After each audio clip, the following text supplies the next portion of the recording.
当然选择剑士了，剑士多帅。是否绑定角色？剑士，单手剑。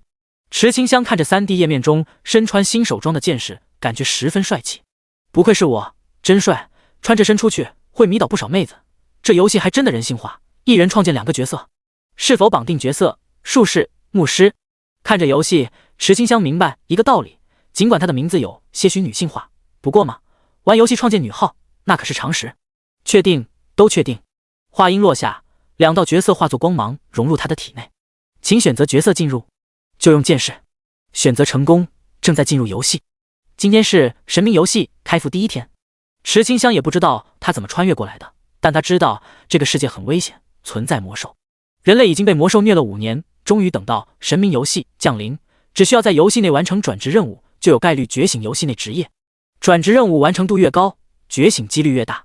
要问他为什么知道的话，那是刚穿越时，他睁眼就在游戏中，那游戏公告有写。好真实的感觉啊！他前世是渐冻症患者，害怕这是一场梦，就算是梦也认了，能体验到那么真实的感觉，不亏。池清香高兴地到处蹦蹦跳跳，扭扭腰，抬抬腿，深呼吸，跑去草丛看花草。他的举动惹来不少人哄笑。你看这人怕不是个傻子吧？不早点接任务升级转职，跑去欣赏虚拟景色。嘘，你看他没见过世面的样子，估计是土包子。哈哈。池清香微微皱眉，这游戏怎么恶意那么大？他就是好奇一下而已，有错吗？一人走来安慰道：小兄弟，你是第一次感受虚拟现实技术，很真实对吧？对。池清香内心一惊，难道虚拟现实技术在这个世界已经存在？热心小哥 ID 名为吴范，是个战士。他看了眼池清香 ID， 发现是隐藏信息，没有过多探究，仔细解释其余人哄笑的原因。原来虚拟现实技术真的已经实现。小兄弟，那我先去练级了。啊，你带我呗，我第一次接触这个，还不熟悉。行。秋日森林安全区，吴范把地图展现在眼前，为池清香解释道：我们这是刚出新手区，这里是新手地图，任务是让我们获得20只丧尸血液。池清香微微点头，他前世没有接触过这些，唯一的景色是医院窗外的树。对于眼前的万物都充满着好奇，他指着地图上红色感叹号，疑惑道：吴范大哥，那个是什么意思？吴范抬头看去，有些吃惊，这还是年轻人吗？网游都没有玩过。他看着池清香，发现对方表情是真的不懂，不像是装萌新，寻他开心那种，他也乐意教萌新，耐心道：可上面闪烁的绿点是我们所在的位置，地图上面那些字分为污染区、重污染区、禁区。红色的是禁区，里面会刷 BOSS， 公告说只要满20级，打过 BOSS 就可以去城池进行转职了。听到转职2字，池清香眼睛都亮了，他担心这是一场梦，梦醒之后他依旧是渐冻症患者，又希望这不是梦。公告说过了，转职后会继承角色面板，也就是说他要是可以继承面板，就算有渐冻症也会好的吧。这一想他就难掩心中激动。那我们快去打 BOSS 吧。你确定？吴范指了一下头顶等级，上面显示1，才1级就想着打 BOSS， 这是从什么地方来的萌新啊？他无奈了。这时刚嘲笑池清香的人从传送阵走出，听到1级打 BOSS 的话后捧腹大笑起来。哈哈，吴范兄，你接的困难任务就找这个土包子做呀？我说你是不是有受虐倾向？那些丧尸可不好对付，一个人绝对打不过。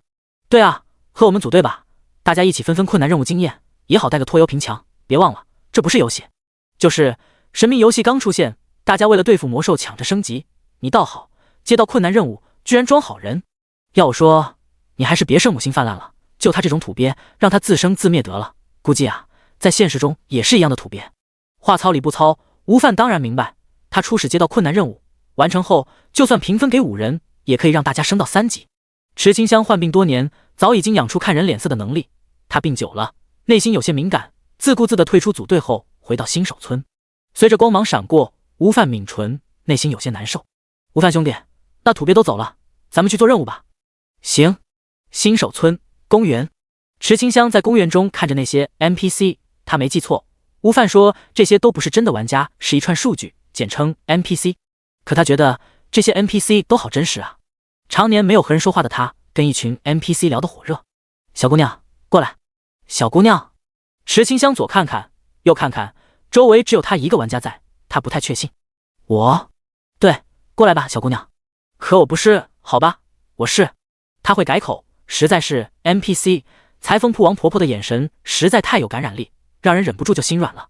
王婆婆抓起池清香的手，又摸摸她的脑袋，满意点头。老婆子看得出来，你心性纯良，小姑娘，你知道吗？老婆子我也有孙女的，她是牧师，出去以后就再也没回来过。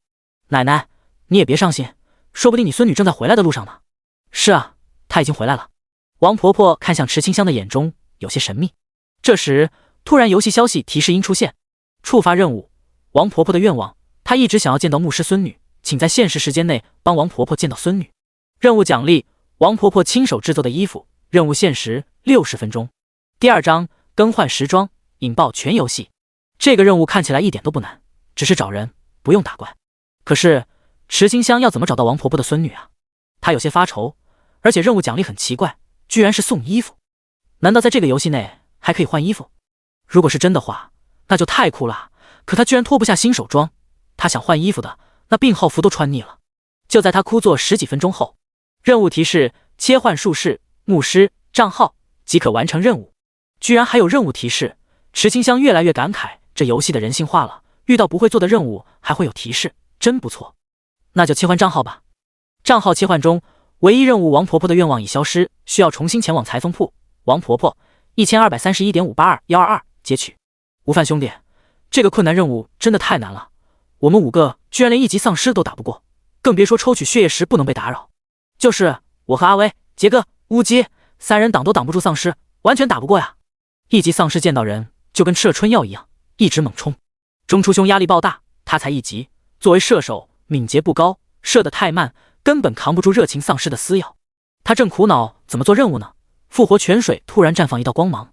哎，你们看，又有新人来了，过去问问是什么职业。几人一起上去。你们干嘛？池清香刚切换账号成功呢，一睁眼看到的便是猥琐盯着他看的5人。小姐姐，你是什么职业啊？关你什么事？小姐姐声音好好听啊，要做任务吗？我们这里有困难任务哦。乌鸡哥把吴范推了出来，吴范很无奈的打了声招呼。嗨。池清香只是看了他一眼后就匆匆跑开。他要去接任务的，毕竟这是个女号，必须高冷，不可以说太多，以免暴露身份。几人目送池清香离开后，阿威感慨道：小姐姐长得那么好看，居然那么高冷。嘿嘿，你们不觉得她有些眼熟吗？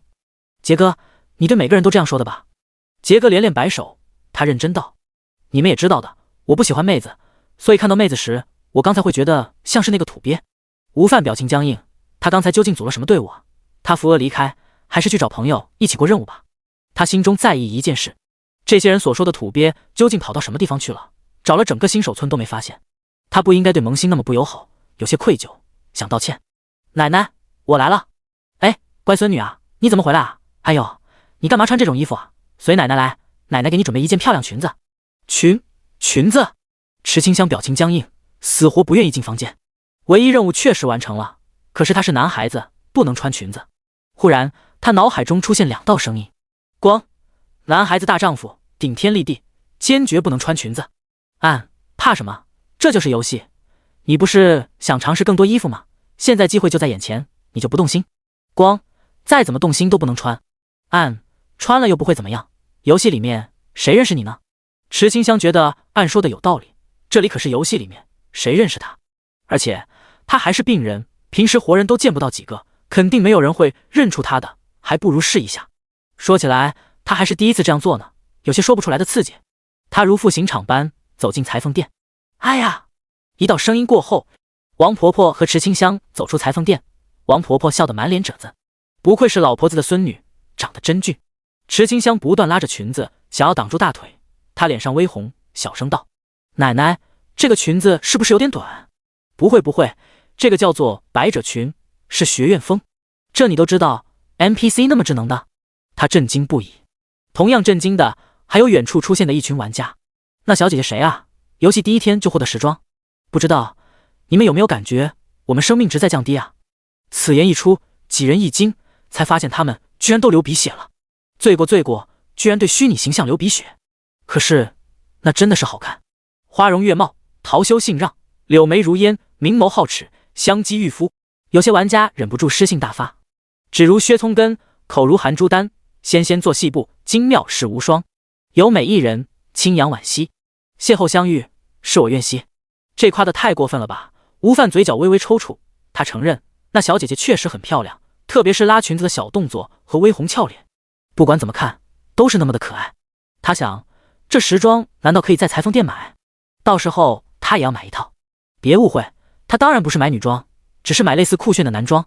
池清香注意到有人看他，不知为何内心充满羞涩的时候，有些许欣喜。这种感觉很是奇怪，难道是他现实中生病太久，游戏中也生病了？如果这是一场梦，请让我永远都不要醒来。孙女，你怎么了？啊，没事的奶奶，我就是高兴。高兴啊？那你高兴得太早了，奶奶还有很多衣服呢，快进来试试吧。奶奶，不要啊！乖孙女，来吧，感受一下奶奶的爱。池清香在换衣服的时候想到任务奖励。是了，任务奖励说的是王婆婆亲手制作的衣服，可没有说只有一套。于是玩家们也不练级了，就在新手村看池清香换上的各种衣服：校服、百褶裙、Lolita、古装、西装小短裙、皮裤。他们鼻血不断流出，直到有人失血过多而死，还达成一个成就：我能死在新手村内。吴范兄，你不是要去练级吗？怎么杵在这里不动？嗨嗨，练级的事情不着急。话说你们不是为了人类事业努力奋斗，要尽快转职打魔兽吗？怎么不去练级？嗨嗨，吴范兄，我们决定了，先休息休息。磨刀不误砍柴工吗？四人认真点头，那眼睛就没有离开裁缝铺过。不少人已经使用系统自带的拍照功能给池清香拍照，一套衣服好几张发布到论坛上。瞬间，新手村出现绝色美人的消息，成为爆点消息。无数人都选择123号新手村作为复活点，一睹美人容颜。第3章，组队练级。幸好池清香及时结束罪恶的换衣服过程，才不会让死在新手村的人变多。王婆婆眼睛带泪，她抱着池清香，感动道：“老婆子知道，你不是我的孙女，我的孙女其实早就死了。感谢您陪老婆子我疯那么久。奶奶，没关系的，能穿到那么多衣服，我也很开心啊。奶奶你放心，我一直都会是你的孙女。你这样说我就放心了。唯一任务，王婆婆的愿望完成，找到孙女1是穿衣服8888，承诺1完成度完美。不愧是唯一任务，3个条件要是都没有做到极致，是无法获得丰厚奖励的。也是了，不是谁都能连续换上88件衣服的。获得永久天赋，双倍经验，获得道具1形百变，可以随心所欲改变服装，限定女。获得道具神圣白羽套装，是否一键更换？是。穿戴成功，穿上去后，池清香看着自己转了2圈，很美。这真的是我吗？病床上的她根本没有站起来的机会。如果她可以站起来，能拥有这样美貌，就算是成为女性也没有什么大不了的。打开角色面板，角色面板打开中。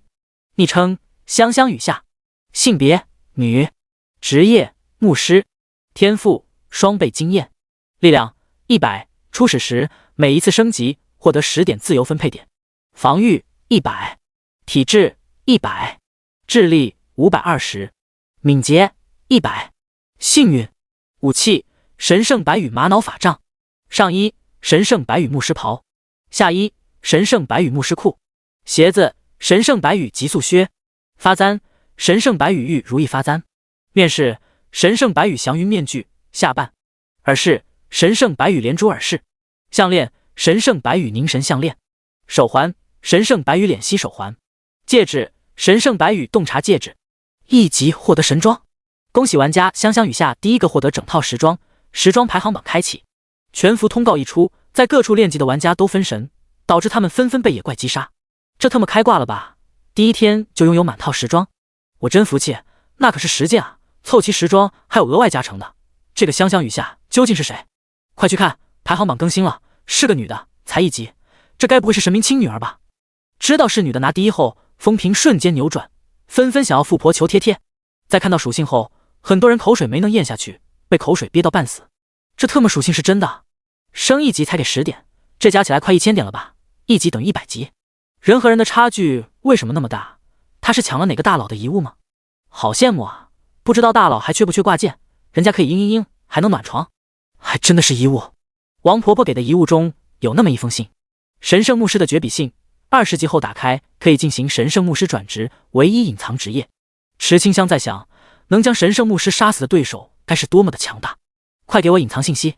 时装榜上瞬间隐去池清香消息，可有些人早已经截图发布到网上，引得全世界轰动。无数人开始调查池清香。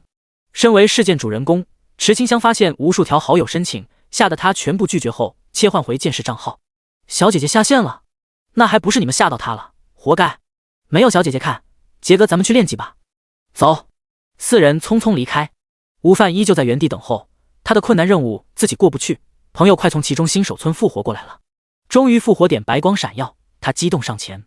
是你啊，原来是池清香换成剑士的号从复活泉水走出。你不去做任务吗？那个，我等人，你待会要来吗？我朋友以前是玩虚拟现实游戏的，还有工作室叫做龙珠工作室，很强的。你要来吗？没听过的工作室，池清香摇摇头。不用了，我还是喜欢自己练级。内心有些敏感自卑之人，在被拒绝一次之后就不会接受第二次。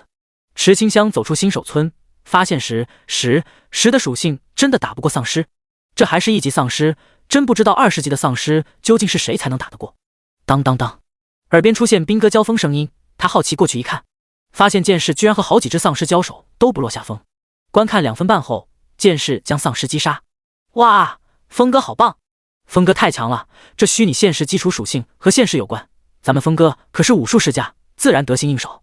ID 枫叶红的玩家是单剑剑士，装备只有1把剑和1双鞋，其余都是新手装。丧尸其实不难杀，他们的弱点是脑袋，攻击方式也比较单一，我们可以引多只，让他们攻击互相影响。ID 银杏黄的玩家是盾战士，负责拉怪，枫叶红则接怪。他认真听攻略，还在做笔记。苍翠绿，你需要时刻保证我的状态，丧尸会优先攻击血量低于 30% 的目标，还会造成狂暴，要时刻小心，你很重要。ID 苍翠绿石牧师，他负责为枫叶红套上增益，保持注血量。被峰哥说很重要后，他泛着花痴，连连点头道：峰哥放心，我肯定会捏好技能，让大家都是满状态。最后一位便是 ID 罗兰子的枪炮师，负责远程补刀，他的等级比较低，击杀丧尸可以获得更多经验，恰好4人一组，能分摊到更多经验。不过现在等级最低的是池清香了。枫叶红看向一棵树，队员们纷纷噤声，戒备地看着树。同志在树后偷偷看了那么久，是不是该出来了？爽朗声音出现，是那峰哥的。池清香知道被发现后，挪动着脚步从树后走出。他不是有意要偷看的，就是一不小心被他们华丽的配合吸引，有些羡慕，这才看得久了一些。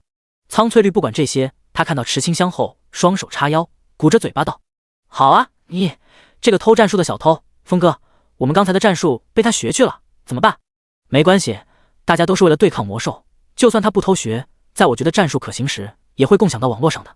第4章，热闹的123号新手村。同志，要组队吗？我们缺少低等级的。枫叶红的邀请刚说出口，苍翠绿匆匆道：峰哥，不可以让他进来，说不定他是其他队伍派来的卧底，就为了偷我们战术拿出去卖。在池清香来之前，就有过一次这样的事情，苍翠绿不得不防。银杏黄没有意见，他摊手，尊重队长选择，反正他就是拉怪的，无所谓谁加入。罗兰子明白队长的选择，他解释道：小妹，我们等级都7级了，来个1级的剑士补上最后1级，大家分的经验才多。还有，他用私信给苍翠绿发去消息：小妹，他就是个剑士，要是一直补不上最后1级，我们也有理由把人踢出去。看到消息后，苍翠绿没有意见了，他依旧是气鼓鼓的，对池清香没有好态度。枫叶红默默看着这一切，他伸出手道：怎么样，同志，要不要一起来？好，升级。池清香是想要看看怎么练级的，方便为他牧师号练级。于是他经常关注苍翠绿怎么玩，打算学习经验。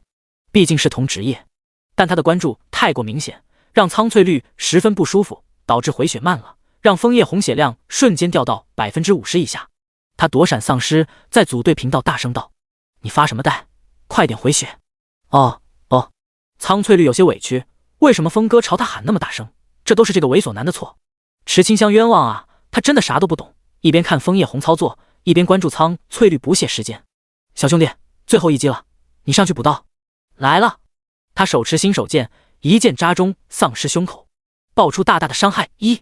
等级差距5级以内，伤害不削减；5级以外，每1级削减 25%。如果丧尸10级，池清香1级免伤 100%， 他打出的是强制伤害。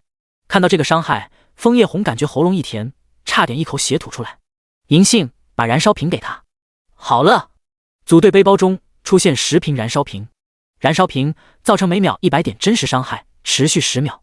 池清香拿过燃烧瓶，朝着丧尸群就扔过去。枫叶红着了，他也被燃烧瓶烧到。队友误伤的播报在队伍频道闪烁。池清香尴尬无比，这个燃烧瓶是范围伤害，不好控制啊。见状，银杏皇都震惊了，快回血，我去拉怪。一阵手忙脚乱之后，恭喜玩家跨9级击杀丧尸10级，经验值提高 500%， 获得经验值12580，分给5人，一人2516。10级丧尸每少丧尸1级，获得的经验增加多 20%， 差5级后每差1级格外多加 100% 经验。池清香是1级，增加了 500% 经验，经验补偿和免伤有关的。虽然累，但杀一只丧尸比杀5只给的经验还多，一时间4人都沉默下来，实在是带不动啊，太难了。可这个经验又那么香，实在是不想放弃。罗兰子是其中等级最低的了，他才7级，枫叶红等级最高，都9级了。在这一次经验之下，他们说服自己继续带池清香打。拉怪，注意位置。牧师给治疗，牧师给净化，我中尸毒了。枪炮师压制丧尸，他们冲得太快了。枫叶红决定聚怪聚多一些，一起杀，不能浪费经验加成。1级到2级需要1000点经验，池清香才2级，还有 400% 的经验加成，他们不想浪费。小兄弟，靠你了，把燃烧瓶都扔下去吧。好。池清香把8瓶燃烧瓶全部丢下。-100，-100，-100，数字不断从丧尸头上跳出。1分钟后，100只丧尸死亡。恭喜玩家跨8级击杀丧尸10级，100，经验值提高 400%， 获得经验值251600，平分给5人，每人得到50320经验。1000、5000、10000、20000、50000。5级之后，每一级都要5万，直到10级之后，每一级都是10万。池清香一下子等级来到4级，升级好快啊！短短1下午就获得52836经验，升级完还剩下16836经验。要知道，现在新手村中大多数还是2级、3级这样。不得不说，这支队伍实在是强，所有人都提升1级，很舒服。可惜池清香的等级太高，经验加成才 200%。他们决定换个萌新，所以池清香被踢了。他愣愣看着走远的4人。好吧，他明白了，这场交易已经结束。不错了，我已经4级。他尝试自己击杀丧尸，可一看到丧尸的脸，他就感觉恶心，半块脸皮能看出白骨，空洞的一只眼睛中钻出蛆虫，腐烂的前胸还留下不明粘液，特别是折断的双腿还能向前奔跑。脏兮兮的衣服上充满着凝固的血渍，丧尸们抬起双手，怪叫着朝池清香而来。啊！救命！池清香撒腿就跑，这些丧尸实在是太恶心了。他要下线，他跑，丧尸追，不知不觉之中就聚集几百只丧尸。加点，把属性点全给敏捷，50点敏捷加上去后，池清香顿时甩开丧尸一大截。可突然一柄斧头飞来，他停下脚步，看向拦住他的丧尸，震惊到合不拢嘴。丧尸10级精英怪，他运气是真的差，居然遇到精英怪。后面是丧尸群，前面是丧尸精英。哦不，救命！池清香知道他完了。丧尸精英的攻击很快，感觉不到丝毫疼痛，他就被杀回复活点。一复活，刚走出复活点，眼前全是人。池清香向前走2步，发现复活点周围出现很多地摊，前排卖啤酒、西瓜、瓜子仁、量大管饱，先到先得。出售白羽仙子写真照 ，V 我50私发。谁他妈要收破布啊？谁他妈收破布啊？组队刷丧尸的有没有？4缺1，缺奶妈、奶爸也行。这时，人群一道惊呼声出现，快去看论坛，好像野外刷出个精英丧尸，现在好多人都过去围剿了。第5章，奶妈量大管够。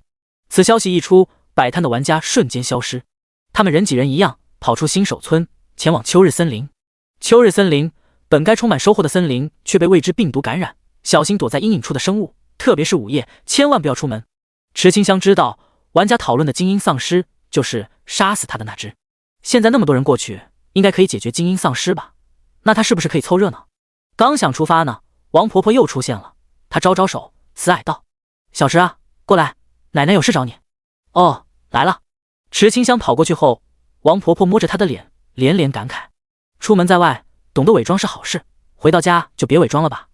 话音落下，任务提示音出现，触发任务：血肉的诱惑。最近来到村子的冒险家太多了，气血浓郁，吸引来变异丧尸。身为神圣牧师传人，你有责任消灭这些丧尸，是否接取任务？接了。任务接取成功，请在冒险家死亡之前赶到秋日森林4588168232。若是冒险家全部死亡，则任务失败。任务提示：使用牧师职业完成任务。这是要我换号啊？事不宜迟，池清香只能换号了。奶奶，这个任务我马上就去做。奶奶相信你，先把伪装解除吧。解除？哦，好的。是否更换角色？牧师一级。怎么回事？池清香有些疑惑。是。白光闪过，他角色居然就这样更换完成了。解锁复活点，裁缝铺。哇哇哇，这还有后续！小池啊，不用惊讶，奶奶现在就送你过去吧。王婆婆实在是深藏不露，她只是一抬手，眼前就出现传送阵。奶奶，我先过去了。走吧走吧，早点回来。蓝光闪烁，池清香消失在传送阵中。秋日森林4588168232。突然，天空出现一道传送阵，玩家们看到后冷汗直下。不会吧，我们这都死了快500人，连这个精英丧尸的边都没摸到，不会又出现一个吧？玩毛线啊，这123号新手村简直是地狱难度，有恶心的丧尸就算了，还有那么变态的精英丧尸，估计没机会转职喽。溜了，咱们过来是看美女的，不是来找虐的。玩家瞬间少了一半，前期有新手保护阶段，死一次不会掉经验值，可是痛觉是100%的，他们可不想找死。传送倒计时3、2、1，池清香从传送中出现。枫叶红的颜色冒险团和无范的龙珠冒险团以及阿威的18冒险团，他们瞪大眼睛看着池清香从空中飘落。不愧是1级等于100级的大佬，出场特效就是和别人的不一样。中初哥，你说他来了就能打过精英丧尸吗？中初白了眼杰哥，没好气道：那不是废话，100点的攻击力，用法杖敲都能把精英丧尸敲死。枫叶红听到这些话有些疑惑，看起来这是牧师，难道是有力量的牧师？他之前在练级，不清楚香香雨下这4个字的含金量。要不是他的存在，玩家早就被精英丧尸团灭。毕竟如今普通玩家都在5级以内，打精英丧尸都是强制一点伤害。换言之，池清香也是这样，他才1级，打不动精英丧尸，除非他拥有真实伤害的武器。可法杖是加智力的，效果是根据当前智力额外增加50%，获得治疗时将得到圣光庇佑。你们不要指望我击杀丧尸，我职业是牧师，会帮你们治疗。是个奶妈，大家都是1级，会的技能都一样，装备好有什么用？苍翠绿语气酸溜溜的，他刚才看了眼论坛，知道香香雨下究竟是什么样的存在。他有些不甘心，凭什么香香雨下长得那么好看，运气还那么好？万一20级转职，继承了面板，岂不是会受到全世界人民的追捧？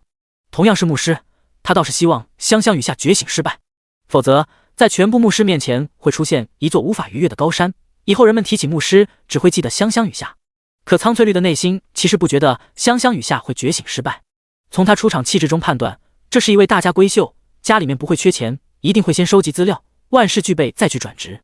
毕竟神明游戏是根据 DNA 创建角色，有研究说可能还涉及灵魂，可灵魂虚无缥缈，没有人能肯定，但角色一定绑定 DNA， 这是绝对的。现实长什么样，游戏内就长什么样，会漂亮一些。毕竟体质会影响容貌，如皮肤杂质、痘痘之类的。你们继续打，有我在，保证你们没事。池清香发现全部人都在沉思，他只好打破这一份安静。放心，我是牧师，可以保证你们安全。闻言 ，ID 白板的重剑士豪情万丈，他哈哈一笑，那治疗就交给你了。麻将冒险团，跟我上。ID 妖姬 ，ID 发财 ，ID 红中。3人紧随白板身后，朝着精英丧尸而去。精英丧尸有了基本智商，他在观察池清香。在发现散发神圣气息的人类不动手后，他嘶吼一声，一爪子朝着白板找去。痛，太痛了！白板龇牙咧嘴，痛到嘴皮子不断抽搐，胸膛开花的感觉，那皮开肉绽，看见都疼。池清香立刻施展大治疗术，看到他的举动后，苍翠绿忍不住了，他在队伍频道中抱怨道：他会不会玩牧师啊？不知道大治疗术很浪费魔力，冷却时间还很长吗？银杏黄依旧是沉默，罗兰子则是眼神微微闪烁，说不定一身神装的香香雨下有独特的牧师理解。其实池清香没有一点理解，他只是觉得单体治疗术有些难精确给到白板，干脆就放出群体治疗，这个技能效果十分显著。白板的生命值瞬间回满，他感觉此时泡在温泉中十分舒服。这是啥？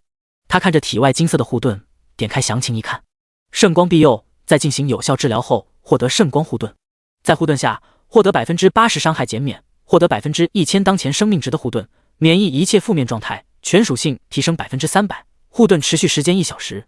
第6章，刮痧半天的精英丧尸被秒了。我感觉有什么东西要从体内涌出来了。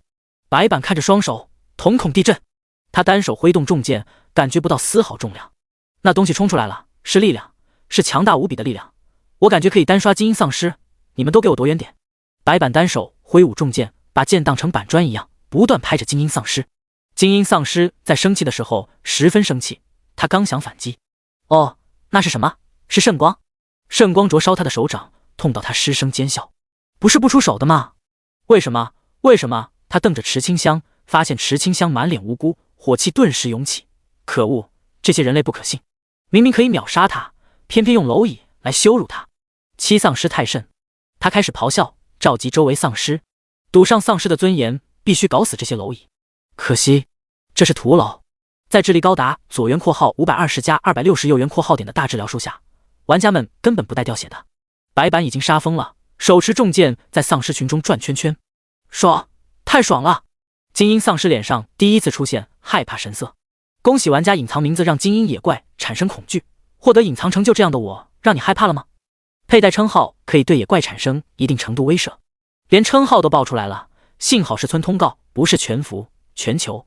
池清香站在高处，大治疗术冷却一好就放，只放一种技能才过于无聊。他看向大进化术，技能介绍是净化掉负面状态，这好像没有说是队友还是敌人吧。他尝试释放净化术给精英丧尸，圣洁光芒落下，精英丧尸痛苦嚎叫，然后精英丧尸就死了。恭喜玩家跨9级击杀丧尸，10级精英，经验值提高500%。由于玩家首次击杀精英怪，经验值翻倍，获得经验50万。经验获取中触发天赋，双倍经验。天赋发动中获得经验100万。一只精英怪5万经验，加上其他丧尸的零散经验，他瞬间升到14级。升级音效出现和光效不断出现。全服公告：玩家隐藏玩家一次升10级，完成稀有成就非一般的升级速度，拥有称号后经验增加20%。在前期为了转职，经验是极其难的东西，结果池清香一下子就14级，10级之后一级要10万经验，难度更大了。神明游戏果然不是简单游戏，这里的野怪特别强。某个运气好的人只吃清香，没有资格说野怪强，因为他秒杀了精英丧尸和丧尸群。麻将冒险团、龙珠冒险团、颜色冒险团统统集体石化。他们磨了丧尸精英那么久，就被一个技能给灭了，还是最没用的进化术。苍翠绿脸都绿了，同样是牧师，为什么他的进化术仅仅是让丧尸感觉到灼热，没有一点伤害？有什么大不了的？大家技能都一样，他不就是运气好，有了神装而已。小妹，有时候运气也是实力的一部分，我们过去和大神交个朋友吧。3个冒险团派出代表上前。白板、吴范、枫叶红。白板拄着重剑，侧着身子撩动头发，挑眉发电道：嗨，美女，有空一起去村子里面喝2杯吗？果汁畅饮，我请客。池清香顿感鸡皮疙瘩直冒，他摆摆手，走向精英丧尸。获得道具：丧尸病毒、血清、丧尸獠牙。看到摸尸的行为，吴范眼前一亮，立刻让成员去收集丧尸血液。反正这里死了那么多丧尸，他的困难任务也能完成了。枫叶红微微抿唇，他上前一步，如沐春风般邀请道：这位小姐，不知道是否有空？我们成员想要见你，都想感谢你的帮助。池清香有种直觉，他发现枫叶红好像是伪君子，总是装出一副很有风度模样，实际上总享受他人追捧。病久了，他对于人心的察觉十分敏感，果断拒绝枫叶红。我还有事，先走了。声音宛如空谷幽兰，又像是风中摇曳的风铃，清脆动人。任务完成，请进入传送阵。游戏提示音出现，池清香走进传送阵，光芒闪过，他消失了。3大冒险团玩家目瞪口呆，不是吧？随时随地可以回城？他们想要回去，还需要花银币购买回城卷轴，还需要拖站，特效也没有那么华丽。果然，人和人是不同的。123号新手村裁缝铺，小池啊，你回来了，让奶奶看看。我没事，你先坐，奶奶给你准备了礼物。任务：村子外的变异丧尸完成。您用最折磨的方式羞辱并击杀精英丧尸，您的恶名在丧尸群体中臭名远扬。注意，玩家香香雨下若是出现在野外，将优先吸引丧尸攻击，这等于是强制获得嘲讽被动。不过嘛，池清香完全不在意这个被动，反正丧尸打不过他。他在等待礼物，内心有些小期待呢。现实中，池清香的亲朋好友都嫌弃她生病，害怕麻烦惹上身，纷纷远离，就连亲生父母都是为她吊命而已。从5岁开始，她就在医院度过。或许正因如此，她才会在虚拟现实中认下奶奶，渴望得到现实中无法获得的亲情，她才会不愿意在梦中醒来。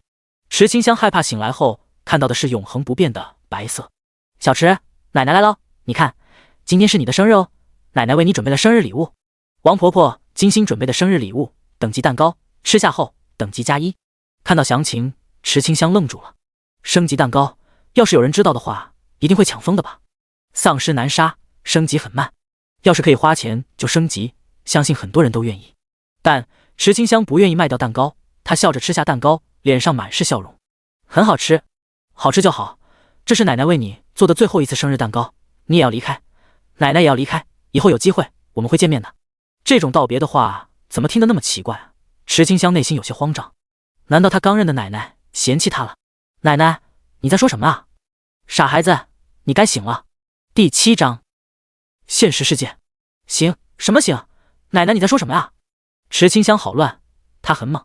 突然，游戏提示音出现，系统提示：玩家已经连续登录游戏12小时，为了您的身心健康，将在1分钟后强制退出游戏，倒计时0.0分59秒。退出游戏？不，我不要，我不想回到冷冰冰的病房中。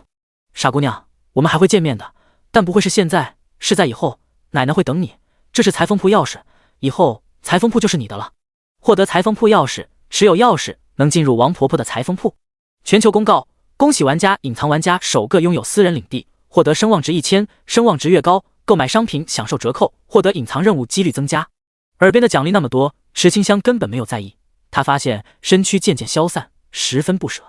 我什么时候能回来？我不想回到冰冷的现实啊！现实，南州乐府汇城大学灵雀分校区，州府城镇乡。虚拟游戏营养舱中，一人缓缓睁开双眼，砰砰砰，急促的敲门声出现。池清香，你上课为什么没有签到？快开门！池清香是谁？哦，是我。脑袋晕乎乎的，一些似是而非的记忆涌入脑海之中。他明白如今处境。池清香，女，汇成大学灵雀分校区大一新生，身患魔质病。魔质病，魔兽病的一种，当前无药可医，得病者会慢慢变成植物。第一阶段，皮肤会变得和树皮一样，声音变得沙哑粗糙。第二阶段，开始畏惧阳光，皮肤出现裂纹，经常渗血。第三阶段，感知不到四肢，行动极其缓慢。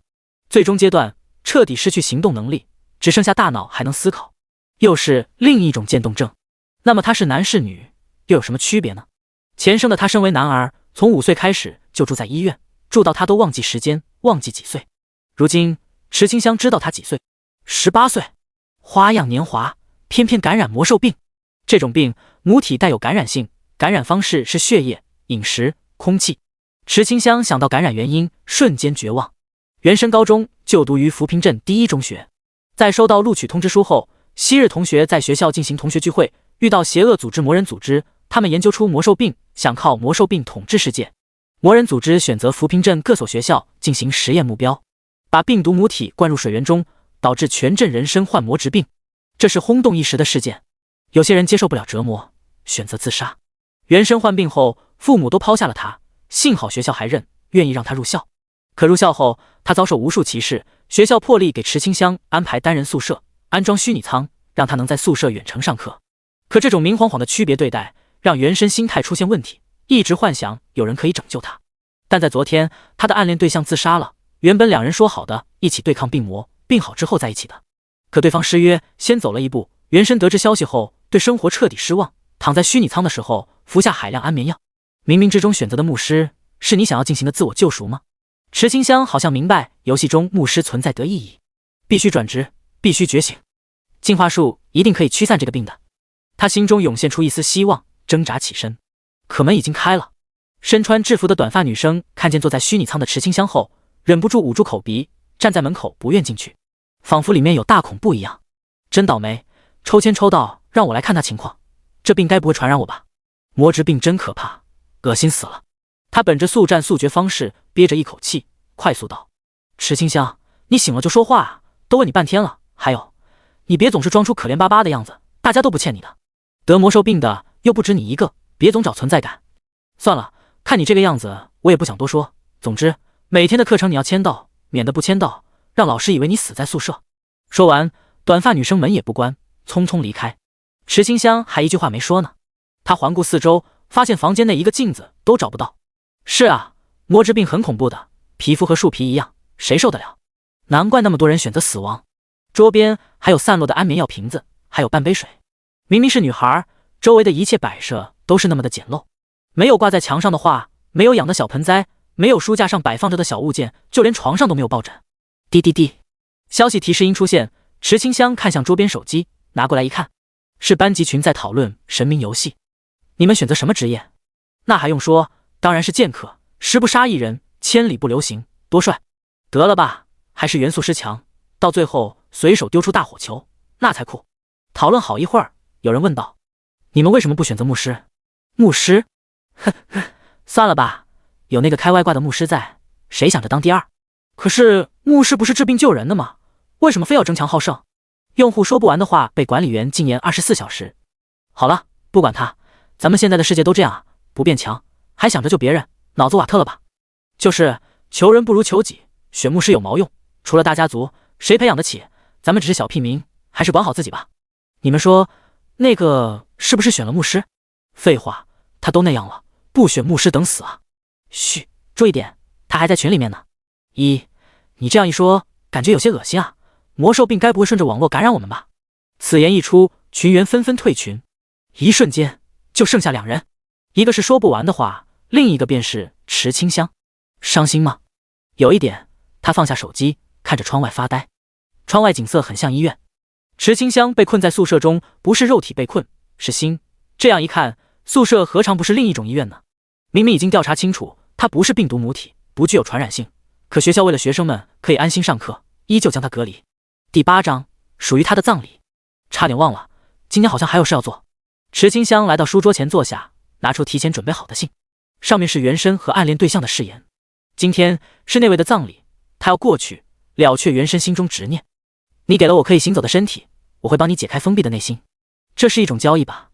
原身已经不想活着，但池清香想活着。他已经不是渐冻症患者，还有治疗的可能，他绝不放弃。我不想待在病床上，再也不想了。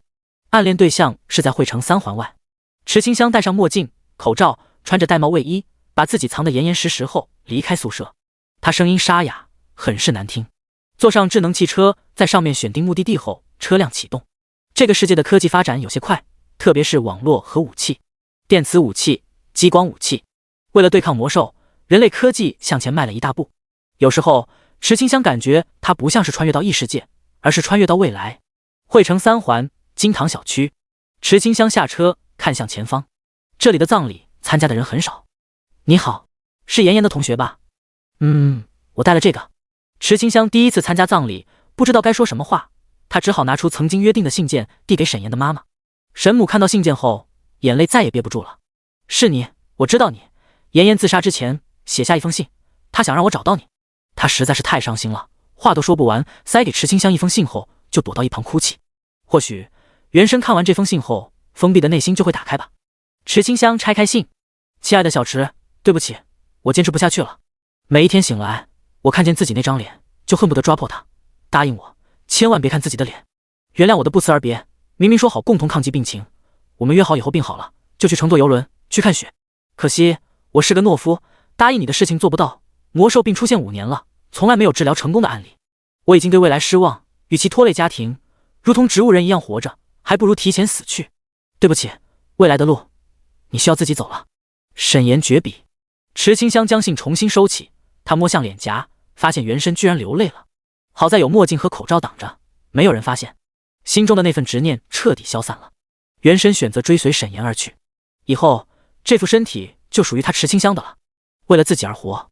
这时沈岩父母走来，他们拿着一串钥匙，叹道：小池，这房子就送给你吧，你是妍妍最想念的人，是他失约了，我希望你能带他看看这个世界。金堂小区的房子原本是沈岩父母为了庆祝儿子上大学，特意花钱在学校周围买的。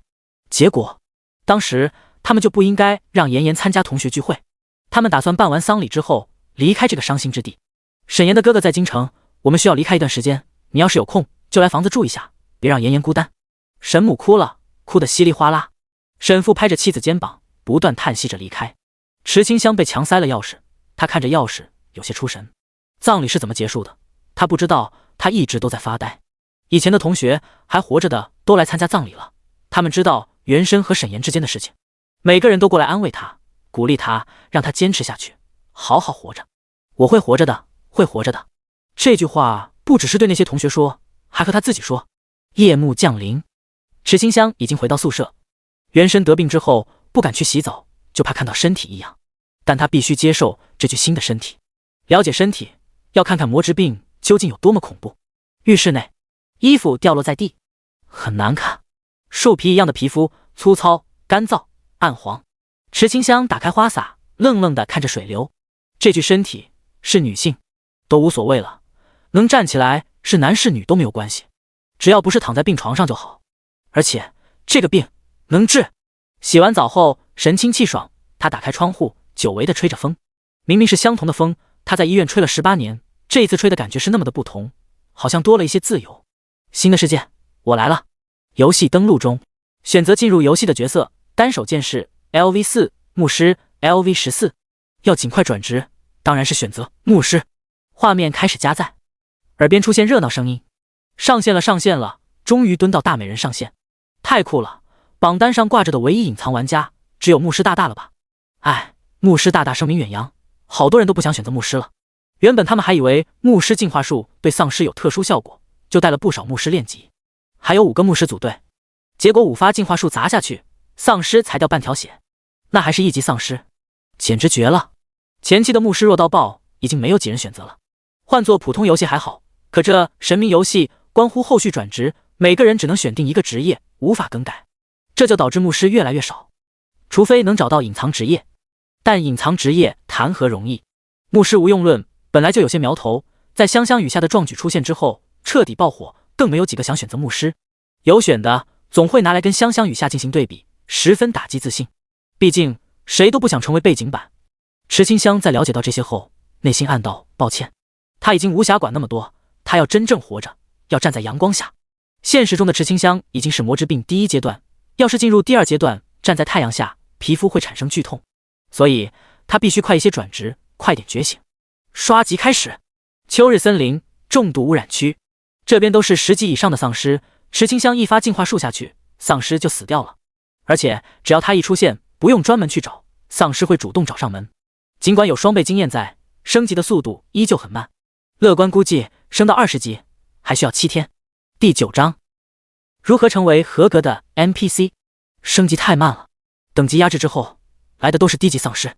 明明重度污染区不会出现1级丧尸的，可池清香戏谑精英丧尸的行为惹到丧尸群体，低级别的丧尸都朝着他而来。杀死1级丧尸才获得1点强制经验，同级别的丧尸也才1000点，每1级要10万，就算有双倍经验天赋在，也需50只。偏偏同等级的丧尸就是不来，要是等级低于他，每少1级，经验减少 25%。啊，好烦啊！升级太慢了，要做任务才行。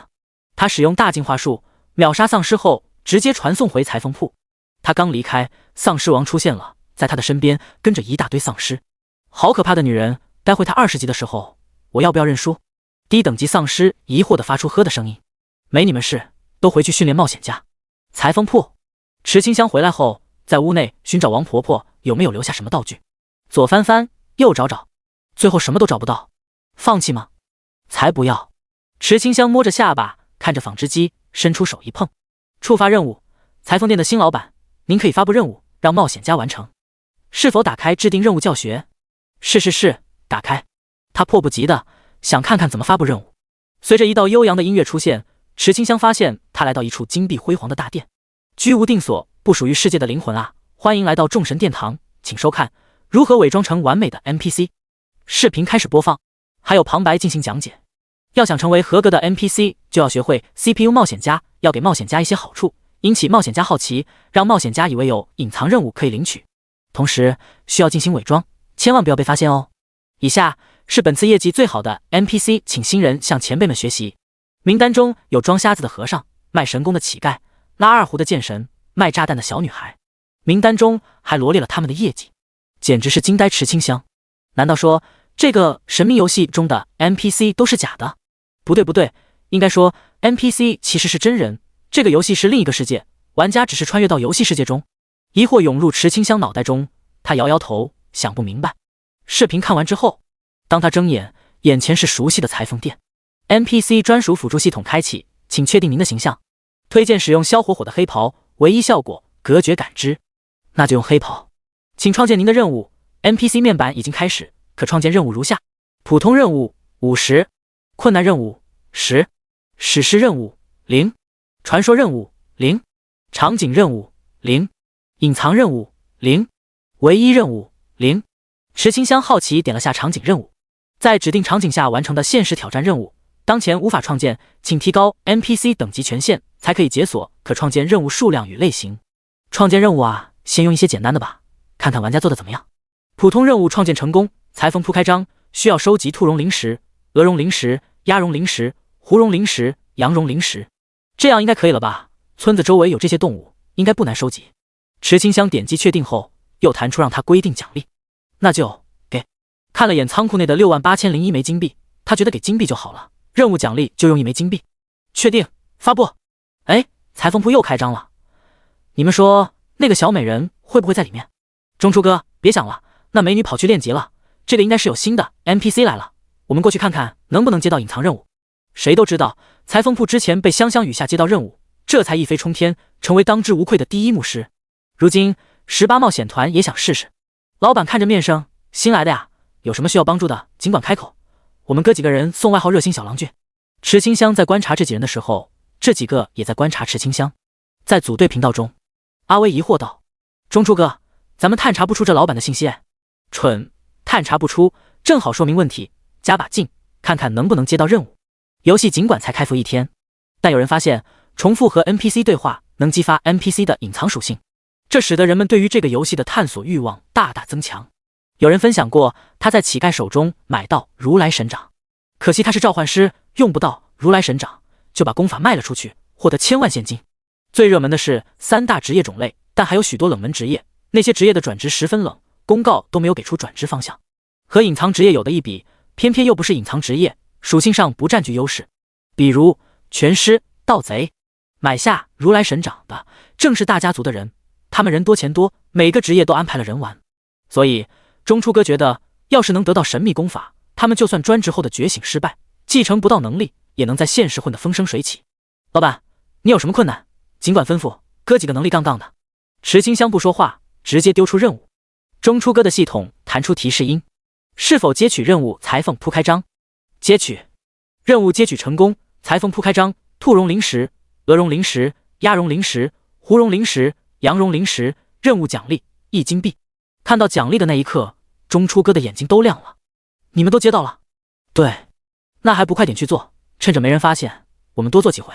中初哥刚才试过了，这个任务可以接取多次，唯一限制是需要任务完成后重新接取。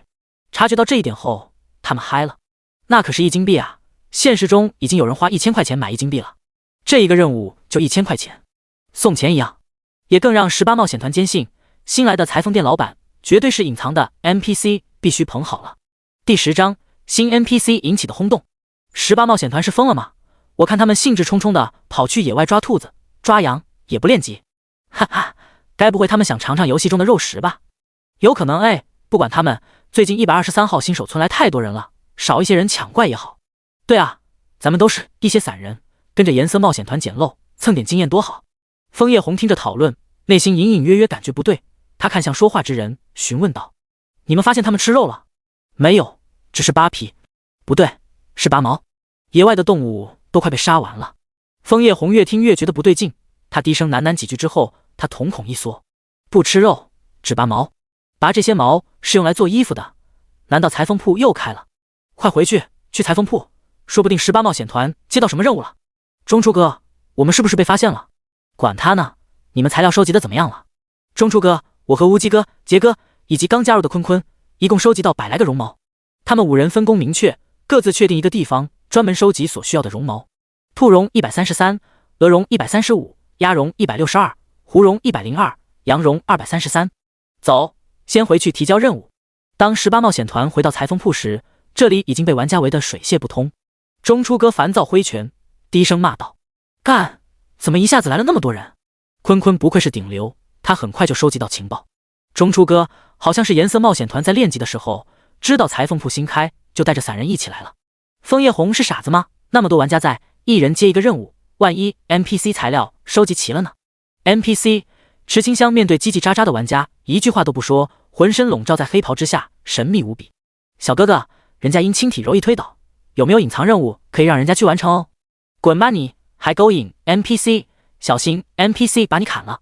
你不懂，其他新手村就有色鬼 NPC， 只需要提交穿过的女性新手装，最少都可以升一级，越漂亮的升级越多。对，我也听说了，好像是8848号新手村，那个色鬼 NPC 是村长，老变态了，经常在村口对女玩家吹流氓哨。话虽如此，可裁缝铺老板，你们怎么知道他是男是女？或者说他会不会连人都不是？大哥，这是新的鬼故事吗？好冷。枫叶红已经接过任务了，他没有着急去做，而是混在人群中观察起来。新的 NPC 绝对不会轻易来到这里，他已经不把神明游戏当成普通游戏看待，说不定这些 NPC 采用的是十分高端的人工智能技术，比如会有情绪方面、行为方面的判断。池清香扫了眼普通任务剩余量，好烦哦，怎么发出去那么多，一个提交完成任务的都没有。让，我提交任务。18冒险团的人回来了，果然他们也接了这个任务，那可是1金币啊！干，野外的小动物都被18冒险团杀完了，我们任务没有办法完成。中出哥听到这些话后得意一笑，小样，就你们也想和我中出哥斗，太年轻了。在其余4人的努力挤挤之下，中出哥总算挤到裁缝铺面前。老板，为你排忧解难的任务，小郎君回来了，这是您要的绒毛，请过目。如果还有什么任务，请认准18冒险团。其实游戏初期还不能创建冒险团，只不过是这几人的组队队伍名字是18冒险团，是阿威提出的名字。池清香查看材料，用 NPC 辅助系统完成任务后，他居然获得1000经验。好吧，和刷怪一样，好处是发布任务比较轻松。他依旧沉默，收下绒毛后，乌鸡哥上前一步，打开包裹。老板，我们这里还有绒毛。见状，池清香眼前一亮，普通任务全部丢了出去。10个任务完成，1万经验到手，触发称号 20% 经验加成，触发天赋经验翻倍，那就是 2.4 万。50个任务完成的话，那就是1天1级。昵称香香雨下，等级 LV17 2313450000。周围玩家看到10枚金灿灿的金币，眼角都绿了。就做那么几次任务，就特么赚到1万块钱。我要接，快让开！反正任务接到了，随时可以完成。中出哥才不会轻易放弃，他也想接过任务站着。结果 NPC 始终不发布任务，渐渐的玩家激情退却。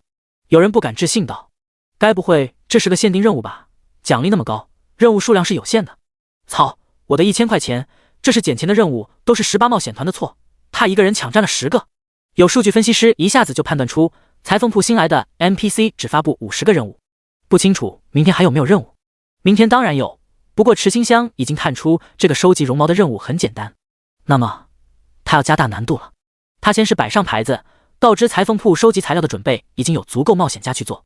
随后他开始制定任务：磨刀不误砍柴工，收集寒铁灵石、檀木灵石、牛筋灵石、树枝灵石、石青灵石，奖励金币石。此色只因天上有，收集茜草灵石、松兰灵石、栀子灵石、云母灵石、乌桕灵石，奖励金币石。连续2个任务出现，中出哥立刻接取2个。枫叶红眼疾手快，不顾形象向前一挤，麻将冒险团、龙珠冒险团纷纷不甘落后，从人群冲出去抢任务。然后他们的游戏系统弹出提示音：未完成任务裁缝铺开张，无法接取任务。枫叶红眼睛瞬间瞪大，这还是进阶任务？其余玩家得知后纷纷跑去野外寻找绒毛。见状，枫叶红大喊道：快，你们去其他新手村购买材料，把新任务的材料也给买了。第11章123号新手村又上热搜了。枫叶红是在组队频道喊的话，银杏黄立刻自杀，选择其他村子复活购买材料。苍翠绿发动人脉关系，让好友中的舔狗送材料，必须优先完成前置任务，免得任务又被接完。多家冒险团各显神通。不到半日，123号新手村发生的事情突破次元界，在深夜的现实中引起热议。土豪 NPC 金线123号新手村，一个任务1000块。热，第一牧师所在的新手村究竟隐藏什么秘密？爆！重新开张的裁缝铺会不会带来下一个香香雨下 ？Top 1，热度上升的速度很快，夜猫子集体出动。他们玩游戏会有着急，但也佛性。许多普通玩家不敢随意转职，他们想等大神先转职过后，吸收一些经验。偏门职业就不说了，热门职业中，普通玩家还是可以吸收很多经验的。123号新手村的裁缝铺 NPC 太夸张了，该不会又是一个扫地僧吧？没有什么夸张的，离谱的 NPC 比比皆是，还有人从 NPC 手中获得隐藏职业呢。对，我也听说了，是拳师吧？花1000万买如来神掌的那个，靠着神功，那拳师被瞎眼和尚收徒了。哎，这都是大家族的人，那拳师转职的职业好像是什么气功师，离谱。现实中在讨论123号新手村，游戏内也在讨论，实在是冒险团大肆收购材料的举动太过亮眼，稍微一打听就知道发生了什么。一个任务1000块钱，谁都想去做，一下子123区又涌入不少玩家，他们都想在这里谋取机遇。裁缝铺前，玩家早已经离去，只剩下远处好奇围观的玩家。这时，他们发现村长居然去找裁缝铺 NPC 了，这是大瓜，快点记录下来。可惜了，不能直播。谁说不能了？我可是有隐藏职业战地记者的，就靠我来直播吧。ID 资深狗仔的玩家掏出摄像机开始直播，此举惊呆周围玩家，直播间涌入无数其他新手村的好奇宝宝。这就是123号新手村，这是在干嘛？直播？这游戏还能直播？离谱！前面两个 NPC 怎么了？靠近点呗，听听都说了什么。资深狗仔觉得弹幕说的有道理，上前好一段距离后，终于有了声音。村长瞥了眼冒险家，又看向池清香，他语气低沉：“你是谁？王婆子不可能把裁缝铺交给外人打理，他有他应该去的地方。现在我才是这里的主人。”哼，你的到来吸引了多少冒险家？村子里血气太浓，会把周边丧尸吸引过来的。我会负责，最好如此。这是我得到的丧尸汇聚地点，除掉他们，我会给你一张占卜师转职卷轴。NPC 之间没有任务提醒，这需要池清香自己判断了。村长在离开之前意味深长道：“不管你是谁，若是威胁到这个村子，我绝对不会手下留情。”话音落下，村长气势一变，衣袍微微飘动，他眼神锐利无比。村长占卜师 LV60 等级亮出来的一瞬间，玩家们瞳孔缩成针状，嘴巴张大。这是啥？他们看到了啥？下一秒，村长信息消失，变成村长 LV1。玩家可不是瞎子，更别说这还在直播呢，有回放的。这掩耳盗铃的行为骗小孩呢。资深狗仔都忍不住吐槽道：“老六 NPC 还能隐藏资料的？你们有没有发现村长好像和新来的 NPC 有矛盾？这里面是不是有隐藏任务啊？有可能，要不要过去看看？”狗仔觉得也会是隐藏任务，可他是狗仔啊，没有战斗力的，除了跑得快，躲得好。快点过去问问，我出10硬币。同上，主播你要是过去了，我们给你刷铜币。那村长不是说了吗？清出什么丧尸聚集点，会给占卜师转职卷轴，是术士的吧？我们能不能接过来？这句话点醒众人。我打赏1金币，主播快去把任务接下来后转给我。我是乐府秦家的，说到做到。乐府有10大家族，秦家是10大家族之首。秦家就是专攻智能领域的，智能汽车、虚拟舱都是秦家产业。玩家们震惊不已，这个直播居然还能吸引到秦家人，太夸张了吧？想想也可以理解，那可是隐藏职业，十分难遇到。一时间，无数家族开始打赏，都许诺要是转让任务，可以得到丰厚奖励。直播是有打赏功能的，打赏货币当然是铜币、银币、金币，但那些家族给出的奖励是现实中的，诱惑很大。资深狗仔一咬牙，决定上前一探究竟。没有那么多钱的玩家变得疑神疑鬼，觉得谁都是隐藏 NPC， 每个 NPC 身上都有一段故事，很可能是隐藏任务。他们已经魔怔。裁缝铺，池清香微微抿唇，他看着离开的村长，在那一瞬间，他彷佛被看透了一样，什么秘密都无法隐藏。这还是游戏吗？能带给人如此强大的压迫感？他低头看向卷轴，上面标记出丧尸聚集地，足足9个。村长说血气太多会引来丧尸，难道丧尸是从其他地方来的？老板是不是有什么困扰呢？我是战地记者，狗仔，有困难可以找我呀。还有我，我也可以的。池清香循声看去，一人扛着大机器，一人露着胳膊秀肌肉。不必。他说出第一句话，声音清冷无比，十足的御姐音。听到声音的人感觉骨头都酥了。好好听的声音，新来的裁缝铺 NPC 是女的呀。有这样声音的，长得绝对不差。真好奇斗篷下是一张怎么样的角色脸庞。吹爆神明游戏，建模逼真，人物性格多样，太有趣了，我恨不得永远不醒来。资深狗仔瞥了眼弹幕，没有发现那些大家族的发言。难道是觉得我没办法接取任务，都走了？不行，我必须争取一下。嘿嘿，那个姑奶奶，你别看我这样，我可以通过。他敲了下摄影机后，自信道：“我靠这个神器，能召唤千军万马。”闻言，池清香沉默片刻，他叹道：“丧尸本就因血气浓郁而来，你要是召唤千军万马，村子就完了。”第12章冰霜骸骨巨龙 LV90。哈哈，资深狗仔傻眼了吧？散了，不是大神估计接不到任务的了。资深狗仔满脸悻悻，他都忘了村长刚才说过的血气太多会吸引丧尸。他离裁缝铺一段距离后，小声道：“兄弟们，你们刚才没有发现吗？村长说的冒险家，也就是我们，身为村长 NPC， 居然知道我们都是冲着 NPC 小姐姐来的，这也才太智能了吧？”秦家代言人，这只是算法的基本运用，不算智能，最为智能的是他们语气、面部表情、肢体动作，这些手段十分难。秦家代言人发话，解答众人疑惑。众人这才发现，这秦家代言人居然有了名字。原来你消失那么久，是去改名字了？狗仔依旧不明白。算了，不懂就不懂。你们发现没有 ，NPC 小姐姐清除丧尸聚集地后，也能获得占卜师转职卷轴。我们是不是可以接取后续任务？有理，狗子还有这头脑。我是狗仔，不是狗子。池清香看了眼远处的狗仔，继续研究卷轴。要出去剿灭这些丧尸，不知道一晚上的时间够不够。要问为什么他那么着急，当然是他明天还要上课签到呢，否则他又要挨骂。我记得这里有定时唤醒功能，我先设置一下吧。在游戏系统调好时间后，池清香不耽搁时间，立刻离开裁缝铺，认准白羽极速靴出门旅行的必备单品，速度快得飞起。不到半小时就来到第一处丧尸汇聚点，这里有一只20级的精英丧尸和各种丧尸，铁躯丧尸、精英丧尸，浑身上下被铁块包裹，能使用武器。胖子丧尸行动缓慢，会发生爆炸。尖叫丧尸发出刺耳叫声，能吸引周围丧尸。毒物丧尸浑身弥漫着毒物，腐蚀周围一切。畸形丧尸四肢扭曲，速度极快。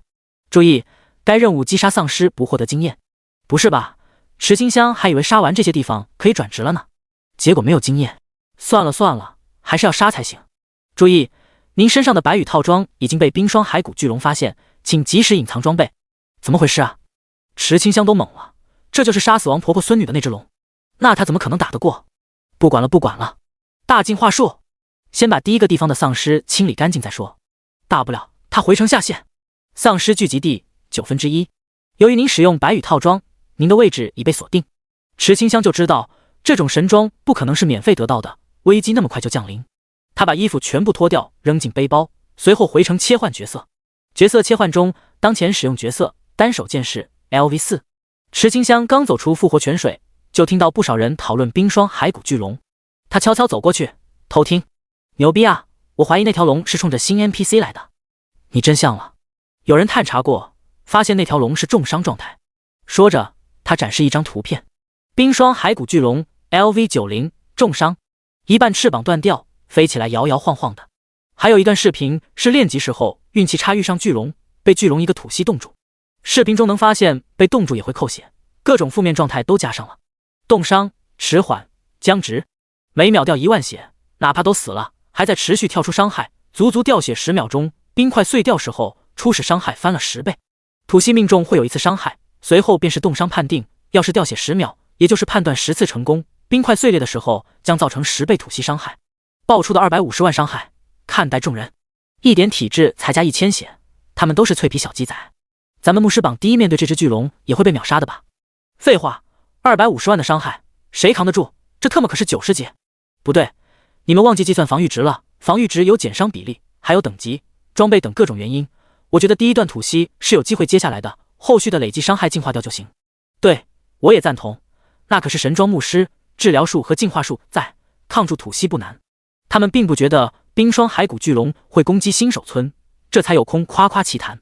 池清香自己去看论坛上传出来的视频，微微皱眉。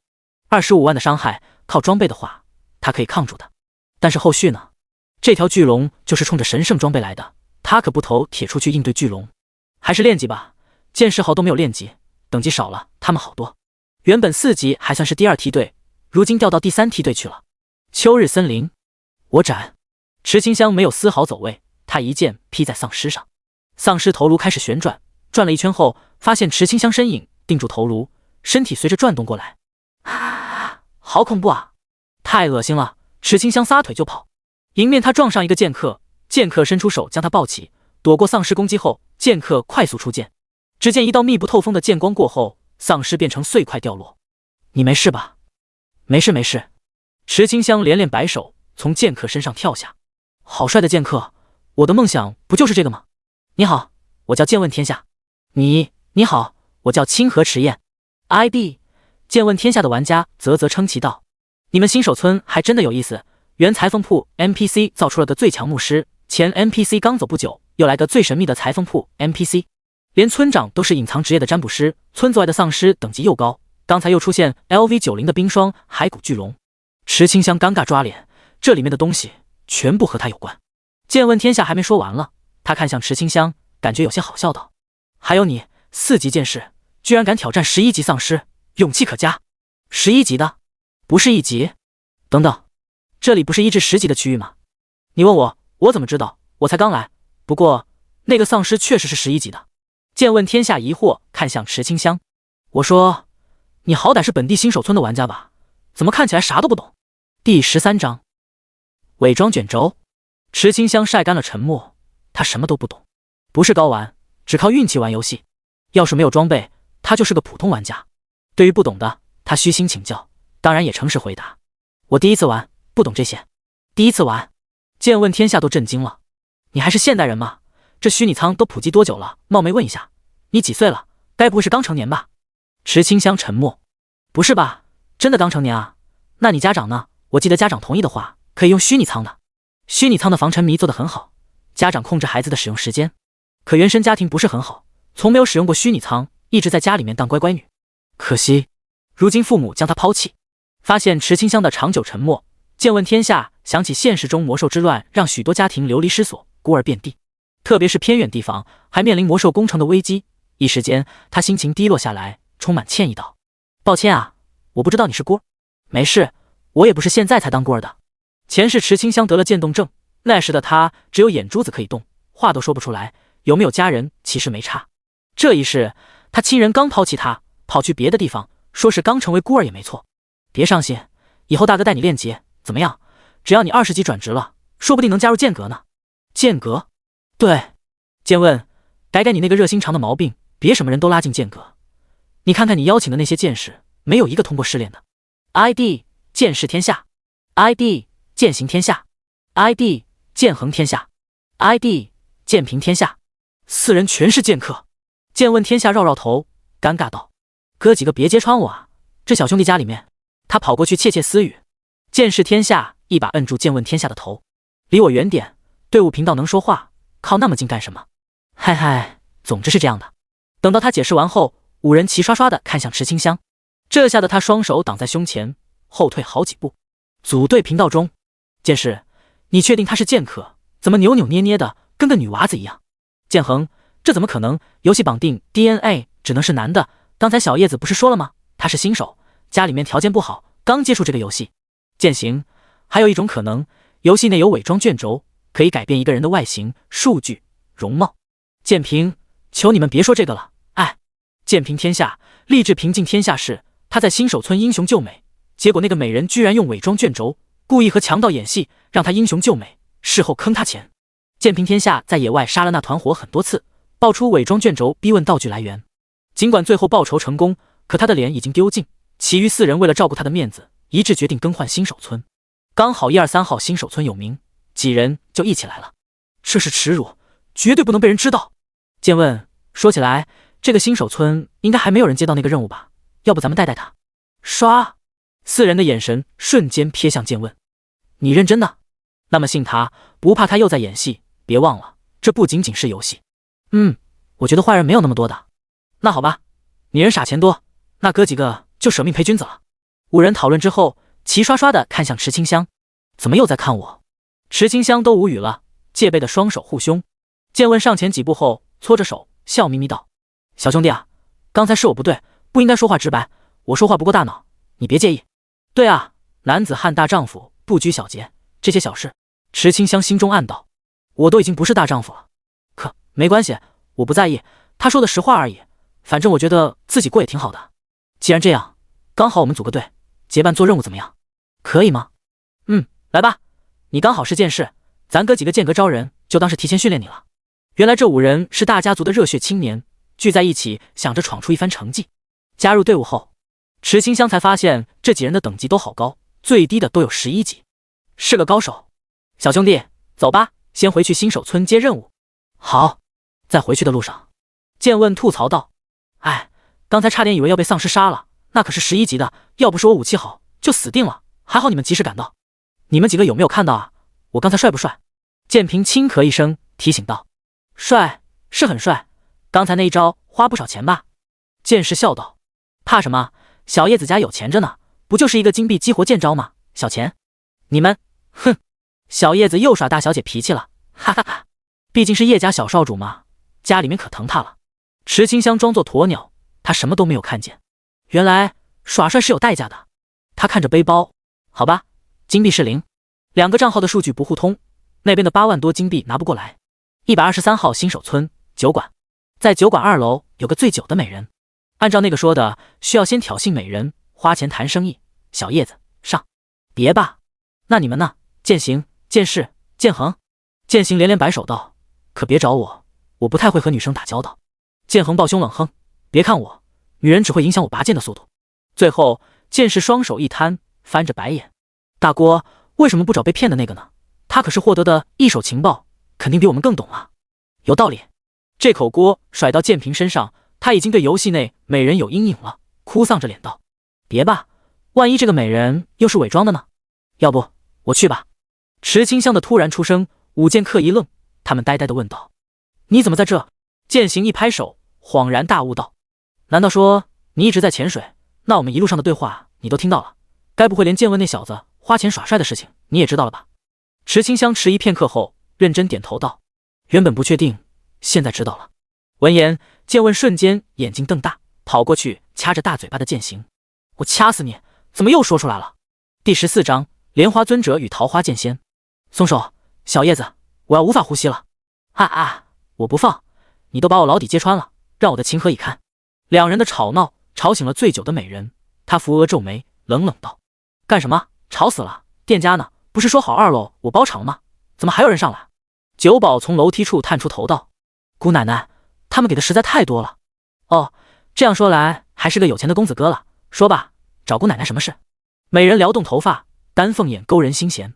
组队频道瞬间爆炸，这些人还都是纯情公子哥，家风严厉，至今仍是小男孩。剑士擦擦嘴角，眼冒桃心，真美。剑行双手捧心，露出一副娇羞姿态。好月啊，那眼神庞佛拉斯了一样。剑恒脸色微红，喃喃道：淡定淡定，也就游戏里面才会有这种美女。剑平一拍桌子，认真道：哥几个，我感觉找到了真爱。这一拍吓醒了剑问，他有些疑惑，刚才他这是怎么了？好奇怪。不过他拍着剑平肩膀，对他的话简直服气。剑平，你被骗之前也是这样说的。嗨嗨，哪能一样，这可是 NPC， 不会跟无聊的玩家一样用伪装卷轴的。乍一听好像有点道理。池清香疑惑地看着丹凤眼美人，完全探查不出资料。突然丹凤眼美人看见池清香，眼前顿时一亮，朝着他眨眨眼。这是干嘛啊？池清香不懂，懵懂地回以眨眼。然后两人一直眨眼。几分钟之后，武剑客回过神来，冷汗直下。刚才他们中了魅惑术，要问为什么知道的话，负面状态一栏有提示。他们立刻喝下净化药品。身为剑士，没有牧师的情况下，他们都是选择自力更生，提前准备好各种药品，以备不时之需。这不，净化药品服下后，异常状态解除，他们瞬间恢复理智，戒备地看向丹凤眼美人。他在干嘛？顺着眨眼睛的方向看去，武剑客窘着脸。谁能告诉他们这两人在干嘛？眉目传情，剑问直截了当地询问道：小兄弟，你干嘛呢？有干眼症？没有。池清香停止眨眼，丹凤眼美人展颜一笑：是我赢了，小美人。丹凤眼美人起身，露出黑丝。哇，制作组太会了，在古风建筑下出现黑丝，古装配黑丝，剑平感觉他又行了。姑奶奶，您有没有什么任务需要做的？本剑客一生仗义，应该出手相助。不用，小冒险家。啊，好缩。四剑客快速拉着剑平后退，因为剑平有中魅惑术了，还是 MAX Pro 加强版，根本没办法解除。姑奶奶，请用你的脚狠狠地践踏我吧，来吧。剑平袒胸露乳，表现出一副娇羞姿态。其余4人默默打开拍摄功能，必须录像，以后好好的嘲笑他。哈哈，说得对，这可是难得的黑料。这些操作看呆了丹凤眼美人，也看呆了池清香。他们不是好朋友，为什么还要这样做？丹凤眼美人微微皱眉，你们几个出去，别打扰我和小美人说悄悄话。小美人，四剑客看着池清香，内心为他感觉到一丝可怜。原来不是任务接不到，是他们不够正太，还是可爱。丹凤眼美人一挥手，5剑客瞬间出现在酒馆外。好了，小美人，接下来就是我们的2人时间了，别伪装了。我没有伪装。不，你骗骗村子里面那些弱者还行，在本尊面前，你的灵魂气息是多么纯净，太美了。莲花尊者 LV99 信息可以看到了，重点是这莲花尊者的资料显示中是男的。男的？池清香根本不想相信自己的眼睛，怎么会是男的？好像他本来也不知道男人和女人之间的差别，只能将疑惑藏在心中，打算以后有时间了再去研究两者的区别。莲花尊者翘着2郎腿，黑丝脚尖勾着高跟鞋，一上一下的摇晃着。我说怎么王婆子会在这里待那么久，原来是因为你啊。你想干什么？池清香知道莲花尊者说的王婆子是谁，她不由自主的后退2步，可身后突然出现花瓣将她挡住。别害怕，王婆子给了你神圣牧师传承，那本尊就给你桃花剑仙传承吧。一道粉白色光芒撞入池清香额前，突然游戏系统出现一道提示音，获得隐藏职业桃花剑仙卷轴，请及时升到20级进行转职任务。神圣牧师太招人恨，但我很高兴你提前学会了伪装，就是灵魂方面的伪装还太稚嫩，就让本尊帮你吧。又是一道光芒撞入他的额头，获得道具灵魂娃娃，可自定义新的灵魂气息，掩盖真实灵魂气息。好了，小美人，定义新的灵魂气息吧。剑客是怎么样的？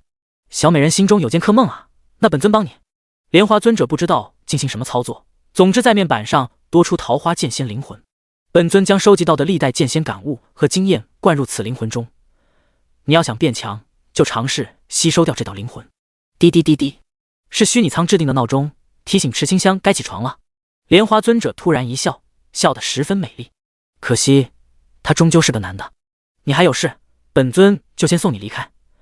你带来的那些小跟班，本尊会好好对待他们的。一道光芒在池清香眼前越来越亮，他一直处于懵逼状态，直到耳边出现鸟儿叽叽喳喳的声音，他才恍然回神，明白这是回到现实，瞥了眼书桌上的时钟，7点半，还有半小时就上课了。池清香从虚拟舱中起身，去为生间洗漱，不管看多少次，还是有些难受。8点钟，准时上课，他重新躺下，用虚拟舱接入校园网络，进入到课堂中。在教上，一道淡蓝色的投影出现，同学们扫一眼后微微皱眉。这时老师走进教室，他看向四周，微微点头。今天池同学有来，那我们不耽误时间，讲一讲上面对神明游戏的最新研究发现。神明游戏是人族反攻的希望，这是全人类都明白的共识。学生们屏息凝神，认真倾听。公道上面的信息是真是假，大家其实不太确定，很多人都不敢练级，生怕把唯一的机会弄错。池清香身为小白，更是聚精会神。首先，大家要明白什么叫做魔兽。第15章，女装任务。魔兽没有人知道什么时候出现，直到5年前有小国被魔兽毁灭，人们才开始重视起来，明白这是魔兽，并不是核辐射导致的野兽变异。那时，所有离开蓝星的手段都受到空中魔兽控制。幸运的是，国内得到新的月壤。根据在太空中的实验，人们科技速度飞快前进，激光枪、电磁炮、人工智能、单兵外骨骼统统出现，人族进入科技对抗魔兽的时代。可惜好景不长，魔兽学会干扰信号，找出科技弱点，进行断电、断水。特别是魔兽中还有绿皮矮人族，他们拥有不俗的智慧，学习人类科技，并且占领了世界上某个国家，并大肆出售商品给其他魔兽。幸好还有一些魔兽是站在人类这边的，比如同样精通科技的山中地精族，两族互通科技，人类自此从挨打转为防守。但就在前天，神明游戏出现，地精族不清楚游戏来历，目前也只有人类玩家，上面认为这是人类反攻的机会。老师打开显示屏，上面列出很多增大觉醒几率的方案。转职时选择的任务、转职任务的完成度、自身体质，3种都和觉醒率有关。大家不用担心，50级时还会有一次觉醒，第一次不行，那就第2次。课程结束了，池清香还以为会讲一些专业知识的，没有想到授课内容全部改成神明游戏，接下来还会进行分班，剑士、战士、射手、术士，其他5大院区将会出现。灵雀分院区会一分为5，他被分到术士院区，接下来会有教师和他对接。也就是说，在院区确定下来的这一段时间中，他不用上课。游戏启动，必须快一些升级。选择角色剑士 LV4， 游戏加载中。光芒闪过，池清香又回到游戏中。一上线，剑问就发来语音道：“清河，你也是被恶心到了吧？”清河池燕是池清香的剑士账号昵称，剑问缩成清河，觉得这样像是喊名字一样。刚上线呢，池清香不明所以，他反问道：“恶心？”“是啊，没有想到那个 NPC 居然是女装大佬。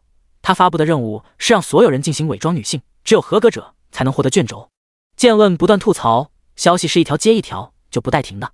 池清香无奈一笑，选择中间的不看，直接听最后一条语言。简直是气死我了！那个团伙明明没有说这个事情，我看那些人就是想着看笑话。这任务小爷不做了。就算没有面对面，都能想到此时剑问的表情。他捂嘴呵呵一笑，走去酒馆找他们。剑行发现剑问气呼呼的表情后，捏着他脸蛋，笑道：“小叶子，我的大小姐，你怎么了？”剑问拍掉剑行的手，趴在桌上摆烂道：“就是被称为小美人的清河上线了呗。”听到小美人3字，剑行在桌上捧腹大笑起来。哈哈，小美人，我想那小兄弟心里一定遭受重大打击，被女装大佬称为小美人，刚才下线想必是自闭了吧？剑恒思索片刻，接话道：“我感觉有可能，身为大老爷们被这样称呼，总归会觉得羞辱。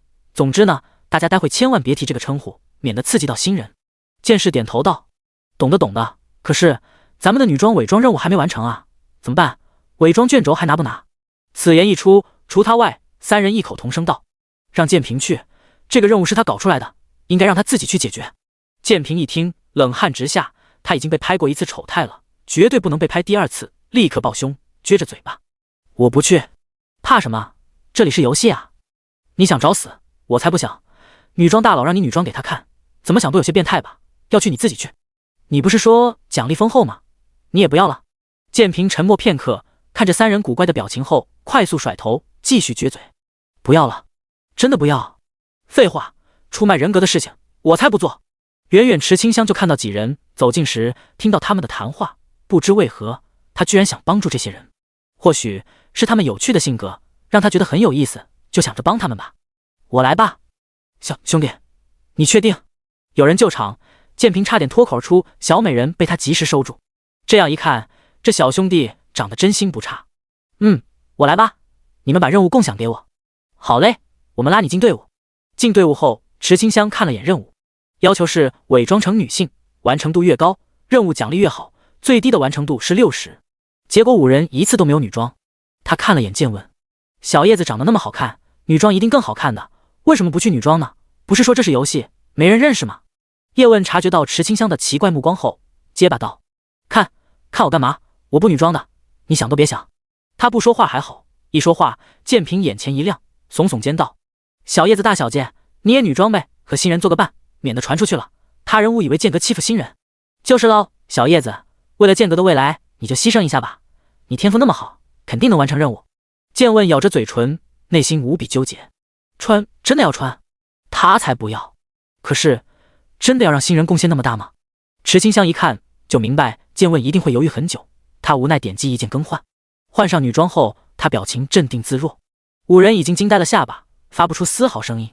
他们好像可以理解为什么女装大佬 NPC 会说清河池燕是小美人了。第一眼，此女只应天上有。一身软烟罗百蝶，穿花云缎裙，挽起瑶台髻，又留下如瀑长发披在身后，显得她冰肌玉骨，小脸不施粉黛，便已是人间绝色。她莲步轻移，引得几人目不转睛。剑问低头看去，发现清河穿着绣玉兰花绸缎鞋，正入神呢，耳边传来如出谷黄莺，脆弱银铃般直击心脏的声音。这里是游戏哎，换衣服很快的，为什么要纠结那么久？池清香原地转了一圈，衣袂飘飘，香气四溢。第16章自报家门。池清香很满意现在这个样子，现实中她皮肤难看，能在游戏中换上各种漂亮衣服，为什么不换呢？这是多么难得的机会，怎么不想着改变一下自己呢？她不管剑问的犹豫，提着裙子走向莲花尊者。嗨，是你啊，小美人，这衣服很符合你的气质，想要什么吗？这是又打算送装备？池清香不想要了，她摆摆手拒绝道：不用了，我现在只想快一些进行转职。转职吗？莲花尊者摸着下巴，眼睛微眯，神神秘秘道：你若是想转职，先用剑士转职。可池清香想说出现实中他的情况，那是急需进化术才能治疗的魔质病，但莲花尊者突然挑起他的下巴，嘴角微勾。本尊知道你心中疑虑，可谁规定只能接受一种转职呢？小美人，你身上有着魔气，我能理解。你知道？池清香刚想说些什么，突然恍然大悟。是啊，虚拟舱是检验 DNA 的，他的资料已经登记在册，说不定神秘游戏调取他的资料后，已经知道他有魔质病。那您为什么不让我先转职？你的体质太差了，那种职业不是你的身体能够承受的。原来是这样吗？池清香懂了，牧师账号的神圣属性太过强大，如果提前转职觉醒，他会被那种神圣力量撑爆。没想到他居然会有这种烦恼。尊者，我的病可能耽搁不了多久，不转职的话，放心，时间完全足够，只要你接受这把桃花剑，本尊保证你在3天内进行转职。好，丁，获得道具桃花剑。桃花剑，剑体粉白，自带花香，出剑时桃花为伴。属性：力量加100，敏捷加100。桃花仙套装1/5，分别集齐桃花9壶、桃木簪、桃花香玉、桃花缕衣，可触发套装效果。2件套效果：攻击附带的桃花将转为桃花剑气协同攻击目标，桃花剑气继承力量为1%力量。5件套效果：身处桃花中获得伤害减免，免疫负面状态，解锁桃花千尺。桃花千尺，桃花花瓣凝聚成剑，根据当前状态提供力量加成，血量越低，加成越高，无上限。好好拿着这把剑，其余的4件需要小美人自己寻找了。这是给他们的卷轴，本尊先走一步。莲花尊者说话，身化百花散去。池清香看着手中的桃花剑，抿唇不语。他无法把这个当成游戏来看待了，这里面的人就像是真的一样，感情如此细腻，怎么会是 NPC？ 清河，我刚才看你好像获得一把剑，是什么剑啊？还有你现实中是不是生病了？我们几个有钱，能帮你治好。女装的清河燕池实在太过美丽，剑平天下都忍不住的心动起来。老大哥剑横天下无语了，他大力拍打剑平后脑勺。你是不是疯了？清河只是女装，不是女人。你这样子，小叶子都能骗你10回。我不信，除非小叶子女装。剑平看着剑问，眼中闪过一丝变态光芒。嘿嘿嘿，让我看看吧，小叶子。滚！剑问没好气的怒斥剑平，余光偷瞄池清香，她好美。叮咚，组队频道物品分享桃花剑无法掉落。几人点进去查看装备详情，瞬间瞳孔地震，嘴巴张大，满脸不敢相信。剑士有些哑然，他叹道：攻击和敏捷都加100，这是前期神器了吧？堪比那件牧师武器。果然123号新手村专出隐藏任务。清河，我这里有剑士技能书，你先学习了吧，别浪费了那么好的装备。要我说，小叶子刚才也女装的话，说不定也能得到一把剑。孙承熙，你再敢胡说，我就下线撕烂你的嘴。小叶子别生气，生气就不美了。你别跑！剑问追着剑平跑了出去。剑行，剑士哈哈大笑起来。剑恒看起来比较稳重，他注意到之前 NPC 的奇怪对话，在组队频道上询问道：清河，你是不是现实中生病了？游戏是按照 DNA 登录登记的，我们玩家是无法得到信息。你要是真的生病，可以跟我们说。自我介绍一下，我叫明武，是重剑剑士。剑行天下，双手剑，王继场。剑士天下，单手剑，周仁。剑平天下，双手剑，孙承兴。剑问天下，单手剑，叶修如。5人自报家门后，明武认真道：你可以查一下我们5人的身份，要是真的存在某种疾病，我们有能力治好你的。池清香真去查了，乐府10大家族，秦、赵、朱、刘、程、叶、周、王、明、孙，这5人的家族姓氏位列其上。确实，若是普通疾病，他们或许真有办法，可他的病……唉，他们都如此真诚，池清香决定透露一些真相。他人以真诚待我，我回以真诚。我确实有病，这个病你们治不好。此言一出，5人有些懵逼，突然他们想到什么，内心一紧。孙承兴惊呼道：难道是魔兽病？是魔质病，很难看的，就不说名字了吧，免得吓到你们。五人沉默，在游戏内搜索魔职病，看到患者的状态后，他们通体发寒，那种狰狞可怖的样子挑战着他们的三观。你现在是？前段时间刚感染的，是第1阶段，学校照顾我，在宿舍安装了虚拟舱，我才有机会在这个世界自由呼吸。原来是这样吗？几人内心都不好受，他们的家族很强大，可都拿这种魔兽病没有办法。没事的，我们几家有牧师在练级，等他们20级后觉醒进化术，应该就可以解除你的病，到那时你再告诉我们名字也不迟。好，池清香应下了。他换回男装，想起莲花尊者的话，不能靠其他人，他也要练级才行。你们还要玩吗？我想去练级。不行了，我们几个玩的时间太久，要强制休息1小时，等下午吧。好，拜拜。第17章，令人惊讶的桃花剑仙。他们5人离开后，池清香走出酒馆，想让牧师发布任务，然后剑士来接。想到就是他切回牧师账号，刚回到裁缝铺，门一打开，一堆玩家凑了上来。路人 A， 这就是论坛中热议的 NPC。路人 B， 看起来好神秘啊，你们确定这里真的有任务？怎么我接不到？路人 C， 你没看分析啊？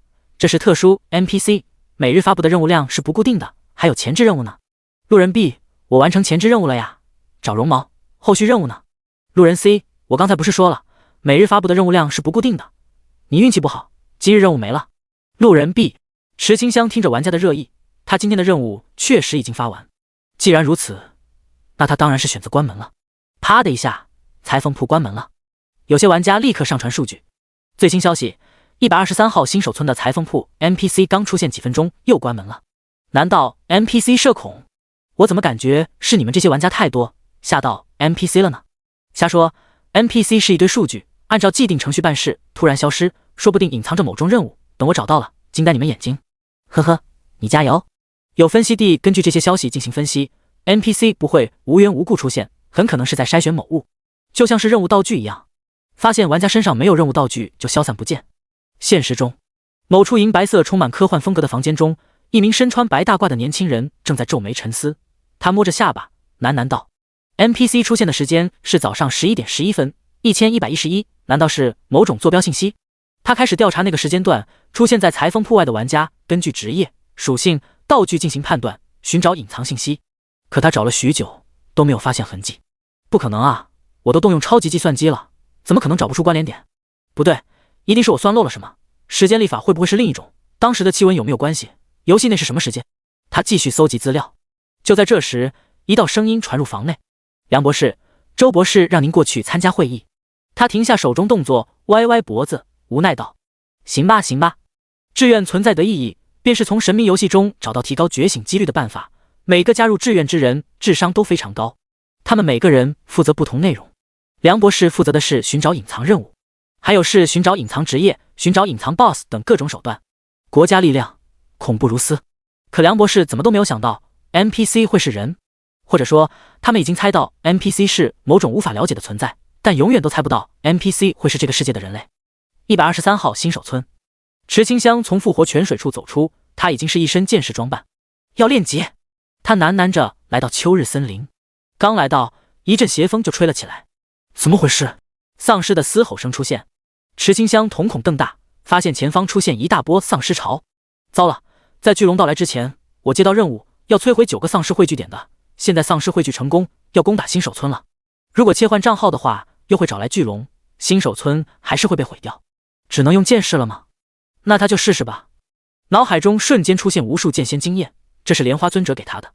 池清香有种奇怪的联想，他怀疑莲花尊者是故意给他传承，就是要让他用剑士的身份面对尸潮，不然怎么会又给剑又给剑仙经验？他唤出桃花剑，天上飘落桃花瓣，在浓郁黑色湿气前方有一道粉色影子。池清香看着这些丧尸，感觉他们面目可憎可怕，连持剑的手都有些颤抖。我不怕。桃花剑法，花影斩，密密麻麻的剑影出现，他穿梭在桃花之间，每一斩都将丧尸击杀。等级蹭蹭向上升，尸毒会让他中毒，持续掉血，但每一次升级，血量都会回满。近眼见桃花，纷纷堕红雨。桃花剑光芒一闪，空中的桃花花瓣受到牵引，环绕在桃花剑周围。他向前挥剑，冷斥道：斩！咻咻咻！粉色斩击从桃花剑中释放而出，速度极快，势不可挡。扇形范围的丧尸被屠戮干净。滴滴滴，玩家清河池焰击杀丧尸数达到50万，丧尸仇恨值加100，不死不休。就连快到村子的丧尸都折返回来，嘶吼着朝着池清香跑去。啊呀！救命！丧尸太多了，四面八方都是丧尸。他等级已经16级，来的那些10级丧尸太多，杀死根本没有经验，全都是1点。偏偏10级丧尸死后还会爆炸一下，太恶心了。他身上沾染了很多丧尸血液，血量感染尸毒，血量不断下降，行动都开始迟缓起来。蓝量用完，池清香如今是机械的挥剑，丧尸扑上来想咬他，被他挥剑斩杀。砰！死去的丧尸在空中爆炸，他抬手挡住爆炸，其余丧尸趁此机会一拥而上。远处，身穿万花仙衣的莲花尊者脚踩冰霜骸骨巨龙的头颅，手上举起百种花蜜酿造的百花醉。他抬头饮下一杯百花醉，微微一笑：“王婆子，她很好，比当年的小妮子还坚强。”丧尸王缩着脑袋，余光悄悄看着莲花尊者。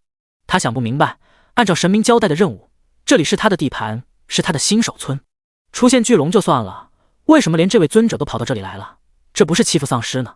早知道当初就不去这个新手村，让哥布林、球球怪、史莱姆、僵尸来这里。如果神明能给他重来一次的机会，他保证不选择这个新手村。莲花尊者感知到小美人已经达到极限后，冷冷道：“让你的人撤回来！”吼吼吼！丧尸王仰天咆哮。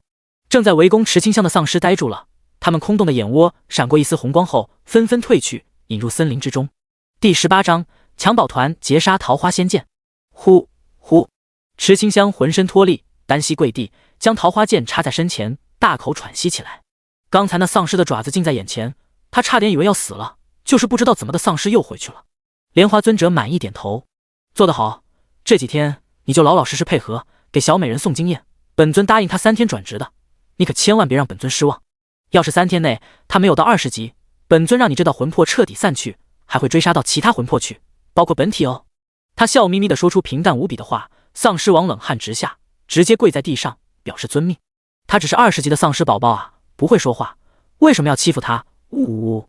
早知如此，当初他就算烂在地里面，也不选择这个新手村。如今还要给那冒险家练级，帮冒险家转职，太过分了。莲花尊者眼神磅礴，透过重重树林，深深地看了眼池清香后，提着冰霜骸骨巨龙的头颅离开。丧尸王终于松了口气，他躺在地上，好想有个人将他埋了。恢复几分钟，池清香摇晃脑袋，感觉前方晕乎乎的，尸毒还在持续扣血，他已经陷入失血状态。药瓶都喝完了，他想回城，但存在持续扣血，等于是战斗状态，他回不去，只能一步步往村子里走。他刚转身，突然一道攻击袭来，当！池清香勉强用剑抵抗。谁？哟，居然能挡住中锋剑，看来又是一把不错的武器。123号新手村果然宝物多，算你运气不好，遇到我们夺宝团。抢宝团，你们想干什么？干什么？当然是抢了你的宝物。你身上这把剑很强吧？刚才我就发现了，你和尸潮作战全靠这把剑，受死吧！在一棵树上，战地记者正在进行直播。评论区原本被桃花剑先一人挡丧尸潮的行为惊呆，都将他当成单手剑第一人了，怎料突然出现玩家进行偷袭，他们气愤不已，答字询问道：“古德莫宁，那人是谁？居然敢偷袭桃花剑仙？哈喽啊，过分了哈！你们123号新手村是没人了吗？放着这样的大高手被杀？8级萌新，回答上面问题，我们进不去。刚才丧尸潮来的时候，还在123号新手村的我们都被强制弹出游戏了。哈喽啊，那现在谁还在啊？虚坤，郊外+1，哥哥，秋日森林+1。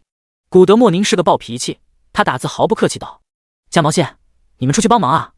哥哥，出去个屁！对方抢宝团的团长是个盗贼，被他击杀的玩家会爆出当前最好的装备，我们才不去送死。虚坤，就是他都14级了，我们过去送死吗？战地记者不敢出声，他只能打字道：“资深狗仔，那怎么办？要是被他拿到那把剑，我们这些玩家就彻底不用玩了。这样谁还敢离开新手村？”虚坤，大不了不去123号新手村呗。哥哥，对啊，我们又不是必须待在一个新手村里。评论区还在争吵，池清香全然不知。但对付抢宝团中有人发现他们正在被直播。那个狗仔，你拍好一点，看老子怎么把他的神剑爆出来。糟糕，我被发现了。资深狗仔无奈，最怕就是这样，有人通过直播视角反定位他的位置。好在这抢宝团团长没有出手杀他，估计想借助直播成名。直播吗？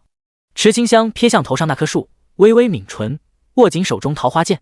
团长见状，啧啧道：“小子，你还真顽强啊！16级，血量剩下不到3万，就算我不动手，你能坚持多久呢？”尸毒每秒扣100血，拖延5分钟下去，他就赢了。所以团长不着急出手，他在拖延时间。察觉到这一点后，池清香决定主动出击。发现气势不对后，团长冷笑道：“怎么想动手啊？那要看你能不能抓得住我。”潜伏，盗贼技能掩藏身影，持续5分钟。既然抓不到首领，那就把手下都给斩了。池清香挥动桃花剑，踏步上前，一剑一个。小盗贼们发出哀嚎，身体化作白光散去。盗贼血量本来就少，根本扛不住一剑。一会过后，能看见的盗贼都已经死亡。他大口喘息起来，眼前一片漆黑，眼睛都快要睁不开了。8级萌新，桃花剑仙已经达到极限，就差一个团长。那团长真是怂逼，正面作战他根本不是剑仙的对手。哈喽啊，那团长别让我遇到，不然我见一次杀一次。古德莫宁，附议。剑问天下，桃花剑仙是我们剑阁之人，如今强宝团对桃花剑仙出手，那就是与剑阁为敌。剑阁在此声明，以后杀他们强宝团成员一次，可以拿着录像找我领取1万块钱。武剑纷纷发表声明，表达态度。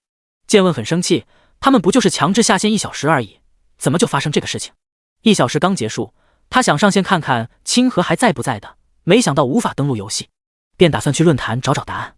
刚才看到直播，要不是他好奇点进去，都不知道清河遭受围攻。一想到清河的遭遇，他就十分生气，直接在公屏上发言：别让我知道那些人的真实身份。武剑的发言很难让人忽视。8级萌新，没想到桃花剑仙居然是剑阁的人，强宝团这一次踢到铁板了。哥哥，别太乐观，等那把剑被爆出来，什么剑阁的都是送死。古德莫宁，你他妈再说一遍，信不信老子赌到你在泉水杀？嘴臭什么呢你？虚坤，你好牛哦，求你来杀，谁不来谁是狗。古德莫宁，行，你很好，你等着吧。天成，古家，砰！古德宁一拳把电脑显示屏打穿，他摁住对讲器，冷冷道：给我在游戏里面查 ID 为虚坤的，必要时让志愿帮忙调查，让家族出手，杀到他无法练级。少主，志愿的人怕是不愿意做这种小事，那就把123号新手村桃花剑仙的视频发过去。他们不是喜欢找隐藏线索吗？桃花剑仙够隐藏了吧？明白。第19章，你做了错误的选择，你撑不住了吧？一道声音出现，池清香闭上眼睛，感受着血量不断下降。倒计时30秒，看得无数人拳头紧握，气愤不已。难道桃花剑仙今日就要命丧于此？他们不甘心。叶修如很不甘心，他握拳要一拳打下，可对比一下墙壁和手的硬度后，还是改成拍桌子。小叶子，你怎么了？姐姐，能不能别叫我小叶子？我已经长大了。你长大了。姐姐莞尔一笑，捏了下弟弟的脸蛋后，不等他生气，突然问道：对了，小叶子，你为什么生气啊？有人在游戏里面欺负我的朋友。你朋友？那4个？不是，是他。姐姐好奇看去，发现直播画面中出现受伤的单手剑士。倒计时10秒开始了。10。池清香闭着眼，他笃定敌人不会让他自然流血而死，一定会在最后几秒发动攻击。既然视线只会干扰大脑判断，那他干脆闭眼感知敌人位置。9。资深狗仔屏住呼吸，不愿意错过最后几秒的精彩时刻。5。不约而同的，许多观看直播的玩家停下手中动作，聚精会神地盯着池清香，想看看桃花剑仙的传说是不是在今日终结，那把强大的装备会不会就此被爆出来。遭受过强宝团骚扰的玩家气愤不已，他们期待着奇迹的发生。武剑目不转睛，剑恒已经想到待会要怎么安慰清河了。3。盗贼眼神透露出一丝红光，他绕到池清香背后，高高跃起。死吧！背刺！噗呲！鲜血绽放，染红池剑人。池清香睁开双眼，看到盗贼眼中的错愕。盗贼无法接受这个结局，他低头看着穿透胸膛的剑，血量清零，化作一道数据消失。0。池清香活了下来，他的血量剩下不到100点。尸毒不会直接将玩家毒死，达成隐藏成就我还能撑一会儿，被尸毒侵蚀到血量不足100，且进行有效击杀行为，获得金币100。当当，桃花剑从池清香手中掉落在地，他好累，每一次呼吸都能感觉到肺部火辣辣的疼。资深狗仔瞪大了狗眼双眼，从惊愕转而欢呼：赢了！桃花剑仙天下无敌！8级萌新居然真的赢了，在最后时刻反杀了盗贼。哈喽啊，反杀的好啊！他们死了，现在登录不上游戏，我们可以毒死他们。我有限制符，能让对方7天内不能更换新手村。我有定位符，可以得知那盗贼的具体位置。等等，你们看那地上是不是爆出什么装备来了？池清香也发现了装备。当适应100血量的状态后，他勉强以剑为拐，缓步行走。获得道具诅咒之刃，唯一盗贼专属武器。诅咒之刃以付出相同代价为手段，获得神秘的诅咒力量。当前拥有诅咒数量1。看着装备说明，他懂了。难怪那盗贼可以爆出他人装备，原来盗贼被杀同样会爆出最珍贵的武器。他把武器信息展示给资深狗仔看，准确来说是给直播间看。你的装备已经掉落，等我恢复好后会找你算账的。你要是能看到就来找我，能杀我一次，我把装备还给你。这是赤裸裸的宣战，是对强保团的宣战。武剑纷纷发声支持。剑衡天下，剑阁支持清河兄弟的一切行为。剑问天下，剑阁之前允诺的依旧作数，杀1名强保团成员，赏1万块。整个论坛瞬间轰动起来。桃花剑仙没死，强保团的好日子到头了。但装备的出现令不少盗贼蠢蠢欲动。某地，一盗贼看着直播，握紧手中淬毒的绿色匕首，恼怒道：那个废物居然把诅咒之刃用作夺宝，真是暴殄天物。要是诅咒之刃给他，他会让自身受到的伤害提高1000倍，同样的对敌人也提高1000倍伤害，这样才刺激啊！偏偏诅咒被使用了，要想洗掉诅咒，需要去神圣教堂获得圣水，那都是转职后的任务才能获得圣水，如今的他做不到。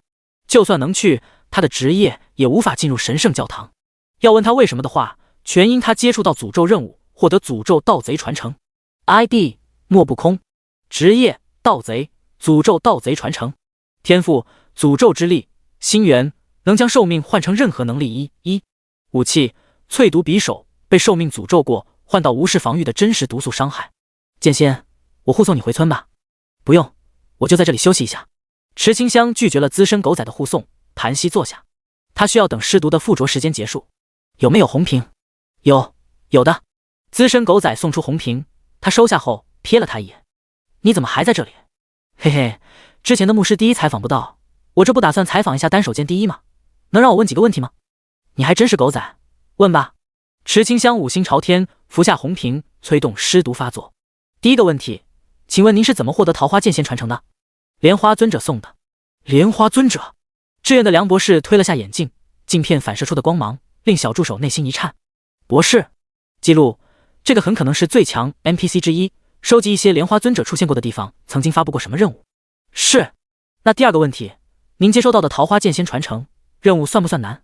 池清香没有发现他有任务，可能需要20级后找到莲花尊者，用桃花剑开启任务后才能看到转职条件吧。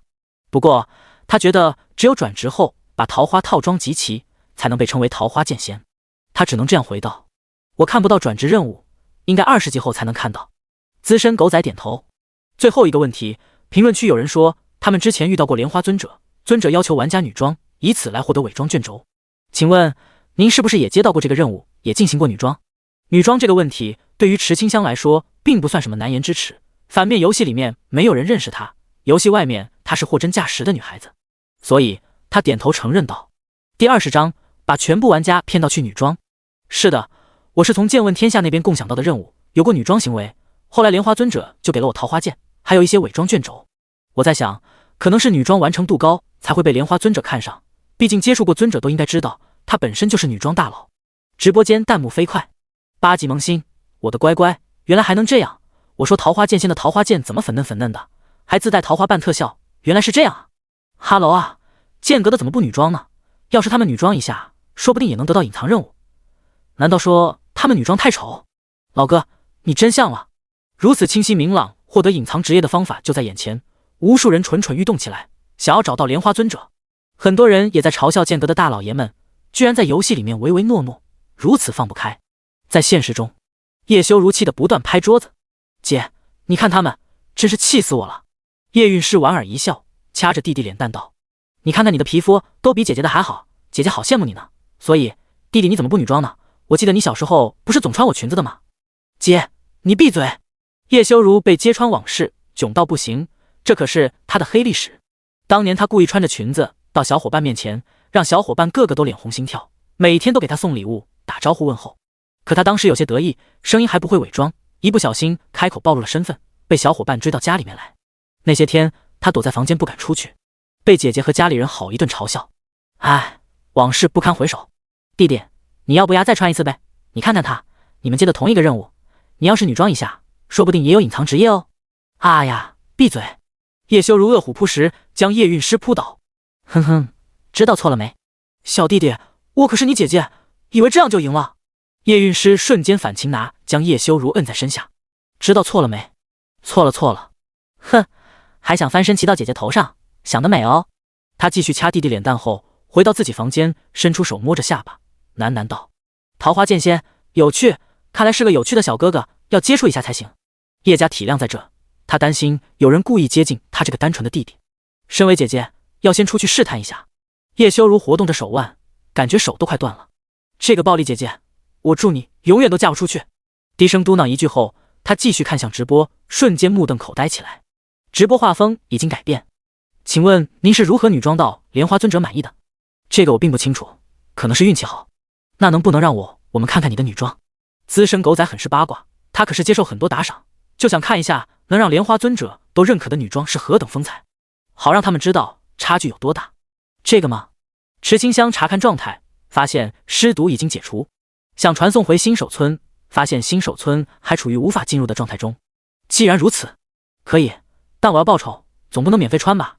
要是被同学们知道了……懂，我懂，小兄弟，您稍等。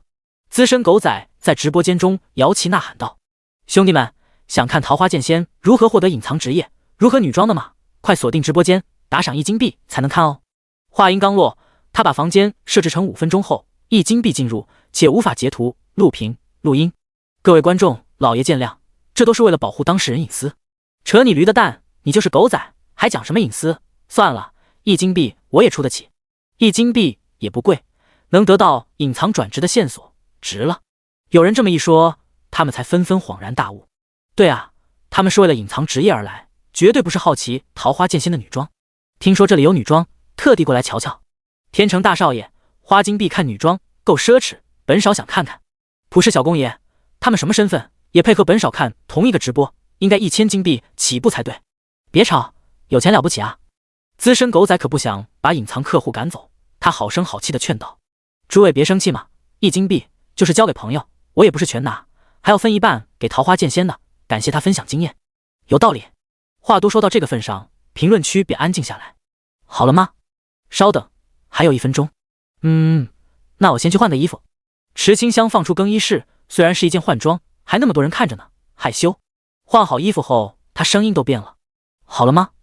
声音一出，无数人瞬间支付1金币。如此美妙的声音，不看一眼将是人生遗憾。越来越让人期待桃花剑仙的女装模样了。叶修如在房间中看着直播间，她内心有种别扭感觉，不太想被人知道清河的事情，想把它藏起来。可她也不知道怎么了，单手撑着脸，无所事事地盯着屏幕。资深狗仔发起倒计时了，高呼道：10、9、8、3，出来吧！池清香撤去更衣室，他就站在那儿，天地都为他失色。当当，铃铛的声音出现，是他衣服上的配饰，2条垂到脚边的长流苏，还有固定头发的玉如意发簪。如瀑的长发被微风吹动，人们内心砰砰直跳，庞佛看到世间最美之景，今日所见，终生难忘。叶修如也愣住了，他眼睛紧盯池清香，好美，这是新的衣服。清河他果然不被游戏所限制，随意女装是患病的缘故，才如此毫无顾忌。想到这一点，他就有些心痛，莫由来的心痛。想到如此美景会在不久后香消玉殒，越美越是心碎。弟弟，你……叶韵诗本想着过来让弟弟女装，他想看看弟弟女装有没有直播画面的那么好看，没想到居然看见弟弟流泪的一幕。10年了，这还是他第一次看到弟弟流泪。是因为他看向屏幕，是因为画面中的那个人吧？弟弟，你怎么了？姐。叶修如哭着说出清河迟燕的遭遇，患上魔职病，被父母抛弃，被学生孤立在宿舍，没有好友。他孤零零一人站在雨中，看着人来人往，却等不到为他撑伞之人。第21章，伪装的秘密。听完事情经过，叶香的内心也很不好受。他抱着叶修如，安慰着弟弟。别人说小叶子是大小姐，说的十分准确，因为她性格有些傲娇，又多愁善感，虽说为人和善，又喜欢耍小威风。如此可爱的弟弟却在今天哭了。放心吧，姐姐会帮你找到他的，不就是魔之病吗？姐姐替你治好他。姐姐你最好了。那你想要怎么报答我？女装吗？滚啊！叶修如愤怒咆哮，叶香笑着离开。一出门，他表情冷静下去，想起那个画面，回到房间，默默看着直播。明明是杂乱的野外，此刻却因为一人的存在，为整个世界增添一分色彩。他拿出桃花剑，桃花花瓣纷纷落下，悠扬的琴声随着而来。资深狗仔都看呆了，直播间变得静悄悄起来。你怎么了？直到声音出现，一些人猛地惊醒，看着现实中他们的手居然邪恶的伸向，那可是男人的女装啊！很多人终于明白，为什么莲花尊者会给他桃花剑仙传承了。女装后如此祸国殃民，怎能不惹人怜爱？加之莲花尊者的特性，每个看过的人都发言道道。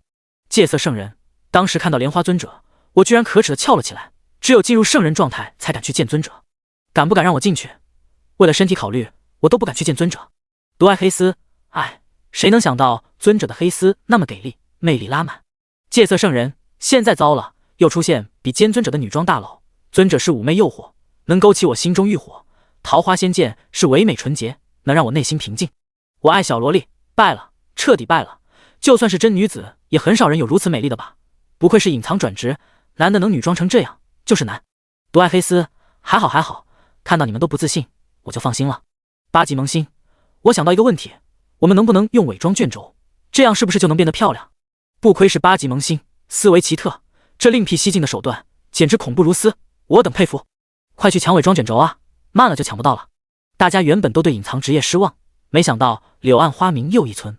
一时间，伪装卷轴价格不断走高，之前卷轴对刷怪毫无帮助，连1金币都没有人要，如今炒到100金币，都是瞬间被秒空。疯了，彻底疯了！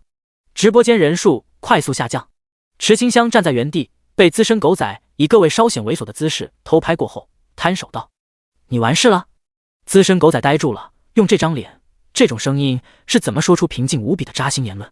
什么叫做他完事了？他瞥了眼评论区，果然都是嘲笑他猥琐秒男。嗨，小兄弟，你有没有使用伪装？池清香一怔，难道他使用灵魂娃娃的事情被发现了？不对，玩家中不可能有人发现。他摇摇头道：“没有伪装。”志愿，梁博士猛地一拍桌子，他兴奋道：“我找到了！”不是，你找到什么了？你快看这里！他刚才停顿了1秒左右，这是在思考。如果没有伪装，直接回答就是为什么要思考？所以真相只有一个。他一进入工作状态，就像是换了一个人一样。他推了下反光镜片，自信道：“记录，桃花剑仙在伪装事情上迟疑，很可能是进行了伪装。目前和伪装相关的是伪装卷轴，把结果递上去。”是。小助手心情有些激动，如果结果是真的，那他们名声在志愿将会更大。被拍了好几分钟后，池清香发现可以回城了，他说道：“要是没事的话，我就先离开了。”资深狗仔还能怎么样办？他阻止不了啊。突然，他的后台弹出消息，看到这个消息，他瞳孔一缩，没想到桃花剑仙的事情居然惊动那些人。他立刻解开了各种限制，大声喊道：“小兄弟稍等！狗仔良心发现，可以录屏了，快点录屏啊！那是剑仙最后的背影啊！怎么狗仔有喊住剑仙？这是彩蛋环节吗？”在志愿中，全部博士坐在会议室内，显示屏中正是直播画面。就让我们看看梁博士的推断是否准确，他有没有使用伪装道具？资深狗仔拦下池清香后，认真道：“小兄弟，你应该有伪装卷轴吧？能不能卖我几个？直播间好多人抢着要呢。”没人要啊！一群人刚说不要，突然涌现出一批喊着要买的发言。这发生啥了？怎么感觉被水军冲了？资深狗仔暗道志愿给力，如此配合，他期待地看向池清香。小兄弟，你看看直播间，他们多么热情啊！你要是有多余的，可以卖给我们，反正你也用不到不是吗？用不到吗？他用得到，学校分班后会查看角色信息，他还需要伪装卷轴搭配灵魂娃娃骗过学校呢。所以伪装卷轴对他很重要，不能卖。不可以，我有用。那你现在不是没有伪装吗？又提到现在的伪装，池清香眼睛一眯，知道对方是察觉到了什么，他立刻持剑和资深狗仔对峙。你都知道什么？别冲动！被神色冰冷的女装剑仙拿剑指着，他腿都要吓软了。小兄弟，我就是好奇，为什么你换个衣服，感觉气质样貌都变了？明明男装的时候没有这个感觉。就想着你是不是还有什么隐藏道具？你也知道，大家都花了钱的，要是你有所隐藏的话，哼，爱信不信，反正我该说的已经说了。你若是再敢向前一步，我不会留情。灵魂娃娃是他的秘密，绝对不能被人知道。他挥下一道剑痕，将资深狗仔拦在剑痕外。资深狗仔内心冷汗直下，好险，刚才总把桃花仙剑当成女子了，被脸骗了，以为他的脾气很好，差点忘记他可是独自抵抗丧尸潮的南剑仙。后半句话他没有说。志愿的任务真不好接，不过他们如此笃定让我去猜，难道小兄弟真的用了伪装卷轴？然后他关闭直播间，等待志愿的消息。你做得很好，稍后会有工作人员联系你，以后你就属于编外人员，代号狗仔。第22章荣誉勋章。志愿。小助手放下平板，低声在梁博士耳边说话。梁博士微微点头，他看向其他博士，严肃道：资深狗仔已经收编为志愿的编外成员，以后会为我们效力。首座的周博士抬手道：这是不急，他的能力在觉醒后很难有实际作用，目前最要紧的是隐藏任务，上面已经有不少18级的，要不了1周时间，第一个20级就会出现，我们必须在此之前找到足够多的隐藏职业。没错，我们需要知道桃花剑仙是如何将伪装卷轴用到如此地步。画面中不断播放着池清香女装的那些画面，一身青衣，美丽动人，每一帧画面都被无数人研究，从风吹动的发丝、面部表情、瞳孔变化、衣服褶皱、肢体动作，全部在研究。越是研究，越感觉完美，根本看不出伪装的痕迹，反倒是让他们这些研究画面的博士都有些心动。他们从来没有见到过如此自然和谐的动作和表情，就像是看一件完美的工艺品一样，有些着迷。周博士看向私人助手，询问道：伪装卷轴收购的怎么样？助手拿出同款平板，点击几下后答道：目前伪装卷轴的市场价格为1000金币，一出手就被抢完。周博士再问：莲花尊者找到没？助手继续操作平板，他观察信息的速度很快，几十页的资料一下子就看完，并做出总结道：没有，根据收集到的线索，莲花尊者是游戏内唯一 NPC 没有固定出现的地方。根据游戏内玩家分享的位置分析，莲花尊者曾经出现在1号、8号、19号、56号、57号、58号、123号新手村。共同点是什么？暂无发现。会议室安静下来，想找出莲花尊者的共同点真难。周博士问不出桃花仙剑是如何使用的伪装卷轴，就想着从发布任务的 NPC 上寻找答案，可依旧找不到。继续收购伪装卷轴，安排人手下去，必须让他们掌握精妙的女装技术。助手点头：好的，我这就吩咐下去。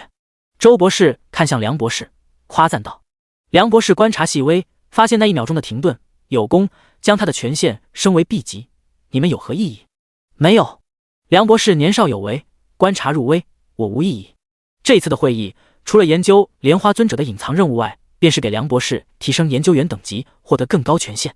能加入志愿的初始等级都是 E， 发现新的史诗任务将升级为 D 级，发现新传说任务升级为 C， 发现转职任务线索、隐藏任务线索时升级为 B。A 级需要发现5个唯一任务，任务的种类志愿早就调查清楚，那种场景任务太不可控，没有加入评级中。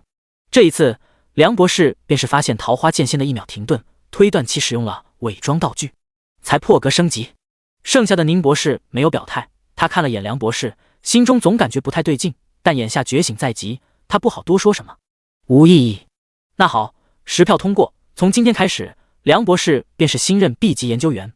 周博士起身带头鼓掌，鼓励道：希望以后梁博士再接再厉，争取早日升为 A 级。我会的。池清香离开秋日森林后，回到123号新手村。村长带着一众村民在村口等着，他发现池清香的身影后，内心一叹：这就是命吗？内心感慨良多，他上前2步，带领全村人躬身道谢，感谢这位冒险家庇佑村子，这是荣誉勋章，带上它，您的威名将被万人敬仰，您的事迹便被天下传颂。获得道具荣誉勋章。荣誉勋章正气值增加50，获得友方阵营好感，开启荣誉商城，诛杀敌对势力，获得荣誉值可进入神圣殿堂。正气值50，荣誉值0。好东西！池清香心安理得地接下荣誉勋章，在他的身后还跟着资深狗仔。资深狗仔悄悄观察，不敢靠太近。冒险家，时候不早了，老头子家里面准备了饭食，来家里做客吧。好。现在的时间换作现实来看，是中午12点左右，很多人吃饭的时候。没想到 NPC 还挺准时吃饭的。其实池清香觉得他就算是不保护村子，有村长这群人在，区20级以下的丧尸根本无法攻破新手村。毕竟村长可是60级的，但他还是选择站出来挡在丧尸潮前。一方面是当 NPC 时自责任务接了没完成，报酬是占卜师转职卷轴，他没完成任务，自然没拿到报酬。另一方面是因为愧疚，以及想着为桃花剑仙升级。毕竟丧尸潮不是什么时候都有的，应该最后面发生的盗贼完全是意外。虽说没有摧毁那些丧尸汇聚点，可挡下丧尸潮应该算勉强及格吧。池清香不清楚村长的评判标准，在内心为自己的行动评级。安安静静进入村长家后，看着村长摆放出一大堆饭食，冒险家，吃吧。你如今有伤在身，吃完后去村子中心看看喷泉吧，泉水能让你内心平静下来。好，复活泉水原来被 NPC 这样理解的吗？他看着桌上饭食，和平时的没有差别，咬下一口，口感也一模一样。不，应该是更加好吃。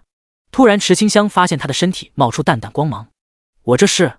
你身上尸毒未清，这些饭食能帮你温养身体，驱除伤势。村长爷爷，你是怎么做的？我想学可以吗？这个嘛，都是老头子夫人做出来的，一般都是传不过嘛。你要真的想学，倒也可以。村长原本想说传女不传男的，可他发现这冒险家灵魂很是奇怪，像是有某种屏障存在一样。他们这些人判断冒险家都是从灵魂判断的，偏偏他从灵魂中看不透这冒险家是男是女。村长摸着胡须沉思起来，他有着莲花尊者赐予的桃花剑，他的佩剑按理来说应该是传给女子才对，可这娃子怎么看起来是男娃？他转念一想，莲花尊者喜欢搞怪，平日靠着伪装能力假扮成男性，又故意用女性打扮行走，使得无数人以为尊者是人妖。尊者对这种被误会的情况还乐在其中，特别喜欢逗弄纯情冒险家。就算有闲情想找传人了，都是先找好看的，是女装好看。而这个娃子长得那么可爱的，女装起来绝对好看。特别是这双水灵灵的单纯大眼睛，这样看着他，这谁受得了啊？禁止卖萌。嗨嗨，这些饭菜都是家常菜，特别的是水。水？你来看吧。第23章，新任务，调查丧尸潮的真相。稀释过的圣水，顾名思义是稀释过的圣水，一滴圣水混一缸井水。圣水，这个可是神圣殿堂的宝物，在新手村居然有这个东西。突然池清香灵光一现，他拿出诅咒之刃。村长表情瞬间大变。冒险家，你从什么地方得到如此邪恶的武器？村长一挥手，武器就出现在他的手上。我这里剩下最后一滴圣水，帮你解除上面的诅咒吧。不等池清香阻止，圣水已经滴在诅咒之刃上，上面的诅咒之力消失，成为一把看起来有些诡异的武器。好了，冒险家，你千万不能触碰诅咒，这会影响你的力量。谢谢村长爷爷，我知道了。爷爷没有什么好东西给你，这些水你带一些走吧。好。池清香掏出500毫升的瓶子，装了4瓶。我就带这些够了。村长看到后板着脸道：冒险家，你怎么可以装那么少？是不是没有容器？早说嘛！爷爷把这个装过圣水的瓶子送给你。获得道具圣水瓶，里面残存着圣水气息，似有无尽容量。村子把水缸的水一下子灌入大一大半在圣水瓶中，这才满意点头。带多一些，保佑你无病无灾。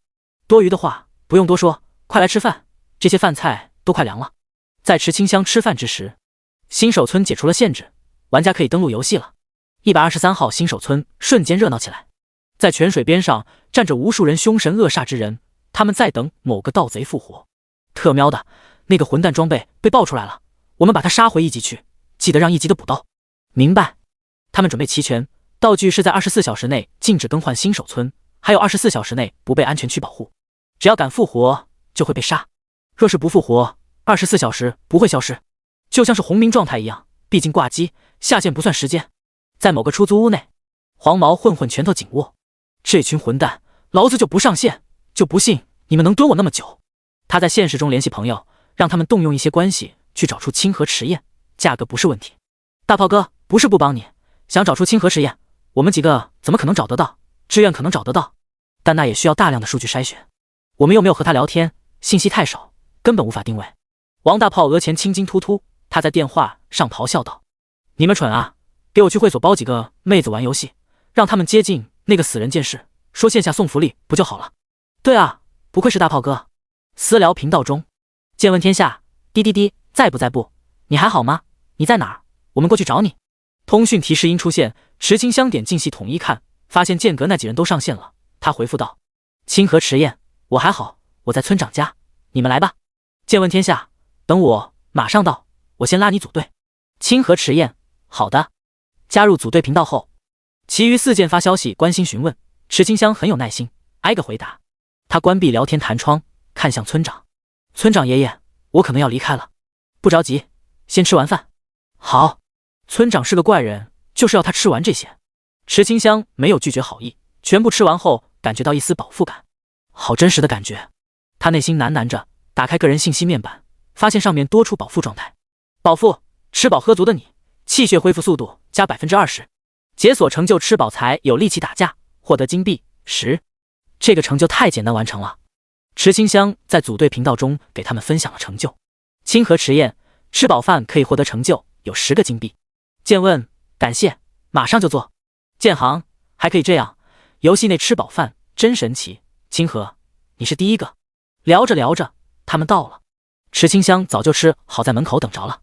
村长这时候走上前去，表情认真严肃道：“你们就是荣誉冒险家的好友吧？很好，都是一表人才。老头子遇上一些麻烦，你们可以帮助我吗？”是隐藏任务的气息。武剑激动起来：“当然愿意，老先生，不知道您为什么事情烦恼？”解锁任务村长的烦恼：123号新手村的村长很烦恼，担心丧尸潮还会出现，需要一些勇敢的勇士去调查原因。任务奖励：荣誉值加50，村子好感度加50，金币加50。这是隐藏任务。武剑不太敢接，这个任务不简单，需要深入秋日森林调查丧尸潮的原因，一不小心就会死掉。他们这些人中等级最高的是清河17级，想要调查原因，肯定要去重度污染区，甚至是去到禁区，很可能要见到丧尸王。刚被村长如此照顾，于情于理，这个忙不管多难，池清香都帮了。反正在游戏内死了也不是真的死亡。他一口应下：“村长爷爷，我一定会找出真相的。荣誉冒险家，我相信你，神殿会保佑你的。”池清香转身离开。如今有了稀释的圣水，这些圣水或许就是完成任务的关键。牧师账号的神圣白羽装备被盯上了，要是不穿装备，攻击力完全不够，只好先培养剑士账号进行转职。剑问看着清河的动作，犹豫再三，询问道：“清河，我们真的可以完成任务？”“可以的，村长爷爷在你们来之前给了我这个。”清河迟燕分享道具圣水瓶。他们点开资料一查看，表情都裂开了。这是神圣殿堂的圣水瓶，里面装着的是圣水吧？一滴下去，丧尸王都活不了。牛皮，有这个道具在，还怕什么丧尸？虐杀秋日森林都可以。看着他们激动模样，池清香很不好意思，他解释道：“这不是100%纯度的圣水，是稀释过很多倍的圣水，所以我们不能大意，还是需要小心的。”剑衡天下皱眉凝神，他提出建议道：“那我们先找一些丧尸试一下稀释圣水的威力吧。”当清河迟燕出现在村子中，无数人对他送上真挚的膜拜。“小哥哥，看看我，人家胸大活好，可以认识一下人家吗？奴家精通各种姿势，小哥哥来吗？”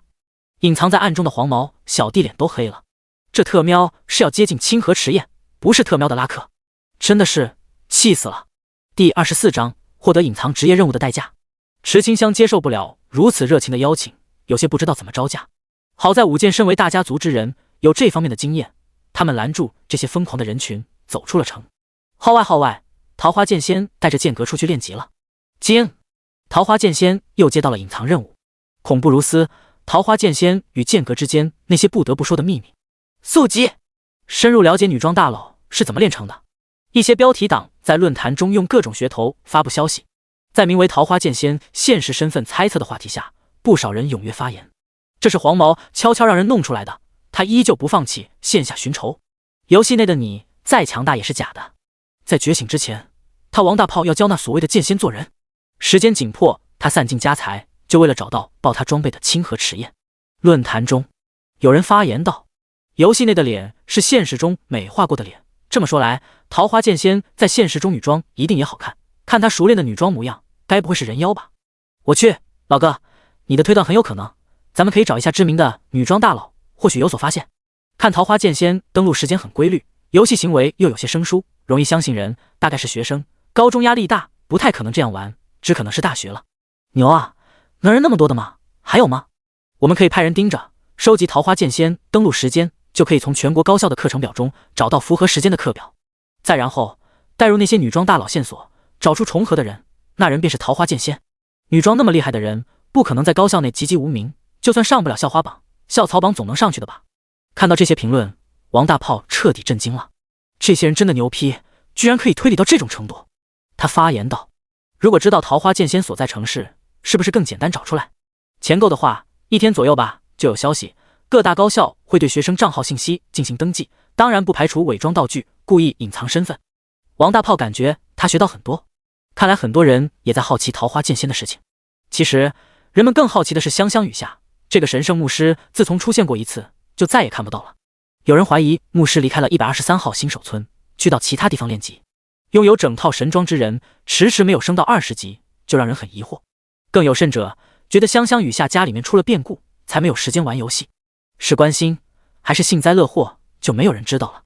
王大炮不关注其他人，他只想找到清河迟彦，好好教训这个臭小子。你等着吧，老子花了全部家当，要把你搞废。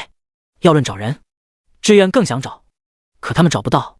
志愿和武大家族联系过，得知桃花剑仙患有魔质病，是大学生。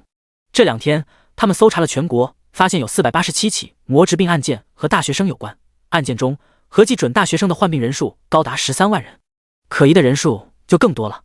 现在还没有更新高校大学生职业详情，一旦更新完成，志愿可以从数据中筛选魔质病、大学生、剑士这些条件，从而找到桃花剑仙。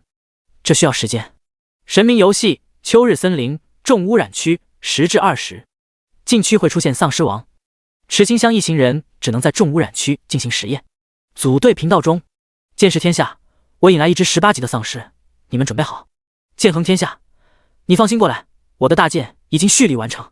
当丧尸冲过来时，剑横天下甩着重剑，将丧尸拍到指定树上。剑行天下和剑平天下手持双手剑，固定住丧尸4肢。剑问天下用他的运光剑将丧尸定住。池清香上前滴下一滴稀释过的圣水，带着淡淡金色的水滴落在丧尸额头上，他拼命挣扎，发出求救惨叫。周围的丧尸受到吸引，方向一转，朝着池清香等人跑来。池清香再次滴下一滴，直到5滴才能把18级的丧尸杀死。下一次抓20级的，可以试试。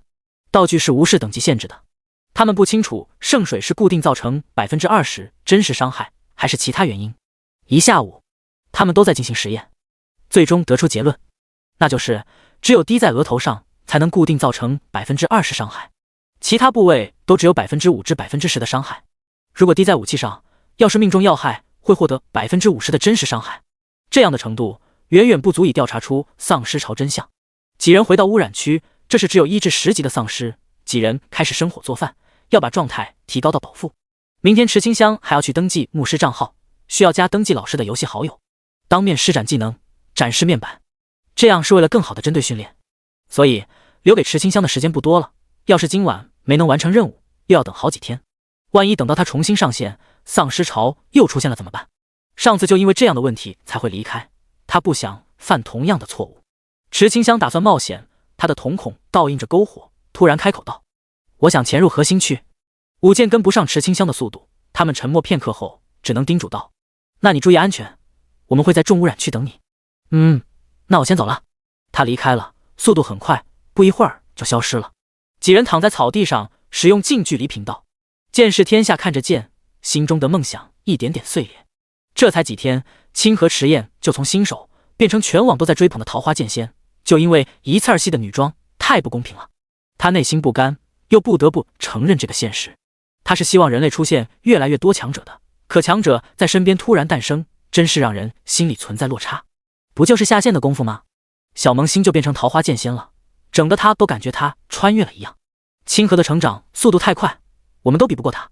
剑行天下赞同剑视天下的话，他满脸无奈，伸出手看着游戏内的月亮，想握拳去抓，又无力放下，叹道：“隐藏职业真的太强大了，家族想让我放弃剑士职业，正在为我寻找重选卷轴，想让我重新选择职业。”剑问天下一句话都没说，他看着运光剑发呆。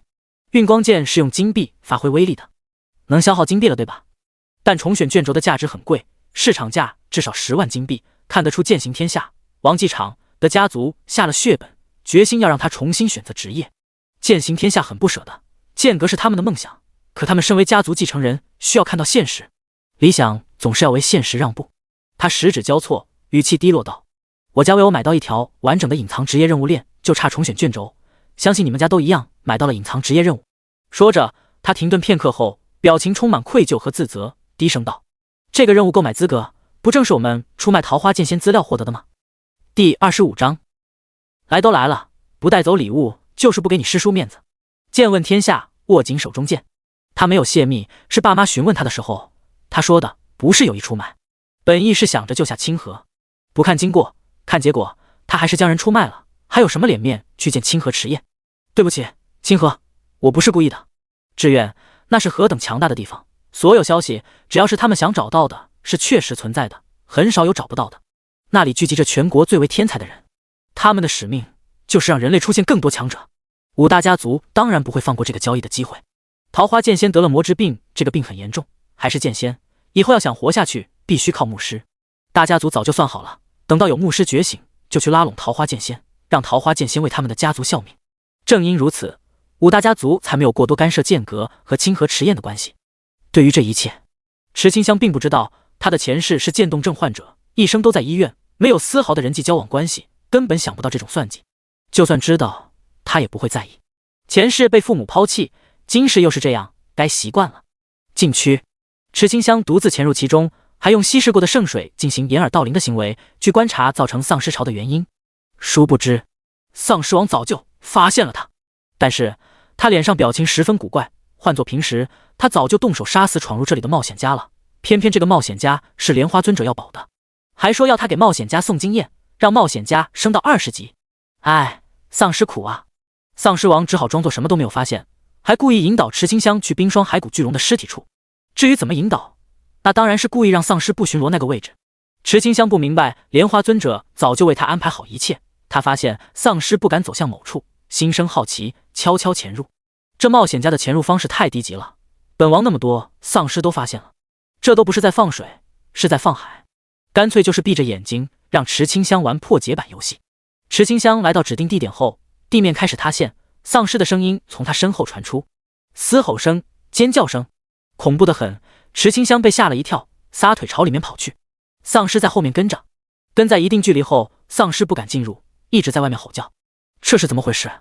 池清香面向丧尸，手持桃花剑，紧盯丧尸，缓缓后退，生怕他一转身，丧尸会冲过来。滴答，奇怪的水滴声从他的身后出现，他冷汗唰的一下就出现了，腿都有些吓软。他快速转头看向身后，没有看到人，又迅速转回来盯着丧尸。这里太安静了，只有莫名的水滴声和丧尸的嘶吼。深夜的秋日森林恐怖多了，天空在打雷，光暗交替之间，池清香隐约能看到森林中的一堆丧尸。这种明知道危险就在周围的紧张感，令他精神紧绷，生怕一不注意，丧尸就已经冲到他的眼前。池清香手心都紧张到渗出细微汗珠。呼呼，暴雨前的大风吹过，给整片森林都降低了温度，平白增添不少恐怖。明日之后的秋日森林，每一次晚上出现的丧尸叫都能把人吓一跳。他此刻有些惊慌，大声喊了起来，靠声音壮胆：“别躲了，我看到你了，快点出来！”丧尸王一愣，他被发现了。没想到这冒险家还有点可取之处，居然能发现他躲在暗中。既然被发现，那他也不藏着掖着，从一众丧尸中缓缓走出。他身材魁梧，一脸凶相。吼！丧尸王仰天咆哮，整片秋日森林变成了红色。剑阁五剑一惊，发现污染区的危险指数正在迅速升高。不到5分钟，论坛炸开了锅。劲爆消息，坐标123号新手村，有人遇到丧尸王了。牛批！不知道是那个猛人能不能打得过丧尸王。别想了，其他新手村也有人遇到过 BOSS， 见面都被秒杀。你们说是谁遇到丧尸王了？那还用猜？除了桃花剑仙有实力深入禁区，123号新手村还有谁能做到？就是说，桃花仙剑的首杀要被丧尸王拿下了。论坛的消息，武剑看到了，他们本来内心对清河迟宴就有些愧疚，明明是集体任务，却要他独自一人犯险。我等不下去了，一起进入禁区，救出清河。走吧，反正这个账号后面也要重练，就当是最后的疯狂。冲啊！战地记者悄悄出现，他一直躲在远处拍武剑，这是志愿梁博士的任务。他私信梁博士助理，告知武剑动向。博士说让你继续跟着。看到回信，他换上丧尸服装，服装能伪装丧尸气息。弱点是不能有怪异行为和出手进攻，方能混入其中。禁区，池清香真的很紧张，他看向丧尸王 LV20， 那猩红的名字有着莫名的霸气。丧尸王不进攻，就在外面看着，快点进入啊，那尸体等着你摸呢。莲花尊者留下来的巨龙尸体，他一猜就知道是给这个冒险家留的，很可能是等到这个冒险家20级的时候来拿。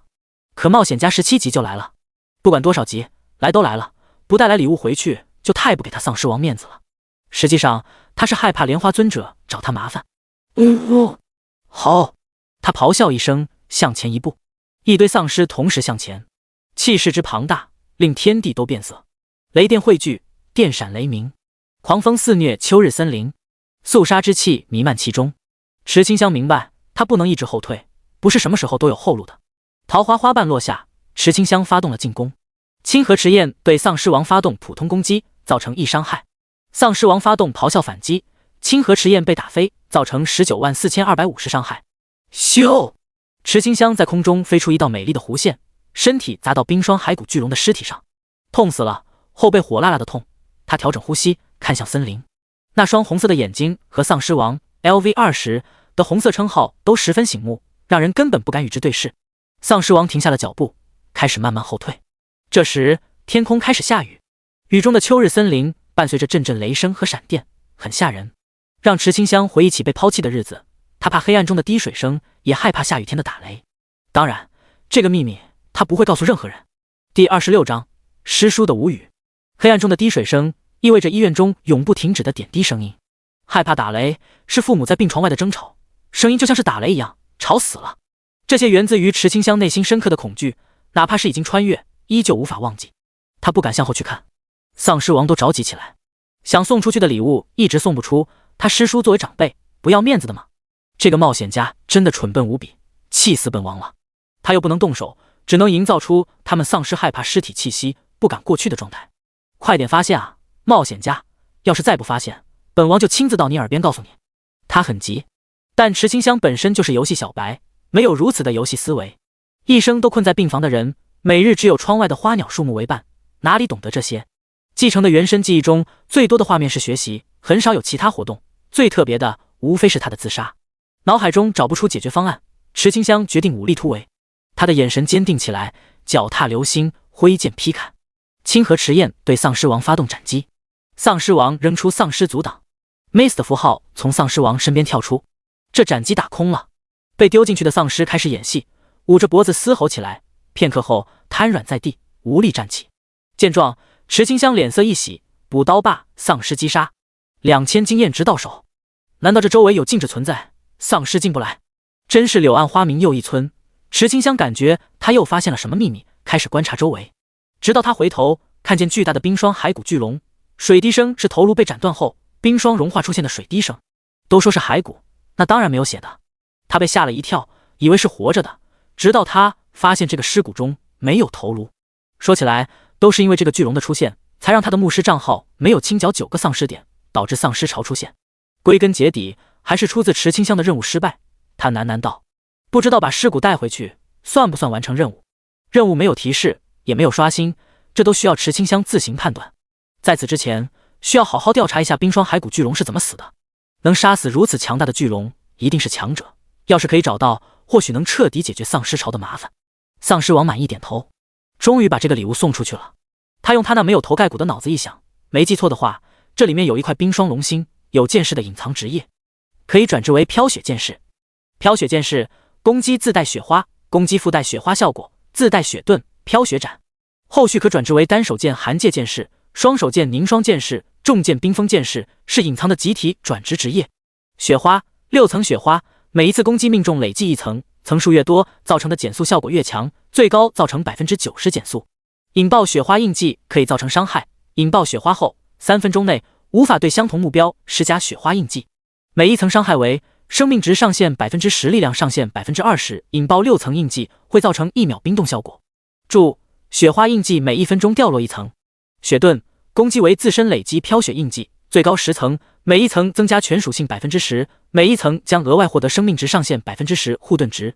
护盾破碎将重新累积雪花印记。注：未造成攻击时，印记每5分钟掉落1层。飘雪斩化身飘雪，持续5分钟，可在雪落的位置随意出现。飘雪状态结束后，获得1分钟内全属性 50% 加成，第一击拥有 100% 力量的真实攻击加持。莲花尊者真的太宠这冒险家了吧，知道他的跟班实力差，特地留下这份传承。可恶啊，为什么本王没有这种后台？呜呜呜！丧尸王心情低落，蹲在角落画圈圈。这时候下雨了，红色的秋日森林像是有呼吸一样，明暗交替，富有规律。丧尸王感觉到那群跟班悄悄跟了过来，正好把那群跟班都扔进去接受传承。走你！一群丧尸突然出现在武剑身后，他们打都打不过，被追着跑。剑行焦急道：怎么办？我们好像越来越深入了。剑士表情无比凝重，他分析道：前面就是禁区，要是遇到丧尸王，我们绝对活不下来。难道我们往回走就能活了？赶紧冲过去吧！在尸谷内，池清香看着漂浮的冰霜龙心，获得道具冰霜龙心，该道具可以开启隐藏职业飘雪剑士任务。他有桃花剑仙的转职，这个好像没啥用，先收起来，看看那5人想不想要。哇呀啊呀！救命！丧尸王在当老六，居然蹲在地上！快跑！前面丧尸不敢去，是我们唯一活下去的机会。说到5人，他就听到那5人的惨叫声。走出尸谷一看，好家伙，真的是5人！他们狼狈不堪，血量岌岌可危，就差一下就死掉了。剑问瘫坐在地，抬着头看向池清香，他不断喘着气，问道：清河，好巧啊，你也是被丧尸王围在这里面吗？池清香点点头，指着身后解释道：这里有冰霜骸骨巨龙尸骨，可能是尸骨散发的威压震慑住丧尸王，才让丧尸不敢进来。原来如此。武剑快速嗑药，可他们中了尸毒，一加血，血量就会速速往下掉，掉到1000点以内才会停下。没用的，尸毒不清除，你们的血量是加不上去的，把稀释过的圣水拿出来喝下吧，可以清除尸毒。有，我们差点忘记这个东西。5人掏出稀释过的圣水，一口喝下，下一秒，他们宛如煮熟的虾，浑身发热发红。丧尸王看到这一幕，尸都傻了。你们那么勇敢的吗？尸毒是诅咒类型，圣水是可以消除，可圣水都是外用的，还没有见过内服的。他喉咙滚动，掉出不少扭动的蛆，他不能说话，无法交流，根本没办法提醒。算了，反正喝不死人，内服和外服的效果都一样，就是内服会很痛，相当于全身骨头被碾碎，肌肉被撕裂一样。这种痛是丧尸被喂下圣水时相同的痛，但也有好处，圣水会重组身体，全属性会提高，这也算是因祸得福了。第27章摊牌，僵硬的关系。啊呀，痛死我了！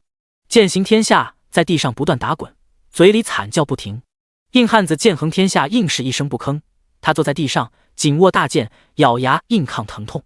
剑士天下在地上像个蛆一样挪动，他被痛到有些精神失常，嘿嘿的一边傻笑一边向前爬。剑问天下看着好友的表现，心中无比悲凉。他躺在地上，嘴唇哆嗦个不停，身体一直在颤抖，他感觉大脑都痛到在震颤。在清河迟彦面前如此丢脸人，令他羞耻到极点，恨不得撞死过去。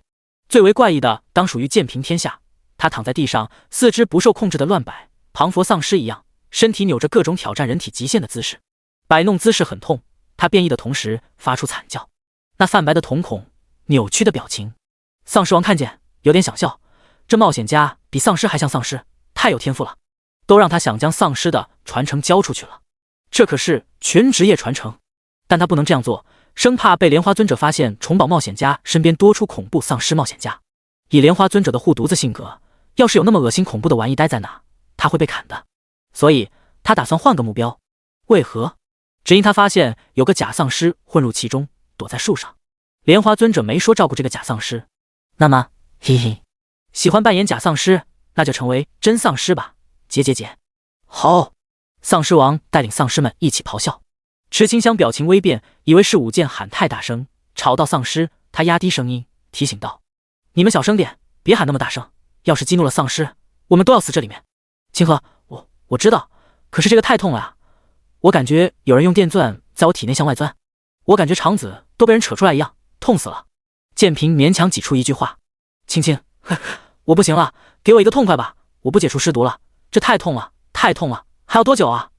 他眼睁睁看着自己的双腿扭曲到脖子上，还双腿交叠锁住了，这是什么鬼高难度姿势？太羞耻了，想死的心都有了。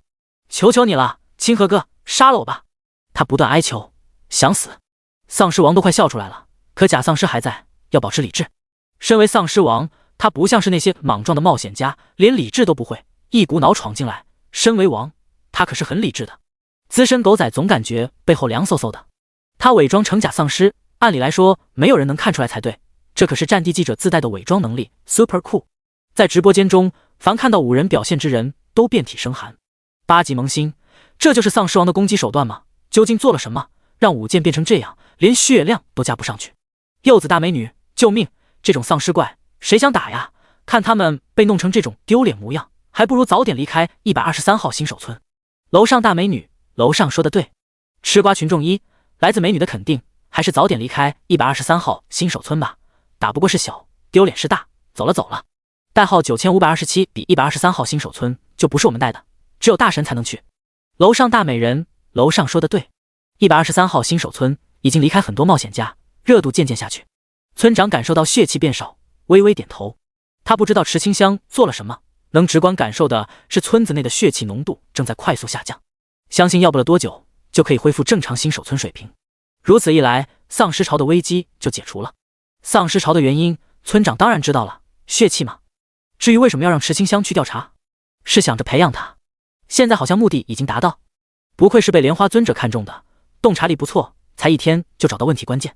村长很满意池清香的表现，有这种洞察力，可以准备一下进行20级的转职考核喽。禁区冰霜骸骨巨龙尸骨处，变异持续好几分钟，舞剑已经精疲力尽。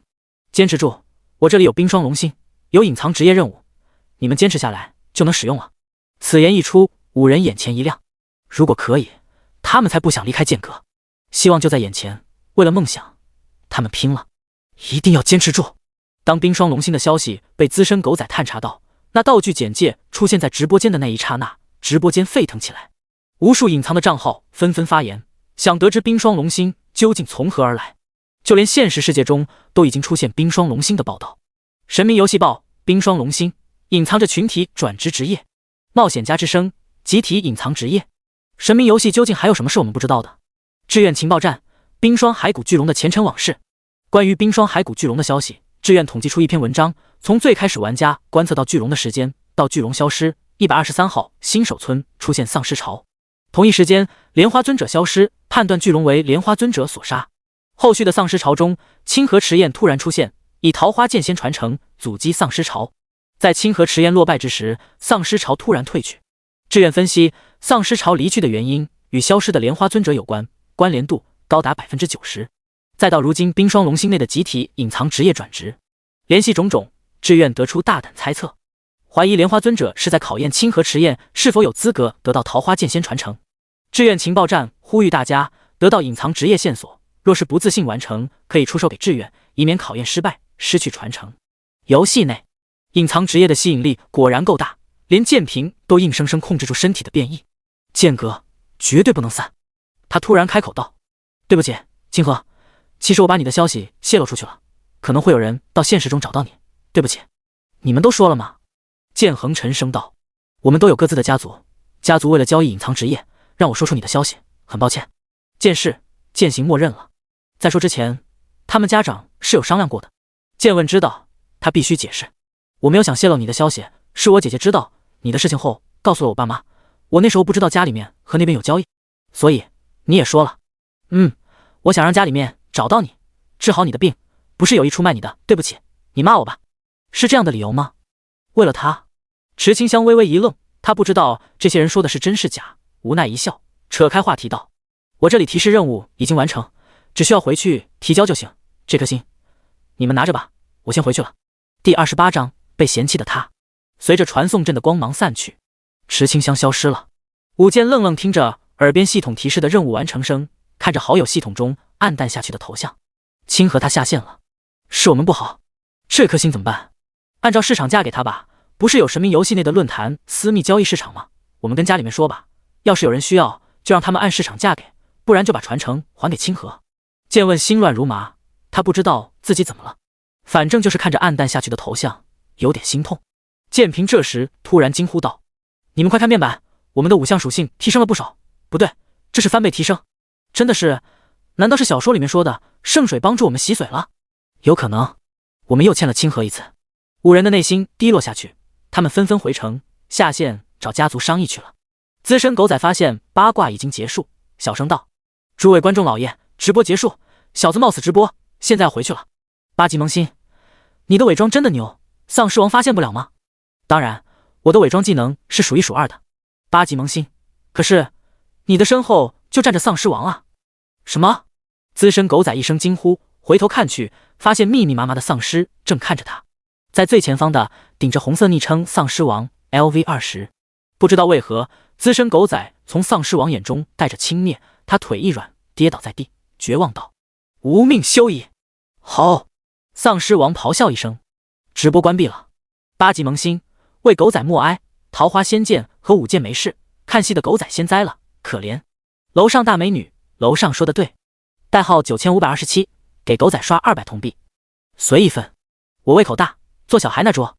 123号新手村，池清香没有下线，他是换到牧师账号，明天要用这个账号进行登记，他必须提前进行伪装。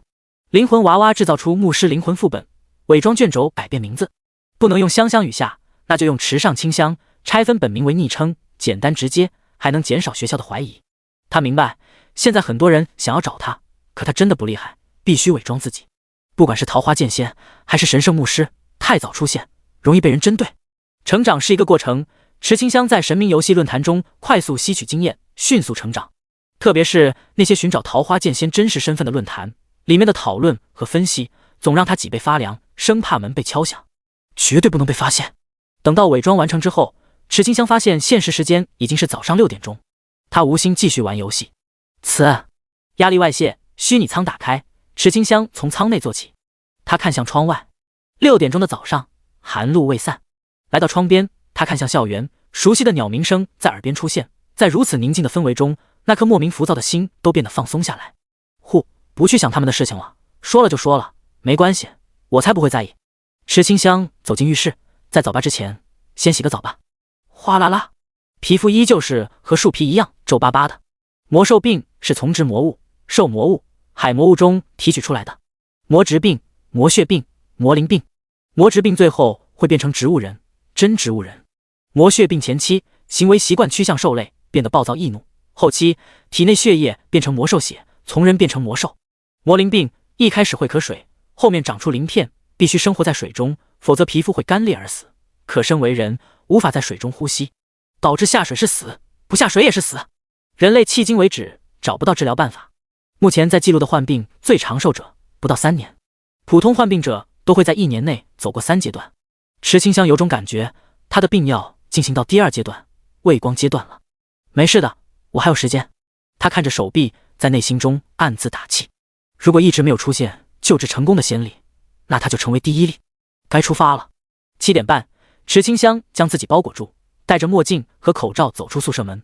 他的奇怪装扮十分引人注目，不少人敬而远之，纷纷远离，生怕感染魔植病。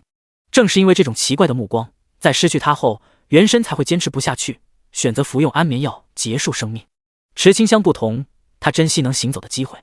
8点钟，汇成大学灵雀分校区术士院区大礼堂上站着一位身穿军装的男子，他来到麦克风前，拍打麦克风，试麦之后自我介绍道：“我叫刘忘情，来自军方，是你们术士院区的院长。现在站在到这里的都是选择的术士吧？有走错的趁早离开。”学生们坐得端正，没有人离开。刘忘情扫了一眼，点点头，大声道：“很好，我将带你们一起练级，一起配合战术。现在你们先戴上虚拟头盔，选择6666号新手村进入。回6666号村子的卷轴有购买商铺，交易需要提交学生号，单次最多购买1张，你们抓紧时间购买。头盔是自带的，也可以使用学校的头盔。”就在池清香想领取头盔之时，无数道目光盯着他。他也要用公共头盔啊，我不敢用了，怕惹上传染病。好烦，跟他待在同一个礼堂，我都感觉呼吸难受起来。有病就老老实实躲着不好吗？非要出来祸害人。学生们的意见很大，发公共头盔的人不自然地躲开了池清香的手。一时间，池清香感觉他被世界抛弃了一样。我不是感染源，他只能说出这单薄的话来辩解。可这道沙哑的声音一出现，礼堂瞬间轰动起来。马德难听死了，快滚啊！裹成这个样子，怎么不快点去死？老子不想被传染到。说不是就不是啊，把证明拿出来。学生们骚乱起来，他们十分爱惜生命，纷纷远离池清香好几米。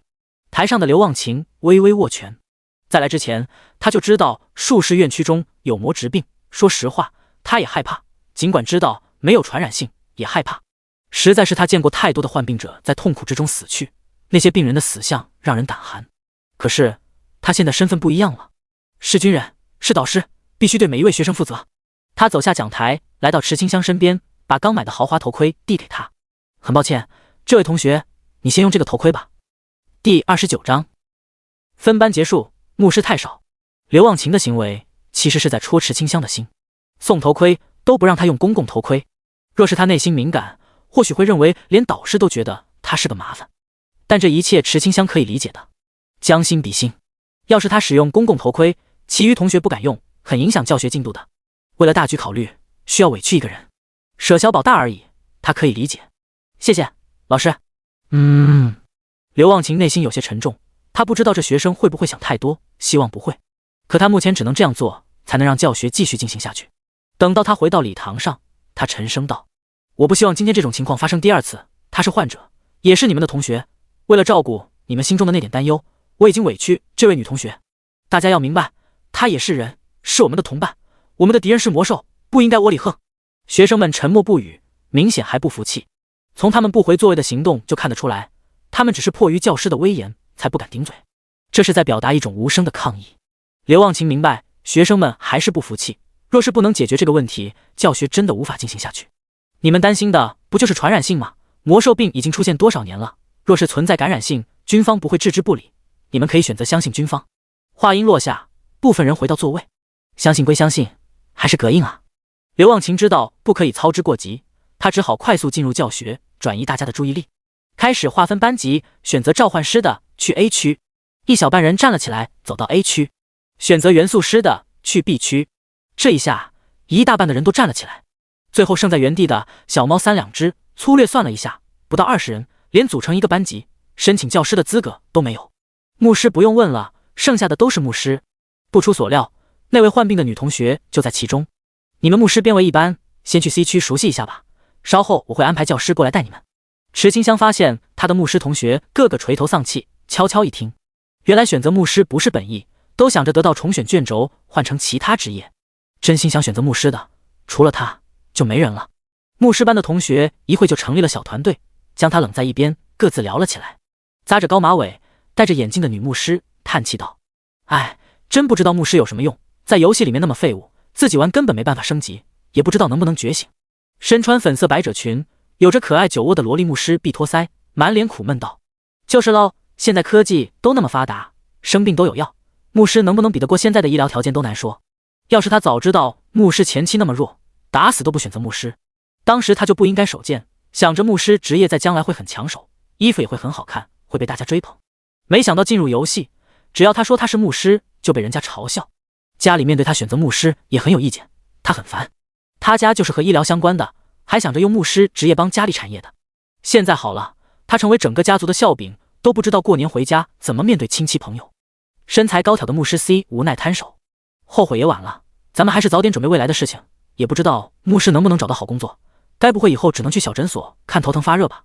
唉，选择牧师的同学话里话外都不看好牧师职业，对于未来很悲观，一片愁云惨淡。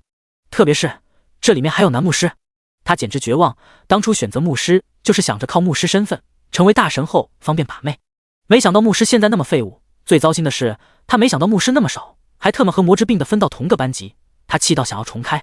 要是回宿舍还不到被那几个笑死。池清香安安静静的一句话不说，但他只是站在那里就被人厌烦。短发女生阴阳道：我们啊都没有必须选择牧师的理由，某人就不一样了，选择牧师是唯一活下去的希望。别说了，院长还在呢。短发女生丝毫不惧，她抱着胸咄咄逼人道：怕什么，这都是实话。也不知道他进入游戏后，有人发现他就是魔职病患者，敢不敢跟他组队？要是没有人组队，他升不到20级，那可是无法转职觉醒的哦。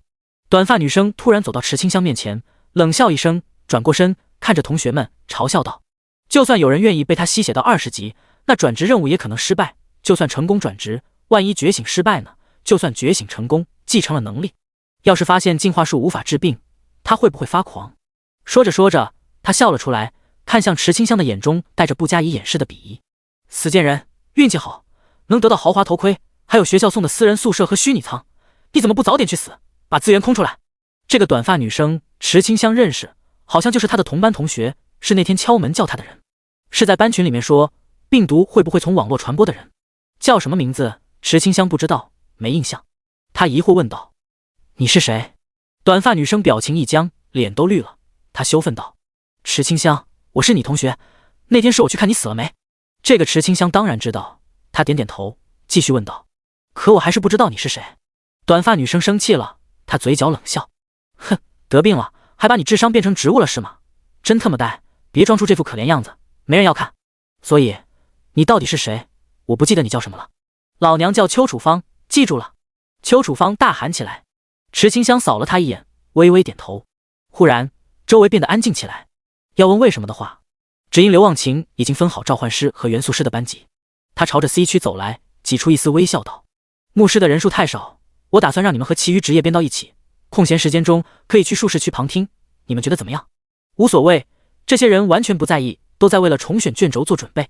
但刘忘情要知道的是池清香的态度，这是对于患者的额外照顾。池清香察觉到询问的目光，回应道：“我没有问题。”第30章，羡慕嫉妒恨。那好，你们就和其余职业的分为一班，这个班级的牧师比较多，就叫做牧师班吧。刘忘情决定之后，让牧师们稍等，会有老师过来把班级领走的。许久之后，唯一的男牧师祝达纯满脸不耐烦，他看外边的景色，都快中午了，老师还不来，其余职业的都被领走，就剩下他们在这里傻傻等待，真无聊，还要在这里等。有这个时候，我早就在游戏里面大杀四方了。别吹了，大家都是牧师，你怎么大杀四方？祝达纯满脸不屑道：“头发短，见识还短，说了你也不明白。”邱楚芳怒了，他最烦别人说他头发短了。不等他开口，祝达纯嘴巴又不停道：“要我说，一定是牧师太少了，连个老师都找不到。我看啊，我们还是早点回去吧，省得在这里浪费时间。”我觉得也是，游戏初期的时间多么宝贵，要是浪费在这里，就太不划算了。傻等一上午，他们早就不耐烦了。就在他们想离开时，刘忘情来了。他一上来就充满歉意道：“不好意思，让你们久等了。刚才和校方讨论过，原本定好的老师因为临时有事来不了，以后你们班级由我来带。”其实，刘忘情是和校方起了一些争执。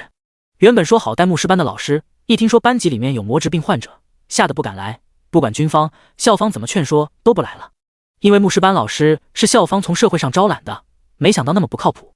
没办法，最后只能刘忘情亲自带班。你们跟我来，其他同学已经在班级等着了，午饭不用担心，虚拟头盔连接了学校网络，你们可以在上面点单，老师来付钱。哇哦，多谢老师！祝达纯兴奋欢呼，可以白嫖一顿饭啊！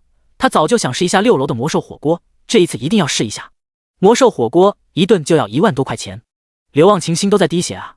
他在军方的报酬1个月才5万，兼职术士院区院长也5万1个月，加起来10万元的月薪，最多吃10次火锅。他现在希望这些孩子们手下留情。邱楚芳点了豪华版海洋魔兽刺身，定价6888，其余同学有样学样，专挑贵的点。池清香没有选择贵的，他没去找魔兽食材，用的是寻常食材，因为体内有魔兽病在，要是食用魔兽食物会加重病情。食材也有分类的，普通食材、合成食材、无土食材、高营养食材和魔兽食材，后两种的价格极高，一般都是专供军方和民间对抗魔兽的雇佣兵组织使用。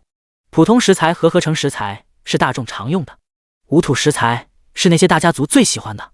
池清香点的是合成食材，价格是大众都能接受的程度。他因为魔质病，不想在那么多人面前摘下口罩，只能选择浓缩起来的蔬菜果糖和蛋白凝胶。20块钱解决午餐。刘忘情内心很不是滋味。得病后，那些患者的心理都变得十分敏感和自卑。那么多年了，这些病根本无法痊愈，有钱人才可以不断抑制病毒的蔓延。唉，希望神明游戏的牧师转职可以救治病人吧。等他们回到教室时，午餐已经送到，里面坐着拳师、盗贼、铁匠、药剂师，各种极其冷门的职业，都需要有大家族背景才养得起来的职业。普通人选择这些职业，未来只能加入大家族，否则靠自己很难做到2次觉醒。铁匠和药剂师是很明显的辅助职业，本身没有战斗能力，要想练级就需要好几人带。这也就是在学校里面，学校会安排学生组合搭配。刘忘情现在就在办公室忙着规划队伍，遵循2攻击、2护盾、2远程、3治疗、1辅助的职业搭配进行组队，10人一队。不知道牧师们等级怎么样，平时有没有好好练级？刘忘情有些担忧牧师班等级，毕竟等牧师班的学生吃完饭，他就要进行登记列队了。在教室内，祝达纯的意道：“我这个可是魔兽肉火锅，有没有想来尝尝的？”祝哥，我来一口。魔兽肉啊，刚才老师请点单的时候，我们怎么没想到呢？还是祝哥有远见。非牧师职业的同学选择冷门职业，幻想着主角命运，可惜他们不是主角，就统统摆烂，混吃等死。反正他们不觉醒也没关系，有军方保护他们，不觉醒还不用去送死。邱楚芳同样亮出海洋魔兽刺身，他趾高气扬道：“谁想尝尝刺身的味道？”邱姐，我要。同学们全部围了过去，他很满意这种被追捧的感觉，余光一扫，发现在位置的最后方看见了池清香。喂，你怎么不打开你的餐盒？你吃饭不摘口罩的吗？大家心照不宣，纷纷大笑起来。魔职病的人怎么敢大庭广众之下摘口罩？就算没有冷嘲热讽，那些目光透露的语言都足够产生杀死人的冷暴力。邱楚芳就要让池清香死。谁让池清香当年考入学校的时候，大家加入过新生群，群内有大家的照片。邱楚芳见过池清香的电子证件，那副清纯的模样吸引无数男生追捧，群里面都是那些男生找话题的消息。就为了吸引池清香的注意力，每天一打开手机都是99加的追捧消息，让邱楚芳眼红无比，羡慕嫉妒恨。可她就是比不过池清香，没有那种清纯无比，看一眼就滋生保护欲的脸。幸运的是，老天都看不惯池清香，让她得了魔职病。那之后，邱楚芳就发布了消息，说池清香得了病。新生群瞬间变得安静。明明她长得也不差的，偏偏没有人追捧她，这一切都是池清香的错。为什么她要长那样一张充满祸水的脸？活该现在被毁容。邱楚芳看到池清香坐在角落，一副可怜模样，心中就涌现出莫名的气愤。还在装？你为什么还在装无辜白莲花？明明你都毁容了。池清香，你点了什么呀？让大家看看呗。他走上前，打开了餐盒盖子，一看到里面，他忍不住捧腹大笑。第31章6666号新手村，10块钱的蔬菜果糖，10块钱的蛋白凝胶。哈哈，你吃这个呀？这不是最低级的平民才吃的吗？可以理解，毕竟你都不敢摘口罩，只有这种省时间的平民食物才符合你。哈哈哈哈！这一次只有邱楚芳在笑，他的嘲讽刺痛了不少学生。他们平时的伙食费差不多就是这个价格，现在居然被称为贱民。就算现在科技无比发达，他们一个月的生活费也才2000左右，一顿20块钱，一天算50块，一个月就1500了。算上杂七杂八的消费，2000的生活费在校内算是在生存。别带入现实货币，现实没有虚拟仓，现实没有魔兽。就算要带入，就想象一下，现实中大学生500块钱生活费过一个月的场景。要想生活得好，在这个世界中，生活费至少是万起步的。每个月的校内聚餐、出门游玩都需要钱，偶尔买衣服、换发型，动辄几千起步。邱楚芳每个月的生活费都在2万，他家并不缺钱，正因如此，他才对池清香更加嫉恨。明明是平民的孩子，从小到大没有用过虚拟产品，没得病前被那么多人追捧，得病了校方给私人宿舍给1000万的虚拟舱，凭什么待遇那么好，平民就不配用虚拟舱？邱楚芳正等待附和他的声音呢，回头一看，发现好几人表情复杂的回到座位。他们是穷，不是贱。池清香没有在教室自取其辱，他现在这个样子，说话都嫌累，还不如先出去把午饭吃了。同学们对魔职病感觉恐惧，那他就不要做出加深恐惧的事情，比如当众摘口罩。他来到了学校阳台，打开餐盒，摘下口罩，把果糖和凝胶放入口中咀嚼。科技世界就是好，省了复杂的进食过程。在另一个世界中，他也没有进食，都是靠点滴来维持日常生理机能。水滴的声音至今都让他恐惧。吃完后，他走到围栏边上，看着下方的校园。风吹过，他头发随风起舞，帽子都差点被吹飞。他赶紧压着帽子，不让皮肤被太阳晒着，默默地看着校园。树木绿意盎然，郁郁葱葱，枝繁叶茂的绿植恰好给隐藏其中的校道遮挡烈日，真好啊！大学的生活，新奇的体验，这一份新的人生，他会好好珍惜的。同学，你不热吗？一道男性声音出现，他站在楼梯口，看着被风吹动的头发，那道背影有些好看。抱着想认识一下的心理，他开口询问道：“同学，你是什么班级的？我是剑士3班的楚道安。”对于这些问题，池清香没有回应，他匆匆戴上口罩，挡着脸，转身看着他，是个阳光帅气的小伙子。他脚步加快，楚道安内心砰砰直跳，难道校园恋爱剧情中经常发生的天台恋爱故事要发生在他身上了？有点小激动怎么办？池清香停在楼梯口，把饭盒捡起，快速下楼。楚道安懵逼了，这个展开不对劲啊！不过他已经看到了名字，池清香，好好听的名字。回到牧师班，池清香刚进去就发现班级内气氛不太对，有些凝重。刘忘情扫了眼池清香，让他落座后，猛地一巴掌拍在桌子上。邱楚芳，好得很，你是什么身份？敢大言不惭，说学生是平民？你以为你是贵族吗？你有几个钱啊？就那么蛮横？你是不是以为你比那些传承的大家族还厉害？你怎么那么牛啊你？被当初点名批评，邱楚芳脸色红白一片，他气的呀！都是你，池清香，一定是你出去告状的，还录音，手段真下作，还装成一副无辜样子，心机那么深。你等着吧，这个仇我记下来。在这里，我提醒各位，豪门世家不是靠贬低和自居身份得来的，豪门世家是被人们尊重、敬重而来。刘忘情盯着邱楚芳，他不希望有人试图破坏班集体的团结。这一次闹到连军方、校方都知道了。军方特地打电话过来，质问他有没有能力带好班级。他很生气，才离开那么几分钟，这群人就整出这个动静。又是一巴掌下去，惊到众人后，刘忘情沉声道：拿南府10大家族举例，他们从出行、住房、医疗、服装、饮食方方面面都有涉及，他们统一市场价格，保证市场稳定，并提供基础生活保障，经常捐款回馈社会，这才是豪门世家。其他的都只能称为暴发户，没有一点文化底蕴的暴发户。谁都知道院长所说的暴发户指的是谁。他们的目光看向邱楚芳，邱楚芳拳头紧握，该死的院长，你也该死！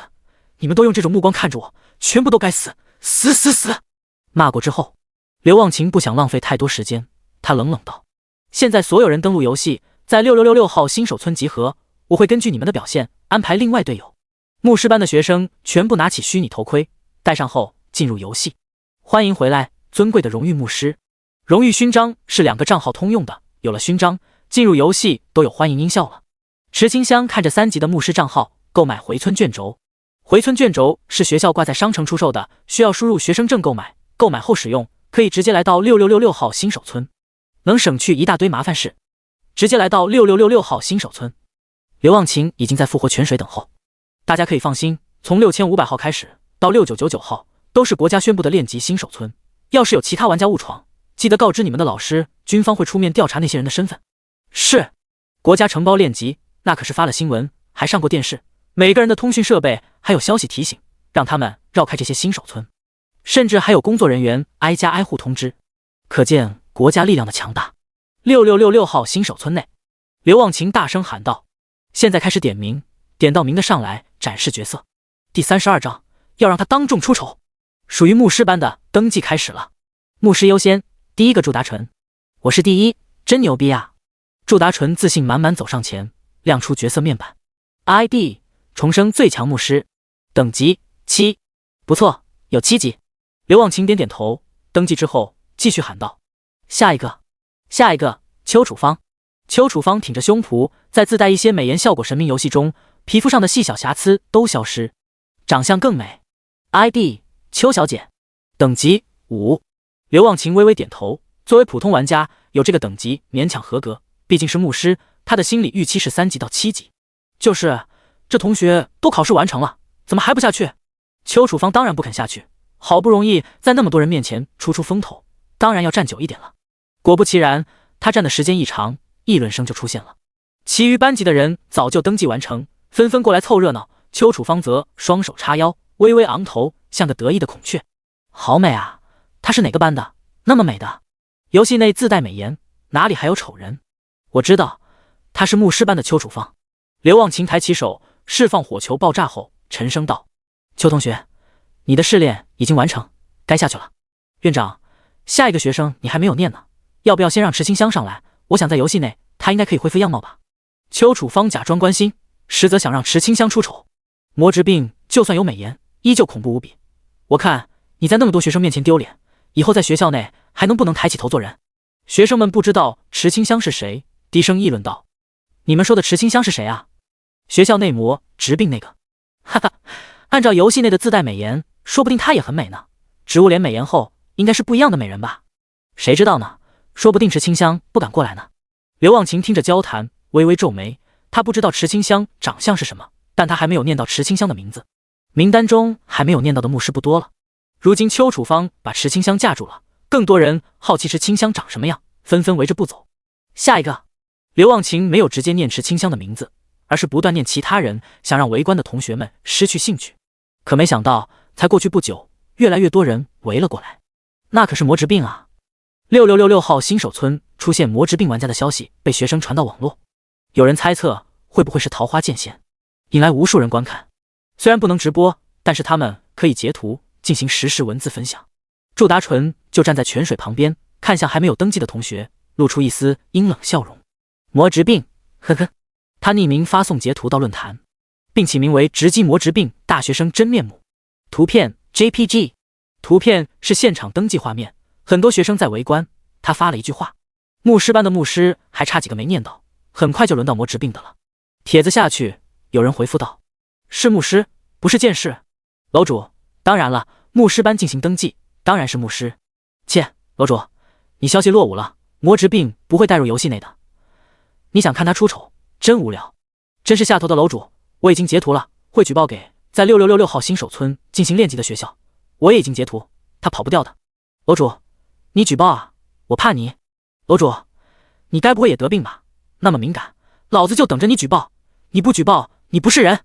祝达纯不断在论坛和人对线，看热闹的其他玩家得知不是魔职病剑士后，纷纷离去，不去凑这个热闹，但也为这个话题增加了不少热度。很多人都让楼主快点进行实时更新，毕竟看热闹的大有人在。楼主，你们给我打赏一些铜币，让楼主更新更有动力。一下子打赏哗啦啦的来，祝达纯很高兴，这一下子就多了好几金币的进账，卖掉这些金币不知道能赚多少钱。很快，刘忘情看着名单，这到最后一名牧师了。他沉吟片刻，沉声道：下一位，池清香。话音落下，无数人东张西望，观察池清香会从什么地方出现。池清香混在其他职业中，他刚才躲在这里面是想着调一下等级。他如今才3级，感觉会不会太低了？可时间紧迫，他已经无法调整了，只好走出人群。他就是池清香？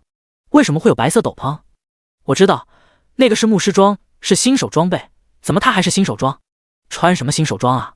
裹得严严实实的，脸都看不到。刘忘情见状松了口气，没有露脸也好。池清香，你来施展一下能力吧。不穿神圣白羽套装，不用1形百变道具，他真的只有新手装，只不过他的新手装比较特殊而已，是长袍兜帽那种。ID 池上清香，等级3。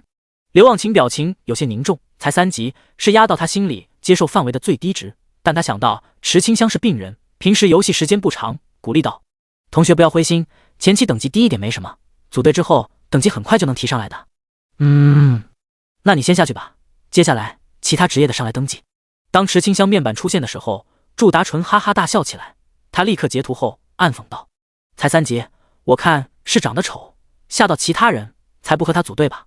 邱楚芳同样抱胸冷笑道：池清香，你就这样还想着转直觉醒救自己，别做梦了，对升级都不积极，你想靠谁来救你？听到他的话，祝达纯接话道：说不定是想本大爷来救呢，毕竟我可是7级的牧师。他趾高气扬，在论坛上分享面板图片 JPG。 楼主，真的笑死我了，才3级的牧师还想着觉醒后拯救自己，说出去不怕人笑掉大牙。楼主，我们都打赏了，快点去看看脸。没错，上去把斗篷掀了。看着这些怂恿的话，祝达纯有些迟疑。楼主，我要是敢这样做会被上处分的，除非加钱。真尼玛服。楼主，太贪心可不好。话虽如此，还是很多人打赏货币，一下子多出几10枚金币。在金币的刺激下，祝达纯悄悄走到池清香身后。喂，池清香，等一下，我有事情要问你。池清香听到有人喊他，转过身看去，突然一只手伸过来掀开他的斗篷。第33章，他惊艳了6666号新手村。刘忘情看到祝达纯的动作，愤怒咆哮道：祝达纯，你在干什么？他快步向下跑去。池清香在察觉到来者目的时就向后躲去，但这一次是邱楚芳联合祝达纯一起行动。尽管池清香跌倒在地，依旧被邱楚芳掀开了斗篷。两人瞬间一愣，这是池清香？怎么可能是池清香？不可能！由于池清香跌倒，祝达淳和邱楚芳挡住许多人的视线，但看到之人纷纷惊呼，快速截图发布到论坛上。惊！居然有这种美人！妈妈，我恋爱了！滚开！刘忘情语气不善地推开祝达淳，看到跌倒在地的池清香时，他微微一愣，随后露出一丝笑容。同学，没事吧？他伸出手道。游戏模拟现实感官，地上凉，先起来吧。谢谢院长。邱楚芳在旁边看着这一切，她表情有些扭曲。可恶的池清香，演出可怜模样就能被人照顾，装什么白莲花？凭什么魔之病的脸还那么清纯美丽？她无法接受。池清香，你是不是用伪装卷轴了？故意弄出这副小白莲一样的脸，恶心！此言一出，看不到的人都好奇了。直到池清香转身看向邱楚芳，人群炸开了锅。马德，学校有这种美人？校花榜上怎么没看到？排榜的人是瞎了？这人我徐家要了，徐家有牧师，只要池同学愿意加入徐家，我可以承担魔之病的一切治疗费用。池同学，只要你加入李家，李家会专门为你组建一支升级队伍，保护你顺利升到20级。要是有人以为这些家族是舔狗，那就大错特错了。他们心里面充满了算计，如果池清香加入他们家族，他们家族当然会尽全力治疗了。如果治疗成功，家族可以获得名声，还能收获如此美人。就算治疗不成功，池清香也能作为研究魔之病的实验品，就算失败了，也不会有人说什么，依旧会夸赞他们的正义之举。所以他们才会发出邀请。听着这些邀请的话，邱楚芳很愤怒，为什么要无视他的话？他大声喊道：池清香，你是不是用伪装卷轴了？此言一出，池清香还没有说话呢，嘲笑声瞬息而至。哈哈，这人谁啊？那么蠢的吗？你指望3级的牧师用得起伪装卷轴？你是猪脑子吗？太逗了，谁不知道志愿为了得到莲花尊者赏识，大肆收购伪装卷轴进行实验，伪装卷轴的价格都被炒到1万金币一张了。就是喽，我们这边可没有人接过莲花尊者的任务，你怎么不干脆说池清香就是桃花剑仙呢？太逗了，牧师里面有这个猪脑子，谁要是和他组队，他会不会反过来给怪物加血啊？迄今为止，所有人只有一种职业。池清香刚才可是释放出治疗术和净化术，很显然的牧师职业。被如此嘲笑，邱楚芳拳头紧握，羞愤无比。游戏内好看又怎么样？都是一群看脸的贱男人，等老娘把他的真面目拍下来，看你们还喜不喜欢。而在另一边的论坛中，早就炸开了锅。我查到了，6666号新手村是汇成大学的，池清香是汇成大学灵雀分校区术士院区的魔之病学生。乐府第一大少爷，牛啊！和我家的距离好近，我要去线下找他。不怕魔之病了？乐府第一大少爷，怕什么？我家里有牧师，等觉醒后治疗魔之病就好了。现在的他一定十分无助，就让本少趁虚而入吧。哈哈哈！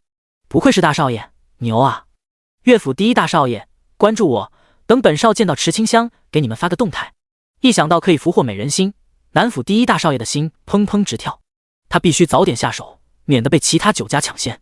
秦家大宅内，他大声招呼道：管家，给我安排最快的航班，我要去汇成大学的灵雀分校区。是，秦少爷。6666号新手村的登记终于结束，要开始分配队伍了。刘忘情身为队长，他决定按照等级高带等级低的模式划分。牧师中，等级3级的有5人，最高的是7级。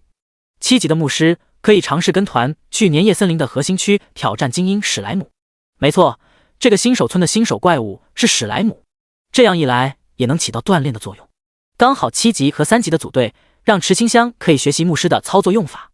他找到祝达淳，警告道：如果在练级时你敢耍小动作谋害队友，我会直接上报军方，以干涉军方训练为由，将你扭送至军事法庭。祝达淳冷汗直下，点头哈腰，秒怂：院长，我错了，我再也不敢了。要是还有下次，我不得好死。呵呵，游戏里面又没有监控，你还能知道我有没有下黑手？嘿嘿嘿嘿，听说游戏内的感觉是真实的，趁着组队的机会可以找他玩一玩，就他那种怂样，绝对不敢反抗。刘忘情没有读心术，盯着祝达淳许久，还是转身离开。在刘忘情的安排下，队伍很快安排完毕。这是根据超级计算机制定的最优队伍，可超级计算机也低估了人心，有时候看似最优的方案，却隐藏着最为致命的缺点。队伍166的组队频道中，我叫田阔，重剑剑士，12级，来自剑士3班，是这支队伍的队长。你们叫什么？大家先熟悉一下。尹明，单手剑士，10级。罗赫，10级召唤师。庆历，7级元素师。张潘，12级枪炮师。祝达淳，7级牧师。池清香，3级牧师。各自介绍过后，10人出发了。前往院长给的练级地点。但属于6666号新手村的热度才刚开始激发，绝美与恐怖的话题重上热搜，引起人们对魔兽病的高度关注。神明游戏报魔职病牧师绝美面孔下隐藏着一颗破碎的心。冒险家之声，魔兽病是否真的无药可医？多少妙龄女孩在绝望中死去？志愿情报站收录的100万份治疗档案中，魔兽病无法靠当前科技手段医治，我们的希望是觉醒牧师。第34章，因为他的遭遇，人们开始重视魔兽病。池清香的经历在网络上广为流传，一想到如此清纯美丽的女孩患上无法医治的疾病，不少人就心如刀绞，纷纷呼吁尽快研究出解决办法，让所有遭受魔兽病折磨的患者重获新生。就连明星都出面为池清香发言，热度十分火爆。凡是短视频平台都能刷到池清香倒地时那眼眸中的无辜，那是一组组照片，被人们用技术制作成视频，每看一次心痛一遍。自古红颜多薄命，他们不忍看到这种事情发生。渐渐的热度变成消失许久的第一牧师究竟在何处？大家开始期待第一牧师的觉醒转职，如果是第一牧师的话，绝对可以治疗疾病。可迄今为止，第一牧师已经消失太久了，久到大家都已经忘记。谁都不会想到，第一牧师和桃花剑仙和他们讨论的池清香会是同一个人。此时的年夜森林核心区中，166号队伍已经击杀好几只史莱姆。这里的史莱姆有各种属性，好在他们道具带的够多。如果是草属性，就用燃烧瓶，真实伤害都可以活活烧死史莱姆。水属性就由枪炮师发射极冻弹，冻住史莱姆后，田阔手持重剑将冰块击碎，让池清香扔燃烧瓶补刀。要是出现厚重的盐属性史莱姆，依旧是田阔队长出手挡住史莱姆后，队友合力打到最后一丝血，依旧让池清香补刀。总之都是池清香补刀，他等级低，杀怪得到的经验多。这才杀几只怪，祝达纯就已经8级了，但燃烧瓶也都用完了。祝达纯一看机会，这不就来了？他眼神示意罗赫，他们之前就在私聊频道中商议好事情经过，反正游戏内发生的事情无法再运用现实律法，他们就是要钻这个漏洞。罗赫同意了，他微微点头。很快，祝达纯站起身道：“田队长，你们先在这里休息一下，我和罗赫陪着池清香回去买燃烧瓶。没有燃烧瓶，我们升级速度会慢很多。”田阔看了眼年夜森林，周围的史莱姆杀的差不多了，可以暂时休息。可以，这都是打怪掉的钱币，你们都收着吧。将掉落的2金币发送给罗赫后，他认真叮嘱道：“记得早点回来，这些史莱姆最多半小时就会刷新。放心吧。”祝达纯和罗赫对视一眼，心照不宣的离开。回去一趟最多需要10分钟，再回来时候用10分钟做点有意思的事情，完全足够了。反正游戏内无法取证，就算池清香告状也没用。2金币全部买了燃烧瓶，我们3人的背包都装满了，走吧。祝达纯把自己当成了队长，指挥起来。池清香，先前我态度不好，你见谅。没关系，我知道这边有个不错的地方，很美的，我们过去看一下吧，就当是赎罪了，怎么样？池清香依旧拒绝道：“不用了，我们现在是上课时间，不可以离开太久，还是早点回去吧。”他记得路线，独自向前走去。沿途上都能遇到在刷级的队伍，他们看到池清香后还在打招呼呢。你们也没有燃烧瓶了吗？我们也是啊。你是那个队伍的？自来熟的老大哥看到池清香后凑近道：“我是129队伍的，美女加个好友呗。”不用了，我知道你是池清香，是牧师，我们队伍没有分配到牧师，你就来我们队伍演示一下牧师技能，我们几个还没有看过牧师技能呢。他当然见过牧师技能，只是想着和美女多待一会儿。祝达纯看到后语气不善道：“干什么干什么，池清香可是166队伍的牧师，我们几个要回去了，别来挡路。”切，装什么呀，一个男牧师而已，谁不知道你的龌龊想法？你说什么？想打架吗？你来呗，我站着不动，看看你能不能打得动我。老大哥亮出等级14级。祝达纯秒怂，这个等级是队长层次的，你是129队的队长，算你聪明。祝达纯咬牙看了眼时间，留给他办事的时间不多了，不可以耽搁，他咽下这口气，转身便走。好，我记住你了，咱们走。他刚离开，老大哥在后面大喊道：“池同学，你小心，你那个牧师，他心里面憋着坏呢。”说这句话的目的本来是为了膈应一下祝达纯，但祝达纯以为他目的性太强，被发现了，有些慌张起来。他立刻和罗赫私聊道：“你的召唤物能不能把人拉去那个地方？”“可以是可以，但我们动手了，角色状态会被田阔看见的。”罗赫有些担忧，他的召唤物是附加眩晕效果，要是使用，组队频道绝对可以看见队友的异常状态信息。祝达纯心中憋着一股气呢，他冷冷道：“怕什么？我们搞快一点，1人5分钟完全够了。说得对，那就行动。池清香走在最前方，他脚步有些快的，但他怎么也不会想到有人会在上课期间做出这种事情。召唤眩晕光环，一群小星星出现在池清香头顶，他的角色状态变成被攻击时的红色，还附加眩晕2字。田阔一直在看队伍信息呢，发现部队后立刻在组队频道喊话：田阔、祝达纯、罗赫、池清香，你们在什么地方？是不是遇到史莱姆了？别急，我们马上来。组队频道的消息，祝达纯和罗赫看见了。召唤背山驼兽，一只熊出现，罗赫指挥道：背上它。两人一熊快速跑开。老大哥还想认识美女呢，悄悄跟着，突然发现这一幕，他表情一变，怒火丛生。129队伍频道中，原壮喊上所有兄弟们来我坐标，劳兹特么发现2个禽兽，去联系老师，就说有人想在游戏内做坏事。此话一出，队员们一惊，纷纷行动起来。原壮则是快速追了上去，他咬牙道：特马的2个禽兽敢在集体训练的时候搞这个，找死！第35章，总有人想要加害于他。其实池清香是清醒的，他想知道这些人想带他去什么地方。不懂世间险恶的他，还没有想到会有人惦记上他的身子。毕竟他可是魔职病，现实中个个对他避之不及。前世还是渐冻症男子，一辈子躺在病床上，根本不懂这些。在游戏内又常用男剑士出面，根本不知道一些只属于女子的危机。可能某些特殊癖好之人也喜欢和男子击剑，那是另一种特殊情况，就不展开讨论。总之，两人跑了好一阵子，才找到没有规划训练点的无人区。罗赫喘着气散去了召唤物。终于到了，我的蓝量已经用完，他快醒来了，怎么办？祝达纯皱眉，很是不爽。麻烦，要是他肯跟我们走，我们爽完，大家都不记得这回事，皆大欢喜。偏偏他不肯跟我们走，连老子的道歉都不肯接受，那就只要让他一辈子记得这个事情。此言一出，罗赫脸色微变，他们还只是学生啊，这可是犯罪啊！他不确定道，他肯定会指控我们的，我们这个可是……看出罗赫的怂，祝达纯循循善诱道：怕什么？游戏内又没有法律，大不了爽完杀了就是，来个死无对证，到时我们打死不承认就好。再说了，池清香现实中是魔之病，有哪个男人愿意碰她？我们让她在游戏中当一回女人，是帮她快死的人生圆梦。罗赫被说服了，他紧咬牙关，看着安静躺在地上的池清香，心猿意马起来。行，那就拼了！那么清纯的美人，现实中绝对见不到，又一次也不亏。两人上前，想要脱衣服。池清香睁开眼睛，呵斥道：你们想干什么？同时，他在队伍频道求援，发送了实时位置。池清香，队长救我！祝达纯和罗赫想对我做坏事。田阔，祝达纯，罗赫，我操你妈的！你们住手！敢动手，老子劈了你们！祝达纯，队长，别着急啊，你们过来需要时间的，等我们爽完，给你拍几张照片，我就不相信你们不幻想和他发生什么。罗赫，就是喽，队长，我和祝哥先帮大家验验货了。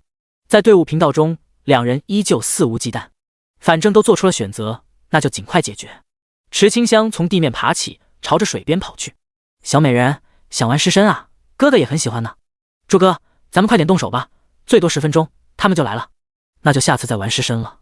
罗赫把衣服一脱，却发现还有一件衣服是无法脱掉的。祝哥，我这个游戏默认的，可以解除限制。原来是这样，还是祝哥懂。祝达纯当然懂了，他就是在游戏内靠着这个手段才升到7级的，就是屁股有点痛。今日他要在游戏内受到的委屈，统统宣泄到池清香身上。看着两人的逼近，控制在4级的属性真的跑不过。反正现在没有人，他准备穿上神装了。龌龊的男人，找死！他开始蓄力，只要神装穿上，一拳就能把他们打死。住手！是原壮，他开启了队伍通讯频道，刚才的对话已经传出去了。剑士班的老师已经知道，快速进行反应。在最近地点的队伍已经赶来，你们2个束手就擒。池清香趁此机会继续游向湖面。祝达纯不甘心到嘴的熟鸭子飞走，刚想追过去，砰砰砰，3道枪声出现。145队伍枪炮师前来支援。152队伍枪炮师奉命过来处理禽兽。队长，我也来了。很快，细细簌簌的上百号人出现，将祝达纯和罗赫围住。该死，怎么支援的那么快？这件事和你们无关，你们为什么要插手？两人很是不解，为什么其他队伍的人会来？他们根本没想到其他队伍会多管闲事，只计算166队伍赶来的时间。原壮向前一步，冷冷道：这是军方组织的训练，在此刻大家都是士兵，军令如山，接到命令自然出手。况且池同学是战友，但你们不是，你们破坏训练会送上军事法庭，会面临全社会的审判。上军事法庭，被全社会审判，完了，全完了。罗赫此刻都吓尿了，他看向祝达纯，祝哥，怎么办？怕什么？你们又没有证据，而且这里是游戏，不适用现实的律法。原来你还懂法呀？可你是不是忘记了，在报名参加这一次训练时，所有人都签订了协议？是签了，可没有人说里面写了什么。那么长的一大段，谁去记啊？原壮当然知道没有几人会去看，他简单重复了一遍各个院长都会说的话：破坏了训练会被送上军事法庭。我想这句话你应该没有忘记吧？此言一出，祝达纯瞳孔一缩，这不是刘忘情吓唬他说的吗？难道是真的？不可能是真的。池清香还泡在湖水里呢，他好奇眨眼睛。讲道理，他也没有去看协议，那他这样是不是也违反训练协议了？他可不可以解释一下？10分钟时间转瞬即逝，许多队伍都来了，上千人出现，166队伍也已经赶来。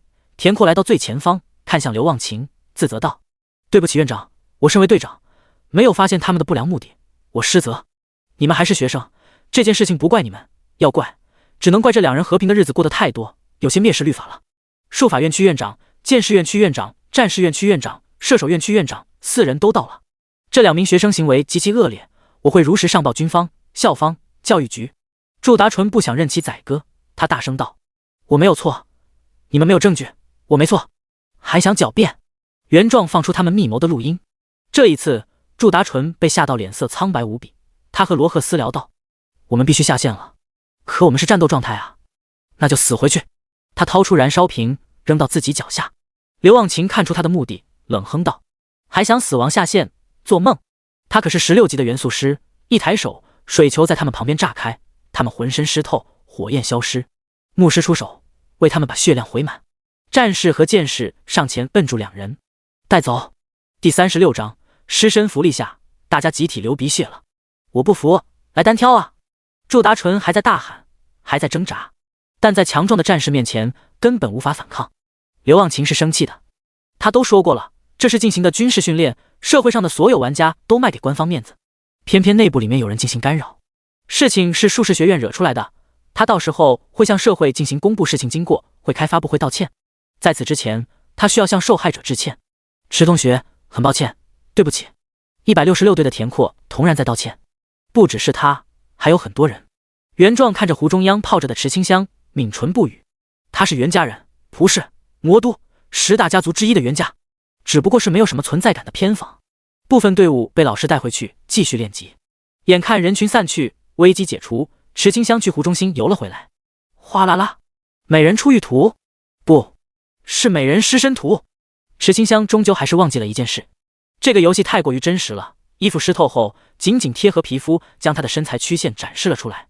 她毫无察觉，还在向岸上走，直到距离靠近，学生们血条集体向下掉了一点。他们心中惊骇，摸向鼻子一看，是血，他们居然流鼻血了。刘忘情发现很多学生的动作后，看向岸边，表情猛地一变。全部男生听令，转身。学生们条件反射的就转过身去，刘忘情也都转身了。他带领男生向外面走去，边走边警告道：但凡有拍照的，全部给我删除掉，若是被我发现，会按照妨碍军事训练依法处置。是。学生们纷纷删除。邱楚方才不删除，他就是要让其他人看到池清香的白莲花真相。他不相信真的存在如此单纯之人，除非那人一辈子就没有进入过社会，没有和人说过话，一直孤单一人，才可能有这种纯洁内心。魔兽出现的世界，绝无可能有这种人存在。不说科技的普及，就说教育的必要性，都一定会接触到人。池清香，你是故意在大家面前失身的吧？真能装，恶心！他绝对不是嫉妒池清香的身材比他好，绝对不是。谁要说是，他就撕烂谁的嘴。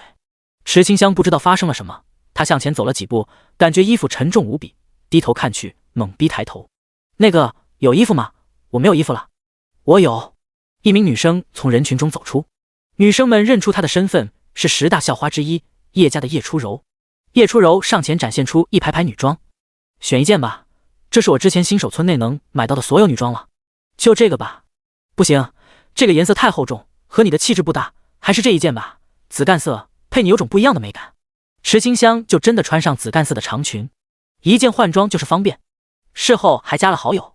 叶初柔的 ID 是初见温柔，13级的元素师，来自185号队伍。其实，在术士院区学生集合大教堂的时候，叶初柔就已经知道了。他充满歉意道：“池清香，在大礼堂的时候，抱歉，我没有站出来。”池清香微微摇头，毫不在意有没有人站出来。你好温柔啊，你放心，我会向家族里面申请，只要有牧师成功觉醒，一定优先帮你治疗。这是来自叶初柔的保证。他离开了，要回到队伍练级。13级到15级都能赶上第一梯队的等级，在队伍中都担任队长。看着好友栏中的叶初柔，池清香回到166队伍聊天频道。池上清香，大家还在吗？我只有1背包的燃烧瓶。田阔，没关系，你出来就能看见我们。大家都在等你。池上清香，好。池清香走出森林，果然看见队友们在旁边等待，一同等着的还有刘忘情。池同学，你来了，有件事情我需要跟你说一下。院长请说。是这样的，你们队伍缺了2人，我会再筛选出2人让你们挑选，你们同意了就让他们编入你的队伍。少了牧师和召唤师，牧师是不可能挑的了，只好换多一个战士，然后队伍中就有3名战士了：江风盾战士、离咒狂战士、思辰骑士。骑士和马匹绑定，新加入的便是骑士。刘忘情担心池清香会招人嫉恨，推荐他们选择骑士。田阔也觉得骑士不错，就选择了骑士。召唤师方面加入了一位名为高昌的召唤师。人数方面的事情补齐，刘忘情说道：鉴于他们2人的行为，军方和校方一致决定为你发放50万星币作为精神补偿。就是这样，你们先回去练级吧。刘忘情离开了，他还要处理那2人的大事。现实中，牧师班的教室内，刘忘情睁开双眼，他拍拍手，早就准备好的士兵走进教室，在教室外还站着不少身穿军装的士兵。说是军事训练，单个训练会上军事法庭，一点都不假。上面指派的调查员看了眼池清香位置，确定是魔质病患者，故意迫害病人，罪名又加重了。记录完成，他看向刘忘情：刘忘情，你需要跟我们走一趟，进行调查。我明白。好，现在对他们2人进行唤醒。游戏内6666号新手村口，刘忘情重新上线，他看着2人，沉声道：下线吧，不要让我们强制唤醒。说罢，他下线等待。祝达纯和罗赫表情煞白无比，明明解除了战斗状态，他们依旧不敢拖出登录，直到系统显示说现实中有危险靠近，他们才匆匆下线。刚抬头，发现左右两边都站着冷着脸的士兵。调查员看到后，抬手展示证件，是上面指派的调查员，比刘忘情的等级还高。他示意道：带走。士兵架住祝达纯，走出牧师班。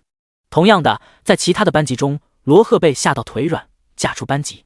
阵仗十分严肃，校内就停着拖挂牢笼的军车，上面写着南府调查部。校外的吃瓜群众看到这种车辆，就明白有大事发生，进行拍照上传。调查部没有申请保密路线，就是无所谓拍摄，反正之后还会开新闻发布会，让刘忘情向社会承认错误。第37章，梦中惊坐起，列强我自己。游戏内166队伍练级点，紫干色的服装在粘液森林中是特别的风景线。粘液森林，树木都是带着粘性的物质，看起来像是树，触感却是软趴趴的，有种非牛顿流体的感觉。受力变硬，不受力是软的。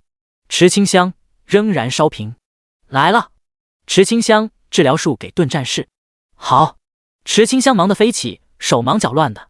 他有剑士的经验，没有牧师的经验，完完全全是个新手。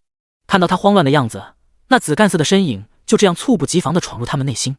心有猛虎之人都心生柔软，想嗅一下这朵紫干色的玫瑰。他们发现池清香的单纯不是装的，真的是实实在在的单纯，不懂得许多的男女之别，特别容易相信对他好的人，对于开的玩笑都会认真思考，和新生儿一样，对世界的一切都充满好奇。在杀死一波史莱姆后，10人围坐。田阔笑道：池清香，要不是你上过学，考进的学校，我都怀疑你是不是在深山中生活的，怎么一点与人交流的常识都没有。池清香沉默了，他真的没有这些常识，带来的原生记忆中更多的是看电影一样，他不是那种看一遍就会的天才，看到了也用不出来。就像是学习一样，明明都听懂了，轮到自己做题了，只能挠头，根本无从下手。你们别这样，总是欺负人家女同学。庆丽，你不也是女的吗？庆丽是元素师，她撩着头发，自信一笑道：我不一样，我要成为最伟大的元素师，让元素称臣。枪炮师张潘懂了，他拍手道：我明白了，丽丽是想成为女王啊，请女王尽情鞭策我吧。她古怪的模样惹得庆丽脸一红，是气的。张潘，丽丽是你叫的吗？女王怎么样？我就要成为元素女王，等我觉醒了，就做出有生命的元素生物。他们一人一句，很是热闹。池清香不知道怎么加入其中，一直安静微笑地看着他们。书里面会不会教人怎么与人相处？之前剑士账号那是大家都不认识他，才性格开朗一些。如今大家都知道他是谁，背着魔之病的压力在，他真的开朗不起来，担心看到奇怪的目光。新加入的骑士思辰一直在偷看池清香，好漂亮，如果可以和她共乘一匹马就好了。他只敢在游戏内这样想，现实中的他也会马术，可现实的池清香，总是天妒红颜，不知道牧师觉醒后能不能治疗魔兽病。思家有官方背景，有这方面的一些原因，他才被刘忘情选中。被选中之人最少的标准便是值得信任。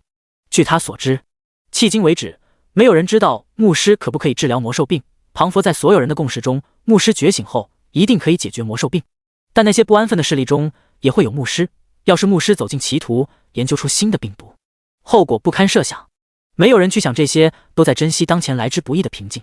距离魔兽骚乱的日子即将到来，每一次入冬之前，魔兽会大肆狩猎，收集过冬的食物，或者是抢占温暖的地方过冬，所以留给全世界国家的时间都不多。像是一些雪国早已经被魔兽攻击，只不过官方没有宣传出来，担心徒增恐慌。思辰这种高官子弟知道一些内幕，他背负官方眼线的任务，要看好池清香，因为魔兽病患者可能会被那些组织的人盯上，带回去进行研究，不是想研究解药，是观察研究病毒在人体内的扩散情况，以此来研制出下一代更强大的病毒。思辰不想池清香卷入这场麻烦中，汇成大学唯一的魔兽病患者有些太吸引人了，他那么单纯。池清香感觉有些奇怪，从刚才开始，那位骑士就一直盯着他发呆，他脸上是有什么奇怪的东西吗？他转过头去看着思辰，疑惑地伸出手指，指着自己的脸，小声道：我脸上是有什么东西吗？下一秒，队员停止交谈，审视的目光看向思辰，庞佛大灰狼看小白兔一样。在思辰的眼中，这些人散发着诡异黑雾，就好像他说错一句就会被黑雾吞噬一样。他心一惊，冷汗直下，都不知道怎么解释了。难道要说他是官方派来保护池清香的卧底？还是说他刚才在幻想和池清香一起骑马？或者说他其实什么都没有胡思乱想，只是单纯的看池清香？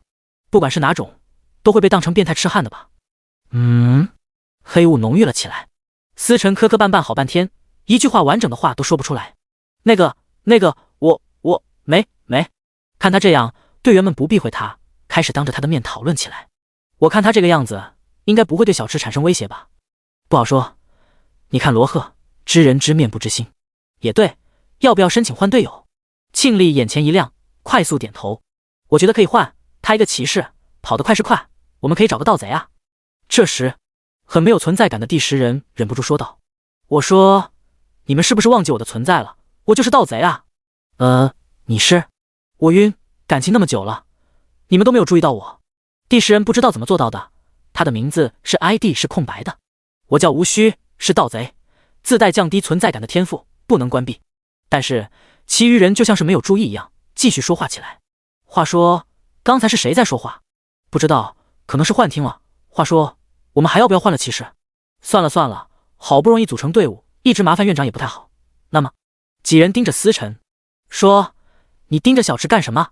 庆丽重复一遍道：干什么？无须。第38章，官方耳目。思辰、池清香好奇地看着无须发癫，默默拍照后私聊发送过去。图片 JPG。池上清香，你在做什么？无须，你能注意到我？太令人感动了。不管那张令人尴尬的照片，他终于被人注意到了。这时，思辰终于承受不住压力，选择暴露最小的说辞。其实我是在偷看池清香的衣服，我也想穿。我们的沉默震耳欲聋。想穿衣服？池清香低头看了一眼紫干长裙，疑惑道：你想穿女装？对，呸，不对，我是喜欢这个颜色，想穿这个颜色的衣服。思辰心中长呼一口气，这样应该可以搪塞过去吧。他悄悄观察队员表情，发现他们的脸上写满了不信。见状，思辰泄气了，他低着头诚实道：好吧，我承认，我想穿女装。田阔服了，这他喵是个人才啊，就是不肯承认偷看池清香是吧？好小子，一看就是人才。要是被无臂的聋哑人瞎子看到这一幕，听到这些话，绝对会蹲在地上抱着脑袋失声痛哭。要是被大海那边的5星上将麦克将军知道，一定会说，我从未见过有如此厚颜无耻之人。池清香低头看着紫干长裙，犹豫许久后，思辰，你要是真的想穿，我可以帮你的。哼啊！众人都以为听错，庆丽劝说道，小香香，你别冲动啊，他就是个变态，别把衣服给他穿。对，要是你把自己衣服给他了，你穿什么？绝对不可以便宜他。你们误会了，我可以询问一下叶初柔，这衣服是他买的，要是思辰真想要，我可以帮他问一下裁缝铺的位置。众人沉默，原来是这样，他们还以为怎么可以这样想呢？真的是太不应该了。思辰是真不想穿女装啊，他要是阻止询问的话，刚说出来的谎言岂不是会被看穿？尽管他觉得可能已经被看穿了，是为了面子，还是等等，他现在已经被当成喜欢穿女装的变态，好像已经没有面子了吧？我忍，万一我说我是在偷看池清香，被他们赶出去怎么办？很快，池清香得到购买衣服的位置，思辰故意装作满脸高兴的样子，说训练结束后一定要去买回来穿。大家都不相信思辰的话，他们隐约察觉到思辰是官方的人，这才没有继续深究。滴滴滴，所有训练的学生同时接收到消息，简单说，让他们先下线休息，午饭消费军方承包，下午2点半再上线练级。池清香看完详细信息，上面写了4大院区的一些地方安排，还有关于上午发生的琐事，队伍人员的变动，最后是200元的午餐补助。有钱人当然不缺这200块钱，这200元是对普通家庭进行的补助，每个学生200元，加在一起是一笔巨款。这时田阔站起身看向队员，集合训练用的是虚拟头盔，需要我们自己去补充人体所需的能量，那种千万级别的虚拟舱不是我们能用的。好了，大家回城，我们下午2点在村子见面。随着回城特效闪烁，学生纷纷回到6666号新手村，每一个院区平均6000人。全国大学何其多，这一次选择的是前100的大学，需要在500个新手村中进行训练。汇成大学属于前100的中下游，分到4个新手村。像是排名第1的天成大学，足足有20个新手村，每个村子3000人。汇成大学的6666号新手村，融合4大院区的学生，做到每个新手村容纳6000多人。所以，当池清香回到村子时，发现这里真的特别热闹，一眼看去如人山人海，好多人。这还是他第一次见到那么多人一起走动，给他内心带去小小的震撼。思辰偷瞄池清香，发现他小嘴微张，水汪汪的大眼睛中充满震撼。他有些疑惑，按理来说，高中的升旗仪式也能看到那么多人的吧？怎么还会有这一副吃惊的样子？根据调查的情报，池清香家教严格，很少外出，连虚拟设备都没有用过，平时最多是使用落后的科技产品，手机。现在的虚拟手环、手表、戒指、便携式眼镜，各种科技都用生物电控制科技，不用那么麻烦的使用双手控制。偏偏池清香还在使用落后的手机，难道池清香受到家庭的虐待？这是个重要发现，思辰需要向上面汇报一下，重新评估池清香的心理状态。池清香并不知道他的震撼会给思辰带去那么多联想。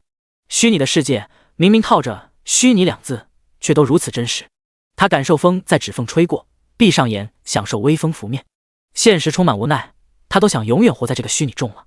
梦中会醒来，他睁开眼，下线。现实牧师班，池清香起身离开座位。第1天登记过后，以后的上课都可以不用来教室。池清香不喜欢被那么多人看到，他匆匆离开教室。邱楚芳拳头紧握，装什么啊？真的气死了！大家都在教室吃，就池清香搞特殊，非要离开。但他现在不敢乱来，祝达纯的前车之鉴还历历在目。这个时间点，祝达纯应该在铁窗内吃午饭。那2人就是傻子，在游戏内玩什么强女干，成功又怎么样？现实中不痛不痒的，还不如……他想到一个好办法，就是不知道有没有人敢这样做了。在吃饭时，他低头捣鼓手镯，在神明游戏论坛中发布匿名悬赏，事成之后拍照片成功，他给100万新币。很快有人联系，邱楚芳快速回复：雇主，我要让一名学生身败名裂，不管什么手段，只要你能做到，100万立刻转账。执行者：学生信息。雇主：汇成大学灵雀分院术士院区池清香，他有魔职病。执行者：你确定身败名裂后他很可能会寻死？雇主：你不敢。执行者：这是另外的价钱，至少500万。雇主：只要你能做到，钱不是问题。你若是能拍摄到他衣服下的魔质皮肤，我提高到1000万。执行者：成交。第39章，桃花剑仙疯狂练级。事情委托出去后，邱楚芳很满意。她吃了一口午餐，顿时眉头皱起，吐了出来。这都什么玩意？200块钱的午餐，呸呸呸，跟猪食一样。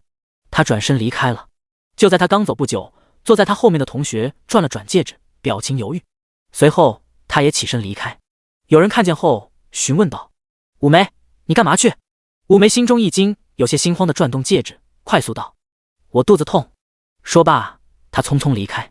五梅的室友有些疑惑：“她到底怎么了？”“不知道，管她呢，我们早点吃完回去休息吧。”与此同时，池清香回到宿舍，她给虚拟苍天加薪的营养液就这样坐在桌子上发呆，帽子、墨镜、口套、手套全部都被她取下来。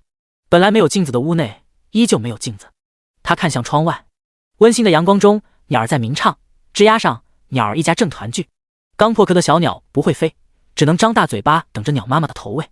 在这个时候破壳，冬天就要来了，不知道羽毛没有长齐的鸟儿能不能扛过这个冬天，会不会有鸟儿死去？1、2、3，池清香数了一下，鸟妈妈有7只小鸟要喂，至少要来回7次，把鸟宝宝喂饱了，才轮到鸟妈妈自己出去觅食。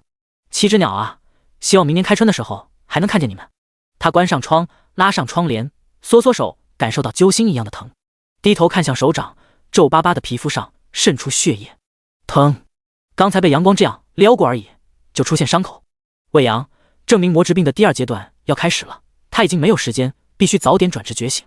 欢迎回来，尊贵的荣誉剑士。123号新手村，清河池宴上线，17级剑士登场。升级，必须升级。他满脑子只有升级，不去管好友列表亮起的舞剑，快步冲进秋日森林。禁区中，丧尸王红色的眼睛一亮：“姑奶奶，你终于来了呀！这都最后1天了，你怎么才上线啊？要是不把你送到20级，莲花尊者会把本王杀掉的呀！”他都已经可以看到莲花尊者正磨刀霍霍，想对他的本体下手。大咩，不就是3级吗？拼了！必须让那个冒险家升到20级。与此同时，在城内，莲花尊者正在传送阵旁等候。小美人怎么还不来？那老狮王难道是在骗我？他想回去，士兵上前拦住。尊者见谅，你已经离开新手村，无法回头。不是无法回头，是无法通过传送阵到达。除非他跟那个傻龙一样，飞越无尽海寻找新手村。他才没有那么傻，这太浪费时间了。那就等呗，反正今天要是他看不见小美人，就去找老狮王出气，肠子都给他打出来。秋日森林重污染区，天上桃花花瓣落下，一人在花瓣中起舞，每一件都有花瓣翩飞，美丽动人。美景与秋日森林的景色违和感满满。好奇的玩家在旁边偷看。桃花剑仙终于来了，羡慕。你说为什么他现在才上线啊？这可是大中午哎，他不睡觉的吗？有没有可能他用的虚拟舱不怕累？不，我觉得他是学生，现在刚下课。此言一出，得到众人的高度赞同。学生是很有可能的。ID 算无遗漏的玩家摸着下巴肯定道：现在才下课，大概率参加了前100高校的军方训练，他是前100大学的人，绝对用过伪装卷轴。你怎么知道？算无遗漏嘴角勾起，自信满满道：趁着中午时间疯狂练级。你说为了什么？转职。他打了个响指，手指搓出8字放在下巴，低垂着头，压低帽檐，故作神秘道：没错，他一定是知道身份瞒不了多久，担心被人找到现实身份，才拼命练级，就为了转职后有自保能力。牛啊，大哥混哪儿的，洞察能力那么强？保密。总之，他现在一定是被人怀疑中，压力很大，才会练级。这说明有人快查到他身上了。这套推论很快就在寻找桃花剑仙身份的论坛中爆火。现实，某处出租屋内，黄毛混混王大炮见状，露出一丝残忍微笑。练级，想得美！这2天他被堵在泉水沙，杀到他根本不敢上线，只能刷论坛。现在好了，桃花剑仙的身份终于要暴露了。老子现在没钱请人动你，只好先接了个搞你同类的单子，就先从他那边找回一些利息吧。让大学生身败名裂，这个简单，脱光光丢到大街上，完美，轻轻松松就能到手1000万，简直不要太简单。等他拿到钱，就用这笔钱请人弄死桃花剑仙。他激活手表，查找地图，汇成大学灵雀分院，找到了。王大炮叼着烟，甩动他的耳钉，来到出租屋门口，敲击大门。兄弟们，起来干活了，弄一个大学生，事成之后，1人5万块。哇哦，黄毛哥大气，终于来活了，最近嘴里面都淡出鸟来。老大，那个大学生啊，远不远？王大炮分享出地址，手指甩着钥匙道：不远，走，咱们出发。游戏内秋日森林，池清香主动寻找丧尸沙，跑到腿都酸了，只好坐下来休息。他看了眼现实时间，已经12点半了，2点钟他要重新上线，到下午6点才有自由时间，剩下1个半小时练级，时间太赶了。前面那些时间中来的全都是低级别丧尸，加不了多少经验。玩家算无遗漏，刚想上前要个好友位，突然森林开始变色，丧尸王的吼叫声出现，这熟悉的一幕吓得他撒腿就跑。妈耶，桃花剑先杀太多丧尸崽子，把丧尸王惹出来了，快跑！看戏的玩家纷纷离开。123号新手村出现丧尸王暴露的消息，很多被其余新手村得知，他们幸灾乐祸道：我就知道不能去123号新手村，这隔几天来一次丧尸王巡山，还练不练级了？我劝你们还是早点离开吧。没错，当初大家都为了隐藏职业和隐藏任务去的，本以为有神奇的 NPC， 结果那裁缝铺新来的 NPC 发不过2次任务就溜了。说得对，神秘 NPC 出现时间实在是没规律，都没有耐心去等了。听人劝，吃饱饭，早点离开123，都是为了你好。第40章，红色丧尸潮灭村的危机。罕见的，这次没有人反对，他们也知道123号新手村内的任务很难接，普通人待在这里就是凑人数的，只有高玩才能找到机缘。这一次丧尸潮后，他们纷纷选择离开。村子的血气浓度再一次大幅度下降，变成稀薄状态。60级的村长满意点头。秋日森林重污染区，这一次整个秋日森林只有他一人在。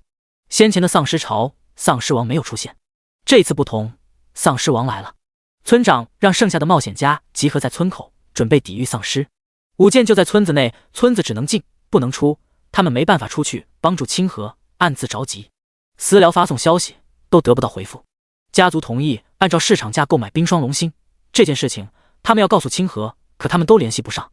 村长瞥了眼5人，走出村子，很快就找到池清香。冒险家，你这次太冒险了。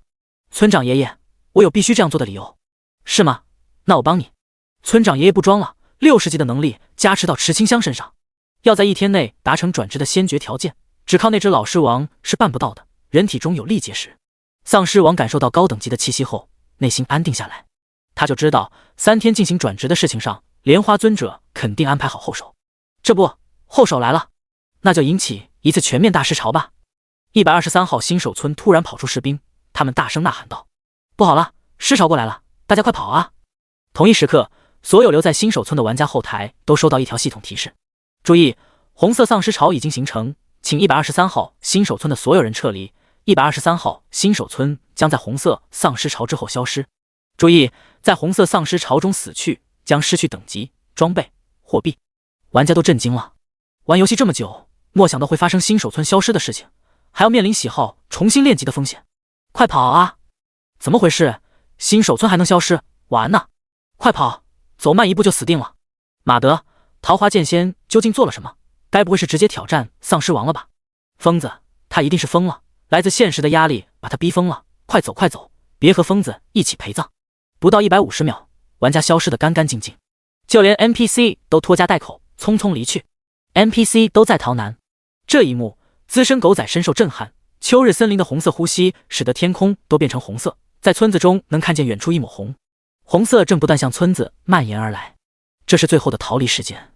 武剑震惊了，他们内心无比自责，一定是他们说出的情报让清河即将暴露，才会冒险挑战丧尸王，都是他们的错。剑恒身为武剑中最年长的，他沉声道：小叶子，你先走吧，你有那把剑在，以后是要成为剑圣的，不能死在这里。我不走，听话，别耍大小姐性格，快走吧，要是见到清河，替我们向他道歉。剑恒站在村口，他看向其余3人，3人点头，拖着小叶子离开。这是单向传送阵，离开123号新手村后再也进不来了。当3人把小叶子踢进去后，他们站在一块等待死亡，或许只有死去才能让他们内心好受一些。资深狗仔想走的，可志愿直接下令不让他离开，必须直播全过程。于是他拼了。马德，操，反正都变成这个不人不鬼的样子，直播就直播。他已经不是人了，是丧尸，特别害怕转职觉醒，掉落装备和等级对于他来说或许是一件好事。反正他是战地记者，摄像机是职业装备，死亡永不掉落。那就拍吧。当直播开启，无数人涌入，初始人数就到几万，几分钟后人数达到1000万。这可是红色丧尸潮，足以灭掉整个村子。所以大家都在观看，军方、世家、高校、平民都用各自的手段观看直播。志愿中，所有博士坐在一起，他们必须从这段画面中找到引起丧尸潮的原因，以及面对丧尸潮时有没有应对之策。123号新手村，资深狗仔看着四剑，笑道：“你们怎么不走？”剑恒看着远处那抹红色的天空，平静道：“心中有愧，是我们将桃花剑仙信息说出去的，才让他面临那么大的压力，所以我想向他道歉。你呢？你为什么在这里？”资深狗仔看着摊摊手：“你也看到了，我现在已经是丧尸了，或许丧尸不会杀我呢。而且我可是战地记者啊，唯一的战地记者。这个红色丧尸潮是整个游戏的首例，而我是首个直播红色丧尸潮的狗仔，大家会记住我的。”他说的豪情万丈，可惜成为丧尸后，他的声带损害，说出去的声音沙哑无比。不过没关系，意思已经很清楚的通过直播间传到观众耳中。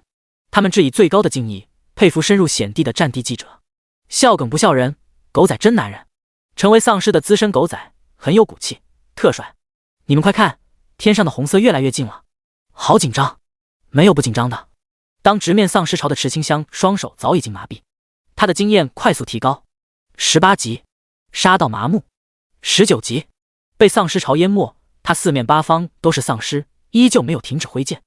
20级，涣散的眼神渐渐回神。池清香20级了，只需要杀死丧尸王就能进入城内完成转职任务。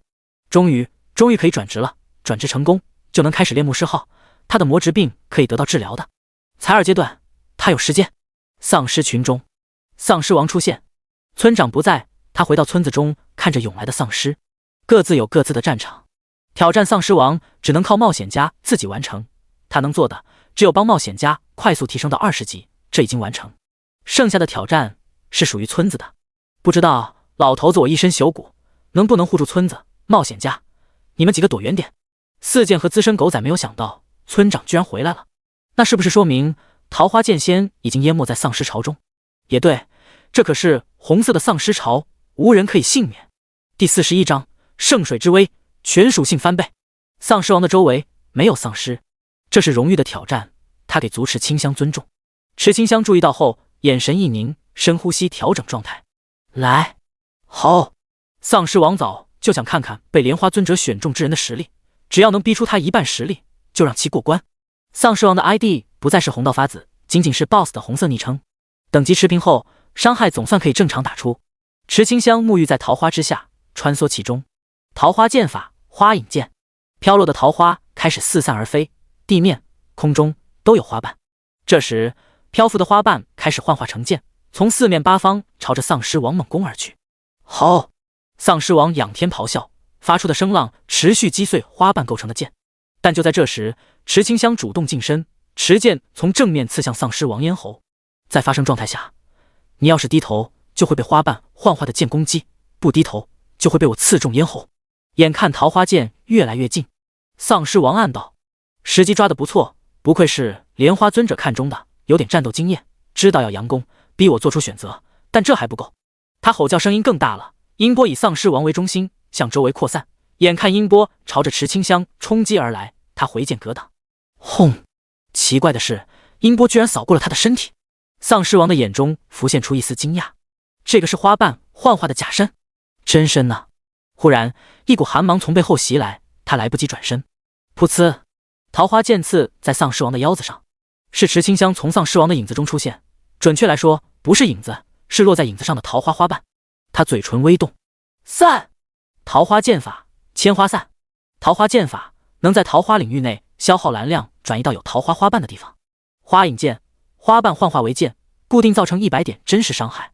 千花散，每一片散开的花瓣造成时10%力量的真实伤害。角色面板 ID 清河迟彦，职业单手剑士，装备桃花剑，力量加100，敏捷加100，血量5万，蓝量3万，力量100加100，防御50，体质50，1点体质1000血，智力30，1点智力100蓝，敏捷20加100，幸运10，千朵花瓣在丧尸王体内爆开，造成1000乘以10乘以20的伤害，整整20万真实伤害。丧尸王震惊了，居然还是佯攻，不错啊，打掉本王1/5的血量。他刚想反击，发现身体被花瓣搅动，一半身子行动僵硬。先破坏本王的行动能力吗？尊者，您还真是慧眼如炬，选到有如此天赋的剑士。那本王就用一半实力吧。原本正常来说，玩家只要打到20万血就可以通过新手村，但丧尸王此刻好奇之心被激起，他想看看能被莲花尊者甘心护道的桃花剑仙传人能做到什么程度。他的身体开始变色，红色一闪一闪的，和秋日森林呼应起来，复杂的图案像是游蛇一样爬满丧尸王的身体。他身躯开始变得高大，肉体外面多出黑色的盾甲，是狂暴状态。刚打掉的20万血量被补满了，血条还升到200万。这真的是玩家在20级就打得过的吗？看到这个变化，池清香严重怀疑，究竟有没有人可以成功战胜丧尸王？扶摇城，莲花尊者猛地睁开双眼，他感受到一股力量波动。老尸王居然用了一半实力，虽说20级的身躯会有所限制，可那些技能是可以使用的。很好，老尸王，你在找死！他知道今天等不来小可爱、小美人了，直接离开扶摇城去找老尸王算账。秋日森林中，丧尸王的气势变得十分恐怖，尸毒弥漫出。池清香发现他又中了尸王毒，每秒掉血1000，5万的血量，最多50秒就掉完，也就是说不到1分钟就会死。他立刻喝下圣水，剧痛出现。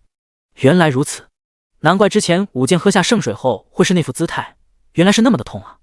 可惜后续发生的事情他不清楚，不过没有关系，这一次他也喝过圣水了。丧尸王不着急进攻，安安静静地看着池清香洗髓。这种痛，庞佛同时被万箭穿心，又被扔进老君的炉内焚烧，恍惚间从炙热堕入无尽的寒冰世界中。池清香喝出一口气，使尸毒化作气体排出体外。几分钟后，他的瞳孔泛出丝丝金光。叮！恭喜玩家进行圣水洗髓成功，全属性翻倍，获得600秒圣光护盾效果。圣光护盾获得 80% 伤害减免，获得 1000当前生命值的护盾，免疫一切负面状态，全属性提升 300%。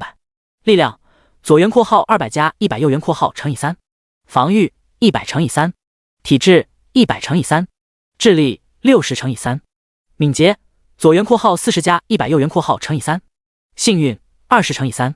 注意，圣光护盾效果只在首次圣光洗髓且成功时才会触发。看着恍然一新的面板，池清香懂了，难怪那天他先回去之后，舞剑能从丧尸王手中逃回城内。原来是这样，来，这是新的回合。此刻的他浑身散发金光，粉白色的桃花花瓣都镶上一层金边。丧尸王脸都绿了，不带这样开挂了，这充满神圣气息的样子是闹哪样？正好，那就让他用100%的实力，这才是尊重对手啊！丧尸王身躯再一次膨胀，达到10米，血量足足有1000万。他的身边出现了浓郁的尸毒，尸毒浓郁到滴落，化成一个个会自爆的尸毒丧尸，连厚厚的毒雾都无法掩盖住他的猩红双眼。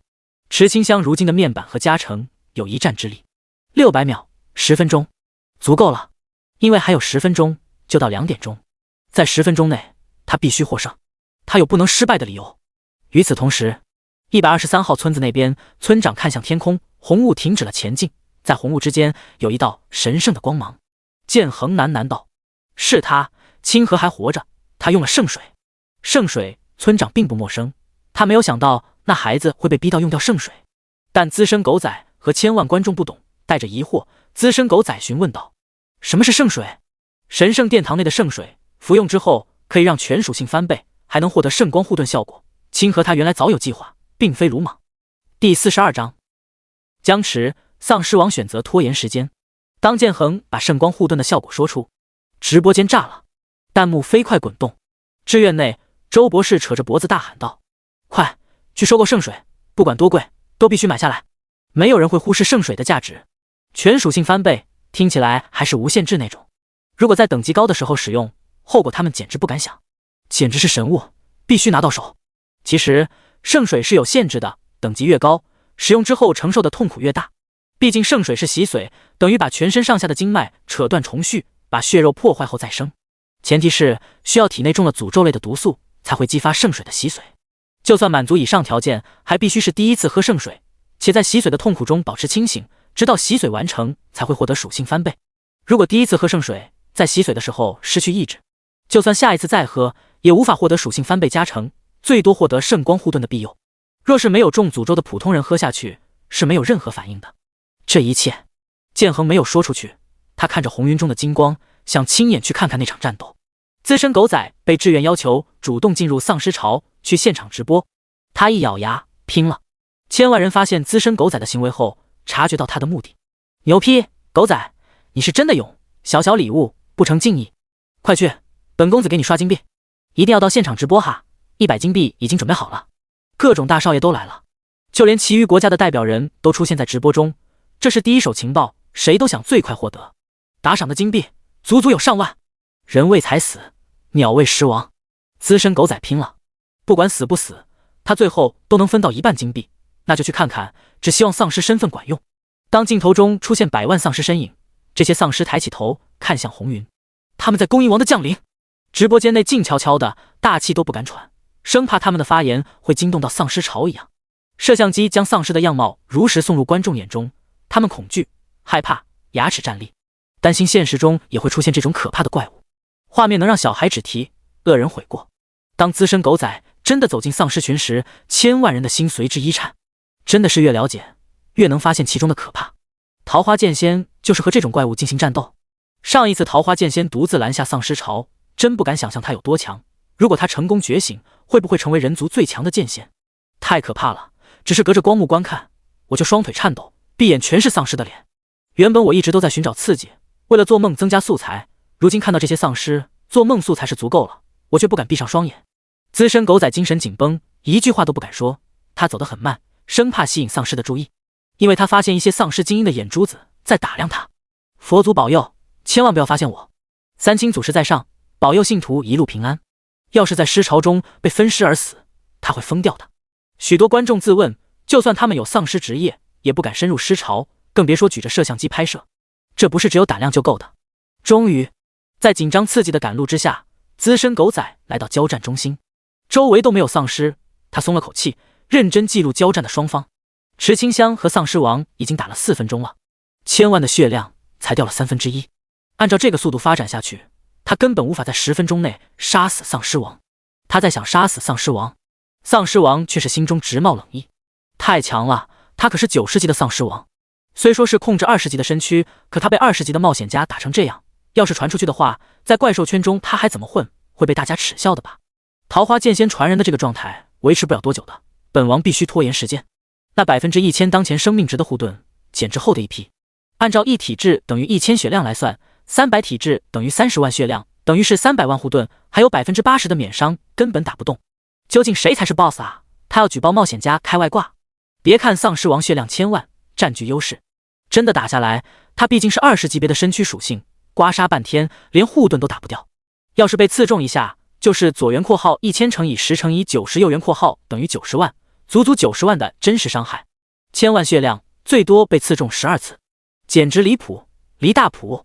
丧尸王开始散发毒物，让尸毒丧尸干扰池清香，让尸毒丧尸产生爆炸。尸毒本来是丧尸王最强的攻击手段，偏偏圣光护盾免疫一切尸毒，他的其余攻击手段爪子之类的根本造不成伤害。早知道那么强，他就应该一开始就放水让冒险家过去了。现在好了，他要是失败绝对丢人，而且莲花尊者肯定找他本体算账去了。唉，真是好奇心害死丧尸，赔了夫人又折兵。池清香心急如焚，时间不足5分钟，丧尸王就是不进攻，藏在毒雾中。金边的桃花花瓣就算不被腐蚀，可以落入毒雾，因为没有视野，他不敢随便传送。怎么办？600多万血，只要7次，刺进体内7次，爆发千花伞就能赢。桃花剑法，花影剑，100真实伤害而已，洒水了，丧尸王都不屑于挡。时间1分1秒过去，池清香不敢冒进，丧尸王就躲在毒雾不出来。尸毒丧尸很多，不胜其烦。资深狗仔在旁边偷看，他悄悄打字询问道：资深狗仔，他们是在干什么？千万人太多，只有刷够1个金币的才可以发弹幕。我觉得丧尸王是躲起来在拖延时间。糟了，圣水护盾只有10分钟时间，看看能不能联系上桃花剑仙，不然桃花剑仙就要输了。对，狗仔，你上次不是加了好友吗？快去问问。资深狗仔我试试。资深狗仔挥挥手，吸引表情凝重的池清香注意力。他余光看去，无语了。这个丧尸居然是玩家，他刚才还以为是杀死玩家后收集战利品的敌人呢。丧尸王也注意到资深狗仔，他没有在意，继续躲在毒雾中。很快，池清香发现他的私聊系统闪烁起来。资深狗仔，剑仙大大，你是遇到什么困难了吗？清河迟彦，我这个状态剩下5分钟，要是5分钟内我无法进行有效进攻7次，我会输。资深狗仔，剑仙大大稍等，我请教一下其他大神。志愿。周博士拍着桌子扫视众人，诸位，考验志愿的时候到了，分析2人作战，在3分钟内为桃花剑仙规划出至少进行10次有效攻击的方案。是。第43章，你无法理解我背后力量的强大。志愿，这个极其最强智慧的地方开始全力运转，所有当前的研究项目都暂时搁置，留出3分钟推算方案。超级无敌厉害的计算机不停进行计算。周博士握拳，表情凝重地看着直播。3分钟是能争取到的极限时间。综合桃花剑仙的已有技能，必须找出办法。神明游戏，秋日森林。丧尸王有些疑惑，怎么桃花仙剑传人不进攻了？他躲在毒雾中，悄悄往外一看，原来如此，这是寻找了外援。有什么用呢？在毒雾之下，什么外援都没有用。私聊频道中，资深狗仔，剑仙大大坚持住，3分钟后会给出有效方案的。清河迟彦，那我在这3分钟内争取刺中丧尸王一剑。没办法，以池清香的智慧，想不出办法的，只能将希望寄托在神秘的志愿身上。他闯入毒雾之中，发动进攻。丧尸王新红双眼一眯，这是找到办法了，怎么那么快？他在毒雾中躲藏。池清香闭上眼睛，靠花瓣感知丧尸王的移动。当一朵花瓣落停在奇怪的空中，他立刻转移过去，一剑刺下。桃花剑法，千花散。散！噗呲！负90万。掉血的提示出现。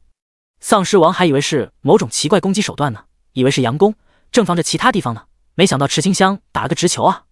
喵的，是他高估这个战术了，居然中了，这是池清香没想到了。之前他也试过多次转移，都被丧尸王躲掉了，还是用各种手段才能偷袭一次。没想到这一次在毒雾中进行第1次转移就中了。明明他的转移破绽挺大的，丧尸王为什么不躲？第1次奏效，他尝试进行第2次。这一次丧尸王有所准备，转身就是一拳过去。池清香横剑挡住这一拳，在空中翻身卸力，飞出毒雾。清河迟彦，还没好吗？资深狗仔，快了，你坚持住，还有5剑，很快的。没办法，他只好继续上前找机会。直播间的众人看的是真着急，看着丧尸王的千万血量，对比他们最强攻击，最多才能打掉几万血，不少人的道心彻底崩溃。难道20级打新手村的怪都需要杀死1000万的 BOSS？ 这才20级啊，要不要搞得那么变态？有人表示理解，毕竟20级之后会进行觉醒转职，门槛高一点也合理。合理个鬼啊！用1万人全20级的，都不知道能不能磨死1000万血，怕不是就要打个3天3夜。要知道，不是谁都是桃花剑仙，可以一剑打出90万的真实伤害。直播间众人气氛诡异，许多还没有挑战新手村首村 BOSS 的玩家表情很是凝重，他们的身上庞佛套上无名的枷锁，迫使他们不敢去挑战 BOSS。万一挑战的时候又出现红色级别的灭村危机，失败后等级、装备、货币通通清零，他们会崩溃的。他们担心所有新手村的 BOSS 都是一样。军方和世家很看重这一次的对决，如果桃花剑仙胜利，就说明要想通过新手村 BOSS， 必须先等到圣水。可圣水是在神圣殿堂获得，是20级之后才会出现的道具，看起来是陷入了死结之中。就在观众情绪低迷之时，池清香依旧不放弃进攻。他现在会的技能就只有桃花剑法，一个是剑法中的花影剑，另一个是千花伞。5剑给的基础剑法，像是上挑、3段斩这些鸡肋的剑招，根本打不出伤害。忽然，池清香灵光一现，这个游戏如此自由，他能不能自己创造出技能出来？他会的只有一招，那是初学者学剑之前必须做的动作——拔剑。池清香将剑收入剑鞘，开始蓄势。与此同时，志愿的超级计算机疯狂计算。梁博士研究许久，终于发现一个方式。有了！根据尸毒的分析，尸毒可以被点燃，让桃花剑仙使用燃烧瓶，大概需要99个燃烧瓶就能逼出丧尸王。做得好，给你记一功。周博士大喜。很快，分析出的第一个方案传达到资深狗仔私聊中。资深狗仔作为信息的中转站，将志愿的方案原封不动地发送给清河迟彦。池清香看到后恍然大悟，原来如此。他之前一直想着在毒物中定位丧尸王，没想到志愿选择除掉毒物。燃烧瓶，他最不缺的就是燃烧瓶。携带着火苗的玻璃瓶子在空中划出一道红色的弧线，啪！玻璃碎裂，火油溢出，开始燃烧。丧尸王不解，这是想用这个小小火苗将他逼出来？怎么会有如此愚蠢的方式？就算他被火苗烧到也无所谓，那持续15秒的真实伤害，洒水了。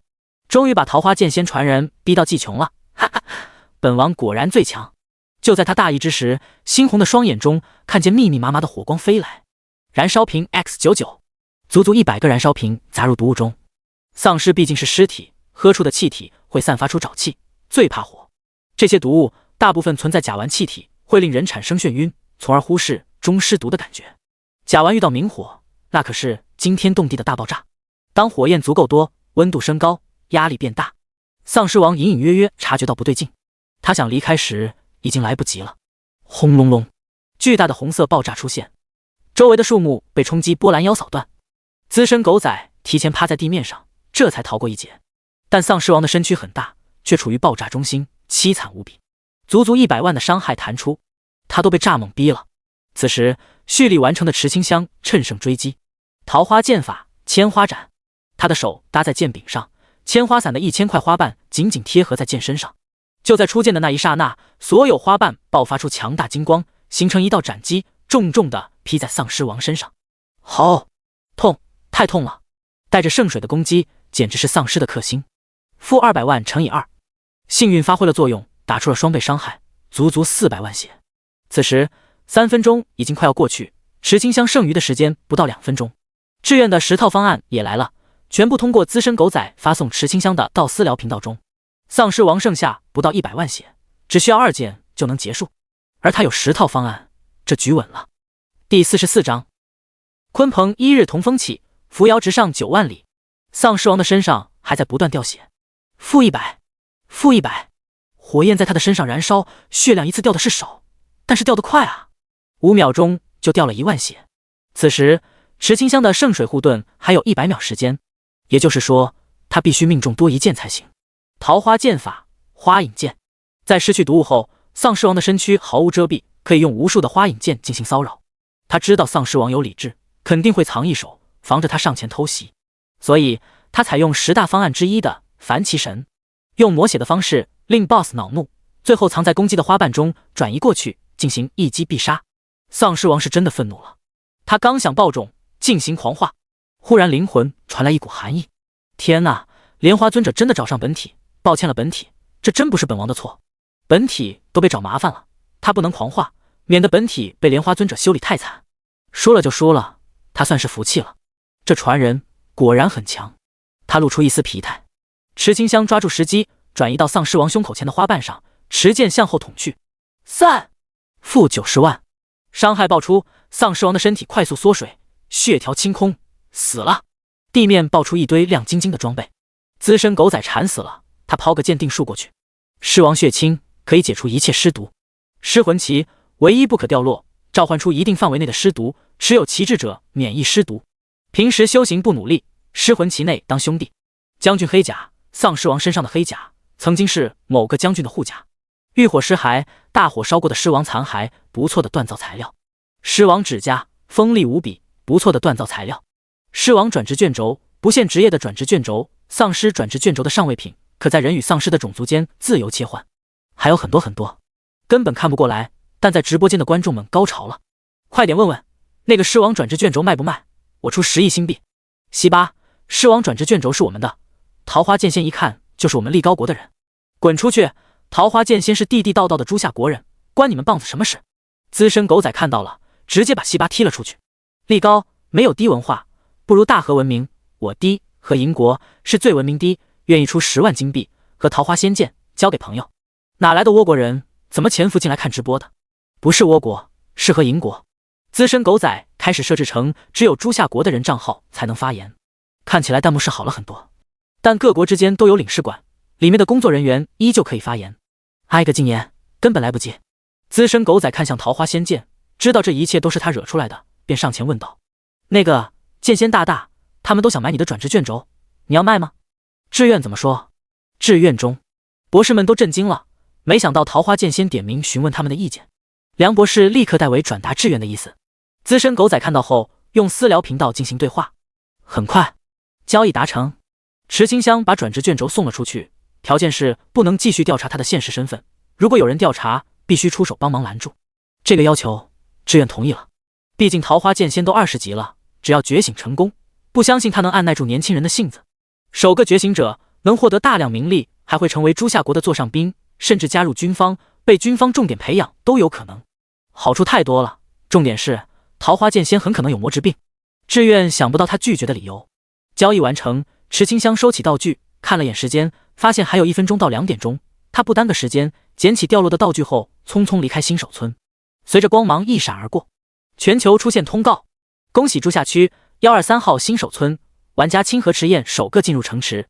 X3 播报持续重复3次，每个新手村都同时升起持续1分钟的烟花。那些 NPC 抿唇不语，他们明白2个世界要开始接轨了。神明游戏是神明愚弄众生的游戏，一切的一切都是神明想要看到的。神明挑选世界，假以游戏之名让世界融合。当越来越多人得到游戏内的觉醒能力，游戏中的生命也会随着降临。但全世界都无法拒绝这种力量。被魔兽袭击的他们希望有力量可以反击，哪怕因此会招惹到更强大的敌人，也比只能引颈受禄强。城池扶摇城，鲲鹏1日同风起，扶摇而上9万里。恭喜清河池燕成为首个进入城池的冒险家，获得城池领略者勋章，获得金币 X1000，获得服装第一贵族，扶摇城声望加200，荣誉值加50。城池领略者，第一个来到城池之人的荣誉勋章。第一贵族，穿上它，你就不再是无忧无虑的平民，而是扶摇城内忧国忧民的贵族，有概率参与到 NPC 大事中。注意，转职任务已开始，请前往转职殿堂提交任务书，开启转职任务。刚踏入这座城，各种提示音就响了起来。10几秒后，声音消失，周围恢复宁静。一阵风吹过，池清香闭上眼，享受风的吹拂。这是风居住的城市，四面八方都是风。吹了几秒钟，他知道现在已经超过2点钟，可他还贪恋的想吹风。不能吹风了，下午还要训练。池清香睁开眼，换上第一贵族服装，将勋章佩戴在胸前，就这样走进城门。刚进去，眼前的一幕令他无比震撼。天上有热气球在飞，还有巨大的风车机关在缓缓转动。不愧是风居住的城市，到处都能见到和风有关的小玩意。这就是城池吗？他看向陆上船，驾驶员靠风帆为动力，风吹着风帆，让陆上船能够在陆地上进行运货。船尾还有元素图案，是风元素，把元素融入生活，真美好。他准备下线了。这时，扶摇城的守卫看到冒险家的第一贵族服装后，兴冲冲的想要上前询问。忽然，冒险家消失了。他们摸着下巴，嘴角微微抽搐。这一届的冒险家怎么这样？就跟莲花尊者一模一样，神神秘秘的。第45章封口令。算了，既然冒险家不在，那他们就继续回到城门口，站在门口等新的冒险家到来。消失的池清香用牧师的账号在6666号新手村登录了。时间是下午2点5分。在事前商量好的集合点，9人早就已经到齐。池清香有些不好意思，居然让同学久等。他匆匆跑上前，弯腰道歉道：“对不起，我刚才有点事情耽搁了。”田阔鼻子一扬，好可爱。嗨嗨，没事。有种2次元女友的感觉，是怎么回事？池同学真的是呆呆的，好可爱。他承认有点小心动。讲道理，有如此单纯天真可爱的队友在身边，很难控制不心动的吧？为了不被看出脸红，维持一下队长的面子，田阔转移话题道：“刚才我们几个在讨论中午发生的事情，已经可以肯定，桃花剑仙就是大学生，还是前百高校的大学生。”思辰赞同这个说法。在论坛中，原本关于桃花剑仙在什么学校的消息就快被查回来的，结果上面下令封锁全部魔兽病患者消息。思辰还亲眼看过第1版本的封口令呢。现如今，没有人知道什么学校有魔兽病的，除了本校学生外，但本校学生中都会下达封口令。思辰估计在2点半的时候，院长和老师会通知的。听到这些讨论，池清香内心稍安。志愿真靠谱，交易刚结束呢，文件就发布下来了。单手剑士尹明满脸羡慕道：“真想见见桃花剑仙啊，他真的太帅啊！我一中午都在看直播，可惜狗仔追不到城池，不知道剑仙大人是不是在城池驰骋。”枪炮师张潘压低声音，神秘道：“其实我悄悄跟你们说哈，想找到桃花剑仙并不难，我们只需腰挂一些回程卷轴就行。思辰瞥了眼张潘，并不相信他有这种手段。要知道，志愿找了很久，在各种线索都差不多凑齐的情况下，都找不到人，甚至怀疑魔兽病究竟是不是真的。结果现在有人跟他说，他找得出来。要是真的找出来，那不是比志愿还厉害？思辰倒是洗耳恭听，想看看张潘有什么高见。池清香内心一惊，难道队伍中还有这种天才，能找到桃花剑仙？他一颗心砰砰直跳，表情认真的倾听起来。张潘瞥见认真倾听的池清香，感觉被蒙出了血。怎么会有那么可爱的女孩子啊？血条都要被清空了。众人发现他掉了一点血，惊道：“你怎么回事？我来帮你治疗，你快说说，怎么找到桃花剑仙？”池清香语气催促。9人突然瞄了过来，他一惊，以为暴露了身份，磕磕绊绊道：“你们干什么？”庆历仿佛发现新大陆，他突然靠近池清香，小声道：“小香香，你是不是？”“不是。”“拒绝那么快干嘛？你都结巴了。按照心理学上说，你这是在说谎哦。”“我。”池清香有瞬间的慌乱，这些人怎么知道他身份的？他现在还没有觉醒呢，不可以暴露，必须咬死不承认。他摇摇头，嘴硬道：“我真的不是。”庆历嘿嘿一笑，捏着池清香的脸蛋，坏笑道：“小香香，你就承认吧，你是不是仰慕桃花剑仙？不然怎么会那么着急他的信息呢？大家都可以理解的，不要害羞。想想看，他多帅啊！一个人面临红色丧尸潮，还临危不惧，面不改色，实力还如此强大，每个女孩子都会对他产生仰慕。原来是这样。”池清香尴尬地低着头，他刚才的胡思乱想究竟算是怎么回事？算了，反正没有人知道就好。此时他的低头更像是害羞。队员们心思各异，队长田阔庞佛心脏被万箭穿心，池同学仰慕桃花剑仙，他比不过那位剑仙，呜。思辰也有些无语，都怪田阔把话题引到桃花剑仙，他立刻转移话题。先不说桃花剑仙的事情吧，咱们想一下待会要怎么配合才能更好的升级。但池清香在意张潘口中所说的找桃花剑仙的办法，他主动询问道：“张大哥，你刚才说找到桃花剑仙的办法是什么？可以告诉我吗？”萌萌哒的大眼睛就这样看着张潘，张潘压力爆大，汗流浃背起来。只因田阔和思辰的眼神直勾勾地盯着他，就像是要把他吃了一样。那个，我不知道。张潘觉得还是狗命要紧，不说出来比较好。田阔不满了，他沉声道：“你知道就说，舍得让池同学伤心啊？”池清香依旧是用萌萌哒的眼神看着他。好吧，张潘服了，他投降。嗨，清清嗓子后，他伸出手指，开始进行他的推理。众所周知，我们想要进入6666号新手村，必须使用回村子卷轴，这些卷轴只有学校才会制作。可在中午的时候，桃花剑仙出现在123号新手村。如果今天上午百大高校内大学生全都到齐的话，这是个不错的思路。思辰眼前一亮，你是说，只要在中午这个时间段使用过卷轴回村的人，就是桃花剑仙？没错，道理没错。可要怎么找到回村子的人？500个新手村在，总不能一个个询问吧？张潘当然有他的想法，他身为枪炮师，对数值方面十分敏感。我们都应该知道，卷轴校方进行把控，几乎是靠学生证登记的，一名学生只能买1张。而上午集训，他在的吧？这一次，思辰彻底懂了。你是说，谁要是在中午购买了回村卷轴，谁就是桃花剑仙？对，我想正因如此，桃花剑仙才会那么疯狂的练级。他可能也知道这个行为会暴露他的行踪。原来是这样原因吗？池清香反倒是松了口气。思辰摊手道：“你说的是有道理，但上面已经下令，不允许我们宣传。下令了，我怎么没有收到？只有你知道了。司衙内，糟了！”思辰一惊，他居然先暴露了。不过张潘说的对，封口令还没有下达给学生，需要2点半才生效。也就是说，现在张潘的任何言论不受到限制。张潘没有靠售卖桃花剑仙的信息牟利，他沉声道：“联系院长吧，我相信能想到这一点的不只有我。早点把封口令传下来，早安全。”第46章，来自队友的推断。很快，刘忘情就收到张潘的推论，他上报给军方，军方夸赞道：“此人大局观不错，颇具将才之风，可以重点观察一下。若是成功转职觉醒，建议吸纳进军方中，由军方重点培养。”能看出这点的或许不在少数，但能在看出来后，明知道有封口令的情况下，选择说出推断，并且交给上面决断，没有以此牟利的人绝对不多。毕竟，要是桃花剑仙的身份泄露，让对方觉得志愿没有守约，那是一次严重的信任危机。于是，在2点20分的时候，封口令出现了，提早了10分钟。许多学生也猜到回村卷轴的作用，扼腕叹息：早知如此，就该快一些把消息卖出去，或者交给军方的。现在好了，啥都没有。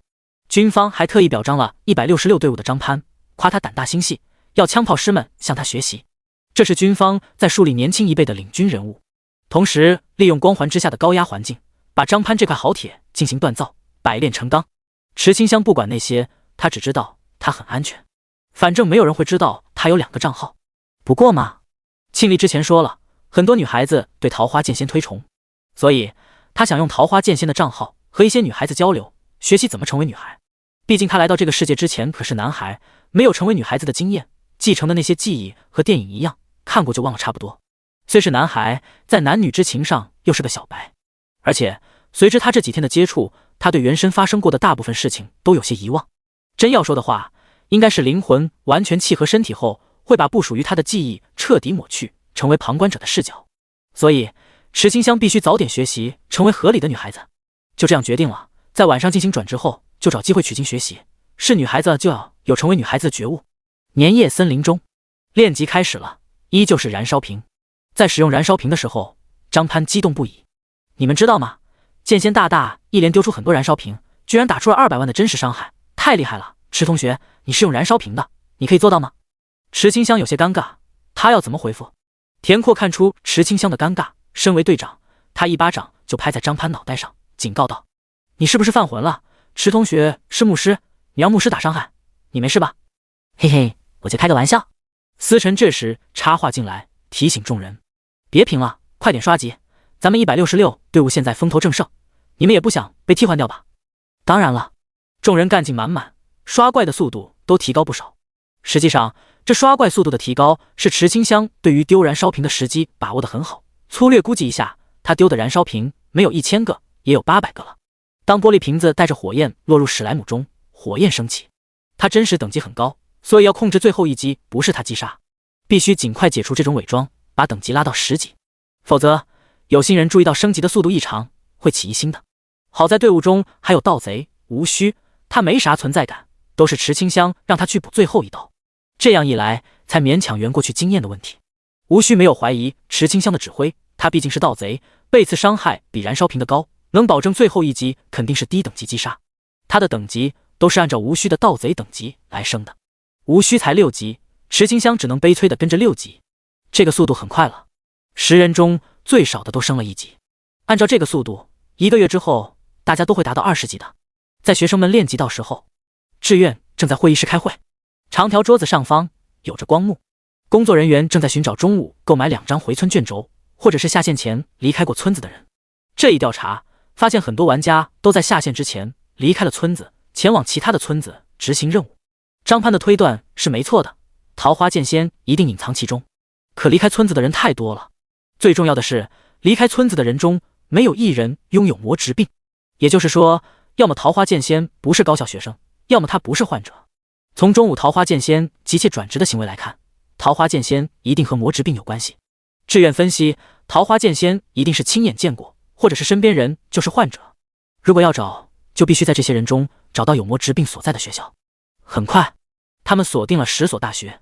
助手点击平板后，沉声道：根据超级计算机汇总分析，判断为汇成大学的可能性最大。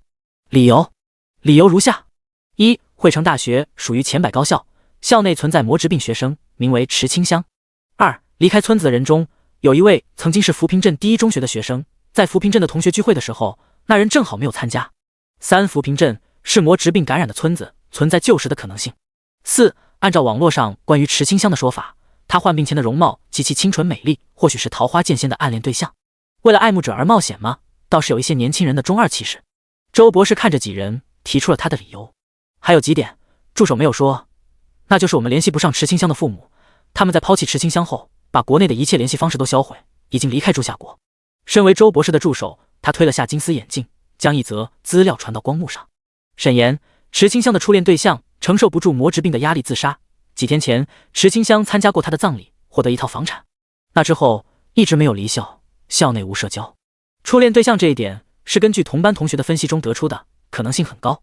助手望着周围，所以如果有人最符合桃花剑仙的身份，那便是浮萍镇内上过学的人，也就是光幕显示出一人的详细资料：林天英，男，19岁，就读浮萍镇中学，与池清香同班，暗恋池清香。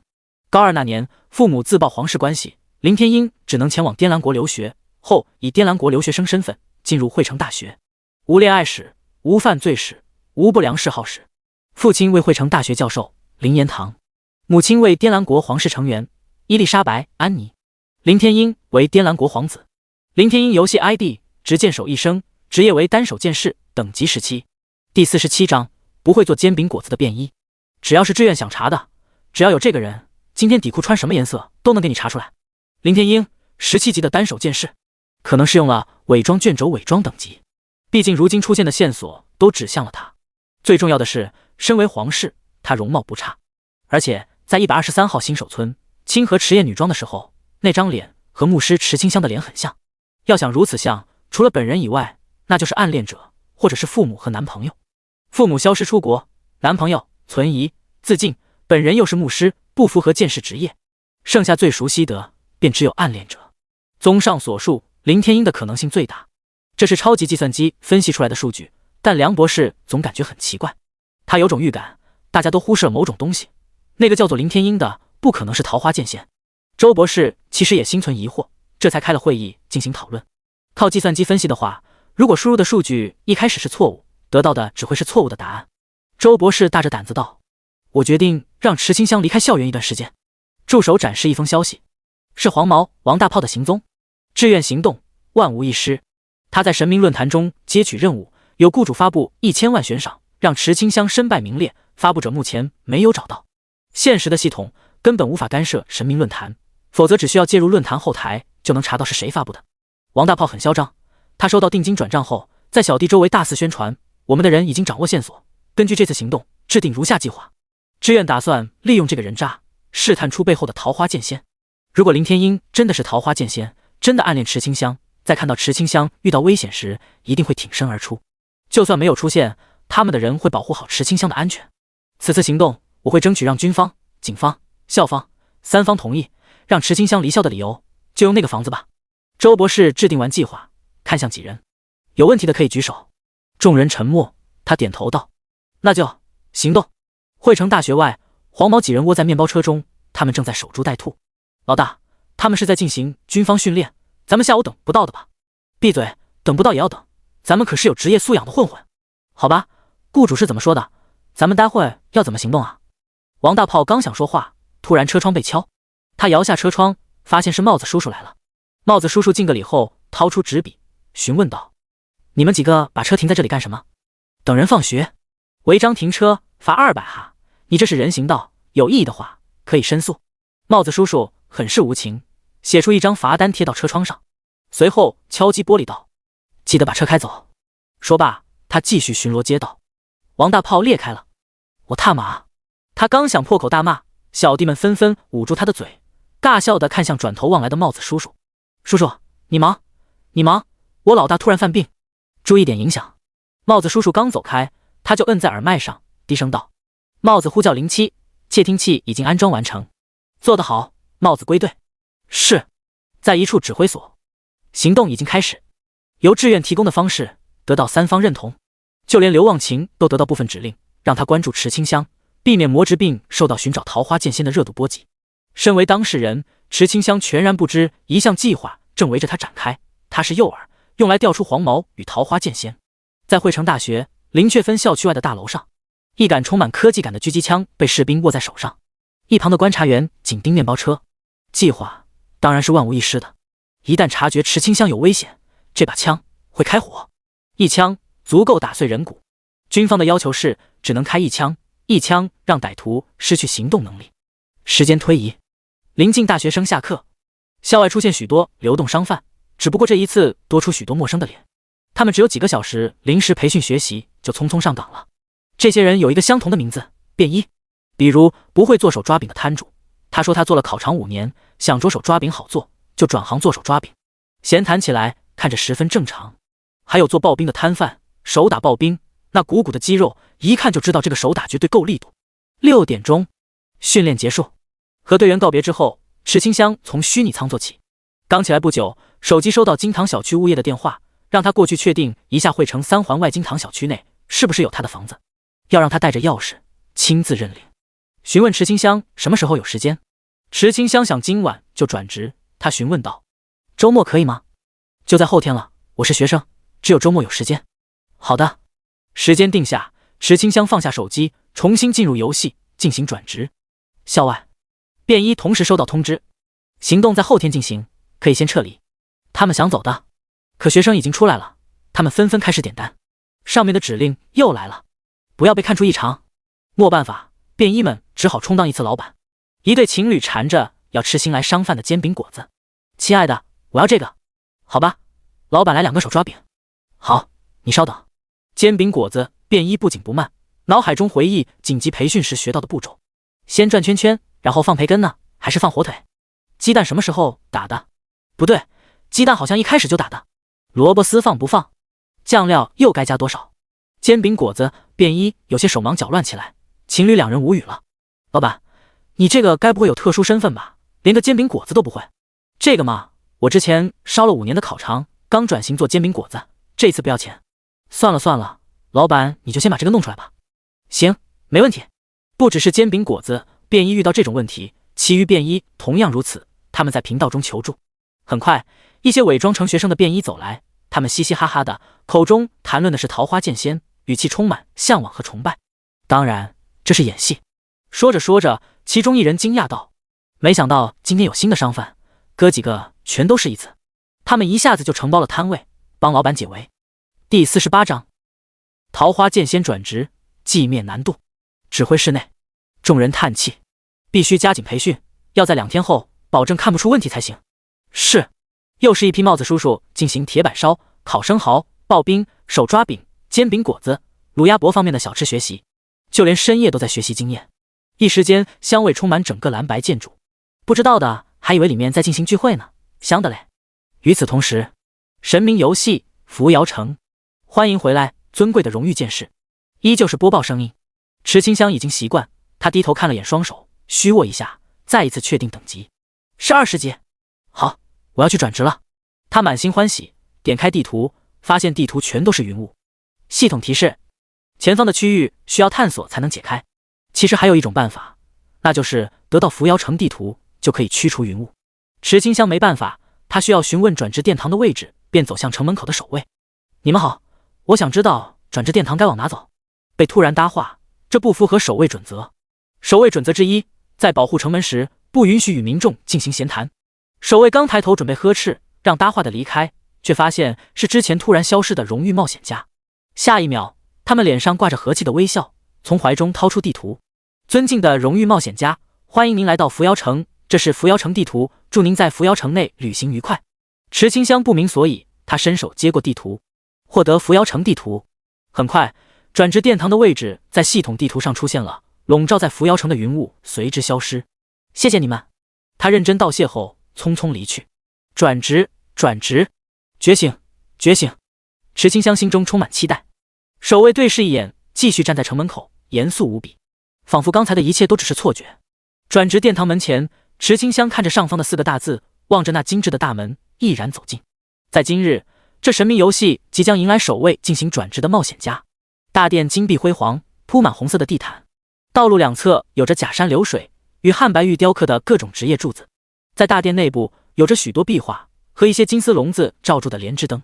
最前方站着4位老者，从身穿的服装可以看出，4人是白袍的剑士、黑袍的战士、红袍的术士、黄袍的射手。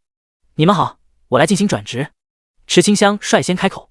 4人之中，身穿白色长袍的老者向前走了一步，他掏出玉牌，表情严肃道：尊贵的荣誉剑士，感谢您选择本店进行转职。在此之前，老夫为你介绍剑士的转职职业。单手剑可以转职为水墨剑客、青莲剑客，双手剑为无锋剑客、两仪剑客，重剑为移山剑客、瀚海剑客。那么，您的选择是什么？他的白袍无风自动，像是隐士高人。池清香听到那些名字，觉得好酷。他反问道：老先生，请问那些职业是什么地方都可以选择的吗？是的，这些都是最为基础的转职职业，但若是有转职卷轴或者转职任务书、转职道具，就能开启其余职业的转职。池清香等的就是这句话。他掏出桃花剑，我有转职道具，我要转职为桃花剑仙。什么？居然是桃花剑仙！白袍老者惊呼一声后，立刻镇定下来。很抱歉，我失态了，请随我来。桃花剑仙，怎么会再次出现？真奇怪，该不会是老夫耳背听错了吧？他内心惊疑不定，胡思乱想起来。隐藏职业的转职一事繁琐，红袍和黑袍眼中都充满好奇。没想到首个进行觉醒的居然是剑仙啊！普通的转职再强大都是客，属于人的范畴。他们内心有些激动，扶摇城要出现首个剑仙转职者了。开启转职任务的地方是一处森冷的凹槽。荣誉剑士，您的引荐人呢？是莲花尊者。什么？白袍老者再一次失态，他捂着嘴咳嗽几声，与其余3人对视，交流眼神。白袍，怎么办？是尊者选定的传人，这个桃花剑仙传承该不会是那位的吧？黑袍，很有可能。红袍，确实很有可能。黄袍，可能性很大。白袍，我不是要你们旁观的，给点建议啊。怎么办？要是转职任务失败，我们会不会被尊者砍了？黑袍，别误会，荣誉剑士进行的是桃花剑仙转职，是剑士，属于你管。我可是战士，要砍只砍你。红袍，很有道理，我只是术士，不关我事。黄袍，当然不管射手的事情了。白袍，你们按理来说遇到剑仙的传承，他们很高兴，可这个剑仙的传承来自莲花尊者，他们就很不高兴。尊者出了名的性格古怪，还喜欢护短。要是知道传人无法通过转职，白袍单是想想那个后果就冷汗直下。可转职殿堂他无法操控，他就是开启任务的管理者而已，最多是能看到参与转职之人的任务是什么。最大的权限就是可以全程观看转职过程，进行一些提醒，这就是留给关系户进行指点的。可他不是剑仙，无法指点剑仙的转职。白袍内心无比焦急，莲花尊者怎么还没来？这可是那位的传人啊！莲花尊者表示，他现在正料理老狮王呢，没空回去。只因他不觉得池清香能打败90级老狮王控制的20级丧尸王身躯，这才离开扶摇城去找老狮王算账。那个老先生，我是把剑放下去就可以吗？等等，晚了。池清香已经把剑放在森冷的凹槽中。白袍冷汗直下，糟了，这可是难度最大的转职啊！转职难度分为简单、普通、困难、地狱、寂灭。森冷的凹槽开启的是寂灭难度，通过几率为 1%， 地狱的为 10%， 困难为 30%， 普通 50%， 简单 95%。 当然了，越难的转职，完成转职后获得的属性越多，觉醒的成功率也越高。寂灭是全属性提高 300%， 加 100% 觉醒。地狱为全属性提高 100%， 加 90% 觉醒。困难为全属性提高 50%， 加 70% 觉醒。普通为全属性提高 10%， 加 50% 觉醒。简单没有提高属性，只有 30% 觉醒几率。如今荣誉剑士选择了寂灭难度，白袍老者刚想劝说，转职任务已经开始。一道光芒出现，将池清香吸进桃花剑中，同时一道缥缈虚幻的声音出现：桃花剑仙转职，寂灭难度已开启，期待着你的表现，荣誉剑士。第49章剑心通透，自创剑招。池清香发现他来到一个神秘的地方，手中的剑不是桃花剑，是普通的剑。那道神秘的声音还在说话。个人的游戏系统不断弹出提示：注意，若是转职失败，将出现转职冷却期，冷却时间为7天、30天、100天，3次机会失败后转职永久失败。转职一旦开启，无法回头，请在桃花剑仙残影手中坚持5分钟不被击杀，若是被击杀，则判定为转职失败。转职空间内禁止使用任何道具。听着系统的提示，池清香内心沉重无比。失败后需要7天才能重新转职，他才不要等7天，必须成功。很快，转职开始了。在池清香前方幻化出一道和他一模一样的身影，身影是男性面孔，手持桃花剑，眼神锋利。这就是桃花剑仙虚影吗？5分钟就是300秒，我可以的。他用的是普通的20级单手剑。虚影踏步上前，宛如流星袭来。池清香匆匆抬手抵挡。在这里没有装备的差距，但在他的脑海中有着莲花尊者传授的剑仙对战经验。当这一剑挡下来了，可池清香手掌吃痛，血量掉了好几千。虚影的力气好大，不能应接，需要卸力。虚影会的技能和池清香一样，只有花影剑和千花伞，还有池清香刚开发不久的桃花剑法拔剑斩。虚影在蓄势，为拔剑斩做准备。为了蓄力的顺利，他控制桃花花瓣不断骚扰池清香。见状，池清香明白，绝对不能让虚影蓄力完成。你想要一剑秒杀我，不可能。他顶着密不透风的花瓣，挥剑向前冲。这些花瓣都是有伤害的，好在花影剑的花瓣只能打出固定100点的真实伤害。如今池清香的属性点中，体质有100，一点等于1000血，也就是10万血量。负100的伤害不断跳出，花瓣数量一多，防不胜防，不如不防。失去防御后，池清香的血量瞬间掉到5万之下。就算是5万血以下，池清香也必须向前冲，他不能停下，要有破釜沉舟的勇气，一鼓作气冲过花瓣。他不能失败，必须打断虚影的蓄力，否则会输。终于，池清香冲过花瓣，持剑朝着虚影刺去。虚影察觉到池清香靠近，放弃蓄力，迅速上前挥剑。这一剑很是惊险，他身体后仰，靠着身躯的柔韧性才躲过贴脸飞去的虚影。千花散，虚影挥出拔剑招，这一剑千花凝聚成斩击，朝着池清香而来。死亡的气息将他笼罩，池清香瞳孔一缩，他生命值不多了，这一剑硬接会死，可斩击范围太大，避无可避。刚才的蓄力都是在骗我进攻，好厉害的战斗经验。打到现在，他一剑都没有打中桃花剑仙虚影，反而被虚影耍得团团转，一股源自于内心深处的挫败油然而生。这一次是他输了。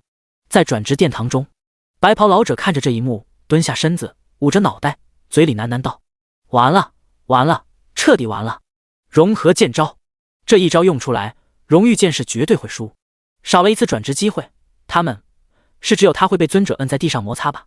黑袍老者无奈，他劝说道：莲花尊者算无遗漏，一定提前准备好一切，不妨提醒一下荣誉剑士，或许有奇迹发生呢。对，白袍老者立刻起身，他是管理剑士转职的，只有他可以喊话。他立刻提醒道：荣誉剑士，你仔细想想，尊者有没有交代您什么秘诀？快些回忆起来。这道声音在转职空间中回荡。池清香听到后，看向密密麻麻的花瓣，那种死亡的压迫要将他击溃，手脚都在发抖，身体本能的在害怕。他咬破舌尖，强迫自己冷静下来，深吸一口气后，眼神慢慢冷静。有办法的，一定有办法的。池清香绞尽脑汁回忆和莲花尊者待过的时光，时光不算很长，藏着的信息却很丰富。有了，他找到破局之法，办法藏在莲花尊者送给他的那些剑仙经验中。他快速在那些剑仙对战经验中寻找办法。其中有位喜欢和分身交战的剑仙说过，剑仙应该由灵魂御剑，不管分身再怎么多，终究是分身受制于本体。身为剑仙，每一剑都源自于内心，就算面对死亡，都要坚持自我。此乃明悟正心，世人称其为剑心。只有心思纯净之人，在面临死亡威胁之时，方能领悟到剑心通透之境。视死如归吗？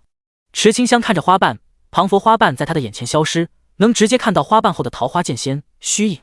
对了，这个桃花剑仙只是虚影，我才是真的剑仙才对，花瓣应该受我控制。他好像懂了，把20级的普通剑收入剑鞘，闭上眼睛开始蓄力。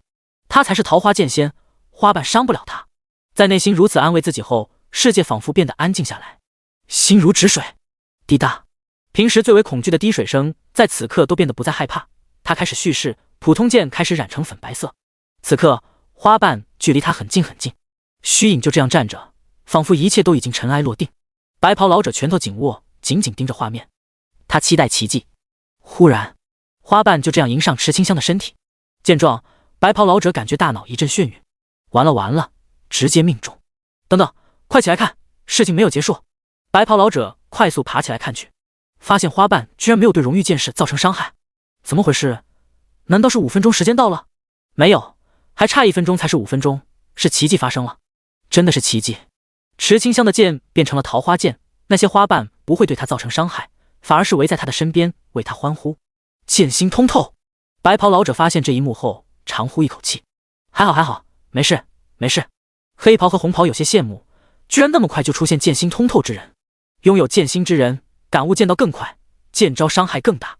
转职空间中，池清香缓缓睁开双眼，黑色的瞳孔变成了粉白色。桃花剑法拈花斩，这是拔剑斩的进阶剑招。他红唇微红，吐出一字：斩。第50章，成功转职寂灭任务的桃花剑仙。花瓣奉命汇入剑中，协同使出这一招拈花斩。这一斩的威力很大，普通剑根本无法承受这一剑，在挥出这一斩击后，剑身就碎了。好在攻击已经使出，池清香就这样看到那道斩击，这是他最后一击。如果失败，他就只能等待7天。桃花剑仙虚影看着斩击，伸手搭在剑柄上，准备拔剑反击。可他突然发现剑拔不出来了，瞳孔出现一丝慌乱，只能用力拔剑。可直到斩击彻底落下，他都没有拔出剑。虚影被消灭了，化成星光散去。恭喜玩家清河迟彦完成转职试炼，上转职试炼，下即将开始，请做好准备。转职空间发出声音，提示池清香做好下一阶段的准备。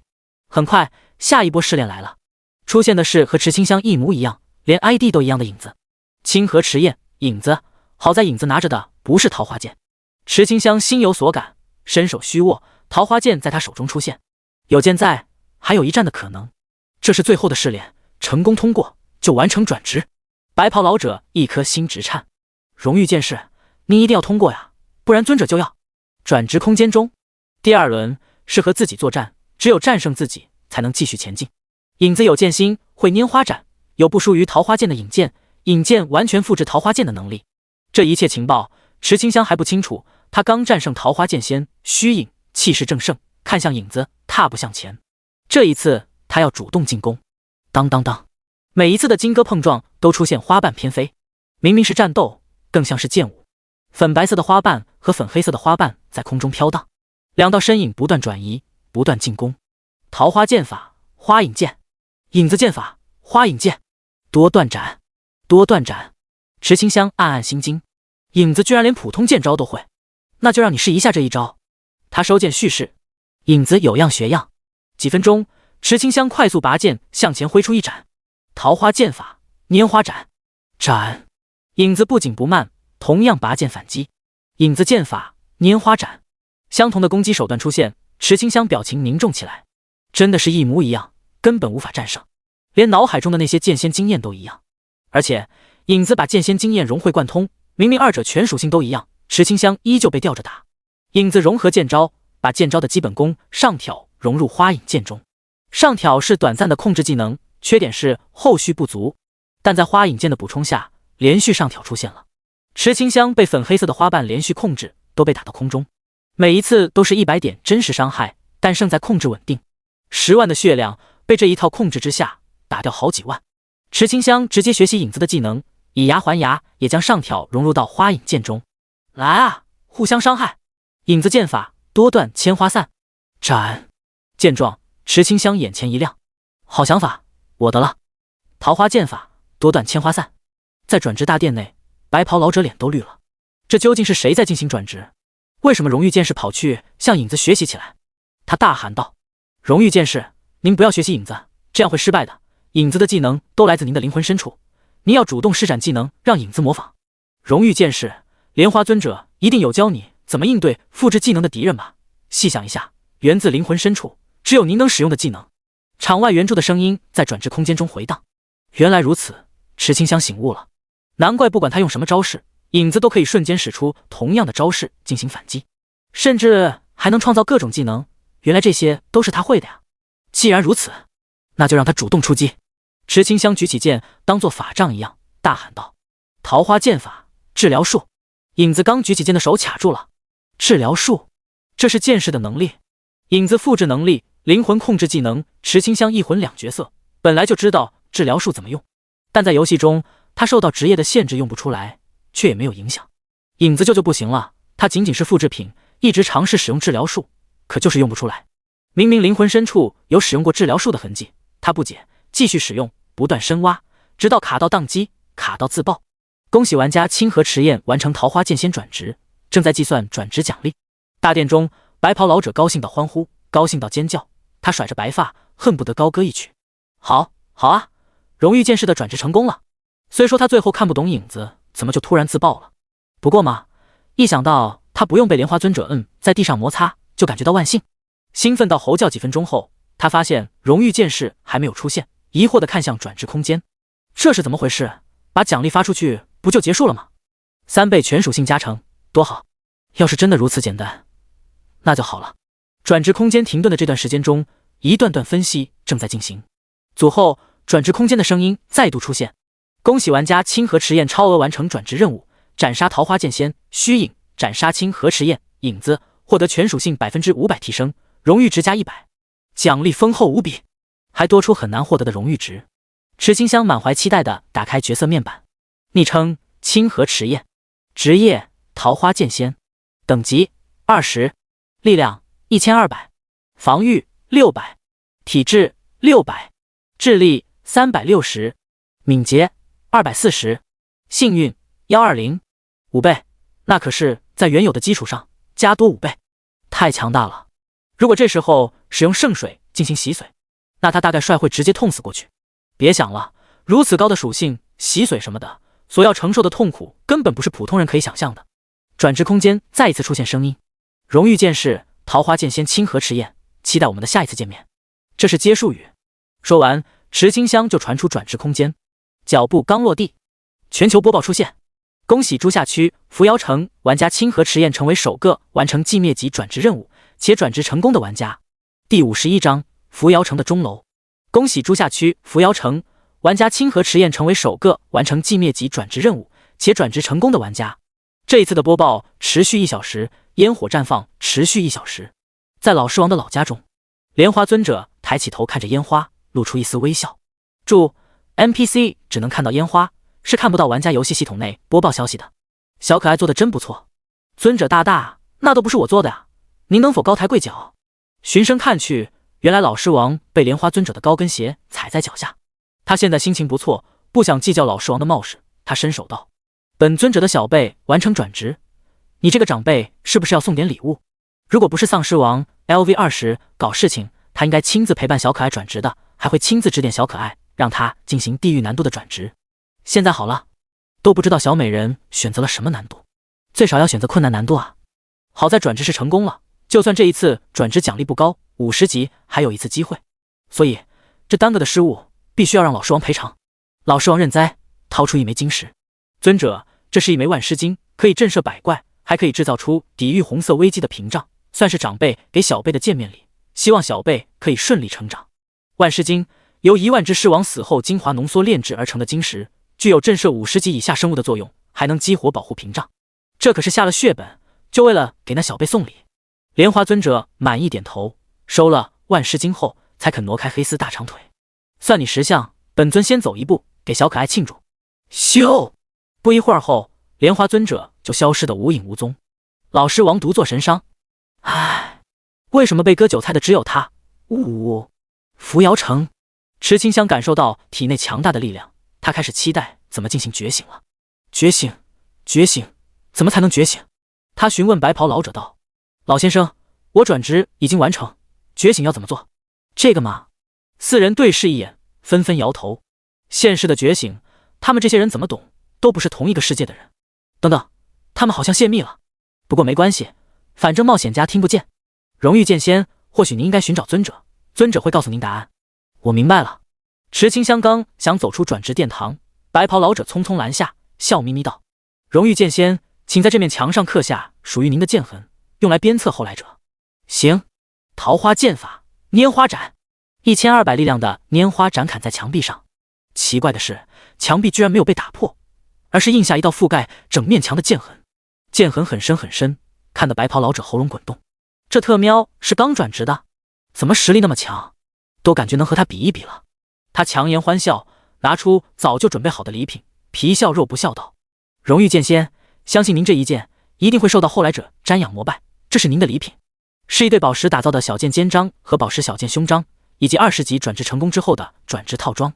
当然了，套装池清香并不需要，他当场佩戴肩章和勋章，把套装收好后走出转职殿堂。目送池清香离开后，3名老者同时松了口气。遇到太强的后辈，压力很大啊。离开转职殿堂后，池清香很悠闲，他不知道要干什么，独自一人行走在扶摇城中。风吹啊吹啊，将他的头发都吹乱了。他看向系统地图，来到一处较高的钟楼上，这里可以看到大风车打造的大风机关。根据扶摇城城志记载，大风车是在扶摇城刚建造之时就存在的，为整个扶摇城带去源源不断的风力。扶摇城城志记载一座城的历史、地理、风俗、人物、物产等的书籍。扶摇城在上风口，常年风大。池清香在钟楼看向城内，路上船在专用轨道上进行运货，城中百姓的脸上都有笑脸，来往街道很是热闹。在这里，没有人因为他的魔质病而有意疏远。游戏内的世界真的是太美好了。他闭着眼吹风，仿佛身躯要随风而去，融于风中，去看扶摇城的每一个角落一样。莲花尊者还没有来，池清香不知道尊者什么时候到，他什么时候可以进行觉醒，心中有些着急，这些着急又被风儿吹走。很快，扶摇城进入到夜晚，高处的风真的从没有停过。换成现实，体表温度一直被风带走的话，容易生病。在这里就不怕，他继续看向城内。夜晚出现刷着荧光粉的风船，明明没有灯，风也大，他们偏偏找到可以在夜晚发光的粉末。一些小孩子拿着荧光剑，在黑夜中扮演侠盗游戏，将发光的荧光粉末与各种器物融合，轨道上、风帆上、门牌号，这些融合在黑色的夜晚中创造出一丝丝光明，真美好啊！池清香托腮看着这一切，眼中充满了向往。这一夜，他没有等来莲花尊者，独自一人吹了许久的风，直到现实中早晨7点钟的闹钟将他唤醒，他才发现自己居然看扶摇城看了那么久。整座城只有他一名玩家，让他有种这座城都属于他的错觉，或者说这种感觉是孤独，与世界格格不入的孤独，一种无法形容的孤独。还是要回归现实，与人交流。那边的现实也一样，他终究不是两边世界的人。他喃喃着，在扶摇城的夜色中下线了。朱夏国，早上7点钟，池清香从虚拟舱中醒来，他拿起手机看了一眼，166号队伍群，10人在凌晨2点半，到时候还聊得火热。田阔，你们看到没？剑仙大大成功觉醒了，那寂灭级的任务一听就很难。思辰，1%的通过几率，你说呢？张潘，不愧是衙内，连几率都知道。思辰，图片，笔试 JPG。张潘，好的衙内，小人这就滚。要是衙内还有什么内部消息，在不违反保密条例的情况下，记得透露一下哦，爱你么么哒。昨夜凌晨的聊天在张潘的恶心发言下结束。池清香看到转职成功率的1%，出神许久，不知不觉他后背被冷汗浸透。几率那么低，他当时好像没有选择难度啊，怎么就是寂灭难度呢？好在成功转职，可以想到寂灭转职任务通过几率的1%，他总感到十分后怕。第52章，为了桃花剑仙，全国戒严。今天是周五，还需要进行学校内安排的练级任务。周末2天时间，学校给学生们自由时间，离开训练村独自练级也好，休息2天也罢，学校不加以干涉。池清香不同，他必须在今天晚上等到莲花尊者，让莲花尊者帮他进行现实的能力觉醒。毕竟明天他要去汇城3环外的金堂小区确定一下屋主信息，这需要本人亲自过去，推脱不掉。认真来说，那个原神喜欢的初恋对池清香来说毫无感觉，他本来就不懂得人际关系，也不明白男女之间的情爱，无法共情这份恋情。这也是他那么久都没有过去金堂小区的原因。那个房子他真的不想扯上关系。明天过去的时候，池清香会说清楚，会保留原房主信息，不接受这一份沉重的包袱。什么有时候过去给沈岩、原神初恋、上香、沈家人说的那些事情，他不会将自己绑定在死人身上。毕竟对于他来说，真的对沈岩没有感觉，原主的过去对池清香来说就像是看了一场电影。正因如此，房子什么的他不会要，身上的魔之病还没有治疗好呢，哪里会有闲情顾得这些感情。虽说回忆起被家人抛弃的那一幕，池清香内心会感觉疼痛，毕竟这是唯一能和原主感同身受的事情。算了，不能想那么多，还是先觉醒比较好。池清香喃喃自语，起身去卫生间用冷水洗脸，冷水刺激大脑，恢复一丝清明。他长呼一口气，调整状态后回到虚拟舱，登录池上清香的学校伪装账号。7级了。要问为什么是7级，只因166队伍中的第10人盗贼无须已经是7级，两人同为最低等级，当然要等级相似。就是可惜了，每一次伪装等级都要池清香用掉一张伪装卷轴，太贵了，市场价1万金币一张啊，还是有价无市。就算他只剩下7万多的金币，也还是会感觉到心痛的。欢迎回来，荣誉牧师池上清香。刚上线呢，队伍频道的消息就闪烁个不停。张潘，枪炮师 LV13，思辰，这都1晚上过去了，你有没有桃花剑仙的小道消息？思辰，骑士 LV11，哎，别说了，现在上面都急疯了，那可是寂灭难度的觉醒者呀，你们出门小心点。田阔，重剑士 LV13，你是不是知道点什么？说说呗，我们平时该注意什么？思辰，别着急，待会院长会亲自说的，总之就是大事，你们小心。潜水的几人沉默不语，心中沉甸甸的。池清香同样紧张，担心会被发现。很快7点半了，刘忘情来到6666号新手村复活泉水前，他大声宣读来自军方、校方、警方、教育部的联合声明：学生们注意，桃花剑仙已经完成20级转职任务，很可能已经成功觉醒。在这段时间内，所有人离开学校都必须填写理由，并保持手机24小时不关机，以免遭遇不测。这话说的像是有恐怖分子袭击一样。有人举手提出问题：院长，那我们的报备需要维持到什么时候？刘忘情当然知道学生会有问题，他早已经准备好了，当即回道：至少出现一支由觉醒者组成的治安部队为止。院长，为什么我们需要这样紧张？难道桃花剑仙对社会的危害很大吗？当然，完成寂灭难度的觉醒者，根据志愿给出的情报，属性至少提升3倍。根据之前桃花剑仙的数据推断，他一旦觉醒成功，攻击力一剑可以斩断钢板，移动速度堪比小汽车。你们说危险吗？此言一出，所有学生纷纷沉默。其实还有最重要的原因，就是迄今为止，国内都找不到桃花剑仙的任何信息，所以这就出现一种最坏的可能性：桃花剑仙是魔人组织的人。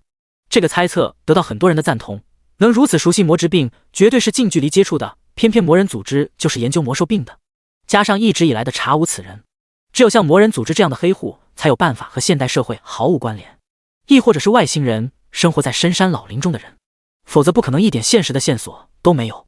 至于之前猜测的林天鹰和池清香的关系，上面已经彻底放弃，只因林天鹰现在才18级，还没有碰到转职的门槛。觉醒者刚接受觉醒力量，一定会短暂失控，需要适应力量。可见是林天鹰的人发现林天鹰的生活如常，没有丝毫问题。桃花剑仙的觉醒太快了，打了军方和志愿一个措手不及。他们一致认为桃花剑仙是大学生这件事一定是烟雾弹，对方警惕心很强，一早就算到后面这一切。能有如此谋划的，背后势力不可小觑。越是推算对方属于魔人组织的可能性就越大。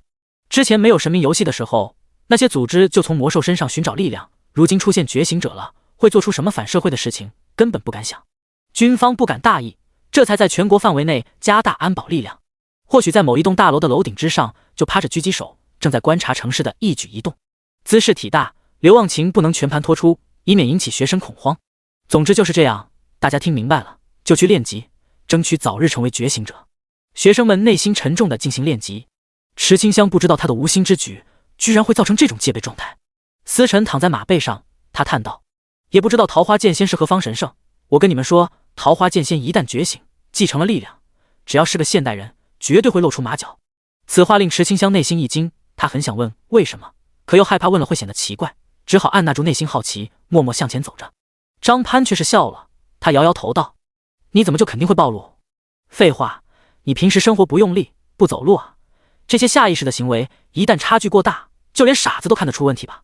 这句话很有道理，生活习惯不是一下子就要改变，难怪说继承力量后会被发现。第53章自己吓自己。越是听下去，池清香越紧张。思辰就是官方的人，他能想出来的，志愿那边绝对都知道了。这可是集合了诸夏国举国之力的一次清扫，绝对不可能出现纰漏。那他怎么办？今晚还要不要找莲花尊者了？毕竟他明天是要出门的。越思考越心乱如麻。田阔注意到后，关心问道：池清香，你怎么了？从刚才就无精打采的，还一直走神。我没事啊。池清香不太会撒谎，特别是在队友面前，他看着队员们好奇、探究、关心的眼神后，低着头违心道：我明天要去金堂小区，你们又说的那么可怕。谎言一说出口，池清香就有些内疚和自责，队伍的大家都对他挺好的，他却这样欺骗。可是桃花剑仙的问题牵扯太大，他真心不知道该怎么去说。而且归根到底，他真的是担心明天去金堂小区的事情。这也应该是说出真相吧。庆历元素师 LV 时看着低下头的池清香，瞪了眼思辰。都是思辰把桃花剑仙说的那么可怕，真的很可怕，约等于一出门就会遇到坏蛋的那种。思辰摊手，满脸无奈，他是夸大了一些，又不是故意的，谁知道池清香明天要出去的。虽是无心之过，他还是提议道：要不明天我陪你一起出去吧。不要。池清香不想因为疾病吓到他人，这会损害友谊的，太不值得。没关系的，我那个电话是昨天接到的，不关大家的事。思辰不也说了吗？最近的巡逻力量都加强了，不会有问题的。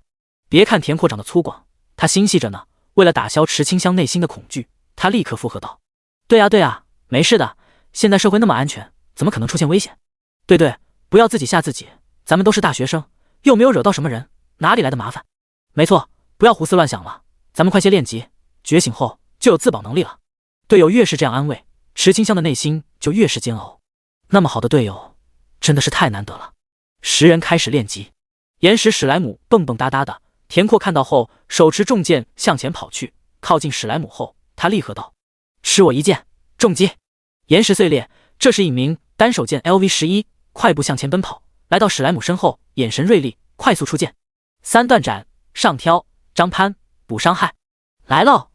张潘切出加特林，一个滑铲来到被挑飞的史莱姆身下，用加特林维持控制时间。无需，盗贼 LV7抓住机会，快步上前，蛇皮走位，用力踩在粘液森林的树干上，借力高高跃起，眼睛紧紧盯着目标。背刺166队伍击杀精英史莱姆，岩石 LV15，经验给的特别多，无需都升级了。吓得池清香立刻使用卷轴伪装了一级，伪装卷轴就是好，连升级光效都能伪装，就是代价有点大，金币1万。终于升级了8级，无需长呼一口气，感觉很不容易。这组队不到1个星期，他就从4级升到8级，太快了。那个该死的天赋总算没有一直给他添乱。天知道天赋让他多没有存在感，组队根本就没有人要的，4级还是他费尽千辛万苦才升级的。这个游戏对独行侠太不友好了。说到独行侠，有一位能使出如来神掌的拳师有话要说，他聪明绝顶，一直都是独行，座右铭是人生是一场自我的修行，一直都是独来独往，还很强，是拳师等级的第1，等级还不低，已经有18级了。只要转职成功，他就是气功师了，能真正发挥出如来神掌威力。练级的时间都是枯燥了。在午休时间中，明天要放假，无需激动不已，1周之内连升4级的喜悦让他不断在队友面前刷脸。田队长，我8级了。你是谁？为什么喊我队长？田阔摸着脑门，有些疑惑，他皱眉沉思。我怎么感觉好像见过你，有些熟悉。闻言，无需脸都黑了，他看向另一边坐着的庆丽，露出一丝笑容，女性细心一些，可以注意到她吧。他在庆丽身边坐下，亮出角色面板。那个丽姐，我8级了。庆丽扭头看去，掩嘴一笑，撩起额前碎发至耳后，笑盈盈道：“8级也来搭讪，勇气可嘉。小弟弟哪个队伍的？姐姐我都10级了，等你等级2位数再搭讪吧。”这个不算。无需眼睛滴溜溜的转，看到思辰，他是官方来的人，一定会调查队伍所有人的资料，肯定认识我。于是他快步上前，拍了下躺在马背上的思辰。思辰，我无需8级了。8级？思辰挑挑眉，看了眼资料后，发现是个盗贼，顿时无语。盗贼都能成为主力了，怎么这盗贼？他无力吐槽。你怎么和牧师一个等级啊？你是那个队伍的，他们居然愿意带你一起玩，我有点佩服接纳你的队友。无需瞬间石化，他就那么没有存在感吗？为什么会这样？这个天赋害死人！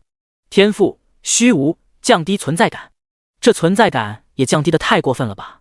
都让他想起小岛国的一些神秘的骗子。小岛国的科技水平还是不错的，都掌握了让时间停止的技术，而他只能降低存在感。要是现实中继承这一份天赋，那他以后是不是可以去商城白吃白喝，或者说偷偷进女浴室？不行，不能这样想，这样做，那和小岛国的强迫电车痴汉情节一样了吗？最后一次他找张潘等级高，还是枪炮师，一定可以发现他的。无需打算先不说话，试探一下先。他来到张潘面前，开始扮鬼脸跳尬舞。真的没发现我？他有些疑惑，恢复正常后凑到张潘面前。张潘，你第54章加入莲花宗。别晃悠了，我看得见。张潘突然的开口令无需欣喜万分，他激动地握着张潘的手，激动的泪水不断流下。你能看见我？废话，一直有风在我旁边吹过，要不是我看了眼地图，还以为是什么怪物呢。无需瞬间石化，他嘴角微微抽搐。所以你是通过地图发现我的？那当然了。张潘背对着无需，满脸认真道：你放心吧，我能看见你的，好好休息，下午还要靠你给怪物最后一击呢。身为10级以下的你很重要。他伸出手想拍一下无需的肩膀，表示鼓励的，发现拍空了。顿时张潘惊呼的站起来，眼神凝重无比。怎么可能？这是什么情况？居然能瞒过我的感知？那个谁，你天赋是什么？无需不想解释了，他坐在角落画圈圈。池清香见状，无奈上前安慰道：可能是你的天赋太高，大家才看不到你。那你呢？为什么不受影响？可能是我也有天赋吧，双倍经验的天赋。原来是这样，天赋太高也是一种烦恼呢。无需无奈叹息，看着不断喊话的张潘，闭眼躺在地上下线休息。午休时间到了，虚拟舱打开，池清香缓缓坐起，他有些羡慕无须的天赋，能让存在感变低，对于他来说简直是量身定制。可惜天赋是唯一的，只能羡慕一下了。他来到窗边，隔着窗帘感受窗外的鸟鸣。正午的太阳猛烈，他不敢拉开窗帘。觉醒，必须觉醒，要找莲花尊者问个清楚。池清香将虚拟舱中的营养液加满，再一次进入到游戏之中。欢迎回来，荣誉剑士清河迟彦。池清香睁开双眼，这里依旧是扶摇城楼上，他还在吹风呢。还没有来吗？是莲花尊者赐他成为桃花剑仙的。真的要算，莲花尊者值得他叫一声师傅。就是都过去那么久了，都没有机会遇到师傅。小可爱，你是在想我了？一道清冷魅惑的声音从身后出现，池清香刚想着转身呢，他就被人从身后抱住。是莲花尊者来了。风将池清香的头发吹散，莲花尊者伸出手撩拨头发。怎么了，小可爱？是等久了？池清香不习惯被这样抱着，他都不知道为什么会感觉不适应，有些害羞，立刻挣脱怀抱，转身看向莲花尊者。那个师傅，尊者，我已经完成转职任务了，什么时候才可以？随时都可以。你确定要继承实力了吗？占卜老头让我告诉你，现在继承实力你会有麻烦。麻烦？刚想一口应下的池清香犹豫了，什么麻烦？难道是明天出门他因为不适应力量被发现？为什么神明游戏内的人物会知道他所在世界的事情？这占卜究竟是……说来可惜，他还是123号新手村的 NPC 时，差一点就获得占卜师转职卷轴。小可爱，你不用喊我师傅，桃花剑仙的传承是本尊曾经徒儿没错，但你是你，怎么选择？由你来选。莲花尊者走到栏杆处，双眼看向远方，庞佛藏有万千思绪。小可爱，我能理解你想继承力量的心情，是因为体内的诅咒气息吧？比上一次浓郁了许多，你用过圣水洗髓吧？池清香点头道：师傅，我不洗髓，没办法战胜丧尸王。说罢，他话音一转，疑惑道：师傅，难道我洗髓错了？莲花尊者微微摇头，他看着手心悬浮的桃花，叹道：哎，当时那种情况，你选择洗髓是没错的。当时那种情况，也就是说，正常来说不应该洗髓的。果然，莲花尊者紧接着就说出原因。洗髓并非越早越好，一般来说，洗髓需要在你第二次觉醒的时候进行，获得转职带来的增益后进行洗髓，才是最好时机。简单来说，洗髓太早。好在池清香是20级的时候进行的洗髓，这样才不会浪费第一次寂灭转职的3倍全属性提升。是为师没有好好的教你，才让你提前洗髓。莲花尊者是有些自责的，他将手中的桃花递出，解释道：这是桃花印，接下此印就是我莲花宗弟子。丁，触发任务莲花宗是否接取？莲花宗，莲花尊者创建的宗门，加入后无法退出，无法加入其他宗门，一旦离宗，视作叛宗，将受到莲花宗追杀。任务没有提示，只介绍了莲花宗究竟是什么存在。也就是说，只要池清香接下这个桃花印，就加入了宗门。好处是有的，背靠宗门就等于有莲花尊者做靠山。池清香觉得没有必要考虑那么长远，至少在这之前，莲花尊者一直都是在帮助他，所以那就接下吧。他双手接过桃花印，单膝跪下，恭敬道：徒儿拜见宗主。这一跪，游戏系统的提示音及时出现：任务莲花宗接取成功，请在7日之内寻找宗门所在地，进行宗门报道。莲花尊者脸上挂着微笑，将池清香扶起，他心情很不错。小可爱起来吧，现在说说你的决定，你想不想继承能力？为师尊重你的选择。师傅，明日我有事情要做，等明日事情结束之后，徒儿再继承实力。不那么快继承实力，池清香还是担心现实暴露实力被发现。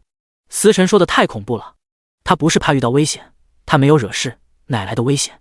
最怕的是生活习惯的突然改变，会被调查的，这会破坏好不容易恢复平静的生活。莲花尊者看出池清香眼中的复杂情绪，内心无奈一叹：是那个世界的麻烦是吧？哎，继承实力麻烦很大，不继承又会受到惊吓，这是必经之路，是池清香必须经历的劫难。他可以挡下这个劫难，但不是什么劫难他都可以挡下的。当年他就是如此宠爱他，才导致……算了，往事已去，莲花尊者不想太过伤感，他取出一张地图交给池清香：小可爱，这是宗门地址，要在7日内赶来哦。7日内赶到，为师给你一个小礼物，要是超了时间，你师姐和长老会不高兴的。第55章，无主的新手村，我的了。莲花尊者吩咐好事情后，又上前抱住了池清香：小可爱，要不要逛一逛扶摇城？为师知道一个地方很美。好，那个地方充满莲花尊者和他的回忆。这是一块半山坡上，风吹过草地，很美。参考风龙废墟风吹草地场景。在这个地方看去，能发现扶摇城内的大风车在缓缓转动。风居住的城市，名不虚传，每个地方都能看见风的痕迹。小可爱，喜欢吗？很喜欢。池清香躺在草坪上，闭着眼，吹着风，晒着暖阳，因魔之病带来的心理压力都减轻了不少。莲花尊者坐在草坪上，这一块草坪之前一直都是他在打理，看着池清香躺着的样子，恍惚间好像他重新出现。他不敢去问池清香转职时选择的是什么难度，万一难度不到困难，打击到小可爱的修行热情就不好了。反正不管是什么难度，他都能保护好小可爱。这一场扶摇城的风吹了千百年不灭。莲花尊者看着风，抿嘴不言。扶摇城的风带着对徒儿的思念，千百年不散。他内心喃喃道：放心吧，小可爱和你一样，内心纯净无瑕。风吹过，他伸出手，感觉好像是牵着小手一样，稍微一用力，小手就化作风散去。小可爱，当你心情不好的时候，可以来这里，这个地方永远为你敞开。这是扶摇城的居住凭证，可以随时回来。丁，获得扶摇城地产凭证。扶摇城地产凭证，有了地产凭证，就在扶摇城有了家与正式身份，消耗回家卷轴，可以回到扶摇城的家。送房，这一份意义不是送房那么简单，是送了他一个可以随时回来的家。和金堂小区的房子完全不是同一个概念。池清香泪水在眼眶中弥漫，他突然抱着莲花尊者的腰，强忍着不落泪。莲花尊者带给他的是一种亲人的爱，这一份依赖就像是找到久违的母爱一样。小可爱，没事的。很多话他不能说出去，这是两个世界之间的默契，说出去会世界大乱的。神明也不希望看到这一场游戏出现太多的变故。小可爱所在的世界所发生的事情，莲花尊者清楚得很，他的所作所为，神明也睁一只眼闭一只眼。原本莲花尊者不想那么快送房子的，可他一想到那个世界的人居然想用房子捆绑小可爱的一生，就莫名生气。他绝对不允许这种事情发生，就是护短。好了，别哭了，小可爱，等什么时候你累了，就来这里吹吹风，师傅一直都在。谢谢师傅。时间总是短暂的，不知不觉已经2点钟了。池清香居然睡着了，还是身心放松的睡着。这段时间内，莲花尊者就像是宠着小孩一样，就这样抱着池清香。他想明天留下池清香，可不行，这个劫难必须让池清香亲自去经历。醒了吧，师傅，我睡了多久？没有多久，为师有事情要做，先离开了。好，分别不用说得太明白，这些世界之间的秘密不能揭开。池清香已经明白，神明游戏内的世界是真实的世界，是可以容纳他居无定所内心的世界。在这个世界中，他感觉灵魂都得到平静。为了保护这一份平静，他无论如何都不会说出这个秘密。在池清香的心中，他还想亲身去到游戏内的世界中去，但在此之前，他需要先完成下午的学校训练。未来都在变好，池清香对未来充满希望。下午2点钟，6666号新手村，欢迎回来，荣誉牧师池上清香。重复一样的练级开始了，一下午时间，无需没能升到9级。他在队伍频道喊话道：明后天我会亲自练级，2日后我一定会升到10级，让你们刮目相看。按照一般理性而言，这是可以做到的。2天2级，刷个2天。思辰需要回家一趟，周末无法一起练级。庆丽要出去逛街，田阔想去其他村找找机会。张潘要回家一趟，他哥哥这几天要出任务，老爹每天都出门巡逻，家里面养的宠物没人照顾。他养的可不是猫猫狗狗，而是会飞的鹦鹉，娇贵着呢。众人诉说着明日的安排。这时刘忘情来了，他站在高处大声道：明天想要出校的，需要在晚上10点钟之前申请，并附加原因，校方会连夜审核，在12点之前会给你们答复。好，那就这样，解散。终于下课了，一大批学生快速传送离开。他们之前的新手村还接到过任务呢，这一次就是回去完成任务的。池清香想去看看123号新手村，刚想使用123号新手村的回村卷轴，上面提示无法使用。切回 NPC 后，选择回到裁缝铺，这才重回123号新手村。这里没有传送阵了，意味着其他村子的人没办法进入到这个新手村来。村长爷爷也都不见了，说明整个村子属于池清香一个人的。他来到其余的店铺外，推门走进去。丁，获得无主的酒馆，解锁身份，酒保，可以进行酒类产品推销。丁，获得无主的塔楼，解锁身份，哨兵，吹响哨子，哨声带有警惕之意。丁，获得无主的铁匠铺，解锁身份，铁匠，撸起袖子，挥洒汗水，获得打造能力。丁，获得无主的杂货铺，解锁身份，伙计，微笑服务，顾客至上，售卖货物能获得1%额外收入。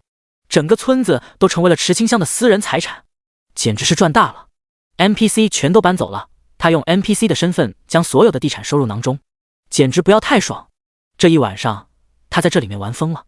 扶摇城钟楼之上，莲花尊者能感应到小可爱的灵魂气息，居然回到了那个地方，是念旧吗？也好，无主的地方会被神明回收，如今被你发现，那就当做神明送你的礼物吧。被神明注视是一件好事，意味着神明对你产生兴趣，不会让你死去，还会安排一些有趣的事情，满足神明的恶趣味。第56章，大暗的气息。期待许久的周末终于到来。5点钟，池清香就起床了，窗外的天空微微亮，她将遮阳帽戴上，还有墨镜、口罩、手套、防晒衣、防晒的手段全部使用，保证不让阳光落在她的身上。谨慎起见，她还在包包里面装上一把折叠伞。仔细检查一番后，在5点半的时候就来到校门口。保安睡在保安亭，他睡眼朦胧，看了眼窗外，发现窗外站着的池清香。这奇怪的打扮瞬间将他惊醒。你是谁？怎么进来的？池清香没有多话，扫描保安亭外的2维码。很快，保安系统上显示出池清香的资料，上面有着校方盖章的出校条，允许出校，时间是1天。原来是同学吧？你怎么裹成这样？现在是有点凉，待会中午太阳一大，很热的。我不怕热，怕晒。池清香没有说话，在手机上打字后展示给保安看。他看到后扫了眼时间，在出校名单上写上名字。时间早上5点36分。名字池清香，树市院区牧师一班学生。联系方式1678。登记完成之后，保安这才打开门让池清香出校。看着一人行走的池清香，保安还是没忍住提醒道：出校要注意安全，手机记得24小时开机。有些时候人们往往会因为陌生人的一个不起眼的善举而感动到热泪盈眶。池清香还不至于热泪盈眶，但他的内心是暖暖的。坐上早就预约好的无人汽车，他出发前往金堂小区。3号鹰眼报告07，目标已经离开学校。在监控室内，07听到声音后眼前一亮，他捏住指挥麦，沉声道：面包车内有什么异样？报告07，面包车内老鼠都在熟睡。好，继续监视。07切换到其他频道，让池清香所在的无人汽车所经过的所有鹰眼苏醒。任务要开始了，现在考校的是耐心。帽子已经在面包车上安装了窃听器，07确实没有监听到谋划的声音，有的只是震天响的呼噜声。这群老鼠真是个笨贼，谁都没有想到池清香会天没亮就出发。自然的，黄毛混混王大炮就没有派人连夜监视，反正他有内部消息，只需要蹲在门口，到时候遇到目标上前扒掉衣服丢到校门口，好几万人的学校呢，直接让目标射死。如此一来，1000万就到手了。转眼间时间来到7点钟，池清香的房门被人敲响。邱楚芳不断敲门，发现开不了后找来宿管，说里面居住的是魔职病，敲门没反应，怀疑出事了。宿管心惊，立刻开门。进去后，邱楚芳发现池清香已经不在学校。难道我的计划被发现了？他有些担忧东窗事发，脚步匆匆地离开宿舍，走在校道上，他给池清香打去电话，语气不善道：喂，你跑什么地方去了？牧师班要聚会，你来不来？我有事，不去了。少废话，你就那么不合群吗？你现在哪里？金堂小区。什么时候回来？我不知道，聚会我不参加。说完，池清香就挂断电话，继续安静地坐在走廊中等人。邱楚芳气到胸脯不断起伏，可恶可恶！他立刻在神明论坛上发送消息：雇主，你们怎么办事的？池清香都已经离开学校了，目标在金堂小区，裹得最严实的那个就是。雇主，你们能不能干？不能干早说，真是没用的废物。今天目标会在校外，要是做不成任务，你们就等着吧。王大炮睡得正香呢，被持续不断的消息吵醒后，烦躁不已。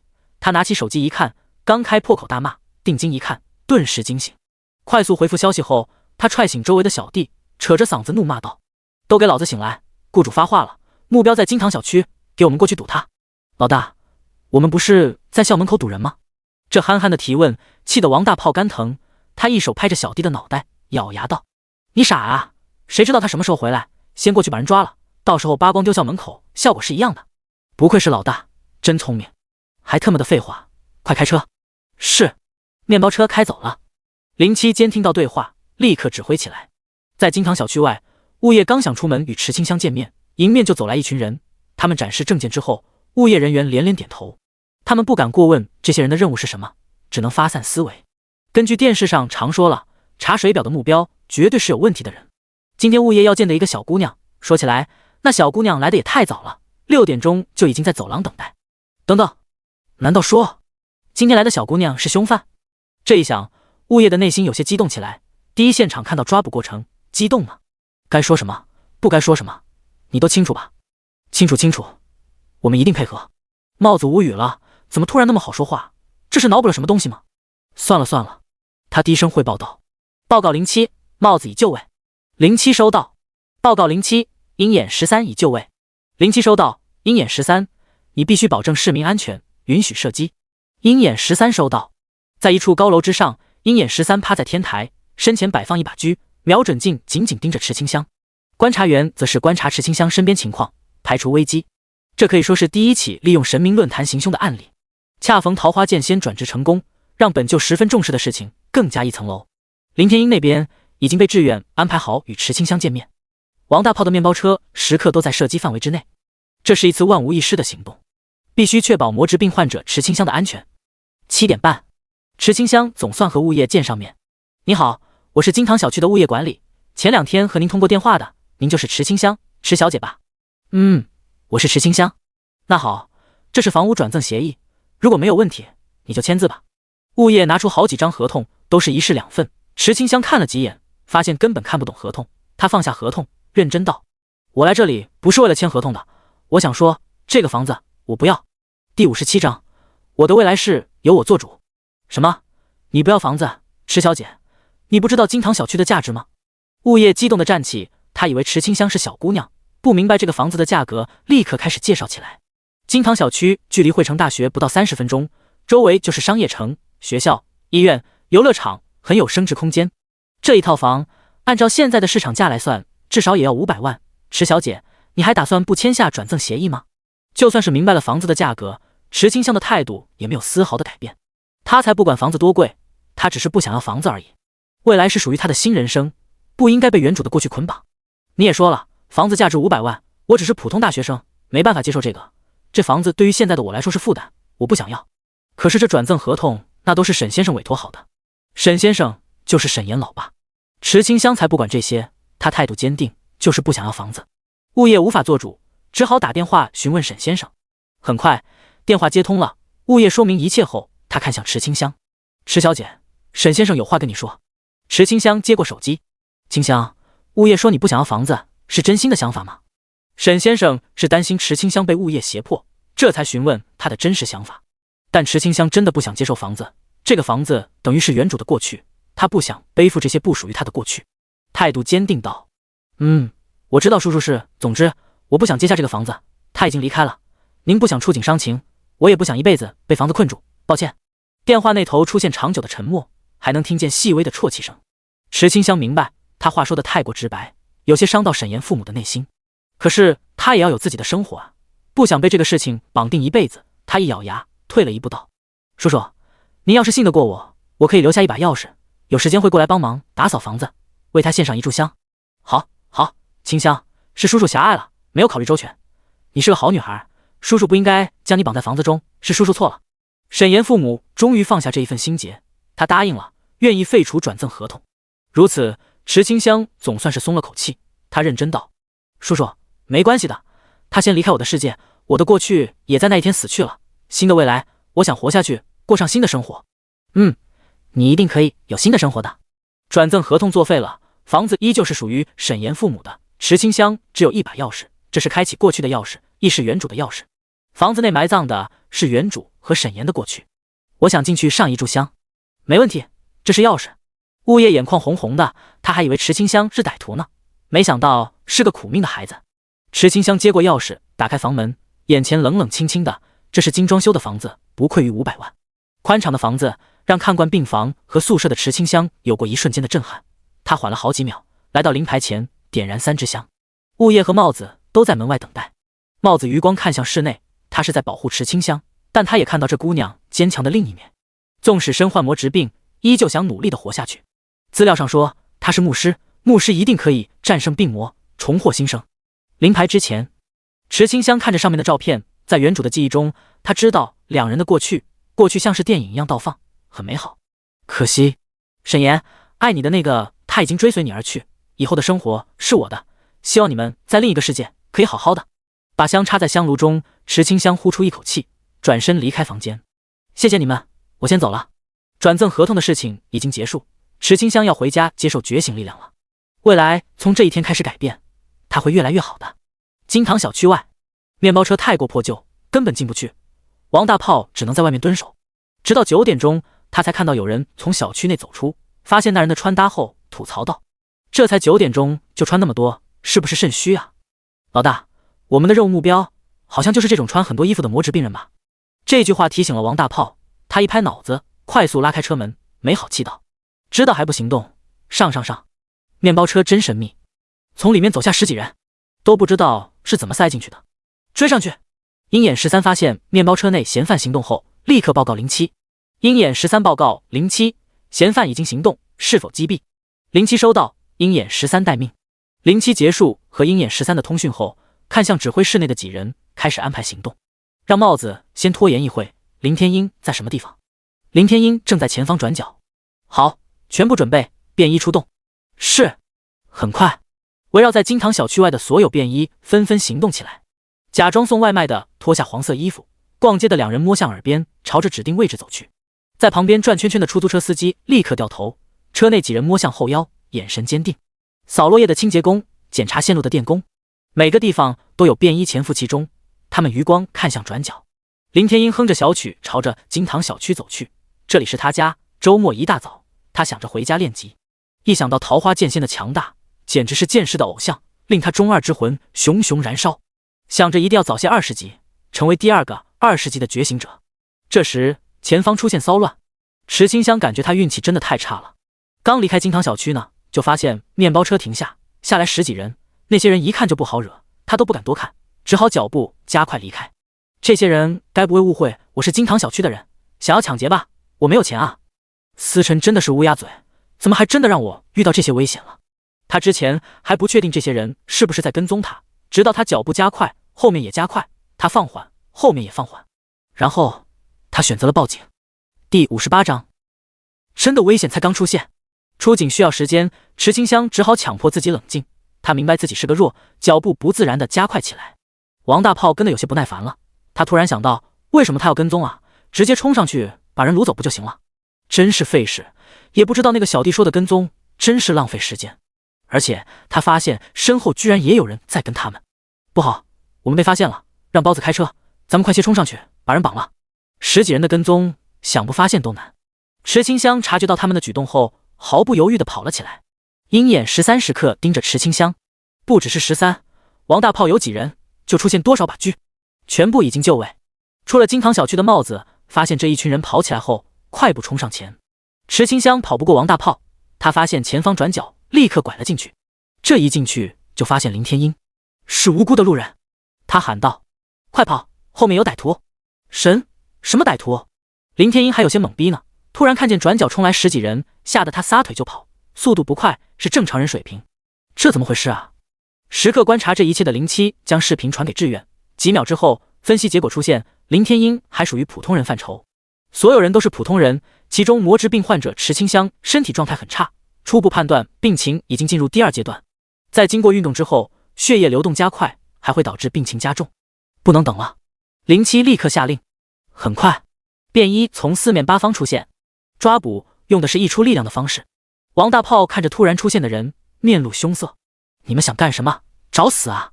发现有人仗义出手后，池清香停下脚步，扶着腰不断喘气。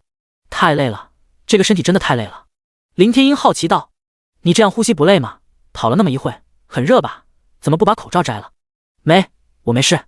池清香不想摘口罩，他看着前方的一圈人，还是好人多，比警员来的都快。思辰说的没错，果然安保力量变强了很多。王大炮从腰后抽出蝴蝶刀，在手上耍了起来。我警告你们，识相的给老子滚开！刀剑无眼，要是被我伤到就不好了。是吗？帽子上前一步，他脱下帽子，摁了下耳麦，请示道。帽子呼叫07，接下来该怎么做？07收到。帽子，你带人将他们全部抓捕，鹰眼会配合你的行动，记得行动结束向市民解释一切。帽子收到。得到上级的命令，帽子露出一丝不屑笑容。王大炮是吧？当街行凶，你很拽啊！居然被人认出来了。王大炮眼睛微眯，还没有说话呢，小弟抽出大砍刀，得意道：“怎么，认识我老大还不滚，想被削呀？炮爷在眼前，你们还不滚？你们混什么帮派的？炮爷都不认识，瞎了你们的狗眼！帽子笑了，他重新戴上帽子，举起手握拳。哟呵，投降怎么举单手啊？要用双手才管用。炮爷，废话少说，咱们把这些没眼力见的都给干了。闭嘴！王大炮一声厉喝，瞳孔不断颤抖，他死死盯着小弟脑门上的红点。是枪，不止一把枪瞄准了他们。这一次是他们栽了。他举起手倒吸冷气，强迫冷静，可他冷静不下来啊，被那么多把枪瞄着，他直接吓尿了。大爷，是小的错了，您能不能收起您的枪啊？小弟这时候才回过神来，发现彼此之间脑门的红点后，纷纷腿一软，跪倒在地。帽子挥手道：“全部铐上。”之后，他转身看向惊呆的池清香和双眼发光的林天鹰：“你们好，这是警方的抓捕行动，这是我的证件，吓到你们了，我向你们道歉。”没事。池清香感觉有些梦幻，这算是什么？为了桃花剑仙弄出来的安保力量也太强了吧？林天鹰心直口快，他询问道：“刚才的红点是不是狙击枪？”帽子微笑着不说话。我知道，狙击手的位置是保密的，我猜一定是在楼顶上吧？你们是不是盯这些人很久了？太帅了！这时，林七声音传来，呼叫帽子，任务完成，不要逗留，之后会有人与他们交接，你先回来。是。帽子侧头低声回应后，如蒙大赦，他真的不会和人交流。你们两人先回去吧，之后的事情会有警员跟进，放心。便衣撤了，一时间就走得无影无踪。林天鹰双眼都是亮晶晶的，太酷了，那可是狙击枪啊！biu biu，他摆弄出各种耍帅姿势，还抖动外套，演出一种高级特工的模样。他嘴巴不停道：“哦，对了，还没有问你是谁呢？我是林天鹰，汇成大学学生，周末回家。你呢？也住在金堂小区吗？”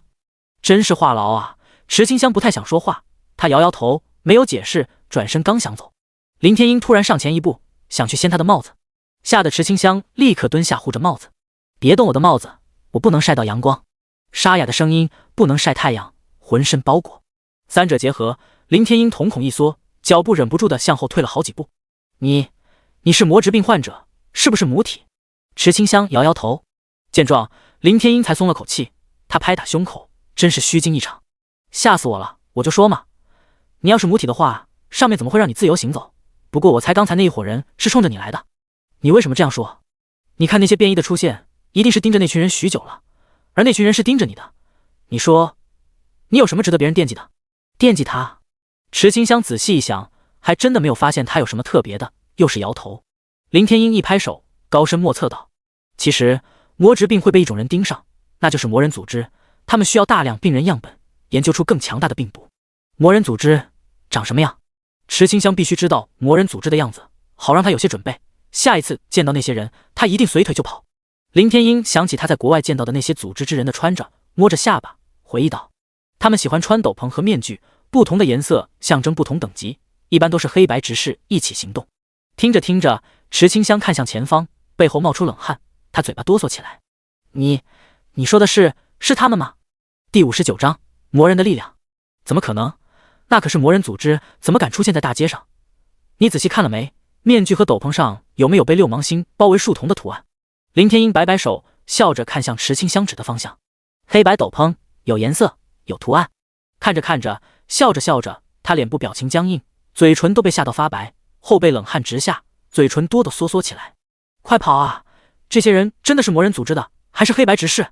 颜色上分灰、青、黑、白、蓝、黄、红、紫，8种颜色，4种职业，两颜色为1种职业，分为教徒、执事、长老、主教。此时出现的正好是黑白执事，执事体内有魔兽血，身体素质远超常人。他们两人目标明确，朝着池清香而来。07刚想宣布行动结束呢，鹰眼13紧急汇报道。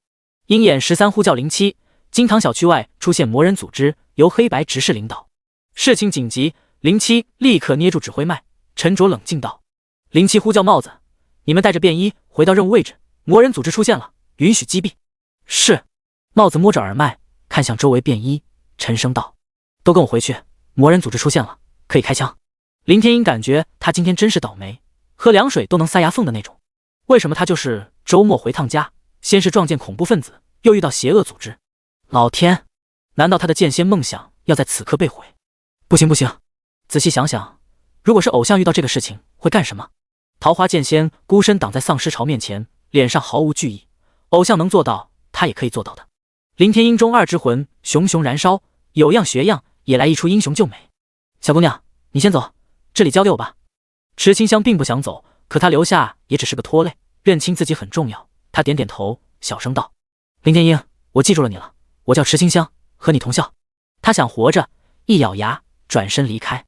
力量，如果她早继承力量的话，会不会就能应对今天的事情了？池清香回头看去，发现黑面具之人行动迅速，一脚将林天鹰踢飞好几米远。鹰眼13眼看黑执事就要伤人性命，他果断开枪。咻！黄澄澄的子弹在空中不断旋转，不断缩短与目标之间的距离。就在子弹即将命中之时，白执事突然出现，推开了黑执事。哼，早就知道你们会布下狙击手，虽不知你们如何得知我魔人组织计划用魔直病引我们现身，不过不得不说，你们成功了。组织正好就缺魔直病素材，为了组织，我二人今日必须带走他。黑白执事不管不顾，朝着池清香冲去。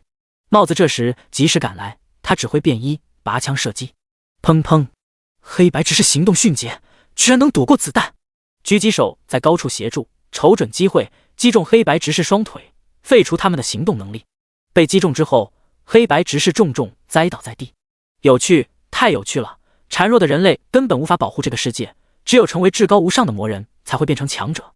你们这些无能的人类，将希望寄托于神明游戏，可笑！力量何须靠他人的实施？魔人组织会创造力量。黑执事癫狂大笑，他讽刺整个世界居然都需要从神明游戏中获取力量，真是太可笑了。就让你们看看组织最新的研究吧。魔人组织最终的目的，当然是把人变成魔人。他们掏出针剂，扎在脖子上。下一秒，黑白执事的身体开始膨胀变大，皮肤干枯裂开，庞佛成为树人一样。这就是魔之病的最新作用，这便是组织的力量，属于掌握的魔人力量。黑执事看向池清香，绿色的眼珠子出现一丝贪婪。来吧，素材，加入魔人组织，成为新人类，成为魔人。子弹已经对魔人毫无作用了，帽子只能不断后撤。在不远处，林天鹰躺在路灯边上，黑白执事无视他，就这样朝着池清香走去。5米高的树人很快就引起骚动，军方快速进行反应，武装直升机出场了。志愿根据发回来的视频继续判断。周博士表情很是严肃。根据黑执事所说，魔人组织内部看不上神明游戏，自负到认为人类可以自己获取力量，树人便是他们的成果。宁博士捋了下耳边碎发，他喃喃道：这么说来，桃花剑仙并非魔人组织之人，而魔人组织之前的魔兽病实验并不是为了制造恐慌，而是利用大量人体实验制造出像树人一样可以控制的魔人力量。这个猜测很准确，与超级计算机的推断完全一致，目前的一切线索也指向这一点。如此说来，所有得病的患者都必须保护起来，防止魔人组织抓人进行实验。周博士一巴掌拍在桌子上，面沉如墨。这群混账居然草菅人命，随意进行实验，就为了所谓的魔人力量。这些年来，魔人组织在全世界活动，死在魔人组织手上的人数高达上亿。他盯着传回来的视频，是黑执事使用针剂后身体产生变化，很像魔直病，这应该是魔直病的高位替代。金堂小区外，黑白执事行走起来，无人可挡。黑执事身处巨大的木手掌，一拳就打碎了小区围墙。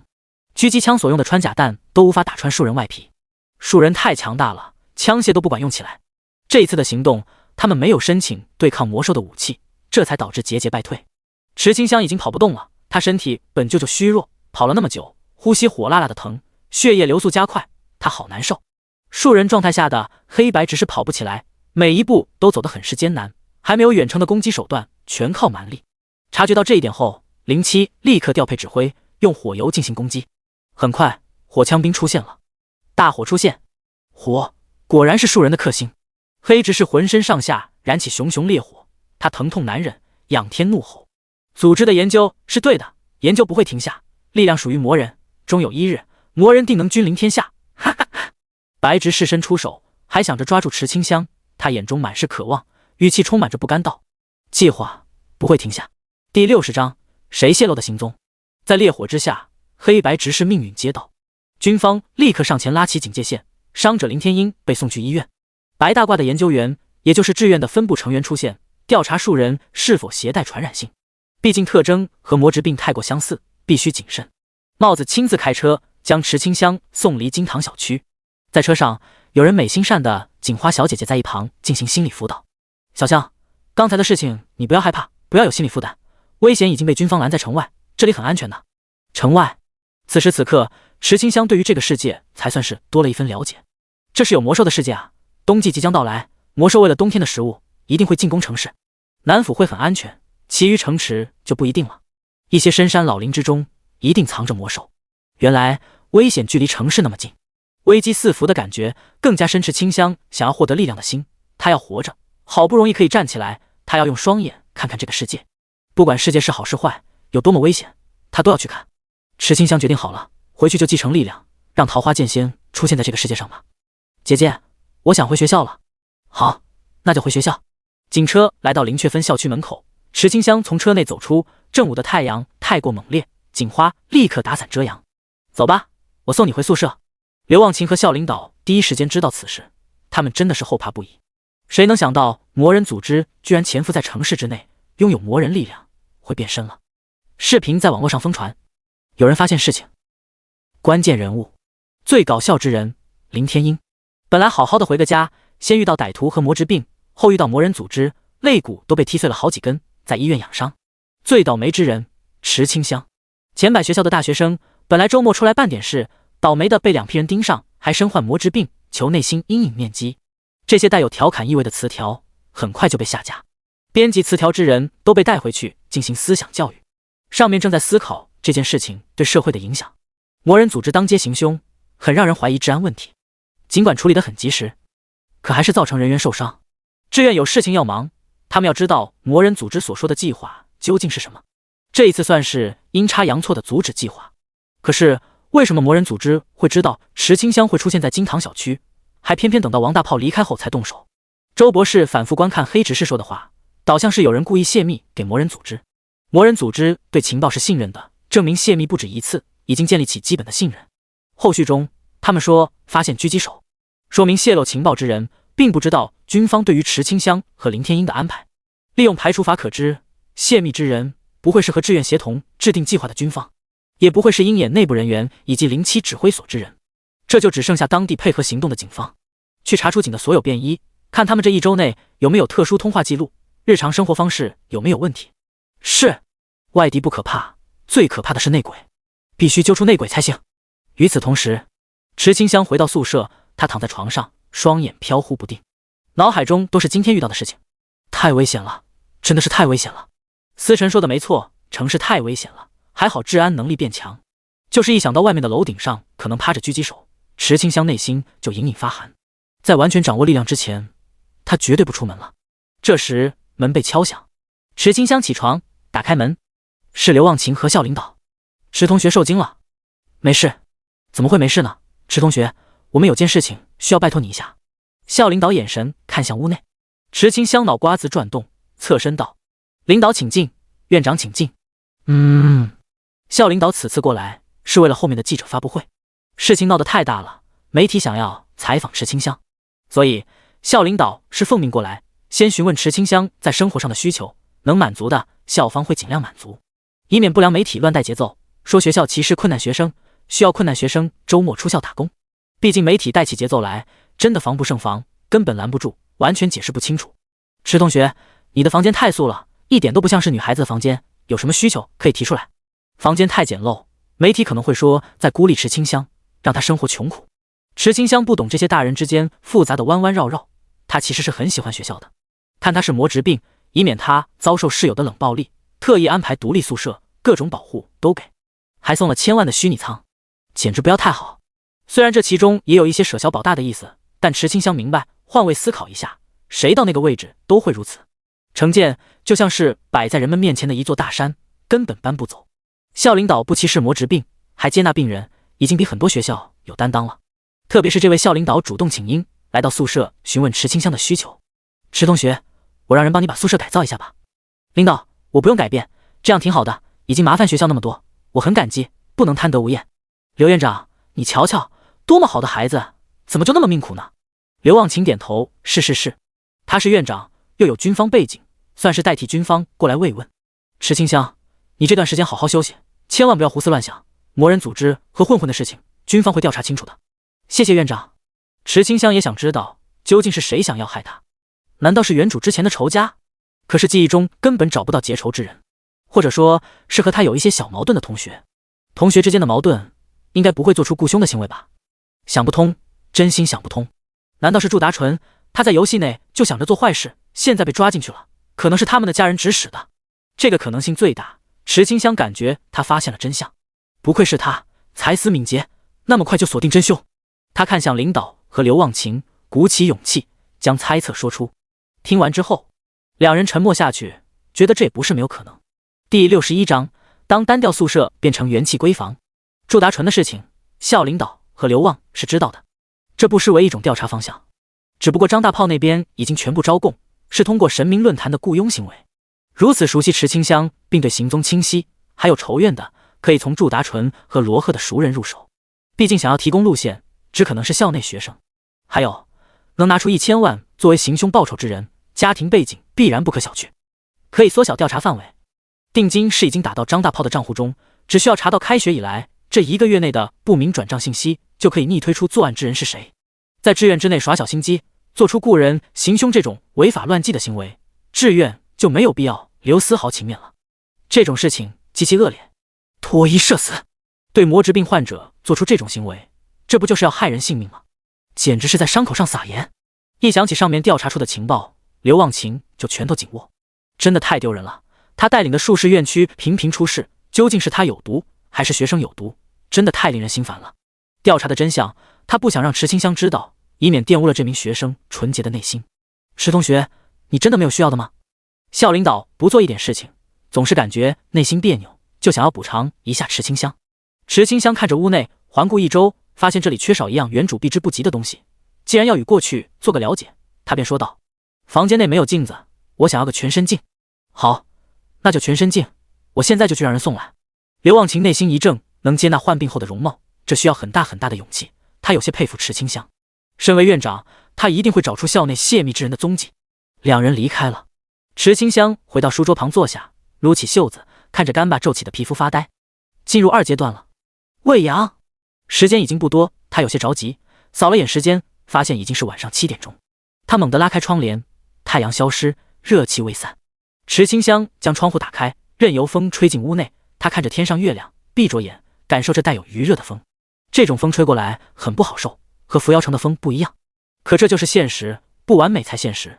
宿舍门被敲醒了，池清香明白这是校领导送镜子来了。他走过去打开门，果不其然，真的是校领导指挥工人搬来全身镜，还有一整套的女孩子玩具，有大大的小熊抱枕，还有一些好看的衣服、饰品、化妆品，还有羊绒地毯，都通通给池清香安排好了。一时间，单调的宿舍变成元气气息满满的闺房。池同学，经过校方决定，这间宿舍免费给你使用到毕业。谢谢领导，花钱可以解决后续的无良媒体麻烦事，很划算了。校领导温和笑道。不用客气。对了，池同学，你这镜子准备放哪？就这里吧。池清香指着书桌边，他的房间布局是床头靠墙，左侧靠墙，从床右侧下来，能看到同床头一侧的窗户，能看横着摆放的书桌。前几天在累的时候，池清香都会坐在椅子上，看向左边窗户外的树木，听听树上的鸟鸣。在书桌的右边，直通宿舍门。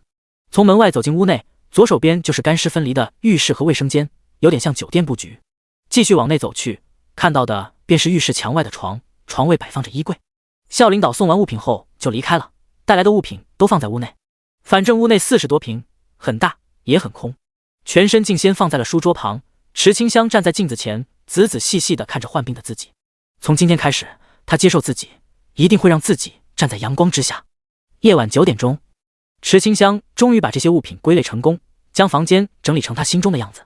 小熊放在床上，他今晚打算在床上好好睡一觉。在此之前，要去洗澡。沐浴露、洗发水全都是温和不刺激的草本精华。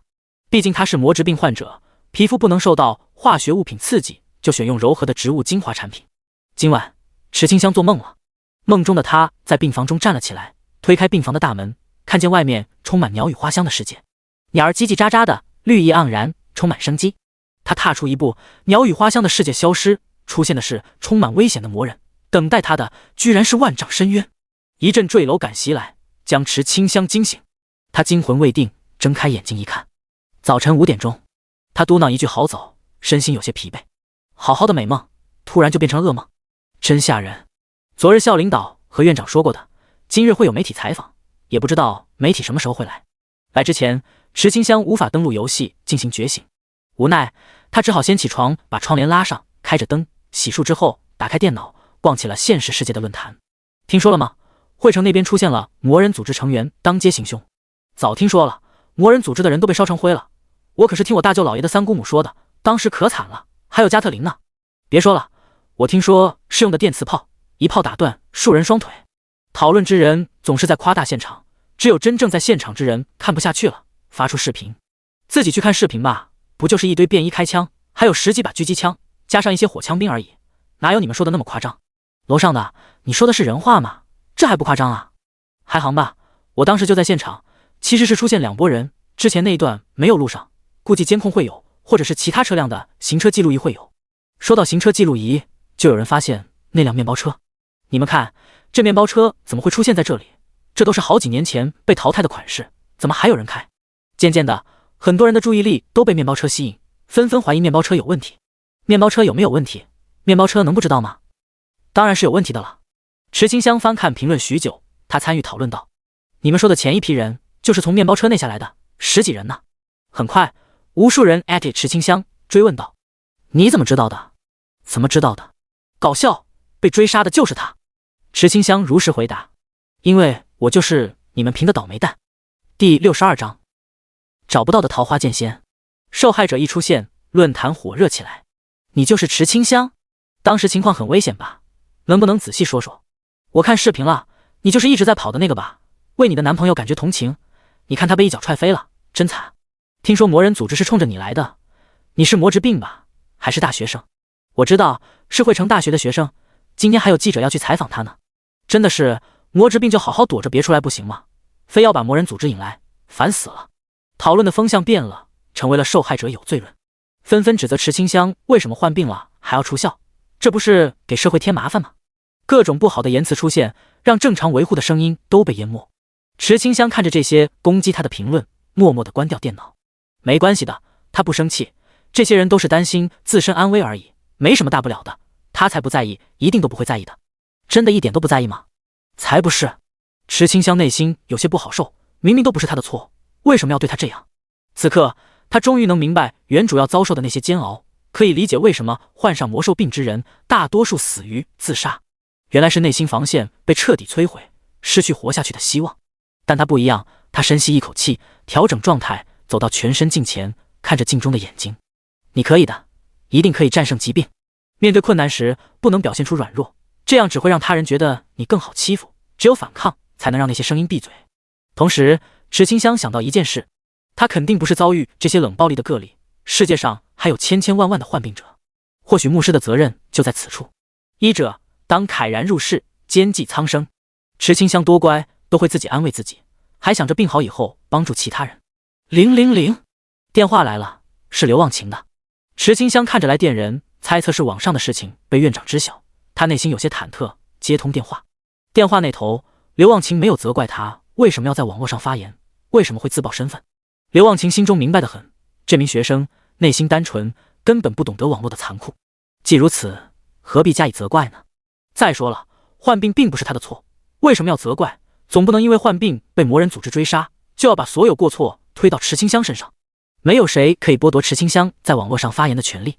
学校对池清香的保护也只是保护，而非禁锢。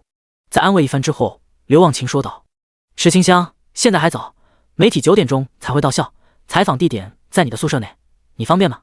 要是不方便，方便的。”池清香并非知恩不报之人，他同意在宿舍内接受采访。在等待的过程中，池清香去看了神明论坛。论坛上最热门的讨论话题依旧是桃花剑仙，无数人都想知道剑仙的真实身份。这个剑仙真能藏，都2天了，一点消息都没露出来。要我说，我们之前推测仙剑是大学生，完全就是搞错了。同上，要是剑仙真的是大学生，他怎么隐藏突然变化的实力？有没有一种可能，对方不是大学生，而是有背景的某些大家族，只是恰好作息时间巧合？人们都开始怀疑推测了，毕竟志愿都找不出线索，肯定不会是大学生了。普普通通的大学生，没有任何背景，根本藏不住暴增的实力。这些都是普通人之间的烦恼。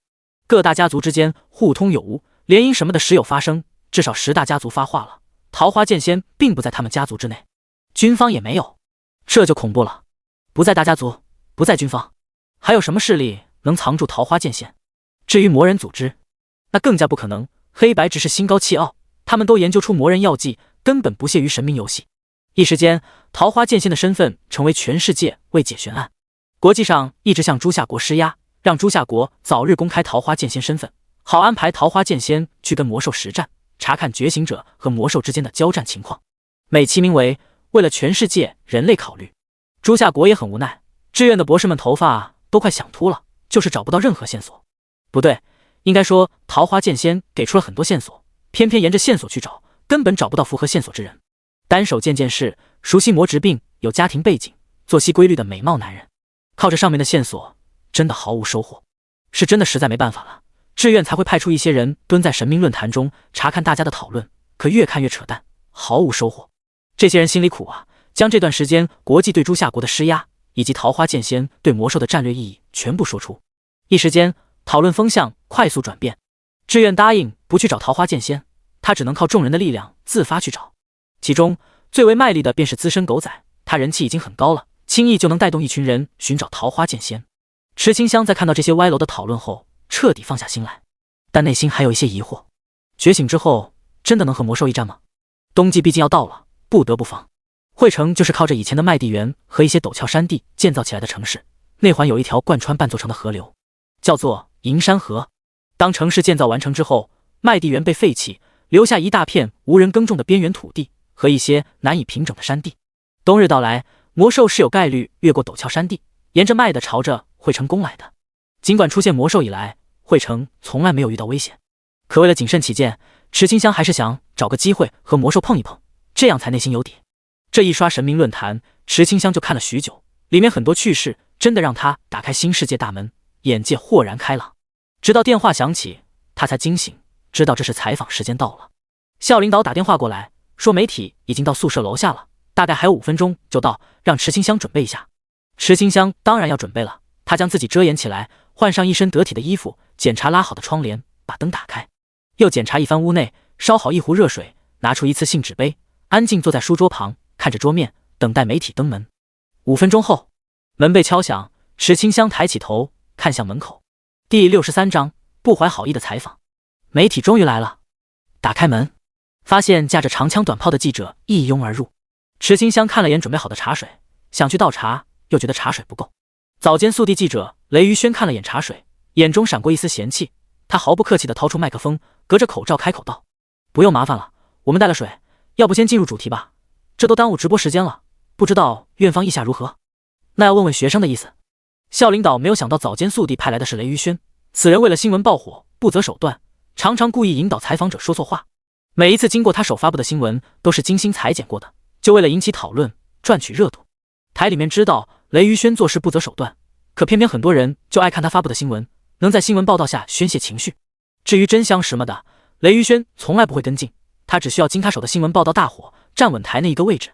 校领导本以为来的是其余记者，没想到早间速递居然派来台那一个。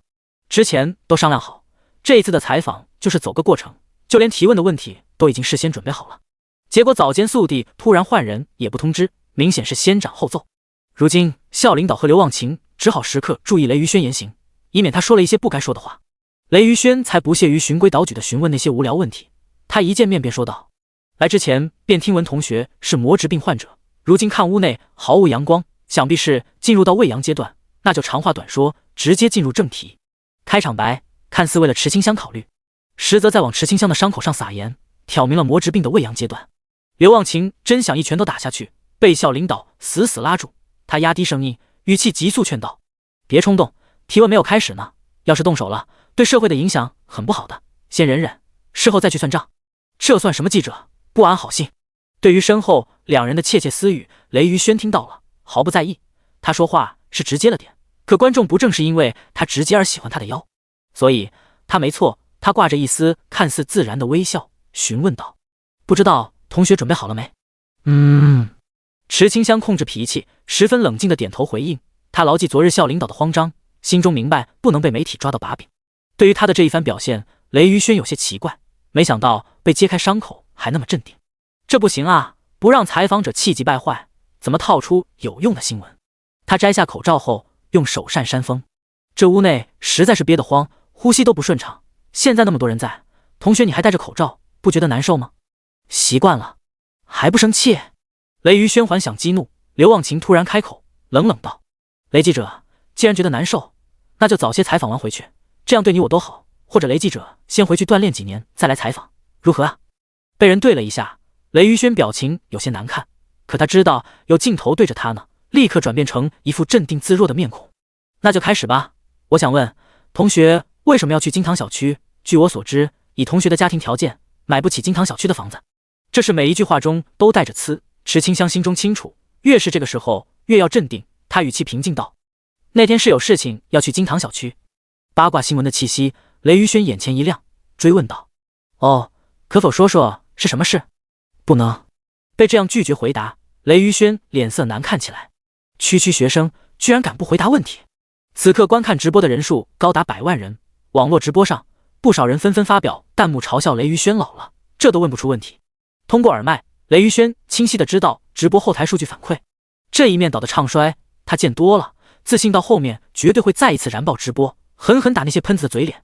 雷于轩调整状态，继续发问道：“没关系，既然同学不想说，那就不说。有一件事，不只是我好奇，看直播的观众也很好奇，因魔疾病被父母抛弃的你，会不会怨恨父母？”“不会，爸妈是害怕我才离开我的，我不怪他们。”池清香本来就对原主父母没有多大感情，走了也好，他也不用维持虚假的亲情。回答得很漂亮。校领导和刘忘晴松了口气，他们知道雷于轩不好对付，没想到这人专挑伤口询问。可这个完美的回答不是雷于轩想听到的，他要的是池清香歇斯底里的哭诉父母将他抛下，要情绪爆发的愤怒，而不是平静的回答。直播间的嘲笑声都多了，再这样下去，直播就翻车了，雷于轩台那一哥的位置会不保的，必须找出更加劲爆的消息来。雷于轩的队伍果然给力，很快就找到池清香的心痛点。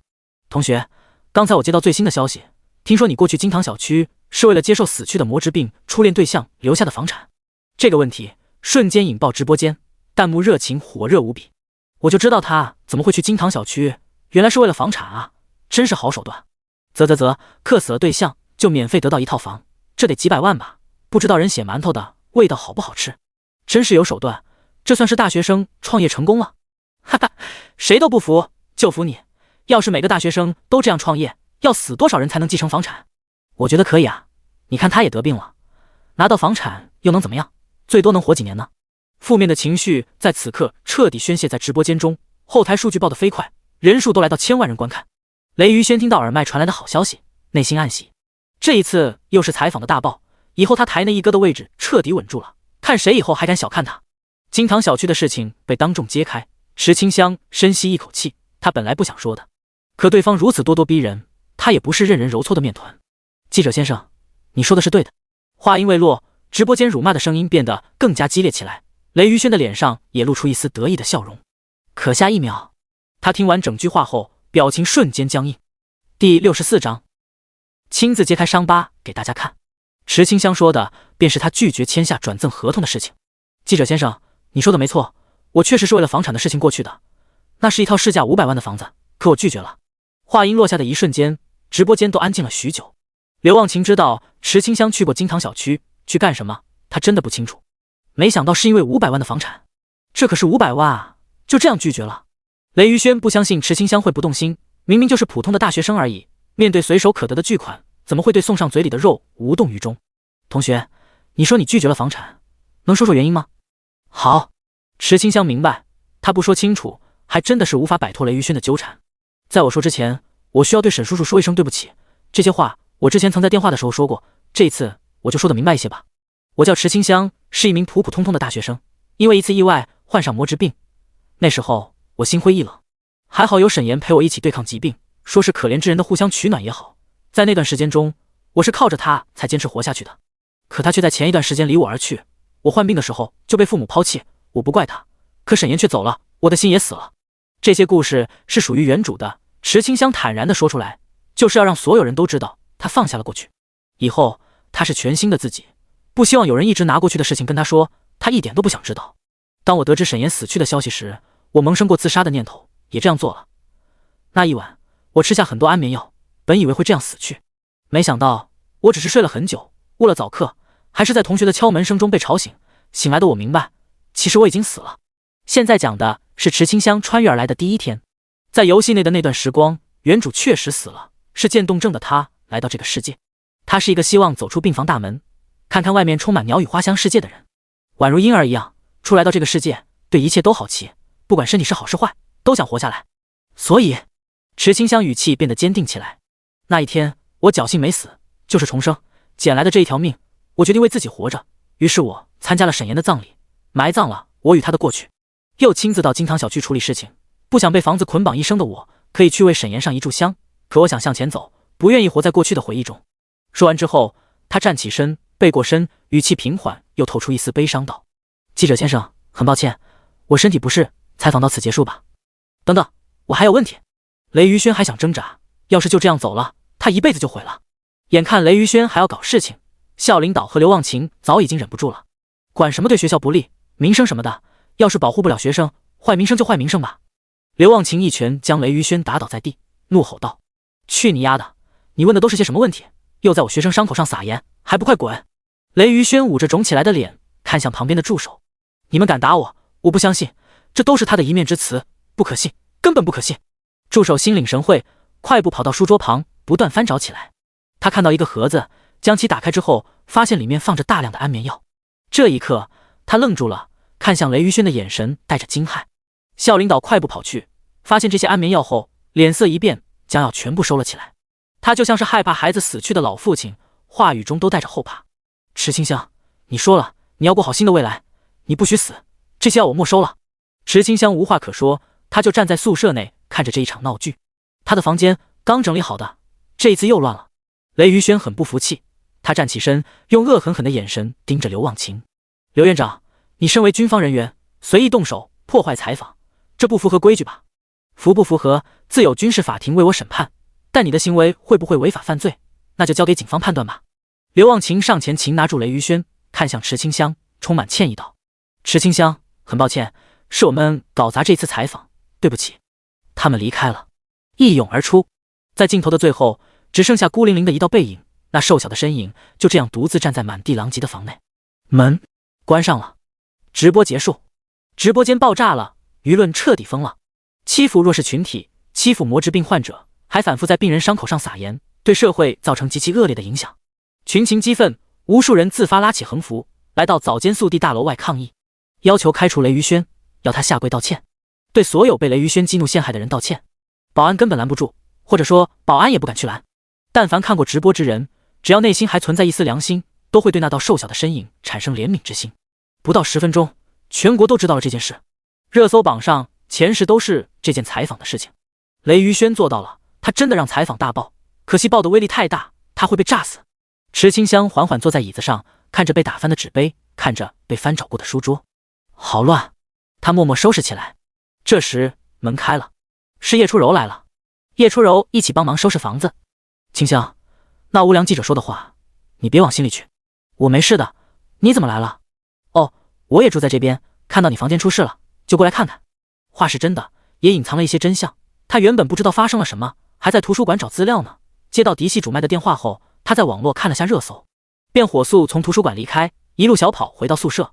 嫡系主脉让叶初柔过去安慰池清香，他本来也想过去安慰。我来帮你收拾吧。谢谢。池清香内心微暖，他这是交到第一个朋友了吗？真是福祸相依呀。第65章，为什么10大家族会受到尊敬？10大家族之人对于这种事情都会有表态的。欺负弱小这件事被全社会关注，身为乐府10大家族，必须身先士卒，率先开口表态。10大家族的态度很是明显，必须严惩记者雷于轩，并且表示对于招收雷于轩的早间速递很是怀疑，靠着一些合理安排，要求彻查所有与此事相关的人员，以保证不放过任何一个坏人。其中 ID 乐府第一大少爷的秦家大少秦宪嗣，他还在开车呢，终于要到灵雀校区了，太激动了。这时候他接到电话，车载系统说出今早直播发生的事情。秦献寺这气的呀，重重踩下刹车，在车载虚拟屏幕中看完了事情的全过程。身为秦家大少爷，在得知池清香的遭遇后，他愤愤不平，告诉管家这件事情必须顶格处理，谁来求饶都没用，最好将那什么记者发配到边界线去打魔兽去。好的，大少爷，家主知道您的安排，一定会很高兴的。秦献寺无语了，这件事情还要提到家主，什么意思？算了，不管了。如今小美人一定是更加伤心，她要快一些过去进行嘘寒问暖，好趁人之危。家里面想安排她和叶家的铁娘子进行联姻，她才不乖乖听话。这联姻谁爱去谁去，她才不想找个强势的女人，还是可爱一些的，小家碧玉一些的适合她。那人就很不错。神明游戏内的容貌虽是美颜过的，可觉醒之后便会继承游戏内的属性数值，届时属性高了，容貌自然好看起来。加上池清香性格纯善，待人真诚，还敢于面对过去，有勇气向往未来，这一切的种种都吸引着秦献寺目光。他发现他好像找到了真爱，不就是魔之病吗？他已经让族内弟子优先培养牧师，让牧师先觉醒，相信要不了1周，牧师就会觉醒成功。灵雀分校区华阴楼606号宿舍，宿舍内在叶初柔和池清香的合力之下，总算是把宿舍重新打扫干净。清香，你没事的话，那我先走了。初柔，今天谢谢你了。没事没事，我们不是朋友吗？拜了。叶初柔性格真的温柔，待人真诚，她甜甜一笑，走出宿舍，看起来真的丝毫不担心魔之病的。宿舍又归于安静。池清香感觉今天应该没他事了吧？他要不要去继承能力啊？万一继承能力的时候有人出来捣乱，算了算了，还是等等吧。这一天时间，池清香都在屋内坐着，殊不知门外的外面早已经掀起滔天巨浪。叶家庄园，嫡子叶修如 ID 见问天下，坐在沙发上看着上面的新闻直播。因为清河迟宴的关系，他对魔之病多了一些关心。在知道有人故意挑开魔之病患者的痛苦后，他生气了。姐，你看他们太过分了。姐姐，叶韵诗无奈一笑，这弟弟真的是太娇贵啊，有大小姐脾气。明明是男孩子说，却像个大家闺秀，连生气都说不出重话，偏偏长得还秀气。为了撑起整个叶家，她都成为铁娘子了。他摸摸弟弟脑袋，拨通某人的号码后，点点头，在挂断通讯后，放心吧，那姑娘没事了，我让你初柔表姐去帮忙了。初柔表姐在汇成大学啊，我想去见表姐。去，我还不知道你啊。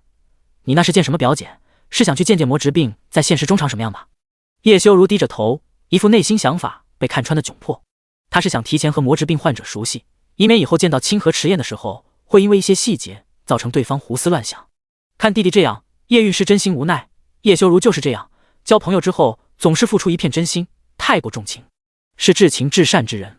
这种性格换到寻常家庭，或者说在旁系身上都是好事。偏偏他和弟弟所在的这一脉是主脉，是嫡系，性格太过软弱不是好事。这些年来，弟弟都是扮演的和气性格，他只能态度强硬，办事利落。可这样下去不行，弟弟总要接过家族大业的。还好因为魔之病的事情，弟弟动怒了，想严惩早间宿敌，这才是家主应该有的气势。就让这件事情成为一个契机，让弟弟成长一下。于是叶韵诗答应了叶修如的要求，我可以让你去找初柔，至于那姑娘能不能见到要靠你自己，你表姐不会帮你的。好，谢谢姐姐。叶修如十分高兴，抱起姐姐转圈圈。在这一刻，叶韵诗心中明白，弟弟还是长大了呀，都能将他抱起来了。要见魔之病，是内心还存在对桃花剑仙的愧疚吧。自从桃花剑仙给出冰霜龙心之后，就再也没有联系舞剑，登录游戏的时间变得难以捉摸起来，这是疏远。叶修如不得不多想，他内心自责不已，好心办坏事的内疚折磨着他。舞剑本想着剑阁就此解散，可叶修如不想解散，在他的劝说之下，舞剑决定接受飘雪剑士转职。剑阁不能散，这是舞剑和清河之间的最后联系了。五人也不甘心梦想就这样消失，转职是成功了，换成了飘雪剑士。不是20级的转职，是初始职业就出现转职，还是需要20级的转职觉醒的。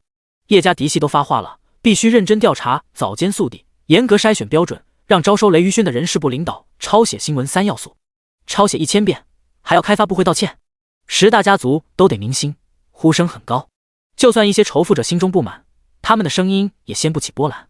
生活中方方面面都有10大家族的影子，大到衣食住行，小到柴米油盐，都和10大家族有关。10大家族看重的并非盈利，而是传承。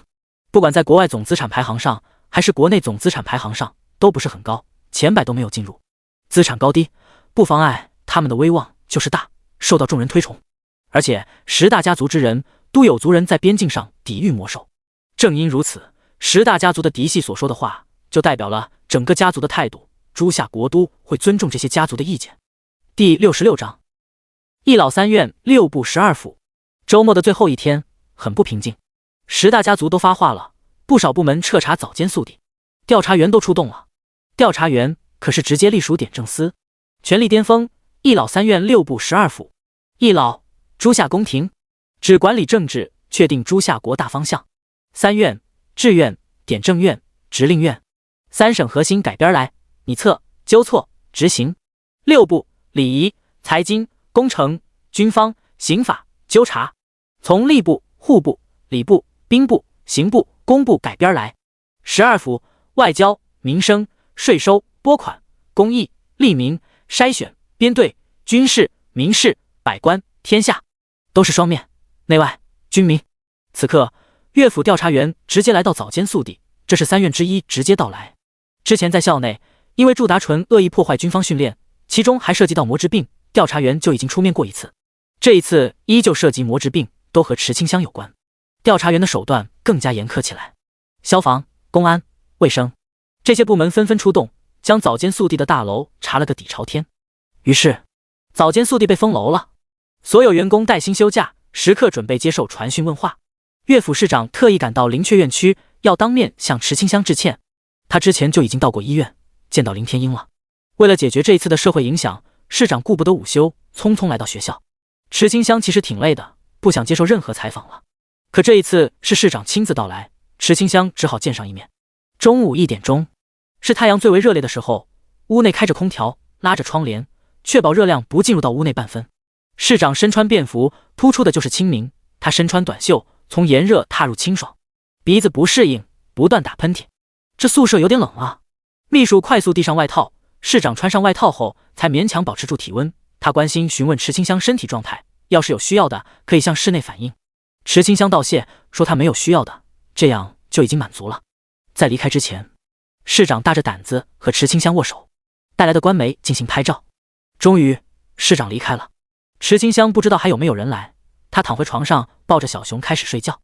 与此同时，市长与池清香的握手照片快速传到网络，清明的形象广为流传，而且响应速度很快。监管不力不怕，只要及时改正，及时弥补，那就是好样的。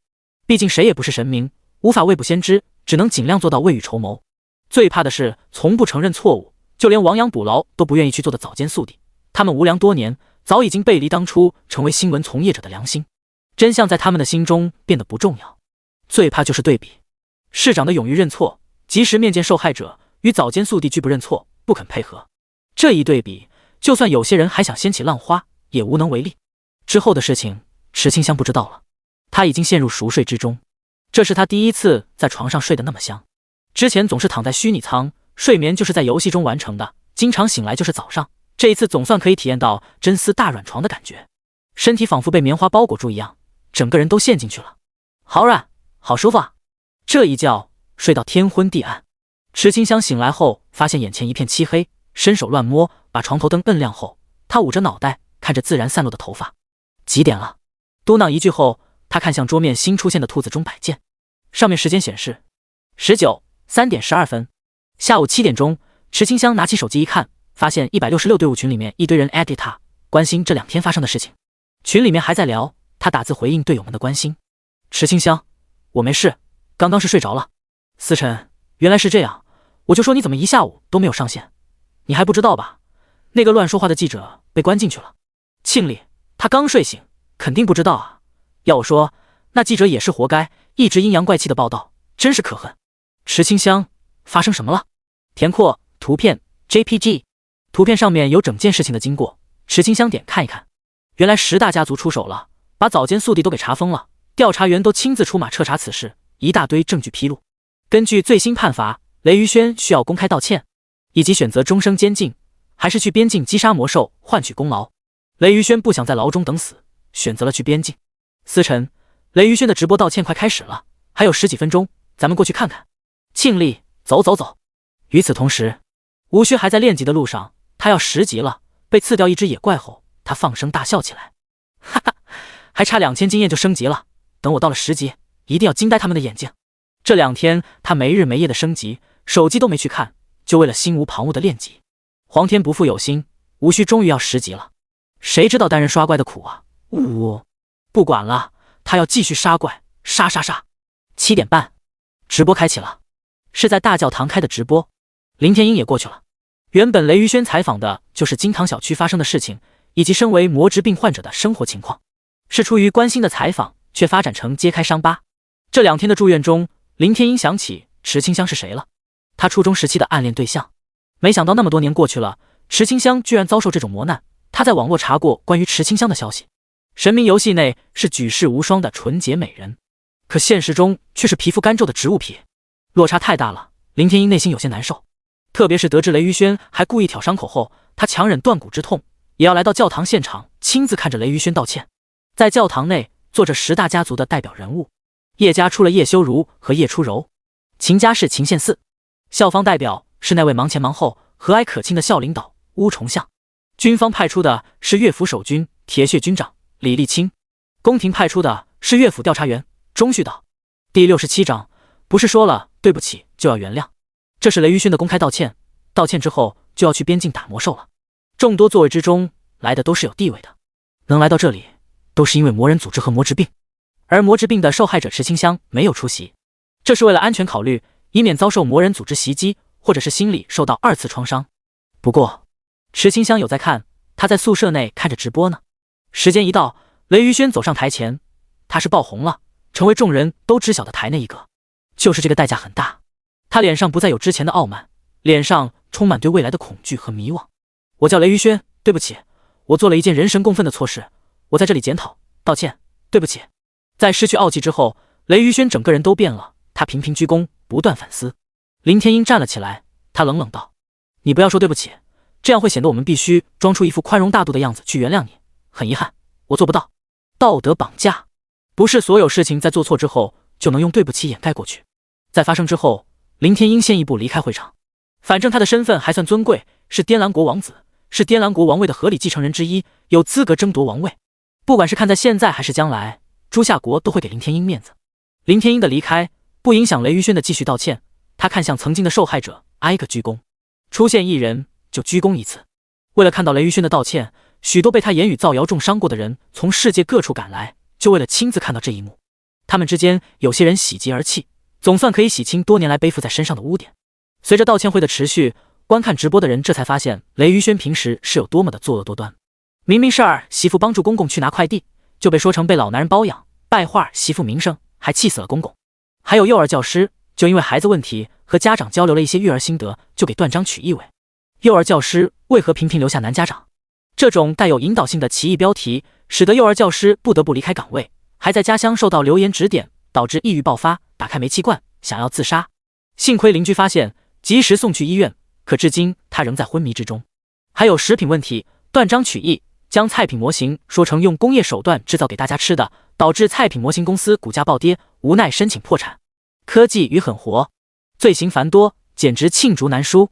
直播间中弹幕热情飞涨，只不过这一次针对的不是雷宇轩的采访对象，而是针对的雷宇轩。民众了解信息的渠道本来就有限，若是不良媒体还乱带节奏，很容易导致淳朴的百姓误判。当然了，这其中肯定包括天生就有恶意之人，可池清香更相信世界上还是好人比较多。像是林天鹰，明明刚认识就愿意为他仗义发言，还有叶初柔，刚见面而已就肯帮他整理房间，还有校领导刘院长。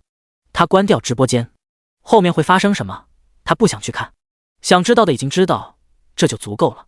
欢迎回来，荣誉桃花剑仙清河迟燕。心情有些不好的时候，师傅说过可以来这个半坡上枕着草坪吹风。池清香躺在草坪上吹着风，看向扶摇城的万家灯火，好美啊。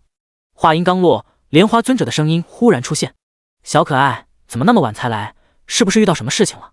池清香惊讶地循声看去，明明刚才还没有看见的，他刚想起身，莲花尊者摁住他的肩膀，躺着吧，为师这段时间闲得无聊，一直都会在扶摇城，要是遇到烦心事了可以找我。烦心事吗？池清香突然想到前天莲花尊者说过的，让他先别继承能力，是不是已经猜到他会遇到危险？他刚想问出口，莲花尊者先一步道：“有些事情嘛，心照不宣就好，这是我们之间的小秘密。”说着，他捏了下池清香的脸蛋，也躺在草坪上。你看，这扶摇城的风从来没有停下过，你不好奇风是从什么地方来的吗？好奇？那你猜一下，扶摇城内有没有人会好奇？池清香微微点头道：“有吧。”莲花尊者摇摇头，其实并没有，风一直以来都存在了，没有人会去想有一天风停了会怎么样，就像是没有人担心天会掉下来一样。这些话，池清香听得似懂非懂，感觉有些玄妙。莲花尊者知道现在说这些还太早了，他从草坪上坐起，池清香也跟着坐起，好奇的双眼看着师傅，如林间小鹿般纯洁眼神，真是足够洗涤他一身的疲惫。莲花尊者决定了，带小可爱去看一看风出现的地方。小可爱，为师带你去寻找风吹来的地方。好。这一晚上，师徒二人玩疯了。风是无形的风，风元素到处都存在，找来找去，池清香发现风没有源头，或者说到处都是风的源头。风的诞生是巧合，风的消失是必然，这其中隐藏的分别之意令池清香猛地惊醒。他紧张询问道：“师傅，你是不是要走？”果然是内心纯净，对于感情的波动如此敏感，莲花尊者也不藏着掖着了。他坦然道：“为师还有事情要做，不过不用担心，为师会在莲花宗等你，我一定早日过去莲花宗，为师相信你。”话音落下之后，相顾无言。在离别之前，池清香想说觉醒的事情，但他不知道怎么开口。明明时间不多了，他想要多陪陪师傅。莲花尊者是何等人物，他早已经经历过许多次的分别，尽管每一次的分别都能让他红了眼眶。小可爱，为师先帮助你觉醒吧，这7天时间是你对力量的适应期，千万要小心。好。两人就在高山之上，世界上有好望角，这里便是听风角。第一缕风出现的时候，在这里能清晰听见。小可爱，盘膝坐下，闭上眼睛，为师帮你引导力量。好。池清香深吸一口气，这是要觉醒了。他盘膝坐下，闭上眼睛，努力平复激动的内心。当莲花尊者的表情从散漫变成严肃，说明觉醒开始了。第68章，乐府牧师代表。粉白色的桃花花瓣在听风角出现，桃花剑悬浮在池清香的身前。第一缕风将花瓣吹散，在他的身边环绕起飞。莲花尊者看着这一幕，收回手，眼中带着一丝不舍。小可爱，为师还是不想经历分别，就先走一步了。下一缕风吹过的时候，莲花尊者已经不在原地了。分别总是在悄悄发生的，见证这一场分别的只有那一缕缕出生的新风，风带走了时间，带不走思念。不知过去多久，当池清香睁开双眼，他一睁眼便激动道：“师傅，师傅，我觉醒成功了！”他呼喊声融入风声，传出去很远很远，远到的风的尽头，追风崖。师傅，怎么人不在？池清香环顾四周，眼中充满茫然。他师傅呢？师傅怎么不在了？这一份喜悦还来得及分享呢，就从喜悦变成悲伤。他快步跑到望城坡，这是师傅留给他最后的念想。躺在草坪上，仿佛还能感受到师傅就在身边。师傅，你说我心情不好的时候就来这里，你会陪着我的。可是徒儿现在的心情就很难受。现实中那记者的揭开伤疤行为，池清香都没有此刻难过。在情绪低落时，他看到花圃上迎风飘摇的花，眼前一亮。师傅说过会在莲花宗等我，我要过去。就在他刚想出发之时，来自现实世界的闹钟响起，提醒他已经早上7点钟。今天是周一，要训练，也就是说他又要耽误1天才能见到师傅。真不想用牧师号训练，他等级太高了，训练总是分不到经验。最重要的是，这2天时间过去后，无需已经10级了，也就是说最后1级要交给他来打，可他怎么打，一打就露馅，好烦哦。池清香抓了抓头发，还是选择下线，先过去看看是怎么个情况。没有事前准备，只好寄希望于随机应变。欢迎回来，荣誉牧师池上清香。刚上线，池清香的周围就围着队友。清香，你还好吗？还好，我没事。池清香一边回答队友的关心，一边思考怎么才能掩盖过去。毕竟他这有2级的差距呢。7点半，刘忘情出现了，他没有被送去军事法庭，还被嘉奖了一番。他沉声道：“相信周末发生的事情大家都知道了。根据调查，发现在我们学院之内有人故意泄露学生信息。”此言一出，底下6000多人瞬间哗然。邱楚芳更是表情微变，怎么会被发现？神明论坛不可能被发现的才对。刘忘情这一次只是打草惊蛇，敲山震虎，就是要让背后发布悬赏之人情急之下犯错。我要说的就是这些，全体解散。所有人解散之后各自练级去了。池清香刚想走，思辰突然开口道：“池清香，你稍等一下，院长有事情找你。”找我？为什么？仔细一想，难道是刚才说的学生泄密事情？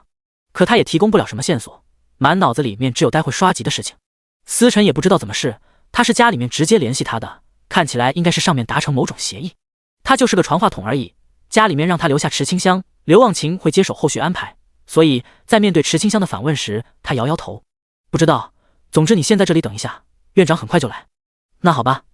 这一等就是10几分钟，6666号新手村都没人了，学生们都跑出去练级。很快，刘忘情重新出现，还带来一队人。他介绍道：“池同学，接下来的这段时间中，你临时编入这支队伍，他们会负责你的练级，保证让你快速升到20级。新来5人，有1级的枪炮师在。”很显然，这是上面要为池清香拉等级了。事情也正如池清香所想的一样，刘忘情解释说，因为魔人组织制造出魔人药剂，导致数人出现在社会上，引起很大的舆论。加上他的身份是里面决定快速培养出牧师，用来解决各种魔兽病问题。恰好池清香就是当事人，重重身份加持下，就被选中为乐府的牧师代言人。池同学，这段时间你放心，我尊重你的选择，保证让你在短时间内快速达成20级。池清香都无语了，他本来就担心在166队伍中受到关注，导致等级问题被发现。现在好了，关注在他身上的视线更多了，可以说每一天都会有人关注他的等级变化，一个不小心，他伪装等级的事情就会被发现。届时，上面那些人，特别是志愿的博士们，会不会顺藤摸瓜，发现他和桃花剑仙的关系？但是想想这些可能性，就让池清香不寒而栗。院长，我可以拒绝吗？刘忘情微笑着摇头，很显然，这件事情没得商量。池清香必须拒绝这种事情，他脑瓜子快速运转，忽然之间灵光一现，婉拒道：“那个院长，现在牧师的转职还没有开始，我要是太快升级，担心到时候转职失败，觉醒失败。你知道的，我的机会不多，我想稳妥一些，想申请自己练级一段时间，学习牧师的操作经验。如果发现有任何问题，我一定向您求助，可以吗？”他用水汪汪、亮晶晶的大眼睛看着刘忘情，眼睛眨呀眨，萌死了。加上这可怜中带着一丝担忧，又夹杂着复杂情绪的语气，刘忘情怎么会不同意呢？可他无法做主啊，无奈折中道：“池同学，我们先加个好友吧。你的诉求我会向上面申请，有最新消息，我第一时间通知你。在此之前，你就先跟他们去练级吧，怎么样？”“好吧。”目前看来，只好先练级了。就是不知道又要用掉多少张伪装卷轴。早知如此，当初池清香就应该向师傅多要几张伪装卷轴。师傅才给我99张，现在看来好像不够用，只剩下90张，怎么办？其实池清香申请的自由练级是要用在清河池燕的桃花剑仙账号上，毕竟他没有双倍时间，那边还有着7日到莲花宗的任务呢，还已经耽搁2天时间，没有时间拖下去了。第69章青罗带的水猴子。在刘忘情得到最新消息之前，池清香都需要先跟着上面派来的5人过去练级，去的都是核心区，队伍中4个17级，1个1级，这简直是虐杀式升级。而这是志愿研究出来的最快升级方式，4拖1。现在拖2也不影响正常升级速度，先升级带动后升级，在志愿的周全计划和严格的指挥之下，真的就这样做到了。19级的已经大有人在，相信再要不了多久，觉醒者会开始成批出现。练级是枯燥的，池清香根本就不用动手，他加入队伍之后连加血都不用，就这样当个吉祥物。每一次怪兽的补刀都是1级枪炮师干的，他只需要计算每一次获得的经验，然后恰当时候的使用伪装卷轴升级一下。一上午过去之后，他等级终于突破到2位数，10级了。这时刘忘情带来一则好消息：“刘忘情，池同学，你的申请上面同意了。”看到这个消息，池清香几乎是秒回：“池清香，谢谢院长。”终于可以自由行动了。他告别了队伍5人，快速离开。5人面面相觑，他们知道这小姑娘有些社恐，没想到如此社恐。既然带目标升级的任务暂时取消，那他们就回到之前的新手村进行练级。在获得自由之后，池清香控制牧师号时，切到 NPC 模板，回到了123号新手村中的裁缝铺。123号新手村在地图上已经找不到了，玩家想要进入，必须跨过重重野怪。在这里，池清香是唯一存在的玩家。时刻关注池清香账号信息的人有不少，思辰发现他的账号信息显示未知，看不到在什么新手村中，立刻就是一条消息询问道：“思辰，池清香，你在什么地方？要不要帮助？”池清香：“不用不用，我在做任务呢，就这样，不聊了。”回复之后，池清香不浪费时间，立刻切回剑士账号：“欢迎回来，荣誉桃花剑仙清河迟彦。在望城坡中醒来之后，池清香拿出地图，对比自身和莲花宗所在的位置，看了几眼，快速制定行动计划。从扶摇城到莲花宗，要先进入莲花谷，又名瑶芳谷、百花谷，需要淌过青罗带，穿过琼树林，攀上翠微山，越过铜鱼涧，最后方能来到瑶芳谷。制定好出行计划后，便即刻出发。池清香发现，从听风角乘风而上，可以飞过青罗带，直接落到琼树林。这样一来，能省去不少时间，就是乘风而起比较危险。可时间不到5天，他必须冒险尝试。先制造滑翔伞，准备好降落伞包，委托扶摇城内的工匠帮助了解风属性。装备妥当，他来到听风角，身后是一众好奇的百姓。城主都来了，他高声道：“子民们，今日这位冒险家想要挑战风，是勇士，让我们为这位勇士送行。”风，风，风！送行便是高呼风字。风是扶摇城的信仰，是图腾，是无冕之王，比城主地位还高。所有挑战风的勇士都会得到城主和百姓的送行。每一次都会挑战风的傻子，后果往往都是摔下听风角，粉身碎骨。池清香深呼吸，感受第一缕风吹来的契机。他紧握桃花剑，桃花花瓣被飞不断吹向高空。风是没有规律，毫无方向的，肉眼看不出风吹向何处。但在桃花花瓣的帮助下，他清楚地看见风的走向。花瓣被卷上高空，就是现在。桃花剑法，移形换影，与桃花花瓣互换位置。他出现在高空之中，立刻掏出滑翔伞，双手牢牢抓住，朝着琼树林飘去。城主看着天空中那滑向远方的冒险家，嘴巴微张。真的有人挑战成功了。棺材铺老板吞了下口水，想要挡住他身后的棺材。他以为冒险家会摔死呢，就提前打造了这一副棺材，结果没能用上。扶摇城百姓神色各异，他们常年与风为伴，却从来没有人敢在风中展翅高飞。冒险家的行为带给城主启发，他燃起雄心壮志。陆地可以与风作伴，那高天之上也要有扶摇城人的影子。吩咐下去，谁先打造御风的翅膀，本城主重重有赏。在命令下达的一瞬间，池清香的游戏系统弹出提示：丁，第一贵族身份生效，恭喜玩家推动扶摇城进行改革，获得扶摇城声望加1000，获得称号御风英雄。御风英雄无需佩戴，自动生效，对风的控制随心所欲，敏捷加100，风元素亲和加100。元素亲和，控制和免疫元素的能力，亲和度越高，受到该元素伤害越小。丁，解锁听风角极速试炼任务，由于您的勇敢实际，城主决定考验冒险家。极速试炼，在听风角御风而起，飞向琼树林，用时最短，飞得最远者有奖励。若是突破清河迟彦历史记录，将获得风的传承者称号。风的传承者，敏捷加50。听完游戏系统的播报，池清香小嘴微张，没想到因为他的举动，居然推动扶摇城的改革，还创造出新的任务。刚才播报是说，因为他的第一贵族服装有概率参与到 NPC 事件中，刚才的听风角起飞就是参与其中吧？这种感觉真的很是奇妙，很有参与感。在天上，池清香看着身下掠过的青罗带，望向前方的琼树林。既然出现挑战他的任务，那他便制定一个不容易打破的记录吧。靠着御风英雄称号的加持，他飞得又快又稳，在青罗带上空缓缓飘过。殊不知，在青罗带中，一些怪物抬起头看着飞过的池清香，目瞪口呆起来。这个情况和尊者交代的不一样啊！青罗带是一望无际的湖泊，湖泊中藏了很多水猴子，他们接到尊者安排，要骚扰所有过往船只。毕竟正常通过青罗带，只能靠船慢慢划过。可是水猴子们万万没想到，还有冒险家选择飞过去，这和剧本上说的不符，他们该怎么办？水猴子就算是喷水，可以喷射的距离是根本打不到天上的冒险家，所以还能怎么办？水猴子们只能当作没有看见，继续潜水。第70章，翠微山秘闻。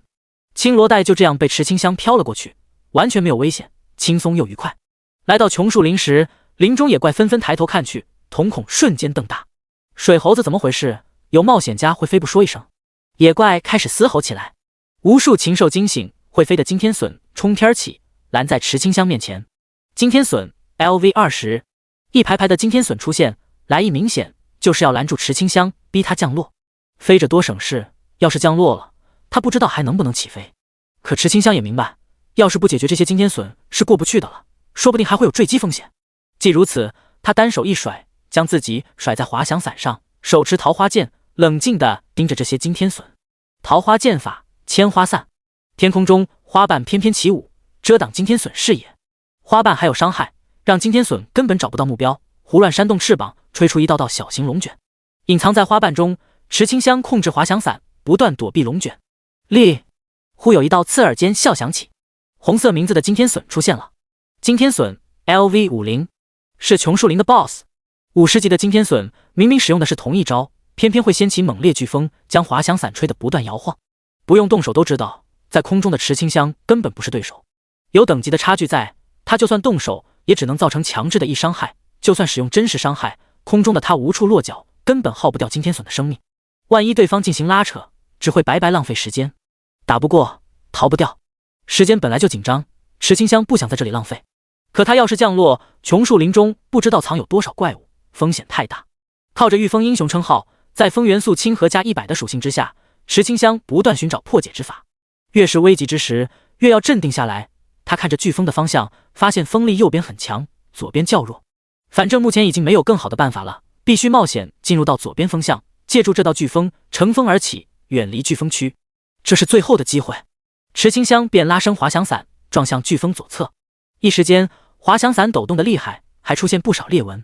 好在滑翔伞总算是乘上这飓风，飞到更高的天空。当滑翔伞突破云层，来到9天之上，叮！恭喜玩家清河池燕突破9天，10000米高空，获得神明道具鲲鹏神像为1。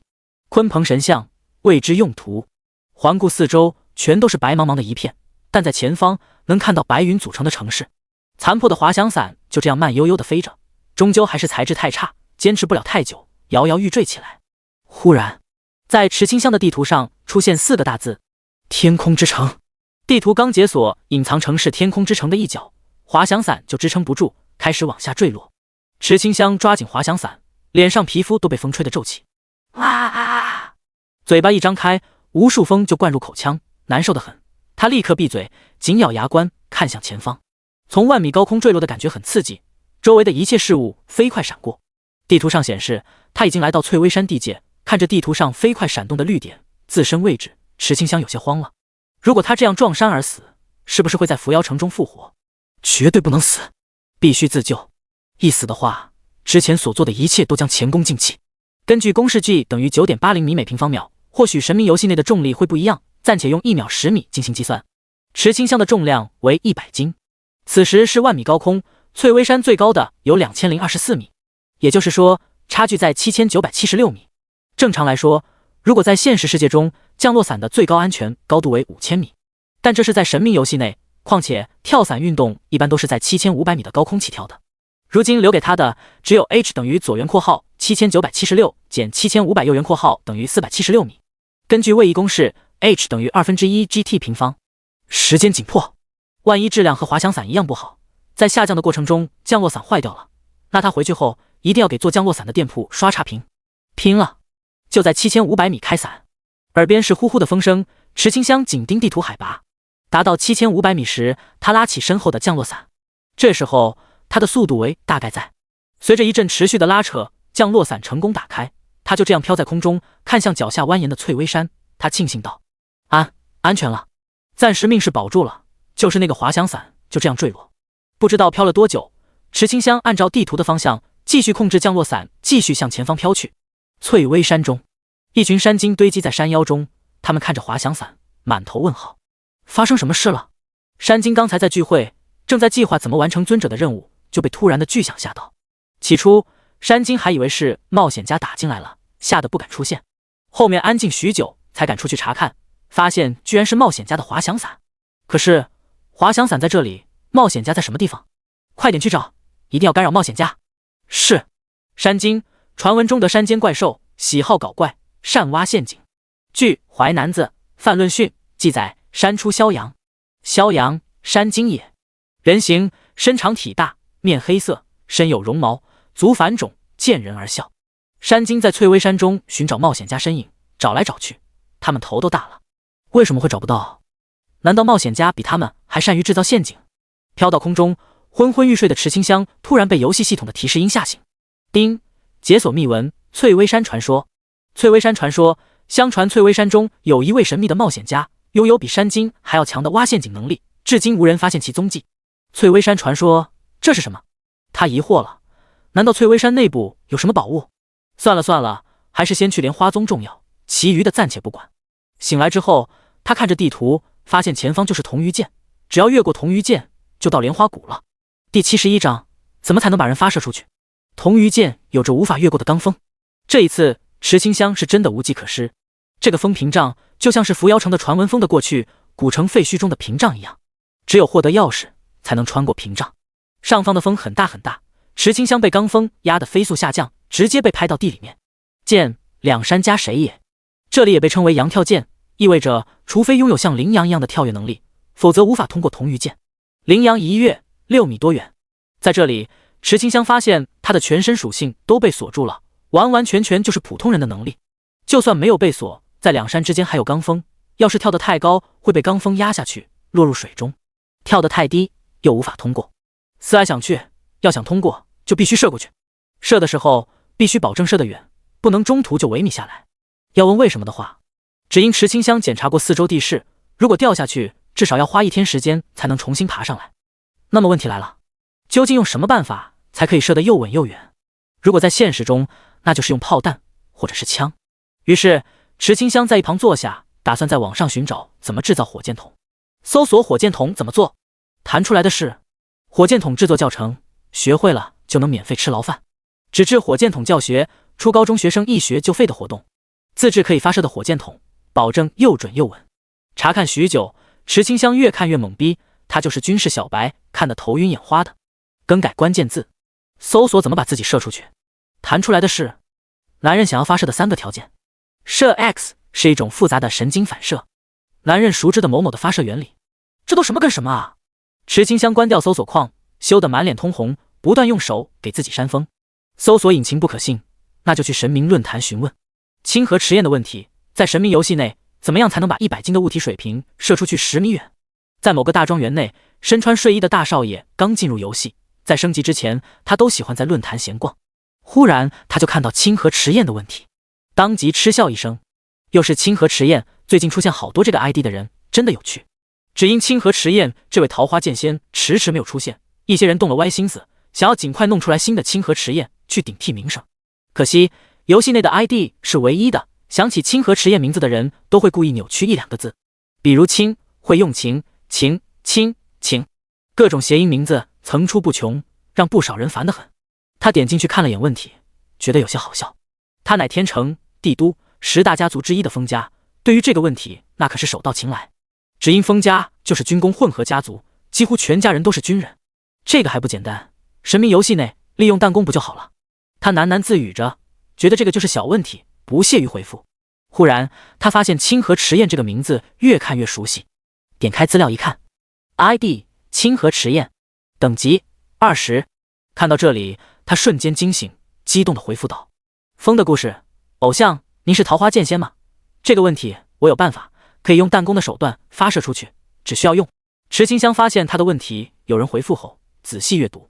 清河池验，谢谢，我这就试一试。得到偶像的回复，风顾激动万分。他可以肯定的是，这就是桃花剑仙本尊，太帅了，太帅了！他激动得恨不得到处翻滚。池清香正在思考怎么制作弹弓，树木要够硬，弹性还要足，这些限制因素好像太多了吧？铜鱼涧周围找不到符合的材料，树有是有，就是距离太远了。池清香需要临时当一回伐木工，将树木砍下来搬到附近才行。但这些都不是重点，重点是弹性皮筋要从什么地方获得，没有这个皮筋便无法将人发射过去。吼！铜鱼涧传来一阵阵虎啸之音。池清香回头看去，发现有几只迷路的老虎来到他的身后。老虎长得高大，体长5米多，四肢粗壮，还有2颗长长的虎齿。镍金虎 LV20。镍金虎是铜鱼涧的特色怪物，跳跃能力强大，咬合能力强大。这一份强大的力量，连巨石都可以咬碎。吼！镍金虎看到池清香后，愤怒咆哮。这里是他们的地盘，容不得小兽猴子出现在这里。他高高跃起，一个飞扑，好惊人的弹跳能力！池清香看着跳起来的镍金虎，一个滑铲就从他的身下滑过，然后一脚踢在镍金虎的屁股上，将他踹进水中。咕噜噜，镍金虎不断在水中挣扎，却无济于事，不一会就被水流带着从瀑布上落下。嗷呜！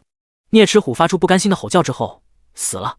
恭喜玩家击杀镍金虎 LV20，获得经验1000。20级之后，想要升级需要20万经验。之后每一级多加5万。等到30级的时候，需要70万经验值。这游戏是在鼓励越级杀怪，毕竟每少怪物1级，获得的经验增加多 20%， 差5级后每差1级，额外多加 100% 经验。可少怪物5级之后，怪物会获得减伤，每多1级削减 25% 伤害，只要相隔9级就只能打出强制伤害的1。在这里刷怪升级是很不明智的。池清香探头探脑地看向水流，掉下去就没了，这也太恐怖了吧！咦，这是什么？在岸边调出2个闪闪发光的东西，凑过去一看，原来是镍金虎掉落的材料。获得材料镍金虎齿、镍金虎筋。镍金虎齿，锋利的牙齿，武器锻造材料；镍金虎筋，弹性强大，防具锻造材料。想要什么来什么，皮筋这不就有了，就是量太少，根本不够用。所以池清香看向身后铜鱼剑，眼中冒出一丝危险的光。嘿嘿。第72章 NPC 年底冲业绩。这一天，铜鱼剑的镍金虎遭受来自小兽猴子的惨烈攻击。嗷呜！威猛的虎啸都变成凄惨的哀嚎。池清香是到处杀，不停的杀。随着材料越堆越多，他发现一个问题：我不会制作皮筋啊，锻造技能没有解锁，这就很尴尬了。有了材料，不会制作。池清香看着背包中的各种材料，里面还有上一次打丧尸王掉落的材料呢。先把噬魂旗掏出来插在地上，盘膝继续打开神明论坛，研究怎么制造皮筋。神明论坛，池清香再一次来到论坛时，发现他提问的话题炸了，就连志愿都亲自下场解决问题，提出水火箭能将人送到对岸。但水火箭在神明游戏中难以实现，弹弓是最有可能的，还列出一系列看不懂的公式证明可行性。就连弹弓摆放的位置、高度、皮筋的弹性大小，全都列好数据。池清香看到后，直接给志愿的答案点赞，还置顶回答，并在此询问道：清河迟彦，我有个问题，我不会制作皮筋，怎么办？志愿小郎君古书天工开物下片嘉宾卷15中记载过弓弦用牛筋制造的办法，简单说就是先晒干，复进水，吸破如苎麻丝。解释为把筋取出来晒干，再用水浸泡，最后将筋丝成苎麻丝那样的纤维，最后编织到一块。看完之后，池清香恍然大明白，天工开物，诚不欺我，宋应星诚不欺我。志愿小郎君还说出想要发射百斤物体所需要的弹性强度。池清香对照着攻略开始制造皮筋。就在他忘我的制造皮筋之中，因为他的问题在全世界都引起关注。为什么桃花剑仙要这样做？究竟有什么东西需要射过去，还是百斤，距离还要10米？无数人纷纷猜测，也有许多人在现实中模仿射百斤的弹弓。制作后发现所需要的材料简直是太多了，全用牛筋制作，都不知道要用掉多少牛筋。而且制造完成之后拉不拉得动还另说。渐渐的，许多人打起退堂鼓，纷纷放弃。在志愿中，根据超级计算机的计算，发现想要在没有科技的神明游戏中制作出来这种弹弓，至少要动用100人合作，还需要耗时3天。材料、浸泡、晒干，这一系列还是在条件良好的情况下进行。周博士感慨道：不愧是桃花剑仙，做的任务就不是我们这些人可以完成的。大家都知道，如果这是游戏内的某个任务，说明必须单人完成。这可能吗？这不可能，偏偏桃花剑仙就在做。或许这就是强者和凡人之间的区别。强者遇到问题解决问题，凡人遇到问题躲开问题。全世界有实力的组织都在尝试，在现有的科技下想做出这个很简单，可他们要考虑神明游戏所在的环境，不少组织根本无力制作。老办法都失传多久了？诸夏国内风顾不断尝试，抱着天工开物，废寝忘食。他敏锐地发现神明游戏需要这些古籍中记载的办法，便开始埋头刻苦学习起来。毕竟神明游戏内可不会出现现代化的机床，全部都需要双手完成。池清香在铜鱼剑制造皮筋，可谓是忘记了时间。直到连续在线12小时的消息提醒，他这才惊醒，看了眼周围满地虎筋，擦了下额头微汗。天上阳光灿烂，他伸出手晒着太阳，热热的。池清香想到，这些虎筋晒一段时间应该可以晒干吧，也不知道能不能赶上任务截止时间。明明铜鱼剑是最后一关了，怎么还有那么艰难的阻碍？下线的倒计时在池清香耳边响起，他伸出手挡着阳光，眯着眼好好的欣赏一番铜鱼剑风景。1小时后他还会再来的。现实凌晨2点半，华阴楼606号宿舍内，虚拟舱缓缓打开。池清香睁开眼睛后就不敢乱动，只因他发现体内藏着强大的力量，而且身体感觉也好了许多。明明是2阶段的魔质病，他却能感受到体内磅礴的力量，这种应该称之为虚弱且强大。仿佛只要一动手就足以将虚拟舱捏成碎片。为了避免这种事情发生，池清香再一次进入游戏，这一次使用的牧师账号池上清香。欢迎回来，荣誉牧师池上清香。一上线呢，他好友栏都快炸了，一堆消息在。池清香挨个查看，发现都是队友之间的关心，他全部回复，说刚才在做任务，打不开面板。结果有人秒回道：思辰，你还不知道吧？桃花剑仙又出现了。池清香，然后呢？思辰，你不是喜欢桃花剑仙吗？不想知道他干了什么？看到这句话的时候，池清香的表情是复杂的。是，他太喜欢自己了。池清香，我现在没时间，要继续做任务了，拜拜。另一边，思辰表情一苦，这是怎么回事啊？网上不是说想要追女孩子就必须找到共同话题吗？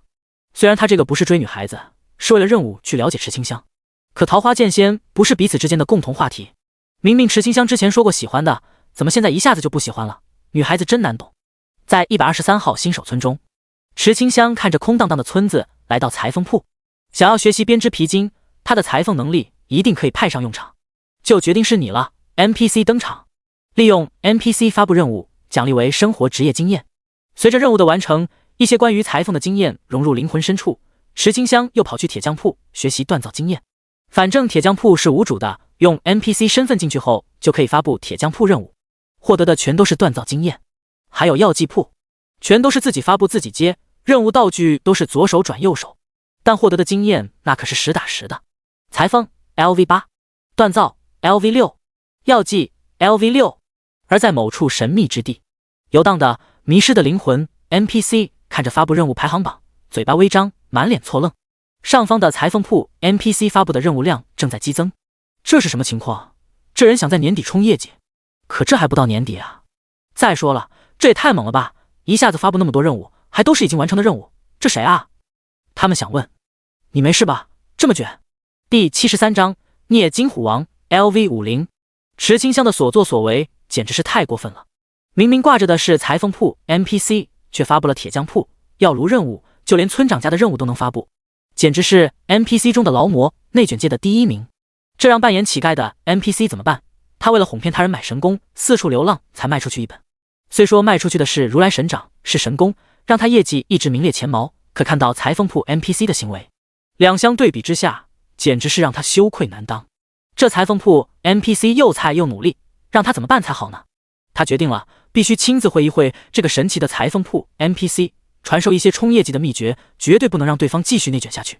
但他还没有传授业绩再精不在多的秘诀，池清香就被召唤到金碧辉煌的大殿中，如鸿蒙初开般神圣庄严的声音回荡在大殿中。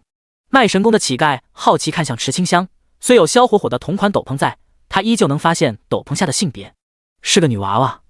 不管男娃女娃，太过内卷的都不是好娃娃。Triple X 解释一下，为何要发布如此多任务。 Triple X 是自动屏蔽了名字，让其余 NPC 不知道是谁，但被喊到的池清香知道是在叫他，他如实答道：因为不发就浪费了。所有 NPC 沉默了，他们的沉默震耳欲聋。这是什么清奇的回答？不明白神明问的是这样做的理由吗？还有，你个裁缝铺的 NPC 怎么有权限发那么多任务的？神明关注一切，他全知全能，知道为什么池清香会跨职业发布任务。他警告道：下不为例。警告之后就散会了。123号新手村，池清香回过神来，看了眼双手，他怀疑刚才他遇到游戏管理员了，一定是发现他钻了游戏漏洞，特意提醒他下一次注意。要是神明知道池清香所想，一定会摁着他的脑袋，一字一句重复是下不为例，不是下次注意。池清香下一次肯定不这样了，他有了8级的裁缝能力，大概足够编织虎鲸了，便立刻下线，切回剑士账号。欢迎回来，荣誉桃花剑仙清河池燕。一上线，池清香就走到一排排镍金虎鲸旁，检查这些泡水虎鲸真的变得柔软之后，他开始编织起来。在游戏中是深夜，但在现实中是早晨。神明论坛中关于桃花剑仙的话题还在继续，连新闻热搜都是桃花剑仙提出的问题。无数学校临时增加课外活动，让学生们研究发射技术。课题是怎么在神明游戏中把100斤物品水平发射出10米远，射得又准又稳的人会得到不菲的奖励。无数工程学、材料学、炮弹专家纷纷研究起来。虽说志愿回答过桃花剑仙的问题，但要是在短时间内能找出更便捷完成的发射手段，说不定能得到一些关于寂灭级转职的任务详情。研究在进行，制作手没停。裁缝的能力是深入到灵魂深处的，池清香一上手就让清河迟彦的技能栏中出现裁缝 LV8 字样。这说明，如果牧师账号再得到某些副职业，他可以利用这种方式让2个账号互通技能。经常卡 bug 的玩家应该知道这个叫做什么？猜对了，就是叫卡 bug。在8级的裁缝技能之下，皮筋很快就编织到出具皮筋模样。将木头按照志愿所说的位置摆放好后，池清香继续完善皮筋。此时距离任务截止时间还有4天。长夜漫漫，无梦相伴，只有月色下忙碌的池清香，她来回走动，不断编织，泡水太久的双手都皱巴巴的。剩余时间3天，在这一天中午，池清香总算是完成皮筋。丁，获得道具皮筋。接下来就先试一下发射，前提是要找到百金物体，他不敢直接拿自己当实验品。于是他又去霍霍聂金虎，将老虎劈成100斤的模样放在发射架上，瞄准发射。咻！100斤的虎肉朝前飞去，但在一半的时候，突然出现锋刃将虎肉切碎。糟糕糟糕！最坏的情况发生了，就算可以发射，在落地之前还有奇怪的锋刃，这可如何是好啊？池清香很着急，他又跑到论坛提问起来。清河迟彦的问题，弹弓做好后发射已经成功，但在对岸遇到锋刃了怎么办？蹲在问题下的志愿小郎君回复道：这个简单，加大皮筋弹性，直接冲过去，只要过去了，就算受伤也能恢复。原来如此，池清香懂了。要更好的皮筋吗？就在他寻思怎么找更好的皮筋时，聂金虎又来了。这次来的是有红色名字的聂金虎王 LV50。看到名字信息时，池清香的眼睛都亮了。真是瞌睡了送枕头，他还发愁怎么找更好的皮筋呢。现在好了，皮筋主动送上门了。聂金虎王 LV50 瞪大虎眼，看着双眼发光的小瘦猴子，很想问这一句：你没事吧？他可是虎王啊，50级的虎王，是过来报仇的。结果20级的小瘦猴子不仅不害怕，还兴奋地朝他发动攻击。这是在小瞧他虎王吗？可恶！吼！聂金虎王仰天咆哮起来，他磨着爪子，露出2颗大虎牙，一个飞扑就朝着池清香扑来。池清香看了眼身后的铜鱼剑，默默让开了位置。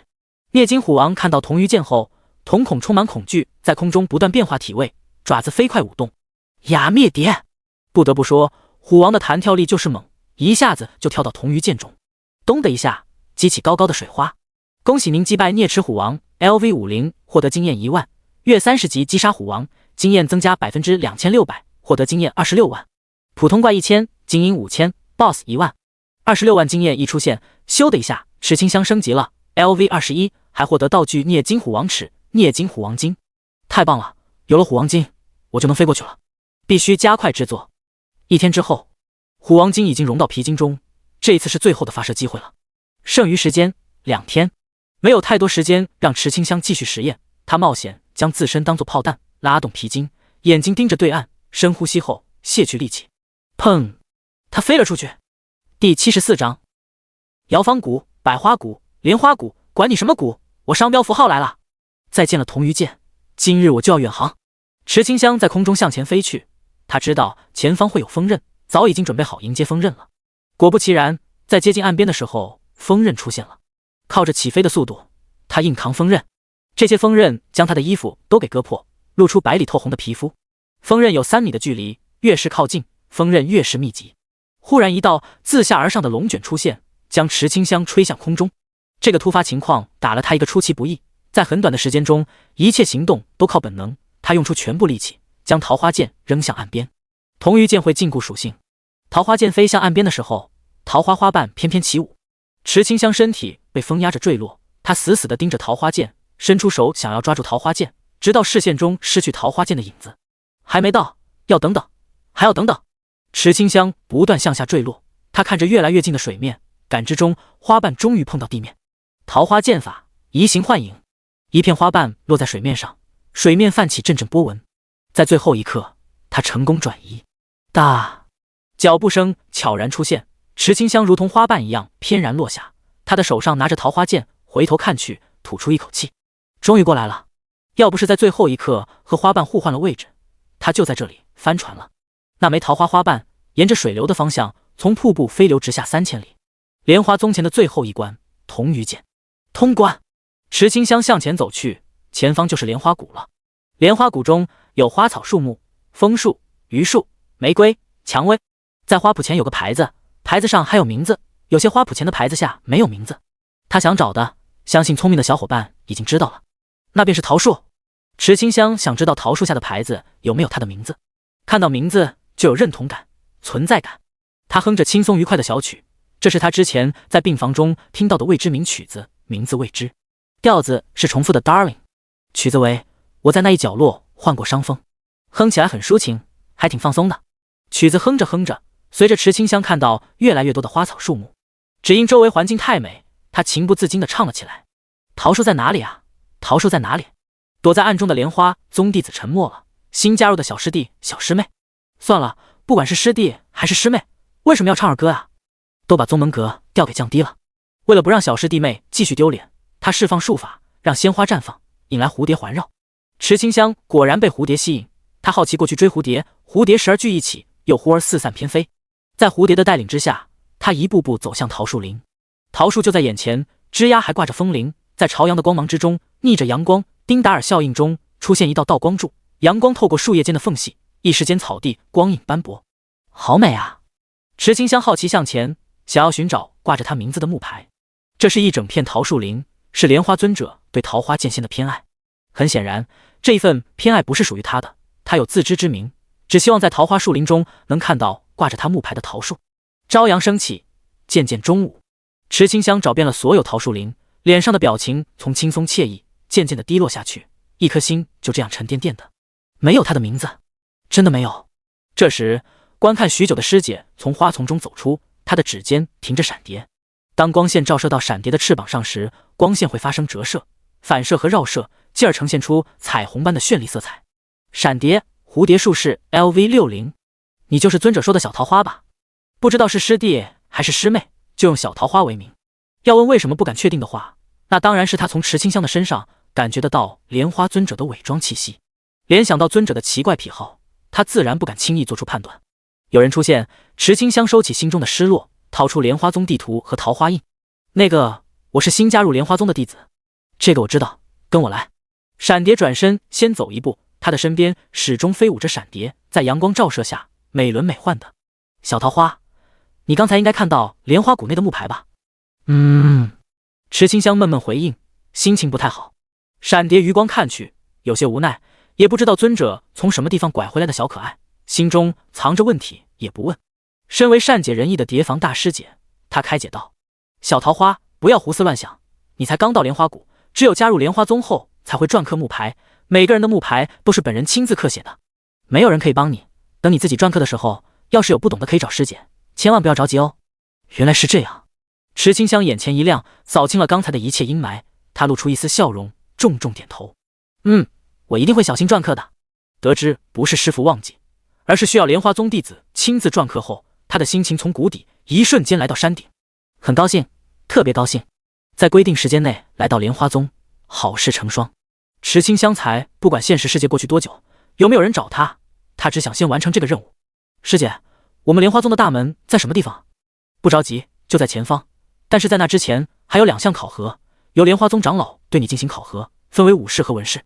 闪蝶师姐解释一番，这是加入莲花宗前的最后考核，考核者需要使用莲花宗功法，以免有人浑水摸鱼，通常是无考先进行。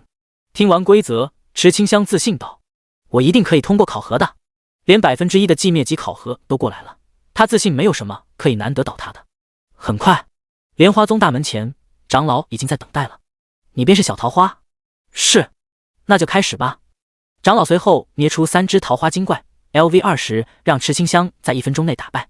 池清香扫了一眼，在长老开始2字刚落下时，他快速出剑，桃花剑法拈花斩，一剑出，桃花花瓣齐飞。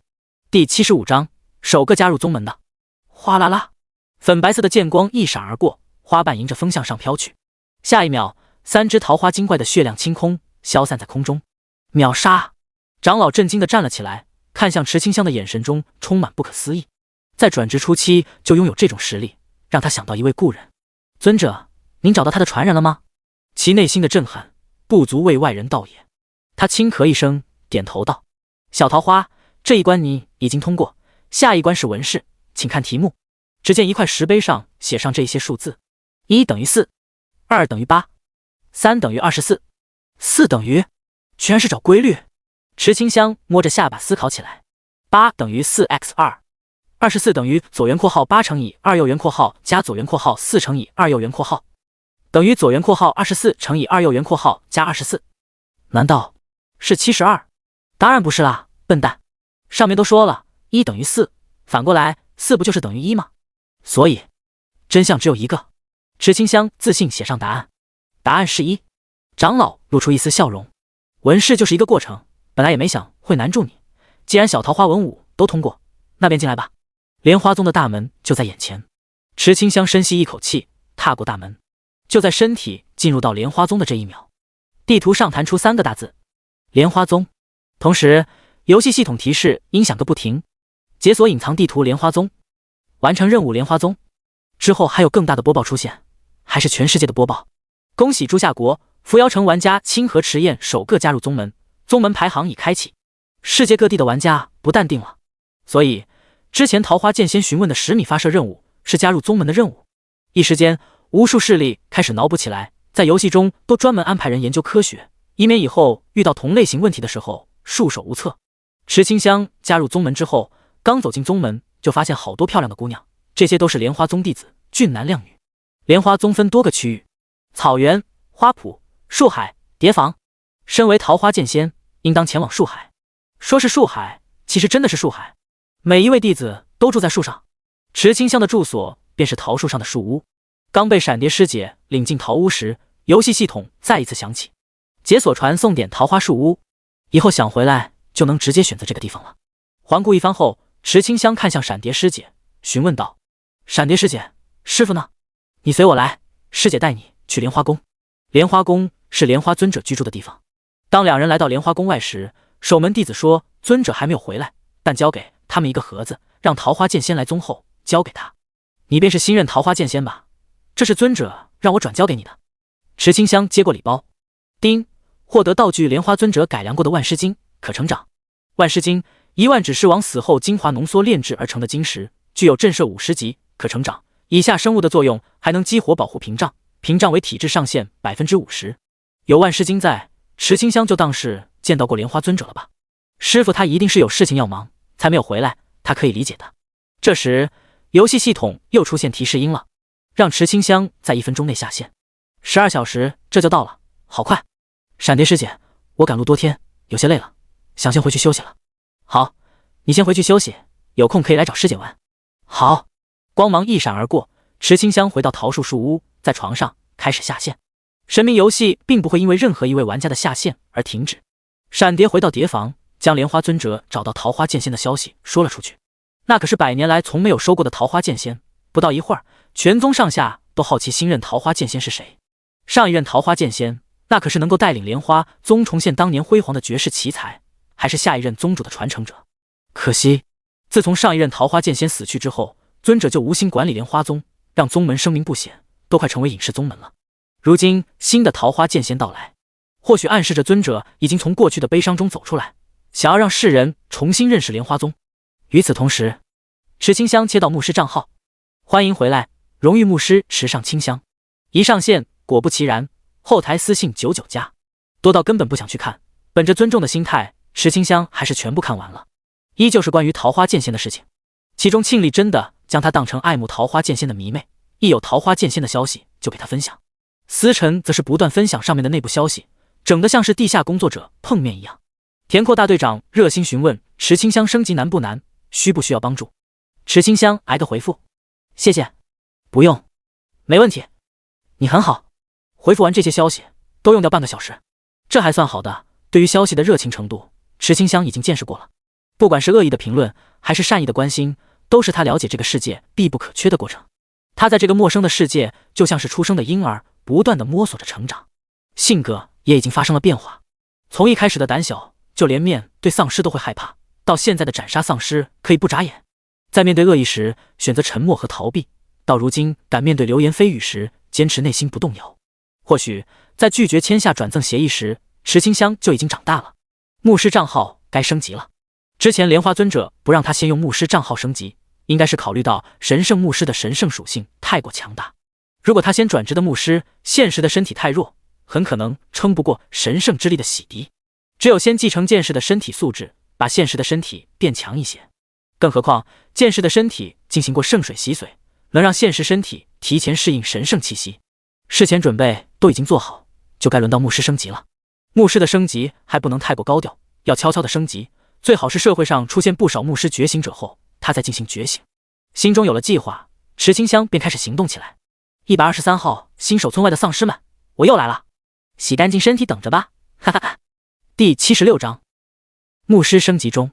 雅灭蝶，丧尸王无语了，他抬头看着星空，数着天上星星究竟有几颗。他该笑呢，还是哭呢？香香雨下 LV18，还差2级才到20级，只好先苦一苦丧尸了。到20级后，转职是分分钟钟的时候，在那之后想转职随时都可以。毕竟打完新手村 BOSS 后，无法传送回到新手村，所以趁着 NPC 身份还在，池清香要用牧师号狠狠搜刮一下副职业经验。就在他打算出村升级时，刘院长的私信响起，应该是他刚才回复思辰后，上面得知他有空，就让刘院长联系他。刘忘情，池同学，你在什么地方？怎么经常下线？是遇到什么事情了吗？池清香，没有，我刚回村子呢。刘忘情，回村？为什么你那边显示的是位置错误？在面对刘忘情的询问时，他半真半假，说他接到个隐藏任务，回到了123号新手村，还附上截图。截图是空荡荡的村子截图。他说村子里面有个裁缝铺 NPC， 做任务能学习裁缝技能，还晒出裁缝 LV8 的技能截图，帮助裁缝铺 NPC 干活可以获得经验。刚好123号新手村没有玩家可以过来，他一个人帮裁缝铺 NPC 做任务，还能获得经验，不用辛苦杀怪。这一套说辞，反正志愿那边无法证实真假，全凭池清香的一面之词。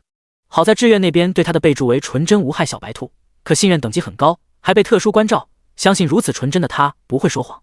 但池清香所说的123号新手村隐藏任务事件，还是引起志愿的高度重视。志愿那边询问池清香能不能将任务截图发给他们，要是普通玩家在这里还真的不好办，可池清香是谁？他有着 NPC 模板，随便你出一个任务。场景任务，故地重游。故地重游，123号新手村被毁，裁缝铺 NPC 想重建123号新手村，需要你的帮忙。任务奖励经验值。看到这个任务时，志愿满头雾水。这个场景任务怎么接取的？他们继续问。池清香继续编。他说他是先这样，再这样，最后拿出123号新手村的回村卷轴，就这样回到了村子。如今123号新手村的回村卷轴都停止了售卖，所有人的回村卷轴都转化万能回村卷轴。于是乎，志愿联系军方，在100万军人中寻找，都找不到123号新手村回村卷轴。百姓感觉不到魔兽危机，正是因为军方将魔兽挡在城外，这需要更大量的军人。找到最后一无所获，无奈作罢。这个场景任务只是增加经验值而已，失去就失去，还没有那么可惜。得知池清香没有危险后，传话筒刘忘情叮嘱道：你在123号新手村做任务小心些，不要出去找丧尸的麻烦，安安心心升级，慢一点也没有关系。123号新手村中，池清香手持神圣白羽玛瑙法杖，看向村外，跃跃欲试。池清香，谢谢院长关心，我就待在村子里不走。他不断用手给自己的脸降温，说谎之后居然会感觉到脸红，这真的是太不应该了。说什么不出村，那当然是假的了，不出村他怎么获得经验，怎么升到20级？村外，丧尸王正躺在土里面休息时，忽然感觉到一股强大的神圣气息，气息中有些熟悉，他有些不确定。继续感知，真的熟悉。闭目深思一番，一股来自灵魂深处的画面出现，是被桃花剑仙暴打的画面。可恶，这桃花剑仙怎么和莲花尊者一样讨厌，还特意赶回来打我？他生气了，可他打不过呀。上一次用90级灵魂控制20级躯体的事情被神殿警告，如今的他只能用20级身躯，可20级的小身板怎么可能是桃花剑仙的对手？惹不起他还躲不起吗？当即挖坑，将自己就地掩埋，并让全部丧尸都躲起来。怎么没有丧尸啊？刚走进秋日森林呢，这周围变得静悄悄的，一只丧尸都没有发现。这样的话他还怎么升级？亏得他还以为没有玩家之后，整片秋日森林都会是他的练级场所，没想到会是这样。难道是红色丧尸潮后村子消失，丧尸也消失了？池清香摸着下巴不解地嘟囔起来。从感染区走到重感染区，再到核心区，又来到摆放过冰霜骸骨巨龙的地方，就是在这里他第一次见到丧尸王。如今故地重游，丧尸王却不在，此情此景，池清香看着明月，想到一首诗：人生代代无穷已，江月年年只相似。话音落下，森间出现一丝骚动，惊得他一个大进化术就扔了过去。击杀普通丧尸 LV15 X20。击杀播报出现，池清香眼前一亮，原来丧尸是睡觉了呀，难怪找不到。别睡了，起床了，起床了，别睡了。他不断施展进化术，不断大喊起来。阴森的森林在此刻变得有些滑稽，一群丧尸被牧师追着跑，他们哀嚎着逃离。可进化术的 CD 一结束，他们就统统被灭，到处乱杀。躲在底下的丧尸王瑟瑟发抖起来，太可怕了，还带克制诅咒生物的神圣武器过来，欺师太甚。他人，整片秋日森林都热闹起来。原本入夜时丧尸王的哀嚎都不见了，只有池清香手持法杖追杀丧尸的身影在林间闪烁。雕虫小技，我早该想到丧尸也要睡觉的。丧尸别跑，我早就知道你们不是人，看我进化术。丧尸王无语了，今晚真是噩梦的一天。再说了，那不是睡觉，是休眠，减少能量消耗。还有，丧尸本来就不是人。最后，那可是神圣进化术，他挨上一发都会掉半条命，傻子才停下。换成普通的进化术试试，看他将皮都给扒下来。没办法，如今人强势弱，就算他是丧尸王，也不得不低头。只希望桃花剑先杀累了，回去休息休息。丧尸王心里苦啊，你说你堂堂神圣牧师，为什么赖在这里不走？大佛何必贪恋小庙呢？第77章，邱小姐准备好了吗？讲道理，真的要讲道理。池清香杀累了，出现的全都是低等级的丧尸，杀这些丧尸用的进化术，还需要等待技能冷却，等到的经验还少。到后面，池清香看到低等级丧尸都懒得动了，用进化术打低等级丧尸，就像是脱了裤子放屁一样。反正低等级丧尸看到他的时候，跑得比他还快。是被吓的。一些来不及跑的丧尸发现池清香走来，那腐烂的脸上，窟窿的眼眶中，恍惚间能看到表情中的紧张和惶恐。这很无聊的。失去动力后，池清香回到123号新手村，来到裁缝铺，躺在床上思考问题。秋日森林里面的丧尸王一直都没有发现踪迹，有古怪。他都选择在深夜丧尸最多的时间段进入森林，还是一无所获。这说明一个问题。一个什么问题呢？他也不知道。总之就是有问题。闲着无聊，池清香又跑去村子里面的房屋里去探险。新手村的房子不多，每一间房子都值得他去探寻。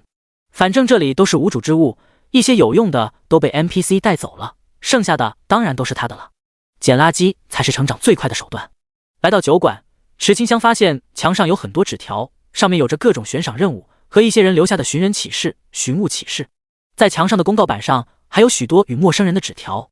这个池清香有印象，是叫做笔友。现实世界有网友，游戏世界有笔友，古代其实也有笔友，讲究的就是神秘和好奇。让他看看神明游戏中的笔友平时都聊些什么。A， 你今天吃了吗？ B， 我吃了。 A， 吃了什么？ B， 蘑菇炖鸭子。 A， 我猜一定是村口岸边的黑毛鸭和村长屋外老木上的白点蘑菇。 B， 好厉害，都猜对了。 A， 那我们见面吧，我觉得你勤俭持家，可以共度一生，就在月明时刻村东柳树下。 B， 没问题。池清香，这就在一起了，是不是有点草率？他迫切的想要知道后续，翻找纸条，终于发现后续。 B， 你怎么跑了？ A， 我去你大爷的，你他妈是男的哦。很显然，在见面的那天晚上，两人发生了一些激情交流。池清香鸡皮疙瘩起了一地，将这些纸条放下，看起其他的纸条。水仙花，我真的是太美丽了，世界上比我美的人只有那位柚子殿下了。这一句话倒是真的。他点点头，继续查看。香津煎鱼，当你看到这里的时候，我也正好看到这里，有道理。翻到最后，池清香看到一张神奇的纸条。赵兄托我帮你办点事，没有署名，这个赵兄身份应该不简单，三人的关系看起来还挺复杂。至于那件事，池清香上到酒馆2楼，看着莲花尊者曾经坐过的位置，又仔仔细细的检查一番，最终在桌子下发现用来垫桌脚的纪念币。丁，获得道具纪念币。这个纪念币也不知道有什么用。离开酒馆后，这空荡荡的123号新手村安静的吓人。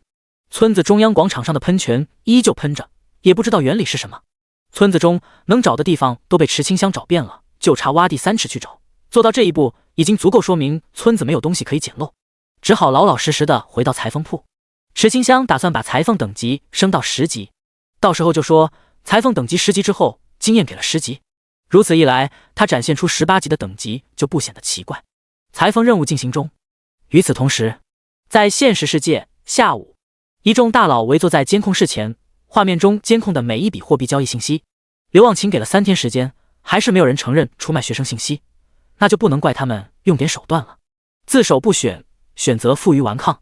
就在这时，刘忘情的手机响了，接通后，他表情严肃道：“记得保护好证人，我马上回去。”挂断电话后，他看着07：“刚才学校来电话，有人提供了举报线索，我要回去看看。”“没问题，记得保持联系。”“明白。”当刘忘情来到学校，他看到举报的学生。“是你举报的？”“是的，院长，我叫武梅，这是我之前无意间拍到的视频，不知道有没有帮助。”刘忘情看到视频，辨认之后，能发现这是神明论坛内容，还是那种委托页面，上面的内容有着1000万。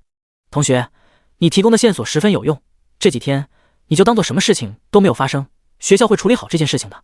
好，武梅胆子不大，提供线索还是他鼓起勇气，头脑一热之下做出的决定。在出了教室后，他后背就被冷汗浸湿，走在路上都担心有人在监视他。而在另一边，得到线索的刘忘情立刻回到监控室，将视频交给技术部鉴定，查看是否有合成痕迹，并且尽量提取拍到的画面。很快，聊天线索提取出来，接下来就是对执行者的提讯，去把王大炮带出来。此时，邱楚芳还不知道大难即将临头，他还在队伍中训练呢。邱楚芳，别坐着了，快点给队友加血啊，他都快撑不住了。催什么催？我技能又没好。混了那么多天，邱楚芳的等级10级了，他每天无心升级，总是在一旁摸鱼，一心都是寻找高富帅强者，想要过去凑关系。结果来到的这一支队伍，没有一个高富帅，队长还只有15级。他可是牧师啊，整个牧师班才多少牧师，而他是目前等级最高的牧师，为什么他没有分到最强的那些队伍中？这太不公平了。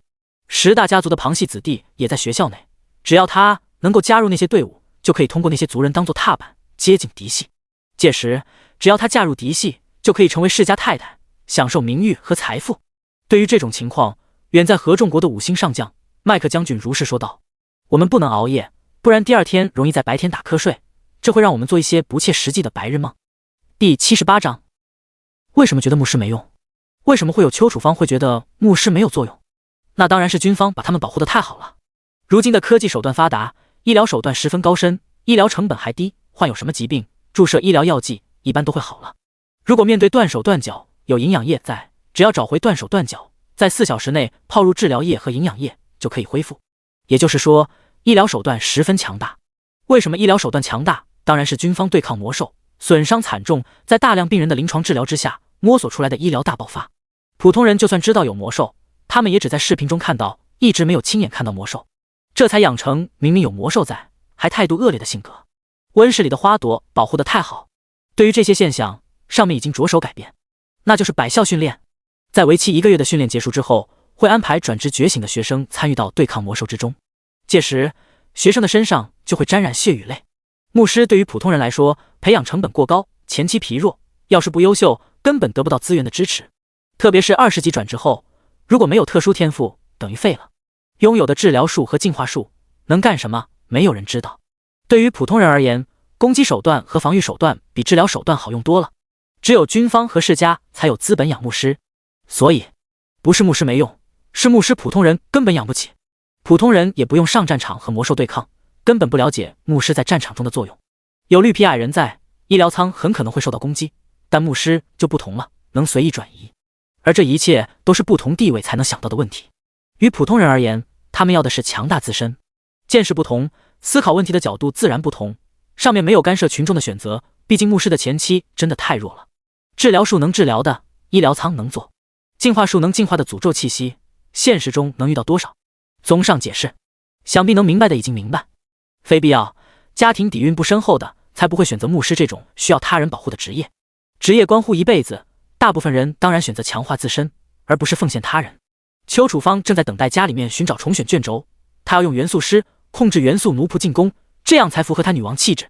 他还抱有嫁入10大家族的梦想，无奈现实和梦想总有冲突，导致他越看队友越不顺眼。下午训练一结束，他就匆匆离队。你们自己玩吧，我有事。在他离开后，剩下的队友们继续练级。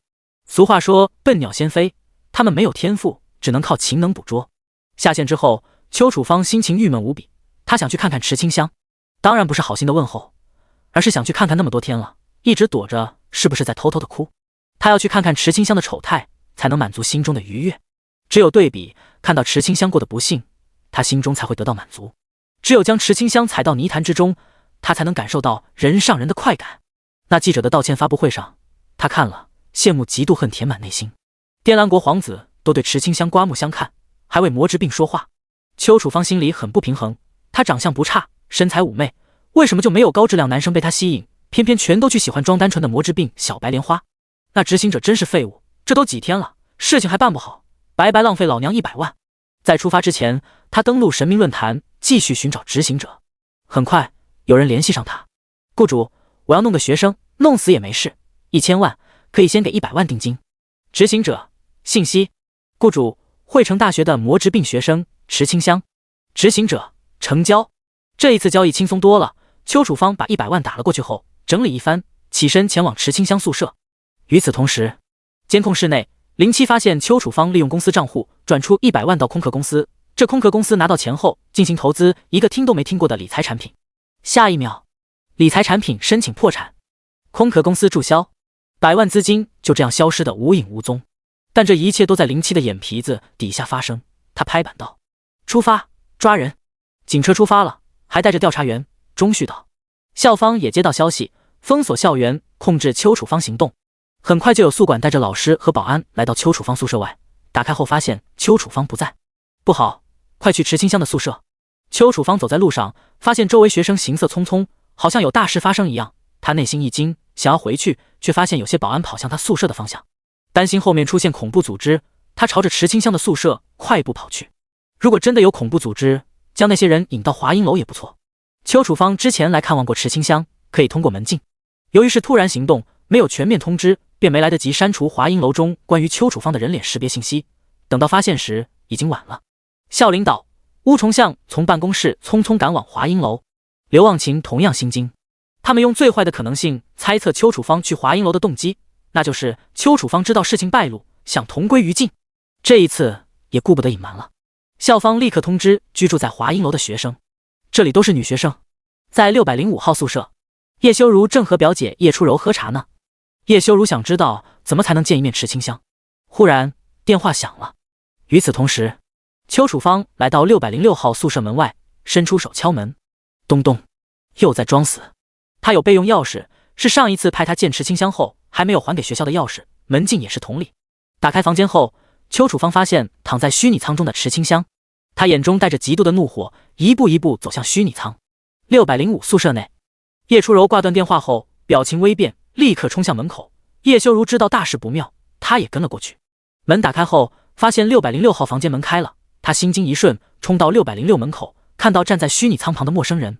那人正缓缓举起手，像是要行凶。第79章，他看起来很虚弱。住手！你要干什么？叶初柔一声厉喝，喝止邱楚芳。邱楚芳转头看去，收回手，装作若无其事道：我是牧师班的学生，和池清香是同班同学，这几天他都没有参加训练，就过来关心一下。你看，我这还有学校给的钥匙呢。叶初柔对邱楚芳的话将信将疑，看向钥匙的眼神都带着古怪。刚才的电话中说了，要他守好池清香，谁进去房间都要拦住。谨慎起见，他询问道：你说你是池清香的同学，学生证呢？我看看。邱楚芳气笑了，无语的翻了个白眼，这被盘问的语气是怎么回事？他是犯法了吗？当即抱胸冷笑道：谁出门还带学生证？我倒是想问你们，这里是华阴楼，是女生宿舍，这个男的是谁？怎么进来的？这一波反问厉害啊！叶修如脸色不断变化，他能说他是女装悄悄进来的吗？不能。叶初柔却是坦然回道：他是我表弟，作为家属进来有什么问题吗？倒是你没有得到屋主人同意，擅自闯入，是不是不太好？哼，我说过了，这是学校批准的，有钥匙在，是关心病人的，不信你自己去问问他。说着，邱楚芳一巴掌拍在虚拟舱上，砰的一下，虚拟舱发出警报声。池清香还在123号新手村做裁缝任务呢，后台系统不断弹出危险提醒。滴滴滴，注意，虚拟舱遭受不正常外力攻击。播报持续3次，声音很大。池清香惊讶了，有人在这个时间段干扰虚拟舱，究竟是谁？他立刻退出游戏。虚拟舱缓缓打开。看到这一幕后，邱楚芳得意一笑，故意挑眉，激怒想要过来的叶初柔。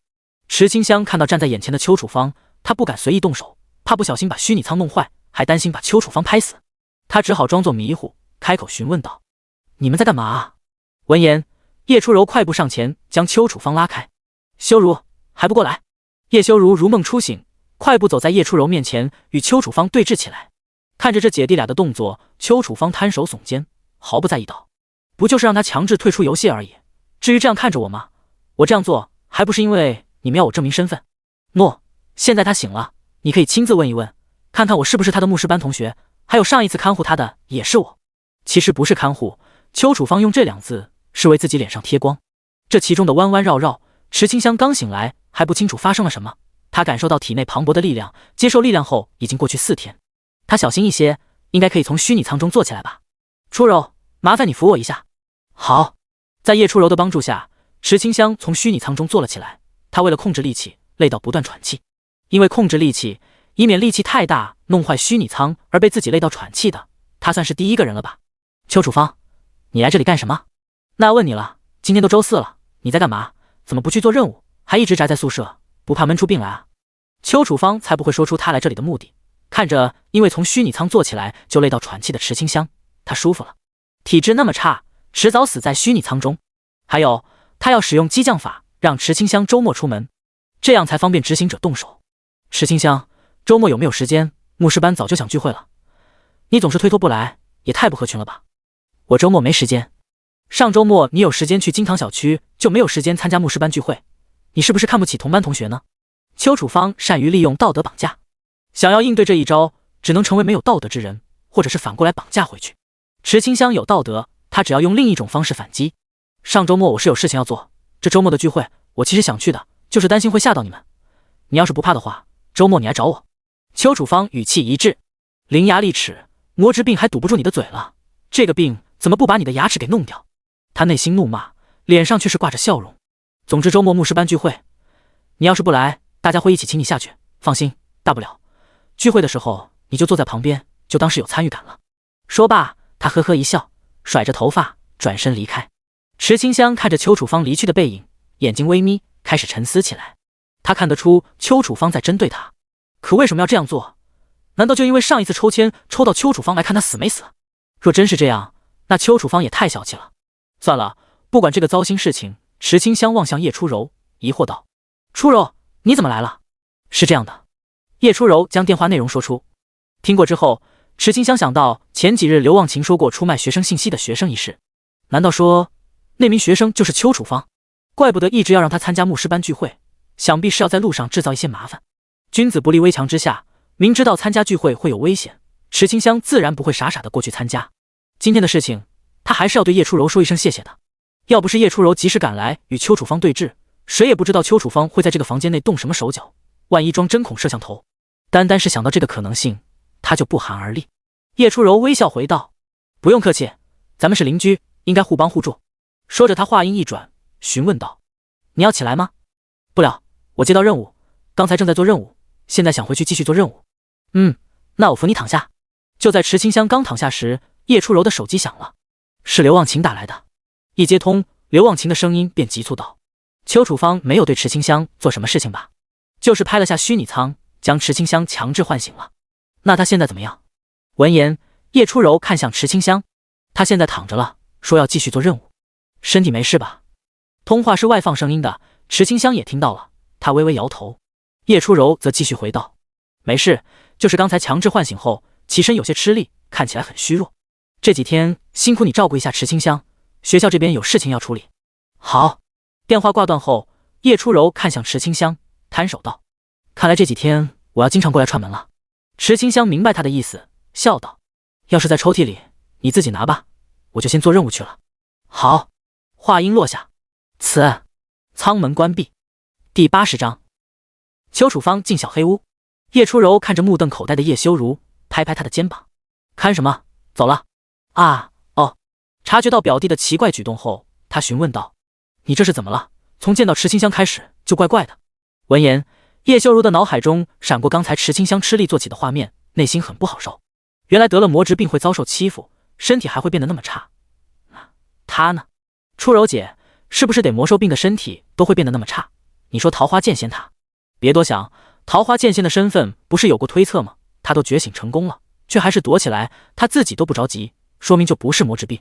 话虽如此，可叶修如总感觉清河迟彦不会骗他的，这是直觉。他没有忘记刚见到桃花剑仙时候，搂着他的腰，帅气的将丧尸击杀。那时候看到清河的双眼是无比纯洁，宛如秋水，可以洗涤心神。到后来的惊艳女装，叶修如说不出这种感觉，就是会忍不住去担心，去思考，想知道清河究竟过得怎么样。前几日的桃花剑仙提问冲上热搜的时候，叶修如就想关心一下，想知道清河遇到什么问题，偏偏他又不敢询问。如今看见池清香的行动后，一颗心揪了起来。初柔姐，人我见到了，我要先回去了，让家族早些让牧师转职，免费医治整个乐府的魔兽病患者。叶初柔有些惊讶，小嘴微张，看表弟现在这个样子，倒是有一些家主的威望。他微微屈膝行礼，笑盈盈道：“是，一切全凭少家主安排。”这话说的叶修如都脸红了。你脸红了？乱入！初柔姐，别取笑我。两人在打闹中离开606。与此同时，欢迎回来，荣誉牧师池上清香。一上线，刘忘情的消息就甩了过来。刘忘情，这几日你千万不要出门，邱楚芳在神明论坛中雇佣执行者，要对你不利，一切由我们。池清香，好，我保证待在宿舍不出门。关闭聊天页面后，池清香盘膝沉思，思来想去，他打开神明论坛，也挂了个任务，是保护任务。很快有人接取，雇主，我要你保护一个人，时间为1个月，用金1万金币。执行者名字，雇主池清香。执行者，有趣，又是他，不久前有个要杀他的，现在又来要保护他的，你们不会一伙的吧？雇主放心，绝对不是一伙的。执行者，那我就接下了，定金1000金币。雇主没问题。叮的一下，1000金币就这样花到对方账户中。池清香关闭论坛，露出一丝微笑。既然邱楚芳想用神明论坛害他，那他就反过来用神明论坛保护自己，不就是钱吗？他金币多就是任性。况且他还有80张伪装卷轴，一张卖1万金币，还有80万金币慢慢耗。接下来就要全心全意准备牧师的转职了。得知有寂灭转职后，这一次池清香必须做好万全准备，绝对不能大意。在半小时之前，墙上写着抗拒从严坦白从宽的小黑屋中，一盏大灯照在铁椅上，在铁椅对面坐着2名警员，一人在电脑上进行记录，一人开始问话。姓名邱楚芳，性别女。什么时候开始做这种事情的？邱楚芳总感觉这个问话过程奇奇怪怪的，就好像他正在从事某种不正经行业一样。他将胡思乱想甩出大脑，闷声道：在38章开始做这个事情，现在是80章了，看起来你很有经验了，把第一次交易的细节说出来。很多事情犯人抓捕之后，还要让犯人说出犯事经过和指认犯事地点，这不是闲得无聊，是防止有人顶罪，减少冤假错案的发生。邱楚芳回忆雇佣的细节，说他支付100万，还在上周六早上去找过池清香，通知了执行者动手。他疑惑道：我不知道执行者有没有动手，他们也没有找我要后续报酬，他们没有行动成功，我应该可以得到宽大处理吧？问话的警员没有回答，他再次提问：你是不是又在论坛中雇佣执行者？现在登录账号，取消任务。警员拿出笔记本，让邱楚芳登录账号。笔记本上展现着神明论坛的最新雇佣页面。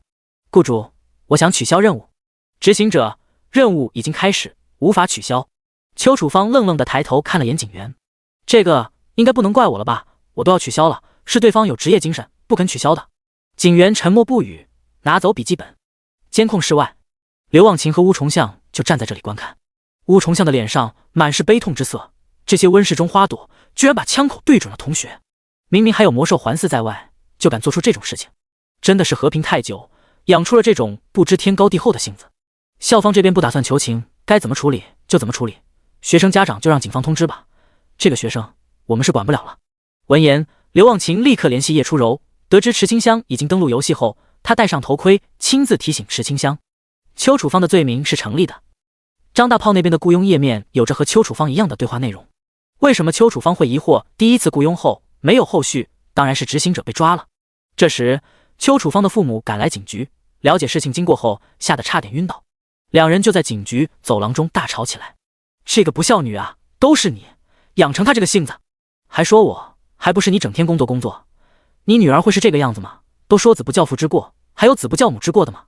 警员见状调解道：不管是谁的错，事情已经发生，怎么弥补要看你们怎么做了。邱父搓搓手，满脸忐忑道：“那个警员大哥，像我女儿这样的，要判几年啊？”这个不好说，你女儿参与2起雇佣事件中，第2件正在发生，判决情况会看第2件事情而定。明白，我明白。邱父立刻打开神明论坛，发布了保护池清香的任务，要求必须保护池清香安全，时间半年，用金10亿。第81章桃花香味。女儿做错事，父亲买单。邱父为了邱楚芳的事情，尽可能的做出补偿，他要破财消灾，尽可能得到池清香同学的谅解。只要让那女同学签下谅解书，就不用让女儿蹲监狱。不然这不到20岁的年龄，坐几年牢出来，以后还怎么办啊？为了女儿的一辈子，老父亲操碎了心。他决定好了，就算是散尽家产，下跪去求，也要求池清香签下谅解书。邱母在一旁不断流泪，都是他的错，早知如此，当初就不惯着女儿脾气了，该打的时候就打，不至于宠到现在这个地步。世界上没有后悔药，池清香要是知道这一切，她也不会选择原谅。有些时候，只有亲身经历过改造的日子，才能真的重新做人。最多，他看在邱父邱母一心为女儿考虑的面子上，从轻发落。但要是全免去对邱楚芳的惩罚，那是不可能的。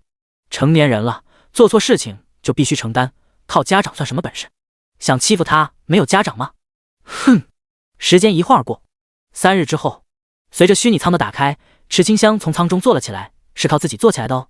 这说明他已经完全适应了桃花剑仙的能力，身体和这片时空仿佛有种奇妙的链接。他伸手虚握，桃花剑出现了，无数花瓣翩飞，咚咚。这时候宿舍门被敲醒了，还有钥匙转动的声音。不妙！池清香立刻收回桃花剑，花瓣也随着消失。咔！刚好门开了，好险好险！池清香一颗心还砰砰直跳，她努力掩饰心中惊慌，好奇道：“初柔，你今天怎么那么早？”“不早了，都9点钟了。”小懒猪叶初柔进来看了眼，鼻子微动：“好奇怪啊，你这里居然有桃花香味，说你是不是？”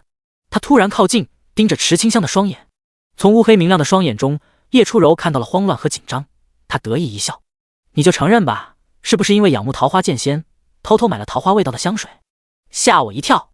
池清香缓了口气，疑惑道：“你怎么知道的？”这还用想，现在桃花剑仙多火呀！桃木制成的剑，桃花香水，印着桃花的衣服，只要和桃花有关，都快卖爆了，受欢迎程度全世界第一。你喜欢桃花剑仙，买桃花香气香水，自然就不奇怪了。原来如此啊，真是虚惊一场。池清香还以为被发现了呢。为了不让叶初柔继续在桃花剑仙的话题上说下去，她转移话题答道：“我待在宿舍1周了，想去食堂吃好吃的。”“没问题，食堂6楼包厢，1人1条烤鱼，怎么样？”“可我这样，我想打包回来。”池清香还是不想在朋友面前展现植物皮肤，以免破坏对方食欲。叶初柔理解池清香的顾忌，她善解人意，微笑道：“那也行，我陪你一起打包。”“那走吧。”牧师等级已经20级了，就差挑战新手村 BOSS， 然后进行转职。但他还不能这样做，必须等到学校出现比较多的转职觉醒者后，才能进行转职。毕竟挑战过新手村 BOSS 后，就无法回到新手村了。等待的这段时间中，池清香可以好好的休息一下。身怀桃花剑仙能力，遇到任何危险，他都有底气应对。去食堂的这段路，池清香依旧是戴上帽子，是宽大的遮阳帽，看起来很是青春，就是穿搭一点都不青春。在那么热的天气，靠近了一点点就很热。有病在，无法穿裙子展示身材。毕竟肤白貌美、高挑身材、大长腿，这些是夏日绝配，这才是青春。池清香走在9点半的校园中，学生不多，因为今天是周一，都在进行训练。10月份要到了。叶初柔身为叶家人，有一些内部消息，她小声道：“国庆期间，上面会抽选一批觉醒的学生去边境面对魔兽，在冬至之前，魔兽会全面进攻边境线，想筹备过冬的食物。在那之前，会要求百校学生早些觉醒，所以说留给我们的时间不多了。”冬至前的魔兽潮，池清香经常听到，她疑惑道：“我们学校也会抽调人过去吗？”“会的，只要在国庆结束前觉醒成功的，都会送到军营进行为期1个月的训练，11月就正式派往边境。”叶初柔在这一次派遣的名单中，也就是说，不管他有没有觉醒，这一次都轮到他了。这便是叶家人的宿命。没有觉醒就成为后勤人员，有觉醒就编入队伍，直面魔兽。池清香不是这个大家族的人，没有内部消息，他正在思考要不要在国庆前成为觉醒者。魔兽的样子，他想去看看，这是最合适的机会。初柔，如果我们这边被选中的话，会送到什么边境啊？惠城这边有废弃麦地和崎岖大山，会不会出现魔兽啊？放心吧，这边很安全的，要是有安排，大概是派往边陲小镇，那边是魔兽朝正面冲击的地方。城池可是很安全的，不会遭受魔兽攻击，就算有漏网之鱼，也会被军方及时发现。正因如此，才会养出那么多不知道魔兽危险的温室花朵。食堂6楼人很少，有些人没有训练，很可能是请假，可能有其他事情。在打包之后，两人回到华阴楼，隔着2扇门吃同一类型的烤鱼，这算不算另一种共进午餐？午餐结束，池清香下楼丢垃圾。这时他听到宿管的闲谈：“还有哟，前几天的那个事情嘞，想想都感觉到害怕。那些军队的人都掏出枪吧，把个小姑娘摁倒拷走了。你不知道啊，那人犯事了，售卖学生信息呢，学校已经将他开除了。还有这事，前几日我请假了，不知道，你跟我说说。”3位宿管阿姨坐在椅子上晒着太阳闲谈起来。池清香听到只言片语，联想到3天前的邱楚芳，就知道军方抓的就是邱楚芳。看来军方早就盯上邱楚芳了，难怪那天叶初柔会突然出现，是担心邱楚芳突然行凶吧？这一切都对得上了。学校的公告他没有关注，这样想来，邱楚芳被开除了也好，那下个周末的牧师班聚会，他是不是可以参加了？第82章，震惊！小桃花是寂灭转职者，参加什么？不参加，没时间。回到宿舍，池清香想要上线找一下莲花尊者，想听听师傅对他想去面对魔兽的看法。国庆的军队训练该不该去？他想去，又没有人可以商议，毕竟这些消息太过惊奇，现实中无法暴露出来，只能在游戏内找师傅问一问。欢迎回来，荣誉桃花剑仙清河迟彦。3日不见，池清香从桃花树屋中醒来，他看向周围后自言自语道：“也不知道师傅回来没。”从树屋下来后，池清香先去寻找闪蝶师姐。蝶屋，这里有着许许多多的蝴蝶，闪蝶、真蝶、绣蝶、凤蝶。凤蝶和闪蝶是最美的蝴蝶，一眼看去，很容易就发现闪蝶师姐正在侍弄花草。闪蝶师姐，闪蝶正在研究月季和玫瑰之间的授粉关系。在听到小桃花的呼唤后，她转身微笑：“小桃花，你今日怎么有空出现了？师姐，师傅呢？”闪蝶无奈点了下池清香的脑袋，有些小吃醋道：“你呀，满眼都只有师傅，师姐就不好吗？”“好，师姐也很好。”池清香笑得很傻，看他这个傻样，闪蝶能怎么办？当然是选择宠着了。他走去一旁的活水池中净手，忽然想起一件事：师傅还没有回来，不过莲花宫那边有事情找你，你前几日不在，现在回来了，就一起过去吧。好。莲花宫。当闪蝶带着池清香来到时，树海长老上前一步道：“小桃花，这是木牌，你需要在上面篆刻你的名字，还有，你已经转职，转职难度是什么？”莲花尊者没有跟他们提起小桃花的转职难度，想必是难以启齿。但树海长老为了树海弟子考虑，必须知道弟子的转职难度。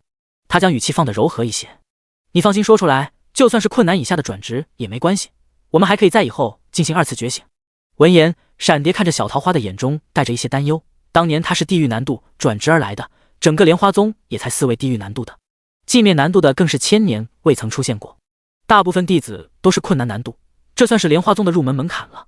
他想到小桃花在武士的时候轻松通过，应该有困难等级，便说道：“树海长老，小桃花在武士的时候一招秒杀花精，至少是困难难度的转职。”闪蝶，你别说话，让小桃花自己说。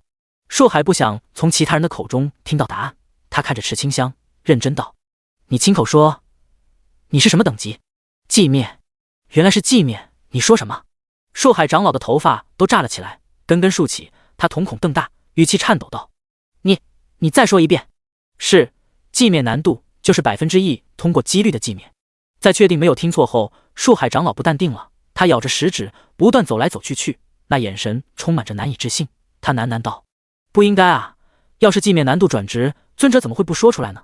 以他的性格，恨不得庆祝个3天3夜，为什么要藏着掖着？难道是想当底牌？奇怪，真是奇怪。”他想不通，实在是想不通。立刻传信让当时考核的长老赶来。是花圃长老。将事情说过之后，花圃长老沉思起来。当时他也考虑到这一点，尊者不说，他以为小桃花是困难以下难度的转职，没想到尊者居然给他们留了那么大一个惊喜。尊者故意不回来，该不会是想着看我们笑话吧？花圃长老看起来像是30几岁的美妇，风韵犹存，笑起来多了一丝妩媚。既然小桃花是寂灭难度，我们是不是摆上3天3夜的宴会？有道理，那便传信给尊者，请尊者早日回来参加宴会。长老2人自顾自地聊了起来。池清香瞪大双眼，所以一开始了解转职是为了什么，这就没了。闪蝶很有眼力见，他把池清香拉到一边，难言语气之间的激动。他伸出手捏捏池清香的脸，没想到我见到活着的寂灭难度转职者，你真的太厉害了。很厉害？特别厉害，整个莲花宗只有尊者和以前的桃花剑仙。闪蝶突然捂住自己的嘴巴，瞳孔瞪大，充满歉意。见状，池清香看了眼腰间的桃花印，主动提起，另一位是他吧，前任桃花剑仙。不好意思，师姐不是故意的。总之，现在的莲花宗弟子中，你是唯一的寂灭难度转职者。闪蝶余光观察池清香的表情，发现那表情很是平静。他暗自自责，这个嘴啊，怎么总是管不住呢？不能让小桃花胡思乱想下去。他岔开话题道：小桃花，我们先去篆刻木牌吧，走走走。好。与此同时，莲花尊者没有回来，是去寻找提升池清香资质的宝物。有了这些宝物，能让小可爱达到困难转职的资质吧。就在这时，他收到树海长老的传信，抓住叶子一看，表情从惊愕变成狂喜。是寂灭难度，不愧是小可爱，为师没有看错你。将宝物塞进背包，他咻的一下迅速赶回莲花宗。寂灭难度啊，真的太棒了。在一处花亭中，鹅卵石的道路两侧百花齐放，蝴蝶纷飞。花亭后方有潺潺流过的小溪，小溪边上有一棵柳树，柳树枝调皮地闯入亭中。亭中坐着两人，一人手拿刻刀，专心在木牌上篆刻，一人指尖停着蝴蝶，缓缓讲述莲花宗的往事。午时温馨的阳光照在百花之上，微风吹过，百花散发着悠悠清香，沁人心扉，让池清香心神平静。他认认真真地刻下池清香三字。闪蝶师姐，我叫池清香。池清香吗？师姐记住了，小清香以后还可以喊我闪蝶。好的，闪蝶师姐。闪蝶起身，蝴蝶飞走，她整理被风吹散的秀发。走吧，师姐带你去把牌子挂上。两人走在鹅卵石铺就的小路，午后的阳光正暖，照耀在溪水上，波光粼粼，美得不可方物。师姐，我有个问题想请教一下。你说。有这样一个世界存在危险的魔兽，他想见一眼魔兽，现在有两个办法。第一种是参加猎杀魔兽的队伍，光明正大过去看；第二种是偷偷过去，可偷偷过去容易被发现身份。师姐，他应该怎么办？第83章上赶着教好桃花剑仙。闪蝶认真思考起来，开口道：他是真的想去看魔兽的话，那就光明正大的过去吧，悄悄过去会有被发现的风险，到时候的解释反倒很麻烦。原来是这样吗？池清香沉思起来，他其实已经想好要跟着队伍一起过去。可是如果国庆之前学校内没有牧师转职觉醒成功，那他成为整个大学的牧师觉醒第一人，会不会引人瞩目？算了，反正他觉醒后大家都会认为他是牧师，应该不会有人将他和桃花剑仙联系到一起。谢谢师姐，我懂了。池清香高兴地抱了下闪蝶师姐，一蹦一跳地跑向桃树林。闪蝶看着蹦跳的小清香，真是个小孩子。其实池清香心中有了选择，之前总是摇摆不定，如今听了建议，心中自然就确定了想法。师父不知道什么时候回来，闪蝶师姐看起来又很可靠，说的话一定有她的道理。没错，与其后面被发现白白增加怀疑，还不如一开始就光明正大的过去。桃树林，闪蝶师姐，我要挂这棵树可以吗？闪蝶循声看去，发现小清香要挂的桃树是第一棵桃树，她语气悠悠道：这可是古树了，莲花宗建宗之时就在这里，小清香想挂木牌在这棵树上，真是好眼光。闻言，池清香有些小尴尬，她立刻改口道：那我选其他的。不用改，想挂那就挂吧，宗内没有规定不能挂这棵树，当然只要你能挂上去。一道声音忽然传来，循声看去，原来是树海长老来了，他和花圃长老站在一起，示意池清香自己上去挂上牌子。谢谢长老。池清香将牌子系在桃树干上，看到这一幕，两名长老眼神闪过一丝金光。果然如此，古树有灵，要不是得到古树认可，这个牌子也系不上去。上一次得到认可的还是桃花剑仙，没想到传人也有这种资质，这是否说明众县莲花宗威名的希望就在今朝？尊者真是呢，找到这个好苗子还藏起来，难不成上一次因为过于宠爱桃花剑仙，导致剑仙身陨的悲剧已经遗忘了吗？优秀的弟子就应该像美玉一样不浊不成器，要多吃苦才行。两人的心中对如何培养池清香有了初步计划，这项计划还要等莲花尊者回来后由他亲自确定。闪蝶、小桃花，尊者不日便回宗，你们二人随我来。是。闪蝶落落大方，宛如大家闺秀般屈膝应答。池清香眼前一亮，大大咧咧的高兴道：“师傅要回来了！”莲花宗热闹起来。当知道桃花剑仙的继承者小桃花也是个寂灭转职者，天赋无双，有可能带领莲花宗重现辉煌之时，才半天不到，许许多多弟子前来送礼，获得道具百花蜜，获得道具蝶粉，获得道具。池清香收礼都收到疲惫，有时候天赋过高也是一种烦恼呢。这一份烦恼，池清香向闪蝶倾诉，闪蝶提议，既然如此，那就一起为接下来的宴会进行准备。于是闪蝶带着池清香在宗内布置。这时有蝴蝶飞来，闪蝶伸手接住蝴蝶，蝴蝶翅膀扇动，她眼神一闪，露出一丝微笑。小清香，师姐带你去见2个人。谁啊？去了就知道。在迎接来客的大厅中坐着俊男靓女，这是莲花谷隔壁百鸟谷的弟子，是过来送礼的。百鸟谷派来的是金丝鸟和画眉鸟，都是 LV50的弟子。金丝鸟一身金色长发自然散落，嘴角挂着一丝若有若无的微笑，在他的手上还停着金丝鸟。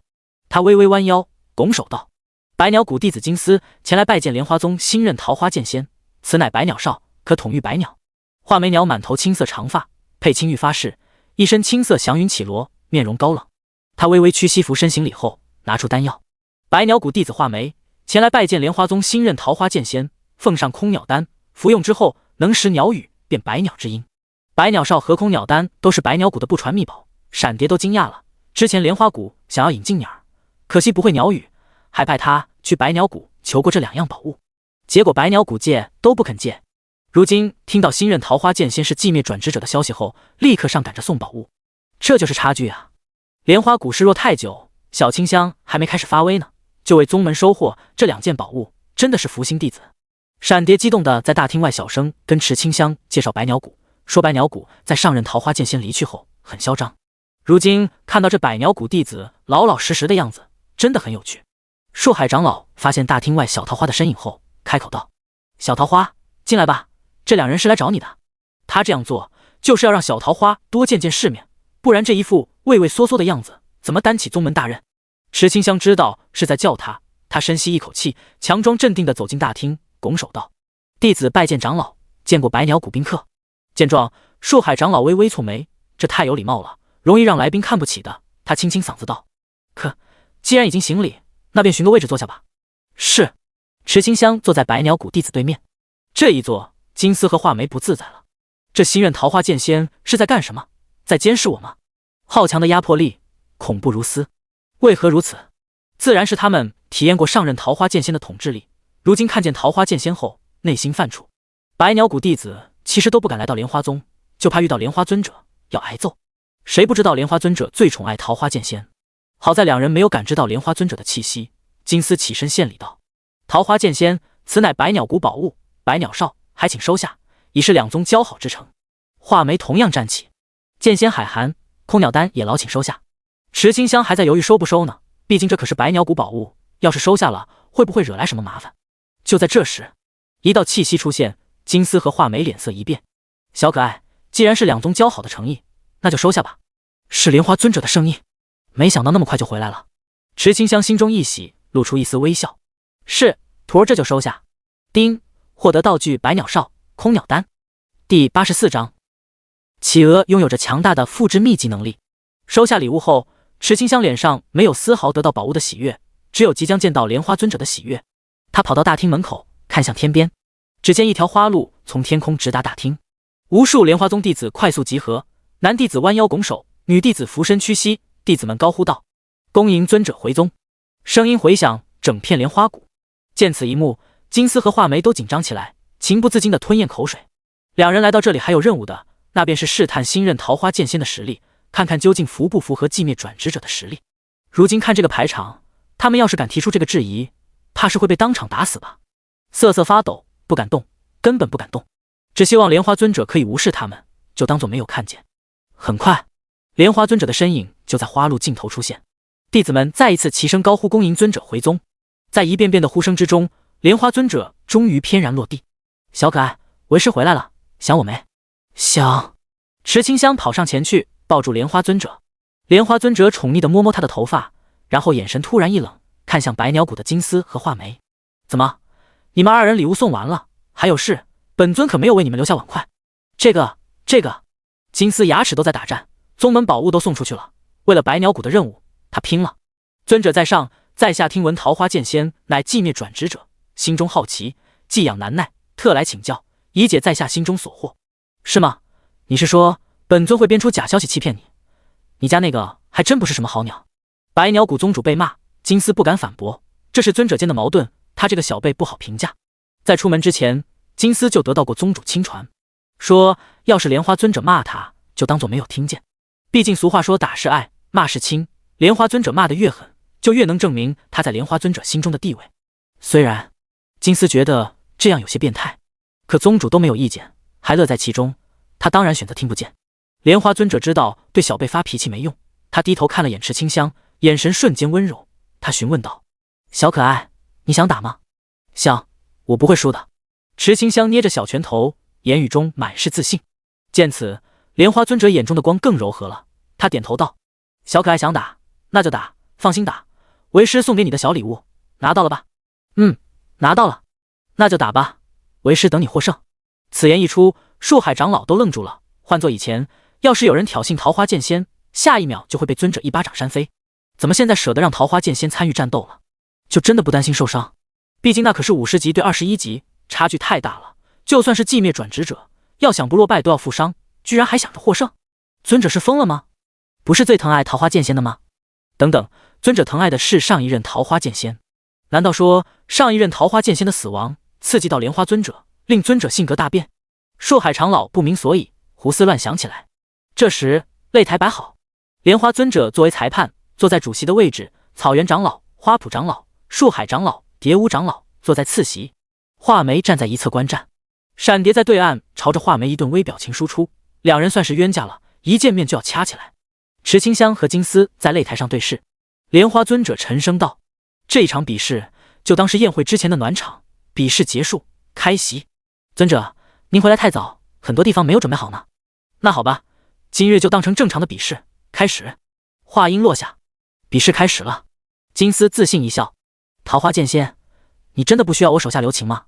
不用，我会战胜你。够自信，那就别怪我胜之不武了。金丝踏步上前，忽而飞出金色羽毛，羽毛幻化出9个金丝，羽幻3000变，幻影9变，最高可以出现3000分身。一开始幻影只是幻影，只能迷惑对手，随着修行的深入，每一道幻影都会有本体实力，宛如实体。大成者可以在幻影中随意转换身影，还能平摊伤害。看到这个熟悉的能力，莲花尊者瘪嘴，这个就是老鸟从桃花剑法移形幻影中复制出来的秘籍，没想到还真的被他复制成功，还传给金丝鸟。不愧是企鹅，白鸟谷宗主的本命鸟类是一只企鹅，只要被看到过的秘籍都可以通过一些奇奇怪怪的方式复制出来。池清香看着眼前的9个金丝，伸手虚握，桃花剑出现，桃花花瓣飘然落下。这把剑有规则之力，才会在桃花剑出现的时候自带桃花花瓣特效。桃花剑法拈花斩，斩！他红唇微动，冷冷吐出一字，粉白色的斩击闪耀众人，幻影瞬间被消灭。金丝一看，瞳孔猛缩，匆匆回剑抵挡。砰的一声，他不断后退，好不容易止步后，顿觉喉咙一甜，用力吞下口中鲜血后，他看向池清香的眼中满是骇然。这种力量怎么可能？花圃长老惊得站了起来，这一招他见过，就在山门前对战花精的时候，没想到那时的斩击没有用全力，这一剑的力量至少突破1000点，这就是寂灭转职者的强大之处，可以让属性翻倍啊！难以置信，在转职之前，小桃花就有300点力量，这可是30级才有的力量属性啊！就算减去100点的桃花剑力量属性加持，那其他的5项属性都并不差。瞧瞧这个体质，这个防御都是30级的水准，简直是恐怖如斯。花圃长老惊骇万分，不知道莲花尊者从什么地方捡到的徒弟，天赋也太高了吧！对战是最快了解弟子实力的途径。莲花尊者也是第一次观看池清香战斗，他这才发现小可爱原来那么强，亏他还一直去寻找提升转职资质的宝物，真是丢死人了。他堂堂莲花尊者，一代尊者，怎么可以做出那么丢人的事情？绝对不能被发现，谁要是知道了，他绝对会狠狠地蹂躏对方。皮鞭、蜡烛、手铐，各种手段齐出，保证让对方说不出话。至于擂台上的交战胜负，其实已经没有多大重要的，池清香的天赋得到所有人的认可。画眉的眼中闪过一丝落寞，真就天佑莲花宗呗！失去一个桃花剑仙后，又来一个天赋更好的桃花剑仙，太羡慕，不对，太可恶了。第85章，都将他当成桃花剑仙转世。擂台上的战斗还在进行，金丝明白，不动点真格的话会输的。羽幻3000变，72变，无数金色羽毛飞在空中，变化出72道幻影。金丝真身隐藏其中，伺机而动。见状，池清香闭上眼睛，感受风的流动。在御风英雄的加持下，只要金丝动手，就会带动风的流动。风总会比攻击更先一步到来。在高达440点的敏捷之下，御风英雄加100敏捷，加100风元素亲和，他自信在风到来的下一秒，精准挥剑挡下攻击。看到这一幕，莲花尊者满意一笑。破解羽幻3000变的第一重，就是要避免视觉带来的干扰，闭眼对敌是明智之举。看来那些剑仙经验，小可爱差不多全部学会，能融入到实际作战之中了。就像是拳法一样，学了那么多，一打起来总会习惯性忘记，只有某个契机之下，才会想起学到的招式，将其运用到实战之中。这不，在和人的对战之中，池清香的实力又突破了。金丝不敢轻举妄动，他不明白桃花剑仙这是虚张声势，还是真的破解了第一重的幻羽3000变。在莲花宗的地盘上，他又不能拖太长时间，这心不静，一着急，攻击会有走形。着急出手时，带动的风是混乱的、急躁的。池清香清晰地感知到这道风，立刻挥剑向后刺去。当，精鸣之音响起，金丝散去手中剑，心中一怔，是我输了。这不用比了，一剑就能看出胜负。50级打21级，金丝相信只要给他时间，他可以战胜桃花剑仙的。可这种胜利不是他想要的，还不如干脆一些承认失败。在金丝承认失败之后，莲花尊者起身鼓掌。好，你很不错，没想到那老鸟收了你这个徒弟，看来你很受他看重啊。金丝没有刚来时的骄傲，他脸上满是无奈。尊者过誉了，在下技不如人，甘拜下风。说罢，他带着画眉转身离开。在两人离去之时，池清香跑上前去，送出孽金尺 X99。莲花尊者和一众长老就这样看着，没有干涉池清香的任何行为。金丝，你送了我那么好的礼物，我身上也没有什么好的，只有这些锻造材料，就都送给你了。好，那我收下了。叮，失去道具孽金尺 X99。金丝没有矫情，收下道具后拱手道别。在目送两人离开宗门后，池清香回头看向莲花尊者，快步上前，小鸟依人般询问道：“师傅，你怎么总是不在啊？我都来到莲花宗了，就是找不到你。这个嘛，为师有重要的事情要做。比见我还重要吗？当然不是了，只不过师傅做完那件事情后，才可以一直见到你啊。”看着两人的互动，长老们露出一丝欣慰笑容。这一幕多久没有看到了？很久之前，桃花剑仙也是这样的，会撒娇，总是缠着尊者，那真是一段美好的时光啊。莲花尊者的心情是放松的，他刮了下池清香的鼻子。听说你已经把木牌挂好了，不带为师过去看看？带。池清香快步向前跑去，整个人高兴的快要飞起来。师傅，你快一点。好好好，为师这就来。说是好好好，莲花尊者依旧是慢慢的走。4位长老跟在身后，脸上的笑容就没有消失过。等到几人来到桃树林，发现古桃树上的木牌后，表情不淡定了。实在是和他太像了，不管是天赋、习惯、古树的认可，都像是那个人的翻版。难道这真的不是转世吗？就连莲花尊者的精神都有一些恍惚。当年他亲自问过占卜师，占卜师亲口说过，桃花剑仙灵魂消散，无法在这个世界找到。占卜师算到异世界的事情，说异世界中也不会有桃花剑仙的灵魂，两个世界都不会有他的存在。可莲花尊者不相信啊，就一直流连在新手村之间，不断寻找冒险家的灵魂。直到在123号新手村，他发现了池清香，一眼看中，就选定池清香是桃花剑仙的继承者。他的眼中满是回忆。池清香回头时看懂眼中的意思，不只是莲花尊者，还有长老们、弟子们。一种莫名的伤心从他内心中涌起，他这是被当成桃花剑仙的替身了。现实中才摆脱过去，如今又要他在神明游戏中摆脱另一种过去，这很伤人的。池清香不想这样做。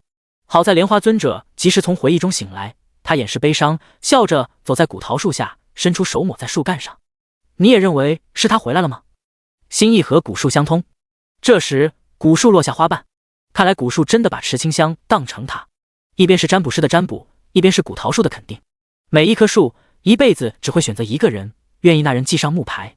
古树愿意池清香记上牌子，其实很能说明问题。而这也是弟子们都觉得池清香就是桃花剑仙的原因。不管是转职还是什么，古桃树都做出了选择。池清香抬头看着落下的花瓣，他伸出手去接。渐渐的，桃花瓣汇聚成一枚粉白色玉佩。弟子中有人惊呼道：“我没看错吧？这难道是那个？不会有错的，这可是身份的象征啊！”树海长老同样的满脸震惊，这个物品消失1000年，他们也找了1000年，原来一直都在古桃树这里。莲花尊者看着的时候，精神有些恍惚，仿佛看见桃花仙奔跑的身影，还有横跨千年的银铃笑声。师父，谢谢你的送的玉佩，我很喜欢，我要在上面刻下名字，以后这个玉佩就是我一个人的。桃花香玉，桃花凝聚而成的玉佩，象征着玉佩主人的独特身份。体质加100，智力加100。桃花庇佑，10%体质转化为护盾，受到攻击时被动开启，持续半小时，护盾消散后冷却半小时。丁，获得装备桃花香玉，永不掉落，已自动装配。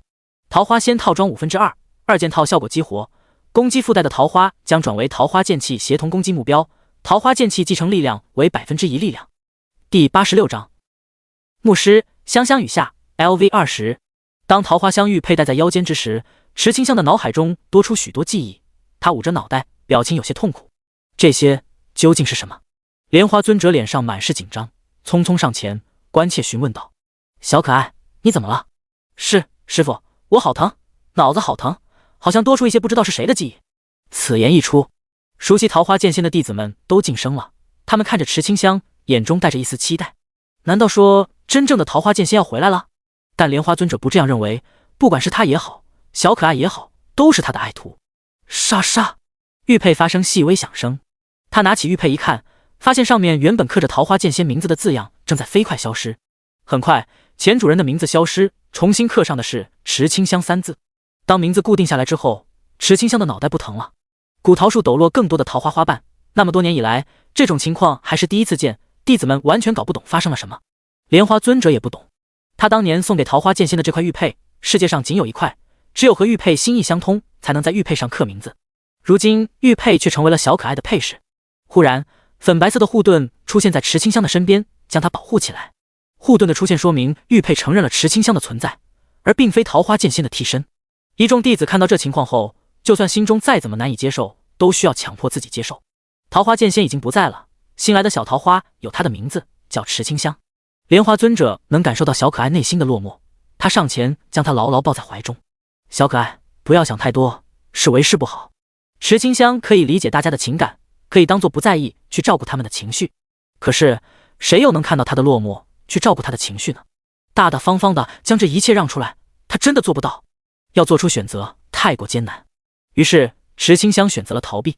师父，我有事要先走了。回到桃树树屋后，他落荒而逃，选择下线。莲花尊者有些恍惚，他看着空荡荡的双手，喃喃道：“他究竟还在不在？本尊怎么有些不明白了。”华阴楼606号宿舍，池清香从虚拟舱中坐起来，他很烦，这一次这些问题没有人可以倾诉，必须转移注意力。他登录校内的网站，发现第一梯队中很多都18级了，还看到林天鹰名列前茅。按照这个升级速度发展下去，这1周内绝对会出现转职觉醒者。如此，池清香便打算在月底觉醒，就算这样做会成为校内第一个牧师转职的，也无所谓了。那么关于牧师的技能需要提前熟悉，免得现实中治疗的时候习惯性使用到桃花剑仙技能，到时候就不是救人，是杀人。欢迎回来，荣誉牧师香香雨下。这一次池清香用牧师账号登录游戏， ID 香香雨下，等级20，力量100，防御200，体质100，智力900加450，敏捷100，幸运300。一身神圣套装在身上，智力属性高达1350点，简直吓人。神圣装备的气息出现，丧尸王整个尸都不好了，连夜从坑中爬了出来，想逃却逃不掉。偏偏新手村限定了新手村 BOSS 的活动范围，不能离开新手村。他着急、茫然、惶恐、不安，最终被活活吓死。然后，叮！恭喜玩家香香雨下王霸之气吓死丧尸王 LV20。叮！在新手村超远距离一招击杀手村 BOSS， 获得隐藏成就超距离瞬杀，超距离瞬杀力量加100。池清香看着眼前出现的蓝色传送阵，懵逼了，怎么回事？他还在新手村没有出去呢，怎么就这样击杀了 BOSS？ 传送阵产生的吸引力让池清香无法在新手村逗留，他脸上充满无奈，真是计划赶不上变化，都还没有在新手村薅够羊毛呢。看来以后要是想回村子，只能是套一层 NPC 的皮回来了。丁，恭喜玩家香香雨下第2位来到城池，获得称号城市观光者，获得服装第2贵族，扶摇城声望加100，金币加100。城市观光者第2位到达城池的荣誉勋章。第2贵族有概率参与 NPC 事件中，全世界的城池都出现1分钟的烟花，还有重复3次的播报。扶摇城再次来到这座城的时候，池清香可以说轻车熟路，可他有一个疑问：当初是王婆婆给他的神圣牧师传承，那么他的觉醒开启人是谁？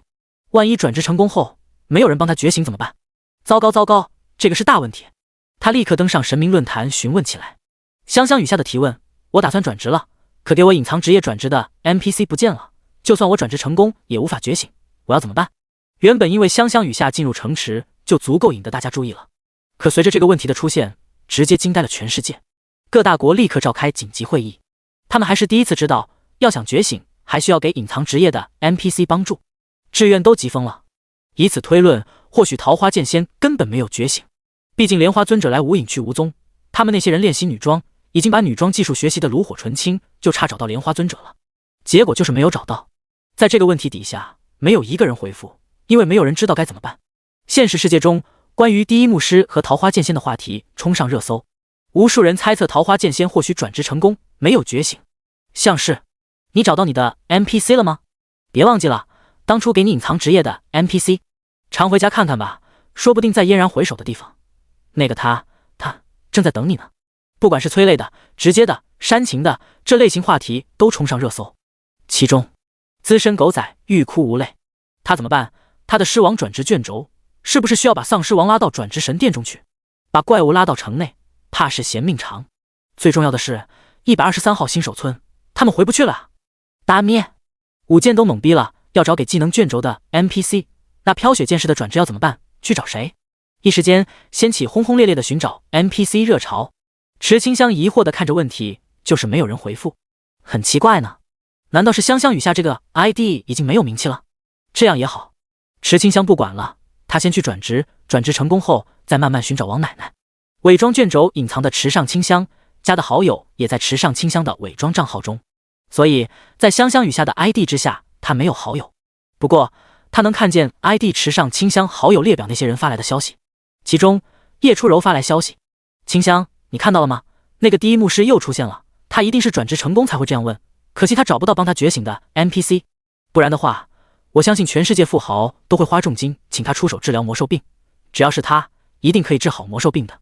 第87章，双职业无法共存。池清香回道：你那么相信他？叶初柔：当然了，那可是第一牧师啊，我觉得他的背景一定很大，说不定也是大家族的人，不然谁有资源养得起牧师？原来是这样，那我继续升级了，我也想早一点觉醒。叶初柔，加油！众所不一定周知，在20级转职觉醒后，直到神明游戏内50级再一次觉醒，这30级的空白期需要在现实中提升实力。按照现在的经验来算，想在游戏内升到50级，至少需要1年时间。总不可能玩家转职觉醒后就一直玩游戏，玩到50级。那50级之后呢？总是要自己出手的。届时，没有人保护的散人玩家很难获得资源，最终的结果都是加入各家族。更不用说没有攻击力的牧师，这便是牧师的天生短板。除非是隐藏职业，才有机会获得平起平坐的合作机会。平民不选牧师已经是一种大众共识，毕竟没有人想一直给人打工。现实世界中的升级和游戏内差不了多少。魔兽体内有魔核，吸收魔核内的元素就能获得经验，这就是升级手段。牧师怎么杀魔兽？某些人笑而不语。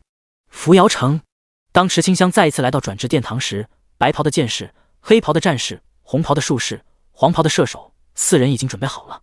直到他的身影出现，4人表情巨变。你不是已经完成转职了吗？怎么又来了？又反问一出，4人立刻对视一眼，交流眼神之后，白袍老者摸着胡须，语气平静道：之前出现一位强大的剑仙，墙壁上的便是他随手留下的一剑。你们同为冒险家，老夫期待你的表现。红袍老者踌躇不已，他向前一步后，左看右看，板着脸询问道：有没有领路人？有，可我找不到他了。你这个神圣的气息太耀眼了，红袍术士根本无法忽视啊！能给出神圣职业转职的，绝对是圣殿的人，他这里的小庙承接不起这尊大神啊！此刻他终于可以领会到之前白袍老者在面对桃花剑仙转职时的心情，那是激动和忐忑交织。小姑娘，老夫需要提醒你，在领路人到来之前，千万不要盲目转职，就算要转职，难度的选择绝对要量力而行。红袍生怕出现桃花剑仙转职时那选择寂灭难度的场景。扶摇城的转职殿堂出现过一次寂灭难度转职成功的例子，已经是祖坟冒青烟了。他不确定在短时间内还会出现多一位。红袍老者嘴皮子就没有停过，叮嘱许久之后，他认真道：小姑娘，你听明白了吗？你的选择是否选择牧师转职、清风牧师、雨露牧师？4人只是管理，不能阻止冒险家进行转职，只能用言语劝说。此刻红袍老者仿佛回到初学术士的时候，紧张期待考核天赋结果公布时的心情，就像是孩童的考试在等待考卷下发时候的紧张感。那么他的回答是，池清香拒绝这种普通牧师的转职，走向一旁，放下神圣牧师的绝笔信，请选择转职难度。转职空间的声音是多么熟悉，不等声音说完，池清香毫不犹豫道：选择寂灭难度。此言一出，红袍老者脸色骤变，我特喵的刚才都说了要量力而行啊。但池清香偏不，他就要选择收益最高的难度，选择成功，祝你好运，神圣牧师意志的继承者。一道金色的神圣光芒直冲天际，有人开启了神圣转职。圣殿之中，被圣骑士保护的教皇睁开双眼，露出金色的眼眸。第一粒神圣职业出现了，比预料中的快了一些。白骨累累的魔神殿中，坐在骷髅椅上的巨大骷髅猛地睁开猩红双眸，瞳孔中的幽幽红光充满着诅咒气息，又是这种讨人厌的感觉。莲花谷，莲花尊者正在准备宴会呢，感知到神圣气息后，明白这是小可爱在进行神圣转职。不好，神圣转职会吸引来太多危险，必须过去保护。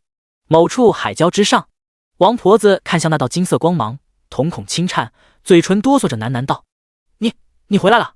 在呢喃一句后，王婆子空间术士 LV99 重伤，开辟空间传送阵，锚定扶摇城，走进传送阵。他来到这里是为了养伤，还为了震慑海里面的生物。这一次他要暂时离开，为孙女保驾护航。扶摇城转职殿堂，转职空间内，池清香从进入到转职空间后，转职空间的声音就消失了。对手呢？之前不是有复制品吗？怎么没有出现？其实在20级的时候，每一道灵魂只能成功转职一次，也就是说在转职空间的已有程序中，池清香是已经觉醒成功的，这才没有出现考核。他被困在黑色世界之中了。红袍老者好奇一看，头都大了，他就知道会这样。之前还觉得奇怪，为什么觉醒过一次的灵魂又来觉醒，起初还在怀疑会不会有2道相似的灵魂气息。这一开始觉醒，果不其然，这就是同一道灵魂。同一道灵魂想觉醒双职业，这种很明显的破坏平衡行为，转职空间是不允许发生的，自然就不会排除考核。而且灵魂觉醒之后，会在灵魂中留下属于那个职业的专属烙印，除非驱除烙印，才能进行转职，也就是所谓的重选职业。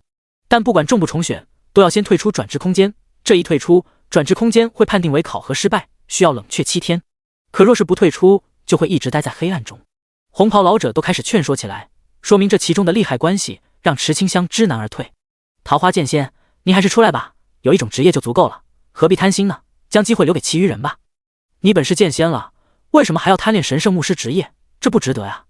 如果剑仙执意要选择神圣牧师，那就先离开转职空间，老夫做主，免费可以送您1张重选卷轴，帮助剑仙洗去灵魂中的剑仙烙印。此言一出，白袍老者坐不住了。桃花剑仙可是他帮助转职的，还是寂灭难度，这可是能算在他的业绩上的。当即和红袍老者吹胡子瞪眼起来，绝对不可能，桃花剑仙必须存在。红袍老者据理抗争道：没有双职业存在的道理，要保存剑仙职业，就无法觉醒神圣牧师，既要又要，哪里可能找到这种美事？第88章转职失败，冷却7日。红白老者不断争吵，池清香就是不出去，他一开始都能选择2种职业，为什么转职的时候就不能2种职业一起使用？这太不合理了。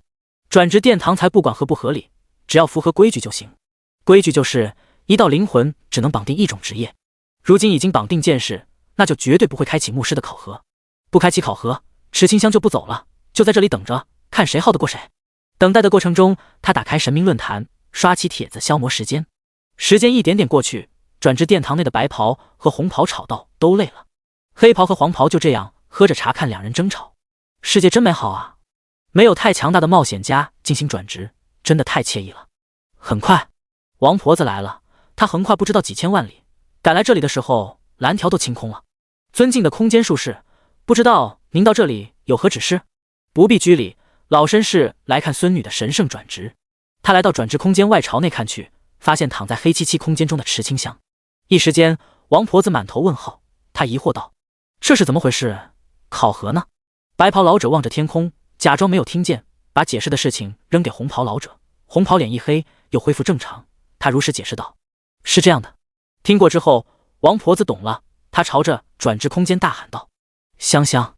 这道声音，池清香抬头喊道：“王奶奶，是你吗？”“是我，你先出来。”“不要，我一定要完成转职，就是要成为双职业转职者。”“你怎么那么倔呢？出来吧。”“不要。”王婆子无奈了，摊手表示无能为力，随后坐到旁边喝茶。不久之后，莲花尊者也来了，红袍再一次解释一番。得，莲花尊者也劝不动，他也坐到旁边喝茶。一些好奇而来的强者纷纷赶来，得知情况后，全都跑去喝茶。还有骷髅也在喝茶，一副和谐有爱的景象。你们这里的茶不够好，我带了百花蜜，大家尝尝。记住了哈，里面正在进行神圣牧师转职的，是我莲花宗的桃花剑仙。恭喜尊者收到有如此天赋的爱徒。哪里，一般般而已啦，不过是通过了寂灭转职，得到古桃树认可，实力强大了一些，这都没有什么大不了的。你们也有这样的天才弟子吧？莲花尊者的鼻子都快翘上天了，在天才二字上加重了语气。之前不知道小可爱是寂灭转职，一直错过人前显圣的机会，今日总算可以好好的装一下，还是在那么多有名的强者面前装。你瞧瞧，你们这些人都是小徒的长辈，小辈在转职空间中累死累活才完成寂灭转职，你们这些做书摆是不是要有些表示？在寂灭转职四字上，莲花尊者又特地加重了语气。一众强者满头黑线，这莲花尊者还真的一点没变，都明晃晃的向他们讨要见面礼了。给就给了，谁让莲花尊者曾经是第一美人呢？骷髅突然道：“尊者伪装多年，今日高兴，为什么不恢复真身呢？”闻言，莲花尊者白了骷髅一眼，妩媚道：“人家就算是恢复了真身，你个骷髅看到了能干什么？”说着，他故意岔开裙子，露出黑丝大长腿。咕噜，无数强者情不自禁地吞咽口水，在强大的自制力下，没有升起船帆。你们要向骷髅学学，怎么诱惑都不为所动。此言一出，众位强者哈哈大笑起来。不为所动，那还是男人吗？都失去人生乐趣了。强者在欢笑，池清香在刷论坛，只有红袍老者满脸苦瓜。这都是什么事啊？哎，左右都得罪不起，他选择躺平。又是一天过去，池清香发现这个转职空间真的毫无变化，气死了！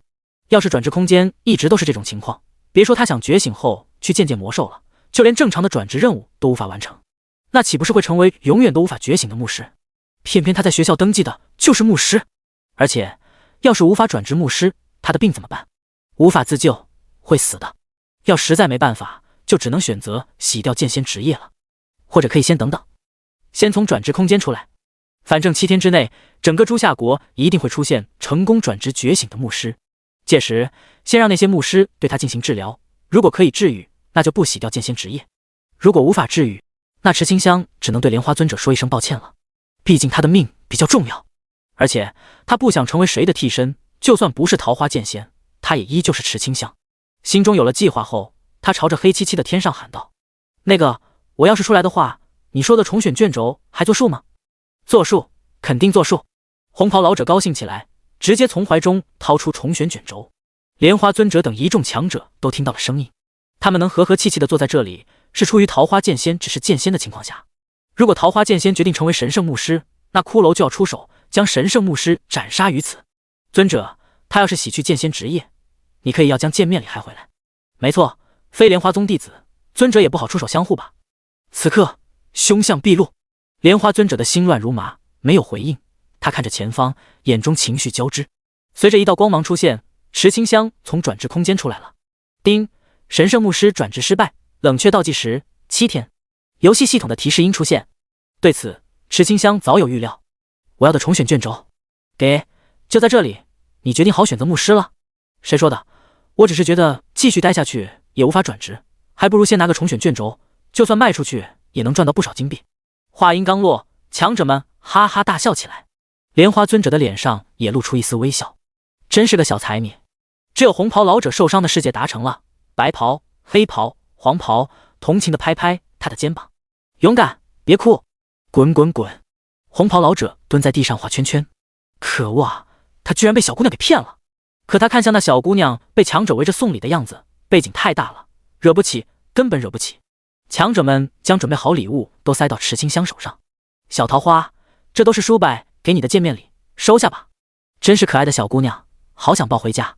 尊者，我家孙儿今年19，不知可否安排小辈见上一面。第89章，强者们的见面礼。滚滚滚，香香才多大，你们别打这些主意。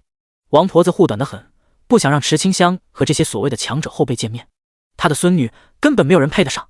莲花尊者和王婆子算是旧识了，他自然站在王婆子这一边。本尊的徒儿没有那么早成家的打算，你们还是息了这个心思。强者们纷纷扼腕叹息。尊者，你这爱徒完成了寂灭转职，还继承了桃花剑仙职业，是不是莲花宗要有什么大动作了？那过段时间的宗门联谊，你看是不是？不去，那是联谊吗？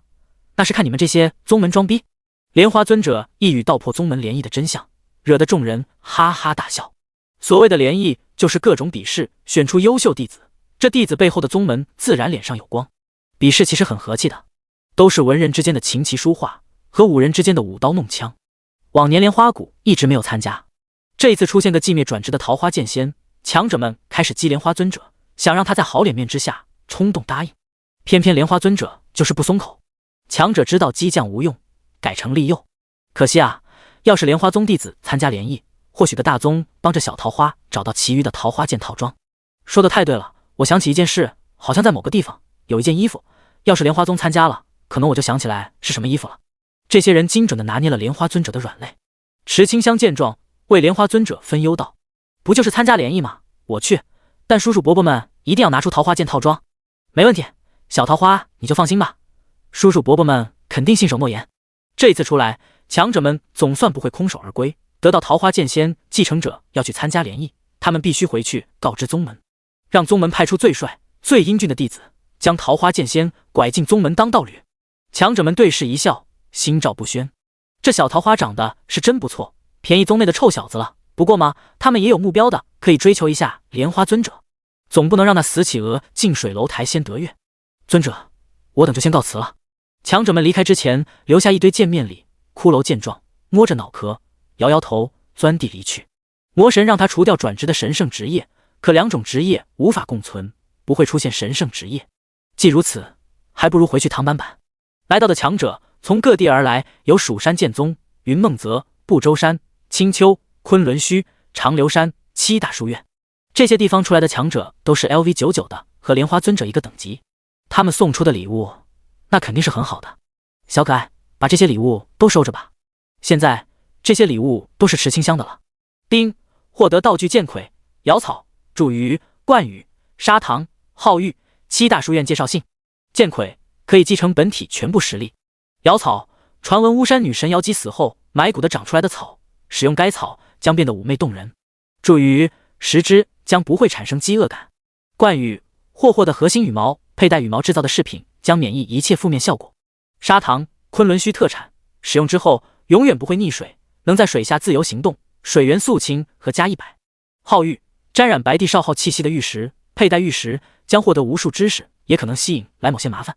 7大书院介绍信，持有该信可自由进入应天府书院、岳麓书院、白鹿洞书院、松阳书院、徂徕书院、茅山书院、石鼓书院。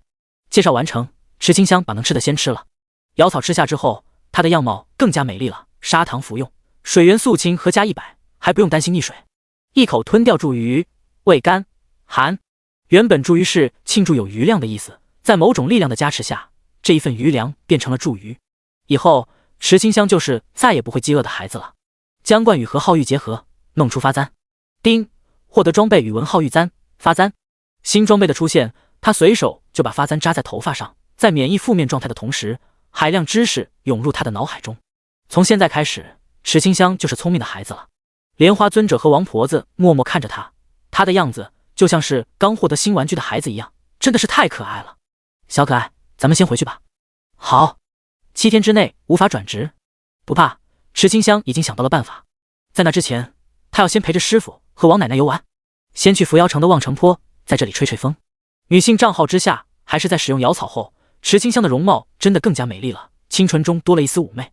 就在这时，池上清香的账号出现消息，是叶初柔发来的。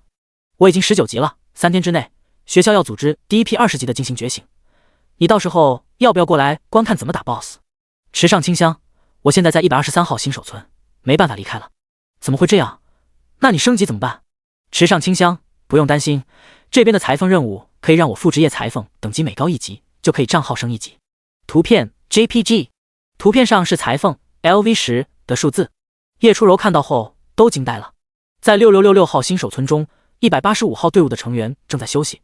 同伴发现叶初柔脸上那种不可思议的表情后，询问道：“叶队长，你怎么了？”“没事没事。”在敷衍队友的询问后，他快速打字询问：“那你现在的等级是？”“池上清香18级，我这里还有其他的任务，应该可以在月底20级的。”“好厉害的任务，你运气真好。”这可是真心的夸奖。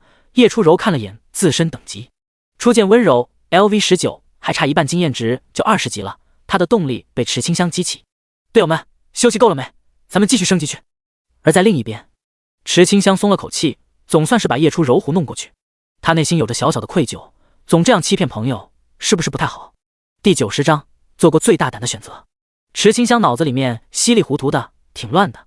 莲花尊者看到后悠悠道：“对好朋友说谎了。”“池清香闷闷的回着，他不想说谎的。王婆子坐在一旁，为他开解这一份心中郁结。有些时候，谎言并不一定都是不好的，也会有善意的谎言。香香，你其实不想说谎，只是没有想到怎么解释而已，对吗？”池清香躺在草坪上，好好的心情变得有些烦恼。他究竟该怎么解释呢？叶初柔邀请他去6666号新手村看斩杀 BOSS， 这明明是照顾他，想让他提前熟知和 BOSS 交战的经验。毕竟进入城池后就无法回去新手村，那时候就算叶初柔有心帮他，也无能为力。而这邀请观看击杀 BOSS 是最后的帮助了。偏偏池清香还辜负了这一番好意，他心中隐约有种感觉，叶初柔在进入城池后，如果成功转职，或许就会从学校离开。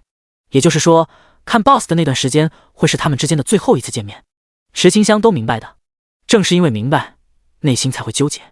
我也必须转职，是牧师的转职。无论如何，7天之后，他必须完成牧师转职，才不会和刚交到的朋友永别。师父，奶奶，你们说一个人可以拥有2种职业吗？莲花尊者沉默了，在历史上从来没有发生过这种事情。或许某种隐藏职业可以使用多职业的武器和一些技能，但是核心还是只有一种职业而已。想要使用2种职业，除非一体双魂或者是灵魂足够强大，强大到刻下2道职业印记。王婆子活得算很久了，她从没有听过这种手段。这个世界上有妖族、魔族、修士，甚至连骷髅都可以有意识，偏偏就没有听过存在双职业之人。这时，莲花尊者突然想到一件事，他要是没有猜错的话，123号新手村现在还在，也就是说，小可爱已经被神明注视。这会是机会，他不确定道。或许神明可以做到这一切，但前提是必须见到神明，给出足够打动神明的理由，才会让神明出手相助。理由吗？池清香沉思起来。他用 NPC 账号的时候被神明警告过，说明在那个时候他可以和神明对话的。既然如此，那就再来一次，他继续做出错事，让神明注意到他。谢谢师父，我有办法了。心中有了计划后，池清香总算是展颜一笑。他站起身来，朝着风吹来的方向大声喊道：“啊，风好大，声音都被吹不见了。”这是发泄情绪。池清香心想，每个人的心中或许都想在没有人的地方用尽全力的大喊，把身上的压力都给宣泄掉吧。师父，奶奶，我带你们去一个地方。转眼间，池清香登上高楼，看向扶摇城。这里是他刚进入扶摇城时找到的最好地方，能看到下方的万家灯火。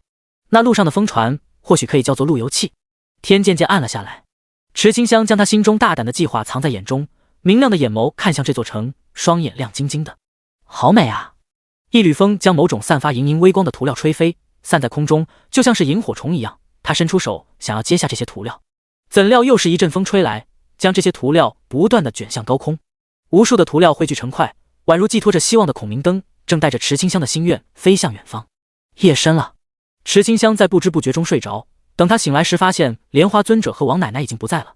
他明白，这是不愿意面对分别。也好，他也不知道怎么开口。那就先把事情解决之后再去笑谈相逢。回村123号新手村，身穿萧火火同款黑袍的池清香用 NPC 的身份出现在裁缝铺，他要开始犯错了。铁匠铺的任务：发布、接取、提交。酒馆任务：重复操作。尽管 NPC 账号无法获得副职业的经验奖励，可那些经验是实打实的浪费掉。他的裁缝铺 NPC 的业绩也是实打实的上涨。这一涨，整个神明游戏内的 NPC 不淡定了。不是吧，又是这个裁缝铺 NPC， 这是老六还是卷王？大晚上的不睡觉，偷偷完成任务，是想明早起来惊艳所有人吗？简直是头都大了。这时候，神明的视线落在池清香身上，他感受到了，立刻说出自己的诉求。神明大人，我想要同时拥有2种职业。狂妄！汝之前的行为让吾好奇，可如今汝的猖狂，吾很不喜。这可是神明的怒火，一怒之下，能让池清香账号内所有数据都清零，进行无情的抹杀，约等于删号重来。神明的态度佐证了魔人组织之前说过的话，在神明游戏内获得的力量永远都不是自己的，会被随意取回。池清香明白和神明交流需要承受很大的压力，他必须意识。莲花尊者说过，需要说出让神明感兴趣的事情，才能得到神明的帮助。既然如此，那就加大猛料。神明大人，您存在许久，就不想好奇拥有2种职业之人在这个世界上会是什么样子的吗？沉默良久之后，神明的声音再次出现。有趣，汝成功引起吾的注意，吾愿意赐予汝机会，代价为汝将承受灵魂分割之痛，无论身处何地，痛苦将永远相随。若是汝完成寂灭转职，吾将赦免汝之大不敬。想免费到神明的帮助，那是不可能的。神明愿意帮助池清香，帮助的方式就是在他的灵魂中硬生生开凿出篆刻牧师印记的地方。这种痛苦无法避免，且会一直持续。7天后，如果顺利转职，痛苦就消失；如果失败，痛苦继续，直到灵魂被消磨殆尽，或者是承受不住痛苦而死。就算是这样，池清香依旧是挂着笑容。感谢神明大人，汝的大胆，吾很欣赏；汝的身份，无先剥夺。话音落下，游戏系统弹出声音：叮，失去身份裁缝铺 NPC， 只有成功转职神圣牧师才会重新获得 NPC 身份。这一次，就连池清香都佩服他自己，赌得真大。就像是一句歌词，说的就是现在的他：勇敢、聪明、有力气。我真的佩服我自己。第91章，剧痛来袭。虚拟舱打开了，池清香睁开眼睛，身上传来难以忍受的痛苦，是灵魂深处传来的痛。这种感觉和当初服用圣水的时候一样。不对，这还要更痛一些。他紧握拳头，掌心因用力而流血。痛有12个等级，第1级是被蚊子叮咬的痛，第12级是分娩时候的痛。可池清香感觉他现在处于第13级的痛，那是分娩的时候被蚊子叮了一下。剧痛让他难以控制体内桃花剑仙的力量，可他必须控制。神明的交易将他驱赶出了游戏，至少1天之后，他才能重新进入游戏。这绝对是故意的。池清香不相信神明不清楚他现实身体的脆弱，这是考验吗？那就来吧。池清香咬牙坚持，不就是现实中度过24小时吗？他才不怕。可是真的好痛啊，肚子就像是被人用电钻不断钻着一样，揪心揪心的痛，大脑也是一阵拉扯的痛，如同心跳一样，跳动一下，痛一下。还有皮肤被人硬生生扯掉的痛，浑身都不自在。特别是这种痛感不会停下，持续不断地挑战着池清香脆弱的神经。他真的怕撑不住后，用桃花剑仙的力量摧毁一切。被病痛折磨的人容易走向宣泄的极端，就如同受伤的野兽，容易化痛苦为发泄的怒火。为了避免这种事情的发生，必须做出行动。他喃喃道：对，睡觉，只要睡着就好了。池清香跌跌撞撞地来到书桌，想寻找安眠药，翻来翻去都没有发现。他想到采访那时，校领导已经把安眠药都给拿走了。啊，痛死了！他忍不住了，开始发泄起来，砸着屋内的一切，就为了把自己累瘫，还为了发泄掉力气，免得崩断理智的闲时伤及无辜。半小时之后，池清香精疲力尽地瘫倒在地，双手上都是用力握拳时被指甲渗入皮肤弄出来的鲜血。呼呼，他喘着粗气，心脏砰砰直跳。为了双职业所付出的代价真的太大了，他脑海中不断地出现放弃吧，为什么要折磨自己的声音？池清香才不会放弃。这时候门敲醒了，是叶初柔。他醒来发现606出现嘈杂的声音，有些着急。清香，池清香。池清香累到无法回应，他就这样看着宿舍门，直到门打开。叶初柔进来时发现屋内的一片狼藉，瞳孔一缩，他捂住小嘴：你这是怎么？初柔，我好痛，你有没有安眠药给我吃？我想睡觉。不行，你不能睡，你说过要坚持下去的。显然叶初柔是误会了什么，她安慰一句后，立刻拨打了刘忘情的电话。院长，不好了，池清香的病爆发了。镜头一转，医院中，在注射麻醉剂之后，池清香总算可以安然入睡。在病房外，刘忘情、校领导、乌重相、调查员钟旭道、叶初柔四人围着医生询问情况。医生叹道：“病人的情况很严重，他正在承受一种痛苦，这种痛苦不亚于在清醒状态下被反复五马分尸。”怎么会这样？叶初柔隔着玻璃看向病床上的池清香，难怪池清香刚才想用安眠药自杀，原来正在承受那么痛的事情。其实池清香不想死，她就是想睡觉。但四人都认为池清香有自杀倾向。刘忘情认真道：“从现在开始，必须时刻守住她，不能让她做傻事，把锋利的刀具收起来，桌椅不能出现棱角，安眠药也不能给。”听着这些话，乌重相点头记下。我会安排人更换病房内实施，保证按照婴儿标准安排病房，就连墙面他都准备弄上泡沫，防止撞墙寻死。这时候秦宪四匆匆赶来，就是他送的叶初柔和池清香去医院。怎么样了？叶初柔摇摇头，表情凝重无比。钟旭道站在门外，抿唇不语，眼中满是思索。池清香身为魔质病患者，经历过前面那么多事情，备受社会关注，相信用不了半天，网络上就会出现这样的标题：池清香自杀，或者是魔质病爆发有多恐怖，就连他都选择这样做。求求你们给我安眠药，我想离开这个痛苦的世界。届时社会上会掀起要不要给池清香安眠药的事情。有些人估计会支持，说池清香都那么痛苦了，为什么还要折磨她，不让她安心离去？反对的会说，坚持多几天就会出现牧师觉醒者，就可以治愈了，为什么急于一时？不管是什么理由，争吵是无法避免的了，他们能做的就是保证池清香这段时间中的生命安全。果不其然，在半日后，钟旭道猜想的事情全都发生了。听到这个消息时，邱父都愣住了，他刚准备带着邱楚芳一起去求情的，没想到还没有过去就发生这种事情。由于第二次雇佣行凶的事情没有发生，邱楚芳一直被关，但是每7天可以出去自由活动1天，会有警员跟随，也就是说没有完全定罪。现在的关押都是因为第一次行凶所判定的。求情是没办法了，难不成要他看着女儿被关一辈子？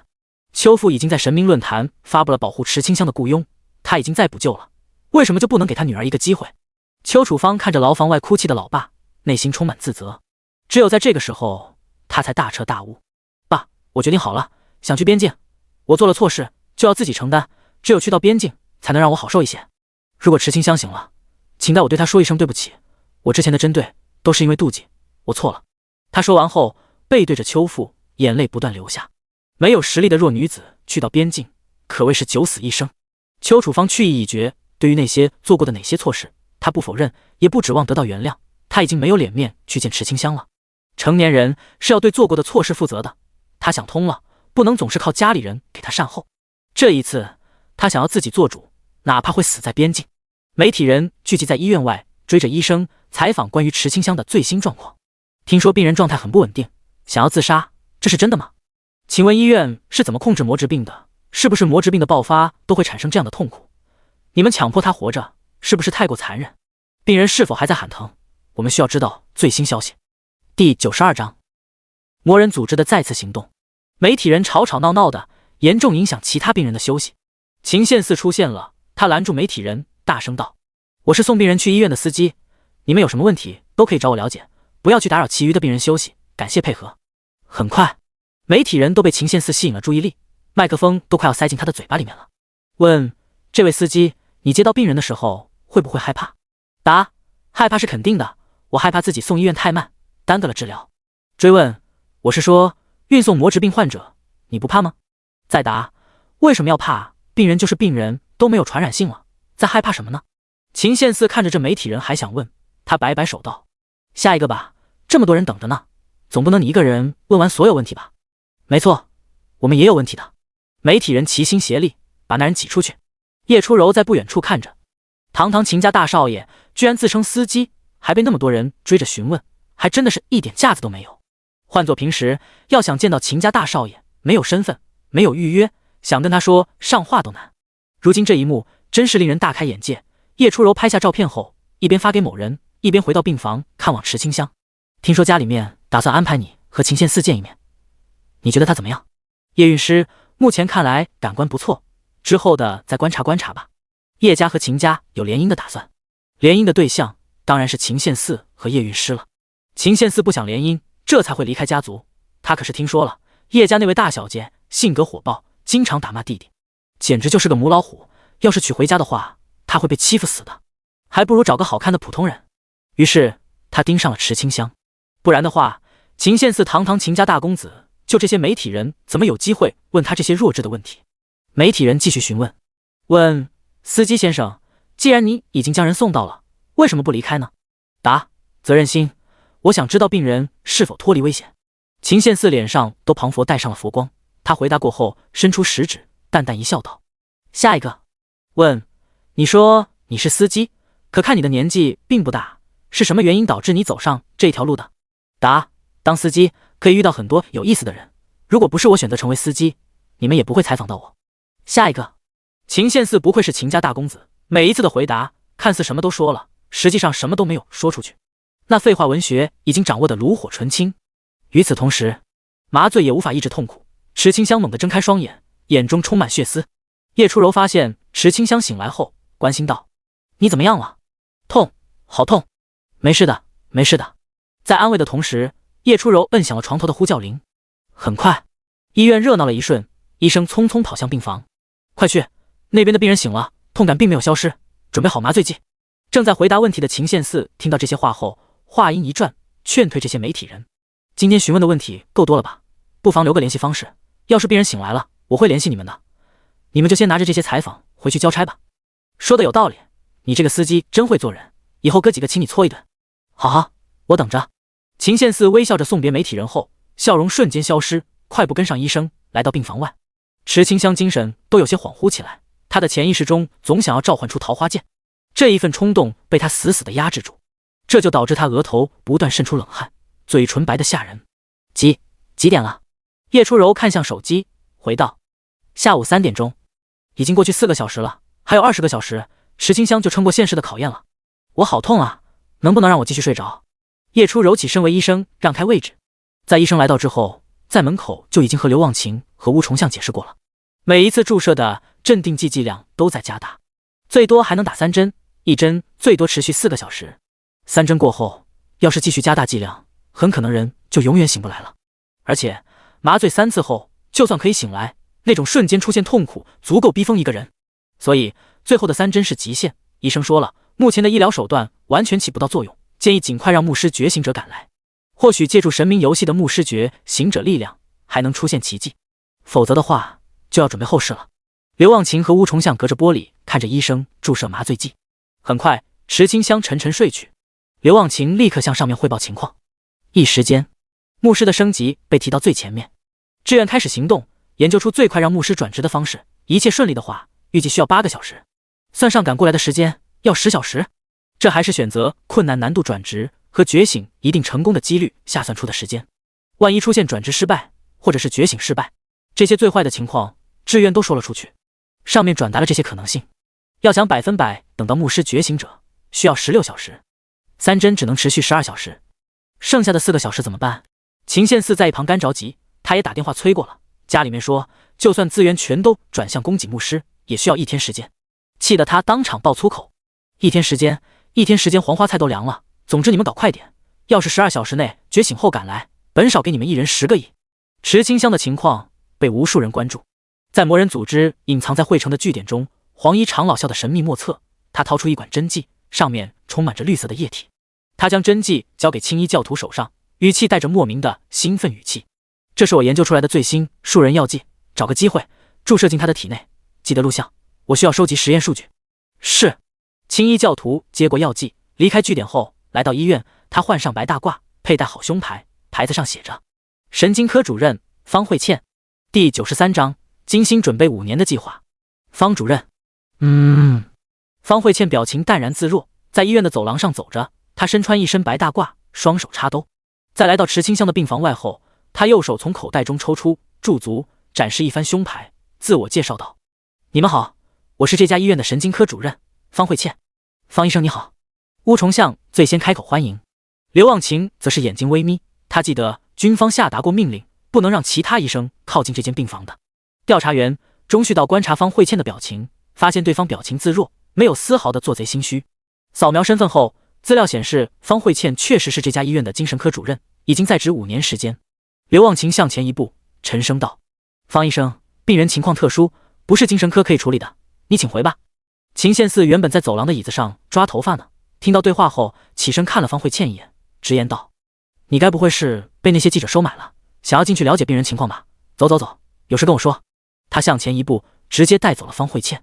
方慧倩知道欲速则不达，不能太过于表露目的，但他必须要让这些人记住他，于是他冒险道：“我曾经研究过魔质病患者和普通植物人患者之间的关系，发现并不存在突然疼痛的问题，也就是说，病人的痛感并不是魔质病引起的，很有可能是神经方面受到影响，或许是某种并发症。”说罢，他转身离开。听到这些话后，3个大男人沉默下来。在这里，钟旭道的权限最高，他当即调查魔质病的发病案例，发现真的不存在发病时出现剧痛的例子，也就是说，池清香这个例子是首例。而这也是魔人组织的黄衣长老为什么要动用方慧倩这位隐藏5年案子的原因。第一个例子十分具有研究意义，黄衣长老可不想等到真的出现牧师觉醒者把病治好，这会错过研究树人药剂最好例子的。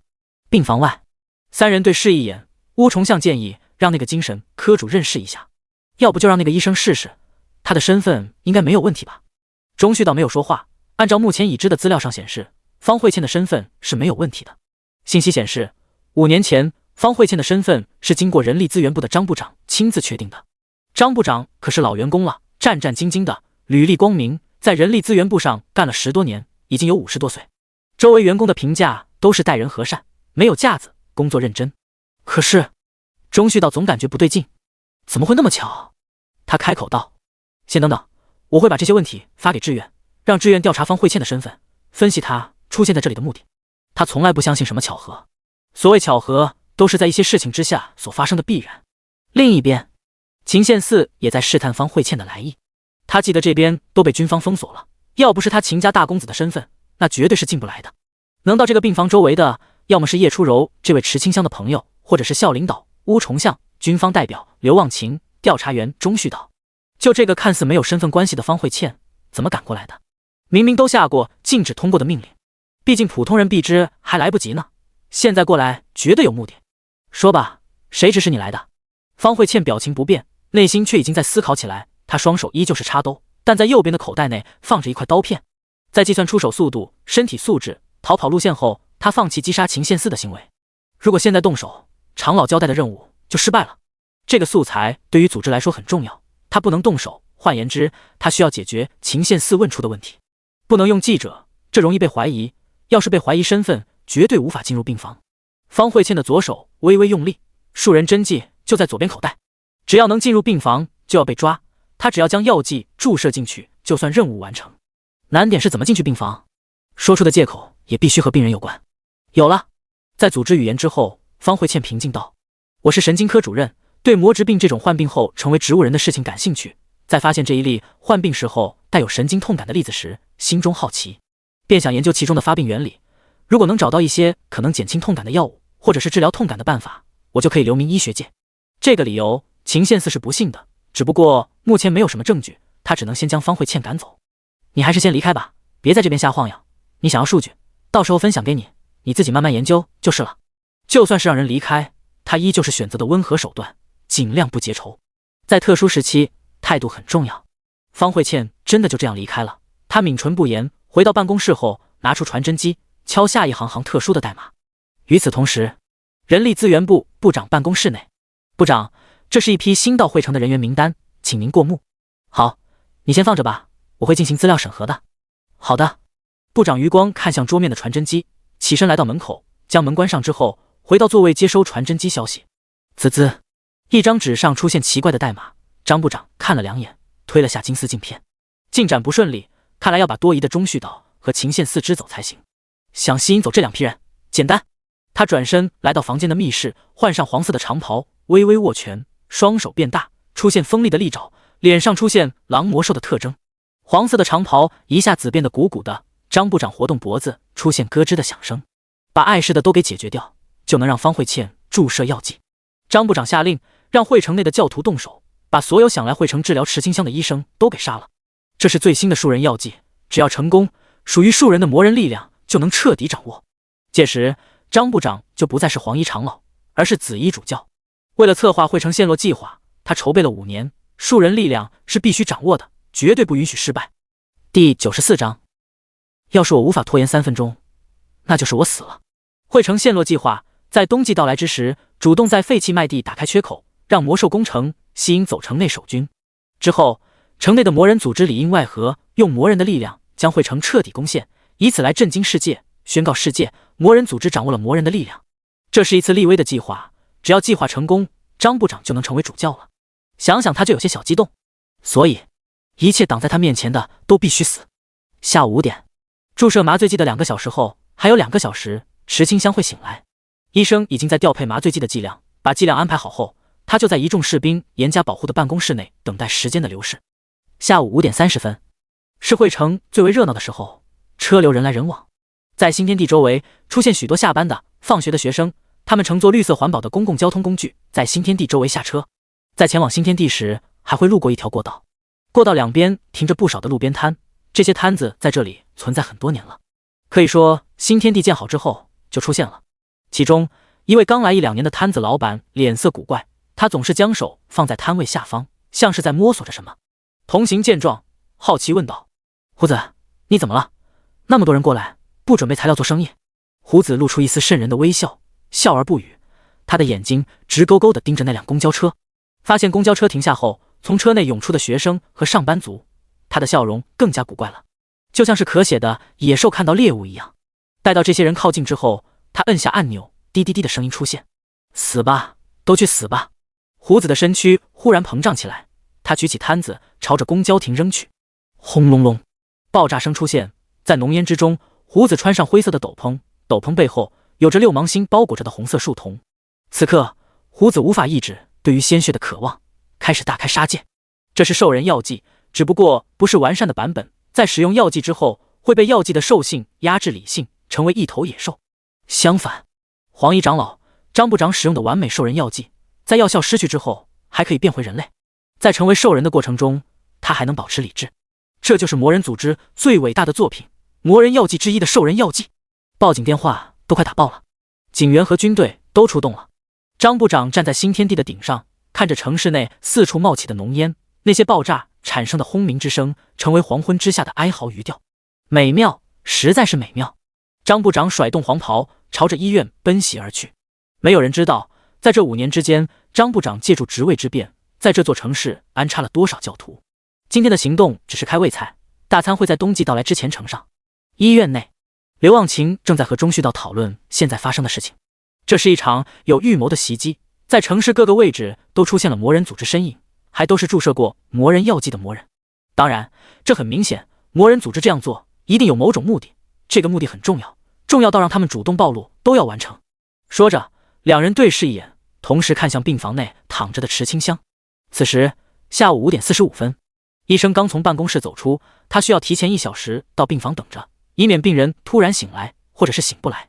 就在这时，意外发生了，轰隆隆，医院的墙就被突然击穿，医生被利爪穿透胸膛，他瞬间死亡，四肢无力垂下，就这样被利爪举在半空。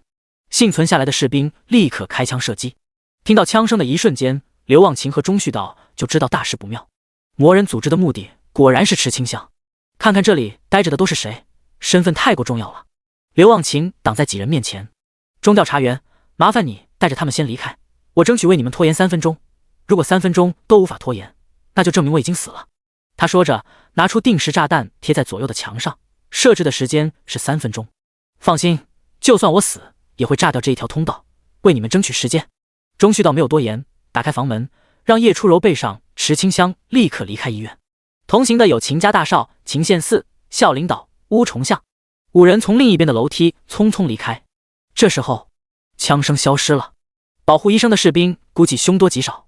秦宪嗣第一次经历如此残酷的事情，他成长了，看向刘忘情的背影，认真道：“你要活下去。”他们之间没有进行不舍道别。刘忘情没有回头，摆摆手让他们快一些走，随后默默点起一支烟，将腰上的手枪掏出，认真擦拭起来。老朋友，这是我们最后一次配合了，留下就证明必死。他没有丝毫犹豫和后悔。上膛用的穿甲弹，就算面对魔人，只要打中脆弱的关节点，就能拖延时间。至于活下去，很遗憾，这不是他可以考虑的事情了。从前方传来脚步声，一道3米多高的身影穿过烟尘，一身黄袍的张部长就这样站在刘忘情面前。他戴着面具，面具上猩红的树瞳是那么显眼，像是要将人的生命吞掉，就连烟尘都无法掩盖这抹红色。或许红色并不是来自树瞳，而是来自张部长的嗜血双眼。他拖着2道躯体，随手丢到刘忘情面前，冷笑一声：“真是愚昧，不愿意接受魔人的力量，就在生命的最后时间痛苦而死吧。”被扔出去的躯体双腿骨头都被碾碎，腹部出现窟窿，肠子和鲜血混杂。张部长将利爪张开，又猛地一握：“你们根本不明白拒绝我是多么错误的事情，我会让你们知道这个决定会错过多么强大的力量。”黄衣长老，刘忘情沉默不语，他知道他活不下去了。中调查员说好的拖延3分钟，我要食言了。根据情报，魔人组织已经可以生化魔人，从上一次的黑白执事魔人化实力判断，就连狙击枪的穿甲弹都已经毫无用处，更别说他的小手枪。直白说，在面对长老级别的魔人时，刘忘情能坚持1分钟都算是厉害了。张部长充满压迫力的身躯向前走去，他冷冷道：“把他交出来。”刘忘情以射击作为回答。砰！近距离下，这一枪打在张部长的眼睛上，但他闭上眼睛，眼皮就挡下了子弹。将子弹从眼皮上带掉后，他不屑一笑：“小孩子的玩具。”他踏步向前，速度宛如炮弹一样，砰的一下将刘忘情撞进好几米外的墙内。咳嗨嗨！刘忘情不断咳嗽，吐出鲜血，痛苦席卷全身。他知道5脏6腑在这个撞击下都被撞碎了。张部长活动脖子，继续向前走去。他的真实目的并不是抓住池清香，而是给压力，让方慧倩有机会注射药剂。因为在危险的情况下遇到支援，他们别无选择。此乃阳谋。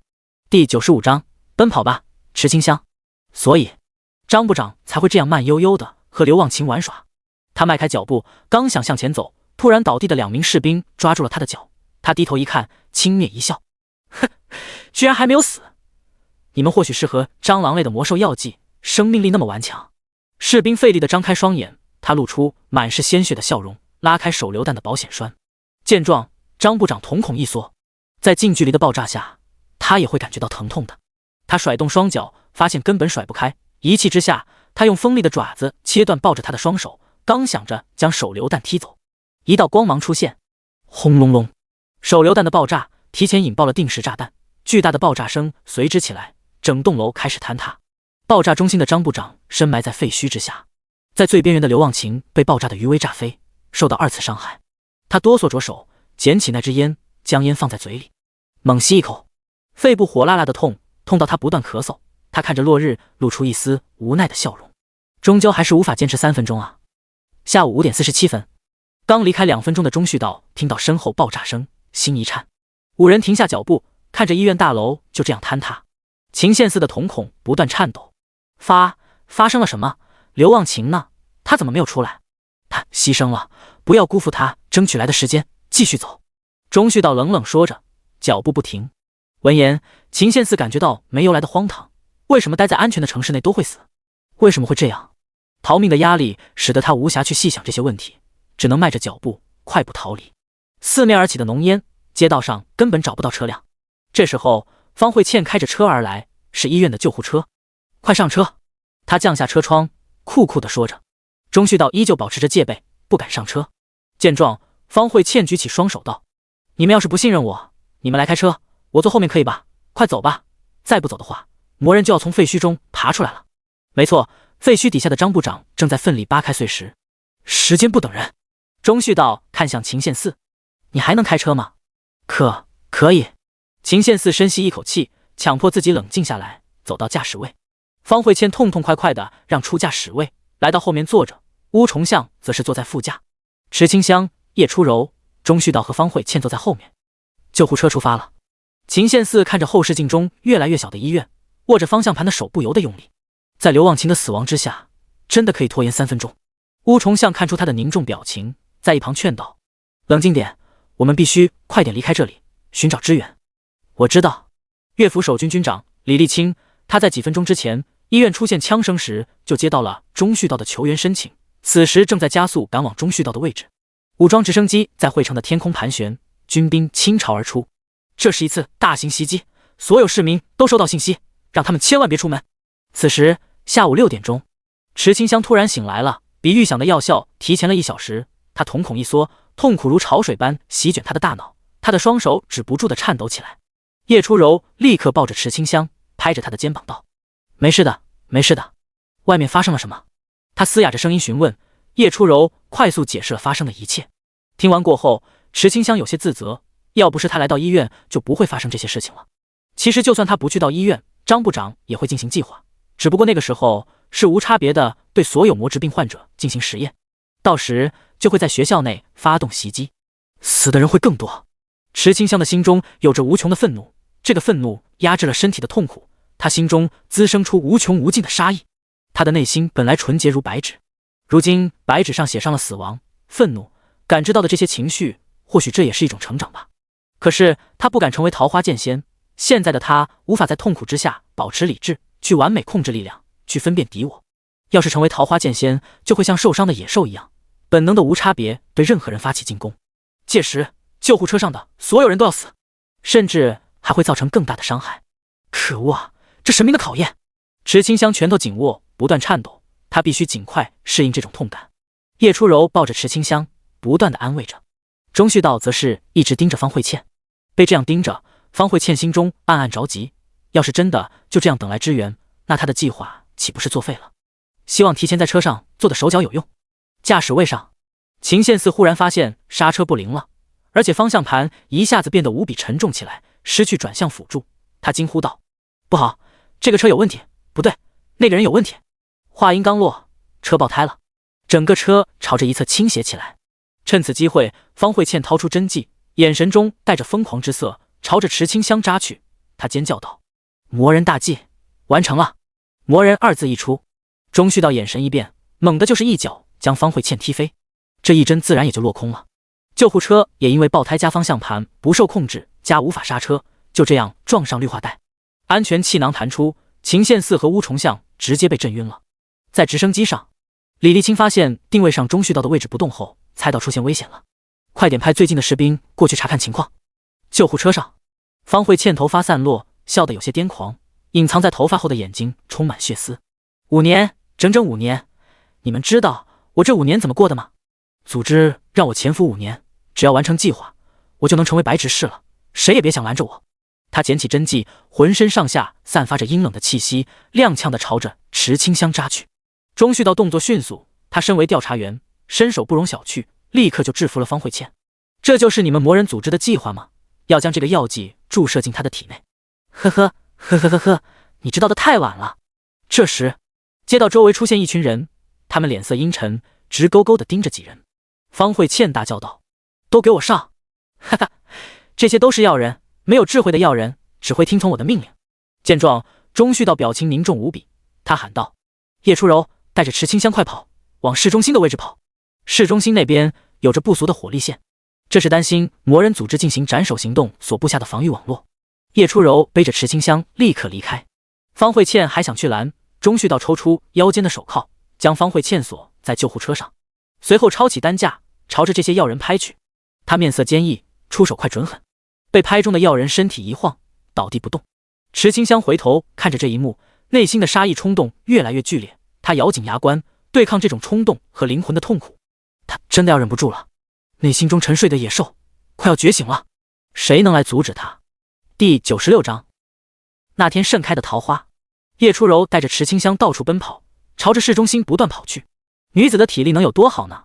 更别说叶初柔平时本就是温柔的性子，不善于运动，在背着人的情况下，跑个几多分钟已经是极限了。放我下来吧。池清香说话了。叶初柔一愣，摇摇头，继续咬牙向前跑去。初柔，放我下来，我们这样迟早被追上的。别担心，清香，我不会丢下你不管的。闻言，池清香心中一暖，可她知道不能继续这样下去了。初柔，我们这样被追上一个都跑不掉，只有分开跑才能活下来，是谁活着就看天意吧。叶初柔停下脚步，要是分开跑的话，疾病缠身的又是魔人组织目标的池清香根本不可能跑得掉。分开跑吧，初柔，放心，我会躲得好好的。池清香指着一旁的旧衣回收柜，街上有很多这个，我只要躲进去就很安全。初柔，你可要好好的跑，千万别回头。我会的。叶初柔向前跑去，跑的时候她眼眶微红，抹着眼泪。池清香坐在旧衣回收柜旁边，看着天空，叹了口气，还在跟着呀。他喃喃着，伸手虚握，桃花剑出现，下一秒，他浑身上下的气势猛然一变，面容从植物皮肤变成了正常皮肤，衣服焕然一新，是粉白色的裙装，他的头发扎起，有些许的英姿飒爽，就是灵魂中的痛苦依旧还在。池清香转头看向巷子口，眼神忽然变冷，杀意凛然，破坏的欲望在他的心中升起，毁掉一切，毁掉！莫名的声音在池清香的脑海中回荡，他深吸一口气，将手搭在剑柄上，开始蓄力。当药人出现在巷子口时，桃花剑法，拈花斩，斩！一声轻喝，粉白色的耀眼光芒乍现，一道巨大的斩击紧随而后，下一秒，地面出现长达100米的斩击。桃花剑一出鞘，天空飘荡着粉白色的桃花花瓣。憋了那么久，身边总算没有人在了。这一次，池清香要大开杀戒，将灵魂中的痛苦在魔人组织上发泄出来。内心中沉睡的野兽已经苏醒，这一次必须大开杀戒。砰！他一脚踏出，身体如离弦之箭般瞬间飞出巷子。当他的脚踩在地上之时，天空中不断落下桃花花瓣。感知全开，腰间的玉佩当的一声，顺着风的流动，整片区域内存在的一切都在池清香的脑海中显现出来，就像是拥有了上帝视角一样。这时，他耳朵微动，看向救护车的方向，那里出现奇怪的风压。他没记错的话，都是钟旭道和方慧倩在交战，这一切都是方慧倩耍的诡计，才会出现这些麻烦。既然如此，那就先找方慧倩算账。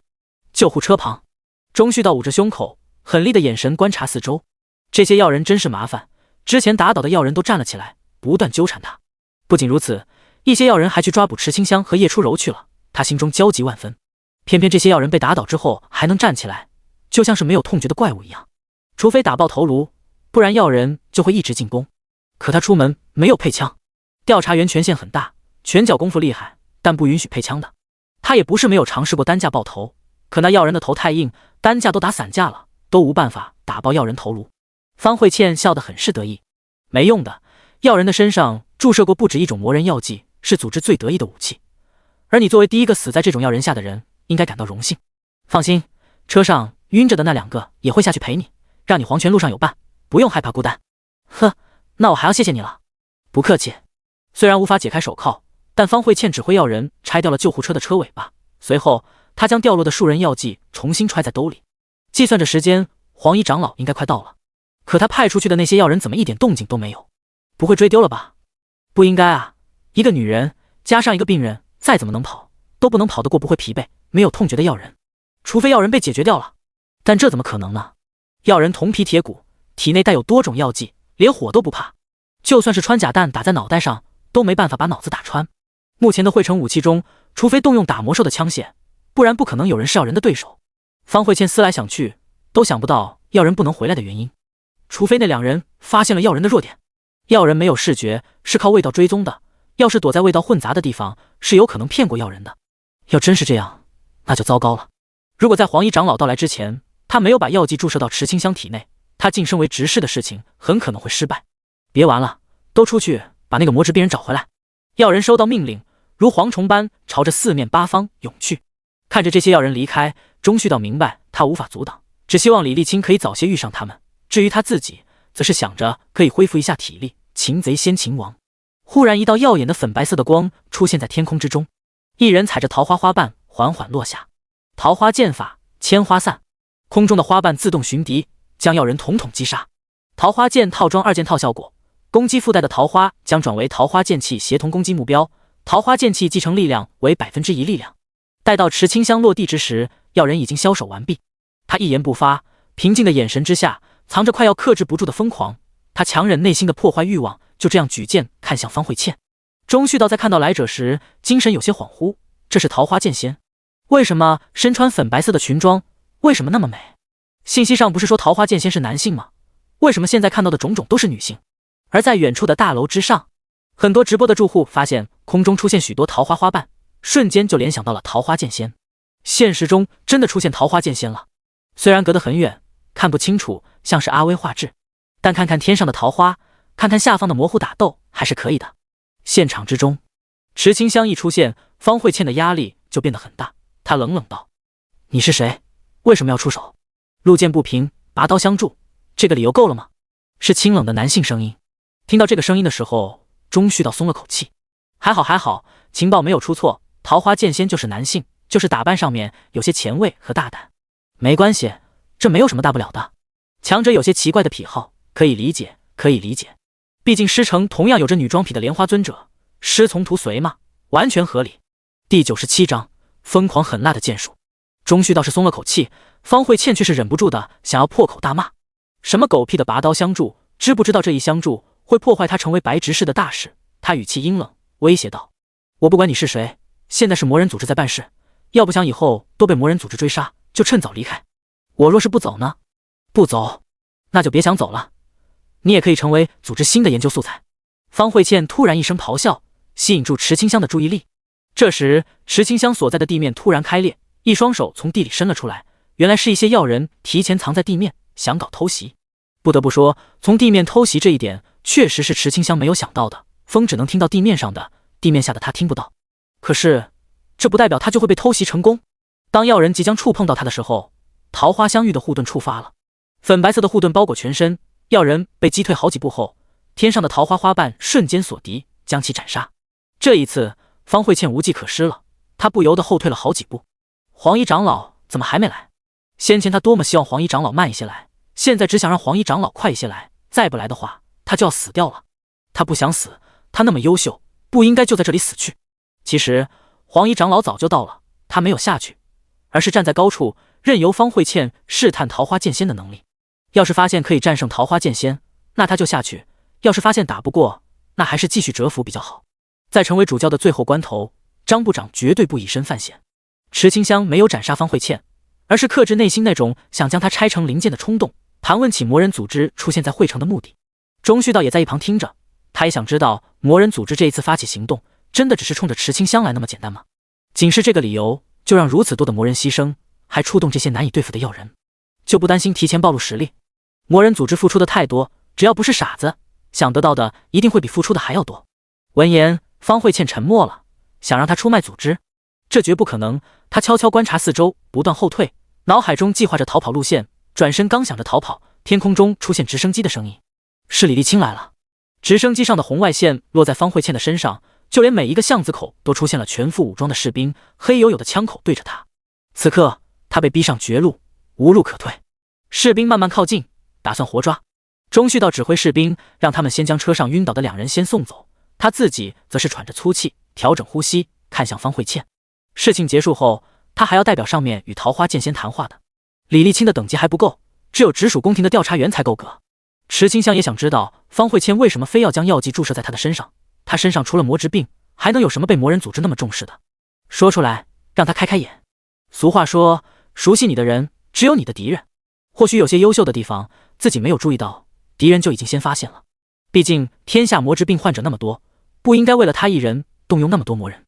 方慧倩一直闭口不言，她左手紧紧握着数人药剂，拖延那么长时间不见黄衣长老到来，她明白自己已经被放弃，也就是说任务已经失败了。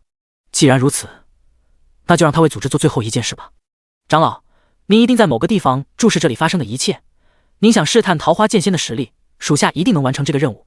他猛地将口袋中的数人药剂掏出，毫不犹豫地将药剂扎到脖子上。随着他手指用力按压，数人药剂内的绿色液体快速注射到他的体内。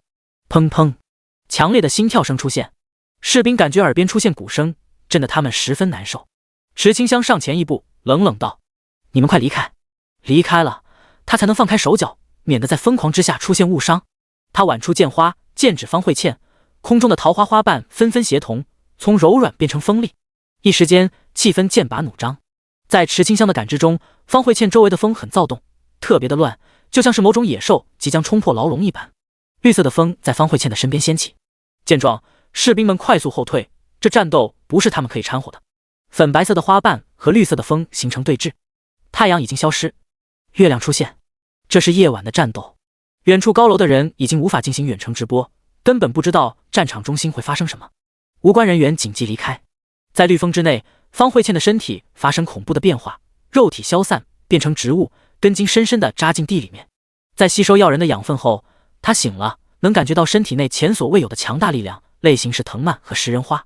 哈哈，魔人组织果然是最强大的，这种力量都能被组织掌握。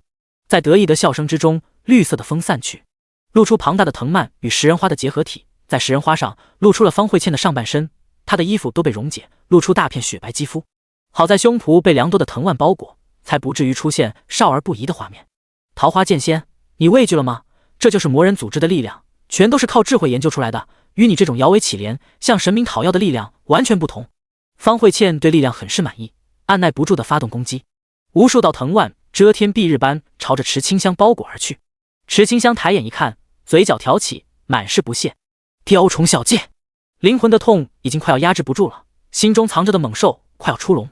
池清香要的就是一场畅快淋漓的战斗，让他可以精疲力尽，不被痛苦折磨。于是乎，他不忍了，攻击手段变得迅捷疯狂，总算可以大闹一场。管你有多少藤蔓，都是一剑斩之。天空中的花瓣不断化作剑气，协同攻击这些藤蔓。志愿已经知道桃花剑仙出现的消息，正在通过武装直升机进行实况转播。博士们坐在一起，或皱眉，或沉思。太疯狂了，这个桃花剑仙性格很不稳定，或许是个热血的战斗青年。网络和现实的差距真大，网络上的桃花剑仙礼貌多了，现实中的他居然如此疯狂，攻击手段果断狠辣。幸好他是站在正义这一边的，不然就这种性格，我们很难控制住。问题是，他究竟是谁？为什么会出现在汇城？这个问题，博士们想破脑袋都想不出来。汇城之中，还有谁是符合桃花剑仙特征的吗？新增加的线索：疯狂的年轻男子居住在市中心周围，有着严重的女装癖。第98章，陪护他的5人中，1人死去，4人受伤。野兽在疼苦的时候，总会做出一些疯狂的举动。灵魂的痛苦无法抵抗，池清香只能让方慧倩比他更加痛苦，才能让他心情好受一些。明明可以快速解决的，他偏偏要一件一件的把方慧倩杀到精神崩溃。志愿内的博士同样分析出这个结论，于是桃花剑仙的身上多了一种标签：喜欢虐杀对手。强者嘛，有些奇怪的癖好，可以理解，完全可以理解。反正对手是魔人组织的，用什么手段折磨都不为过。他们这样进行自我的安慰。可博士们的表情都快绷不住了。桃花剑仙太可怕了，还要不要继续寻找他的真实身份呢？之前答应过不寻找的，可是放着那么强大的战力在社会上，总是不安定因素。如果桃花剑仙登记过还好，偏偏喜欢隐藏身份，不能不管。万一继续调查下去，惹怒了桃花剑仙，他一气之下加入魔人组织，反过来对他们这样千刀万剐。可是位置都锁定在汇城了，相信用不了几天就能发现真实身份。真的要这样放弃吗？博士们面临着无比困难的抉择。方慧倩崩溃了，彻底崩溃了，她哇哇怪叫起来，用藤蔓将自己包裹起来。别过来，别打了，我认输，认输。池清香停手，一步步向前走去，她剑尖指地，锋利的光芒令人无法直视。撤掉藤蔓，再来。不来了。你想知道什么都可以问，我一定全部告诉你。你们的目的是什么？方慧倩迟疑起来。池清香一出声，方慧倩立刻说道：我的任务是把树人药剂打在池清香身上，她是特殊的魔质病例子，在得病的时候会出现灵魂痛感，所以组织让我将它当成实验品，为组织研究树人药剂提供研究数据，方便完善更新的树人药剂。说了，真的说了。钟旭道满脸震惊，就这样说了。之前还一副誓死不说的样子，就被桃花剑仙虐了那么一下，就全都招了。方慧倩 Dark Sun 的，这叫虐了一下。池清香想知道的不止这些，他追问道：你们出动那么多魔人，不只是想对那谁进行实验这么简单的？他故意说不出池清香的名字，毕竟对于陌生的名字很少关注的情况下，不会一下子就记住，除非名字真的特别简单，如张伟、杨伟、春花、秀儿。池清香不敢小瞧志愿那些人的智商，必须谨慎。方慧倩犹犹豫豫的，她的坚定到心都被打碎了。俗话说，当一个人的底线被突破后，就会很快的突破下一个底线。她正是如此。方慧倩是知道她没机会成为白执事了。既然如此，干脆破坏黄衣长老的计划，让黄衣长老也无法成为主教，这样才公平。可就在他要说出计划的时候，食人花骚动起来，反过来一口将方慧倩吞下。在高楼上，张部长露出一丝冷笑，他制作的药剂怎么可能没有反制手段，就是要防止手底下之人获得力量后狂妄到反抗他。食人花就是反制手段，只要威胁到他，就会激活。而且反制手段还能时刻监控宿主的生命体征，能共享无感。用食人花吃掉方慧倩，就是让这些愚蠢的人类认为树人药剂还没有完善。实际上，经过这一次的试验后，张部长知道他制作的树人药剂已经完善，就是缺了一些威力。神明游戏得到的力量还真是强大，看来这个游戏需要派些人接触一下。张部长决定研究神明赐予的力量，如果能融入到魔人药剂中，他主教的身份将更加稳妥。死了！池清香完全来不及阻止。食人花吞下方慧倩后，反制手段就已经摧毁了他的心脉。一开始，池清香还以为方慧倩想耍手段呢，根本没想到他会死。就是这一念之差的想法，失去了救下方慧倩的最后机会。事已至此，池清香只好作罢。他冷冷道：“既然此事已了，我就先走了。等等，桃花剑先生，我有事情要与你商议，事关一个姑娘的性命。她叫池清香，是这一次魔人组织的目标。她如今……”钟旭道尽量简短地说出目前遇到的困境，想让桃花剑仙提供一些转职的经验。原来是这样，池清香同意了，花几分钟将经验分享出去。忽然，他脸色一变，战斗的停止令血液不再沸腾，肾上腺素回归正常水平之后，灵魂的痛感又来了。他捂住胸口，面无血色，嘴唇苍白无比。再不走，心中暴虐的情绪就要压制不住了。抱歉，我还有事情，先走一步了。池清香戴上草帽，那战斗后的头发散落，他脚步匆匆地离去。这时，钟旭道和一众士兵弯腰鞠躬道谢，感谢桃花剑仙出手仗义相助，我等永远不会忘记这一份恩情。武装直升机的灯光打在池清香身上，为他照明道路。他在听到身后的道谢后，转身看了这些人一眼，很快就隐没在巷子中。池清香脚步匆匆，找到旧衣回收柜后，散去桃花剑仙属性。他一头钻进柜子中，全身龟缩起来，咬牙和痛苦对抗。不痛的，这些都是错觉。在战斗平息之后，才有人寻找池清香和叶初柔。在朦胧之中，痛到精神恍惚的时候，池清香听到有人在喊他，他敲了下柜子，又用力一撞，把柜子撞倒。找到了，在这里。一阵嘈杂慌乱的声音出现，池清香看见双眼通红的叶初柔，勉强露出一丝微笑。快，麻醉剂，病人必须休息。此时是凌晨2点半，原医院被毁了，死了不少人，死去的很多人中，很多连名字都不知道。但知道名字的人中，有一人是所有人都熟知的，他叫做刘忘情。池清香转移到新的医院中，在这里，一家人整整齐齐的。池清香注射过麻醉剂后，安安静静的躺在病床上。叶初柔跑到双脚脚底都血肉模糊，还因为跑步时间太长，有些许的肌肉溶解，双腿无力的躺在床上。秦宪四被气囊震断了肋骨，痛晕过去。乌重相的遭遇差不多，他是肋骨断了，额头还出血，有轻微的脑震荡。钟旭道浑身都是伤口，包得像个木乃伊。还有死去的刘忘情，盖着白布放在了停尸间。陪护池清香的5人中，死了1人，4人负伤，简直可以称之为团灭。第99章，网友相见不相识。在5人躺在病床的时候，志愿内一众博士正在研究桃花剑仙的战斗视频。这个研究很有意义，毕竟游戏和现实总归是不一样的。从桃花剑仙的攻击手段中可以看得出来，转职后的桃花剑仙攻击和敏捷的数值都很高，不然不可能做到单方面碾压注射过树人药剂的方慧倩。周博士暂停画面后，看向坐着的一众博士，询问道：“你们说明天下午桃花剑仙会赴约吗？”梁博士沉思，他不想参与讨论了。自从开始研究桃花剑仙和莲花尊者，他发现头发每一天都在减少，要是继续调查下去，说不定就英年早秃。周博士不表态，他不想调查这种事情，只想找到更多的隐藏职业线索。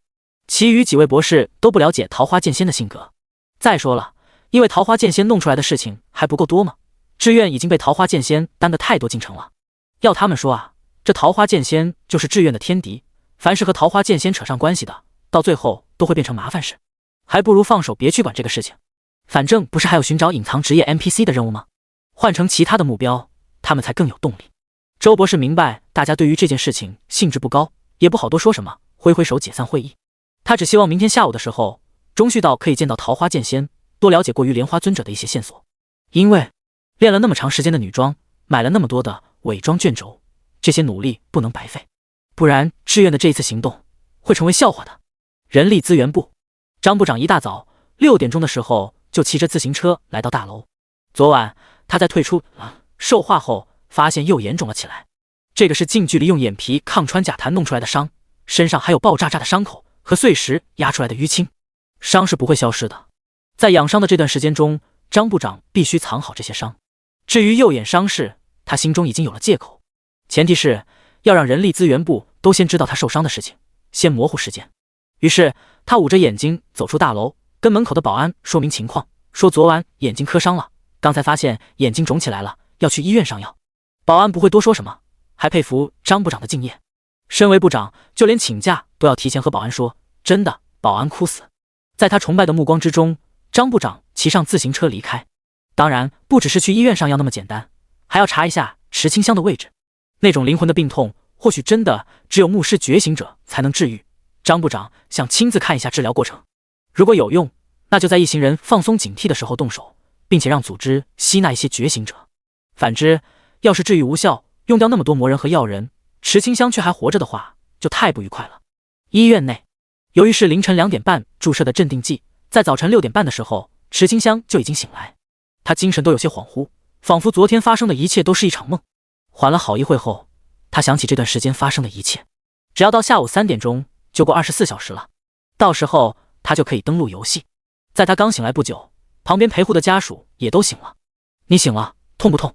还不要叫医生。我没事。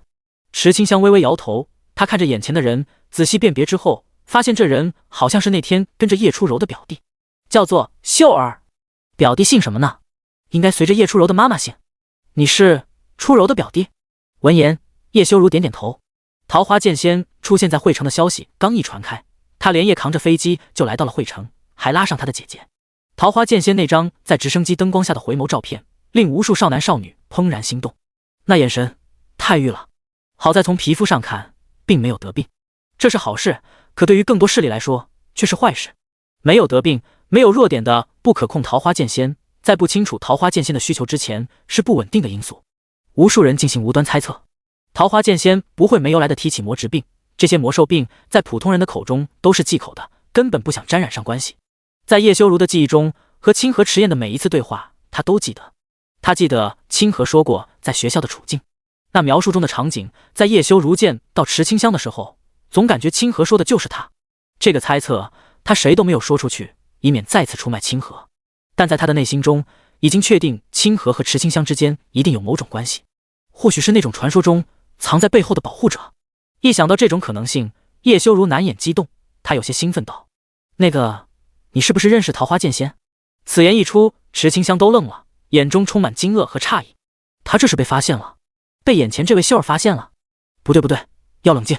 在思考一瞬后，他摇摇头。要是我真的认识桃花剑仙，在魔人组织出现的时候，我就会请他出手相助了。那也是。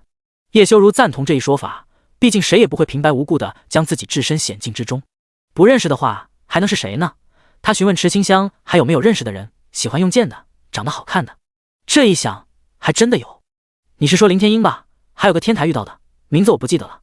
他们2人都是用剑的，看起来很厉害。林天鹰，这个名字怎么那么熟悉呢？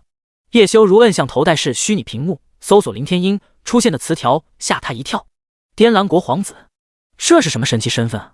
与之一比，他这位叶家少主的身份好像比不过啊。以后那皇子可能继承整个国家，而他最多继承整个叶家，差距太大了吧？真是打击了他幼小的心灵。一时间，叶修如的情绪低落下去。见状，池清香反倒是安慰他起来：“你是初柔的表弟吧？我听他喊你秀儿，不知道你姓什么？”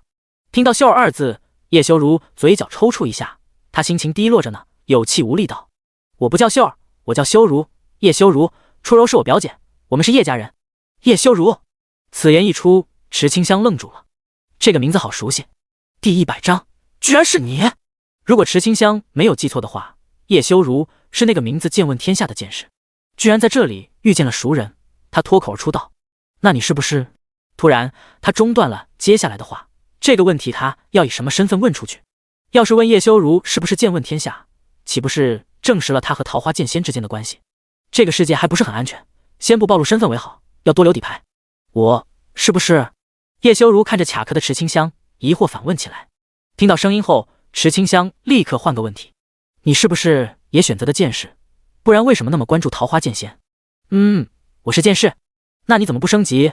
不是有虚拟头盔的吗？”“这个嘛。”叶修如的表情一言难尽，他解释道：“我们5人重选职业，用飘雪剑士升级，如今都快20级了，可帮助我们觉醒的 NPC 找不到，我们几个又不好意思麻烦那个人。那个人就是将这些隐藏职业给我们的。之前我几个做了对不起他的事情，没有脸面再去麻烦他。”是这样啊。池清香懂了，难怪舞剑一直没有找过他，原来是他们的内心中充满愧疚和自责。不得不说，这些大家族的子弟道德标准还挺高的。认真想想，他发现这好像是他造成的这一切。要不是他给出去冰霜龙心，这几个也不会纠结。冰霜龙心的冰霜骸骨巨龙的心脏，真的要说可以帮助觉醒的 NPC， 只有那条龙吧。问题是，龙已经死了，怎么办？只有找师傅问清楚情况了。莲花尊者见多识广，应该知道怎么办。其实池清香有个猜测，冰霜骸骨巨龙是被神圣白羽套装吸引而来的。如果他成功转职，或者是找到那巨龙的族龙，或许就能找到办法。9点钟，叶修如的姐姐终于出现，她一身白色连衣裙，脖子挂着金银项链，一对银白色的珍珠耳坠，显得知性优雅。她长发竖起，额前散落一些头发，这些碎发在她温婉气质上平添了一丝调皮。在没有介绍身份的时候，秦宪寺的眼睛都看直了。腊妖美真的是完美戳中他的 XP。 但叶韵诗没有去理会秦宪寺，他知道两家之间的联姻事情，两家没有强求，都是顺其自然。要是看对眼了，皆大欢喜；要是看不上，也没有关系。叶韵诗对姻缘看得不重，身为叶家嫡系长姐，她早就知道婚姻身不由己，最后或许会找个对家族有帮助的进行联姻。婚后要是夫妻和睦的话，就已经是万幸的。至于找到真心相爱的，对于他这种身份的人来说是一种奢侈。可叶韵诗来到惠城，何尝不是一种对命运的无声抗争？如果他能找到桃花剑仙，将桃花剑仙带到叶家，或许就能大胆的去追求属于他的爱情。那是一场没有身份、纯粹朴素的爱。叶韵诗坐在叶初柔的病床上，温声细语：“初柔，你感觉怎么样？”叶初柔摇摇头：“我没事，休息几天就好了。就是学校那边要进行20级的 BOSS 行动，我不能错过。放心，头盔稍后就会送过来的。”叶修如看着温柔的叶韵诗，眼睛瞪得老大老大了。这是他的姐姐？不对，一定是他没有睡醒。谁来告诉他，为什么他的姐姐会那么温柔啊？明明在家里面的时候是那么的暴力，总是打他。别以为他不知道姐姐学过传统武术，那白嫩的小拳头打起人来痛死了。叶韵诗之所以对叶修如暴力，就是明白这个弟弟不像个男人，这才暴力磨砺，想让他早些撑起叶家。要是实在扶不起，就退位让贤，免得败坏了叶家祖辈创造的基业。一旁的秦宪寺不断用余光观察叶韵诗，美，太美了，这就是家族为他安排的联姻对象吗？真的是太棒了。铁铁我爱说实话，这个联姻对象他看上了。至于池清香，抱歉池清香，我选叶韵诗。还是叶韵诗比较香，门当户对的，婚后一定有共同话题。而且这哪里像个母老虎，明明是温柔的小猫咪。为了让未来的妻子对他有些好印象，他主动搭话道：“你是叶韵诗，叶家的那位铁娘子。”叶韵诗的手一顿，这人真会说话。叶初柔忍不住噗呲一笑。秦宪寺知道他说错话了，有些尴尬。他感觉自己的状态很不对劲。明明在面对那些商业大佬的时候，几个亿的生意摆在面前，他还能谈笑风生。遇到医院那些媒体人，他张弛有度，将麻烦挡在医院外。如此种种，优秀如他，现在怎么就变成奇奇怪怪的模样？这样的初印象可不太好。叶初柔身为旁观者，当然知道原因。他附耳，小声向叶韵诗提醒道：“韵诗，我看那秦家大公子被你迷住了。”少贫嘴。叶韵诗平静地回了一句，转头看了眼秦宪寺。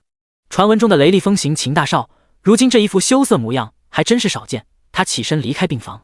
钟旭道和乌重相醒了，但没有完全醒，两人闭着眼吃瓜呢。钟旭道在很早的时候就醒了，大概在池清香和叶修如第一次对话的时候就已经醒来。他听完了全过程，得到不少启发。这时他装作刚起床的样子：“这么热闹啊，池清香，你感觉怎么样？”“我还好，有细微的痛。”“要是忍不住了，记得说出来，我去询问牧师觉醒者的进展怎么样了。”与此同时，在发动人脉关系后，张部长又来到了池清香所在的医院，去给眼睛上药之后，他余光看见了叶韵诗。叶家长公主出现在这里，看来没有找错。他沿途留下树瞳印记，走进厕所之后，在洗手液的瓶子后面留下小玩意，转身离开厕所。片刻之后，有护工看到树瞳印记，眼神瞬间一变，他边回收印记边跟着走，直到走进厕所，将洗手液后的小玩意带走。是针孔摄像头。很快，护工来到池清香的病房外，推开门后，背对着几人将门关上。趁此机会，他将针孔摄像头安装在门把手上。做好一切之后，他表情自若道：“这是今天的医院早餐，是根据病人情况搭配的。”他看起来真的像个尽职的护工。其实他就是护工。第101章，年轻人要搞事业。钟旭道检查过了，食物没有问题，这才放心食用。护工安安静静的在一旁站着，在收走餐盘后，他礼貌微笑道：“要是有什么需要，请及时摁下呼叫铃，那就先不打扰你们休息了。”他鞠躬离开，态度十分端正。秦宪四点头道：“不愧是第一医院，这服务态度就是好，在这个医院内总不会遇到危险了吧？”“应该吧。”钟旭道：“不好多说什么，如果连第一医院都不安全的话，那整个汇城都不安全了。第一医院，那可是重要人物进行出入的地方，安保力量都是当地守军，保证没有人可以强攻的进去。就连医院内的工作人员，那都是高学历，有专业知识基础，有家底，避免被金钱贿赂，无信仰，防止宗教渗透，还需要3代清白，无犯罪历史。最后，通过人力资源部部长和公共安全局局长、市长的3重审核之下才能进入。”病房内，叶修如还在和池清香分享桃花剑仙的事情，看得出来这孩子是真的崇拜他。你知道吗？那桃花剑仙一人挡在丧尸潮面前，一夫当关，万夫莫开，太帅气了。秦宪四则是和叶初柔打听起叶韵诗的事情。叶初柔满脸无奈，他看向叶修如：“韵诗的弟弟就在那边，你亲自过去问就知道了。”“我才不要，那傻小子满脑子都是桃花剑仙，还是你说说呗。”钟旭道正在反馈这段时间发生的事情，关于魔人组织的实力猜测，以及背后隐藏更深的计划。他提议向汇城增派人手，以免魔人组织搞出更大的动作，并且他决定彻查汇城，找到潜伏的魔人组织人员。乌重相身为校领导，是这里最没有存在感的，但他也有要处理的事情。刘忘情死了，需要和学校方面进行对接，军方会派来新的术士院区院长，以免错过2天后的觉醒。这一次出现的袭击是里面高度重视，一个管政，一个管军，2人因为魔人组织的事情联合到一起。关于死亡人数的统计、死亡名单、烈士的追封，全都在同步进行。汇城大学内，当死亡名单公布时候，刘忘情死亡的消息传遍整座大学，所有师生集体默哀。应该说，在市长的带领下，全市人民为了这一份死亡名单默哀。张部长回到办公室，打开电脑，观看病房内发生的一切。越是看下去，他血压越高，就连刚上过药的右眼都隐隐作痛。他握拳，咬牙切齿道：“这些人都在聊些什么没有营养的事情啊？你们对桃花剑仙的猜测，对汇城的布局呢？这才是大事啊！”张部长抓狂了，这些小辈脑子里面都在想什么呢？不搞事业，去追星，去谈恋爱。你这个叶家的小子，整天就知道桃花剑仙，为什么不说一下叶家对这件事情的态度，只派姐弟出来是什么意思？还有你这个秦家大少爷，怎么脑子里面全都是女人？秦家人呢？大少爷都受伤了，怎么一点表示都没有的？乌重相，算了，没有存在感的校领导翻不起丝毫波澜。可你钟旭道怎么那么安静？老子可是把整座医院都毁了，手上有着上千条人命，还把那刘忘情给宰了的凶手啊！为什么从你的脸上看不出愤怒呢？你们几个都一副事不关己的样子，可恶！张部长很烦，没有人可以知道他为什么那么烦，总之就是很烦。他看着池清香，这个魔质病患者一副没事人一样，灵魂痛觉呢，这就消失了，那他怎么得到实验数据？简直是诸事不利。张部长决定继续行动，刚有所想法呢，他立刻冷静下来，只因电脑传来一些他想要听到的声音。这2句对话令张部长悬着的心放了下来，灵魂痛感还在就行，那就不用冒险继续行动了。第一医院病房，叶修如挠挠头，充满歉意道：“不好意思啊，一不小心就说了那么多，你现在感觉怎么样？还能忍忍？”池清香闲着也是无聊，听听旁观者对桃花剑仙的评价，不乏为一种乐趣。这时叶韵诗来了，分给1人1个虚拟头盔。叶初柔接过头盔，快速戴上，他快要被秦宪四缠着问疯了。在进入游戏前，他直言道：“秦大少，正主来了，你有什么问题直接问他。”说罢，他就进入到游戏中。秦宪四看向叶韵诗，组织语言半天，憋出这样一句话：“那个，我的头盔能不能帮我戴上？”“行。”当叶韵诗走近，秦宪四能闻到她身上飘来的香气，有淡淡的森系气息。他张口就说出了香水的名字和系列号。“你那么温柔，这种香水显得太过强势，我建议你换成……”话题就这样引起来了。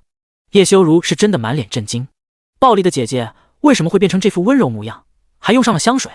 他小声跟池清香泄密道：“我跟你说，我姐姐这个样子都是装的，你不知道她在家里面有多暴力，还是女子自由格斗的冠军呢。奖杯还在家里面摆着。病房就那么大，就算再怎么的小声，声音还是被两人听去。叶韵诗就这样挂着微笑看向叶修如，眼中闪着慈爱的光芒。秦献寺没由来的脊背一凉，他观察这张温婉知性的脸庞，这气质，这纤纤细手，怎么看都不像是格斗冠军。于是他做出了聪明人的选择，装作没有听见叶修如说的话，继续讨论起女性穿搭和妆容改造。这一幕冲刷着叶修如的三观，太可怕了，太可怕了！要是秦大哥娶了我姐，以后绝对是个妻管严。秦大哥一定是被我姐浮于表面的容貌和温柔欺骗了，实际上他就是个白切黑，不听话就会被打。太恐怖了，从来没有想过暴力姐还会有人要。秦大少品味好特别，是不是男人都这样？那我以后会不会也有受虐倾向？他每一次的喃喃自语都像是利剑一样穿透秦献寺的心。叶韵诗的拳头握得咯吱响，他脸上的笑容快要绷不住了。第102章，进化术对魔兽并有作用。那是假笑，笑里藏刀。叶韵诗对秦献寺的感官是不错的，没有其余大家族公子的傲气。其余的家族子弟会有素质，但要他们真的深入基层，那些子弟很多会放不开身份。不像秦献寺，身为秦家大少，没有一丝架子，还冒着被魔人组织追杀的危险开车逃离。勇气、心性都是上佳，但感情方面，叶韵诗还没有动心，这需要慢慢的培养。偏偏在培养感情的路上，出现弟弟这个生物，简直是感情路上的绊脚石。秦献寺发现叶韵诗握拳的手因为忍着怒气而微微颤抖。经过刚才的一番对话，他看出叶韵诗内心的疲惫。明明是女子，非要装出铁娘子的模样，就为了保持住叶家的荣耀，结果付出名声所做的一切，耽误了婚姻，还不被理解，实在是太伤心了。有道声音提醒着秦献寺，让他一定要做些什么。突然，他带着胆子伸出手放在叶韵诗的手上，用大手将其握住。别多想，我们刚才说到那了，是有关于主题公园的事情吧？叶韵诗没有躲开这双手，就这样继续刚才的话题说了下去。叶修如还想着说话，池清香打断道：“别说了，小声点吧。”恋爱果然是看其他人谈着才有意思。他看向那手都牵在一起的两人，眼神中带着一丝向往。真好。与此同时，张部长看着病房内的温馨一幕，表情都裂开了。你们搁这隔空投喂狗粮呢？操！好，很好，看来你们很快就忘记了危险。他望向时间，发现才10点钟。真是的，那群牧师觉醒者怎么那么慢？早点治愈，让他得到实验数据啊！催也没办法滴。随着很多地方的 BOSS 被斩杀，无数20级的玩家进入到城池，他们从桃花剑仙那边得到的攻略，去到不同城池内的转职殿堂，找到红袍术士开始转职。一时间，天空中出现许许多多的牧师转职气息。魔神殿内，魔神表情很不好看。去看看究竟发生什么事了？为什么转职的全都是牧师？看看是不是有神圣牧师混在其中，千万不能让那个孩子洗去职业后混在其中进行转职。魔神担心桃花剑仙先进行牧师转职，等到50级的时候再进行神圣牧师转职，以此瞒天过海。骷髅大将的沉默震耳欲聋，他阿巴阿巴的想说觉醒失败会有7天冷却，可一想到那小姑娘是主动离开转职空间，没有进行考核，无奈的点头离开魔神殿。谁让他是打工人呢？老板都这样说了，那就出去走一趟呗。这种可能性也不是没有。在获得强大隐藏转职的时候，除非有护道者，不然散人都会先不着急进行隐藏职业转职，而是在50级的时候有自保能力之时进行隐藏职业转职，届时就有了逃跑的机会。派出去斩杀天才的敌人普遍都不会想到是50级的转职，这种事情发生的多了。每一个有底蕴的强者在观看隐藏职业转职的时候都是派出90级以上的。魔神殿派出骷髅大将 LV99， 圣殿派出圣骑士 LV95， 还有蜀山剑宗的剑仙 LV99。 只可惜这一次他们注定无功而返，因为觉醒的牧师中真的只是单纯的牧师。这些出来的强者们表示，要是下一次还出来，他们就是狗，就算要出去随便派个小弟看看情况就好。2次了，被耍2次了，心痛。池清香待在现实世界已经20小时了，还有4个小时就可以回到游戏中了。在最后的4个小时，他感受到无法言明的痛苦，就像是生孩子的时候被扔进油锅中炸，还被五马分尸，好痛。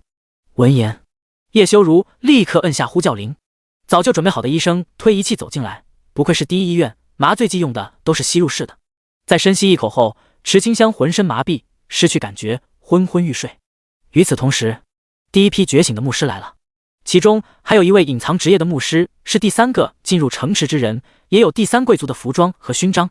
在转职之后，他就穿上了这个服装，满头金发如瀑落下，富贵的金色第30装，贵气逼人。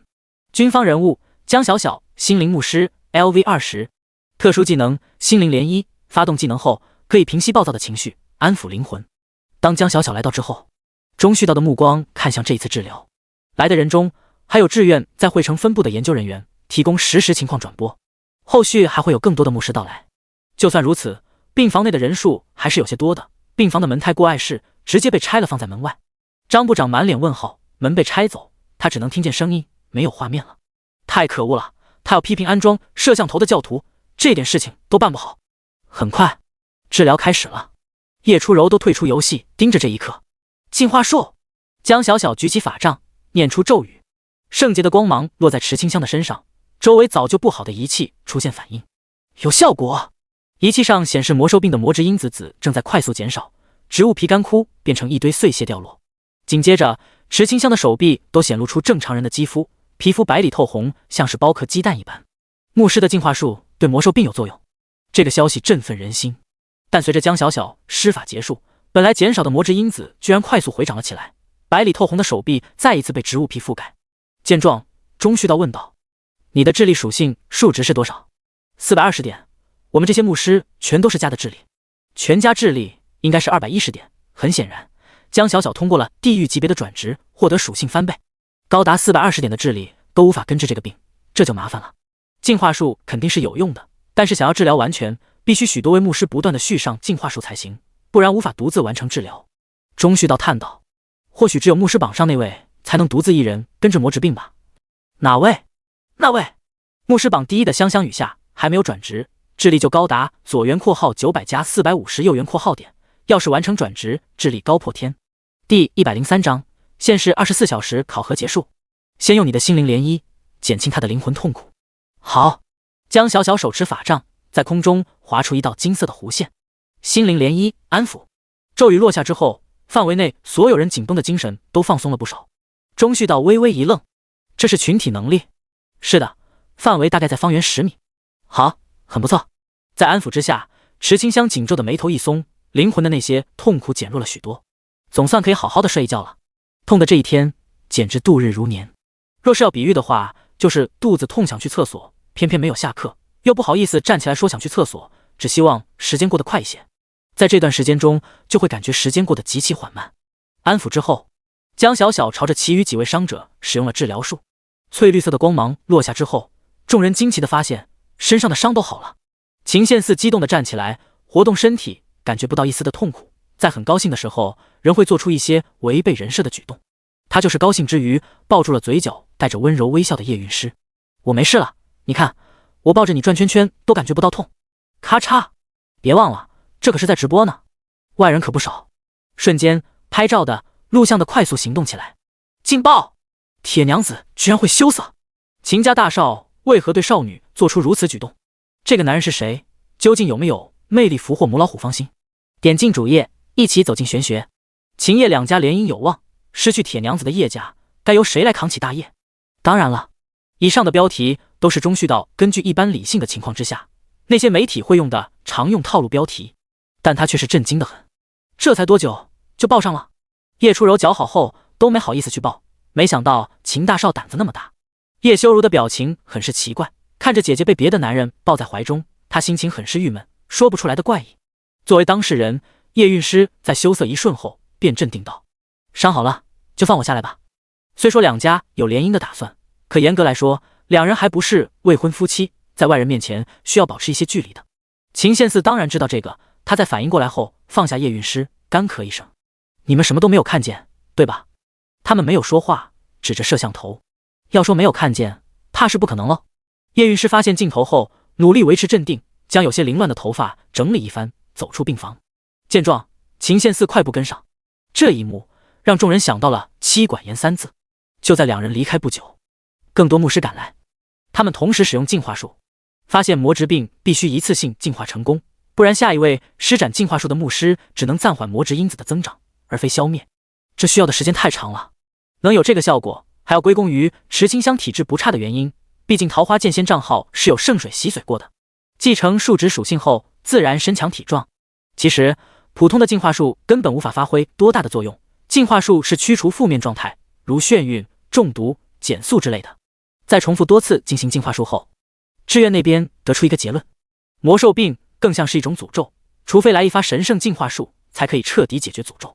否则，其他的牧师除非智力数值很强，硬生生靠智力的加成把魔质因子、诅咒压制下去，否则只能用能对付诅咒的圣物，在圣物压制魔质因子的时候进行净化术治疗，才可以有效果。志愿得出的结论是有效果的，可以向社会上公布最新情况。借助国家的力量，在全国范围内寻找神圣物品，要是持有者愿意暂时借给宫廷，宫廷可以支付一定的报酬。消息一经发布，瞬间席卷全网，不声不响之间，居然是牧师最先觉醒。治疗的视频片段流出，这是经过精心裁剪的，展现的是净化术真的可以治疗魔兽病。一时间，全世界的魔兽病患者看到希望。某些大家族之内有患者，他们立刻全力培养牧师，并在神明游戏内寻找神圣物品。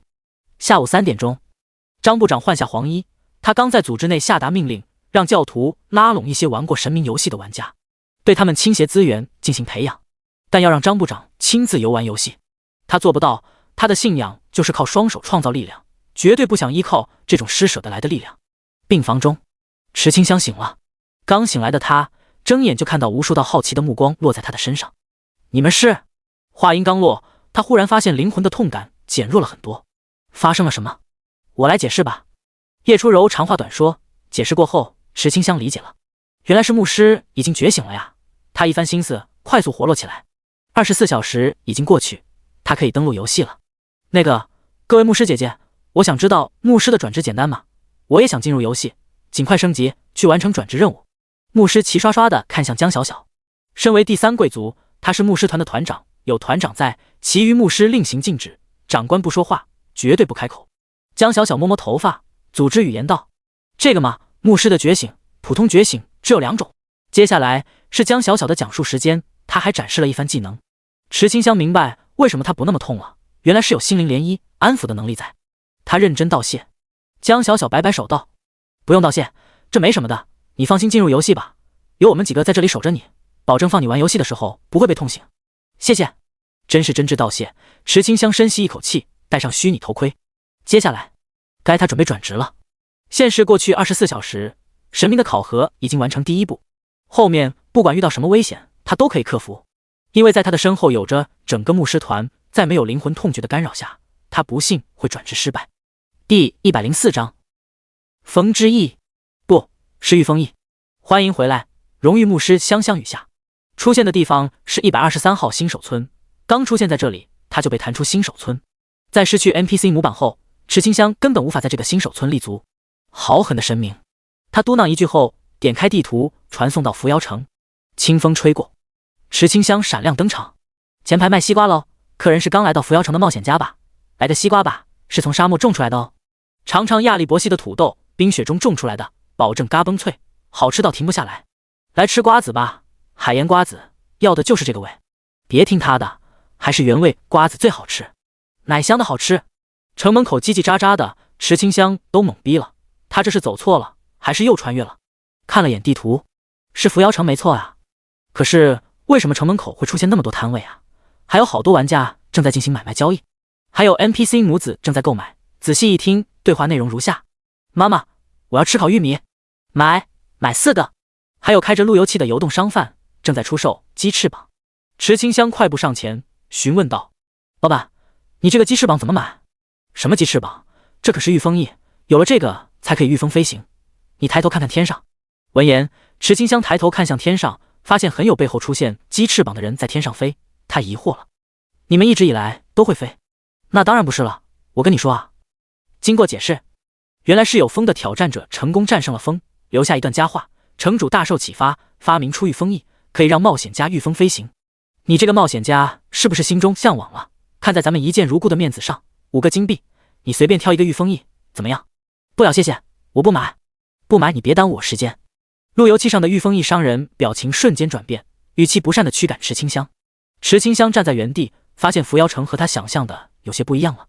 究竟为什么会这样？他看着御风翼商人，发现他说的话真的是一套一套的，还什么一见如故，结果是对每个冒险家都这样说，而且5金币还能砍价，砍到1金币能卖都选择卖掉，简直是无法评价。池清香心中的疑惑太多了，他要去转职殿堂问问这是个什么情况。转职殿堂，不少剑士站在那面墙上啧啧称奇，还有不少人在墙的面前拍照凹造型，记录和桃花剑仙斩击的合影。耶！有人发现池清香后笑道：“小姑娘，你也想要拍照吧？后面排队去吧。”池清香看向队伍，都把整个转职大殿占领了。那4位老头子满脸苦涩，来了那么多的冒险家，就没有人一个人过来转职的，全都跑去那面墙，惆怅啊。而拍照的冒险家合影之后会发到神明论坛上，羡慕死期于城池的玩家。和桃花剑仙留下的剑痕合影，4舍5入，他们也算是和桃花剑仙合过影的了。你们不管管。池清香来到4位老头子旁边，好奇询问道：“就这样放任他们拍照？”红袍老者在看到池清香的时候吓了一跳，发现不是来转职的后，他叹道：“怎么管啊？打出去！”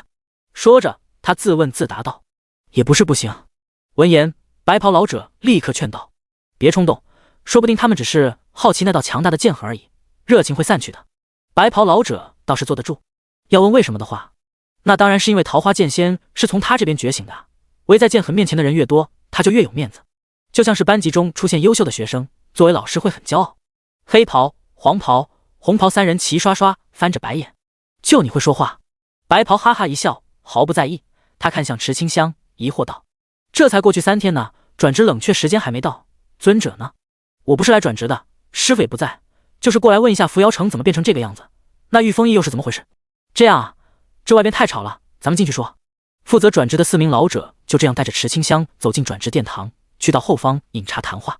就在这时，颜色冒险团中的枫叶红出现在转职殿堂。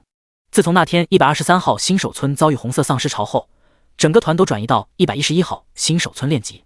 在桃花剑仙的刺激之下，他每天都在练级，还得到枫叶流剑客的隐藏职业传承，得到一把枫叶剑。身为古武家族的传人，他家里面有钱，用的是虚拟仓。为了更好的升级，他还脱离颜色冒险团，独自练级，不断磨砺实战经验。终于，皇天不负有心人，在家族的帮助之下，他终于20级了。这一次，他要进行转职。至于排队看剑痕，抱歉，只要他转职成功，就可以在墙上刻上专属于他的剑痕，这才是和偶像在一起的正确打开方式。问题是，负责转职的考官呢？怎么不见了？枫叶红满头雾水。如果他没有记错的话，转职殿堂有4位老者，他要找负责剑士转职的白袍老者才对。可人呢？人没了。那么大一个人，怎么不见了？枫叶红懵逼了，他大声喊道：“你们谁看到负责转职的白袍剑士了？”嘎嘎嘎，无人理会。在剑痕前，依旧在拍照、嘟嘴、凹姿势，展现出各种夸张的体位。见状，枫叶红无奈，他自己找考官总行了吧。转职殿堂的后方庭院中，4人正在为池清香讲解扶摇城的变化。听过之后，池清香明白了，按照正常的军方计划，是先拉起来战斗职业，再转职牧师的。可在池清香的灵魂痛觉之下，志愿改变策略，先转职出了牧师，是在第20个小时出现的。游戏内和现实的时间比例又不一样，差不多是1比1.5，在这个比例之间上下浮动，有时候会是1比2，现实1天，游戏内2天。而池清香是耽搁了将近30个小时才上线的，也就是说，这些玩家其实也刚到不久。不过吗？要是问启玉、丰毅的事情，白袍老者的意道，那还是多亏了你啊！你那日在听风角一飞成名，城主醒悟之后，才让扶摇城变成现在这样。说起来，已经有1周多的时间了。原来是这样啊！第105章第2贵族的正确打开方式。池清香懂了，说到底扶摇城变成这样，还是因为他那一飞冲天的壮举。说到一飞冲天，他想到听风角不是解锁了个极速试炼的挑战，便问道：“那这些冒险家有没有过去挑战极速试炼？”挑战？他们还不够资格，飞行证书目前为止都没有1个人考过。白袍老者微微摇头，对这一届的冒险家很不看好。这一届的冒险家是我带过最差的一届，御风翼都拥有多久了，还没办法感觉风的流向。方向不会控制，速度不会控制，就连起飞和降落都没有几个学会。闻言，池清香这才想起来，在进入扶摇城的时候，是看到有些人在天上飞，原来就是在进行飞行证书考核。红袍老者这时候接话道：“其实飞行考核不难，就是要感知一下风的流向，大概在风元素晴和10的时候就可以感知到的，偏偏他们就是感受不到风。扶摇城是风的城市，各种类型的风都有，缠绵的、温柔的、热烈的、奔放的、含蓄的、凌厉的，应有尽有，任其挑选。偏偏就是出不来一位能感受风之呼吸的冒险家，也可能是冒险家来到这里时间太短的原因。总之，红袍老者心情不太好，对元素的感知那么迟钝，说明这一届的术士转职中没有隐藏职业，天赋还不行。听完全部，池清香总算完全了解，飞行证书听着很多意思，反正他还无法进行神圣牧师转职，那就玩一玩。就在这时，庭院中的风铃响动，有人来到后院。见状，池清香起身道：看来是有冒险家要进行转职了，那我就先离开了，去玩一下飞行考核。去吧。池清香从后门离开庭院，四位老者看着他离开后，悠悠一叹，对待池清香时，他们就像是对待自家小辈一样，宠得很。不宠也不行啊！莲花尊者 LV99 对桃花剑仙的执念，全世界都知道。还有那空间术士 LV99 对于孙女的神圣牧师传承又是如此在意。两尊大神在，肯定要把池清香当成自家小辈对待。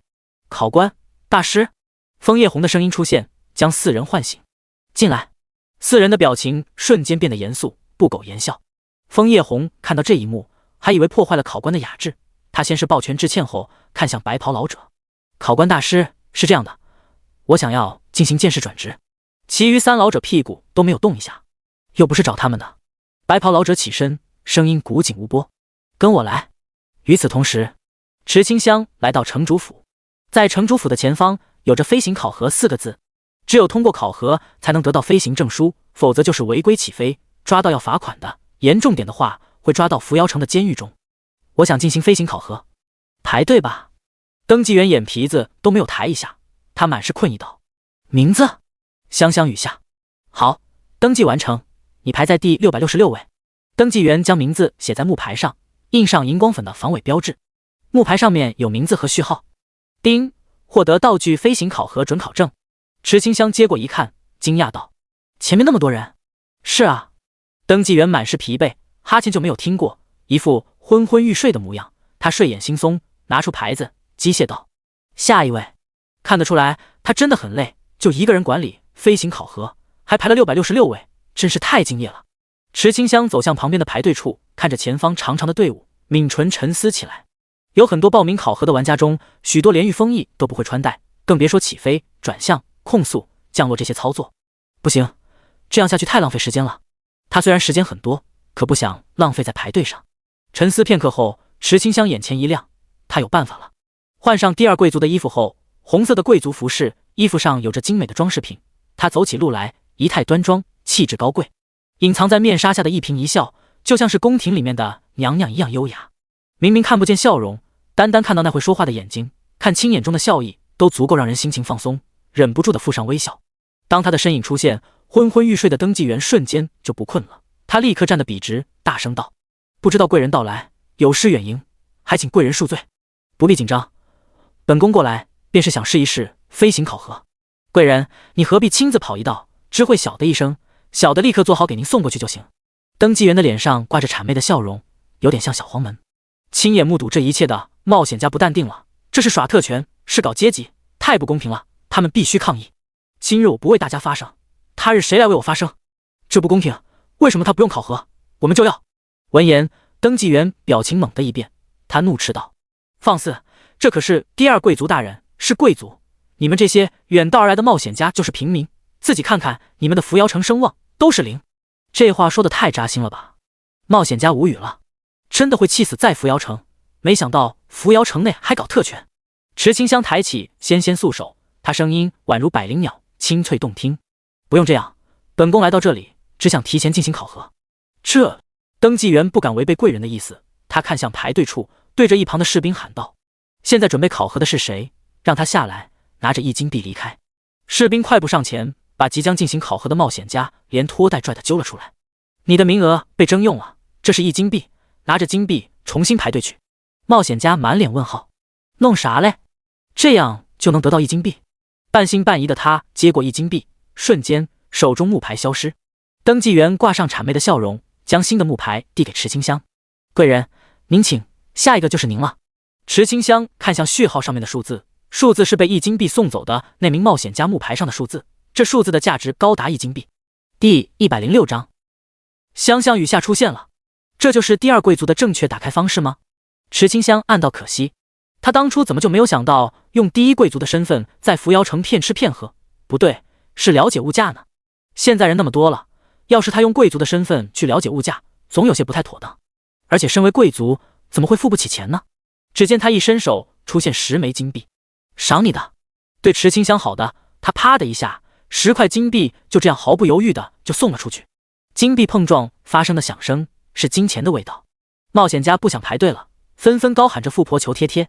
很快，扶摇城就传出富婆的消息，还是白富美的那种，不是电视剧中那种喝给我喝，不喝就给一巴掌的富婆形象，而是貌美如花，气质绝佳，水汪汪的眼睛像是会说话的气质白富美。一身红衣图片在神明论坛中占据各大榜单，无数人沉迷在那双眼睛中，越看下去越被吸引。眼睛会说话，神明论坛内关于红衣白富美的帖子还在更新到红衣白富美要挑战飞行考核。飞行那是要飞起来的，话又说回来了，一身红裙的样子真的可以飞起来吗？没有人知道，池清香也不太确定，她同样是第一次用御风翼，还是红色金边的翅膀为她的气质更添一丝高贵。无数人期待风将面纱吹走才能一睹芳颜，但很快冒险家就发现不用将面纱吹走了，只因协助起飞的教导员喊出了池清香的游戏 ID。 香香雨下，您是否了解御风翼的使用？不了解。在池清香和教导员对话学习御风翼的使用之时，无数人梦回前3章，那时候的香香雨下作为牧师榜第1的牧师，因为绝美的容貌，满身的神装，屠过整个神明论坛。如今香香雨下再一次出现，还是以20级的情况下到扶摇城，这是不是说明第1牧师很可能已经转职成功？志愿不只是志愿，全世界都轰动了。第1牧师的含金量很重，但更重的是第1牧师的隐藏职业——神圣牧师。全世界都知道魔兽病是诅咒，需要用神圣物品进行压制，才能用牧师的进化术进行治疗。如今神圣牧师出现，世界上有钱有势的大家族坐不住了，他们疯狂撒钱，就为了找到神圣牧师的真实身份。牧师实战不强，他们打算用强硬手段，绑也要将人绑走。而且第1牧师还拥有如此的美貌，之前前3章出现过的香香雨下照片都被翻了出来，足足88张不同风格的照片，每一件衣服都能完美的驾驭，可遇可罗，戳中无数人内心。拥有强大的神圣牧师职业，偏偏没有攻击性；有绝美的容颜，偏偏没有攻击性；运气那么好，偏偏没有攻击性。总之，没有攻击性的神圣牧师，他们以为的怎么不让全世界的老色批兴奋？不管付出什么代价，他们都要得到香香雨下。了解到事情的严重性，朱夏国紧急响应，盯紧境外输入人员，杜绝一切有可能的间谍行动，在全国范围内加大保护措施，将所有已经觉醒的女性牧师进行保护，隐藏全国范围内牧师觉醒者的数量。同时，志愿全部博士一起上阵，就为了找到香香雨下的真实身份。之前他们想找桃花剑仙，是为了验证觉醒者的攻击力，是想用在对付魔兽上，更多的不是保护，是合作。如今不同了，宫廷直接下令，找到香香雨下之后，必须死守秘密，将人保护起来。神圣牧师绝对可以治愈魔兽病，等于在面对魔人组织的时候，有了一张天克魔人组织的底牌，说不出还能净化掉注射过魔人药剂的魔人。相信魔人组织那些人看到这个消息的时候，绝对坐不住，会有大动作的。一场针对香香雨下的全世界危机出现，不少国家不惜发动战争，都必须将神圣牧师牢牢握在手中。毕竟有人爆料，在神圣牧师的技能中出现过复活术，很可能是在50级的2次觉醒完成时就可以拥有这个技能。消息一出，无数人为之疯狂。那可是复活，意味着永生。神明游戏扶摇城，贵人不知道您听明白了吗？完全懂了，没有问题。池清香点点头，他已经明白御风翼要怎么使用了。教导员后退2步，贵人可以开始了。那我就开始了。踩在风元素浓郁的风场上，风元素爆发，将它送到高空之上。叮，飞行考核开始，请在限定时间内5分钟完成城市穿梭。城市穿梭，扶摇城的空中有着永不停歇的风，捕捉这些风行动的轨迹，在完成指定路线之时，收集散落在天上的气球，成绩由飞行时长与得到的气球数量而定。天上很多气球，多到有些遮挡视线。池清香选择闭上眼睛，靠着御风英雄的风元素亲和，能够感知到每一道风的走向，有顺风、逆风、上行风、下行风。它就像是自由的鸟儿，在风的轨道中滑行。原来飞行的感觉是那么的美妙。池清香感觉，如果有御风翼的话，他是不是能去到天空之城？在习惯一番后，他睁开双眼，开始收集沿路的气球。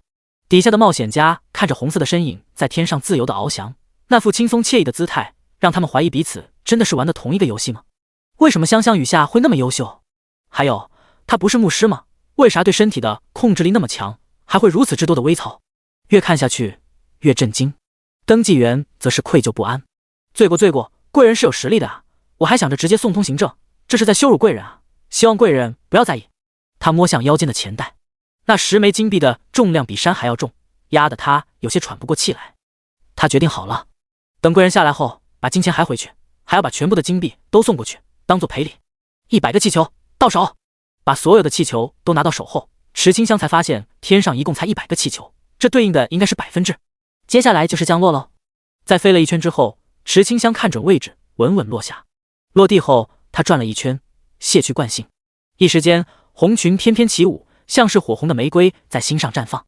第107章扶摇城的飞行证书。教导员快步上前统计得分，最后的分数是满分。恭喜贵人满分通过飞行考核，这是您的飞行证书。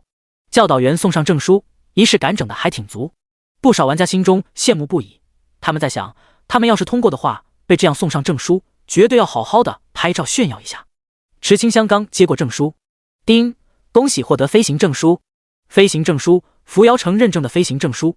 有了这个证书，在天上飞的时候就不怕被打下来了。就在他被游戏系统的提示音吸引注意力时，登记员一咬牙，穿过众人群，来到池清香面前。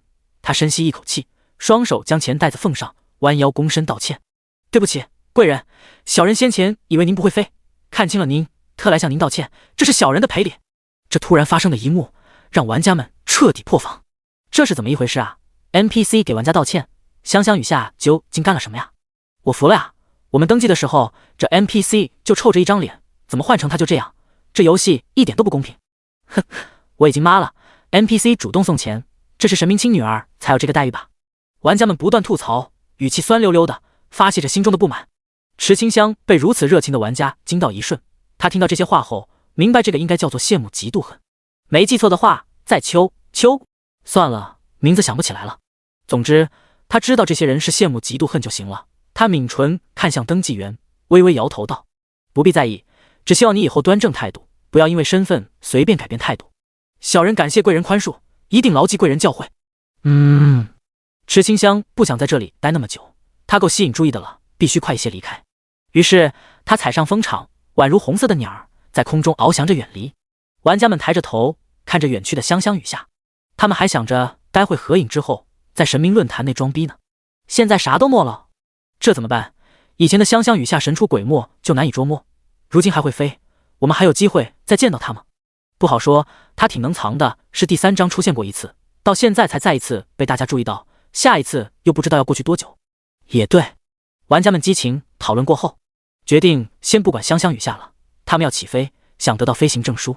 无法和香香雨夏拍照没关系，能和这些送上飞行证书的 NPC 拍照也行啊。飞行证书，我商标符号来了。玩家们兴冲冲的上去考核，结果自然是没有结果了，一群弱，根本就飞不起来。天上飞着的是什么？是鸟还是？当然不是鸟了，是池清香。他飞了好一会儿后开始降落，刚落地，他发现自己不知不觉中多了一对御风翼。难道这就是通过考核之人的奖励？如此一来，他是不是省去1金币？说到金币，池清香看向背包，经过这一段时间的努力，金币不减反增，数量来到了88888，太多了，用不完，根本用不完。他在想，神圣牧师的转职还有4天才到，在这4天内，能不能用金币提升一下自己的实力，保证可以通过寂灭转职，必须确保万无一失。用金币开路。我记得之前去莲花谷的时候，经过翠微山，触发过翠微山秘文，要是能找到山里面藏着的神秘高手，池清香觉得能让一群山精都找不到的高手，一定有独到之处，或许可以询问一下经验。可是这4天的时间中，真的能找到隐士高人吗？在他的心中出现大大的问号。如果找不到，那岂不是白白浪费了时间？与其这样，还不如询问莲花谷的那些人，毕竟前一任桃花剑仙就是寂灭难度转职，一定是靠实力通过的。你要说池清香也是通过寂灭转职的人，别开玩笑了，他是怎么通过转职的，懂的都懂，都是运气。最怕就是运气无法重现，好运不会一直眷顾在同一个人身上，更别说如今神明和他对赌。池清香没有试错的机会，他必须一次成功，不然的话会出现30天的冷却，这会打乱他的计划，还会承受多1个月的疼痛。计划中，他想跟随军队去边境的，在病好之后挑战魔兽，看看彼此之间的差别，方便了解自身的真实实力。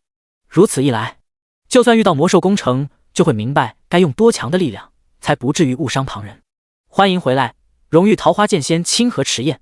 池清香从桃花树屋中睁眼醒来，刚离开树屋，一道温柔磁性的声音从身后传来。回头看去，来者头戴草帽，草帽垂下2条梅花编织的风铃。他身穿白红相间长裙，裙上印着点点梅花，在他的脸上挂着一丝微笑，梅花瞳中藏着欣喜之情。发色是咖啡色，耳坠是梅花图案，气质绝尘，有一丝不食人间烟火的飘渺。墙角数枝梅，凌寒独自开，遥知不是雪，为有暗香来。梅花，梅花剑仙 LV80。当属性亮出来的那一瞬间，池清香小嘴微张，立刻起手躬身道：见过梅师姐。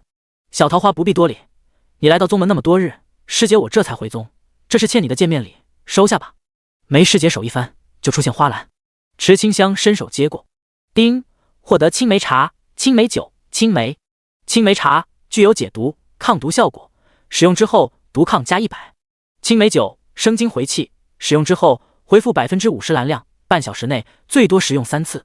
青梅原材料梅树上结出的果实，比如话梅就是用青梅做出来的食物之一。每一位师姐送出的都是各自树木、花朵的特产，虽然感觉好像什么地方怪怪的。如果树木是人，那把结出的果子送出去是什么行为呢？不敢想，完全不想进行联想。就像是闪蝶师姐送给他的是闪蝶粉，该不会是把闪蝶碾压成粉的吧？闪蝶粉变态后，将化蝶前的躯壳碾压成粉制成，撒出闪蝶粉可以扭曲周围光线，制造出无数幻身。第108章，差点把莲花宗团灭了。回归正题，梅师姐，你刚才说之前不在，是有什么事情吗？当然有，若不是宗内传信要举办宴席，我怕是没有那么快回来的。梅师姐不想多说她离宗的任务，拉着池清香向外走去。别愣住了，宴席快要开始，你这位主角还没有到场呢。哦，好。说到宴席，池清香这才想起来是有这一回事，要不是梅师姐提醒，她真的会忘记的。当两人来到莲花宫前，许许多多的莲花宗弟子都到了，都是俊男靓女。莲花尊者在最前方，看到池清香来到后，招招手道：小可爱，来这里。随着他的呼唤，无数道目光落在池清香身上，被那么多人关注，还真的很不适应呢。可现在是特殊情况，就算不适应也必须适应。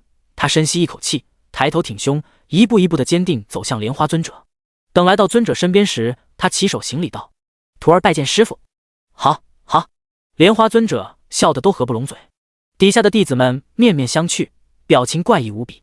其手礼是女子礼仪，男子应该用拱手礼的，为什么桃花剑仙一副男子装扮要用女子礼仪？难道说弟子们发现了真相，怀疑桃花剑仙已经被尊者带坏了，喜欢女性伪装男性之后用女装行走世间？懂了，完全懂了，一点都不难理解。理解之后，弟子们都接受了。这都是小事情，大事情当然是桃花剑仙真的回来了。寂灭转职啊，必须与天同庆。莲花尊者没有扯一大堆开场白，直接说出4个字：宴会开始。话音落下，花朵飘扬在红中，蝴蝶翩翩起舞，一时间莲花宗内美得不可方物。在主座上，莲花尊者看着眼前摆放着的百花醉和百花酿，笑着问道：小可爱，你喝那种，这个有区别吗？池清香不懂酒的区别，看起来都差不多。莲花尊者拿起百花醉，解释道：百花醉喝下去易醉人，百花酿是甜酒，不容易醉。听到区别后，池清香立刻拿起百花酿。那我喝百花酿吧。看他这样，尊者无奈一笑，真是小滑头。说罢，喝下一口酒，他看向下方庆祝的弟子，这一副热闹的景象，也不知道能护住多久。他忽然问道：小可爱，你这次回来是想问神圣牧师转职的事情吗？是。池清香如实告知后，看向莲花尊者：师傅既然知道他的来意，应该有办法的吧？尊者又是一口酒入肚，他将一本册子拿出，这是他当年通过寂灭转职后亲笔记录下的转职经验，你拿过去看吧。册子可以说是莲花尊者为数不多的念想了。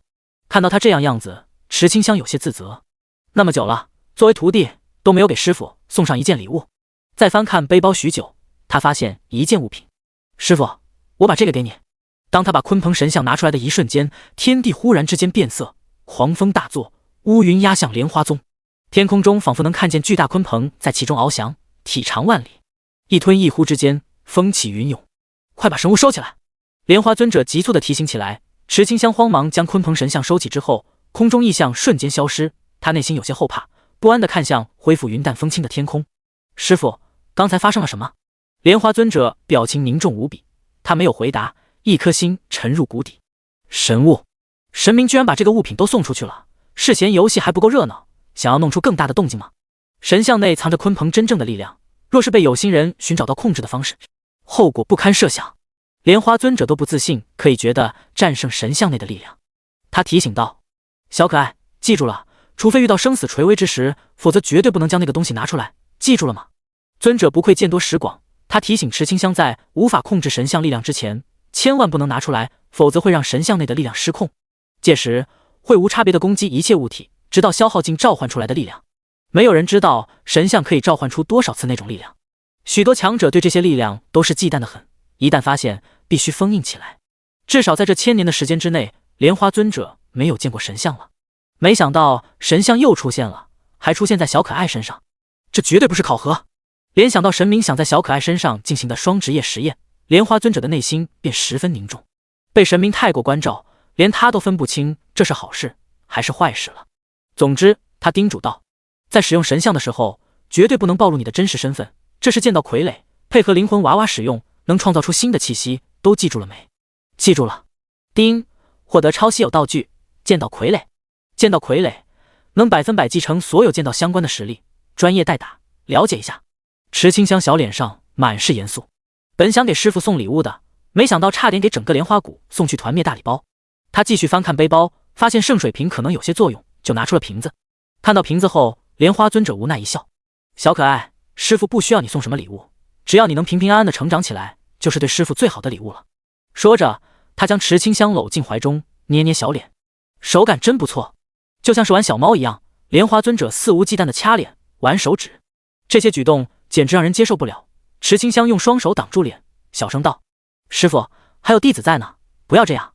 莲花尊者哈哈一笑，觉得这个性子真的太有趣了，害羞的样子更让他想欺负。他突然伸出手搂住了池清香的腰，向前一靠，吹出一口热气道：小可爱，你的意思是没有弟子在的话就可以这样了，你自己去看看，弟子们知道吗？闻言，池清香勉强露出指缝，看向弟子。弟子们纷纷选择性眼瞎，三三两两的交谈起来。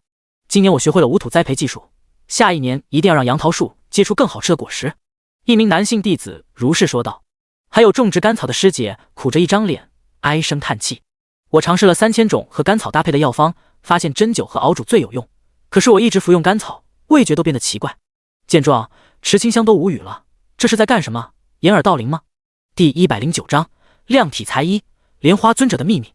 莲花尊者不是真的想干什么，就是逗逗小可爱，让他不要胡思乱想。毕竟是人老成精的尊者，清楚这个年龄段小女生的想法，知道要是送不出礼物的话，会一直记挂在心的。所以他给出一个折中的法子：小可爱，你要是想送礼物给我，就亲手制作礼物吧，为师一定会好好珍藏这一份礼物的。好。池清香燃起斗志，他的裁缝等级都12了，那就打算给莲花尊者做一件衣服。做衣服需要量3围，他有些不好意思开口，可为了礼物，他咬牙道：师傅，我想量一下你的3围，帮你做一件衣服。闻言，莲花尊者微微一愣，量体裁衣啊，真是久违的事情了。他伪装男性都1000年时间了，难道是时候回到成为以前的模样吗？当年他选择以男性的身份行走，还有一种原因，便是逃避他死去的事实。如今莲花尊者看着眼带希冀的小可爱，忽然一笑：好，那就让你量一下。在房间内，莲花尊者褪去伪装，展现出属于女性的姣好身材，前凸后翘，很有料。池清香手拿软尺开始测量起来，详细过程略过几百字，最后得到3个数字，3个需要保密的数字。得到这个数字之后，池清香就着手准备制作衣服。莲花尊者身为莲花宗掌门，衣服上必须融合宗门特征，花草树蝶都必须在衣服上呈现出来。行走之余，还需要带上香气扑鼻，能吸引蝴蝶停留。最好的方式是让衣服上的每一根线都从充满花香的池子中泡过，比如桃花，就用桃花花瓣碾成汁水，用上好的蚕丝浸泡上色，染上桃红色的同时，还伴有丝丝桃花香气。难点在于如何让那么多种花香之气融合到一件衣服之中，香味还不能冲突，还必须保证留香持久，确保这件万花衣不会因为风吹日晒而变得寡淡无味。一切的种种都还需要构思。池清香明白，以目前裁缝 LV12的技术是做不出这种衣服的，必须先完成神圣牧师的转职，解锁 NPC 模板之后才有机会制衣。礼物的事情还不着急，他需要先回去查看上一任桃花剑仙的寂灭转职心得。莲花尊者知道小可爱要忙，就让他先回桃树树屋认真研习。但池清香觉得就这样突然离开宴席不太好。闻言，莲花尊者解释道：小可爱，宴席上你已经出现过，弟子们都知道你的存在，这样就已经足够了，你还要警示处理。想必弟子们就算知道之后都是可以理解的，你就放心学习转职要领。牧师不同于剑士，需要万分小心。谢谢师傅，我明白了。说罢，池清香便传送回到树屋，开始深耕攻略。屋内，莲花尊者走到铜镜前，看着镜中人的姣好面容，露出一丝丝愁容。他喃喃道：万般皆像你，偏偏不是你。就在池清香努力学习之时，现实之中，江小小不断释放心灵涟漪，去抚平池清香的灵魂痛感。多次之后，他的灵力有些不够，需要休息。而且虚拟头盔并不能提供身体所需要的营养，需要佩戴者亲自进食，差不多是6小时进食一次。今天上线的时间已经快到6小时了。江小小决定先让池清香醒来。莲花宗桃花树屋屋内，池清香看着这些攻略，发现寂灭转职的难度都是挑战自我、突破自我，核心围绕着这两方面进行。如果牧师转职的话，挑战自我方面应该不会是对战。说起来，要想学习牧师的使用经验，病房内不是正好有牧师在，还是心灵牧师，这可真的是灯下黑了。放着眼前的经验不去学，跑去游戏内乱找办法。好在醒悟的还不算晚，池清香立刻退出游戏。睁眼是白色的天花板，转头看去，发现江小小正在犹豫要不要进行唤醒。直到他发现池清香摘下虚拟头盔，江小小快速回忆起来：我有没有进行唤醒？为什么他突然就醒了？回忆中好像没有进行唤醒操作吧？难道是池清香的身体出现问题了？他紧张地询问道：你怎么醒了？是不是身体有什么地方不舒服？我没事，就是肚子饿了。那你先等一下，我去联系晚餐。江小小立刻在手腕上点了几下，进行通话。池清香悄悄观察他的表情，发现在他的脸上出现一丝放松的神色，看来照顾病人这件事情还真的挺累人的。忽然，池清香想到一件事，如果想要治愈魔兽病是需要神圣道具进行压制的话，他的背包中不是还有圣水瓶吗？有了，找个机会把圣水瓶送出去，这样才能让这些牧师放心的离开我。在他看来，圣水瓶内都没有圣水了，送出去也无妨。毕竟不送出去的话，就算他神圣牧师成功转职，想要治疗魔质病，始终绕不开神圣道具，还不如借江小小之手将这个魔质病治好。相信只要他的病好之后，社会上对于他的关注一定会减低。如此一来，在觉醒神圣牧师职业时暴露的风险会大幅度下降。别以为他不知道全世界对神圣牧师的寻找，危险太大，要先学会明哲保身。莲花尊者送来的剑道傀儡，可以在今天晚上的时候配合灵魂娃娃一起使用，营造出桃花剑仙和池清香是两个人的事实。只要坐实这个事实，就算人们发现只要池清香到哪儿，桃花剑仙就在哪儿出现，也不会想到二者是同一人，只会联想成桃花剑仙在保护他，或者是想到其他的什么理由。至于其他的什么理由，就不是池清香需要去考虑的事情了。很快，晚餐到了。池清香摘下口罩，在牧师团的不懈努力之下，她的容貌恢复了正常肌肤。她摘下口罩，拿起饭盒，看向江小小，询问道：那个江姐姐，你们牧师要是想挑战自己，需要怎么做啊？闻言，江小小抬头，刚想回答，但在看到池清香的脸时，瞳孔一缩。像，太像了。第110章，见到傀儡。江小小立刻低头，掩饰心中的震撼。这张脸为什么和资料上显示的桃花剑仙那么相似？不对不对，不只是和桃花剑仙相似，还和神圣牧师相似。是错觉吗？还是……他不敢擅自判断，正想着仔细观察，却发现池清香眼中清澈的光芒。是了，眼神不同。根据那天传回来的视频，在直升机灯光下，桃花剑仙的回眸带着凌厉的杀气，攻击手段疯狂无比，根本不会是池清香这种清澈单纯的模样。江小小差点忘了，桃花剑仙是有伪装卷轴的。根据觉醒者和他亲身经历判断，觉醒之后背包内的道具也带过来了，属性融合体内，装备需要自行启动。背包内的道具同然需要自己取用，如果在现实中使用背包道具，在游戏内的道具也会消失。唯有一点是不变的，那就是等级。觉醒时的等级是什么，现实中的等级就是什么，就算后续在游戏内升级，等级也不会同步在现实中。也就是说，想要变强，必须在现实中升级，或者是快一些在游戏内升到50级，继续同步等级数据。而且，如果在游戏内获得25级才能持有的武器，就算武器可以同步在现实中，现实中的自己也会因为等级不够而无法使用。这便是资源，需要觉醒者争夺的资源。总之就是，桃花剑仙的背包中一定存在伪装卷轴，或许那一天的出手就是用了伪装卷轴。估计桃花剑仙在网络上寻找名人，伪装成名人的样子，以此来混淆视听。没错，一定是这样。江小小说服了自己，可他忘记了很大的漏洞，那就是神圣牧师的脸为什么又会和池清香一模一样？江小小不敢往这方面去联想而已。他抬起头，微微一笑，询问道：“感觉怎么样？这些是我们从神明游戏内获得的食物材料，就单凭这一点，神明游戏就可以解决全世界的粮食危机。口感不错。”池清香品尝一口，发现鸡汤是真的不错，鲜美。能在生病的时候喝上一口鸡汤，真是一件美事。江小小解释道：“说起来你可能不信，这些鸡居然出现制度，就像是完整的国家一样。”谈起趣事，他的双眼都变得亮晶晶的，激动地说着游戏内遇到的事情。神明游戏内存在一些奇奇怪怪的事情，就像是某个机场，居然还有红机关国王，国王身边有着披盔戴甲的机将军，民间还有身穿紧身衣的功夫机，戴着墨镜，喜欢教刺客的教练机，喜欢发明的蒸汽机，喜欢冒险的滑翔机，喜欢打篮球的篮球机。篮球机中最为特殊的是机中歌手，能唱会跳，发行潮流，称之为鸡歌霸王。说到后面，江小小都忍不住扑哧一笑。你说这些是不是太逗了？其实鸡还是运动过后的肉质比较好吃，对吧？说着，他咬了一口鸡腿，香的嘞。池清香看向鸡汤，不知为何，他居然从鸡汤的倒影之中看到了能唱会跳，还梳着潮流中分头的篮球鸡。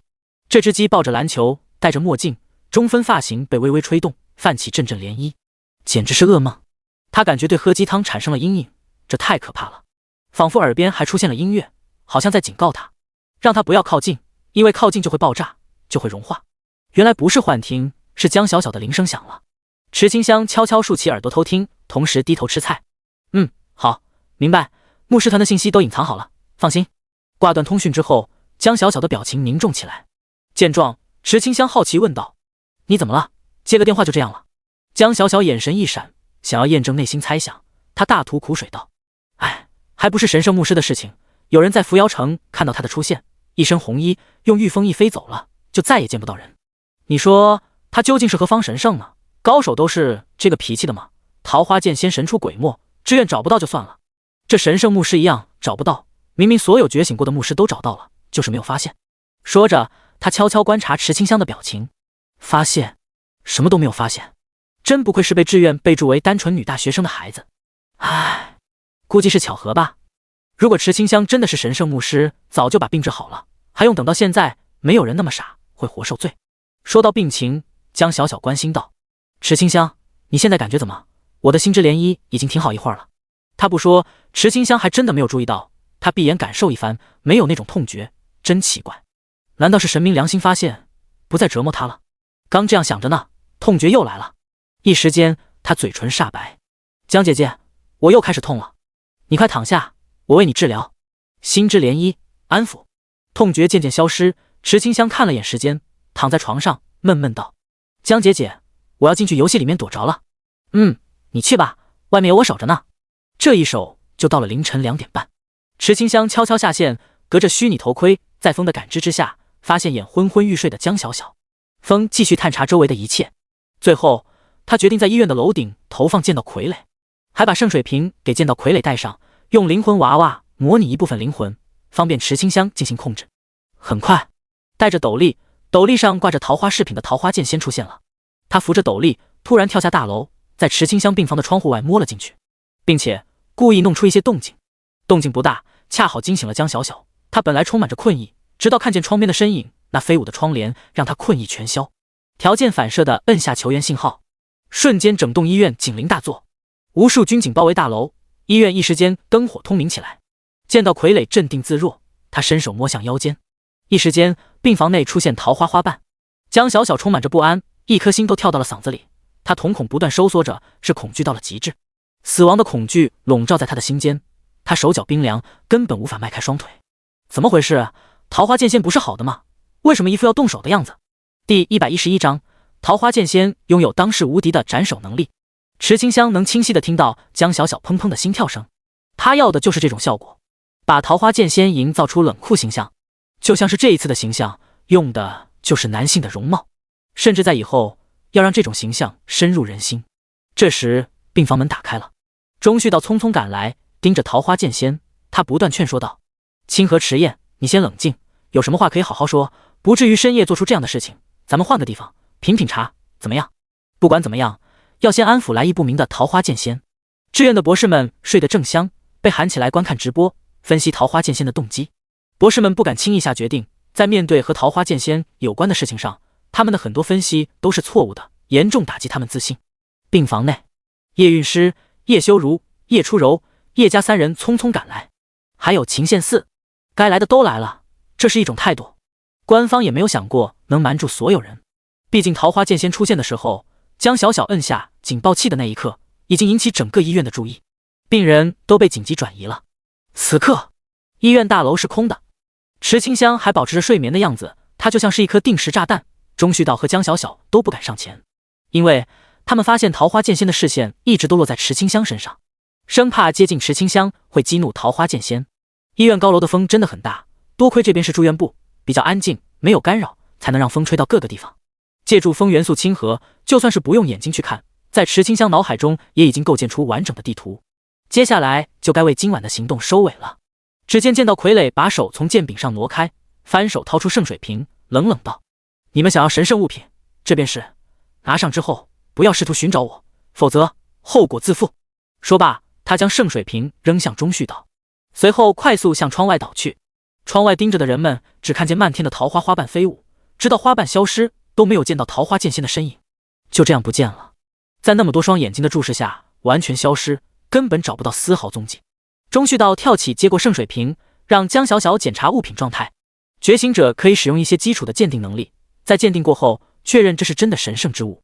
这时叶修如作证道：我可以肯定这就是真的圣水瓶，我亲眼在游戏内看到过清河使用。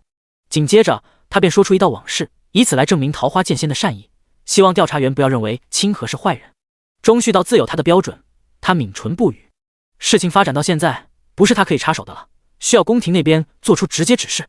桃花剑仙的要求，志愿是清晰听见的，给出神圣之物换取不调查身份的条件。之前在游戏内给过一次狮王转职卷轴，这一次在现实中给圣水瓶，很可能在暗示事不过三。如果再想找他，就做好承接剑仙怒火的准备。从来无影去无踪的身手来判断，目前的桃花剑仙拥有着刺杀任何一国首领的能力，所以他的威胁不可以忽略。宫廷连夜给出答复，同意要求，并且会在明早的新闻中宣扬桃花剑仙大公无私，献出圣水瓶用来拯救千万魔兽病患者的功绩。不管桃花剑仙要不要，都授予了荣誉少校的称号。将官、上将、中将、少将；校官、大校、上校、中校、少校；尉官、上尉、中尉、少尉，直接就是少校，差不多是营长类型的了。不过是荣誉少校，没有实权，只有军衔。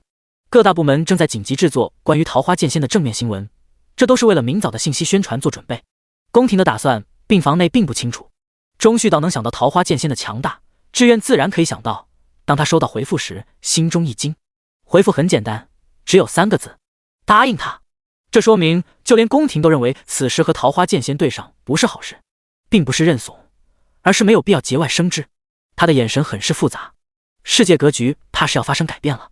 强大的觉醒者都可以左右宫廷的决定。钟旭道叹了口气，他的接受能力不错，很快就接受这个事情，看向江小小，认真道：明天开始进行对魔之病的治疗。是。说完，他看着还在游戏中的池清香，也不知道这孩子是心大呢，还是……唉，总之不知道发生了什么也好，这几天发生的事情绝对也吓坏他了吧，不然怎么会一有时间就不断练级呢？钟旭道对周围所有人下达封口令，让他们对今晚发生的事情保密，千万不能传出去。要是池清香醒来询问，也绝对不能说。叶家三人点头应下，秦宪四表情凝重的点头。他在想，如果他有这种实力的话，那天魔人组织来袭就不会那么狼狈逃命了。且不管他们各自怎么想的。池清香表示他没有睡觉哦，你们说的什么我可是完完全全的听见了呢。不过嘛，聪明人当然要在该装睡的时候装睡，他就是这样。病房内一时间没有人说话，细细簌簌的声音响了半个多小时。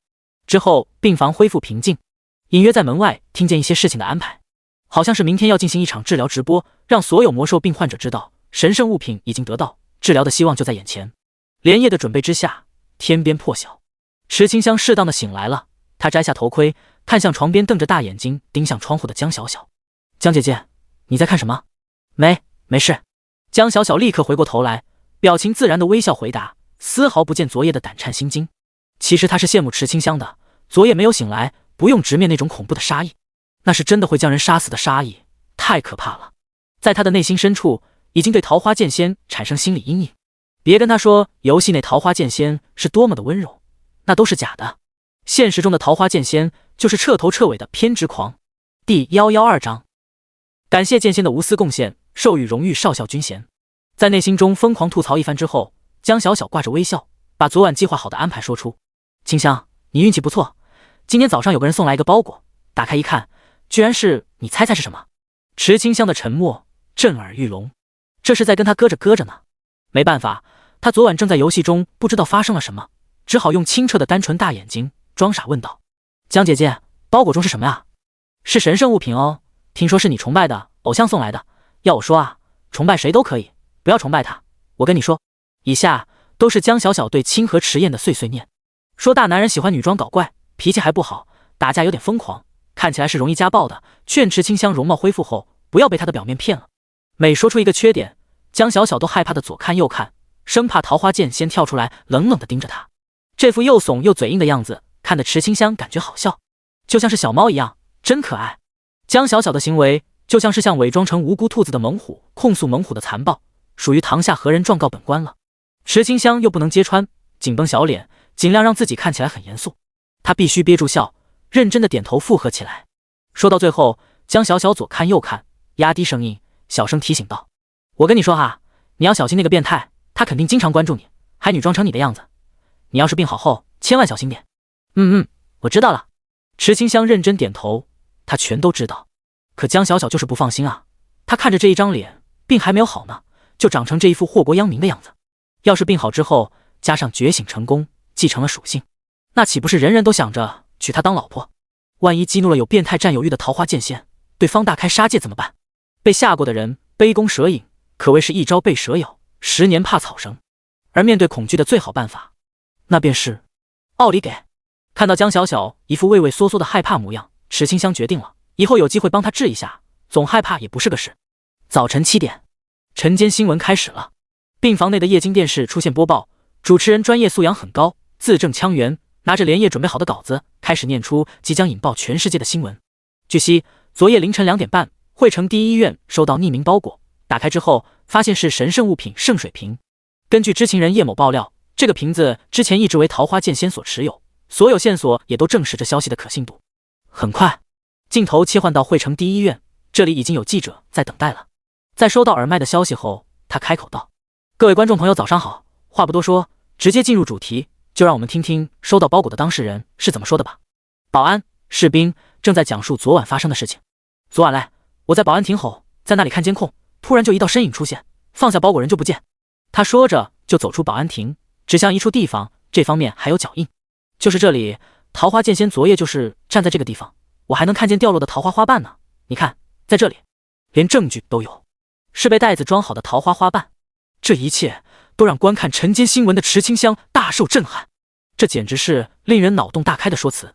主要是朱夏国就是要这样做，不管国际上你信不信，反正宫廷就是把神圣物品的来源用这个方式解释了。就像是现在新闻出现的时候，国际就开始施压，想让朱夏国交出桃花剑仙。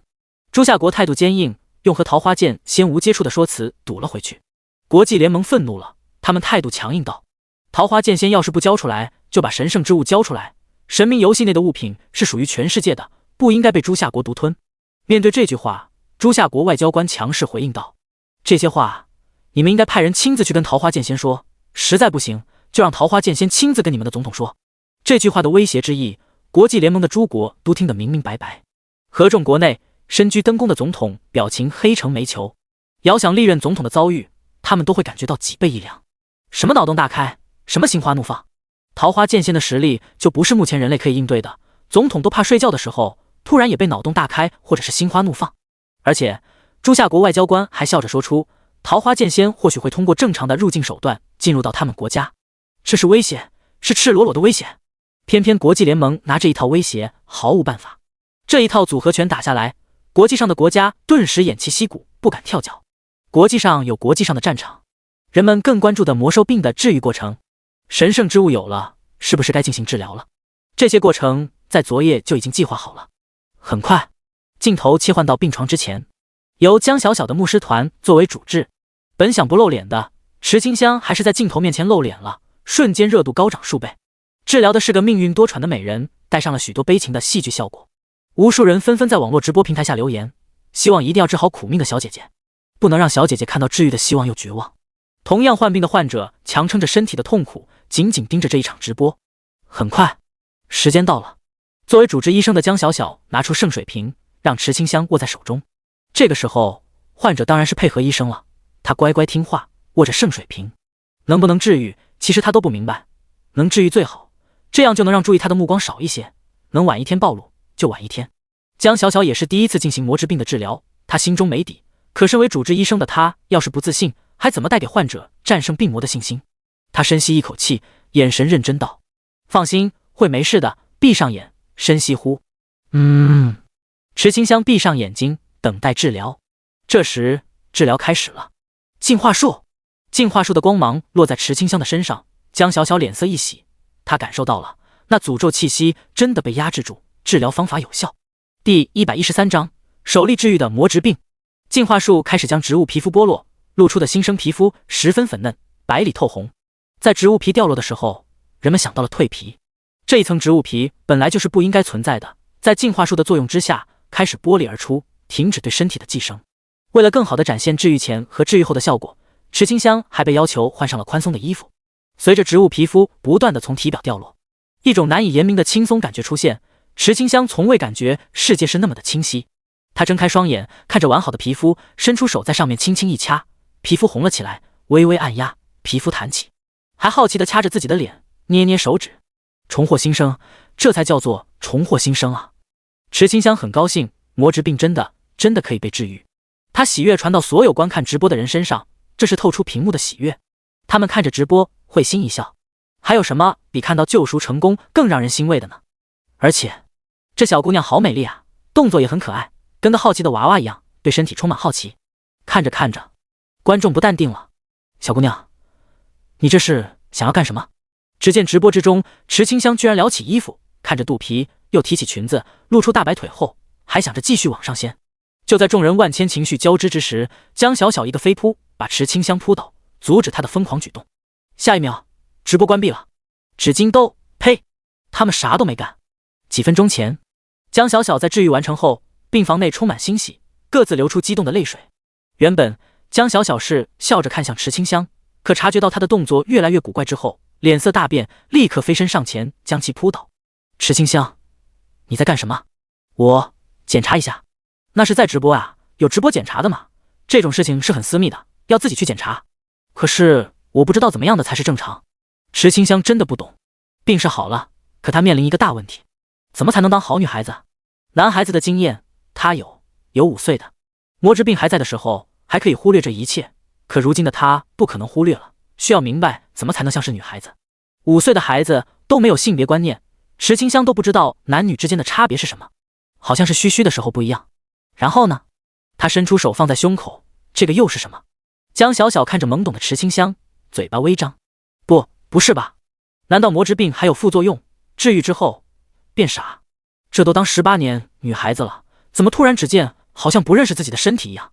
关于 X 教育，江小小开不了口啊。可他要是不提醒的话，如此单纯的姑娘被人骗了怎么办？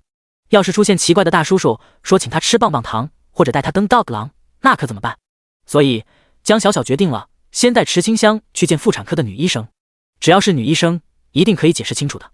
专业的事情要让专业的人来做。当江小小将池清香的问题说出去，表明想要去找一个可信的女医生时，钟旭道摸着下巴想起一件事。他没有男女之间的性别观念，这很像是被圈养在深山的孩童，从来没有接触过异性。这样说来，叶初柔想起之前照顾池清香时的一些奇怪之处，惊呼道：“我也感觉到了，清香她是真的不懂男女的差别，而且很多对社会的认知水平还停留在孩童时期。在陪伴的这些日子中，江小小同样有这种错觉，感觉她面对的不是18岁的姑娘，而是什么都不懂的孩子。如今看来，是真的有问题。难道说这就是灵魂痛感的真相？患病会让患者的认知倒退，所以魔质病的第3阶段不是成为植物人，而是认知不到自己是人，在痛苦的折磨下选择逃避起来，就像是做错事的孩子本性想着逃避问题一样。几人不断的猜测，最后让池清香认识自己的任务交到了叶初柔和江小小身上。钟旭道严肃且认真道：“这段时间辛苦你们了，先让他知道男女之间的差别，慢慢教他认识世界。今天直播的事情绝对不要再发生了。至于他身上出现的这些问题，我会上报给志愿，以免其他病人出现相同的情况。这是很重大的发现，必须争分夺秒。”他说完后看向两人，沉声道：“都听明白了吗？”“明白。”X2 江小小是军方的，回答的中气十足。叶初柔是快要加入军方的，回答的一样坚决。看着两人，钟旭道点点头：“好，那你们先进去吧，先观察池清香这几天的情况。女医生的话，我会安排合适的人过来的。”说罢，他转身离开。叶初柔和江小小对视一眼，推门走进病房。直播设备都撤走了，但直播掀起的巨浪才刚开始在网络上翻腾。无数自媒体对直播进行切片，有讨论魔质病的，也有充满着对池清香的恶意言论。我爱日天为什么不继续掀开啊？不看看怎么知道魔质病好没好？最好全裸让大家检查一下。楼上的，我去尼玛，让尼玛给大家检查。你特玛的嘴怎么那么臭？别让劳资知道，不然干死你！真是恶臭的发言，气死我了！有没有人肉他的？这种人不打一顿，真的憋着一口气。妈的，找到人先打一顿，不能让以为躲在网络后面就拿他没办法了。对于网络上发生的事情，逃是逃不掉的，这可是现实的网络，不是神明论坛。志愿想查，那还是轻轻松松。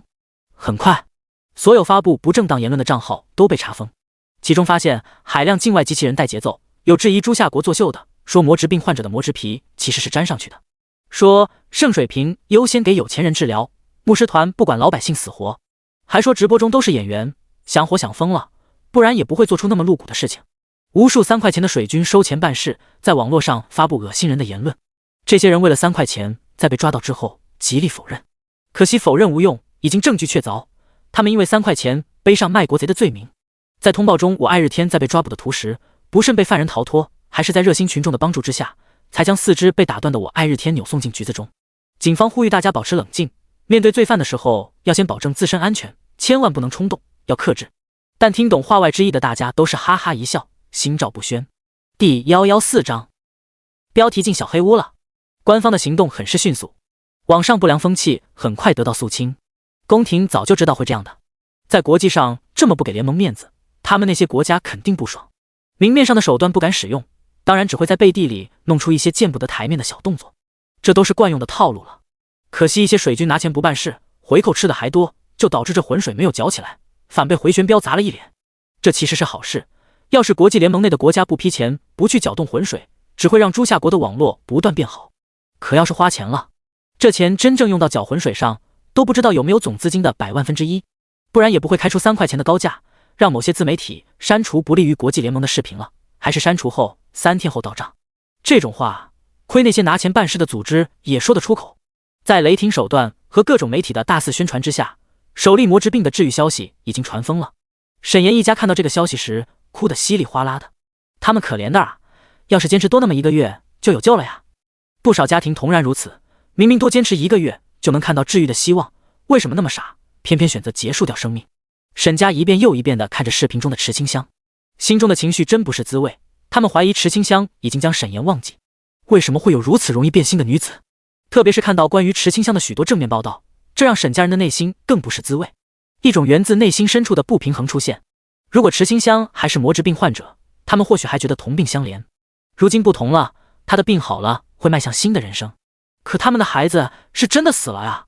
这一份不甘心在他们的内心滋长，宛如不受控制的野生蔓草，以至于看见网络对池清香的鼓励与赞美时，出现了一丝怨恨的目光。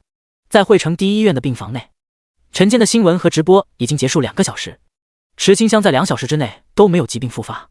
这说明魔之病是真的已经完全治愈。江小小将好消息告诉给军方，让牧师团先带着圣水瓶治愈其他患者。紧接着，他看向床边的叶初柔和池清香。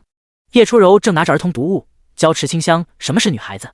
这从零开始学习的过程，让两人有种养女儿的感觉。池清香看着图书，她疑惑了，是不是男孩子都会有这个？他指着图画中的小玩意，印象中前世5岁时看见过，小小一个。难道男女之别的区别就是这小小一个？池清香好奇自己还有没有。之前魔之病都不敢仔细观察身体变化，现在病好了，他想知道还有没有。叶初柔真的不知道怎么接话了，求饶的目光看向江小小，快来救救我吧！江小小摊摊手，爱莫能助，这种话题太过私密了，他都不知道怎么说出口，只能动了下口型，让女医生到的时候再说吧。见状，叶初柔内心一叹，看来只能这样了。两人很无奈，都不知道怎么解释，他们也没有看过那个小玩意，不知道是不是全部男孩子的都是那么小。至少儿童读物中，这个小小的玩意是卡通风格的，没见过，根本无法想象。池清香发现两人都没有解释，她心中疑惑更大了。男女之别的区别究竟是什么呢？就在思考之时，她感觉尿意来袭，立刻起身看着叶初柔。初柔，我想上厕所。去吧。得到同意，她点头走向厕所。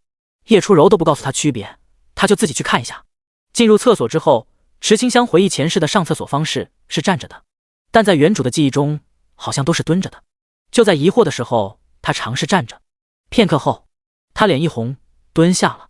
上个厕所都把池清香弄得手忙脚乱的，她将裤子脱下，好奇地向下看去。平坦的小腹，光滑的肌肤，和小时候看到的一样。她轻轻地揉着自己的小腹，仿佛在寻找什么小秘密。省略，省略，省略，都说事不过3，反正怎么都找不到。池清香微微弯腰，不让胸前的东西挡住视线。这一看，瞳孔猛然一缩，没有，真的没有，是不是还没有长出来？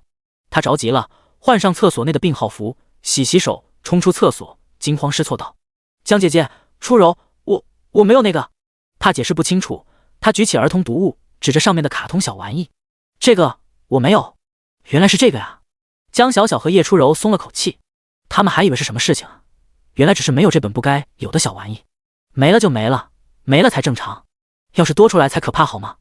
可两人也快要招架不住了，这小白的询问方式骚得两人小脸通红，问的问题奇奇怪怪的，比如发现不可以站着嘘嘘的时候，还激动的像是发现什么小秘密。江小小皮笑肉不笑，简直绝望。叶初柔勉强传授一些知识，说要注意保护那个地方的干净，绝对不能被除了自己以外的人看见。嘘嘘过后要擦拭干净，不能湿漉漉的就穿上去，包着闷着容易生病。池清香不理解了，这样都会生病的吗？叶初柔认真回答说，小裤裤可能会沾染细菌，如果拉粑粑后小裤裤会残留一些菌体，要小心保护。原来当女生那么麻烦。池清香这样想着，印象中那5年的男孩子生涯中，上厕所不用蹲下，站着就可以嘘嘘，结束后洗手就好了。终于在叶初柔都快被问到招架不住之时，女医生来了，是军方的医生，还有军衔在的。她进来后，江小小都惊讶了，没想到军方居然把这样的人物给请出来了。来者名为李时义，40年从医经验，今年66岁，因为上了年纪，目前还没有进行转职觉醒。江小小知道事情稳妥了，李时义可是军中有名的妇科名医，有他在，绝对能让池清香尽快明白男女之别，说不定还能进行全身检查，看看有没有什么隐藏疾病，要是有，都一并给解决了。第115章，男女有别之懂的都懂。叶初柔和江小小还是第一次近距离观看李时义行医呢，兴致勃勃地看了起来。池清香眨巴着眼睛看着两人，又看向李时义：“奶奶，你是来教我的吗？”“是啊，好孩子，告诉奶奶，你有什么疑惑呢？”李时义慈蔼地笑着，一副和善模样。闻言，池清香当即举手道：“有好多，说吧。”“是这样的，我想知道为什么我会有这2个，为什么他们会大起来，走起路碰到还很不舒服，感情奇奇怪怪的。”说起这个，池清香就满脸烦恼，都不知道为什么在胸前要有那么大的东西在，走路都很不方便，低头都看不见脚了。而且每一次走起来，那2个就摩擦到衣服，让他心里面痒痒的，感觉怪异的很。听完池清香的抱怨后，李时义微微一笑，从包中拿出软尺。看到软尺后，池清香眼前一亮，这个他知道是做衣服的，他在莲花尊者身上用过，还得到3个做衣服的数字呢。虽然他不明白为什么平平的师傅突然也变得有2个大大的球球？或许这就是长大了吧。奶奶，我知道这个是做衣服用的尺子。好孩子，这不是量衣服的，你待会就知道了。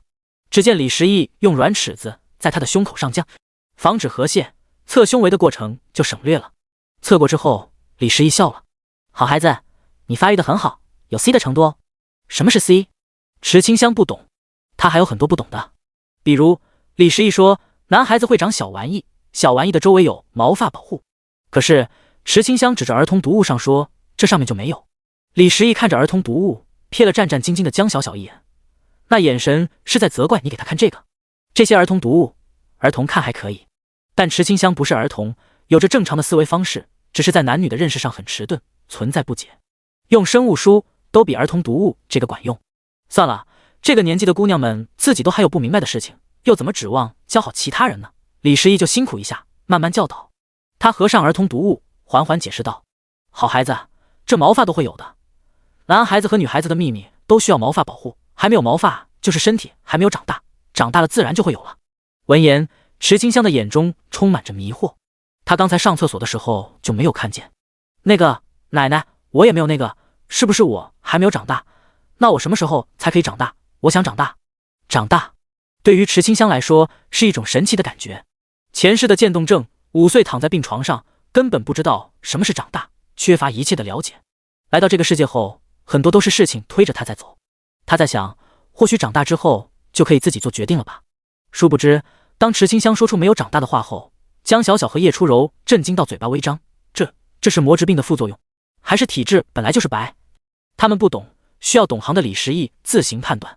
李时义也差点以为听错了，他反问道：好孩子，你确定没有看错吗？没有，我没有看错，就是没有保护的毛发，和小时候一样。池清香小脸上满是认真，大有一副你不相信我，我就让你亲自看看的架势。没有毛发呀，这没啥大不了的。现在不讲封建迷信那一套，克夫什么的都是迷信。李时义拍拍池清香的手，想着怎么解释比较好。这一刻，他算是明白江小小和叶初柔2人的无奈，真的是太懵懂无知了，连这个私密的事情都往外说，要是被变态听见了怎么办？想要找出变态，只需要关掉屏幕，盯着屏幕就能发现变态。许久之后，池清香终于恍然大明白，原来是男女之间的差距那么多啊！他懂了，完全懂了。实际上是他不太好意思继续追问了，真的还有好多好多的问题他想不明白。不过没关系啊，他可以在神明游戏内进行询问，反正在游戏内大家都不认识他，就决定用桃花剑仙的账号进行询问，要把这个账号的名声弄得奇奇怪怪，让任何人都不会将他和桃花剑仙联系起来。反正还有伪装卷轴，就伪装成女性，去看看男性究竟是什么样子的吧。就这样愉快的决定之后，石清香看向李时义，甜甜笑道：谢谢奶奶，我全部都听明白了。明白就好，那就跟我先去做个全身检查，要是没问题的话可以回学校了。池清香快速点头。回学校，转直直，躺宿舍，觉醒醒，叠词词，恶心心。检查室各种 CT 和拍片子，在一路绿灯之下，1小时之内就拿到全部的检查报告。其中有种妇产科的检查手段是要用，还好池清香用不上，但李时义却在说，如果池清香以后找到了真爱，进行产检时还是逃不掉这样的检查的，而且在生育时顺产依旧会，这简直是噩梦。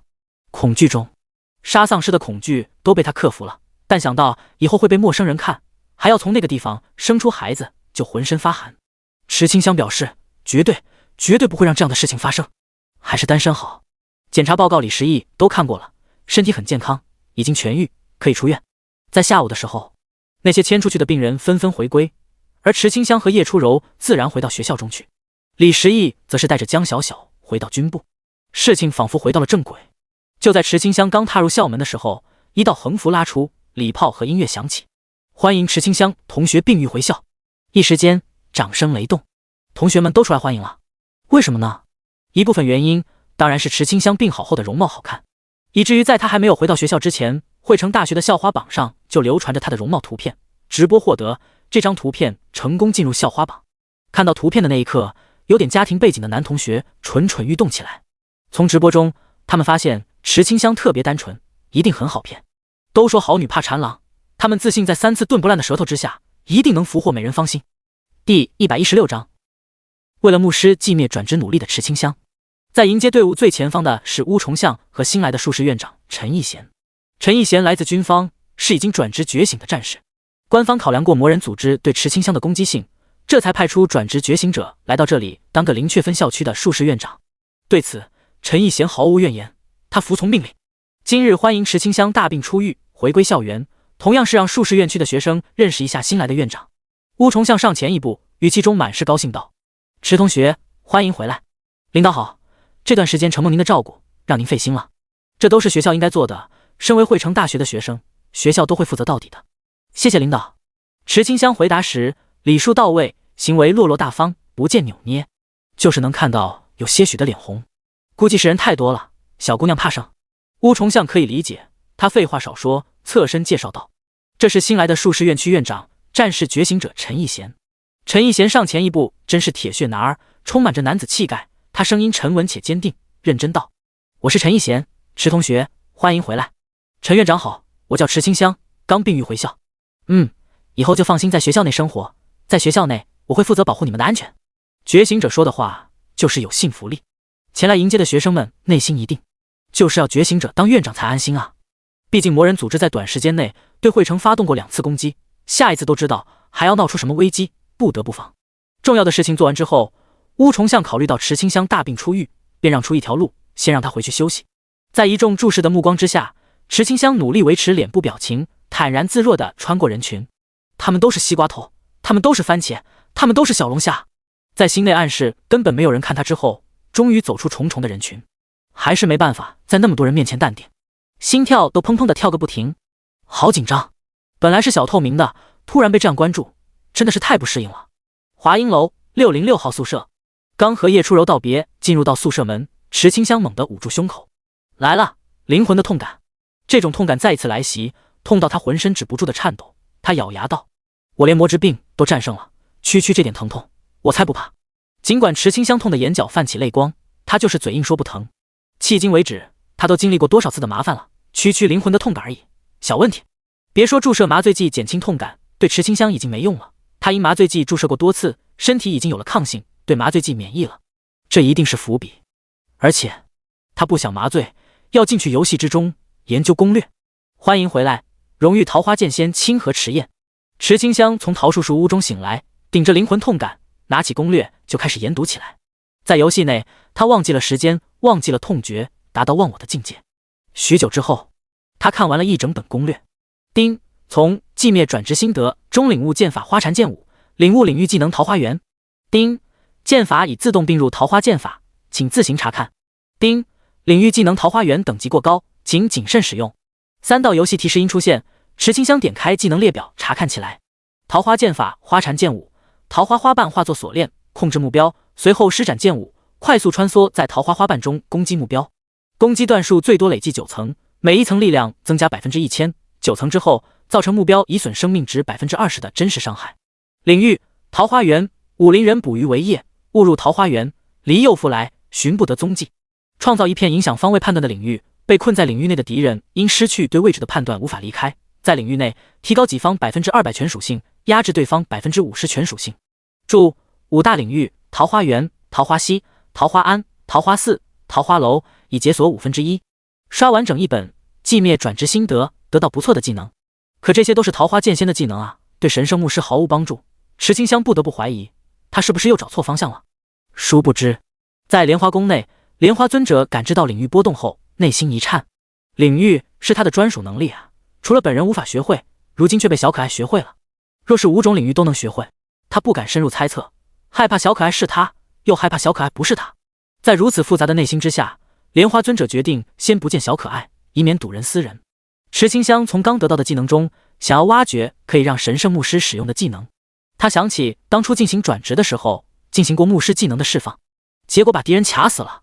如果他能够使用一些桃花剑仙的能力，说不定就可以通过神圣牧师转职。趁着还有时间，池清香立刻离开莲花宗，传送到扶摇城。扶摇城3个大字在眼前闪过，池清香来了。他去到望城坡后，切到牧师账号，欢迎回来，荣誉牧师香香雨下。牧师账号也来到望城坡，在这里，池清香开始用牧师账号使用剑士技能，比如用法杖打出上挑，或者是用出拔刀斩，实在不行，把法杖当成棍子，用棍法，各种奇奇怪怪的方式都被他用了出来。乌鸦坐飞机，龙卷风摧毁停车场，超新星燃烧，龟派气功，天龙的咆哮，螺旋丸，100%空手接法杖，持清香丸不对，是开发技能累了，躺在望城坡上，看着下方的扶摇城，天上一群玩家在飞，他好累，小脸微红，气喘吁吁的吐着粉嫩小舌头。开发技能就不是人玩的，这也太难了吧？技能没办法，那就用领域，他越挫越勇，就不信找不到办法。下一个领域，池清香握紧法杖，闭眼回忆桃花剑仙召唤桃花源时的内心悸动感。忽然，他睁眼高呼道：“聆听我的召唤，出来吧，神圣领域！”只见一道光芒出现。第117章，我是行走的灯泡。光芒消失，发生了，什么都没有发生。不对，池清香仔细一看，还是发生了一点点变化的，但没有完全发生。在他的脚下出现方圆半米的圆圈，这就是所谓的神圣领域。没关系，有一点点就很棒了。就在刚夸完的下一秒，圆圈消失了。才坚持几秒，3秒不到吧，一点都不持久，仿佛刚才的感觉是错觉，根本没有发生一样。池清香表情僵硬住了，倒在望城坡上打滚起来。为什么不成功？滚到浑身都是草屑，头发散落，他躺在草地上，看着天上飘着的白云，脑袋放空起来，空洞的眼神搭配凌乱的头发，有种奇怪的美感。不知道过去多久，他眼神渐渐回神。他想到一个问题，桃花剑仙的领域是从寂灭转职心得上面感悟到的，如果还有一本相同的书，是不是也能领悟到领悟？没错，要买书。池清香拼了，拿88888金币准备大肆扫货。然后人们发现披头散发的香香雨下疯狂买书，买技能书、杂谈书，整个扶摇城当天的书都被买断货了。这还不止，香香雨下居然跑到其他城买技能书去了。神明论坛中，扶摇城外的玩家用图片进行实时转播，记录下香香雨下的所作所为。大家猜我看见了什么？图片 JPG。 看到图片内容后，其余玩家羡慕万分，但也有人好奇无比。他又干嘛了？怎么满头草屑，披头散发的，多可怜啊！老夫的少女心都融化了。这造型太戳我了，好有保护欲，好可爱，像个顽皮的孩子一样。图片内容包括书摊，书摊前有什么呢？有池清香。他站在书摊前，翻着死鱼眼，一口价50金币，你的书我全都要了。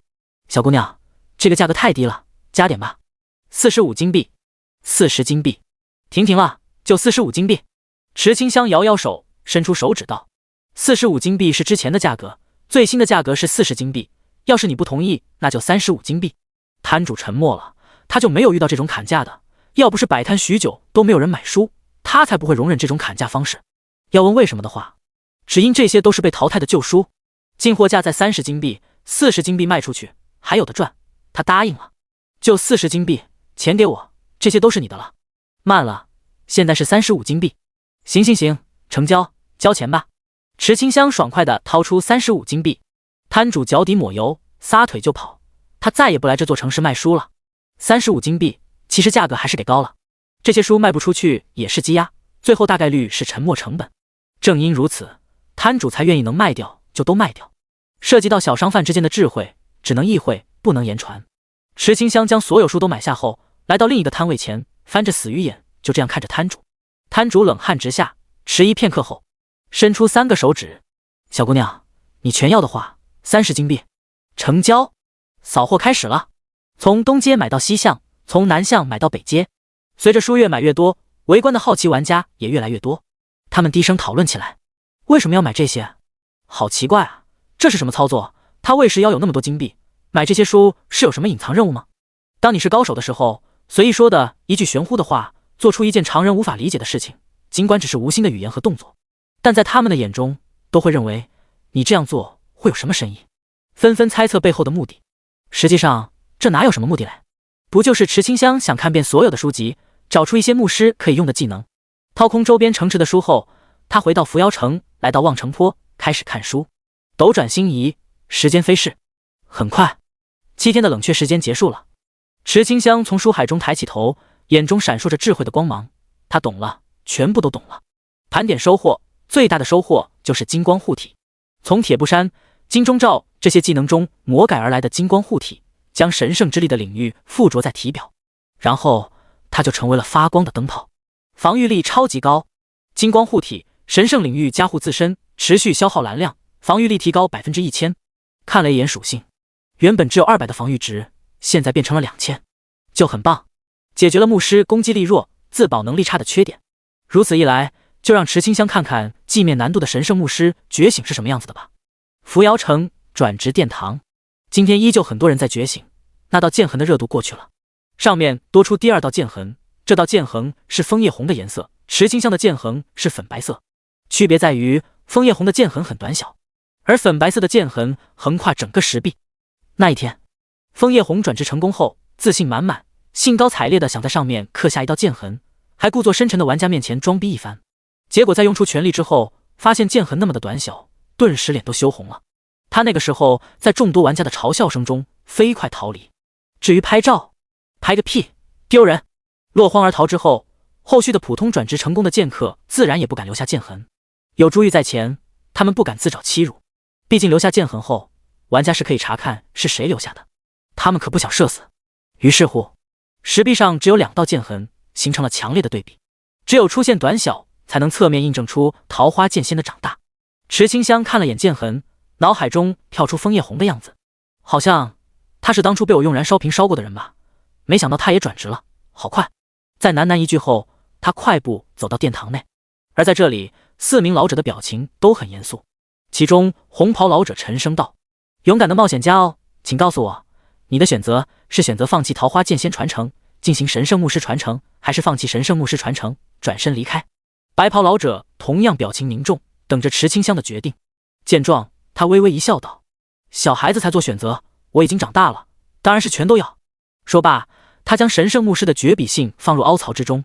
下一秒，神圣的气息冲天起，转职挑战开启了。第118章，神圣牧师转职不可能完成的挑战。当沉浸7天的神圣气息再一次出现，圣殿、魔神殿、蜀山剑宗、青丘各种大势力的强者纷纷抬头看向扶摇城的方向。圣殿，教皇抿唇沉思片刻，这是第3次，都说事不过3，以防万一，他决定再次派出圣骑士过去护驾。要是下一次再出现神圣气息的转职，他绝对不出去了。圣殿也要脸面的，被耍2次已经够了。魔神殿，骷髅大将从骷髅堆中爬起，骨头咯吱作响，他明白又要出任务了。上一次一群牧师转职，就让他出去查看是不是圣殿耍的诡计，结果发现是一群冒险家不知道脑子抽风了，还是突然犯病，全都是进行牧师转职，一场大乌龙。这一次又要出发。骷髅大将表示他略感疲惫。莲花谷，莲花尊者抬眼看向扶摇城，他知道小可爱要进行转职了，当即召集宗门内弟子，下令道：所有弟子听令，你们的小桃花师妹要进行神圣牧师转职，是双职业转职，以防他人暗藏祸心，所有人跟我出发，保护小桃花。弟子领命。除了一些守在宗门内的低等级弟子没有出发，只要等级在50级以上的弟子全都出发了。某处海边，王婆子内心一颤，打开空间传送的口子，刚想踏进去时，他转头看向波涛汹涌的海面，冷冷道：老婆子，我有事情要做，你们最好安分些。说罢，他爆发出强大的威压，一时间海面变得风平浪静起来，海面上翻不起丝毫波纹。见状，王婆子才踏进空间传送阵，消失在海边。扶摇城转职殿堂，玩家们看向空中的金色光柱，惊掉了下巴。无数人拍照上传神明论坛。扶摇城惊现金色传说，转职出现异象。最新消息，询问 NPC 得知7天之前也出现过光柱，是神圣职业转职，难道第2个神圣职业出现了？神明论坛引爆了，无数玩家在论坛中发泄着心中的不满。我算是发现了，只要桃花剑仙和神圣牧师出现过的地方，总是会出现一些特别好的传承，这2人是神明的亲孩子吧？没错，之前在123号新手村是这样，换到扶摇城也是这样，太不公平了。呵呵，偏心的那么严重，还玩什么神明游戏？玩到最后一辈子都低人一等，还不如加入魔人组织。在这句话发出之后，原来热闹的神明论坛就像是被泼了一盆冷水，没有人敢继续发言。魔人组织，那可是全世界都在通缉的组织，居然开始渗透到神明游戏中了。说这话是干什么？不是说魔人组织看不上神明游戏的力量吗？现在又是搞哪样？与时俱进了。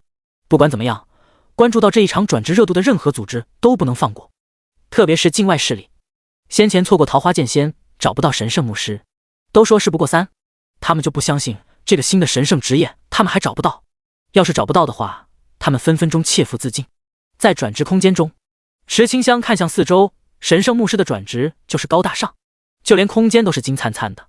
转职空间的飘渺声音忽然出现：再次见面了，香香雨夏，你是否已经准备好接受转职考验？这个过程会很痛苦。来吧。池清香自信有金光护体在，绝对可以撑过去。声音消失，转职正式开始。游戏系统实时进行提醒：叮，神圣牧师转职上已开始，祝你好运。系统提示音刚结束，四周出现无数伤者。糟了，我忘记跟江小小询问牧师转职的考核内容了。其实问了也没用，就算是相同难度的考核，内容都会不同，更别说不同难度的了。但本质是一样的，就像是这一次的考核，需要池清香在保证蓝量的同时，将所有的伤者救治好。这是考验牧师对于蓝量的控制，还有对伤者情况的判断。必须先救治重伤，以免错过最佳的治疗时间。池清香在伤者之间穿梭，看着生动形象的伤势，他牙齿有些发软。杀丧尸的时候还能不怕，可面对浑身是血，肠子掉出来，断手断腿，身上出现血窟窿的样子，那些各种不同的伤势，真的看到他心中发寒，手都在忍不住的颤抖。面对这种情况，金光护体根本没有用。池清香屏住呼吸，让自己镇定下来，快速检查重伤者。轻伤的还能动得去另一边，那么多重伤的存在，只有大治疗术才能及时拯救伤者性命。大治疗术，银白色的光芒出现，是普通的治疗术。池清香猛然心惊，这神圣牧师的考核居然是要他用普通牧师的技能进行治疗，难度瞬间飙升。不愧是寂灭难度的转职，给的智力属性是普通20级牧师的均衡加点，100点智力，1000的蓝量，每1分钟恢复50点蓝量。大治疗术使用一次消耗100蓝量，每一次只能治疗20人，冷却时间60秒。治疗术使用一次消耗10蓝量，每一次只能治疗1人，冷却时间10秒。就在池清香使用过大治疗术后，空中出现数字：重伤患者1899，轻伤患者099，倒计时300S，只有5分钟。5次大治疗术，30次治疗术。池清香在计划过数据后，瞳孔一缩。按照冷却来看，只能治疗的人数为130人，可患者加起来有198人。等等，大治疗术应该能使用6次，因为是使用过大治疗术后才进行的冷却，就算加上20人，不对，是18人。最后40人的差距要怎么去弥补？而且平均1分钟送来20个重伤和20个轻伤。治疗重伤患者的有效时间只有1分钟，轻伤患者会在2分钟转成重伤，也就是说，轻伤患者必须在3分钟内治愈。根据数字提醒，第一批重伤患者中，池清香漏掉2人。治疗术的冷却时间为10秒，他必须在60秒内不到的时间中找到2名重伤患者，并进行救治。时间紧急，池清香顾不得那么多了，能救多少是多少。他来到患者之间，立刻观察起他们的伤势。这段时间疯狂买书，不是闲得无聊。他买的那么多书籍中，许多都是和治疗相关的。凭着他聪明的脑瓜子，他很快就发现重伤患者。治疗术，治疗之后，他手脚不停，依旧采用之前的方案。只不过这一次，就算不够20人，他也必须补上20人。第119章，神圣牧师转职成功。时间飞逝，5分钟的时间就快要到了，还有60多人没有治愈完成。池清香的一颗心早已经沉入谷底，他努力让自己不去思考时间，先将快变成重伤患者的病人治好。最后剩下40的轻伤患者，而他的技能全都在冷却。看着倒计时上的3秒，他闭上了眼睛。一切都结束了，就算还有技能，他也无法进行治愈的呀。如果力量还在的话就好了，有这些力量在，就能够救下这40人了。滴答，时间旁佛间变得很慢很慢。池清香看着空中游离的金色光点，将光点吸引到身边。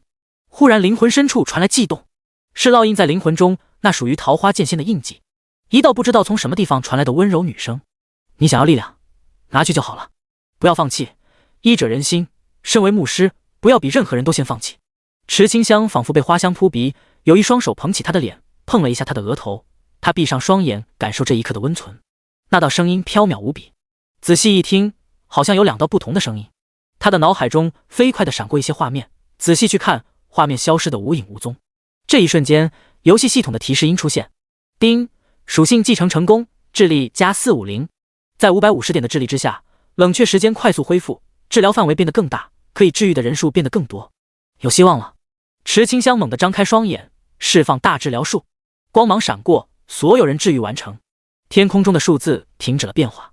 重伤患者9999，轻伤患者9999。剩余时间 ES。评价：超额完成神圣牧师转职。上，在完成上半的转职之后，转职空间安静了许久许久，直到池清香开口询问下一场考核什么时候开始，转职空间才出现声音：你已经通过了，那剩下的40名轻伤患者会因为你治疗不及时而死去。至于第2场考核，和这40人有关，他们的亲人会找你麻烦，而你需要在规定时间内处理这些麻烦，必须得到死者亲人的谅解才算通过。这一切都是计算过的，上半的转职难度一开始设定的就是无法通过。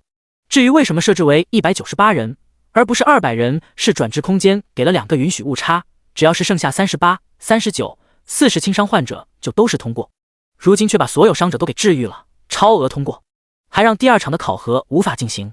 转职空间也无法确定这是通过转职还是不通过转职，毕竟第2场没有出现。池清香是真的没想到这一点啊。那怎么办？我不想失败了。这个吗？转职殿堂内的老者们没有权限决定，他们只能开启转职。而转职空间内的声音是裁判，可比赛都没有打完，也不能宣布结果。这个事情还是第一次见。红袍老者本来就对开启双职业转职感到吃惊了，没想到还能直接把第2场考核都考没了。真是怪事年年有，碰到桃花剑仙的怪事就特别多。他发愁啊，如果又这样卡着的话，站在门口的莲花宗不会放过扶摇城的吧？没错，莲花宗已经到了，应该说各大势力都到了。他们都清楚里面是双职业的转职，这是受到神明注视的。骷髅大将欲哭无泪，神明看上的人他不敢惹，可是魔神大大又让他除掉神圣职业转职者，左右为难啊。要不他到时候打起来时稍微放点水，装作打不过的样子。毕竟莲花宗都全宗出动了，要是他不小心动用真格杀死一大半的莲花宗弟子，他会被莲花尊者天天追杀的。怕倒是不怕，就是很麻烦。他是骷髅，希望余生安静养老，不想被天天追杀，不得安宁。就这样决定了，我就是骷髅而已，打不过很正常。强者们心思各异，心中清楚这是神明的爱好，目光落在双职业身上，这时候动不得。万一惹到神明不愉快，他们会消失的。就算想要动手，那也必须等到神明对这个事情不关注、不感兴趣之后才能动手。在转职空间内，池清香和裁判进行了一番友好的意见交流，最后逼出他放大招了。我是和神明进行过交易的，可以拥有2个职业，你要是还卡我不让我通过，我就去告状。裁判沉默了，行，那就让他通过。香香雨下，你想通过可以，不过要提醒你一句，通过后拥有双职业并不是什么好事，世界上总会有不惧怕神明的存在，那些存在会怎么对待你并不清楚的，届时就算神明会为你出手，而你已经先遇到过危险，遇到危险而已，我才不怕，只要我能在危险中活下来就去告状。那就祝你好运。裁判发现香香雨下的态度坚定之后不再多言，毕竟劝也劝过了，最后做出怎么样的选择都是看个人。当裁判选择让池清香通过时，游戏系统的声音弹出：叮，恭喜冒险家香香雨下超额完成寂灭难度转职，成功转职为神圣牧师，获得全属性提升 500%。 基础属性：力量2001200，防御2001200，体质100-600，智力900加4505400加2700，敏捷100-600，幸运300-1800。隐藏属性：洞察50300，更容易识别弱点。悟性某某某某，领悟技能的能力。由于不是前几名进行的转职，池清香的香香雨下账号并没有全世界的游戏通告，但在圣殿中出现一个新的名字：神圣牧师香香雨下。一时间，扶摇城的天空都染成了金色，圣洁的光辉落在转职殿堂中，准确点说，落在了池清香的身上。他从转职空间出来后，圣光沐浴全身，圣殿专属的神职人员神袍自动穿戴成功。丁，获得圣殿认同，您的名字已经被圣殿记录其中。获得仪式圣袍、神圣牧师勋章，唯一，坐骑金羽圣马。丁，圣殿地图已开启，荣誉值加1000，荣誉商城折扣为5折。圣殿势力：教皇。4大神职，职业唯一：神圣骑士、神圣剑士、神圣牧师、神圣弓手。大主教、主教、祭祀，直属教皇的4大圣职，4大神职的下位替代：圣骑士、圣剑士、圣牧师、圣弓手。神官、神使、信徒。第120章：骷髅大将与莲花尊者的战斗。真的转职成功了！蹲在扶摇城转职殿堂外的强者们表情认真起来，战斗一触即发。圣骑士守在扶摇城门口，城内的 NPC 全都已经跑掉了，只剩下一些不怕死的好奇宝宝。玩家还在吃瓜看戏。玩家 A 啧，这是什么情况？神圣转职那么牛皮，连 NPC 都来抢人。玩家 B， 你看看那个骷髅还会动，你们说要是骷髅头痛去医院挂号该怎么治病？玩家 C， 应该是挂骨科，你看这都是骷髅了，肯定挂的骨科。玩家 D， 好像很有道理。他们一人一句的谈论，丝毫没有避讳这些强者。刚从城外做完任务回来的枫叶红一回到扶摇城，发现提交任务的 NPC 不见了，还出现很多没见过的 NPC， 一看等级全都是 LV99， 惊得他以为是强者收徒，兴奋道：扶摇城是发生什么大事了吗？这游戏做得太棒了，一段时间就弄出一个大事件。话说为什么城内 NPC 都不见了？玩家们摇摇头，表示不清楚，让枫叶红安静点吃瓜，等那个神圣职业的大佬出来后，过去要个合影。这一听还挺有趣，枫叶红也想去凑凑热闹，但前提是先把任务材料交了，因为这个任务是要他收集100种不同花朵的晨间秘录。为了这个任务，他可是在野外忙碌好几天，还不能死，死了就要重来。这找了一整圈都没有发现 NPC， 他懵逼了。就在他回到吃瓜玩家队伍中时，发现情况有点不对劲。转职殿堂前的强者隐约分成3个团体，为首的莲花尊者守在转职殿堂门口，与门外的两方势力对峙。骷髅大将冷着脸，高大的身躯被铠甲包裹，空洞的眼眶仿佛有着深邃的吸引力。其实别看他现在很帅，其实他在发呆，正在想刚才听到的冒险家问题，如果他脑子坏掉了该怎么医治。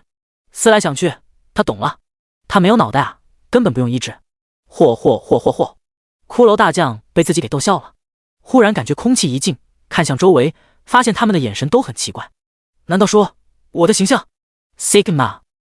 在转职殿堂内，闪蝶大师姐看向池清香，小清香，你先离开这里，城门口有圣骑士，记住了，千万要离开，只要坚持1天时间，这些麻烦师姐和尊者会解决的。池清香还没有回答呢，游戏系统弹出任务提示音，叮，触发唯一任务活下去，神圣牧师。活下去，神圣牧师，在24小时内角色不死亡，则任务完成。注意，游戏登出功能已被锁定。任务奖励 NPC 模板解锁，特殊觉醒奖励。任务失败，神圣牧师职业收回，灵魂痛感持续时间延长至永久。当提示音消失，也就是说池清香没有拒绝的机会了。他看着闪蝶大师姐，认真点头道：我明白了。走吧，从后门离开，去找城门口的圣骑士。望着小清香离去的背影，闪蝶长呼一口气，转身看向门口，将武器召唤而出，是一本有着闪蝶封面的书。此刻莲花尊者余光看到闪蝶拿出武器后，他望向骷髅大将的眼神一冷。老骨头，那么多年没和你练了，来看看你的本事有没有下降。嚯，那就来试试，老骨头也想领略一下尊者1000年前的威风呢。两人话一说完，各自亮出武器。莲花尊者伸手虚握，空中万花汇聚而来，随着光芒一闪而过，手中出现一把万花剑。骷髅大将抽出体内脊梁骨，手一震，脊梁骨形成白骨剑。他可是不化骨，骨质不疏松，白骨剑梆硬。不化骨出自子不语中僵尸等级中最强的存在。当两人瞬间交战到一起，出剑的一瞬间，莲花尊者首次出招，万花凋零。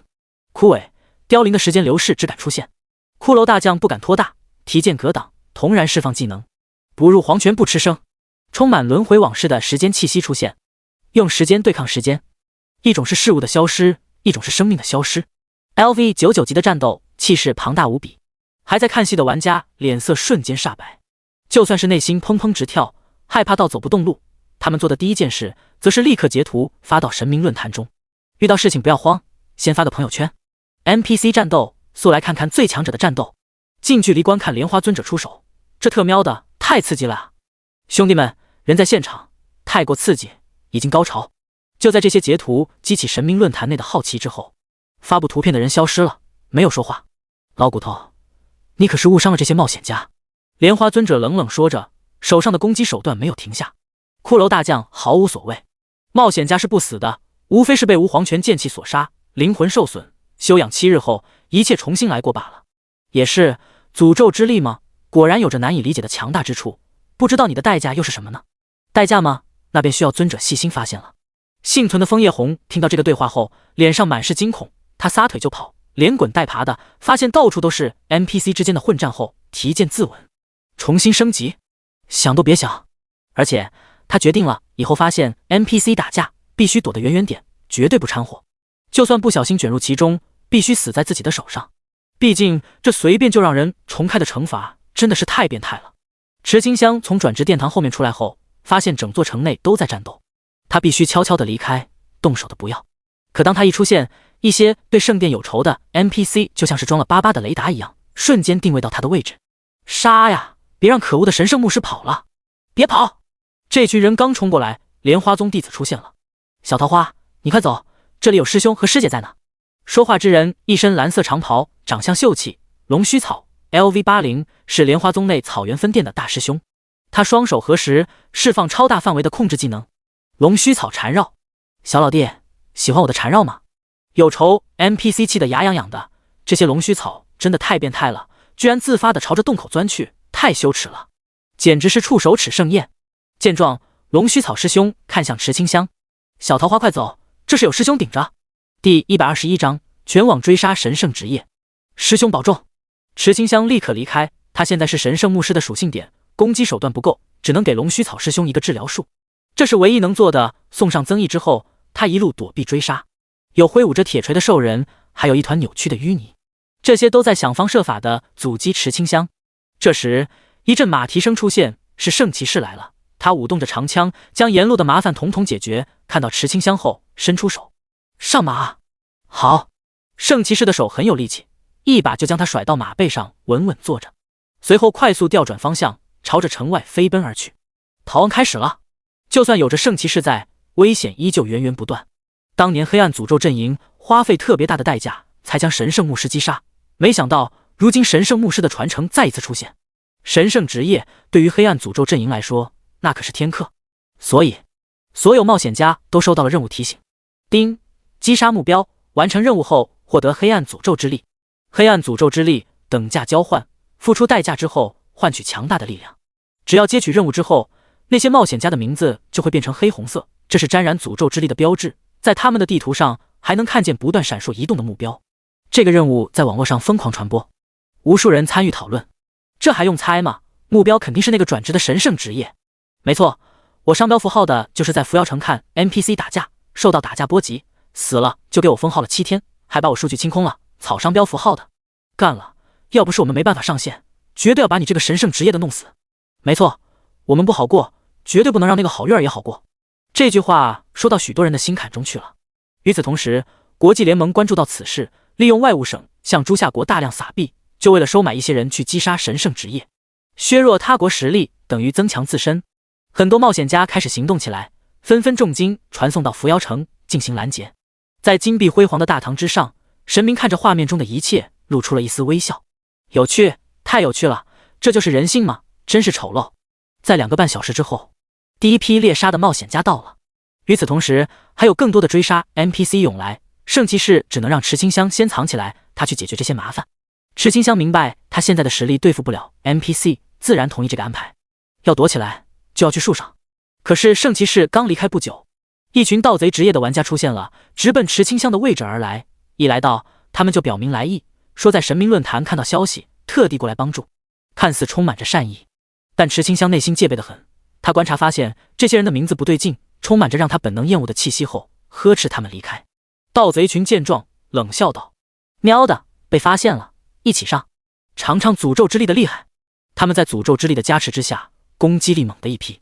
当发现一刀砍断大树后，他们仰天长啸。一人抛动匕首，戏谑道：“哈哈，就你是神圣职业啊，还手啊！”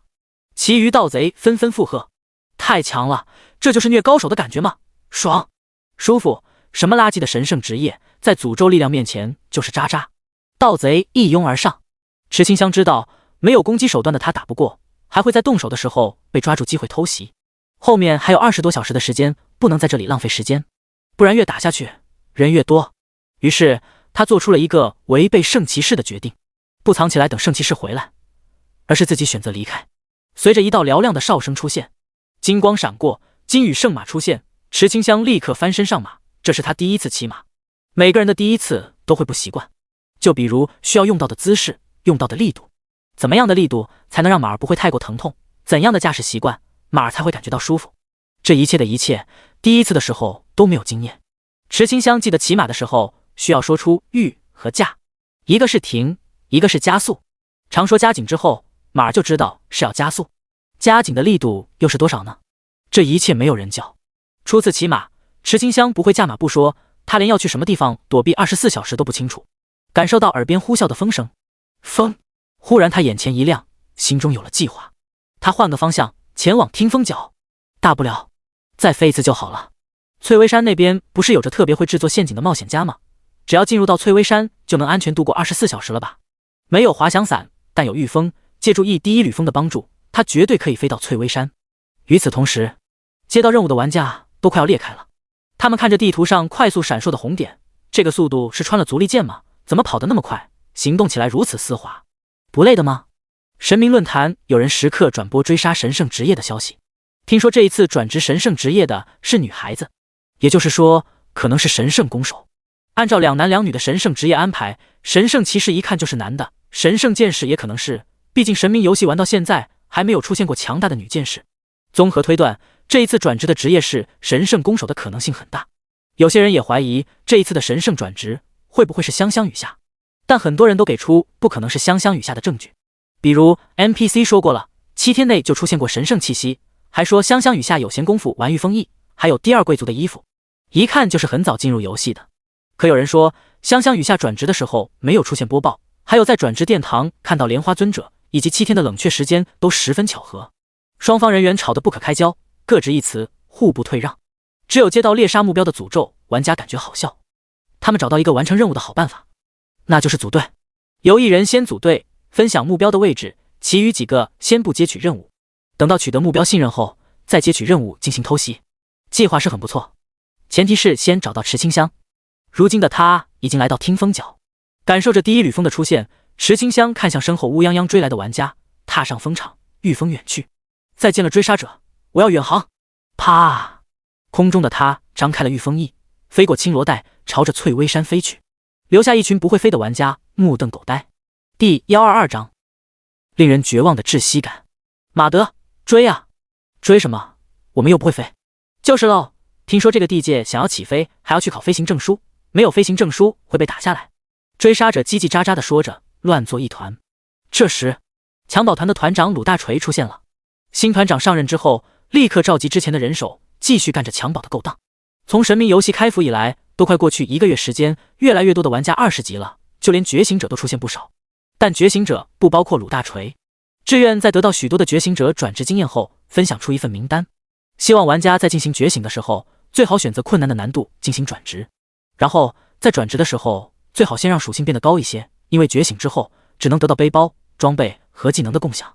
正因如此，许多玩家都变得不着急转职，想在城池里面找点机缘。如今机缘来了，那就是追杀目标。鲁大锤看向地图，发现前面名为青罗带，是一眼望不到尽头的湖。望着在天上飞远的目标，他心中有了办法。你们说的飞行证书要那玩意干什么？前面是水面，难不成水里面还有人能将我们射下来？此言一出，追杀者们纷纷点头。是啊，青罗带那么美丽，波光粼粼的，就算伏妖城想要管，也不能去到野区将他们射下来吧？鲁哥，你说吧，咋办？简单，我们也飞过去。你们都有御风翼吧？有的，跟着鲁哥混，咱们都抢到了御风翼。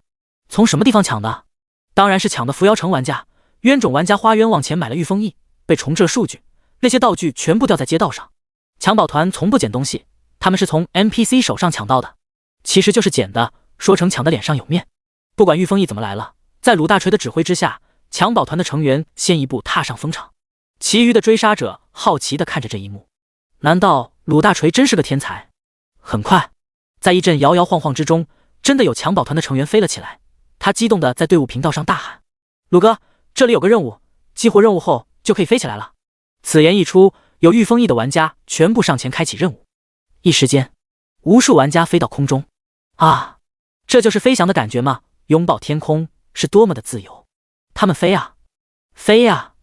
不一会儿，各种惊慌的声音出现。鲁哥，我不会转向啊！救命啊，要撞上了！鲁哥，不要啊！雅美蝶！没有御风翼的追杀者看着天空坠落的襁褓团成员，他们陷入了长久的沉默。飞是不行的了，只能靠船了。追杀者不想在这里跟着鲁大锤这个傻大哥浪费时间，全都跑去砍树、坐船。青罗带的湖面如此平静，绝对很安全。在天空之上，池清香回头看了一眼，发现没有人追来，看来是真的已经安全了。他慢悠悠地向前飞去，感受着风的流动，飞得十分轻松，太畅快了。天空就像是青罗带的水，而它是水里面的游鱼，自由地在天空之下游动。前方是琼树林，不知道御风翼能不能飞过去。对了，池清香想到一个问题，那个琼树林里面还有一只金天隼 LV50，这样说来，它不可以继续飞，免得遇到危险。毕竟那可是5世级的怪，很容易就被秒杀的。这样想着，他开始思考降落的位置。青罗带的水里面，水猴子大王 LV30生气了，冒险家又在他们的头顶上飞了过去。下一次，他们绝对要学会把天上的讨厌冒险家打下来的技能。就在他们气愤不已，想找东西发泄之时，有水猴子匆匆赶来，激动地说有冒险家正在制作船只，想要渡过青罗带。一时间，水猴子激动地嗷嗷叫：你们记住了，先藏起来，给这些冒险家一个惊喜。好的，大王。眼看终于可以考验冒险家，水猴子大王激动不已。尊者，您看见了吗？小猴子就要完成您交代的任务了。嗷嗷。在湖滩边上，追杀者们齐心协力，终于制作出小船。说是船，其实用木筏更为合适。捆住木筏的皮筋，还是之前桃花剑仙在神明论坛提问时吸引不少人进行实验。后来知道这是加入宗门的任务后，几乎每个玩家都在背包中准备基本材料，皮筋就是其中之一。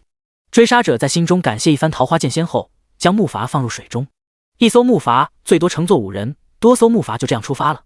飘在青罗带的湖面上，追杀者心情十分的愉悦，他们有感而发道：不得不说，神明游戏内的景色真绝了。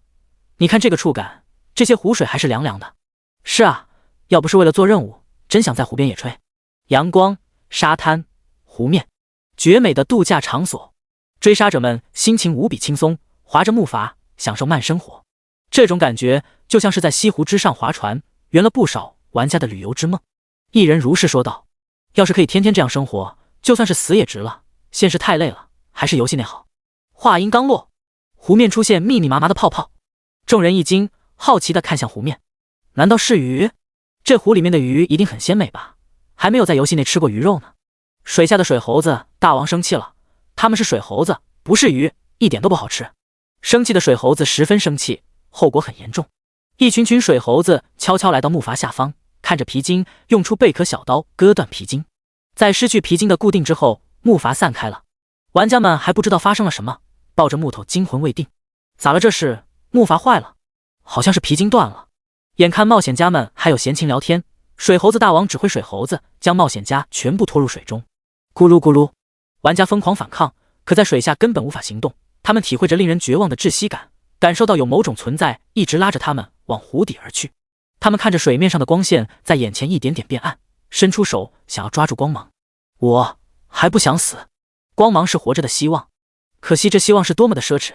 随着越来越远离湖面，他们吐出最后一口气，白眼一翻，浑身无力，四肢舒展，死在青罗带中。第123章强者战场。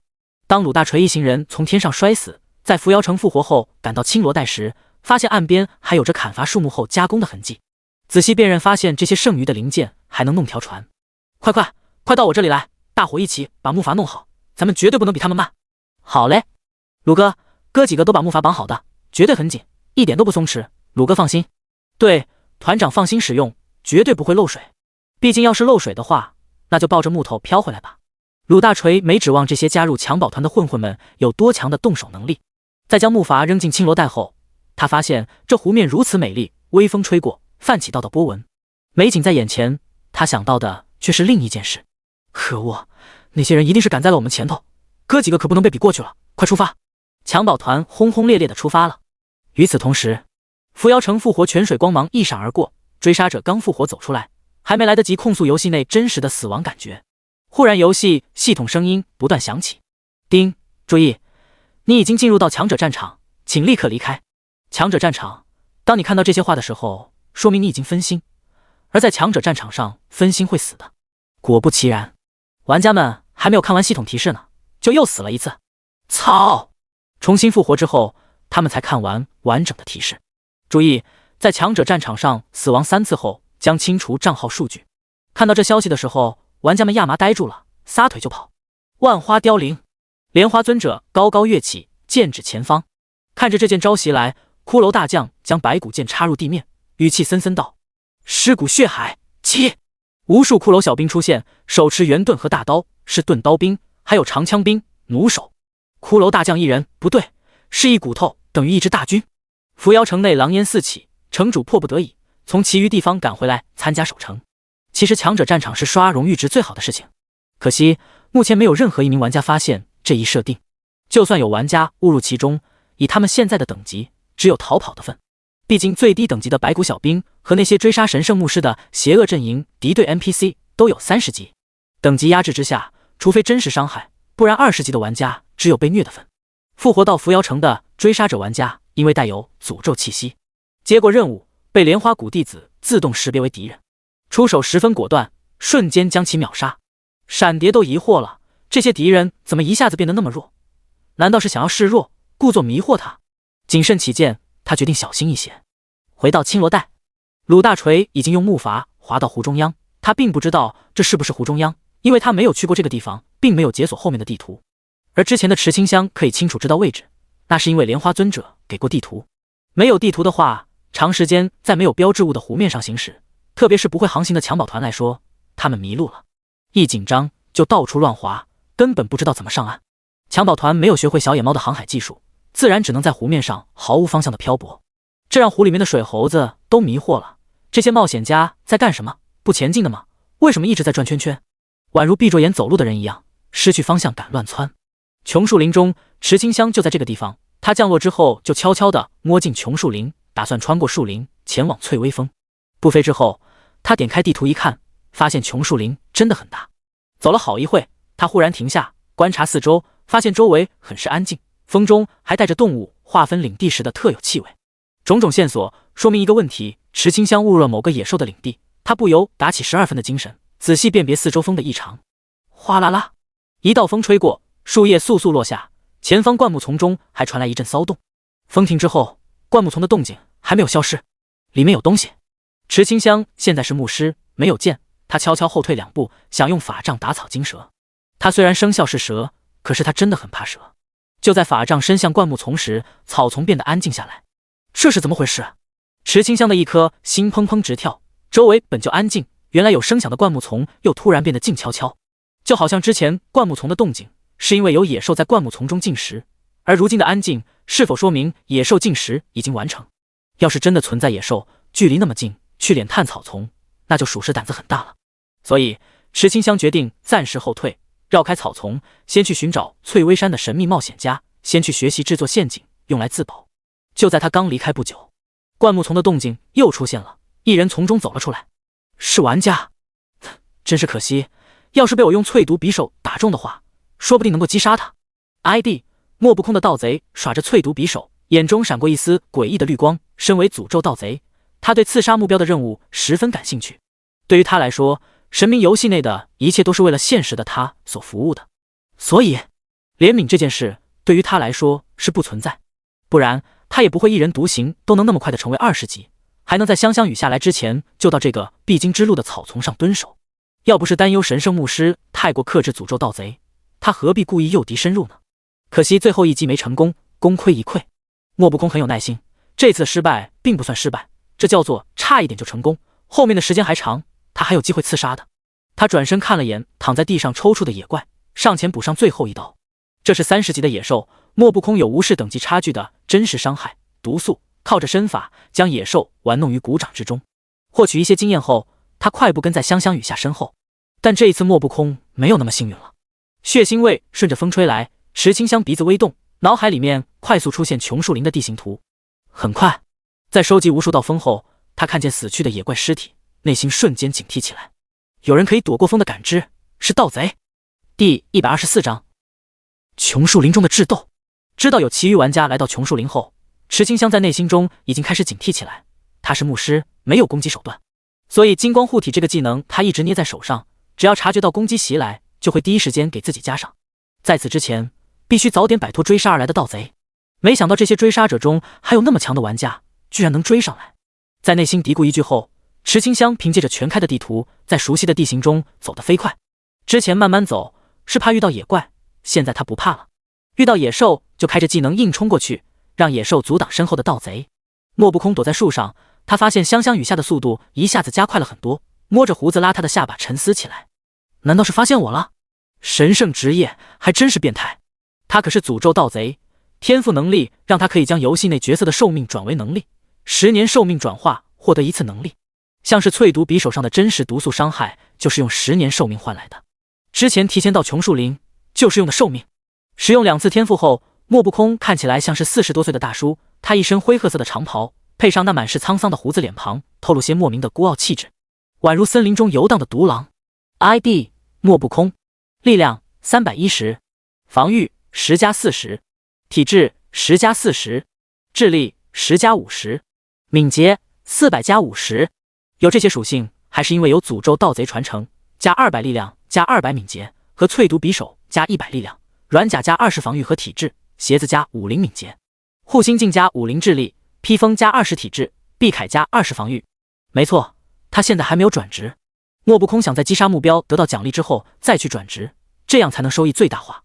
可这一次的任务他感觉完成不了，因为他发现香香雨下的移动速度好快，就算加上装备的各种属性加持，他也根本追不上。不对比不知道，一对比。ID 香香雨下，力量1200，防御1200，体质600，智力5400加2700，敏捷600，幸运1800。这基本的6项属性，就连盗贼都擅长的敏捷都比不上。数值的计算太麻烦了，有些不可掉落的本命装备属性加成是可以算在基本属性上，比如转职后的属性翻倍和圣水的洗髓。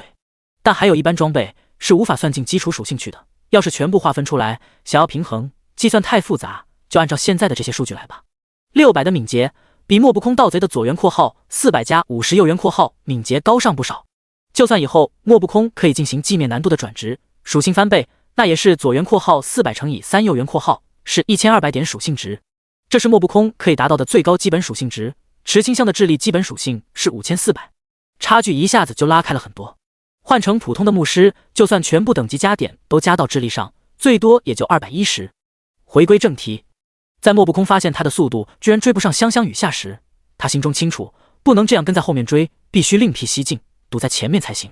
要想堵住香香雨下，必须大胆拼了。他闯入野怪密集的区域，想穿过野怪区域，只有这样，在时间上才来得及阻击香香雨下。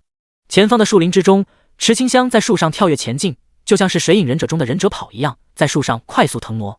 他成为了树林中灵活的猴子，感受到耳边呼啸而过的风声，看着游戏系统提示中的仇恨值。跑了这一路，许多的野兽都被池清香吸引到了仇恨值，有五颜六色的黑虎，花红柳绿的白蛇。叮叮的游戏系统声音响个不停。池清香回头看了一眼，不清楚那个盗贼在什么位置，该不会又跑到他前面去了吧？难道说翠微山中的神奇冒险家就是那个盗贼？有可能啊，毕竟他没有从盗贼身上感受到那种邪恶的诅咒气息。一时间，池清香犹豫起来，怀疑之前经历的事情都是翠微山中神秘冒险家做的，就拿这种手段考验他。决定了，就回去看看。于是池清香掉头往回走，当然了，野兽也跟着追了上去。另一边，莫不空费尽千辛万苦，依旧无法从野怪区域闯过去。这些白蛇和黑虎太过烦人，他都快被打死了，只能躲在树上靠药瓶慢慢回血。可恶，耽搁那么长时间，香香雨下绝对跑掉了。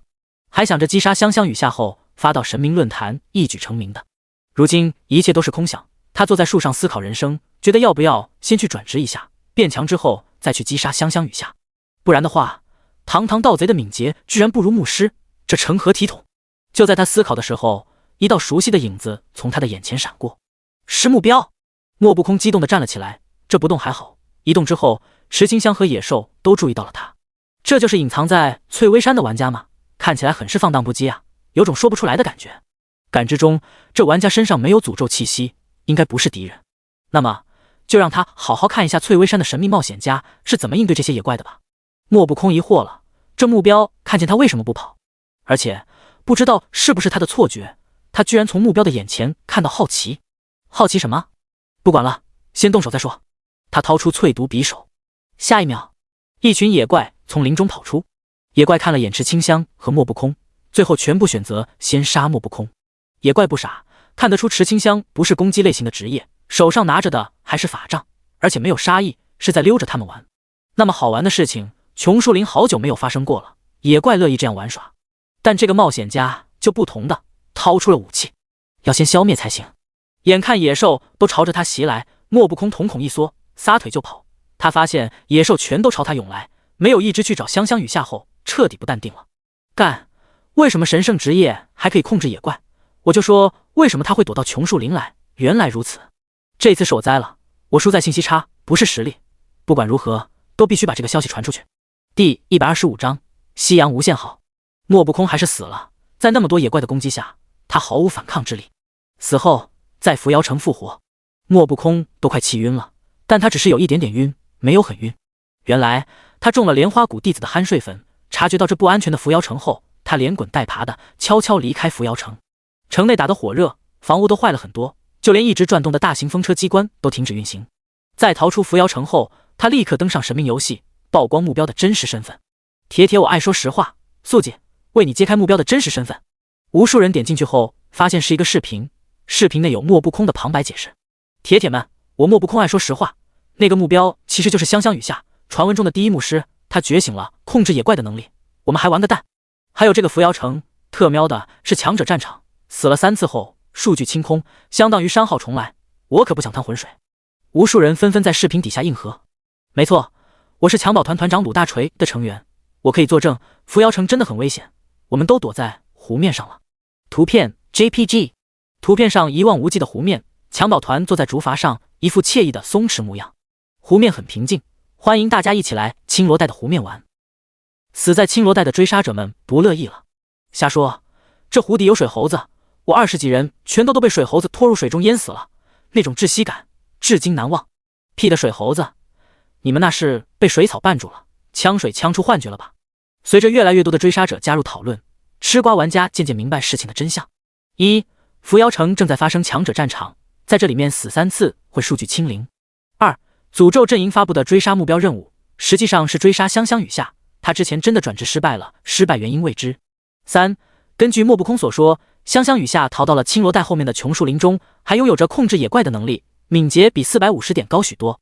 所以很多玩家选择放弃任务，这任务谁爱去谁去，他们20级的敏捷度没有300点，跑都跑不过，还追杀个蛋。一时间无数玩家放弃了任务。襁褓团的鲁大锤也觉得这个任务不太理智，还不如回去扶摇城边上，看看有没有机会从大帝手上抢一些武器回去。他振臂一呼，小的们，咱们回去返航。老大，咱们不知道怎么回去啊，迷失在湖面上了。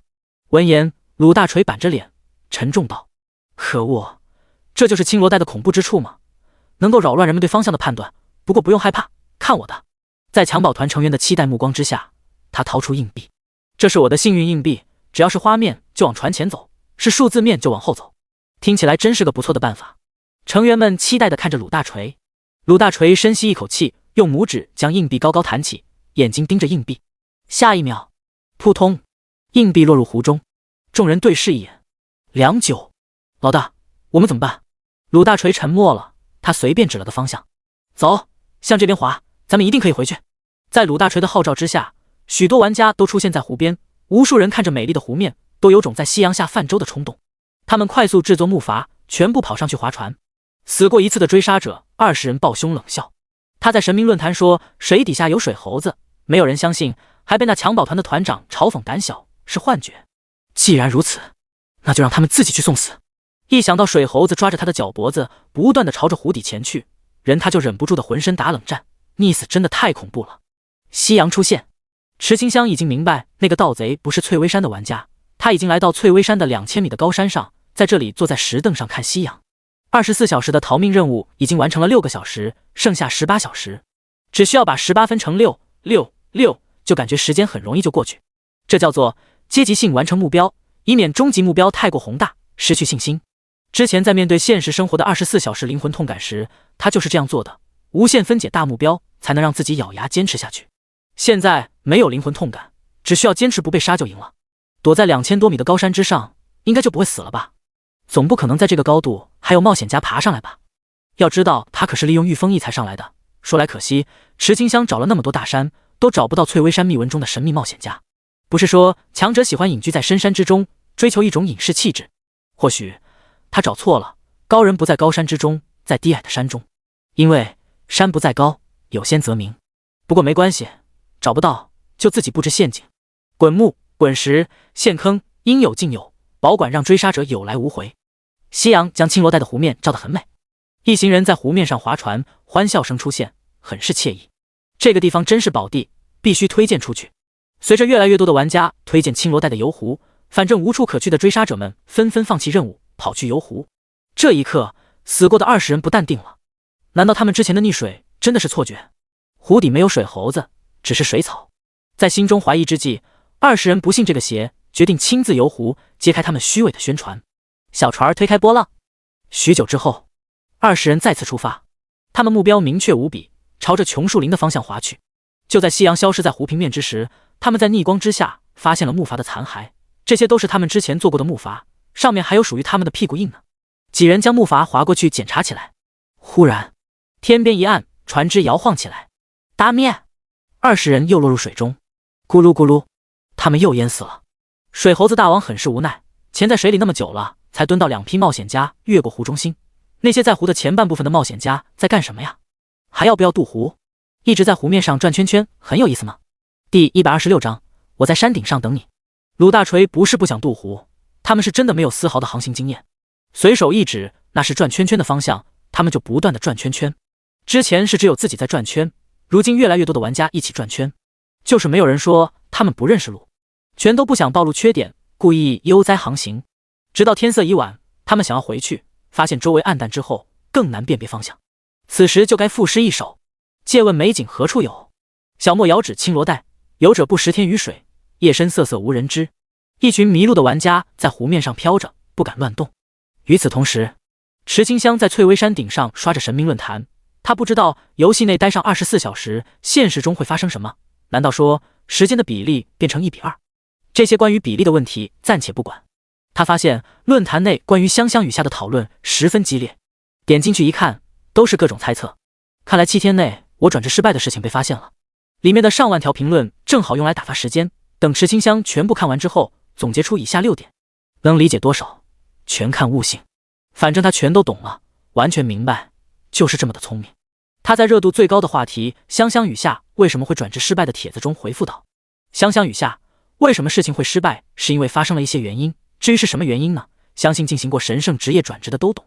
总之大家不用猜了，现在正在被追杀的目标是我就对了。我现在正在这里，欢迎大家来找我玩。”翠微山 JPG 图片中，那香香雨下坐在云雾缭绕的高山之上，头顶是银河与极光，他长发被风吹动，就这样安静地望着远方，有那么一丝丝仙人绝尘的气质。要问为什么知道背影之人是香香雨下的话，当然是背影上面露出了 ID， 本尊都出现了，话题下的热度瞬间火爆起来，把其余话题的热度吸走。其中有个话题是关于连续2次死在青罗带的20个追杀者玩家发出的控诉帖，本来还有一些人好奇的，如今彻底没有热度，凉透了这个帖子。看到这一幕后，20人都要气晕了。既然大家都不相信青罗带的湖里面藏着水猴子，那他就出个旅游攻略，夸赞景色多美，着重赞美湖中心的景色，将这些没有方向感的玩家都坑去湖中心，整天迷路。他受够，一定要让他们也感受一下溺水而死的绝望。谁来阻止他都不好使，他已经黑化。当然了，出攻略之前还是过去围观一下香香雨下吧，这可是大红人呢。池清香就在山顶上不断和玩家们交流，在交谈中学习一些关于陷阱方面的知识，受益良多。果然，网络是最好的老师，能学习到很多有用的知识。平时一些接触不到的知识点都能在网络上学到。可惜的是，这些知识点找不到实验对象。就算要找实验对象，要必须小心寻找，以免将实验对象选错了。所以，池清香在论坛中发消息道：“香香雨下，和大家聊天很开心。我在翠微山海拔2000米的山上，欢迎大家来找我玩哦，我为你们准备了惊喜。”此消息一出，瞬间引起全网热议，无数人好奇惊喜是什么。能被神圣牧师都说成惊喜的，一定很惊喜吧？不少本来无心参加追杀目标任务的玩家们纷纷好奇加入其中。至于接取任务后就能知道地址，拜托，人家可是神圣牧师诶，都透露出那么多线索了，要是还靠这种定位去找人的话，就太逊了。没有20级的玩家则是捶胸跺足，羡慕那些已经20级的玩家。升级的热潮瞬间高涨。池清香这时候离开神明论坛，他抛出去的饵料将玩家们都钓成了翘嘴。这些手段是从莲花尊者那里学到的，师傅说过要合理利用女性魅力，在有些时候可以做到意想不到的事情。这一次他是不是就释放出女性魅力？他还不懂，还需要认真学习。而且不只是学习怎么成为合格的女性，还要学会男性的心理。他需要明白自己在男性眼中是怎么样的。这一切都需要学习。许久之后，又是6个多小时过去了。凌晨2点半，翠微山上听不到丝毫的声音，池清香等得有些无聊。他刚才看了眼神明论坛，发现玩家们组成冒险团，结果冒险团连青罗带都过不去。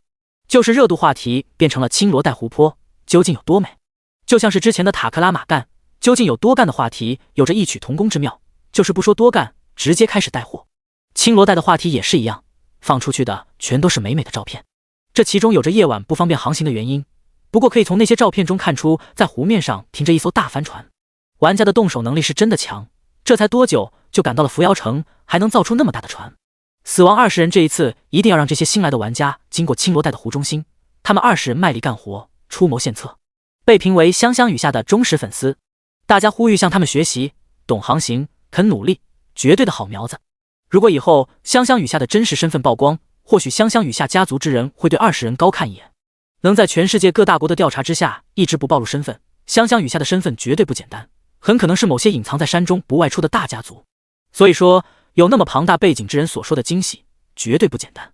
终于，天亮了，忙碌了一晚上的玩家们开始踏上寻找香香雨下的旅程。而在翠微山顶上，池清香呈现出大字形一样，毫无形象的躺在上面。他刚才看了一遍日出，日出很漂亮的说，就是一个人看总感觉少了些什么。还好时间只剩下8小时，很快就能完成任务。等到任务一完成，他做好准备后就去观察学校内的觉醒情况，在国庆前上报觉醒的信息。伪装卷轴在现实中是可以使用的，所以池清香早就对检查有了应对之策。冬日快到了，魔兽的危机越来越近了，不知道为什么，一想到魔兽，他的心中总是有些不安，就好像有大事要发生一样。第127章，4小时减去1个半小时是8小时，有多长？有8个1小时那么长。池清香就这样在翠微山的山顶上等待，玩家们都在寻找越过青罗带的办法。随着越来越多的人看到渡湖攻略，在攻略下方全都是清一色的好评，很真实的体验，幸福到快要死了一样。青罗带的湖中心美景让我有种窒息的感觉，从青罗带的水下看着天上星辰，这多是一件美事。只有经过青罗带就能体验一次生死感觉。若是你对现实生活失去希望，不妨去一趟湖中心，会让你对人生有着新的感悟。攻略下方的评论全都是这些类型，各种夸赞湖中心的美景，还特地整出一句不到湖心非好汉。神明论坛将这个消息传播得很远很远，就连现实世界中都被影响。无数公司抢注青罗带的商标，各种商业行为、蹭热度的营销行为快速跟上。资本挖掘热度的行为，就像是饥饿多天的野狼看到新鲜的肉，上演了一出饿狼扑食。联名打造最美青罗带的热词在现实的微博上疯传，讨论热度居高不下。然后已经体验过生死的玩家们放弃了寻找香香雨下想法，转而哄骗其他城市的玩家，打算让新玩家也感受一下他们体验过的痛苦。再说了，找香香雨下的任务不放弃不行啊！青罗带横在前方，他们根本过不去，湖底的水猴子实在是太可怕了，拖着脚脖子就往湖底沉去。直到现在，还有一些玩家感觉脚脖子凉凉的，而且还有一些人见到水就怕，被吓出心理问题来了。转眼间8小时就这样过去一半时间，太阳高挂，已经隐约可以感觉到上升的温度。10点钟太阳升起的温度，感觉应该有个25度。晒着太阳，池清香更加迫切的想要让时间快些过去，下线感受现实的阳光。之前匆匆回校，都没来得及换上好看的衣服，走在金秋的校园内，感受风吹过梧桐和枫叶的簌簌落叶声，没有走过满地金黄的校道。这一切对于重获新生的他来说是十分值得期待的一件事。他在想，如果剩下的时间就这样安静些过去就好了，可偏偏麻烦找上门了。青罗带可以挡住玩家，也可以让那些不想和神明为敌的势力借坡下驴，不和神明起冲突。作为首个双职业的存在，神明一定重点关注他们这些大势力的知情者，必须守口如瓶，不能让消息是从他们的口中泄露。但一些不明白双职业的诅咒阵营 NPC， 他们只知道香香雨下是神圣牧师，必须在神圣牧师刚转职成功、实力不强的时候除掉，否则等神圣牧师成长起来之后，会成为他们这些使用诅咒力量之人的心腹大患，届时诅咒力量将没有生存空间。做那个挑战神明的傻子，这就是诅咒阵营 NPC 的任务。他们沿着翠微山向上爬去，刚前进一段，忽然踩空，继续向前，被突然飞来的木桩子撞飞，复行数百步，又遇到滚石。可恶，这些都是谁布置的陷阱？可别让我逮住了，让我给逮住了，没有好果子给你吃！净耍这些小当做，是男人就别在后面躲躲藏藏的，出来单挑啊！他们快气坏了，大声的咆哮起来。可惜周围静悄悄的，除了好奇的山精眼中亮晶晶以外，没有人出现。山精知道这些陷阱一定是做滑翔伞降落、坠机到翠微山的冒险家所为，真是太厉害了！没有出现就能决胜千里之外。山精们想好了，他们要去拜师，去学习怎么捉弄冒险家。等学会了，他们就是最厉害的山精。诅咒阵营的 NPC 还在努力。终于在过去1个半小时后，池清香察觉到他布置的陷阱被触发了。这是警觉性测试，原本剩下4小时就可以结束的，偏偏在过去1个半小时后麻烦上门。也就是说，在剩下的这些时间中，他需要处理这些即将上来的危险。这里已经是山顶了，没有更高处可以去，除非有热气球或者乘风而起。可就在这时，山精坐着热气球飞了过来。山精看见传说中的冒险家后，兴奋地扔下绳子。他们不会说话，但他们用行动说明来意。原来如此，池清香懂了。其实他接下来做出的选择也是冒险。万一这群山精心怀歹念，中途切断绳子，在没有降落伞的情况之下，他会摔死的。可是池清香看着即将登顶的那些 NPC， 个个都是50级，根本打不过。而山精 LV30， 两相对比之下，只要不是傻子，就会做出正确的选择。来者不善，冲着杀死他而来，留下绝对会死。山精目前看起来还算友好，所以池清香抓住了绳子，在诅咒阵营那瞪得铜铃一样的大眼睛中飞走了。喂，为什么会这样？这群 NPC 浑身上下凄惨无比，灰头土脸，头发还都乱糟糟的，跟个鸡窝一样。本来他们都决定好了，先杀死那可恶的神圣牧师了，再去找制作陷阱的藏头鹿尾之徒。没想到到嘴里的熟鸭子还能飞走，他们一气之下气出了男高音。看着热气球远去，他们对视一眼，闷闷道：“我们还上去吗？上，必须上！登山怎么可以半途而废？”此言一出 ，NPC 立刻附和：“对，咱们是在挑战翠微山，根本不是追杀神圣牧师。说的没错，加把劲，向着山顶进发，成为征服者。”没办法，他们只能这样安慰自己的。虽然下山的路他们还没有规划好。与此同时，热气球上，山精激动的手舞足蹈，终于见到传说中的冒险家了。太兴奋了，他们想要签名，想要合影，想要拜师。山精组长 Boss LV30 拿出白板，在上面进行绘画。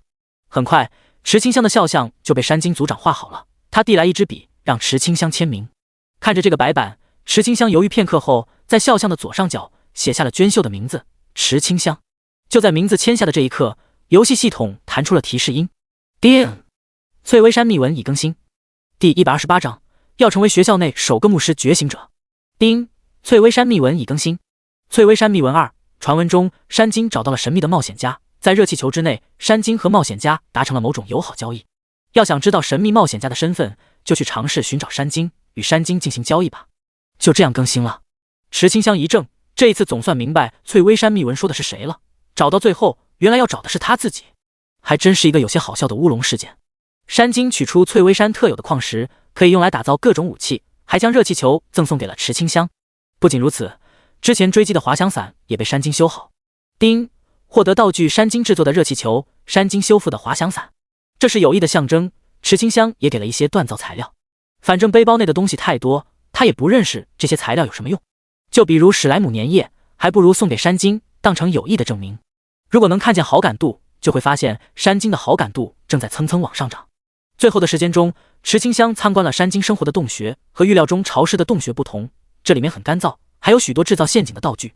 在陷阱方面，双方充分交换了意见，进行一番友好交流。最后，24小时到了。叮！活下去，神圣牧师任务已完成， NPC 身份已获得，是否领取特殊奖励？池清香深吸一口气，选择领取特殊奖励。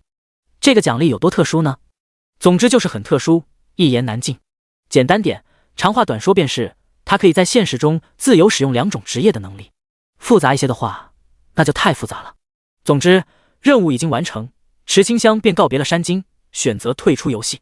现实中，池清香从虚拟舱中坐起，立刻看了眼校内论坛。几分钟后，他放下手机，微微点头。汇成大学内已经出现14位觉醒者，名单都登记在校内名人堂上，用来激励其余学生。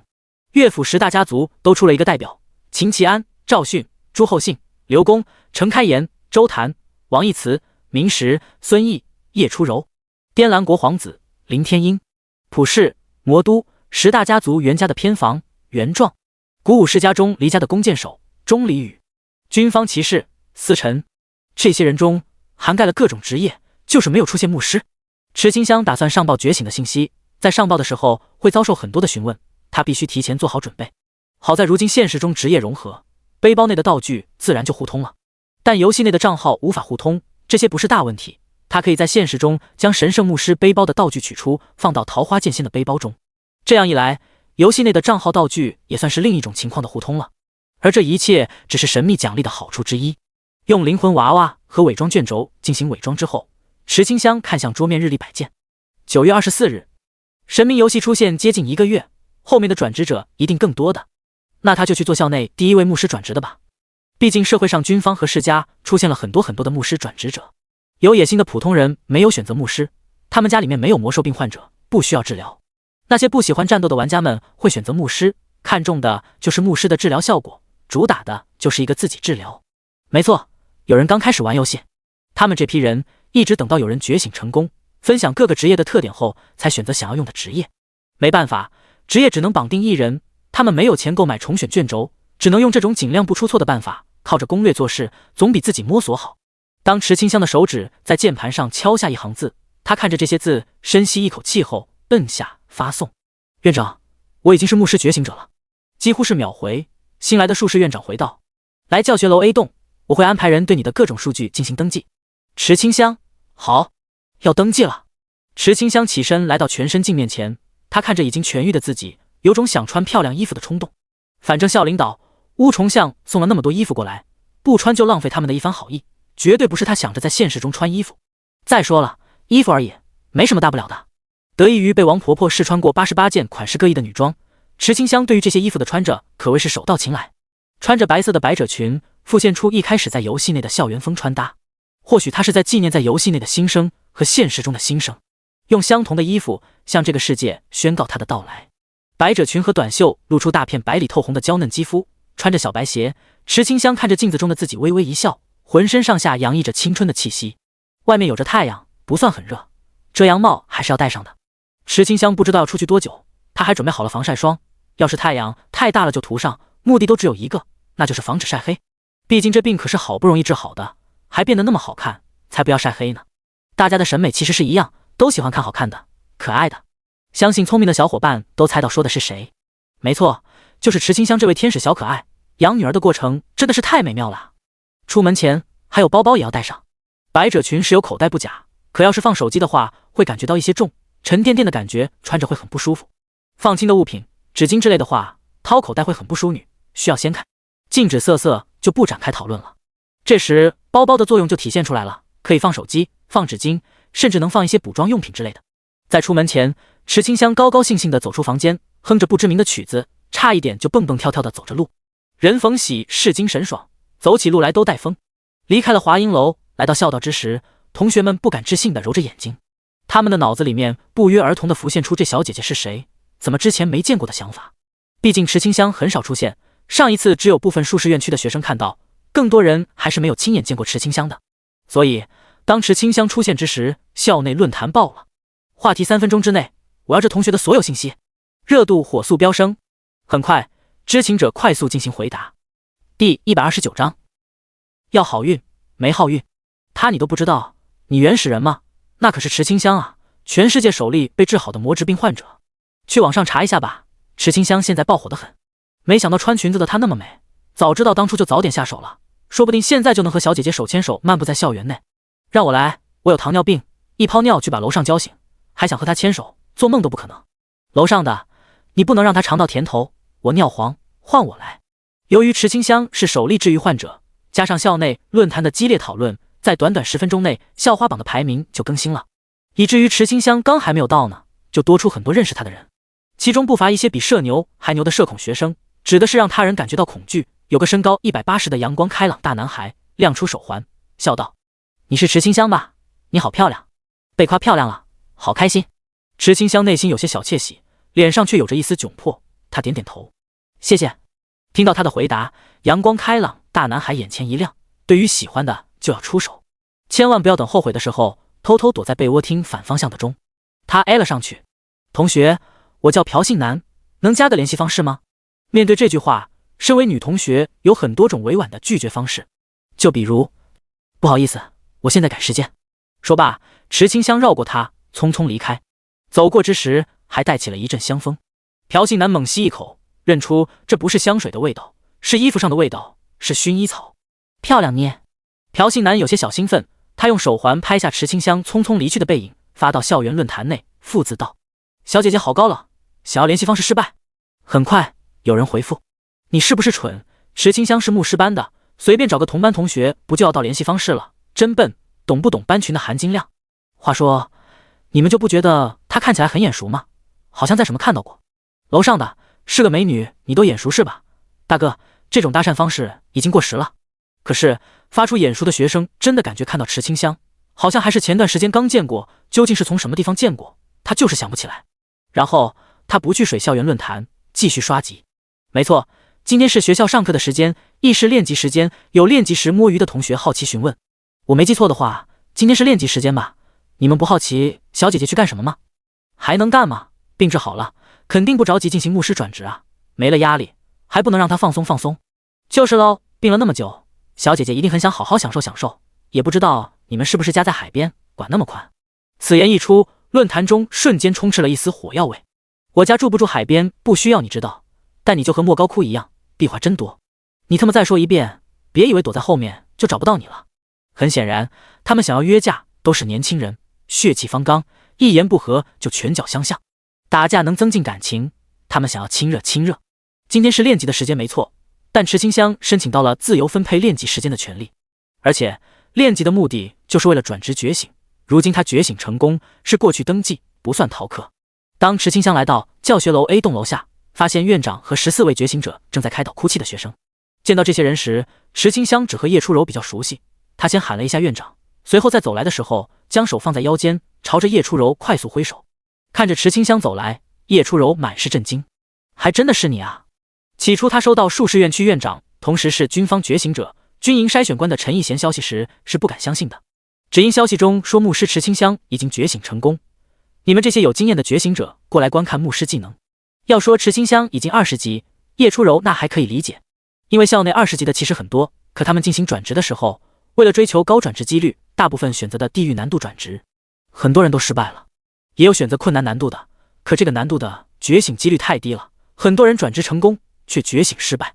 最惨的是选择地狱难度，转职成功了，偏偏觉醒的时候失败了。所以在知道池清香成为觉醒者后，叶初柔才会惊讶。而地狱难度转职成功却觉醒失败的那人，本来想着自杀，好在被赶来的陈义贤及时发现。这不，现在就是在劝着想死的同学。同学名为梅浩运，他的家长本意是想让他的人生有着浩浩荡荡的好运气，可惜姓氏不行，组合起来就变成了梅好运。究竟是不是梅好运，其实也难说，毕竟10%通过几率的地狱难度，梅浩运通过了，可在90%的觉醒几率下，他觉醒失败了。所以陈义贤在看到池清香的时候，先让他稍等一会。池清香完全可以理解，他和叶初柔在一旁说着悄悄话，然后他明白了事情缘由，就因为觉醒失败就想死。又不是所有人都一定成功，他对梅浩运这种轻易放弃生命的行为很不理解。为什么会那么的脆弱懦弱？池清香想到了他的亲身经历，如果他也和梅浩运一样，在发现幻魔之病的时候就放弃生命，不愿意坚持，那他哪来如今的破茧重生？跌倒了就不敢再继续往前走，这种行为就是大笨蛋。池清香来到梅浩运面前，梅浩运看到眼前出现的可爱美女，眼神没有丝毫的变化，宛如死水，不起波澜。他的内心已经和珠穆朗玛峰一样冰冷，想死，想死，想死，这个想法充斥着他的大脑。池清香决定拯救梅浩运，他开口道：你好，我叫池清香，曾经是魔之病患者，你的事情我已经听过的，第一次觉醒失败，没什么大不了的，不要忘记了，你还有第2次机会，为什么要这样放弃？没机会的，已经没机会了，我就是个失败者。梅浩运的十分丧气地说着，他对未来充满绝望。50级，那要多久才能达到？万一又失败了呢？他想都不敢去想啊。第130章，治疗术舒服到去了。梅浩运已经自闭，油盐不进，这小子还真是倔驴脾气啊。池清香拿出落后的科技产物手机，以他的颜值，使用这个产物会有些违和，可他不在意，在手机上搜索出关于魔兽病患者的新闻。你自己看看，世界上还有多少比你过得还惨的？他们现在都没有放弃，你为什么要放弃？池清香的声音不大，却充满着坚定。这道声音直击梅浩运的内心，震得他大脑嗡嗡响。你或许还不知道，在昨天之前，我还是魔质病患者，但在今天，我成为了牧师觉醒者。你知道我付出了怎样的坚持和努力吗？你根本不知道，你明明有着健康的身体，还通过了10%几率的地狱难度转职，有那么好的机会，你居然想着放弃。他有些词穷，不知道怎么去更好的劝说梅浩运，只能用自身举例。前世渐冻症时的那种绝望，睁眼就是医院亘古不变的白色天花板，对世界充满未知，心中向往，却没有可以行走的双腿，只能为想象插上翅膀，去听病床外鸟鸣的声音，听风的声音，去幻想世界的样子。本来池清香以为他一辈子就这样的时候，他来到了神明游戏，有可以行走的双腿，让他看到希望。但从游戏中醒来，发现他患上魔质病。当时谁也不知道牧师能不能治疗魔质病，池清香必须当作可以治好，才能坚持下去。如果没有这种想要活下去的信念，他难逃成为植物人的命运，又将重复前世所经历的一切，那便是躺下后一辈子无法起来。可这一切他都撑过去了，他走向更加光明的未来。从黑暗中走过来的池清香，体验过无人为他遮风挡雨的感觉，那是一种与世界格格不入的孤独与绝望，就好像谁都不理解他，还将他当成累赘。尽管如此，池清香也没有想着放弃，但现在都好起来了，所以池清香想为梅浩运撑起一把伞，鼓励他不要放弃。听到这些事情后，梅浩运沉默了，他开始流泪。情绪不能憋着，会憋坏的，会哭就好，哭出来后情绪得到释放，才不会将人逼疯。见状，陈义贤微微一愣，他好说歹说都没有将梅浩运从自闭中拉出来，没想到池清香的一番话还有这种效果。池清香不明白梅浩运怎么就哭了，他有些慌乱，以为是他把梅浩运给说哭了，内心有些自责的他不断道歉：对不起对不起，你别哭了好不好，我不是故意这样说你的，那些都是我的真实经过，你可以在网络上查到的。没事，我好多了，谢谢你。梅浩运擦着眼泪，一边哭一边回答，他哭得很大声。哭着哭着，他委屈道：你说要是我50级还是梅好运怎么办？是不是我的名字在克我啊？闻言，池清香认真思索起来，他眼前一亮，想到了办法。你要是觉得名字在克你的话，那就将梅好运改成有好运，这样不就解决了？改名啊，真是个大胆的想法呢。偏偏梅浩运还真的思考起来。可池清香的下一句话再一次让他自闭起来。这句话是这样说的：你想想看哈，你以后叫有好运的时候，如果还是转职失败，就不能说是名字克你了吧？梅浩运的沉默山崩地裂，有这样劝人的吗？不过他的心情已经好多了，他也看出来了，这女同学呆呆的，有种清澈的愚蠢感。偏偏就是这样一位不善于言辞的女孩，将她从自闭中拉了出来。是啊，她已经很强了，运气什么的太过玄乎，根本不可信。说起来，她要将姓氏改成什么好？有好运，有？难道以后要叫尤浩运？听起来不错哎。梅浩运决定先去改名，起身道谢后匆匆离开。这破名字他一天也不想顶着了，必须越快改完越放心。这绝对不是迷信，只是单纯的觉得梅好运不好听而已。真的。在梅浩运离开之后，陈义贤才能处理池清香的事情。他先是感谢池清香的帮助，随后进入正题，让他展示牧师技能，分享属性。池清香早就用伪装卷轴和灵魂娃娃事前准备好一切，保证不会被看出异样。他这样说道：我是进行的困难转职，全属性提高50%，这是我的属性。ID 池上清香，力量15，防御15，体质15，智力270，敏捷60，幸运15。装备没有，只有新手装，这也就导致这个属性看起来有些磕碜。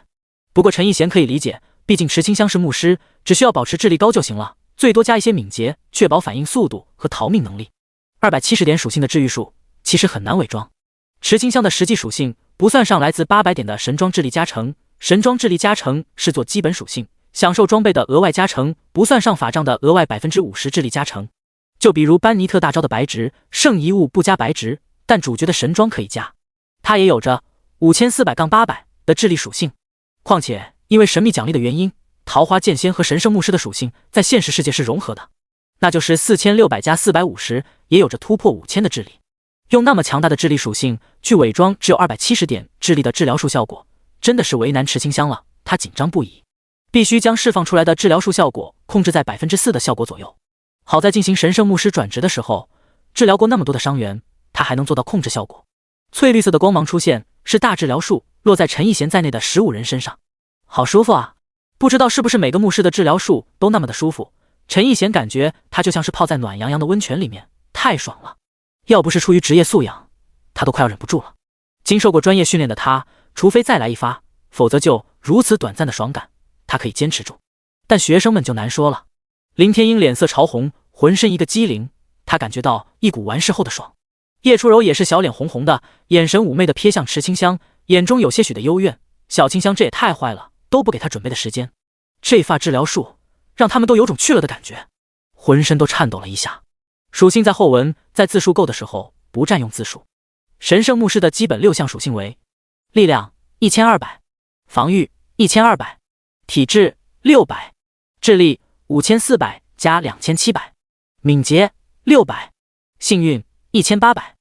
桃花剑仙的基本6项属性为：力量1200，防御600，体质700，智力450，敏捷440，幸运130。合在一起，力量1200加1200，防御1200加600，体质600加700，智力左圆括号5400加450，右圆括号加2925，敏捷600加440，幸运1800加130。第131章，牧师小天使。够了，可以了，不用继续展示了。陈逸贤发现池清香还想发动治疗术的时候，立刻喊停。他真怕这发治疗术用下去会有倒霉蛋舒服到叫起来，届时就真的是十分社死了。觉醒者们齐刷刷的松了口气，他们正陷入大脑风暴中。如果在面对魔兽的时候不小心受伤了，在战场上挨上这一发治疗术，他们会不会在千万的士兵面前丢人？这简直是太舒服了，舒服到可以击溃他们的内心防线，根本不像是治疗术，倒像是进行瑟瑟最后阶段时那一瞬间的愉悦。难道说军方还要进行这方面的抗性训练？问题是怎么训练？靠双手去成就梦想吗？还是说以后全部士兵每天定时让治疗术进入他们的体内？可万一以后产生抗性，对治疗术出现依赖，等到真想瑟瑟的时候，看着彼此身体都毫无反应的话，那不就完蛋了？不能继续想下去了。陈逸贤正声道：池清香，你的治疗术很不错，平时不要随便使用。院长，那什么时候才是不随便？对方恳求你使用，或者你看到病重者时轻伤什么的，就不要随意用治疗术。好。池清香认真点头，有了使用的参考条件，他懂了，完全明白。紧接着陈逸贤看向其余觉醒者，伸出手指道：几天后我会在汇成大学内统计觉醒者人数，有什么需要和家人说的，趁早去道别，我做主给你们放假到9月底。好了，解散吧，10月1日早上9点，还是这个地方集合，到时候你们会离开汇成，开春才可能回来。是。14人高声回答着，已经隐隐有种士兵的样子。池清香好奇看着，发现14人回答过后，他跟着喊道：是。陈逸贤差点憋不住笑意，好在他受过严格的训练，不管多好笑都不会笑，除非真的忍不住。叶初柔掩嘴一笑，觉得池清香真的可爱极了，懵懵懂懂的像个无知的小猫。这慢一拍的回复真的太有趣了。其实池清香是不知道怎么做，他看见大家怎么做就跟着这样做，没想到会惹得大家发笑。这是怎么了？他难道说的有问题吗？大家都是回了是字，难道是他发音有问题，还是今天的穿搭不对？或者是他脸上有什么奇奇怪怪的东西？该不会是牙齿里面有菜吧？不对啊，他早上没有吃菜，那究竟是什么问题啊？池清香根本想不明白。人类好复杂哦。陈逸贤握拳咳嗽一声，快步离开。他觉得要是继续待在这里，会被懵懂的池清香萌出血来的。太可爱了吧？为什么会有那么可爱的小牧师？真不知道以后会便宜了哪个臭小子。10大家族之人渐渐离去，他们不会见到美女就走不动路。虽说池清香是真的美，可他们这些大家族之人没有权利决定喜欢谁，一切都要为了家族优先考虑。叶初柔也离开了，他要回一趟叶家跟母亲道别。思辰欲言又止，最后还是转身离去。官方让他保护池清香，他想问问这个任务还要不要进行。最后就剩下林天鹰没事做了。他以前就暗恋过池清香，要不是需要出国继承皇子之位，他或许能在高中时期追求到池清香。他打听过了，知道池清香以前的男友已经死去，这样说来他就还有机会。池清香，还记得我吗？我记得你是那天遇到的好人，你胸口还疼吗？林天鹰沉默，为什么池清香偏偏记住他丢脸的事情？再说了，他要问的也不是这样，是关于初中的一些事情。池清香，你真的不记得我了？初中的时候坐在同一组倒数第2排的那个，有一次我作业不见了，还是你帮我找到的呢。这一次换作池清香沉默了，他在思考，作业这个东西很重要吗？会让他记得那么久？原主的记忆在魔之病好的时候便彻底消散，如今他只有一些模糊的记忆，记忆中作业真的好惨，被火烧过，被狗咬过，就是记不得曾经帮谁找过作业。池清香摇摇头，表示想不起来了。他疑惑问道：那个，你叫什么名字啊？以后他们都是队友了，要提前问一下名字。当你沉默的时候，说明你不知道该说些什么。林天鹰就是这样，他内心痛痛的，他的初恋啊，还没有开始就结束了。不过没关系，不就是重新开始追求吗？以他滇蓝国皇子、觉醒者、180帅哥的3重身份之下，相信没有人可以抵御他的魅力。我叫林天鹰，记住了哈。好的，我记住了。池清香认真点头，他记住了。林天鹰，被魔人组织一脚踢飞的人。要是被林天鹰知道池清香是这样记住他的，他分分钟。很快，校园内的觉醒者榜单更新了，多出了池清香。信息简介是这样说的：先出现一张白底头像，然后是基本信息介绍，最后是神明游戏的基本信息介绍。池清香，女，汇成学院灵雀分院术士院区牧师班学生 ，ID 池上清香，困难难度转职觉醒者。消息一更新，算是解开了之前一些学生的好奇，他们总算知道池清香为什么会在上课时间却不去上课了。感情刚才是在进行觉醒者登记啊，这也太牛了吧！网络上瞬间引起热议。本身池清香就自带首例魔之病治愈者的流量，如今又成为了牧师觉醒者，一些自媒体纷纷进行蹭热度。曾经受难的女孩终于长出了可以守护他人的翅膀，这一份爱心将一直传递下去。最美的牧师诞生了，她的名字是……如果希望有颜色，一定是蓝色。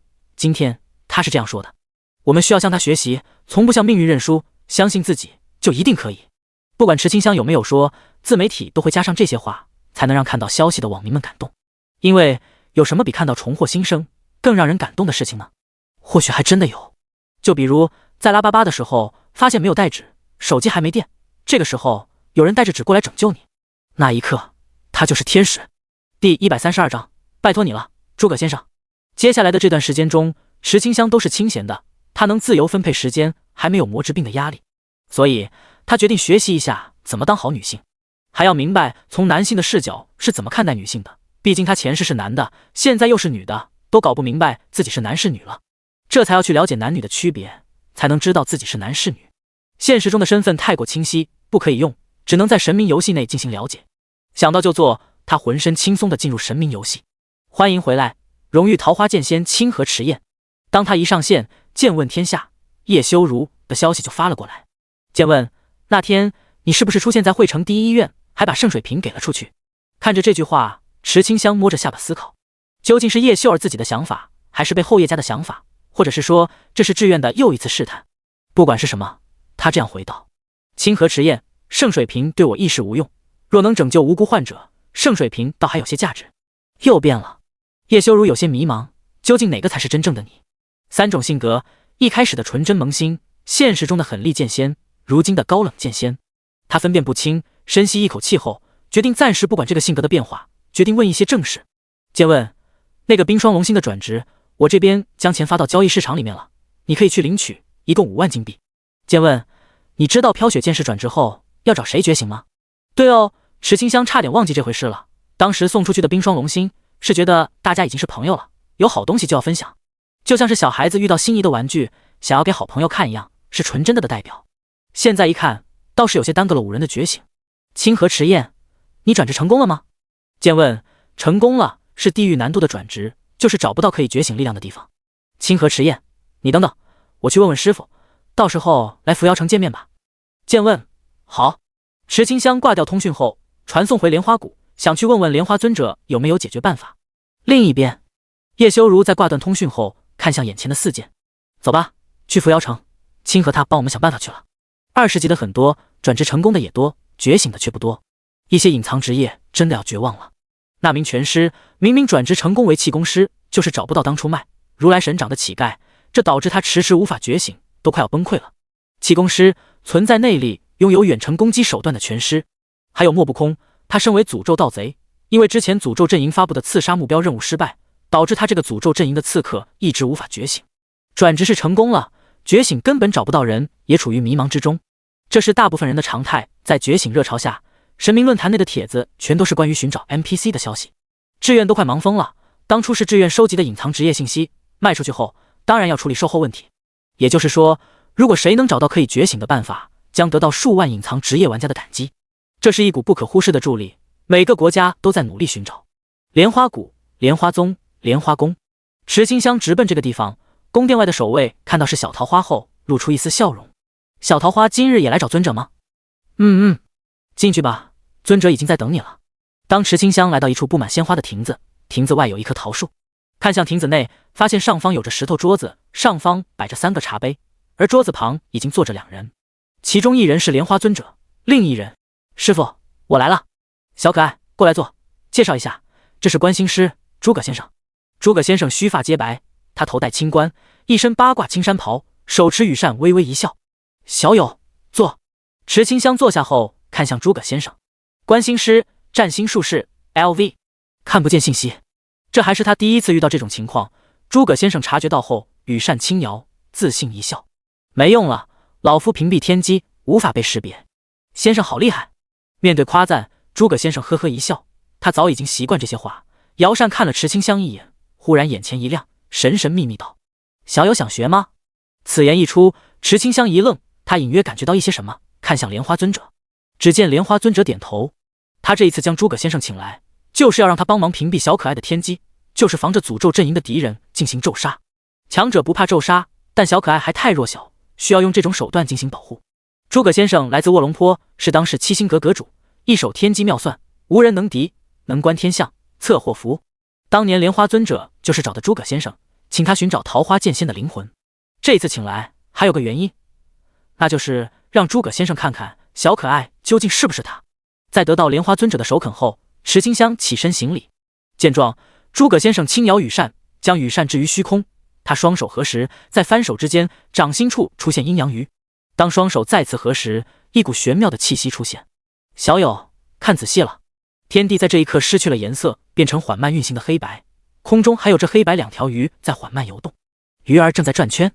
恍惚间，池清香看到了很多奇奇怪怪的画面，其中有个画面是在飞沙走石的地方，画面中是从高处往下看，能看到渺小的一排城墙，能看到墙内有着小小的人正在用武器攻击墙外密密麻麻的奇怪生物，而且天空还在飘着雪。这个是什么地方？池清香有些疑惑，他看向诸葛先生，想要询问。诸葛先生先一步开口道：天机不可泄露，此事只能天知地知，你知该怎么做，该怎么改变，那都是你的选择。在诸葛先生这句话刚说完时，游戏系统弹出一道声音：叮，解锁神秘天赋气运，解锁神秘神通旺气。气运虚无渺茫，或许存在，或许不存在，气运负后，百邪不侵。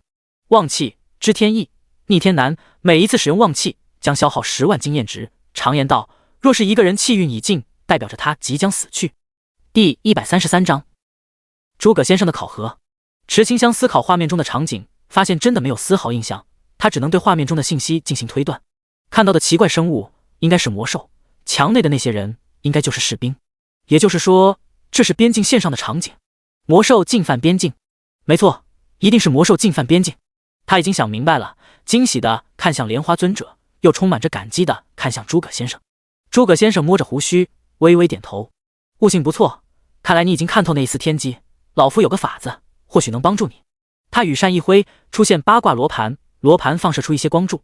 这时，游戏系统的声音及时出现：叮，现实任务狼烟茅庐，南征北伐，7星5丈原已开启，请及时接取。任务要求在3日内完成场景任务，奖励是任务完成度而定。注：若是准备好之后，可以随时进行任务。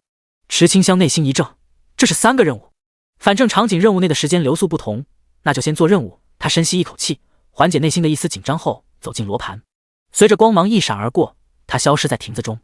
而在亭中，诸葛先生和莲花尊者看着罗盘上出现的投影，莲花尊者有些担忧：小可爱不会遇到问题吧？放心吧，老夫的阴阳5行八卦阵内都是幻象。诸葛先生出的问题是从对策、征战、善后3方面进行考验，用来检查池清香的战争思维。狼爷茅屋对应的正是隆中对，是奠定一切的基础。光芒消散之时，池清香发现他来到一处陌生的地方，地图上面只有狼叶，周围的一切都是黑的。他尝试使用传送，显示处于特殊空间中，无法传送。喂，那边的过来！一声吆喝将池清香唤醒，他循声看去，发现身穿盔甲的将军正朝着他走来。狼叶军首领 LV50，他脾气暴躁无比，边走边骂：“特奶奶的，一直跟老子要人，老子哪来那么多人给你？”说着，他已经来到池清香面前，居高临下的看着他：“跟你说话呢，过来！从今天开始，你被抢征到狼野守军中了，跟我走。”丁，注意，加入狼野守军将被调离狼野。也就是说，他只有拒绝这个选择了。可是对方50级啊！首领发现池清香没有行动后，将手放在腰间，隐隐约约要动手了。小子，怎么不服？加入狼野守军是你几辈子修来的福气。他骂骂咧咧地说着，内心却并不是这样想的。上面一直要人，他只能抢征城内的百姓，只有这样才可以保住他的士兵。谁都知道这个时代是乱世，必须把军队牢牢掌握，才能有自保能力。要是运气好，说不定还能混个狼爷侯当当。眼看首领即将动手，池清香在观察周围环境后，没有第一时间离开。在没有探查清楚狼爷守军的位置之前，擅自离开很容易被瓮中捉鳖。因为狼爷的地图他还没有解锁，要先熟悉路线，这样才对嘛。跟着劳资混，保管让你们吃香的喝辣的。首领很满意池清香的识物，转身继续抢征各种青年。期间遇到不服气的，他一拔剑，瞬间冲出100来号人，将对方一顿胖揍。狼野守军士兵 LV30， 最低级的士兵都有30级，简直是离谱到了极致。池清香现在才21级，如果不用真伤手段，相差9级之下，只能打出强制的1点伤害。最重要的是，他如果动手，会不会导致任务失败？这场景任务可是没有提示他怎么去完成任务，全靠他自己判断。此刻他宛如战场上的大将军，身边是有一些谋士提醒不能离开狼野，但更多的决定还是需要他自行判断。3小时后，整个狼野的地图已经在游戏系统内点亮。他发现狼野城外有一条路是去山中的，茅屋绝对就在那个地方，所以是时候该离开了。混在这里的3小时内，该收集的线索也已经有了。池清香判断狼野城的守军首领有反心，已经不听从朝廷的命令。如果他能将消息传达出去，让朝廷派兵围剿这些守军，就可以解决逃跑后被首领通缉的问题。此乃驱狼吞虎。狼野城内并非全部都听从首领命令，一些本地的家族、3大世家或者是城主，总有意见不合的。拉拢可以拉拢的盟友。何仲若以攻一强。莲花宫亭子。诸葛先生发现池清香的目的后，笑了。这娃子居然用纵横家的手段，还有兵家的知己知彼，尊者你把这孩子教得不错呀。纵横家，纵者何仲若以攻一强，横者是一强以攻众弱。兵家，兵权谋者以正守国，以其用兵先计而后战，兼行事，包阴阳，用技巧者也。莲花尊者微微一笑，他什么都没有教，这都是小可爱自己的悟性。如今看来，小可爱的天赋很高，他心中还有对于那个问题答案的追寻。莲花尊者有心询问，一想到诸葛先生能掐会算，一定是知道他邀请他的来意。可诸葛先生不说，那就说明不想说，追问之下也不会有结果的。诸葛先生当然不想说，他的心中其实有了答案，不然也不会用这3种考验去考察池清香。相信只要莲花尊者看完之后，心中自然就有答案。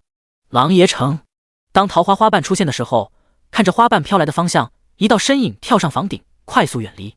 首领冷笑一声，抽出佩剑，下达了通缉令：给我抓住他！数千狼野守军在城内进行搜捕，挨家挨户的搜查。说是搜查，实际上也在搜刮民脂民膏。这些守军借着追查逃犯的名义，将城中百姓的财富收入囊中。只要1日没找到逃犯，就可以隔几日搜刮一遍。躲在暗处的池清香看到这一幕后，心中有了计划。他要联合这些被欺压的百姓，让他们在狼爷城内掀起起义。这其中肯定少不了人员伤亡，虽说有些残忍，可慈不掌兵。如果一直软弱不反抗，以后会彻底成为被欺压的奴隶。但起义并不是无脑起义，在此之前，他要先想到一个万全之策，就比如去茅屋中询问对策。相信聪明的小伙伴已经猜到他的想法。是的，没有猜错，池清香已经看穿考核的真正目的了。他无法离开狼爷城的范围，没办法寻找朝廷支援。也就是说，可以战胜狼爷守军的办法，一定在狼爷茅屋中。第134章艰难的抉择。问题是，池清香要怎么才能躲开3000狼爷守军，逃出狼爷城？他发现这些守军的行动毫无规律，几乎每个时间段都会有守军经过。如果他能先击杀一人，引起骚乱。等等，池清香发现他背包中不是有着剑魁吗？是89章的时候蜀山剑宗给的，可以用这个吸引注意力啊。反正这个弄坏了也不可惜，要是把莲花尊者给的剑道傀儡弄坏了，他会感到很可惜的。那可是师傅送的礼物，每一个都值得珍惜。在狼爷城的一个角落，池清香将剑魁释放出来，叮嘱一切后，小声道：“去吧，剑魁。”剑魁是继承本体全部实力，但无法融会贯通的使用，比较呆板。剑道傀儡是继承剑道修为，会发挥出比池清香还要强的剑术造诣。游戏内或许看不出太大差别，但要是在现实中的话，差别在于剑魁会神圣牧师技能，剑道傀儡不会神圣牧师技能。但这是神明游戏内是清河迟彦使用的剑魁，能继承的只有桃花剑仙的实力。剑魁浑身黑色，像个木偶，没有灵魂娃娃的加持，一眼就能看出他不是人。他出现在狼爷城东，故意出手袭击狼爷城守军，吸引到注意力后又迅速离开。特效太多，有时候也是一种烦恼呢。剑魁的出手特效是黑色的，白天动手太过明显。好在剑魁懂事，每次都是出一剑就跑，丝毫不拖泥带水，以至于直到现在都没有人发现动手的是谁。但敢对狼爷城守军动手，绝对是敌人。池清香利用伪装卷轴将自己伪装成老奶奶，她佝偻着腰，拄着拐杖，颤颤巍巍地朝着城西走去。有诸葛先生帮忙遮掩天机，只要不是9世纪的强者，或者是有特殊道具，都无法察觉到他的天机被遮盖。就这样，他在狼爷城守军首领的眼皮子底下路过，亲眼看着他指挥守军在全城张贴通缉令。通缉令目标：黑色身影的剑士，悬赏金额300金币。通缉令上没有太多的消息，池清香继续慢悠悠地朝着城西走去。如今整个狼爷城都封城了，人人自危。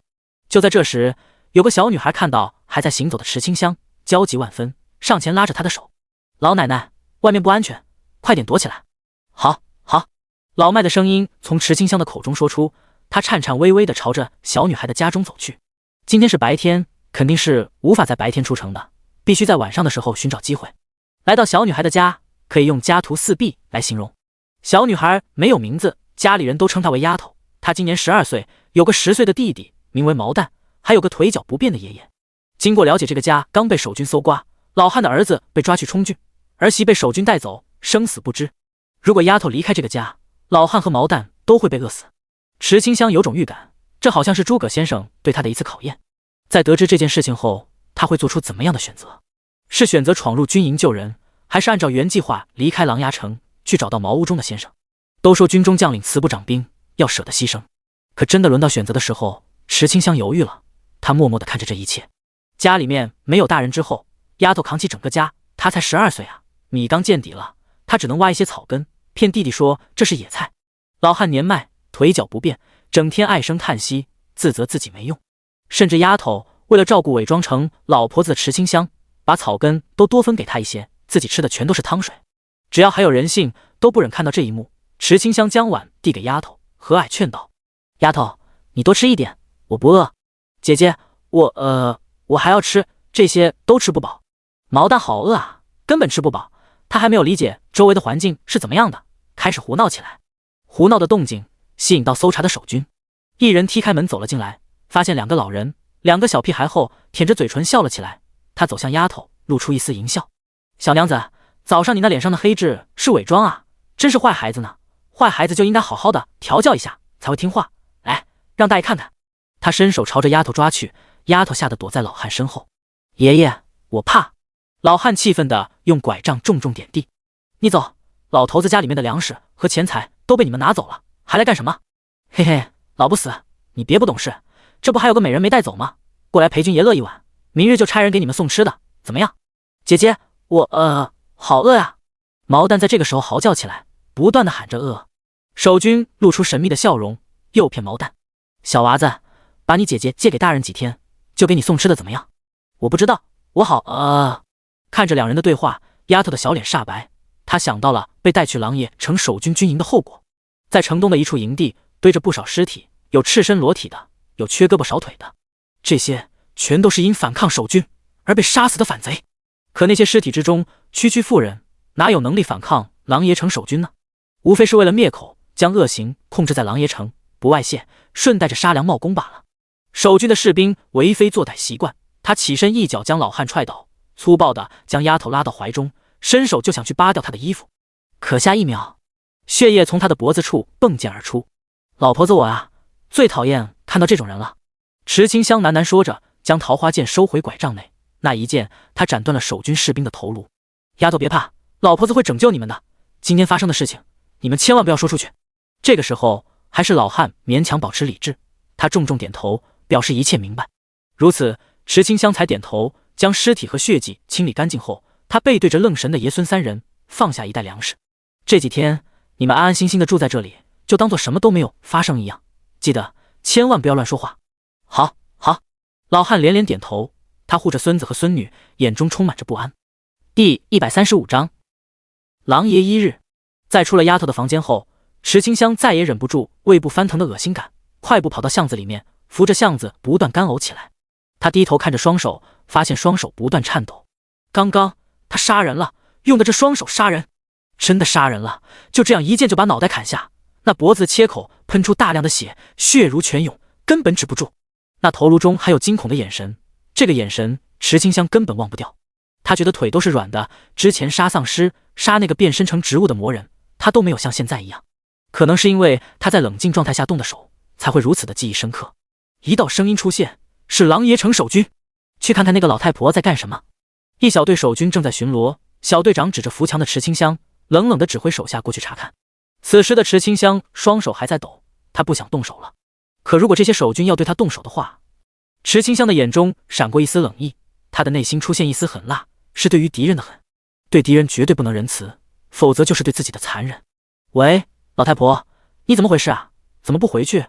不知道城内有逃犯吗？难道你是逃犯？哈哈，老六，你要是把老太婆抓回去，说老太婆是逃犯，小心你的屁股不保。老八别瞎说，队长最近对入股不感兴趣，也不看看最新刚抓了那么多女人。两人的讨论毫不避讳池清香，他们刚才是真的动了将老太婆当成逃犯抓回去的想法。要不是刚才看见老太婆扶墙时双手都在颤抖，他们绝对会将这老太婆说成逃犯。毕竟他们现在可是在全城中抓捕逃犯，这个时候还敢出来晃悠，就是在挑战他们的威严，必须杀鸡儆猴。谁让狼爷城的守军早已经作威作福惯了，遇到敢不畏惧他们的都会杀喽，都杀喽。所以老六来到池清香面前，露出使拉你的表情，贱兮兮道：老太婆，快点回家吧，你这个样子的人头可不值钱。哈哈，老六你还真是善良啊，是不是被队长入股多次都变得温柔起来了？瞎扯淡！老六骂骂咧咧的搂着老八的肩膀转身离去。可突然两人愣住了，他们发现眼前的景色正在下坠。怎么回事？老六和老八发现身体不受控制了。不对，为什么他们的身体在后面？那个老太婆在干什么？为什么手中拿着剑？随着一阵天旋地转之后，他们的头颅转到前方，在前方，黑色的剑魁用剑将小队长的胸口穿透。杀喽！都杀喽！头颅被斩断的太快，大脑都没有反应过来。老六和老八慌了，想要开口求救，可他们彻底失去对身体的控制。在短短几秒之内，两人经历了死亡前的绝望。桃花剑不染血，池清香将剑收回拐杖内，让剑魁善后。刚才发现这三人的时候，他其实就已经让剑魁赶来，合力秒杀这些守军。寻常攻击是无法杀死，真实伤害却能做到。只不过在击杀这两人后，池清香的手臂依旧在微微颤抖。他深吸一口气，迈出脚步，眼神中透露出的眼神越来越坚定。面对敌人，绝对不能手软。就在他离开不久，守军赶到了，他们发现剑魁离去的身影，发现死去的三人，怒火中烧。可恶，居然把小队长、老六、老八都杀了！首领气愤无比，小虫子居然敢对他们动手，找死！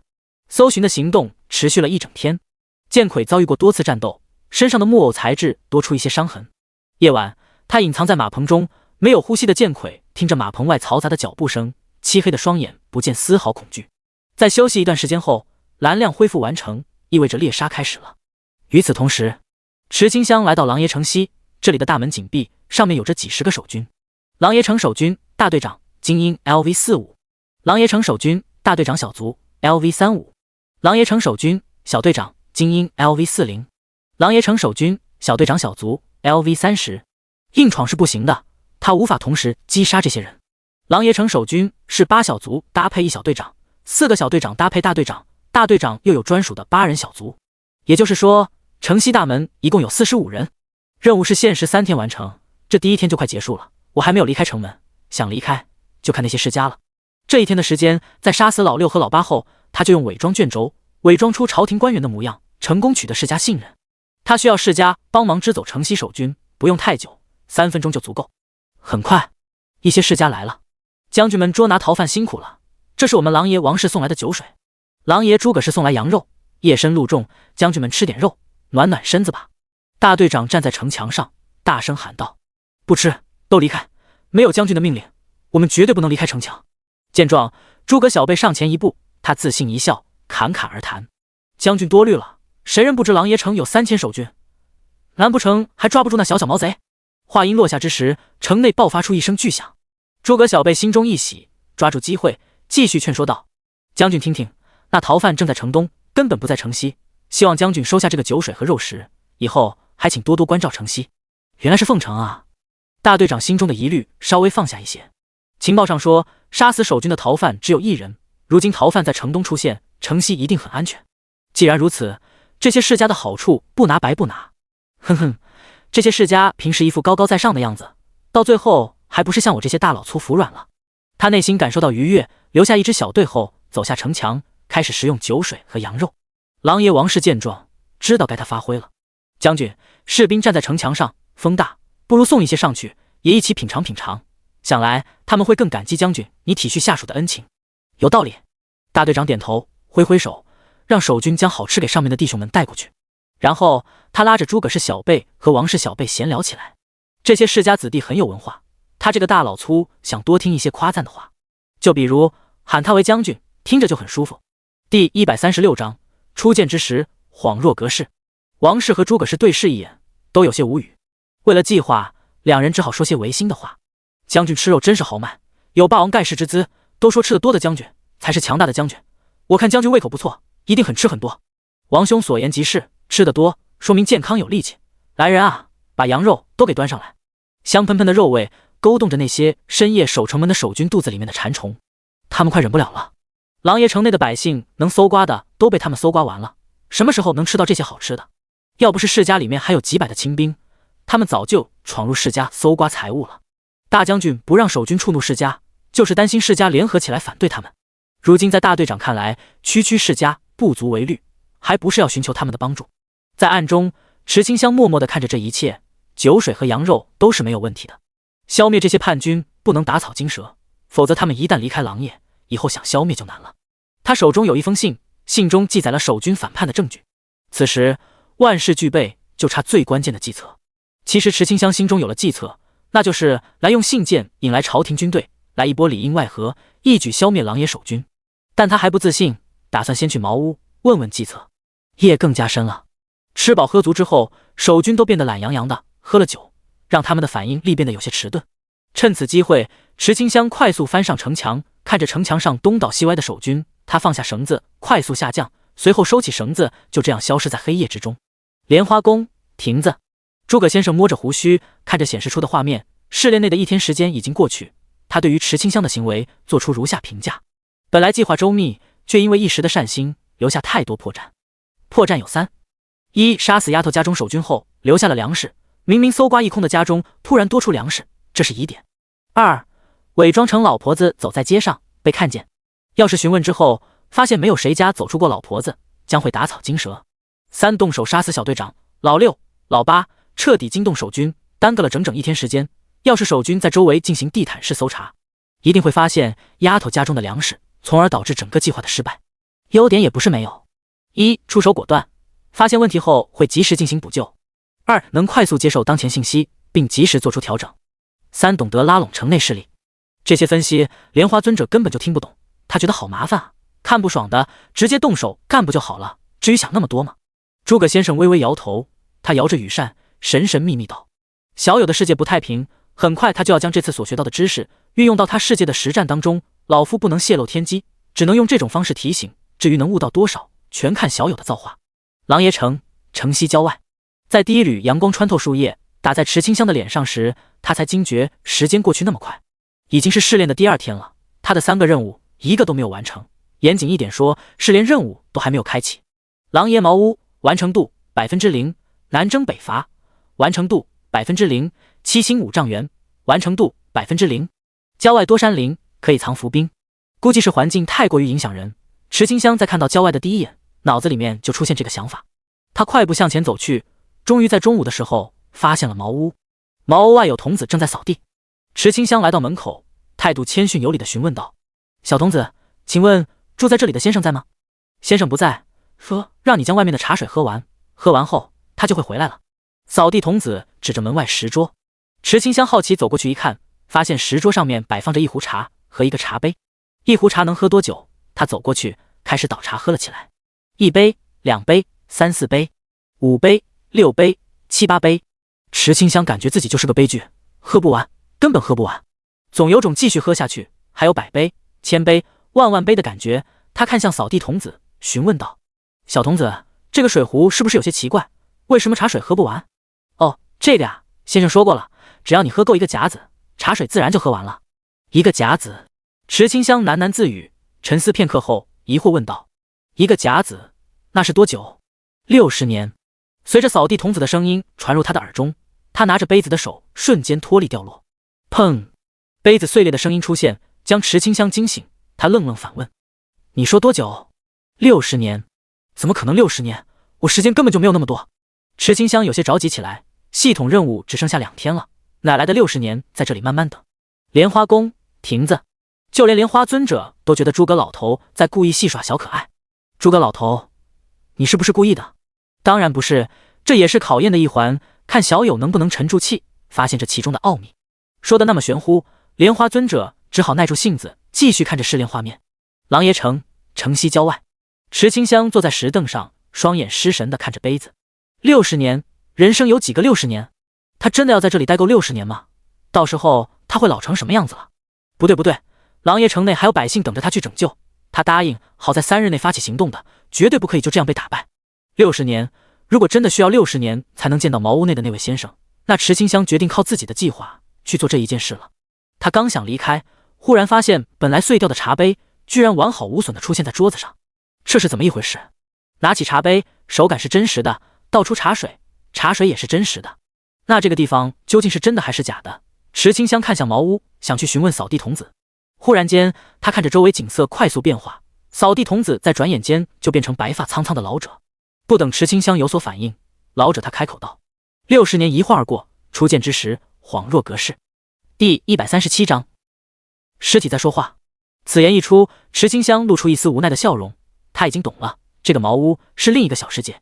诸葛先生真是有趣，小世界一个接一个的，都让他有些迷惑起来。石桌是唯一一个不受60年影响的地方，或者说茅屋其实是60年前的茅屋，而石桌是60年后的石桌。正因如此，才会出现茶水怎么都喝不完的事情。至于怎么去理解这个事情，每个人都会有独特的理解。在池清香看来，未来的茶壶里面是有水的，这是既定事实，不管过去怎么改变物体的状态，都是无法影响未来。举例子的话，就是外祖父悖论穿越到过去，杀死外祖父后，你就不存在。可是如今的情况变了，因为在未来中你是存在的，所以无论如何，你在过去的时间中都是无法杀死外祖父的。这样的话，应该就可以理解了吧？扫地童子应该说是老者，他走出茅屋，来到石桌上，倒出一壶茶。60年不见，你还是和当初一样。我没有变，是你变了。是啊，我变了。我躲在茅屋中，潜心研究治世良策，终于想到办法。你的来意，老夫已经知晓。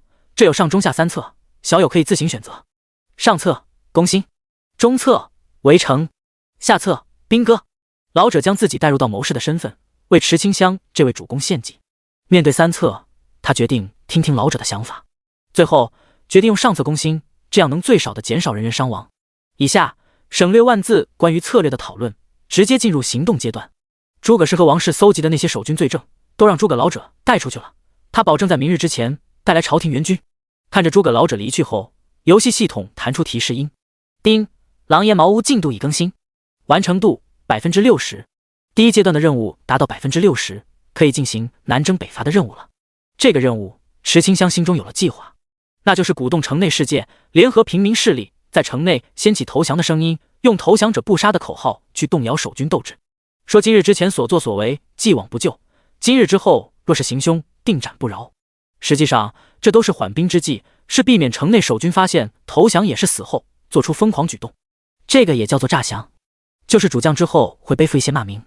狼爷城内，守军找了一晚上的剑魁，首领都气坏了，他完全无法感知对方的气息，若不是对方出招之时透露出杀意，他也会被偷袭。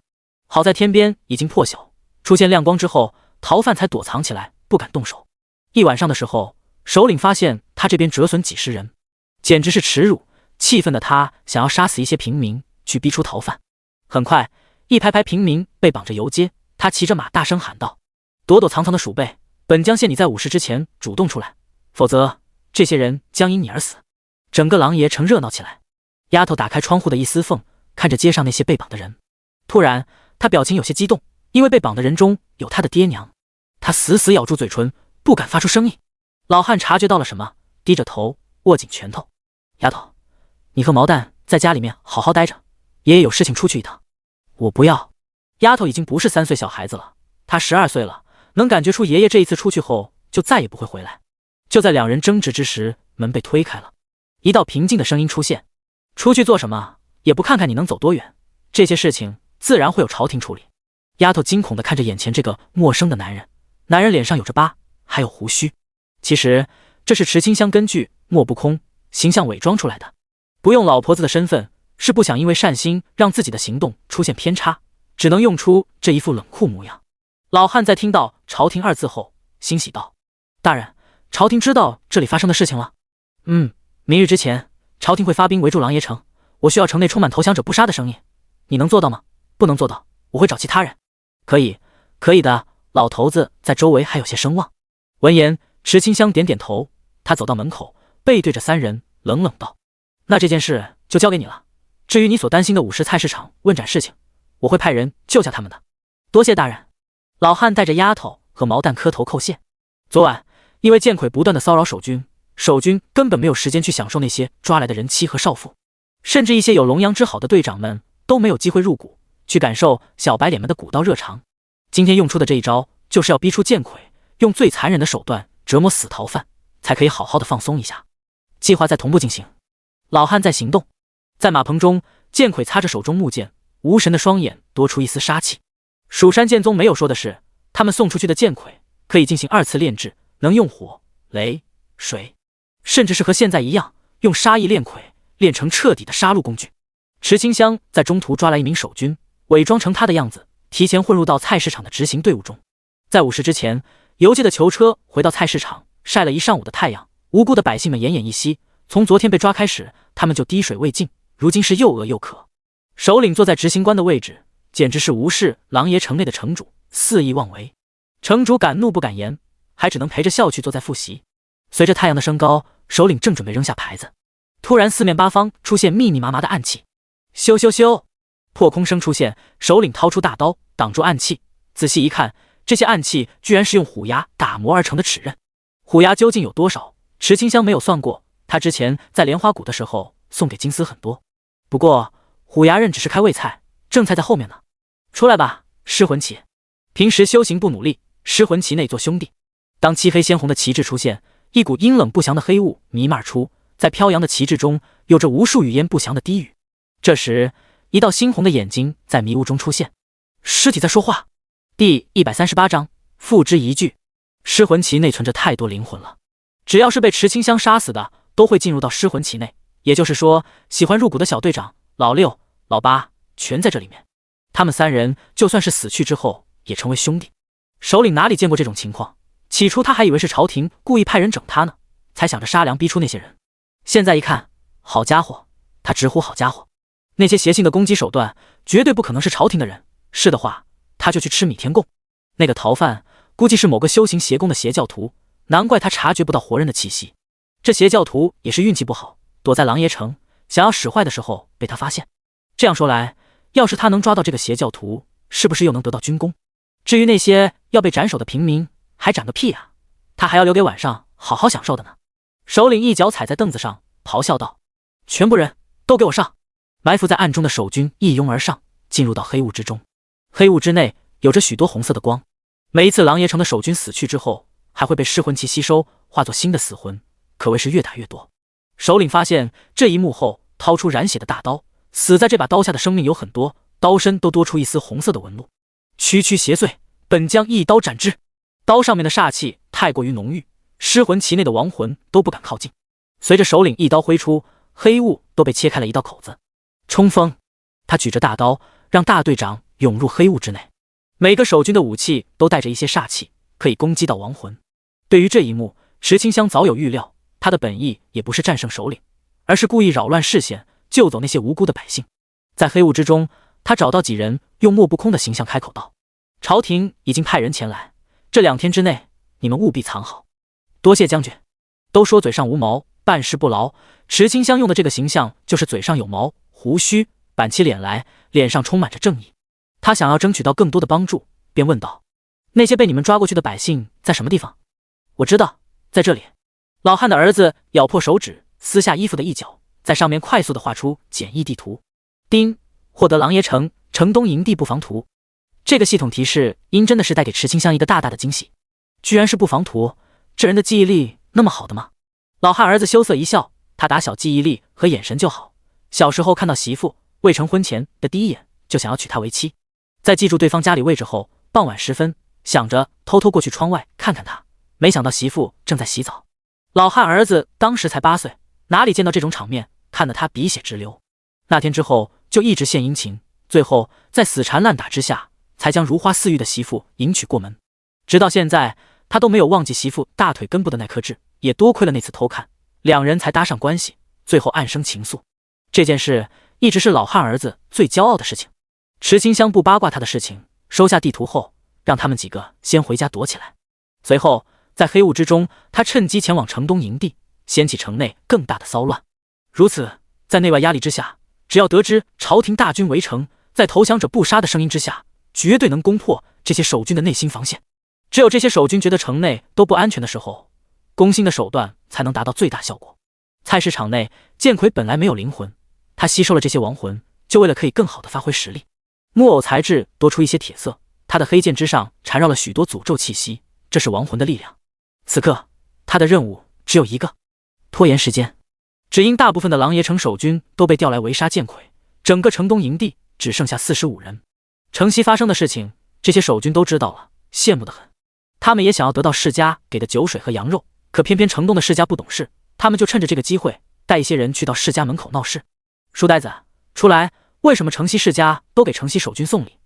你们这些世家没有一点表示，是不是看不起我们？我就想问，你们是不是看不起我们这些粗人？识相的就快点把好吃好喝的给大爷供上。没错，快点供上，不然等将军将邪教徒杀死，得到朝廷更多赏赐后，绝对饶不了你们。大队长趾高气昂地说着，他们加入守军一起造反，图的不就是可以在乡亲面前作威作福，可以吃香的喝辣的？结果这都成为守军大队长了，还和以前没有什么差别，那他们干嘛要造反？闲的。狼牙严氏的大门都被这些守军堵住了，严氏小辈皮笑肉不笑的出来接待。诸葛氏、王氏，你们真的够卷的，居然提前汇入这些守军，用来自保。没办法，狼牙严氏必须大出血了。狼爷城3大家族，诸葛氏在城西，王氏在城中，严氏在城东。如今前2家都表态了，严氏只能自己负担起40人的酒水和肉食，真肉疼啊！白白送出去那么多，还无法让这些守军领情。很快，一羊肉出现，还有好酒。大队长喝得酩酊大醉，在他看来，将军都亲自出手抓捕逃犯，还布下了陷阱，绝对可以获胜。他们是骄兵，骄兵必败。池清香来到城东营地，发现这里面一个守军都没有，真的全都跑出去喝酒吃肉，真的是横行霸道惯了，觉得不会有人敢挑战守军，这才如此大胆。那么今天就要给这些守军好好的上一课，让他们知道恐惧为何物。将被抓的百姓全部放走后，池清香将这些粮食全部收入背包中。不知道这些守军在断粮后会怎么办呢？他拭目以待。在将整个军营的一切都搜刮干净后，池清香手上拿着火把，扔进倒满火油的城东营地。噗噗，火焰腾空而起，浓烟滚滚。留守的40人看到营地失火，酒都被吓醒了，刚想过去救火，喝太多酒的他们双腿发软，摔倒在地。撩动的火焰倒映在他们惊恐的瞳孔中。完了。第139章，桃花剑仙的死因。城东营地被烧，他们这些守军万死难辞其咎，绝对会死的。城东1500名弟兄的口粮就这样没了，全没了。大队长担心受到责罚，必须找一个背锅的对象。他紧张地环顾四周，看到狼爷严氏的小背后，眼前一亮。兄弟，只能借你人头一用了。他忽然拔刀，将严氏小辈的头颅砍下，提着头颅大喊道：“狼爷严氏和逃犯勾结，故意在酒中下药，目的是为了烧毁城东营地，把他们都杀了。”守军们眼前一亮，快速动手，将送酒水和羊肉的严氏仆人统统杀死，手段狠辣，直接来一个死无对证。届时大队长说什么，事情的真相就会是什么。杀过之后，大队长立刻找来冷水，让弟兄们快去救火，不管救不救得回来，表面功夫必须到位。而在菜市场中，首领都快要找到尸魂旗的位置了，忽然发现城东营地冒出浓烟，不好，这是调虎离山之计，他们的目标是那些财物。抢习惯的首领最先想到的就是有人想抢他的财物，而不是解救那些没有任何作用的平民。而且打到现在，除了那些邪祟，他就没有发现逃犯的身影。一种被欺骗的耻辱感涌上心头，他带着上千人浩浩荡荡地往城东而去。这就叫做信息差。从始至终，这首领都以为敌人只有一个，从来没想到敌人是两个。能这样做，还是因为首领在安逸的环境待太久，没有外部的刺激之下，思维能力都发生退步。懈怠啊，懈怠！千人在狼爷城内奔跑，动静闹得特别大。池清香就站在巷子中，看着狼爷守军首领从他眼前经过。还有一天，一切都结束了。丁，任务南征北伐进度发生变化，当前进度 40%。与此同时，莲花宫亭子，诸葛先生微微摇头，要是地方将军聪明，这菜市场的行动将导致前面的计划失败。他看出来了，小友不是合格的将才，适合当独来独往的侠客，这样才能将个人的喜好凌驾于计划之上。但这种注重个人感情的人是无法统领指挥大型战役的。尊者，小友这副模样，你应该看明白了吧？明白了。莲花尊者看着试炼画面，这熟悉的一幕，他怎么会忘记呢？当年他就是因为对世界充满着善意，意气风发，也做出冒险拯救普通人的行为，总是见不得人受苦。但在最后，他却低估了人性，被普通人出卖行踪，导致他身中埋伏，最后拼着重伤才突围而出。那个时候的他已经伤重，孤独地死在百花绽放的地方。等到莲花尊者赶到之时，一切都已经来不及了，就连灵魂都没有机会收集。以当时他的实力，就算死去也能保留灵魂的，可偏偏一丝灵魂都没有留下。或许当时的他对世界感到失望，宁愿魂飞魄散，也不愿意踏入轮回。这是莲花尊者内心的痛。如果他没有对他如此的溺爱，多让他见识一下社会的险恶，会不会一切都会不同？诸葛老头，你说小可爱会不会记起那些记忆？你希望他想起来吗？在死之前，他可是经历了人生的黑暗时刻，要是记起，很可能精神崩溃的。莲花尊者沉默下去，不知道该说些什么。见状，诸葛先生翻手取出桃花簪，等小友回来，将这个交给他，能压制试炼后的不良反应。切记，在他第二次觉醒之前，千万别把簪子取下。说罢，诸葛先生离开了。这一次的试炼，他得到了他想知道的答案，是时候让试炼结束了。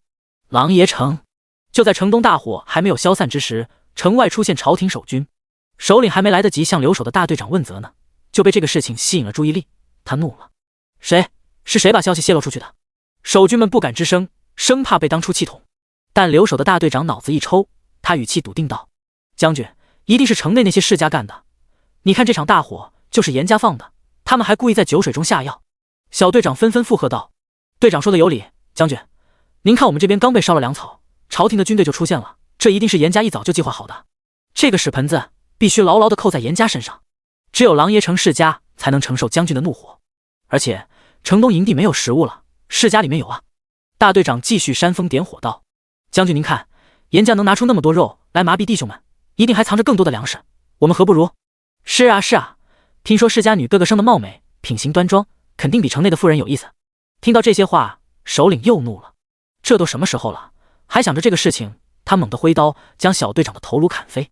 都给老子打起精神来，严家先对我们动手，我们就不能客气，都给我闯入严家，掘地3尺，鸡犬不留。掘地3尺，鸡犬不留。 X1888。 首领重新上马，他嘴角挑起，狼爷城易守难攻，只有城东和城西2个门，只要300人就能守住，而他足足有3000人，自信能守个1年半载。在这段时间内，他要好好的当一下狼爷城的土皇帝，美人什么的自然是要享受一番的。搜刮的时候注意点，别把严家那些如花似玉的小娘子弄疼了，本将军还要好好疼惜他们呢。明白。严家大宅，城东的事情他们都知道了，家族内乱成一团。家主，我们快逃啊！那痞子有3000人，咱们不是对手啊！小明都被他们杀了，这是有预谋的栽赃陷害，就是要对世家动手啊！老夫知道。严家主深邃的眼中藏着怒火，这些人真当世家是好欺负的吗？他立刻安排起来，严统领去把家里面的树木全部砍了，堵住门口，让家兵拿着弓弩守好大门，绝对不能放人进来。是。严统领是严家家兵的统领，只有500人。防御的安排完毕，严家主看向妻女，面容决绝道：“你带着女眷和孩童从密道离开。”最后，他转身看向族内最优秀的弓箭手：“严荣，你速度快，将这信交给诸葛家和王家，相信他们看到信后会明白唇亡齿寒的道理。”是。第139章狼爷城试炼进入尾声。很快啊，很快，严荣从严家大宅后门悄悄溜出。他身手敏捷，很快就来到诸葛家，送信之后，动之以情地讲述当年世家面对的困难。听过之后，诸葛家表示理解，让严荣快去给王氏送信。在一阵折腾之后，信都送出去了。王氏派人找到诸葛氏，决定提前在城内发动计划。严家大宅外，狼爷城守军首领看着久攻不下的大门，又怒了。他在一怒之下怒了一下，他夺过手下人的强弓，冷冷骂道：“真是废物，这都攻不下来！”只见他弯弓搭箭，拉出一个满月，咻！利箭朝着大门飞去。就在这时，严家内部飞出一支箭，打中了首领的箭，让其偏离了轨迹。这种感觉就像是急速行驶的列车突然遭受来自侧面的撞击，一下子偏离了原来的轨迹。咚！首领的飞剑死死地扎在墙上，剑尾还在剧烈的摆动。50级的力量不是严荣追风弧剑 LV40 可以阻挡的。没错，严荣回来了。要不是他及时赶来，就刚才的那一剑，完全可以将大门打穿。首领放下手中强弓，他知道严家里面有高手。严家人，本将给你们一个机会，若是交出3000人吃3个月的粮食，本将可以放弃攻打你们。要不是时间不够，还要去守城门，他才不会谈和。毕竟打下来后，粮食、财宝、美人都会是他的。严家主根本不会相信首领说的话，吩咐家兵继续守住，绝对不能放人进来。家兵用木头搭建出架子，隔着围墙，用弓弩朝着意图向前的守军发动攻击。池清香就在一旁看着。诸葛老者已经带来朝廷士兵，老汉也在城内宣扬投降者不杀的言论。事情在缓慢发酵，就是速度太慢，需要催化剂，也就是说，还需要一些更大的外部刺激。他看向剑魁，剑魁身上的伤痕太多了，他擦拭手中黑剑，什么话都没有说。等到蓝梁恢复完成之后，拿着失魂旗就出发了。剑魁是没有自我意识的，走的杀意练魁的道路后，行为全靠杀意驱动。严家外，首领喊话之后，严荣高声回道：“哼，明明是你们先挑起的事端，杀我族中小民，此仇不共戴天，还想要得到粮食，痴心妄想。”这话已经说绝，首领冷冷一笑，他抽出缠绕煞气的大刀，刚想着发动攻击，忽然间空中飞来旗帜，定在严家门前。黑雾开始弥漫，无数亡魂出现，猩红的双眼隐藏在黑雾之中。失魂旗再一次出现，首领更加气愤了，怒火 MXA 加。好啊，你们严家居然和邪祟勾结，死有余辜。他发动进攻，剑魁这一次没有躲避，直接迎战。漫天的黑色利刃飞出，打在身上，一次出现100点真实伤害。首领 BOSS 级 LV50， 生命值300万，300万的血量，还有煞气护盾，能克制失魂旗内的亡魂，亡魂不敢近身，只能去干扰其他守军。首领只能交给剑魁对付，他手中黑剑也是充满着杀意。很快，体内的亡魂力量被抽干，他眼中的猩红光芒一闪而过，杀意凝神，纵横八方。剑魁高高跃起，朝着地面快速挥剑，剑气呈现出巨大的派大星，每一道剑气都继承了桃花剑仙的全部力量属性。在这些剑气攻击之下，地面被撕裂，碎石飞溅。首领笑了，雕虫小技，让你看看什么才是煞气的力量。只见刀上的一丝红色纹路突然消失，在他的胸口上出现。下一秒，煞气的力量灌入他的体内，以人身领刀身，形身成刀之变化，化煞气为无所用。他的瞳孔变得猩红无比。首领狂暴状态，全属性提升 50%， 这是50级后进行2次觉醒时都可以领悟的能力。血量外多出厚厚的一层煞气护盾。煞气护盾继承 100% 生命值的护盾，减少 50% 受到的正面伤害。护盾破碎后进入虚弱阶段，要是没有真实伤害的手段，就算是平级，想要获胜都不容易。原本300万血量的首领现在成为450万血量、450万护盾的存在。要是算上护盾的正面减伤，需要打出左圆括号450加450右圆括号万的非真实伤害才能击破护盾。剑魁才不会放着真实伤害不用，用其他的攻击手段。就算每一道黑刃只能造成100伤害，那也必须持续的磨血。就算是强大的 NPC， 只要亮出了血条，剑魁就敢杀给你看。严家外正在交战，诸葛氏和王氏已经准备好加兵，先拿下城西大门，控制住狼爷城最后的粮食，然后带领城内起义的百姓将城东和城西分开，摧毁了道路，并且散播投降者不杀，狼爷城守军首领来反贼的消息。城外的诸葛老者则是带领朝廷军队继续朝着城东大门逼近。池清香还没有动手，他一直在用风清河去感知狼爷城内发生的事情，必须控制计划，不会出错。很快，传言传到严家外，一时间守军士气大跌。报，城西营的失守了，被诸葛家和王家攻占。将军，我们已经没有粮了，快逃吧！此言一出，军心彻底溃散。首领在听到这句话的时候就感觉到不妙，如今军心彻底撒去，他有气无处撒，仰天咆哮起来：谁？是谁说的？出来！敢扰乱军心，杀喽！都杀喽！安安静静的，没有守军出现承认。实际上，喊出那句话的人是池清香，他伪装成士兵，并用闪蝶粉幻化出不少幻象，将幻想当承托，演出惊慌逃命的样子。快跑啊！我们投降就不会死，反正城内都没有粮食了，我还不想死。是啊是啊，我加入狼爷守军是为了活下去的，才不想死。没有做过坏事的快投降吧，我们根本不是朝廷军队的对手，连个世家都打那么久，还是早点打开城门，放朝廷军队进来吧。一人饰演多角色，池清香表示忙不过来，根本忙不过来。不过吗？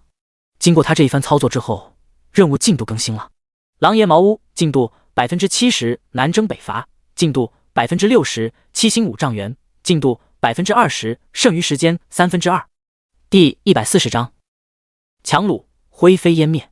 在水军的作用下，狼爷城守军的士气碎得不能再碎，人心散了，队伍就不好带了。不管首领怎么大喊，怎么威胁，这些守军都惊慌地逃向四周。留在原地的守军从1000人到不足1000人，到最后的不足100人，首领都快气死了。人多的时候都拿失魂旗没办法，更别说剩下的100来人将更难攻破严家。要撤退吗？能跑到什么地方去？城东无粮，城西又被世家占领，他们已经无路可退，且孤立无援，就连首领亲兵都开始害怕起来。投降者不杀的声音越来越大，亲兵开始动摇起来。首领陷入到进退两难之地，想打严家又打不下，如果离开，那他们就只能逃出狼爷城了。留给他决定的时间不多了。该死的，为什么老子傻傻的想去打严家？他如刀的眼神看向大队长，对于大队长内心中的那些弯弯绕绕，他全都知道。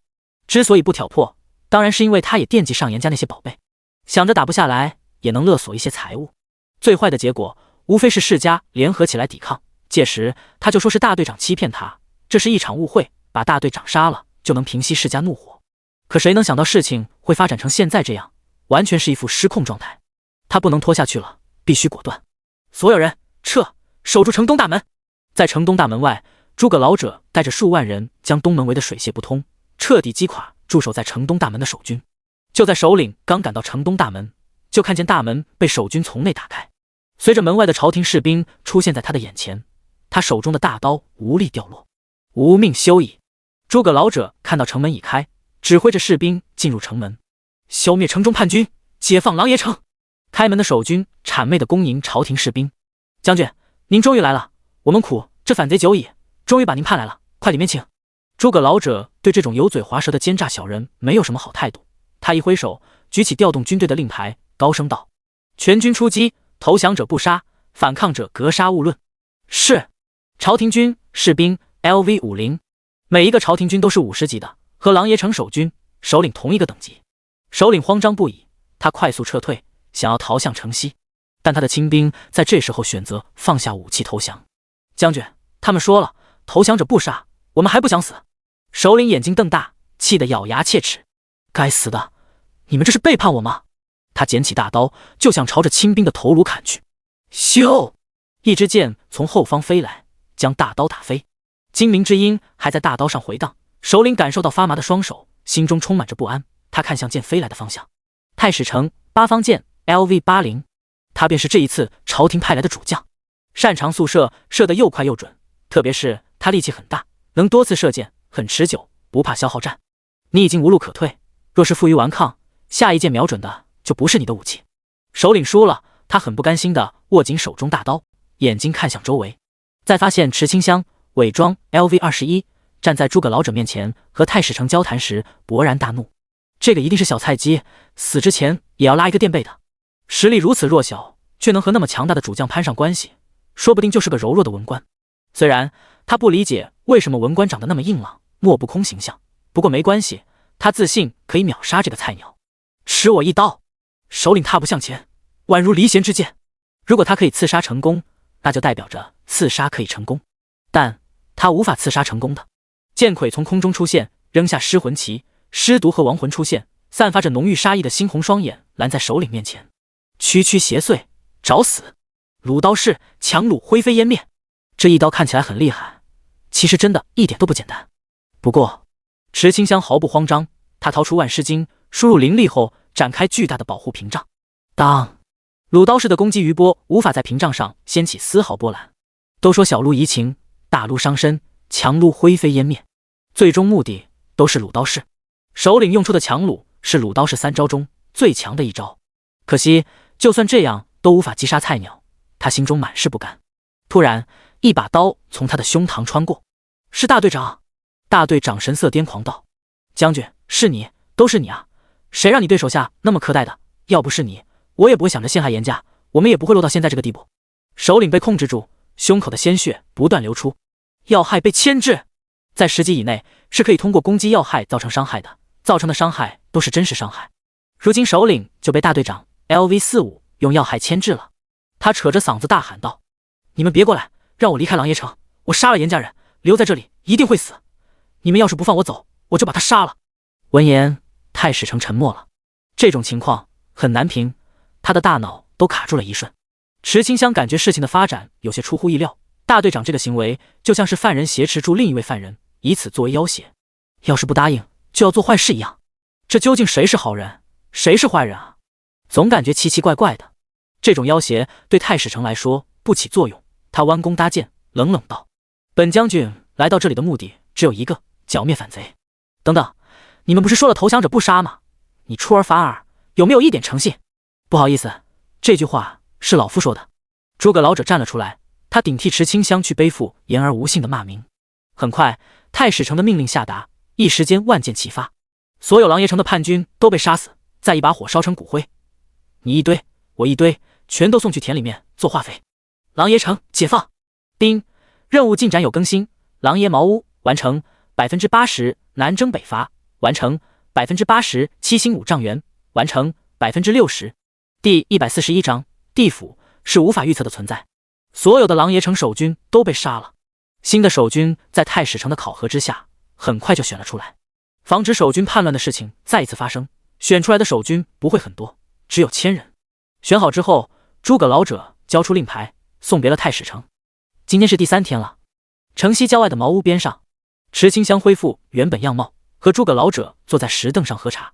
诸葛老者端起茶杯，透过茶水，他看到了多年前的往事，悠悠一叹：小友，这一壶茶老夫喝了60年，今已感到大限将至，在老夫死后，请你让人为老夫抬棺，从城西出发，一直向西，抬到绳子断裂时，便将老夫埋到绳断之处吧。好。此刻池清香明白为什么要叫做七星5丈原了，他猜测麻绳断处便是5丈原。在第2天晚上的时候，诸葛老者死在茅屋，他真的是为了解救狼爷城出现的，宛如天上谪仙，被贬的仙人在解救狼爷城之后将功抵过，回到仙界。在第3天的时候，池清香请了一些人来抬棺，他亲自领路不断向前走去。游戏系统内的地图一点开，全都是白茫茫一片，周围不显示地名，就连深处何地都不清楚。他继续向前，从日出走到日落，直到这一天快要结束时，绳子断了。砰！声音出现，笼罩在游戏系统地图上的白雾彻底消散。5丈原。池清香看着四周，发现那些抬棺的力士不见了，只剩下一些飘摇的烛火，在烛火前方摆放着棺木，仿佛是在让他过去一样。他从烛火道路向前走去，1步2步，莲花宫亭子。莲花尊者瞳孔一缩，这是往生路。好得很，你们一定是知道他去了什么地方，偏偏不肯说。走过盛开彼岸花的往生路，便能投胎转世，喝下孟婆汤，忘记前尘往事，经过奈何桥，斩断生前痴念，渡过忘川河，洗去灵魂记忆，进入阎罗殿，判定生前善恶。地府是神明游戏内最为特殊的存在，除非某某属性高，才能看到灵魂，否则有人一辈子都无法接触到地府。莲花尊者的内心无比激动，他现在完全可以肯定，小可爱就是他的爱徒。你回来了，你真的回来了。他喃喃着，心中情绪难以压制，都不知道待会见到小可爱的时候要怎么开口。诸葛老头说过，从试炼出现后要把簪子给小可爱，这样才能压制那些记忆。可是他内心有些犹豫起来，找了他1000年，如今终于找到了，他真的不想他回来吗？莲花尊者的内心好乱，不否认他是喜欢小可爱的，可内心深处他还是想要爱徒回来，这已经是一种执念。他看着试炼画面，这些画面有着很多详细的内容，是只有死过一次的人才能看到的。莲花尊者会清楚，还是听地府的孟婆提起过？没错，他和孟婆认识，正因为认识，他才生气，气孟婆为什么明明知道他的踪迹，就是不告诉他。话又说回来，他该怎么办嘛？这个簪子要不要给小可爱戴上？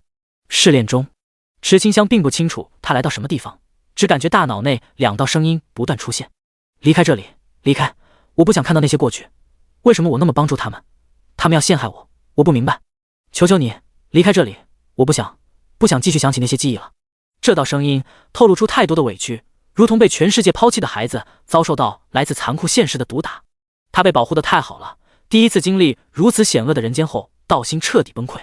另一道声音听到就能感觉心安，一切烦恼都会消失。拯救世界太久，我好累啊，回去吧。什么神圣使命，都是强加在身上的枷锁，自私一点比较好。为什么在我被追杀的时候，我帮助过的那些人不出来帮助我？我不想背负神圣使命了，就这样吧。池清香捂着脑袋，左眼变成粉白色眼眸，右眼变成金瞳，2种属性的力量冲击着他的身体，温和锋利，这些记忆折磨着他，让他无法继续向前。烛光在这一刻变得更加耀眼，散发着危险的诱惑气息，吸引着池清香打开棺木。打开，躺进去。打开，打开。他双眼失神，一步一晃地走向棺木。滴滴滴，神明游戏出现未知错误，正在判定所处空间，判定失败。滴滴滴，正在连接神明游戏服务器。滴滴滴，连接失败。滴滴滴，正在寻找神明游戏信号源，寻找中，寻找失败。带有警报声音的游戏系统提示音不断出现。在神明游戏内，一处金碧辉煌的大殿中内，一双带着神威的金色双眸睁开。居然有人敢动他看上的玩具，这是在挑战神威吗？嗡！这一天，全世界的玩家都无法登录游戏，全都强制赶出了游戏。是因为神明出手，他要寻找整个世界，找到心爱的玩具。圣殿教皇帝垂着头，默念教会圣经。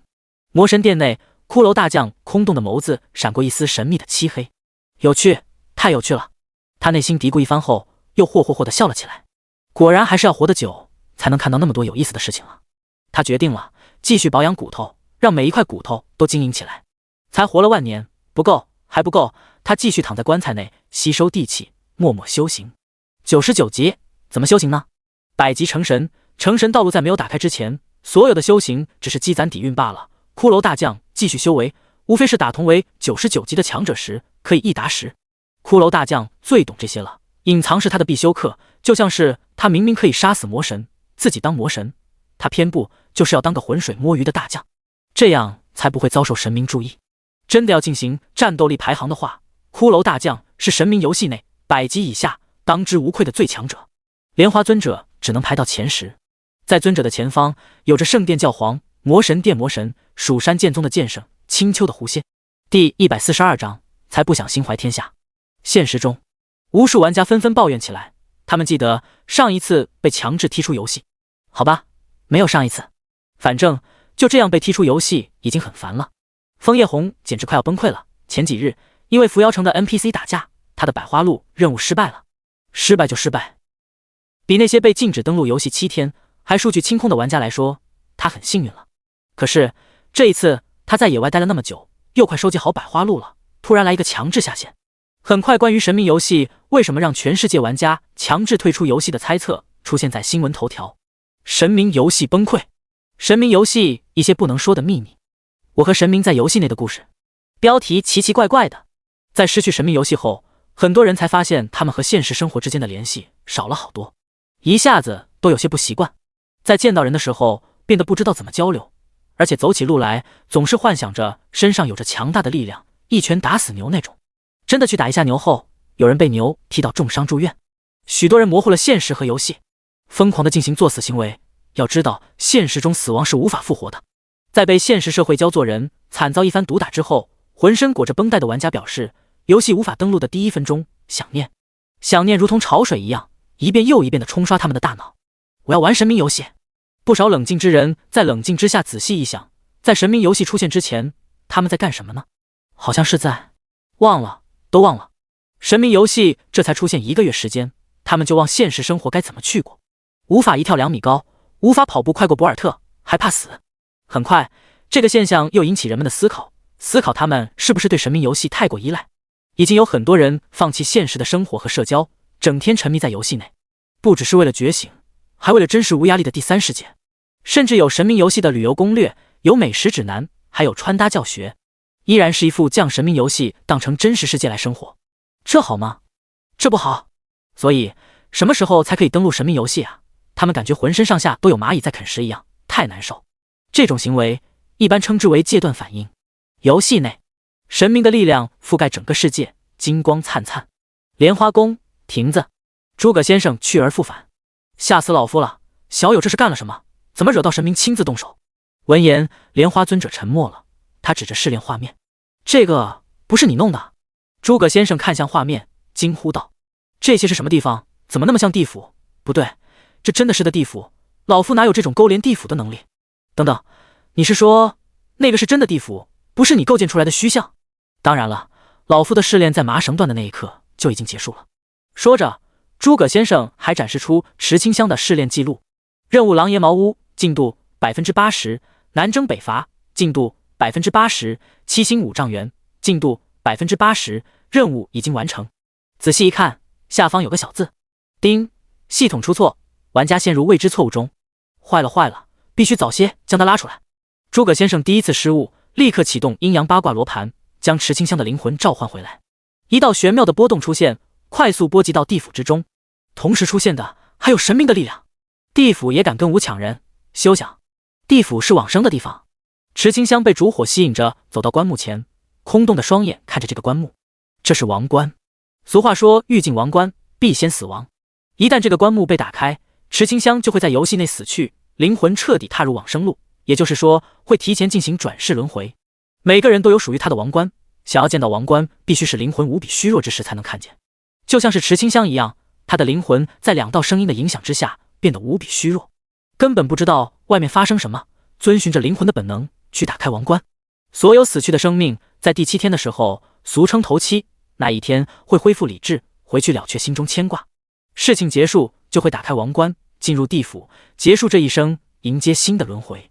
池清香伸出手朝着王棺伸去，突然一道声音出现：你还要在这里磨蹭到什么时候？醒来！嗡嗡嗡！这道声音震得他大脑生疼，精瞳恢复一丝清明。清明的眼中倒映出前神圣牧师的记忆。记忆中，他家住海边渔村，修行十分刻苦，拜师在村子中的教堂，是在严厉教学中成长起来的。从小就被灌输心怀天下的理想，以拯救天下苍生为己任。不，这不是我，我是池清香，不是。前任神圣牧师的名字，池清香没有听见，他能感同身受的是对方那种压抑的内心，每天都要游历天下，去救一个又一个的受苦受难者，宛如一只翱翔的无足鸟，寻找不到可以停靠的树枝。鸟儿的一生只有2次停下的机会，第一次是刚出生学会飞之前，第2次是飞不动了，等死时。这样的生命停下就等于死亡。最后鸟儿飞累了，飞不动了，不想飞了，选择一棵美丽的树，就这样停靠在树上，安静的等待死亡。那一刻，鸟儿的内心是宁静的，没有恐惧，有的只有释怀。终于可以解脱这种心累的宿命。一滴泪从金瞳流出，滑落至地面。可他都死了，宿命还是不想让他停下，要让他转世，继续拯救天下。所以前神圣牧师的亡魂一直游荡在地府之中，不愿意轮回，哪怕因此记忆模糊，忘记自己是谁。他从虚空中出现，浑身散发着圣洁的光芒，轻轻捧起池清香的脸，与其额头对碰。片刻后，双手将池清香推开，语气猛地变冷：回去，这里不是你该来的。第143章，选择了小可爱，就要送别他。一道无法用言语描述的力量出现，将即将触碰到王冠的池清香弹了回去。同时，诸葛先生感知到池清香的位置，使用玄妙的力量将这道走错地方的灵魂硬生生地拽了回去。能如此顺利地拽回去，还要多亏神明的力量正在与地府的力量碰撞。周围的一切景色开始飞快后退，池清香的失神双眼愣愣地看着眼前的烛光，烛火摇曳，好像快要熄灭。好痛，心好痛啊！莲花宫亭子，一阵黑白光芒闪过，池清香出现在亭子中。她突然睁眼，伸手摁在胸口上，用力的吸气，减缓心中的那种窒息感。我这是……话还没有说完，记忆如潮水般涌来。她捂着脑袋，身体缓缓蹲下，砰砰，心跳声回荡在空中。说起来，他还真是难杀，渐冻症、魔直病都没办法将他杀死。前世躺在病床上的他是怎么死的呢？是怎么来到这个世界的呢？哦，好像是他一醒来就是在游戏中。所以一开始摆在他眼前的两种职业，其实身体是神圣牧师转世，可惜灵魂不想活着，已经死去。而灵魂是桃花剑仙的转世，身体是神圣牧师的，灵魂是桃花剑仙的，留给池清香的还有什么？他究竟算是什么？一个缝合怪吗？池清香抓着头发，痛苦的惨叫起来，身体和灵魂都出现了溃散迹象。诸葛老者见状，急忙道：“尊者，快把簪子给他戴上去。”好。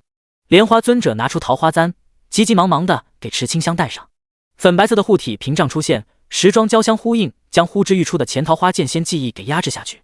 一时间，池清香的大脑一片空白，过去的那些记忆渐渐消失，属于他的记忆渐渐回来。渐冻症、魔直病，这两种才是属于他的记忆。记忆中的他什么都不懂，就像是新生婴儿一样。会这样，原来是因为灵魂深处的记忆都被压制啊。池清香的双眼渐渐恢复清明，他伸出手，发现双手不断的颤抖，就好像刚经历过某种特别恐怖的事情一样。他双眼充满着迷惑，看着莲花尊者，茫然道：“师父，我这是怎么了？”没事，你已经通过了考核，你很棒，师父为你骄傲。莲花尊者的眼眶微红，他知道将簪子为小可爱戴上后，就意味着他彻底放弃了他。这一次是他亲手送别爱徒，怎能不让人伤心呢？池清香还是不明白发生了什么，他的记忆定格在麻绳断的那一刻。对了，任务完成了吗？他打开游戏系统，滴滴滴，检测到玩家信号，正在链接服务器。叮，连接成功，任务发生未知错误，任务重新加载中。叮，任务加载失败。叮，任务已更新。叮，任务已完成。游戏系统就跟抽风了一样，快速的跳过信息。如果注意看诸葛先生的脸，能发现他脸色苍白，显然是消耗巨大才能让灵魂回归。他呼出一口气，拿出任务奖励，这是七星阵，能为将死之人续上一段性命。切记，这是在逆天改命，不到万不得已，千万不能用，会损耗你的气运。我知道的，谢谢先生。叮，获得超神秘阵法七星阵。七星阵，逆天改命的阵法，需要点上7盏续命灯，每一盏灯在7日内不能被熄灭，一旦熄灭，阵法失败。若是阵法成功，将强行续命7日，发动阵法时，无论是否成功，将造成施法者7日霉运缠身。注：点灯乃施阵前置准备，若是阵法完成之前，目标已经死亡，则阵法失败。任务奖励给这个阵法，看着很是奇怪。七星阵最奇怪，还有八卦阵。八卦阵是困阵，能扭曲一个地方的时间。池清香进行的考核用的就是八卦阵和阴阳阵，而在狼爷城西郊外茅屋的石凳用的也是八卦阵和阴阳阵。也就是说，只有八卦阵的池清香是只能使用八卦阵的。没关系，有八卦阵就已经很好了。现实中还没有人得到阵法，用出阵法困住敌人，让敌人惊呼卧槽。看过阵法介绍之后，池清香询问道：“那个，我试练了3天，外面过去多久？”他想知道会不会错过现实的入伍时间。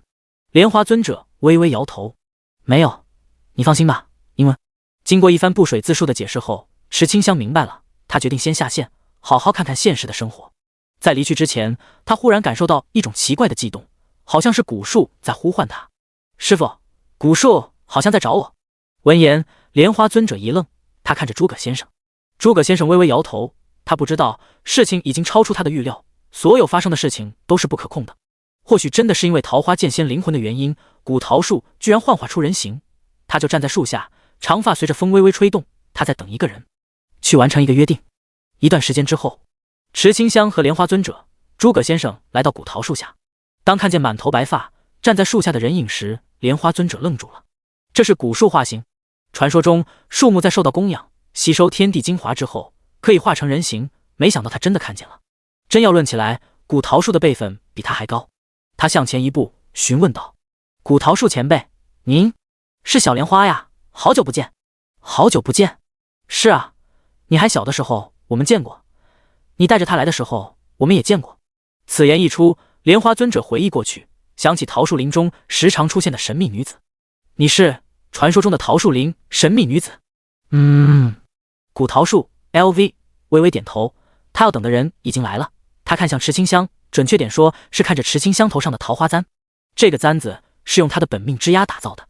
簪子的出现意味着履行约定的时候到了，一切都是命运使然。终于还是来到了这一天。第144章，风吹来了种子，故事随着发芽。他在很多年以前就预料到会有这一天了吧？以尊者对他的偏爱，就算以后遭遇不测，也一定会将他找回来的。所以他才会和老身做这样的约定。也好，每一棵桃树一生只能挂一个人的牌子，他已经挂了他的牌子，就算两人是同样的灵魂，那也不行。没有人会想成为替身，所以古桃树要让新任桃花剑仙获得新生。想要做到这一点，需要付出一些小代价。你叫池清香吧，初次见面。古桃树前辈，我叫池清香。真是个不错的孩子。古桃树化身伸出手摸摸池清香的头发，这个举动看得诸葛先生眼皮一跳，他担心桃木簪被拔出来。这个是桃木簪吧？古桃树将桃木簪子拔了下来，放在眼前细细观看。诸葛先生表情一变，真的拔出来了。奇怪的是，小友为什么没有出现异常？按照一般理性而言，这绝对不可能。但这不是一般情况，至少是多般特殊情况。池清香不会感觉到痛苦，是古桃树的功劳，他激发桃木簪上的灵魂气息。嗡！一道熟悉的灵魂气息出现，莲花尊者一愣，激动不已。是你吗？师父，是我。他回来了，前任桃花剑仙。可惜是一道虚影，他举止端庄，气质优雅，头发盘起，一瞥一笑间尽显温柔婉约。师父，对不起，谢谢您对我的照顾，我这次出现是向您道别的。池清香这孩子很好，不要将他当成我的替身了。不是这样的，你我要，小可爱我也要，为什么非要离开呢？莲花尊者几乎哀求地说着，他眼中蓄满泪水。千年了，他何时落泪过？这一次为了他，莲花尊者的情绪再难自抑，等了千年，寻找了千年。对于前任桃花剑仙感情，就像是母女一样，如今女儿出现在眼前，当母亲的怎么可能就这样放手？他释放出 LV99 的实力，想要护住桃木簪上的灵魂。池清香就在一旁看着，他内心有些小忧伤。原来他之前一直都是替身，师父喜欢的一直都是眼前的大姐姐。忽然，大姐姐伸出手掐了一下池清香的脸蛋，真可爱。她温柔地说着，又揉着池清香的头发。放心吧，你就是你，不是谁的替身，我的出现就是让你成为真的你。说罢，她眼带忧伤地看向莲花尊者。师父，永别了，不要再去寻找我了。桃木簪开始出现裂纹，不只是桃木簪，还有桃花剑、桃花相遇。池清香身上的所有装备都出现了裂纹。见状，见多识广的诸葛先生惊呼道：不好，这是古桃树枯死的征兆。古桃树坦然接受这个命运，他本是前任桃花剑仙的树，一生就该跟随一任主人，主人已经离去，他也该完成约定。只见他的掌心出现桃树种子。池清香，很抱歉，你会有属于你的树，那棵树不会是我。古桃树前辈，为什么非要这样？是啊，为什么呢？或许我在千年之前就该枯萎的，苟活了千年，我应该知足了。好在约定已经完成，等到了你那么优秀的继承者。话音落下，古桃树化作点点星光消散，他和前任桃花剑仙携手离去，飘散在空中。莲花尊者的泪水再也无法抑制的流下，爱徒真的没了，永远的离开了他。诸葛先生抿唇，他能理解古桃树这样做的目的，这是将灵魂的主动权还给小友，而消散是为了带走前任桃花剑仙留在灵魂中的记忆。只有这样，才能保证小友灵魂的独立，让他成为真正的自己。这种无私的精神足以窥见前任桃花剑仙的品性高洁。当风将星光吹散，也带来了故事的种子。新的故事即将萌芽。池清香看着悬浮在眼前的桃树种子，他伸出手接过种子，注入它的力量。下一秒，种子散发出粉色的光芒，落在地面上，快速成长起来。丁，古桃树死亡，失去物品桃花剑、桃花相遇、桃花簪。力量100，敏捷100，体质100，智力100。丁，新桃树成长，等级加10，获得物品桃花剑、桃花香玉、桃花簪。力量加300，敏捷加300，体质加300，智力加300，幸运加100。桃花簪，出生桃树的第一枝制作而成，每30分钟免疫一次特殊状态，生命值低于10%时，获得20%生命值上限的真伤护盾，幸运加100。在游戏系统的提示音还没有结束时，新的桃树就已经长大，枝繁叶茂，桃花簌簌落下，像是在庆祝新生。池清香在这棵桃树上能感受到彼此之间的莫名联系。重新获得的桃花时装属性比之前的强了3倍，可能是这棵桃树更契合池清香灵魂的原因，才会让增益变得更多。清河池燕 LV31， 力量1400，防御600，体质900，智力650，敏捷740，幸运230，连升10级，100点自由属性点都被他加到敏捷中。桃花剑仙的账号属性变得更强了，可惜池清香已经觉醒过，这些新继承的属性点无法同步到现实中。在淡粉色的光芒消失之后，他似有所悟，想要集齐后面2件时装，需要回收以前的时装，将其带回桃树下，才能进化成他能用的时装。紧接着，他刚想着分享这一份喜悦，却发现莲花尊者的泪眼。不知为何，池清香感觉一颗心堵堵的，有些难受，刚获得的喜悦也消失得无影无踪。师傅，你还好吗？没事，小可爱，为师有些累了，要先回去休息。莲花尊者不知道怎么去面对池清香，他知道爱徒的离去不关池清香的事，可是他一时间无法从离别的悲痛中挣脱出来，只想躲在房间，让时间冲淡这一切。莲花尊者离开了，诸葛先生看着池清香，开解道：小友不用介意，前任桃花剑仙和尊者亲同母女，她是被尊者捡回家的，一直培养了几百年，在面对离别时情绪难免失控。多谢先生，我知道的，我就是看到师父那么难受，有些伤心。第145章，烦躁的他与冰封的他。池清香可以理解的，他总能体谅他人的情绪变化，他也知道现在的他最好别出现在师父面前。诸葛先生，我先出去一趟，等师父缓过来我再回来，免得他看见我的时候还会伤心。你诸葛先生真的不知道该说些什么好，只能看着池清香离去。殊不知他这一去，此生都无法再次相见。开个玩笑。扶摇城望城坡，池清香躺在坡上，看着天上飘过的白云，风将他的额前碎发吹动，他心很乱，好想发泄一下不满。忽然他眼前的景色被遮住了，有人走了进来。姑娘，你也知道这里的景色最美，你是？诺，你看 ID 谁都没有我有钱。职业金光剑客 LV20。 看到这个 ID 后，池清香沉默了，这是啥名字？怎么那么奇葩？还有金光剑客又是什么隐藏职业？有钱哥忽然换上金光灿灿的时装，露出一丝邪魅笑容。美女，要不要去扶摇城的酒馆喝一杯？我不喝酒。那就去茶室。我跟你说，扶摇城前几天出现 NPC 打架，后面还经历全球玩家强制下线，我也是刚上线不久的。根据时间推断，在池清香被诸葛先生从地府拖出来后，神明察觉到玩具的气息出现，就是游戏系统重连，这个时候就放开了玩家登录游戏的权限。有钱哥太有钱了，现实中的一切他都玩过。身为首富之子，什么戴着眼镜的美女教师，穿着包臀裙的上班族，在沙滩上穿着比基尼的性感女性，甚至贤妻良母类型的韵味少妇，不足1.5米的可爱萝莉，羞涩的清纯少女，不谙世事的大学生，乃至异域风情、异国他乡的小黑马、小洋马。太过有钱，各种罕见的知识他都感受过，达成不同类型的万人斩，就是有些小小的肾虚。按理来说，在看见眼前这个姑娘的时候，他本该心如止水才对，但内心还是忍不住的加快了一下。现实的女性才过无趣，知道他有钱，都上赶着送上床，这不好，很不好，没有意思。所以他打算在神明游戏内寻找猎物，发现好看的就上前交谈，然后展露财力，引导线下学习生物知识。现在他亮出由金币打造的衣服，金光灿灿的，亮得刺眼。金衣由9999枚金币串金线制造而成。哼哼，臣服在我的金钱攻势下吧，哈哈哈哈！有病！池清香心情本来就不好，在看到有钱哥的犯傻行为后，转身就走。有钱哥表情一僵，除了那些大家族的子弟、高官子弟、军武子弟，谁敢无视他？站住！你知道我是谁吗？你知道你是谁吗？你什么家庭？什么背景？不知道出来混最重要的就是背景吗？我告诉你，我叫沈万金，家在首都，住在庄园，我很有钱，有很多很多的钱，交朋友从不看他有没有钱。所以，你要和我交朋友吗？和我交朋友，在游戏内我们可以一起去喝茶，在游戏外也可以一起去喝茶、喝咖啡也行。说完，沈万金内心期待小美女的反应，听到我的名字，一定就知道我是谁了吧？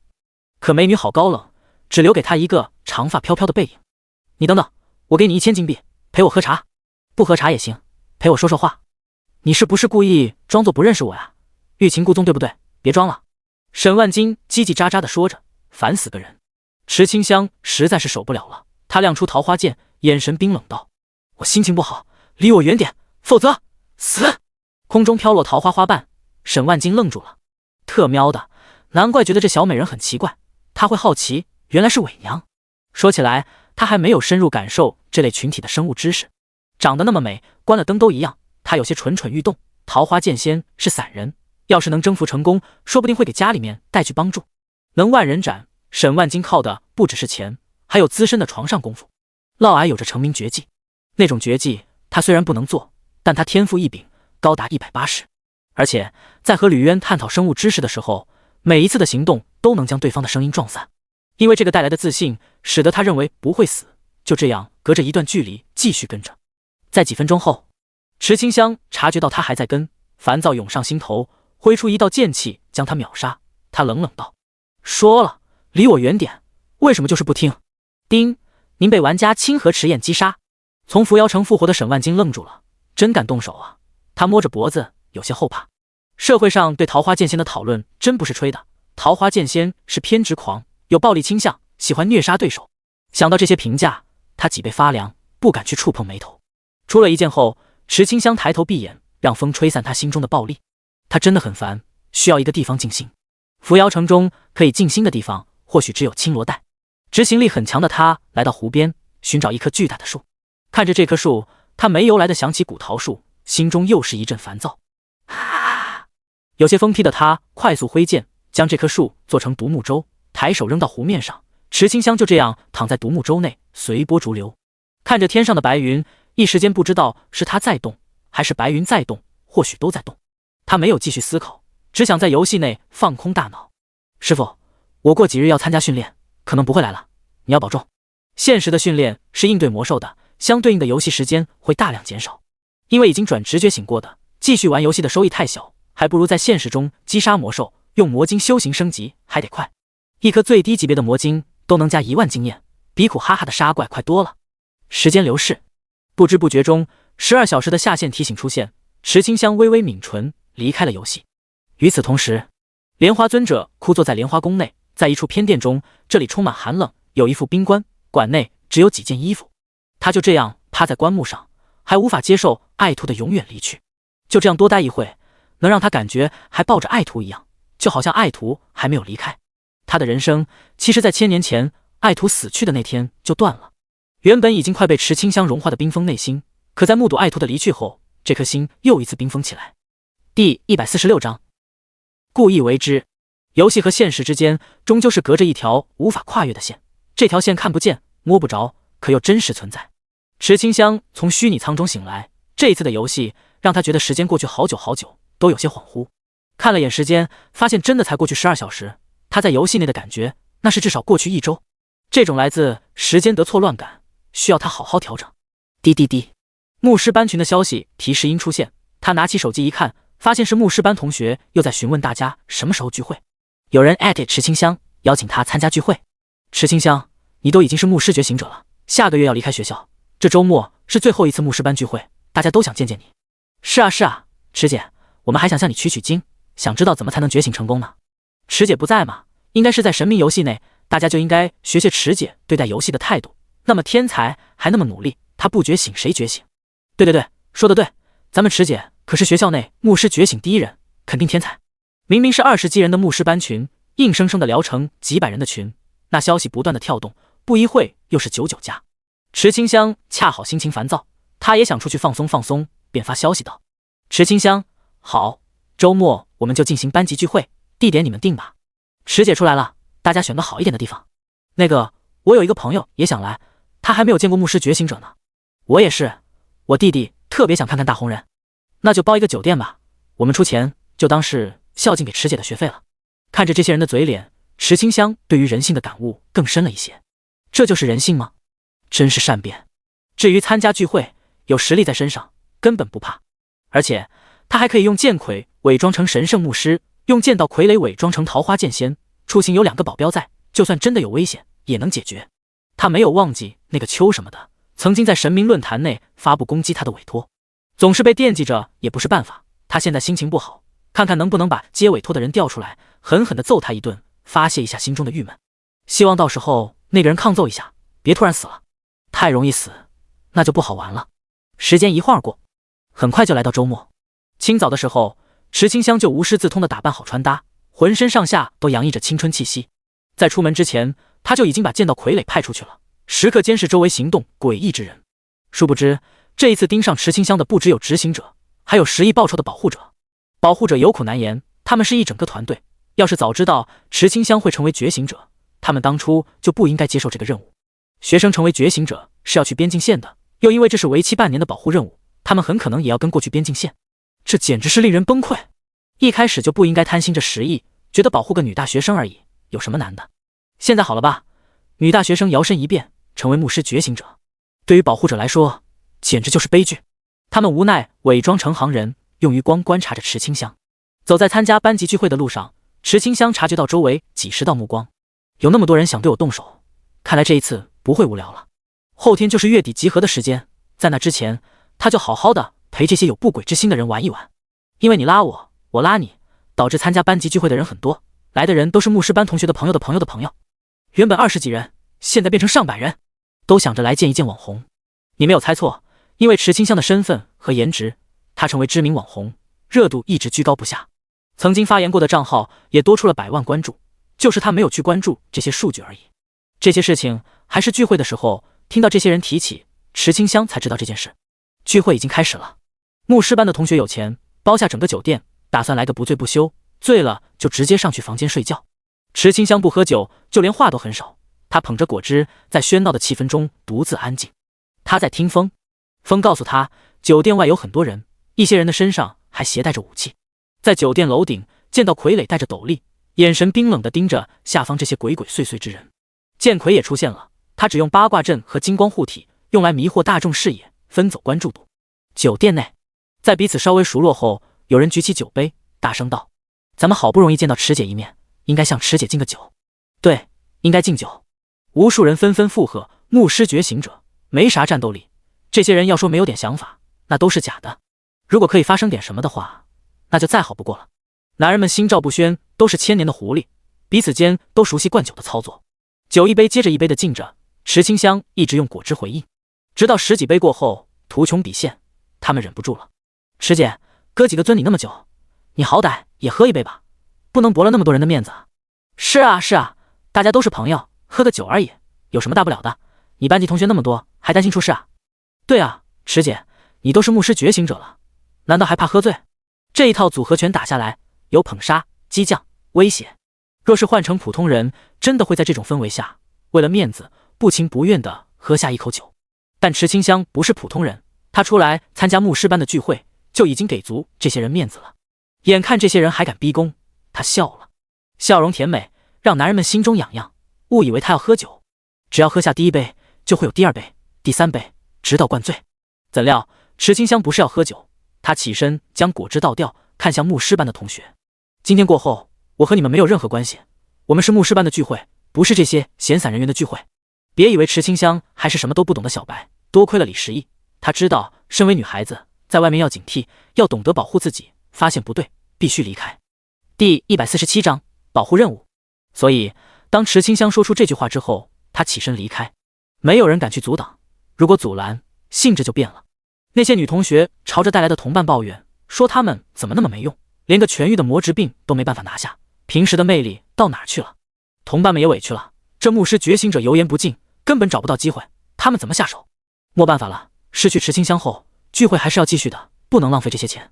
总之，这一次他们亏惨了，要的牧师觉醒经验没要到，还把关系闹僵了。门外，从酒店大堂那闷热的环境中走出，风一吹过，浑身都轻松了不少。他的余光扫过四周，来到路边等车。在等车的时候，他发现周围不少人的眼睛随着他的移动而移动，都是想对我动手的执行者吗？他心中猜疑起来，觉得那个谁还真的够厉害的，发布的委托居然有几十人来找他麻烦，这得花出去多少金币？说起来，他不是也发布了保护池清香的委托吗？怎么看不见人？还是说，那些人就隐藏在这几十人中？其实，三方人员都到了，他们都不敢轻举妄动。邱楚芳发布的委托只有一个人接，他是职业杀手，手段很强，但他发现周围很多同行后，决定让同行出手。如此一来，他不出手就不用承担暴露的风险，还能完成任务。可惜，杀手只有他一人，剩余的所有人都是接到邱父发布的10亿保护任务，用来保护池清香的保护者。最后一批是池清香用金币雇佣的人，之前接取任务的那人，如今已经成为觉醒者，是枪炮师，他手持大狙，躲在高处。车很快就到了，池清香等了许久，都等不到动手。他刚想上车，忽然内心一怔，察觉到这辆车有问题，立刻向后退了几步。保护者见状，以为池清香遇到危险，乌泱泱的一群人就冲了上去。池清香戒备起来。酒店楼顶见到傀儡，眼中红光一闪而过，黑剑时刻准备出鞘。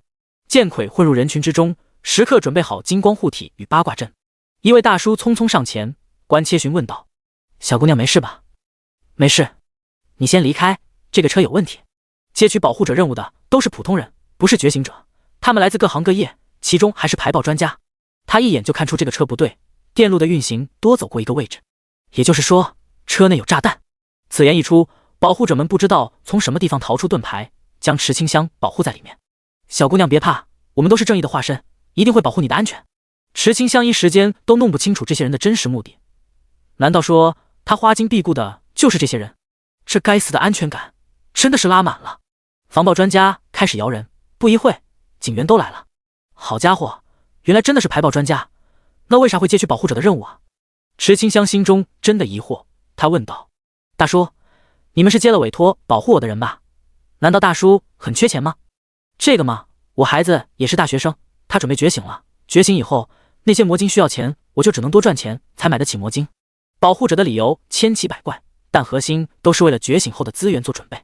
执行者懵逼了，原来小丑是我自己，他还以为大家都是同行呢，没想到是竞争对手啊！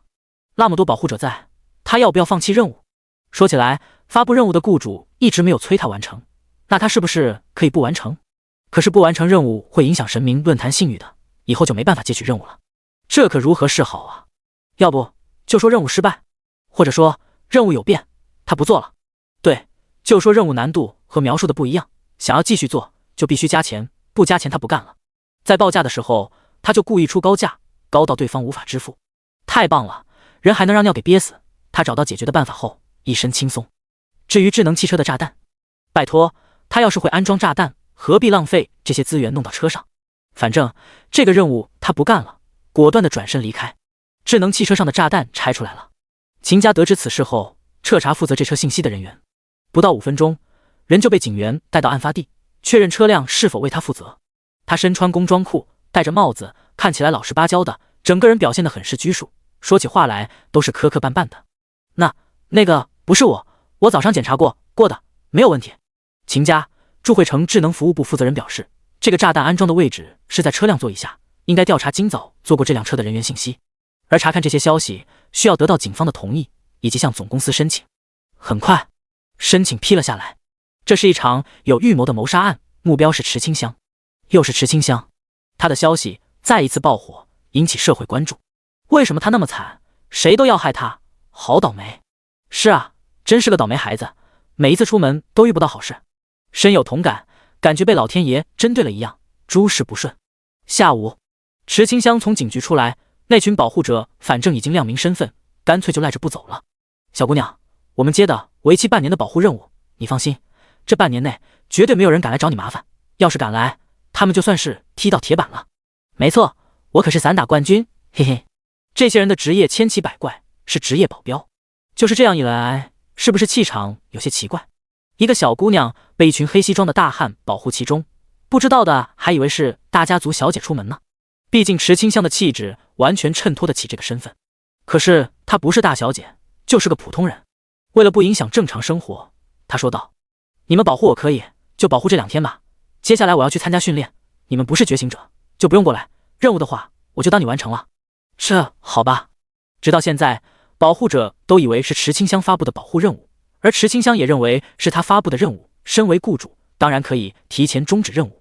可是，在某处大楼上，枪炮师拿着大狙盯着池清香，跟了一整天，他眼睛都有些酸涩，有些不解的喃喃道：“一天了，他们究竟在说些什么？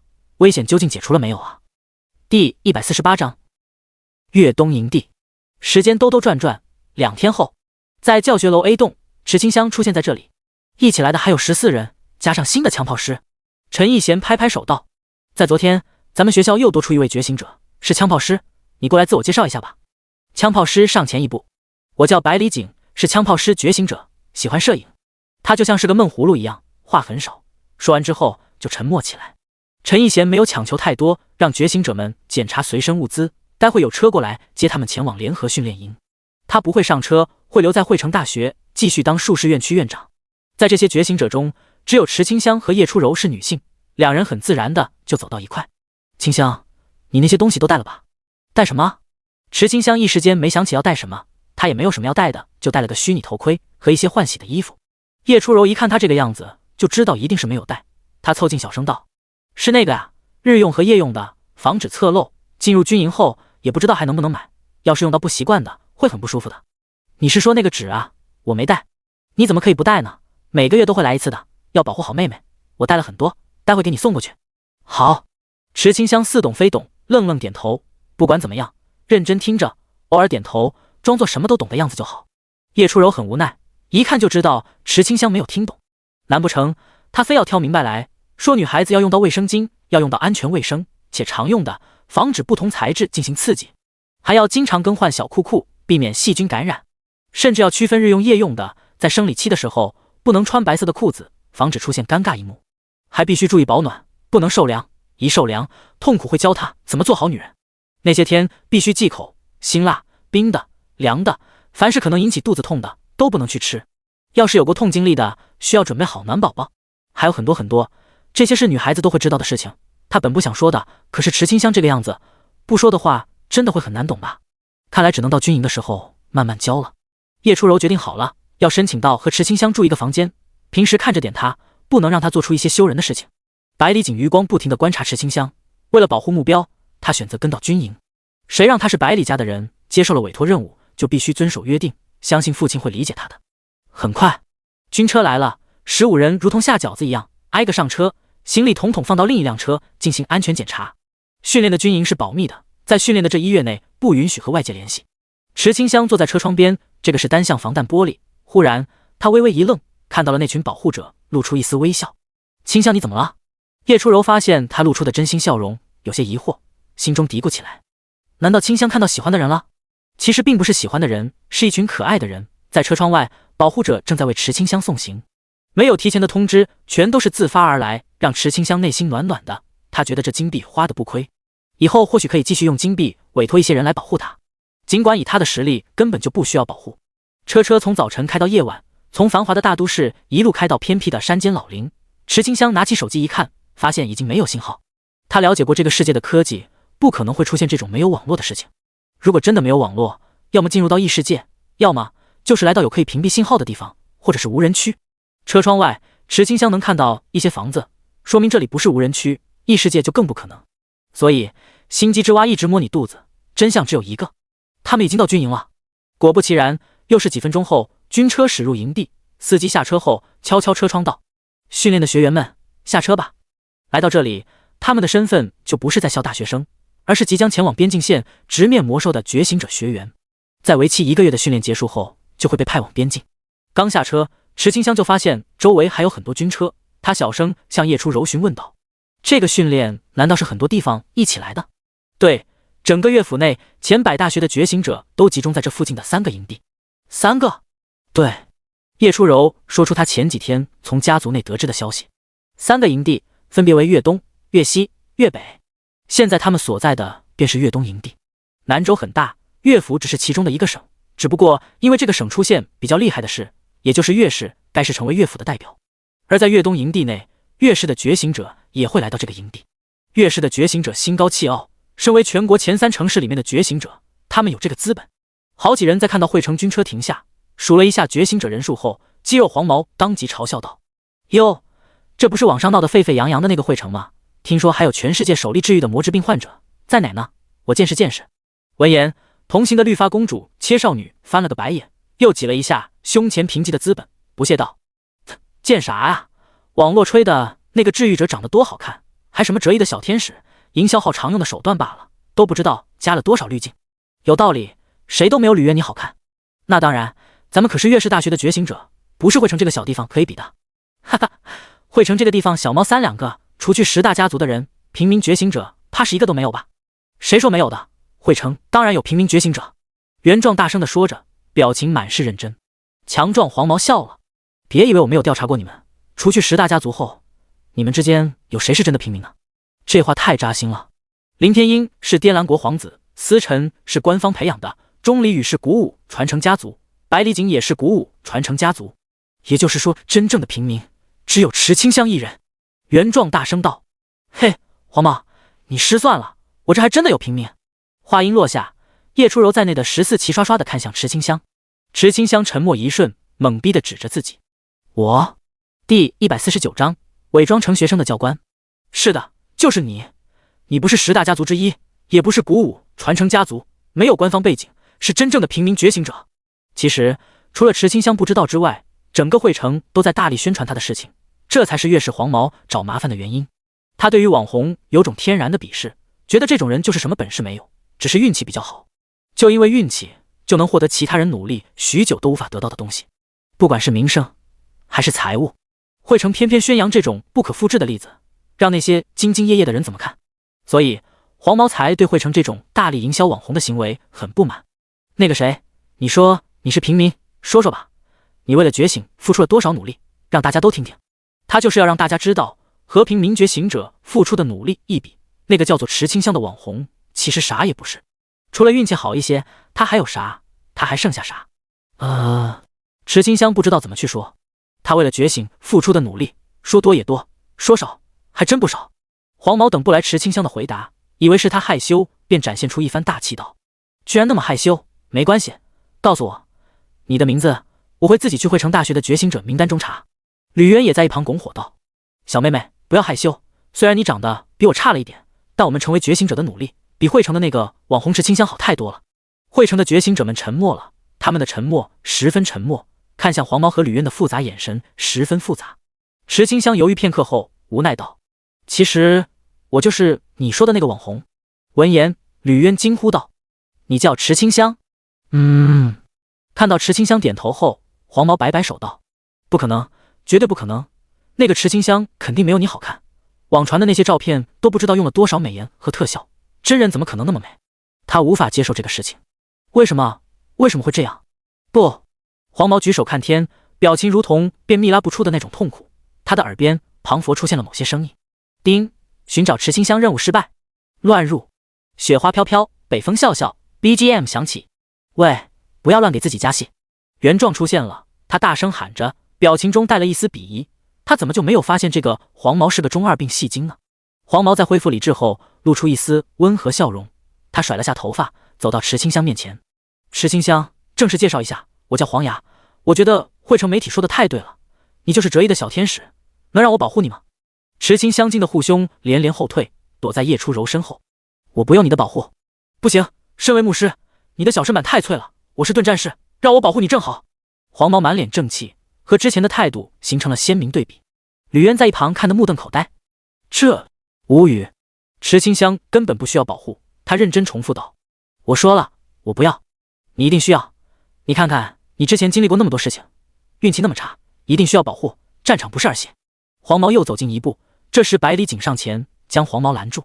他说了不需要，就不要进行骚扰，还是说你认为汇城的觉醒者无法保护战友？你是在瞧不起我们吗？此言一出，其余13人上前，林天鹰自带一丝贵气，他冷冷道：“哼，你刚才可是说过汇城觉醒者都有些身份，你觉得我会是什么身份呢？要是冲撞了我，可是会演变成外交事情的。”黄毛眼睛微眯，他知道汇城觉醒者中有滇蓝国皇子，看来这位就是了。思辰同样站出来，他略带一些威胁道：“朋友，你也不想这里发生的事情闹到教官那边去吧？还是各退一步，对大家都好。小子，你先前的那些话，我就当做没有听到。下一次要是还敢挑衅汇成觉醒者，你的屁股就等着开花吧。袁壮威胁地说着，随后一行人转身离去，走入军营。军营门口发生的事情，军营总指挥和各个队伍的教官都知道，他们是在观察首届觉醒者在应对突发事情时的表现，此以来确定训练的项目。也就是说，麻烦还没有结束。一些伪装成学生的教官忽然出现，他们横行霸道，看见不爽的直接推倒。滚开点，干什么呢？没看见老子要过去啊！被推倒的学生一怒之下怒了一下，他不敢反抗，用求助的眼神看向四周，希望得到帮助。可是周围的学生只是握紧拳头，却不敢上前。他们不是傻子，看得出这是一群不好惹的人。要问为什么的话，当然是对方有30几号人，乌泱泱的，简直就是黑社会。有学生大声道：“这里是粤东军营，你们这样做是无视军规。”闻言，伪装成学生的教官咧嘴一笑，表情有些恐怖。他冷冷道：“军规？来到这里的觉醒者心里应该明白，以后要面对的是魔兽，魔兽可不懂军规，谁拳头大，谁有道理。”此言一出，激怒无数学生，学生们联合起来想要反抗。为首的教官立刻亮出武器：“怎么，你们想要和我练一练？”这一副要死战的姿态让不少学生强压怒气，他们想动手又担心受伤，毕竟这里可是现实世界，死了可没有办法复活的。顾虑太多，使得他们做起事情来一直畏手畏脚。可恶，他那么嚣张，就没有教官出来管的吗？我觉得教官一定在某个地方看着我们的表现。那怎么办？上不上？学生们犹豫起来。一些大家族的弟子则是看穿了一切，这些学生令行禁止，一看就是受过专业训练。真相只有一个，这些是教官假扮的学生，不管怎么样，打肯定是打不过的，估计是要看学生在面对这个事情时的态度。这时，一名学生快步上前，亮出长剑，他身材消瘦，眼神却无比坚定。见状，教官笑了：“怎么，其他人不敢出来，就你出来？你是想要试试我的剑是否锋利吗？”哼，话别说得太满，你又可知我的剑也未尝不利。第150章，你也想起舞吗？来者很刚，教官笑了：“这学生不错，不过还要看看实力怎么样。”他当即提剑上前，声如洪钟：“敢拔剑就做好全力以赴的准备，粗心大意的话会死的哦。”消瘦男子眼神坚定，提剑与教官缠斗起来。当，金戈之音回荡在整个军营之中。一些学生想要帮助消瘦男子，刚亮出武器呢，剩下的30多位教官就这样盯着这些人。其中有位身材魁梧的教官表现得尤为抢眼，他将大刀扛在肩膀上，擦了下嘴角，酷酷道：“怎么，你们也想起舞吗？太嚣张了，我忍不了，一起上。”10大家族之人看得出这是故意激怒，可这教官说的话真的是太欠揍了，不打一顿，心里面不舒服。反正教官们还没有挑明身份，那就当成学生打。他们这些身份的人一出手，其他城市的10大家族旁系弟子纷纷加入其中，一个家族的当然齐心协力。这一幕是教官万万没有想到的，他们猜到会有人看穿试炼，其真实目的也是想看看有多少人能最快看出端倪，顺带着检查一下这些觉醒者的勇气、胆量、见识。有综合评定标准，最快发现端倪的，说明观察能力很不错，可以成为斥候。如果是弓箭手职业，那就再好不过。勇气是战士最需要的，在面对困难的时候敢顶上去。剑士需要的是进攻，在队友还在的时候绝对不能抛弃队友离开。至于术士，要在远程保护2人。最后，牧师需要时刻关注队友的状态，保证他们不受伤。不过吗？现在受伤的不会是学生，而是教官。粤东营地内总共来了300名觉醒者，其中10大家族的人就占了一半，150人齐刷刷的动手，围殴30几人，那还不是手拿把掐。但10大家族的人知道这是试炼，动起手来还有克制，大部分都是用的拳头，俗称拳打脚踢。哎呦，你们干嘛？别打了，我是教官，住手！谁踢我屁股？我可是教官。你们后面不想训练了？我擦，我裤裆着火了，是谁那么歹毒？教官们凄惨无比。总教官还在和消瘦男子比剑呢。消瘦男子在进入状态后专心致志，丝毫不被外界影响。在比试了2分半后，总教官对消瘦男子很满意。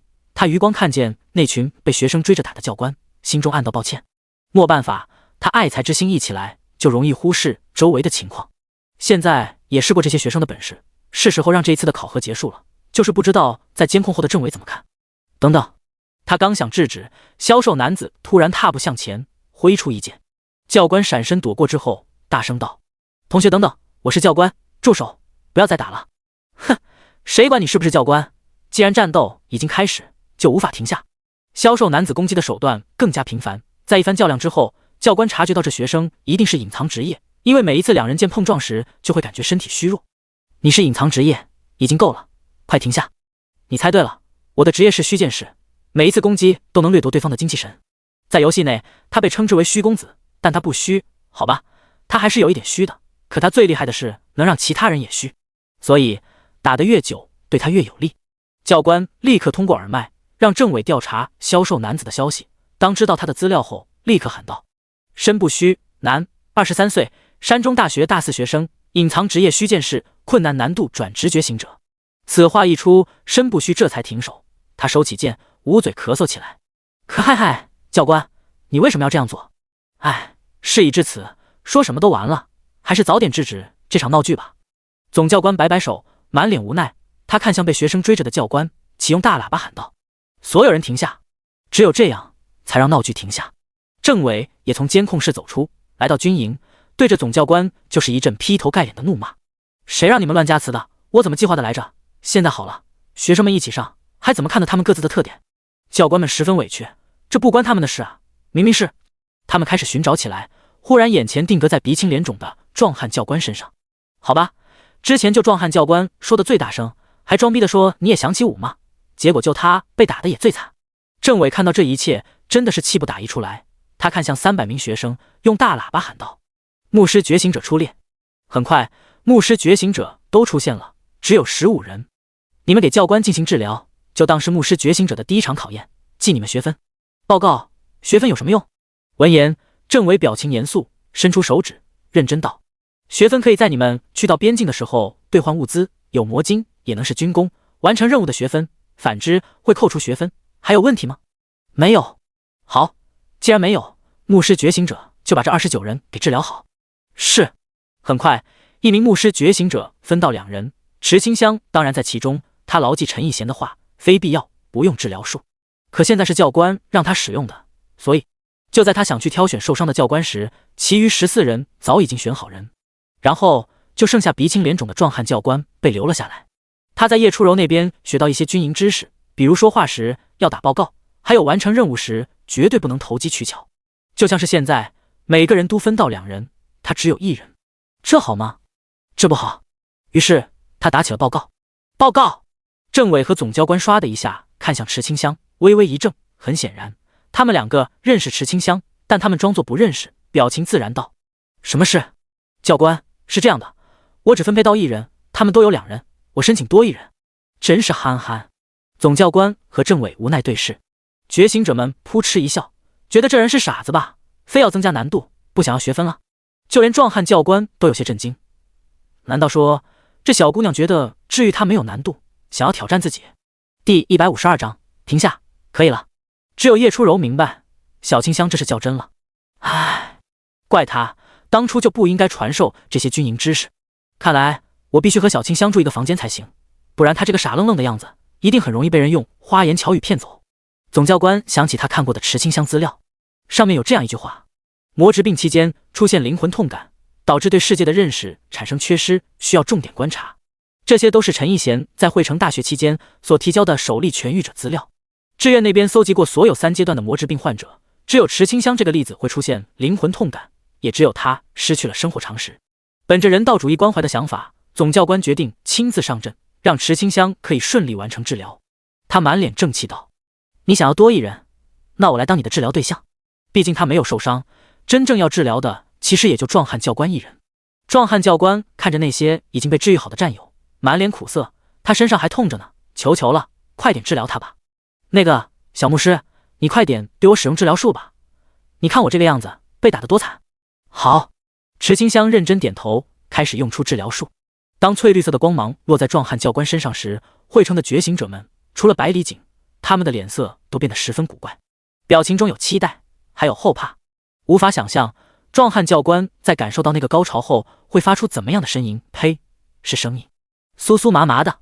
这是壮汉教官对治疗术的第一感觉，但就在他心神放松之时，治疗术开始发挥真正的力量。他忽然浑身打了个冷战，鸡皮疙瘩都出来了，嘴里面情不自禁的低吟一声，满脸娇羞道：“好舒服啊！”咔！教官和学生们集体石化。政委表情抽搐：“你在干嘛？哎呦，搞这些，让学生们怎么看待教官？要是误会教官有什么奇怪癖好就不好了。”池清香有些尴尬，他其实是知道为什么会这样的，当然是他的智力属性很高，在没有压制属性的道具在，就算他能控制治疗效果，能用伪装卷轴掩盖神装，但是他用出来的治疗术依旧是接近10000智力属性的治疗效果，也只有10000智力的治疗才会出现这种从肉体到灵魂全方面的产生愉悦。壮汉教官是真的无法控制自己，他的感觉非要形容的话，就是憋着巴巴的学生终于等到了下课，跑去厕所一泻千里。而且因为伤势比较重，治疗术需要治疗的地方一多，那种高潮感就会如潮水一样不断席卷他的大脑。我忍不住了，太舒服了。他舒服到食指张开，表情扭捏，就连脚趾都忍不住的想要舒展。总教官脸都黑了，这成何体统？别以为他没有被治疗术治愈过，怎么可能会有这种表现？熊大，你在干什么？你的铁血男儿形象呢？队长，真不是我要这样的。这小姑娘的治疗术实在是太舒服了，她是不是隐藏职业啊？熊大的表情不像是说谎。觉醒者和教官齐刷刷的看向池清香。我没有，我不是，我也不知道为什么。这拒绝3连也太熟练了点吧。总教官决定亲自试一下治疗术，他看向池清香，表情严肃且认真道：“来，向我使用治疗术，真的可以吗？”“可以，来吧，我都准备好了。”“好，那我来了。”池清香举起法杖，他的智力属性很高，使用治疗术其实可以不用吟唱时间，可他还是吟唱了一会，然后释放治疗术。翠绿色的光芒落在总教官体内，他感觉好像有什么东西进入到身体，还是极其浓郁的东西。下一秒，因为经常训练而产生的暗疾，在这一刻被治愈了，就连全身筋骨都得到拉伸。舒服，太爽了，浑身都忍不住一颤，有种完事后的冷静。在冷静下来后，他十分冷静地判断这一切，努力控制表情，认真且严肃道：“可以了，治疗停下吧。你的治疗术我已经试过，是比其他牧师觉醒者使用的治疗术舒服。”此话一出，引起军营内广泛讨论，就连壮汉教官都忍不住的点头。瞧，这不是他的错吧？真的是这个治疗术很舒服。然后学生们更好奇了，他们看着池清香，都想试一下是什么治疗术能让铁血硬汉化作绕指柔。总教官都快忍不住那种愉悦的感觉，他匆匆说了几句话后，就让教官将人带去宿舍。匆匆离开的脚步有那么一丝狼狈，政委看到后眼神微眯，摸着下巴沉思起来。总教官那可是猛人，之前没有神明游戏之前都敢单枪匹马拦住好几只魔兽的猛人。要知道一直以来，人类在面对魔兽的时候，就算有着武器，在单打独斗的时候都是弱势一方。结果他硬生生的靠着武器，一人拖住好几只魔兽，支援到时发现他全身负伤，肌肉撕裂，浑身断掉的骨头根本无法去数。就连治疗手段的诸夏国都要花大半年的时间进行治疗，等到他可以下床走路后，按耐不住性子的总教官申请回到前线，但前线总指挥不允许，上面也不允许，各退一步后就安排他到粤东营地养伤，顺带着训练一下新人。就是这样的一个猛人，居然会因为治疗术而差点失态。政委觉得这牧师觉醒者一定不简单，或许和灵魂痛感有关，才会让治疗术多出这种特效。志愿猜测，如果在神明游戏内，心中对某种事情的愿望十分强烈，比如想让攻击附上一些特效，想让治疗术抚慰伤痛，那时神明或许会投下目光，赐予这种力量。而池清香的灵魂痛感以及治疗术的奇怪高潮，或许就是因为当时的他太想治愈这种灵魂痛感，才会使得治疗术有这个特效。毕竟所有已经觉醒的牧师中，还没有发现谁的治疗术会一发让人爽上天。第153章居然是 C。 顺理成章的，池清香和叶初柔住到一间宿舍，这便是女生宿舍。在确定好房间后，他们需要出去拿行李。小清香，你好了没？叶初柔极其自然地搂着池清香的，依然是一副好闺蜜的样子。好，马上来。声音从卫生间传出，是池清香正在嘘嘘，她还是有些不习惯蹲下，明明之前站起来的时候很方便的，只需要掏出来，事后抖一抖，再放回去就好。蹲下的话就需要脱下裤子，要是遇到不好脱下的，就能浪费好几分钟，更别说完事后还需要用纸巾擦干净。原因吗？懂得都懂。最后重新把裤子穿上，需要整理仪容仪表。总之，成为女生的第不知道第几天，池清香感觉有点麻烦，而且她必须每天带上叶初柔给的卫生和纸巾，因为池清香在魔之病的时候是没有生理期的，也就是说，她的第一次生理期还没有到，这才是最让她担忧的事情。别看她很瓜，其实她一点都不瓜，会使用智能手机查过生理期的那些注意事项。简单说的话，就是懂得都懂。在镜子前又稍微整理一下额前的刘海后，她走出卫生间。初柔，我好了，走吧。走。因为是在越冬军营内，一些物资就算是可以放在神明游戏的背包中，也必须拿出一个行李箱，让教官进行检查，就是防止定位器、窃听器的出现会造成越冬军营地址的暴露。拿行李的地方挺大的，按照所在的宿舍号念名字领取行李。总教官用戴尔式投影器看着投屏上的名字，喊道：“女生宿舍7号吕渊上前领取物资。物资包括带来的行李和一套军服，军服是刚发的。”吕渊上前领取物资，眼睛掠过池清香时，眼中闪过一丝莫名的光。你给我等着，准没你好果子吃。吕渊是枪炮师，他扎着高高的单马尾，将物资领取后就走到池清香和叶初柔旁边站着。女生宿舍6号池清香上前领取物资。池清香上前将物资放进背包。这一刻，总教官忽然感觉池清香的气质出现复杂的变化。等等，你重新把神明游戏的背包打开一下。闻言，池清香内心一惊，今天早上出来的匆忙，她被上厕所的事情一耽搁，忘记对背包的气息进行伪装了。如今只好快速构建气息。1秒、2秒、3秒，周围的氛围变得有一些严肃，连总教官的眼神中都带着一丝压力。神明游戏的背包在正常情况下是无法被游戏登录者以外的人检查，只能判断气息。众所周知，世界的共识中判定为一个人只能拥有一个账号，而在觉醒之后，账号的属性就会继承到现实的身体中。全世界的研究机构通过这段时间的研究，发现在继承的属性中可能包括游戏内的灵魂，而灵魂是独一无二的。偏偏现在的世界上没有仪器可以判断不同的灵魂，但在使用这些属性，比如打开背包时会出现灵魂波动，这些波动称之为气息。总教官就是感觉到不同的气息，才内心警惕起来，因为他感觉到的气息很危险。就在气氛有些压抑的时候，池清香疑惑地伸出手，指着自己道：“教官，你是在说我吗？”此言一出，瞬间让总教官破功。他点头道：“对，就是你。”哦。池清香打开背包，气息出现，依旧是有些奇怪的气息。这种感觉怎么形容呢？这是一种特别的感觉，但没有很危险，就还是能让人感觉到很特别，忍不住就觉得这感觉很特别。总教官本来有心让池清香使用一下治疗术，感受一下气息是否相同，可仔细一想，觉得没有必要。志愿都能给出单纯的女大学生这个标签在，加上刚才的呆呆感，他觉得如此单纯的姑娘不会藏着什么大秘密才对。你先下去吧。让池清香离开后，总教官继续分发行李。女生宿舍6号叶初柔。叶初柔内心一喜，真不错，她真的和小清香住在一起。当300人领完行李，总教官站在高了半米的台子上，喊道：“所有人听好了，穿上这个衣服，你们就不再是象牙塔内的学生，是军营学员，未来要面对危险的魔兽。就算你们之中现在有人想离开，那也已经晚了。想离开，除非你一身伤，荣誉退出前线，或者是让战友们抬你回来，亦或者是你们立功了才可以离开。要离开的方式也就3种：荣誉晋升、负伤隐退、战死前线。”学生们听着总教官讲述前线的惨烈，表情上满是严肃。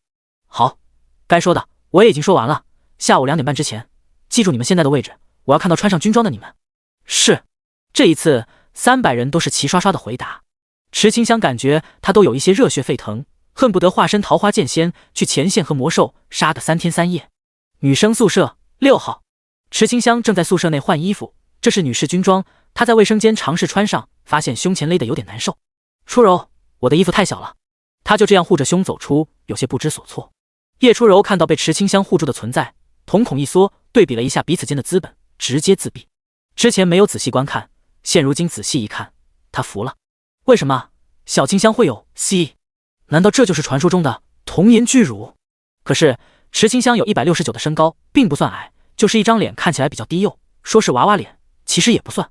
因为一旦她认真起来，把小脸紧绷，或者是换个单马尾的发型，就能多出一丝御姐气质，可御姐，可萝莉，是甜系和颜系都兼容的气质。看得叶初柔很羡慕，她才 B 而已，脸是御姐，也就身高比池清香高了一些。小清香，这个大点不是什么坏事，你有没有买运动内衣？太大的话，运动过度会导致肌肉拉伤的。啊，我没有买啊，都是这个。由于池清香信任叶初柔，实诚的她将买的小衣衣款式铺在床上，粉色带着花边的，印着卡通图案的，带着一些软垫的，一击。第154章擅自改装。反正就是没有很大的小一，想要重新买，周围没有店铺，就算去后勤处申请也需要时间，而且还会暴露3维，这个太隐私的不好意思去说。池清香现在面临着没有运动内衣和运动就可能发生肌肉拉伤的风险，还因为军装不够大，太过于凸显身材。如今计划只有一个，那便是自己改造衣服。改衣服也是有学问的，比如你要先学会裁缝技能。不才，超级无敌 N 小可爱天使池清香，她拥有着裁缝 LV12的技能，而且她没有忘记在20级的时候为莲花尊者亲手制作衣服的事情。看我亲手制作衣服！池清香将服装改大了一码，才能在穿上衣服时不会勒得慌，不觉得呼吸困难。就是改过的衣服出现上下不对称的情况，因为军装所用到的布料她并没有，只能拆下衣袖，用本来存在的布料进行改造。改衣服的过程很枯燥，太过专业就省略了。总之，在改完衣服后，已经是下午2点钟了。池清香穿上衣服，感觉胸脯没有那种被勒到的感觉，她松了口气。至于运动内衣能用其他布料制作，比较方便，她就自己动手，用从琅琊城的城东营地收到背包内的布料进行制作。这些都是神明游戏的布料，选神明游戏布料，质地柔软，丝滑不伤肌肤，能带给内心舒适的安全感。广告乱入。下午2点20分，穿着军装的新人学员出现在粤东营地，在军装之下，能清楚地看出男女之间的素面朝天的颜值魅力。如果不出意外的话，池清香是这里最美丽的，还有网络上的热度加持，以及她还是小可爱牧师，一出现就吸引不少目光。或许是因为池清香吃过瑶草的原因，她的容貌在穿上军装的时候还多了一丝英气，能激发某些人的征服欲。可是仔细看那张小脸，又心生怜爱，忍不住的想要保护她。瑶草作用，变美，变得更加妩媚动人。吕渊站在队列中，看着池清香如此吸引他人关注，内心嫉妒到快要发狂。他本来是山中大学的校花，有着黄牙这个忠实舔狗，如今舔狗黄牙对池清香很是上头，那眼神一直黏在他的身上。最怕的就是对比，这一对比之下，他内心失衡。明明他是校花，为什么在这里就变成了女配？而且吕渊一想到那么多男生对池清香刮目相看，就怀疑池清香拿到的是女主角剧本，不然怎么解释一来就吸引如此多的目光？他呢？他拿的怕不是恶毒女配的剧本吧？反正一些低级的陷害手段，吕渊绝对不会去做的。他必须利用军营内的规则，正正当当的击败池清香，这样一来才能压池清香一头，从恶毒女配逆袭成女主角，哪怕是成为1个月的女主角，那也值得了。心中有了竞争的想法，吕渊便悄悄观察池清香，想要寻找她身上的错误。训练时头发都必须扎起来，不能私自离开军营，不能通过神明游戏和外界交流。就算有神明游戏的技能训练，也必须在军方安排的新手村中进行，不可以离开新手村。还有，不能故意破坏军装。将军营规矩记述于心的吕渊眼前一亮，他看出了池清香身上军装的不协调之处，胸围大，衣袖短，上衣的下摆和上半不协调，意外要发生了。吕渊在等到人多的时候，直接向总教官举报，让池清香在那么多人面前社死。终于在2点半的时候，人齐了，他大喊道：“报告！”讲。总教官看向吕渊，脑海中浮现出关于他的资料。吕渊，中山大学学生，枪炮师困难难度觉醒者，武器为加特林。报告教官，我举报有人破坏军装。谁？他。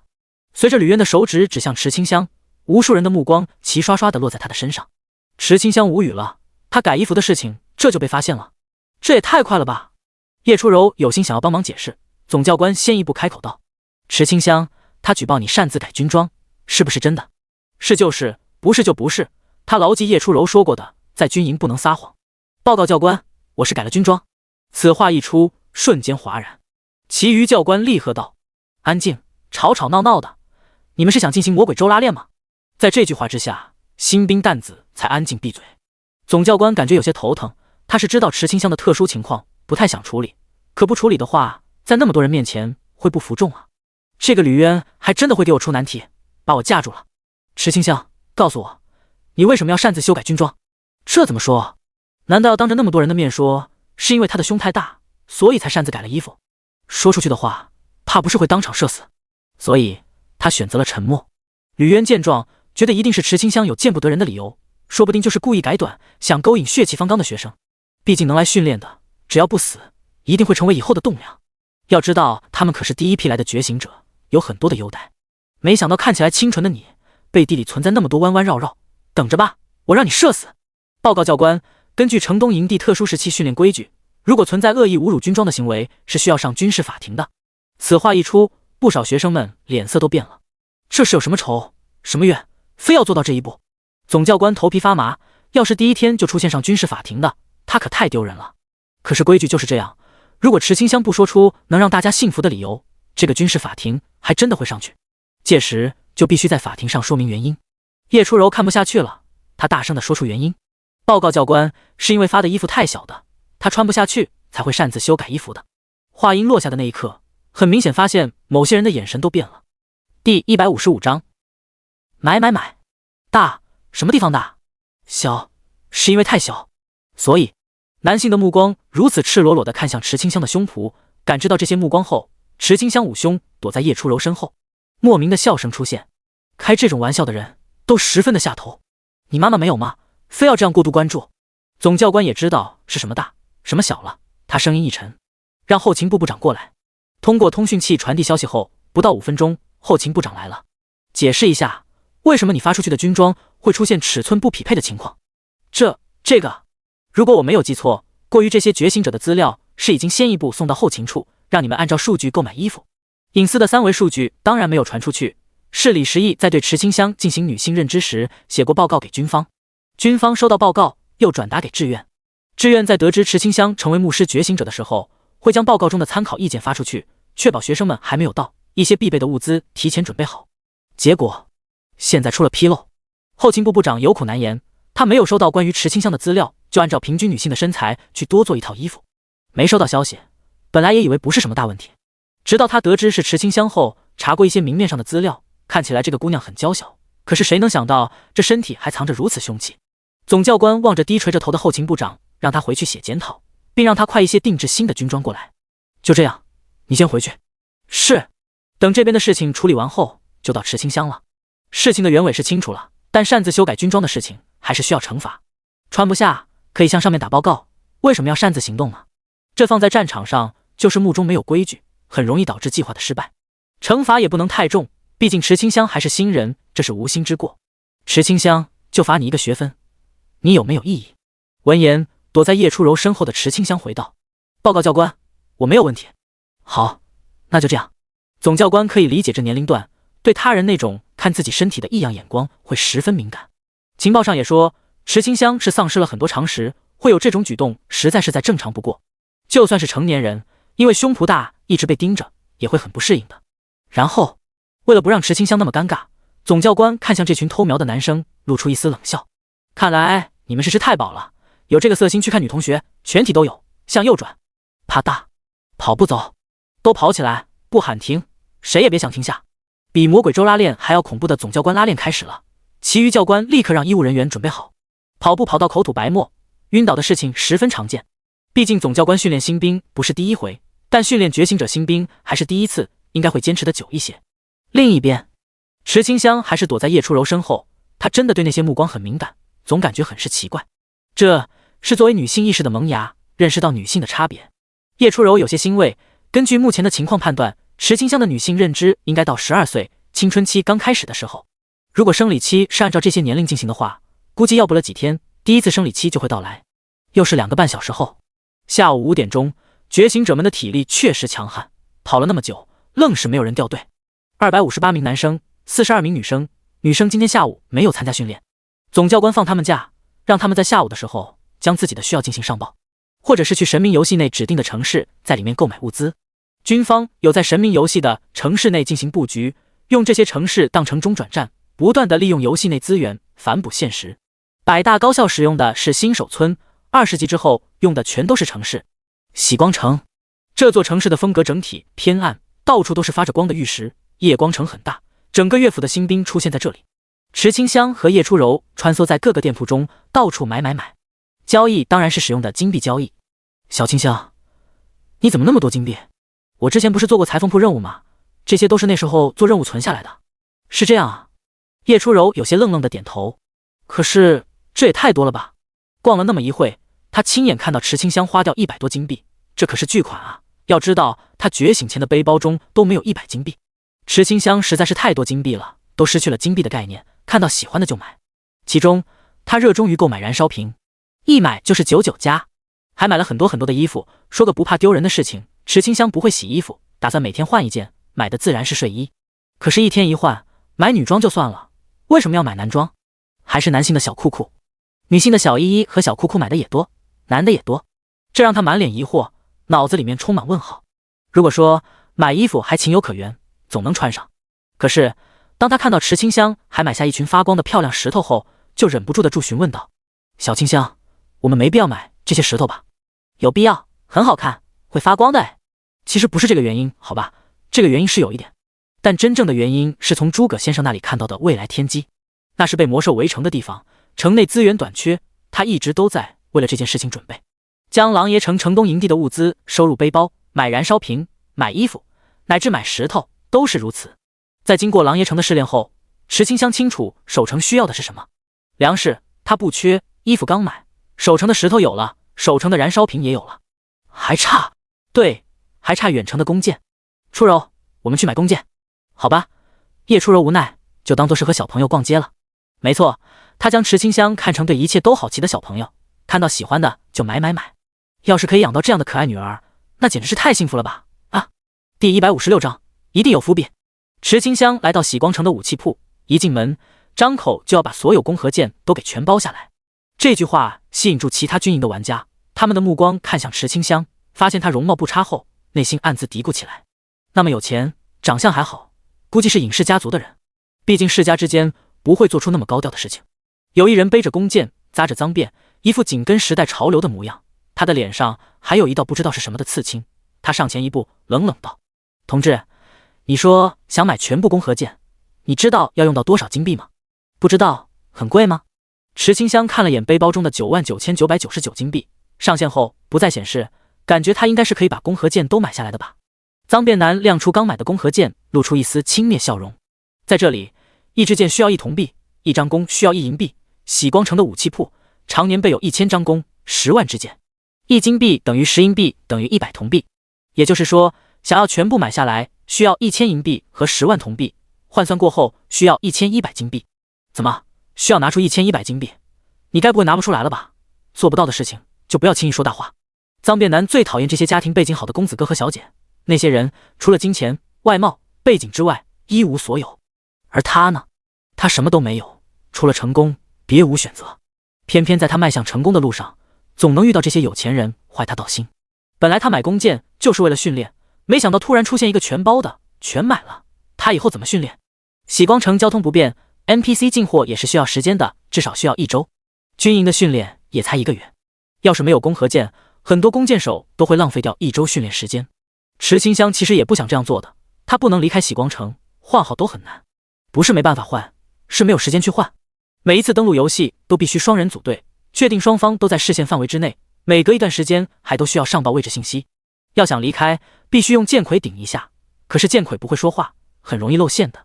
而且军方一直有在监控喜光城玩家们的状态，一旦发现谁的账号出现下线，未知错误都会引起军方的调查。灵魂娃娃毕竟是伪装气息，没办法完全塑造活生生的人。不管如何，池清香必须买下这些弓箭，还必须1周买一次，才能在魔兽围城出现之前有充足的物资应对。所以他干脆利落地掏出1100金币，啪的一下，金币叮当响着，一下子就把所有的弓和箭买完。买完过后，池清香拉着叶初柔的手跑出武器店，他还要去其他地方买。脏辫男表情很是难看，咬牙暗骂道：“可恶，有钱了不起啊！”其余玩家面面相觑，讲道理，有钱还真的是了不起。又是一轮扫货，叶初柔人都骂了：“小清香，你究竟有多少金币啊？你这样都买了快2000金币了吧？”按照市场价，1金币等于1000新币，也就是说，这一下午池清香就用掉200万新币。不是平民吗？怎么那么有钱？池清香隐约察觉到不对劲之处，他的名声好像已经在喜光城传遍了。每一次店家看见他的时候，都会笑嘻嘻地搓着手上前介绍商品，那种恭敬的态度，面对亲爹时，不是亲妈都不会这样吧？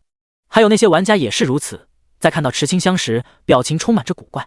200万，他们之中很多人都拿得出来，但2000金币就不是随便就拿得出来了。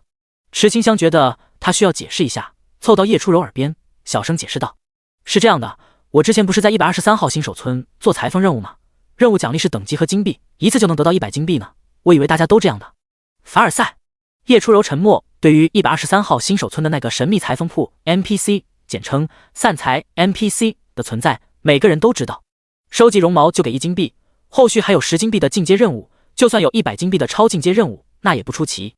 不出奇个鬼啊！那可是100金币。望着自己背包中不足3位数的金币，叶初柔陷入到自闭之中，真是冤大头的 NPC， 为什么他就遇不到呢？他试探问道：“小清香，你还有多少金币？500、5000。”叶初柔松了口气，还好，不算很多，能接受。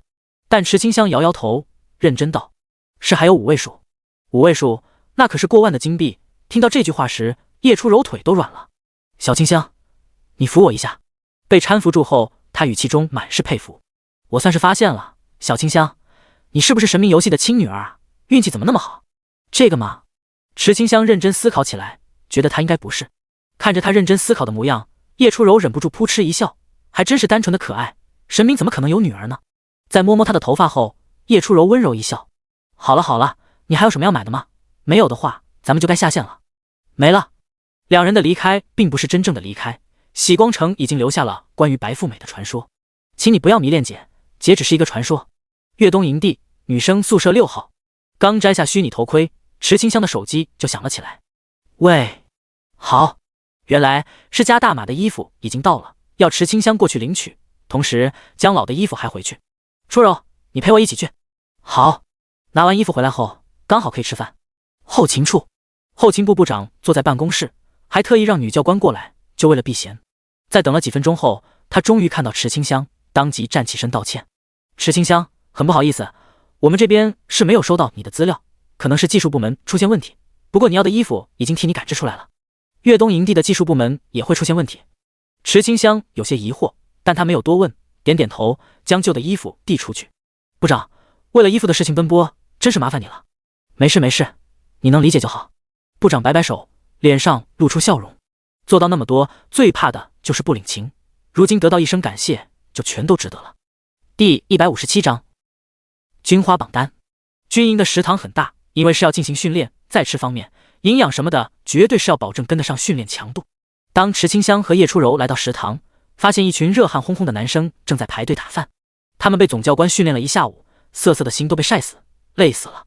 就算有绝世美人光溜溜的站在他们面前，他们也起不来，他们实在是太累了。觉醒者也是人，继承游戏内的体质又怎么样？总教官也是觉醒者，他的训练手段就是针对觉醒者的。正因为总教官是觉醒者，才了解觉醒者，才有资格训练觉醒者。思辰真的是累的一批，他是骑士，要那么强的体质干嘛啊？而且为什么要训他？应该是训他的马才对，真的是把他训到腿都抬不起来。哎呦，真是折磨。突然一阵香风吹过，思辰转头看去，发现池清香和叶初柔的身影，刚想有所表示，就发现周围几个本来累到喘气的人突然摇身一变，满脸正气，也不大喘气，也不扶腰，站得笔直。你们就卷吧，谁能卷得过你们啊？那么会卷，迟早会害了你们。思辰无力吐槽，绕过这些凹造型的几人，先一步过去吃饭。吃完饭必须痛痛快快的洗个澡。池清香没有注意这些凹造型的男人，他不喜欢待着这里，汗臭味在有限的空间中传播，令他感觉到一丝难受。初柔，我们走吧。好。打饭的速度很快，两人打完饭快步走出食堂。走出去后，池清香才用力的呼吸，里面的气味真的是太让人难受了。深吸几口气，感受傍晚时分从林间徐徐吹来的晚风，他呼出一口气。初柔，你说明天我们的训练内容是什么？我们是不是一起训练呢？不知道，我是元素师，你是牧师，作用都不同，应该会因材施教才对。两人边说边往宿舍走去，声音被风吹散。殊不知在他们身后不远处，百里景正在观察池清香。任务目标看起来很安全，应该没有危险。他肚子咕咕叫，决定先去吃饭。夜深了，女生6号宿舍。叶初柔将窗户关上，拉上窗帘后，看了眼床上躺着的池清香。她穿着宽松的睡衣躺在床上。小清香，你注意一点，不要走光了。说话之时，他又暗中对比了一下两人的资本。池清香明明是大字型的躺着，可那高挺的胸脯还是将睡衣撑了起来。在只有一件衣服的时候，身材得到足够的展示，没有小衣的束缚，还能保持。总之，身材好的穿衣服真的特别好看，不管是什么衣服，哪怕是睡衣都能衬出好身材，这是叶初柔羡慕不来的天赋。她也爬到床上，将床头灯一关，就开始睡觉。至于洗澡，那当然吃完饭后休息一段时间就已经洗澡了。明天还要训练的，先睡觉才能养足精神。在女生宿舍外的一棵树上，百里锦放下狙击枪，擦掉流出的鼻血，满脸正气。目标很安全，没有危险。他已经睡觉，我也要睡觉了。流鼻血，一定是因为熬夜。就在他准备下树时，突然察觉到周围几棵树上的异常，他屏住呼吸。啧，我就说嘛，那个池清香的胸绝对很大，没有骗你们吧？还是黄哥懂，那军装可是军马，池清香居然觉得小，还是小到穿不下，就说明天赋一定很大。就是可惜他们都没有在屋内换衣服，只能隔着窗户欣赏一下小白兔的外形。他们口中的黄哥正是黄毛、黄牙。这里距离女生宿舍是很远，有1公里，但枪炮师的狙击镜可以看到宿舍内的景色。就算是隔着睡衣看向躺在床上披头散发、安静闭眼的池清香时，黄牙内心真的是砰砰直跳。果然是盛名之下无虚事，这个颜值还是纯素颜，真的是太棒了。重点是池清香她是平民，平民就意味着没有门当户对的限制，大家都有可能抱得美人归。黄牙一行人心猿意马起来，血液流速快的一批，继续看着其他宿舍。女生7号宿舍，吕渊刚洗完澡，披着浴袍来到室内吹头发，他浴袍随意的穿着，就算这样，他们这些人也没有看到沟壑与峰峦。哇，他的也太小了吧，平时看的那么大，难不成都是垫出来的？都是血气方刚的年轻人，就是喜欢对身材进行评价，他们窃窃私语，把能看的都看了一遍。最后还列出个军花榜单，是推动行动的欲望，在这一份欲望的驱动之下，排名出现了。但这一份名单，黄牙约定好在私底下传播，而且还必须以出售的形式，不能让他们免费得到。黄牙掏出纸笔，就在树上进行记录，他将池清香排到第1位，3维都是目测得来的，会有不准，但数据的可信程度很高。身为老司机，他懂什么是最吸引他们的，那便是字母的大小。所以在军花名字的信息中，除了名字排在第1，字母就排在第2。军花榜单，榜首池清香 C， 第2名叶初柔 B。 这一记录就记录到很晚，百里锦就这样听着他们记录到很远，他需要观察一下那个所谓的军花榜单之中有没有威胁到目标安全的内容。如果有，那就将记录黄牙一行人猥琐行径的录像提交给总教官。总教官都没有想到这些觉醒者会那么闲。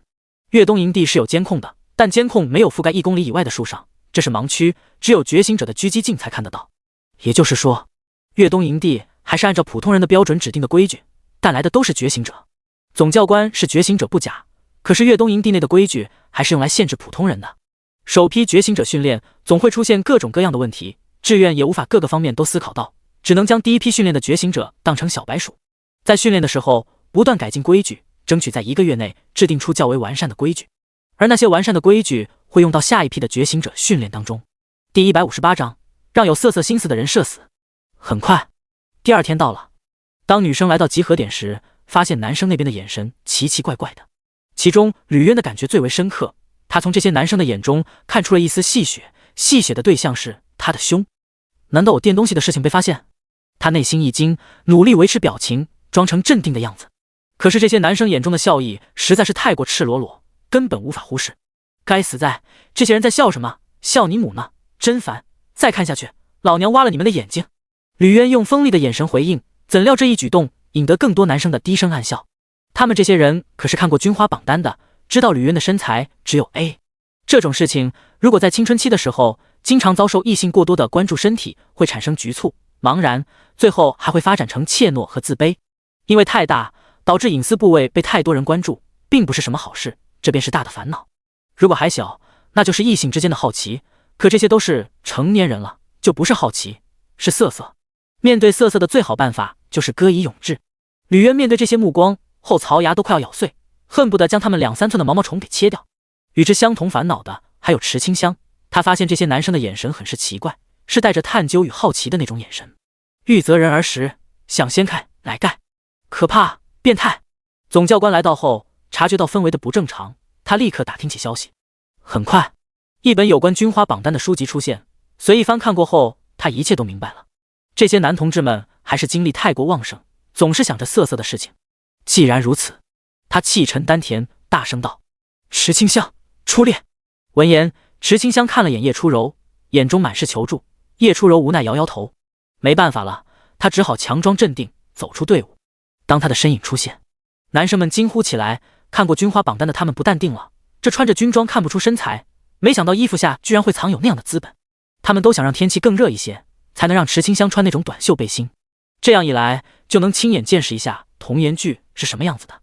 总教官也是男人，他也是从血气方刚的年纪过来的，自然知道这些人在想什么。没关系，不就是喜欢胡思乱想吗？那就让他们射死。池清香，为他们施展治疗术吧。此话一出，池清香都震惊了。教官，我的治疗术可是……放心，让你用你就用，他们不是很期待吗？报告，我们很期待。报告，我也是。报告，俺也一样。看着男生如此热情，池清香不再犹豫，开始使用治疗术。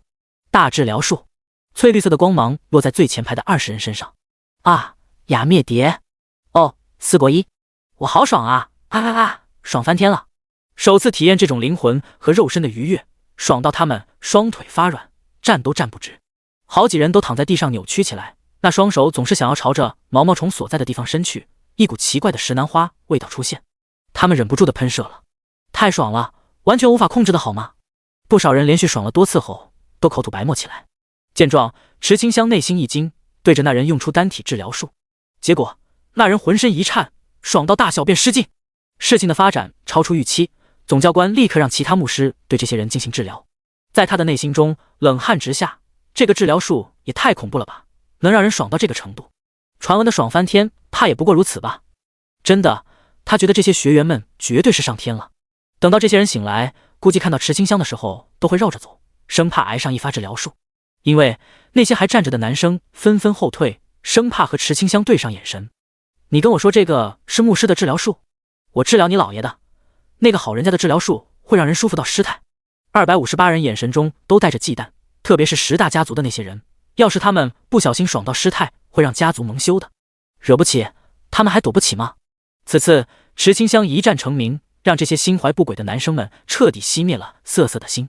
什么大萌妹，他们根本不敢好奇，别说看，想都不敢去想。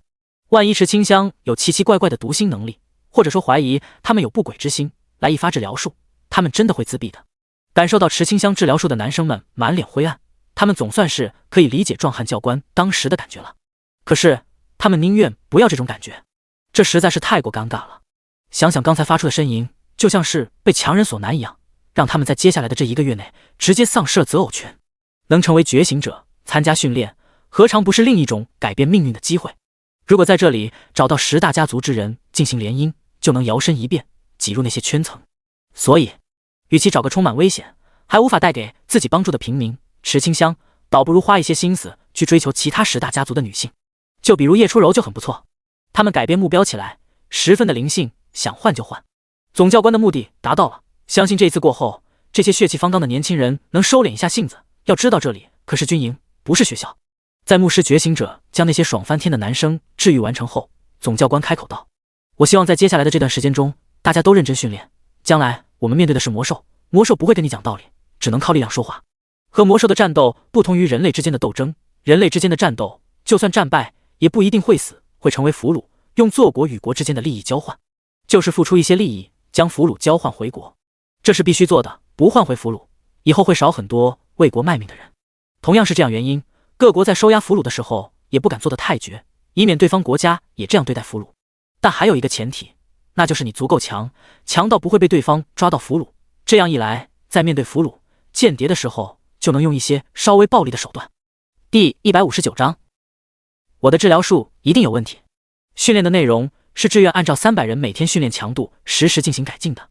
岳东营的除了池清香，他的治疗术太过特殊，志愿知道后觉得必须给这些觉醒者进行治疗术特训。陈义贤在当时想的事情真的就发生了。当下午的时候，总教官说出这个事情时，接受训练的这些人脸上充满绝望，一想到每天要在那么多人面前社死，就感觉未来失去希望。能支持他们没有破防的，就是想看到女生接受治疗术时的表现。可总教官的下一句话彻底让他们破大防。女生人数不多，可以在下午训练结束后在宿舍那边进行训练，而你们在每一次下午训练结束后都要接受治疗术，每天1次的抗性练习，吓得他们脸色煞白。报告，讲，教官，每天进行治疗术会不会对他造成太大负担？闻言，总教官露出一丝神秘的笑，坏坏的笑。这个你们不用担心，让牧师觉醒者使用治疗术也是训练的一部分，这是属于他们的训练内容。牧师觉醒者不用上前线，需要时刻判断队友的状态，及时进行治疗。毕竟牧师的技能是有冷却时间的。智力属性控制治疗术的效果范围、冷却时间；敏捷属性控制治疗术的施法速度、反应速度、移动速度。所以牧师觉醒者不需要进行高强度的体力训练，或者说术士都不需要进行高强度的体力训练。召唤师是用召唤兽进行战斗，本人不用上场，就是召唤出来的召唤兽会不断消耗蓝量，太需要智力。这种职业要锻炼的便是对蓝量的控制，不能浪费，还需要学习一下近战格斗，防止被近身擒拿。召唤兽是不敢攻击召唤师的，万一召唤兽师被近身，就只能等死。这些安排都是志愿的初步计划，全在今天下午进行着训练。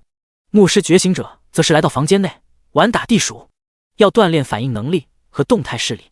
池清香还是第一玩这种游戏，敲起的鼠来，十分的快乐，一点也不觉得幼稚。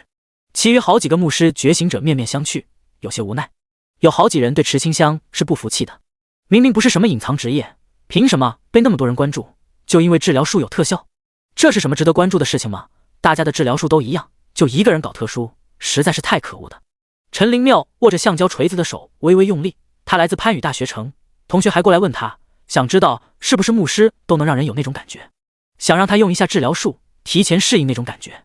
陈灵妙运气比较好，得到过特殊的装备法杖，装备特效是治疗效果增加 20%， 也就只是增加 20%。 然后呢？没有然后了。他解释给同学听，同学不信，觉得陈灵妙小气，就是不肯用。因为池清香的信息大家都知道的，只是普通的牧师觉醒者还是困难难度转职的，一身智力属性本来就不高，只要是智力属性比池清香高的牧师都被他们的同学进行对比，话里话外都是在说你明明智力属性比池清香高，为什么表现出现的效果那么差？你是不是不行啊？在这些话之下，他们心里面很不好受。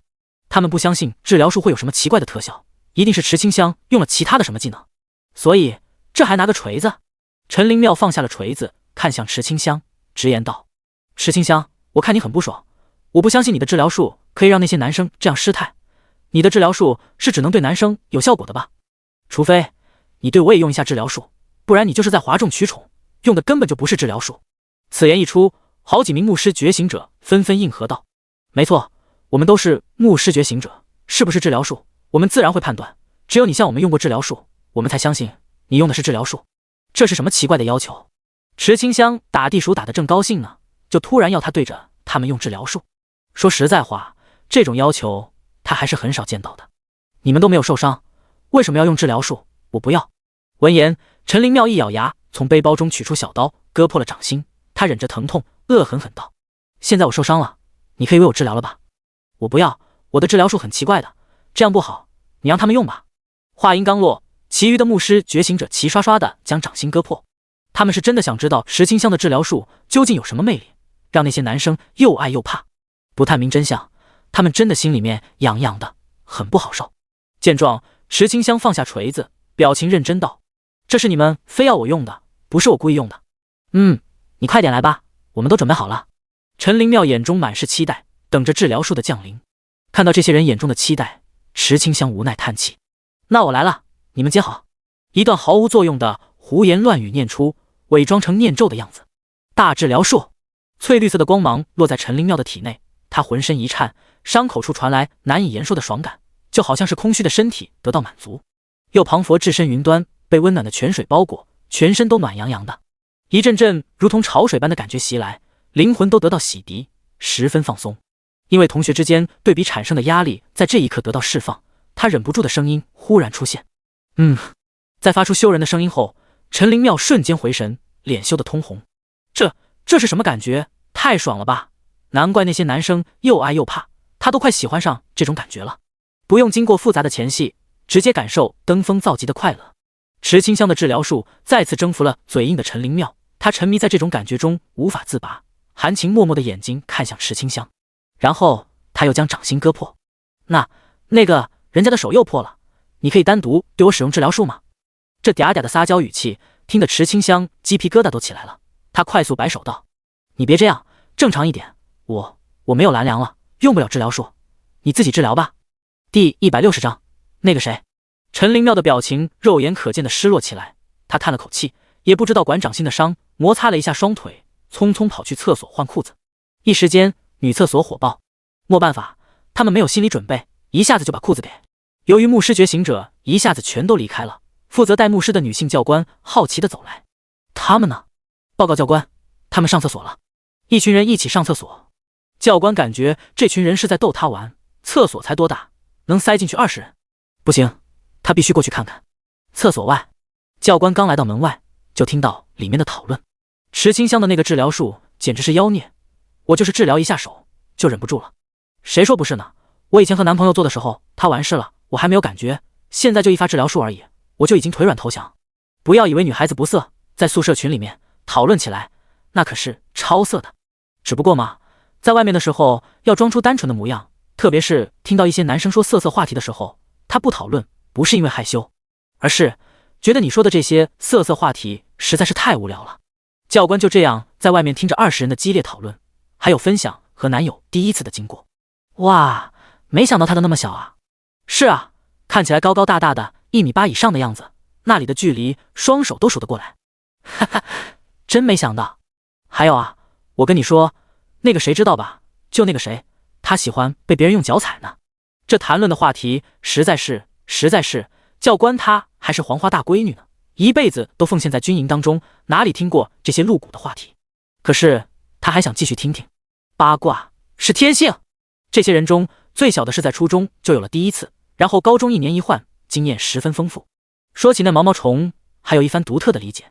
我跟你们说，那个骑士司晨绝对不小，姐妹们加把劲，把它拿下，让大家看看是不是很大。咦，怎么可以这样？羞死人！你们不上，我就不客气了。先说好了，到时候你们可别跟我抢。放心吧，白姐，你看上的男人绝对无法逃离你的手掌心。到时候你们就陪我演个戏。白姐，那是清香怎么办？啧，憋火1个月。你们要是能忍住的，就别去惹他；要是忍不住的，就故意去招惹他，让他给你们来一发。妙啊！陈灵妙也在其中，他默默地听着白姐的分享。白姐是大4学生，原来快要实习了，结果神明游戏出现，还顺利觉醒。志愿的第一次筛选不讲究学生品德问题，全都先拉去前线，充当着小白鼠的首批觉醒者，质量才那么良莠不齐。20人中一半都没有参与讨论，他们换好小裤裤后匆匆离开。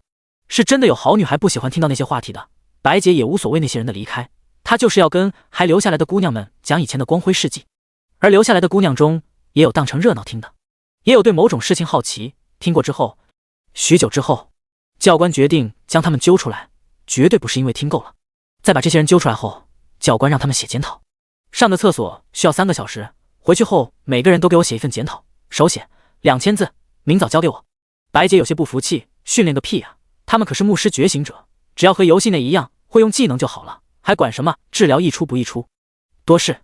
池清香不知道这些，他依旧在认真的打地鼠，已经可以同时用2个锤子打地鼠了。咚咚咚！平时太少娱乐的他，第一次感觉到打地鼠的快乐。那么容易感觉快乐，真让人担心被怪叔叔用棒棒糖骗走。还好，他只是缺少很多娱乐，生命空白了10多年，智商还是存在的。这时，那些被教官揪出来的女生回来了，她们烦躁地坐在机器上，无聊地用锤子打地鼠。教官看了眼时间，沉声道：“全都准备一下，那边的训练快要结束了，你们都跟我来。42名女性觉醒者，258名男性觉醒者，其中暂定为22名牧师，且都是女性牧师，这样我方便记。除去牧师觉醒者外，其余职业的觉醒者训练总算是结束了。接下来就该池清香为他们进行治疗。”当池清香的身影出现，男生们的眼神变得十分复杂，他们没有忘记今早看到军花榜单时的那种震惊，那种想看看衣服下宏大规模的想法，庞佛还在昨日。好像就是在昨日。如今他们闭上眼，如同赶赴刑场的勇士。来吧，我准备好了。他们的语气中为什么会有一丝期待呢？真是变态！大治疗术。一声低语从池清香的口中说出，翠绿色的光芒落在前方的20人身上，他们的表情瞬间变化，从严肃变成瘾荡，上瘾又放荡，舒服，太舒服了，训练1天的疲惫都没有了。只不过发生了一点小尴尬，阀门没有关紧，出现泄漏问题，但没有全部泄漏，只是泄漏了一点点，不算严重，但也足够他们扭捏着身体离开。下一批，大治疗术。池清香机械地使用大治疗术，表情十分麻木。5分钟用一次大治疗术，被治疗的男生们脸都憋红了，才没有发出奇怪的声音。总教官在半米高台上看着，微微点头。不错不错，这些人的忍耐性不错。每一次20人，一次5分钟，200名男生，10次就会结束。最后剩下20人，20人中包括汇成大学那批人，以及黄牙、申不虚。思辰感觉腿都在发软，袁壮也是嘴里发苦，他难受啊，还是逃不过这种丢人的事情。百里景很不理解，治疗术而已，有多难忍？直到翠绿色的光落下，他浑身一颤，每一个细胞都在欢呼，在愉悦，在诉说此刻的他们有多爽。他脸色瞬间扭曲起来，绝对不能丢脸。为了不让自己发出奇怪声音，他握拳，咬牙，用强大的意志力去对抗。简单说，就是戛然而止。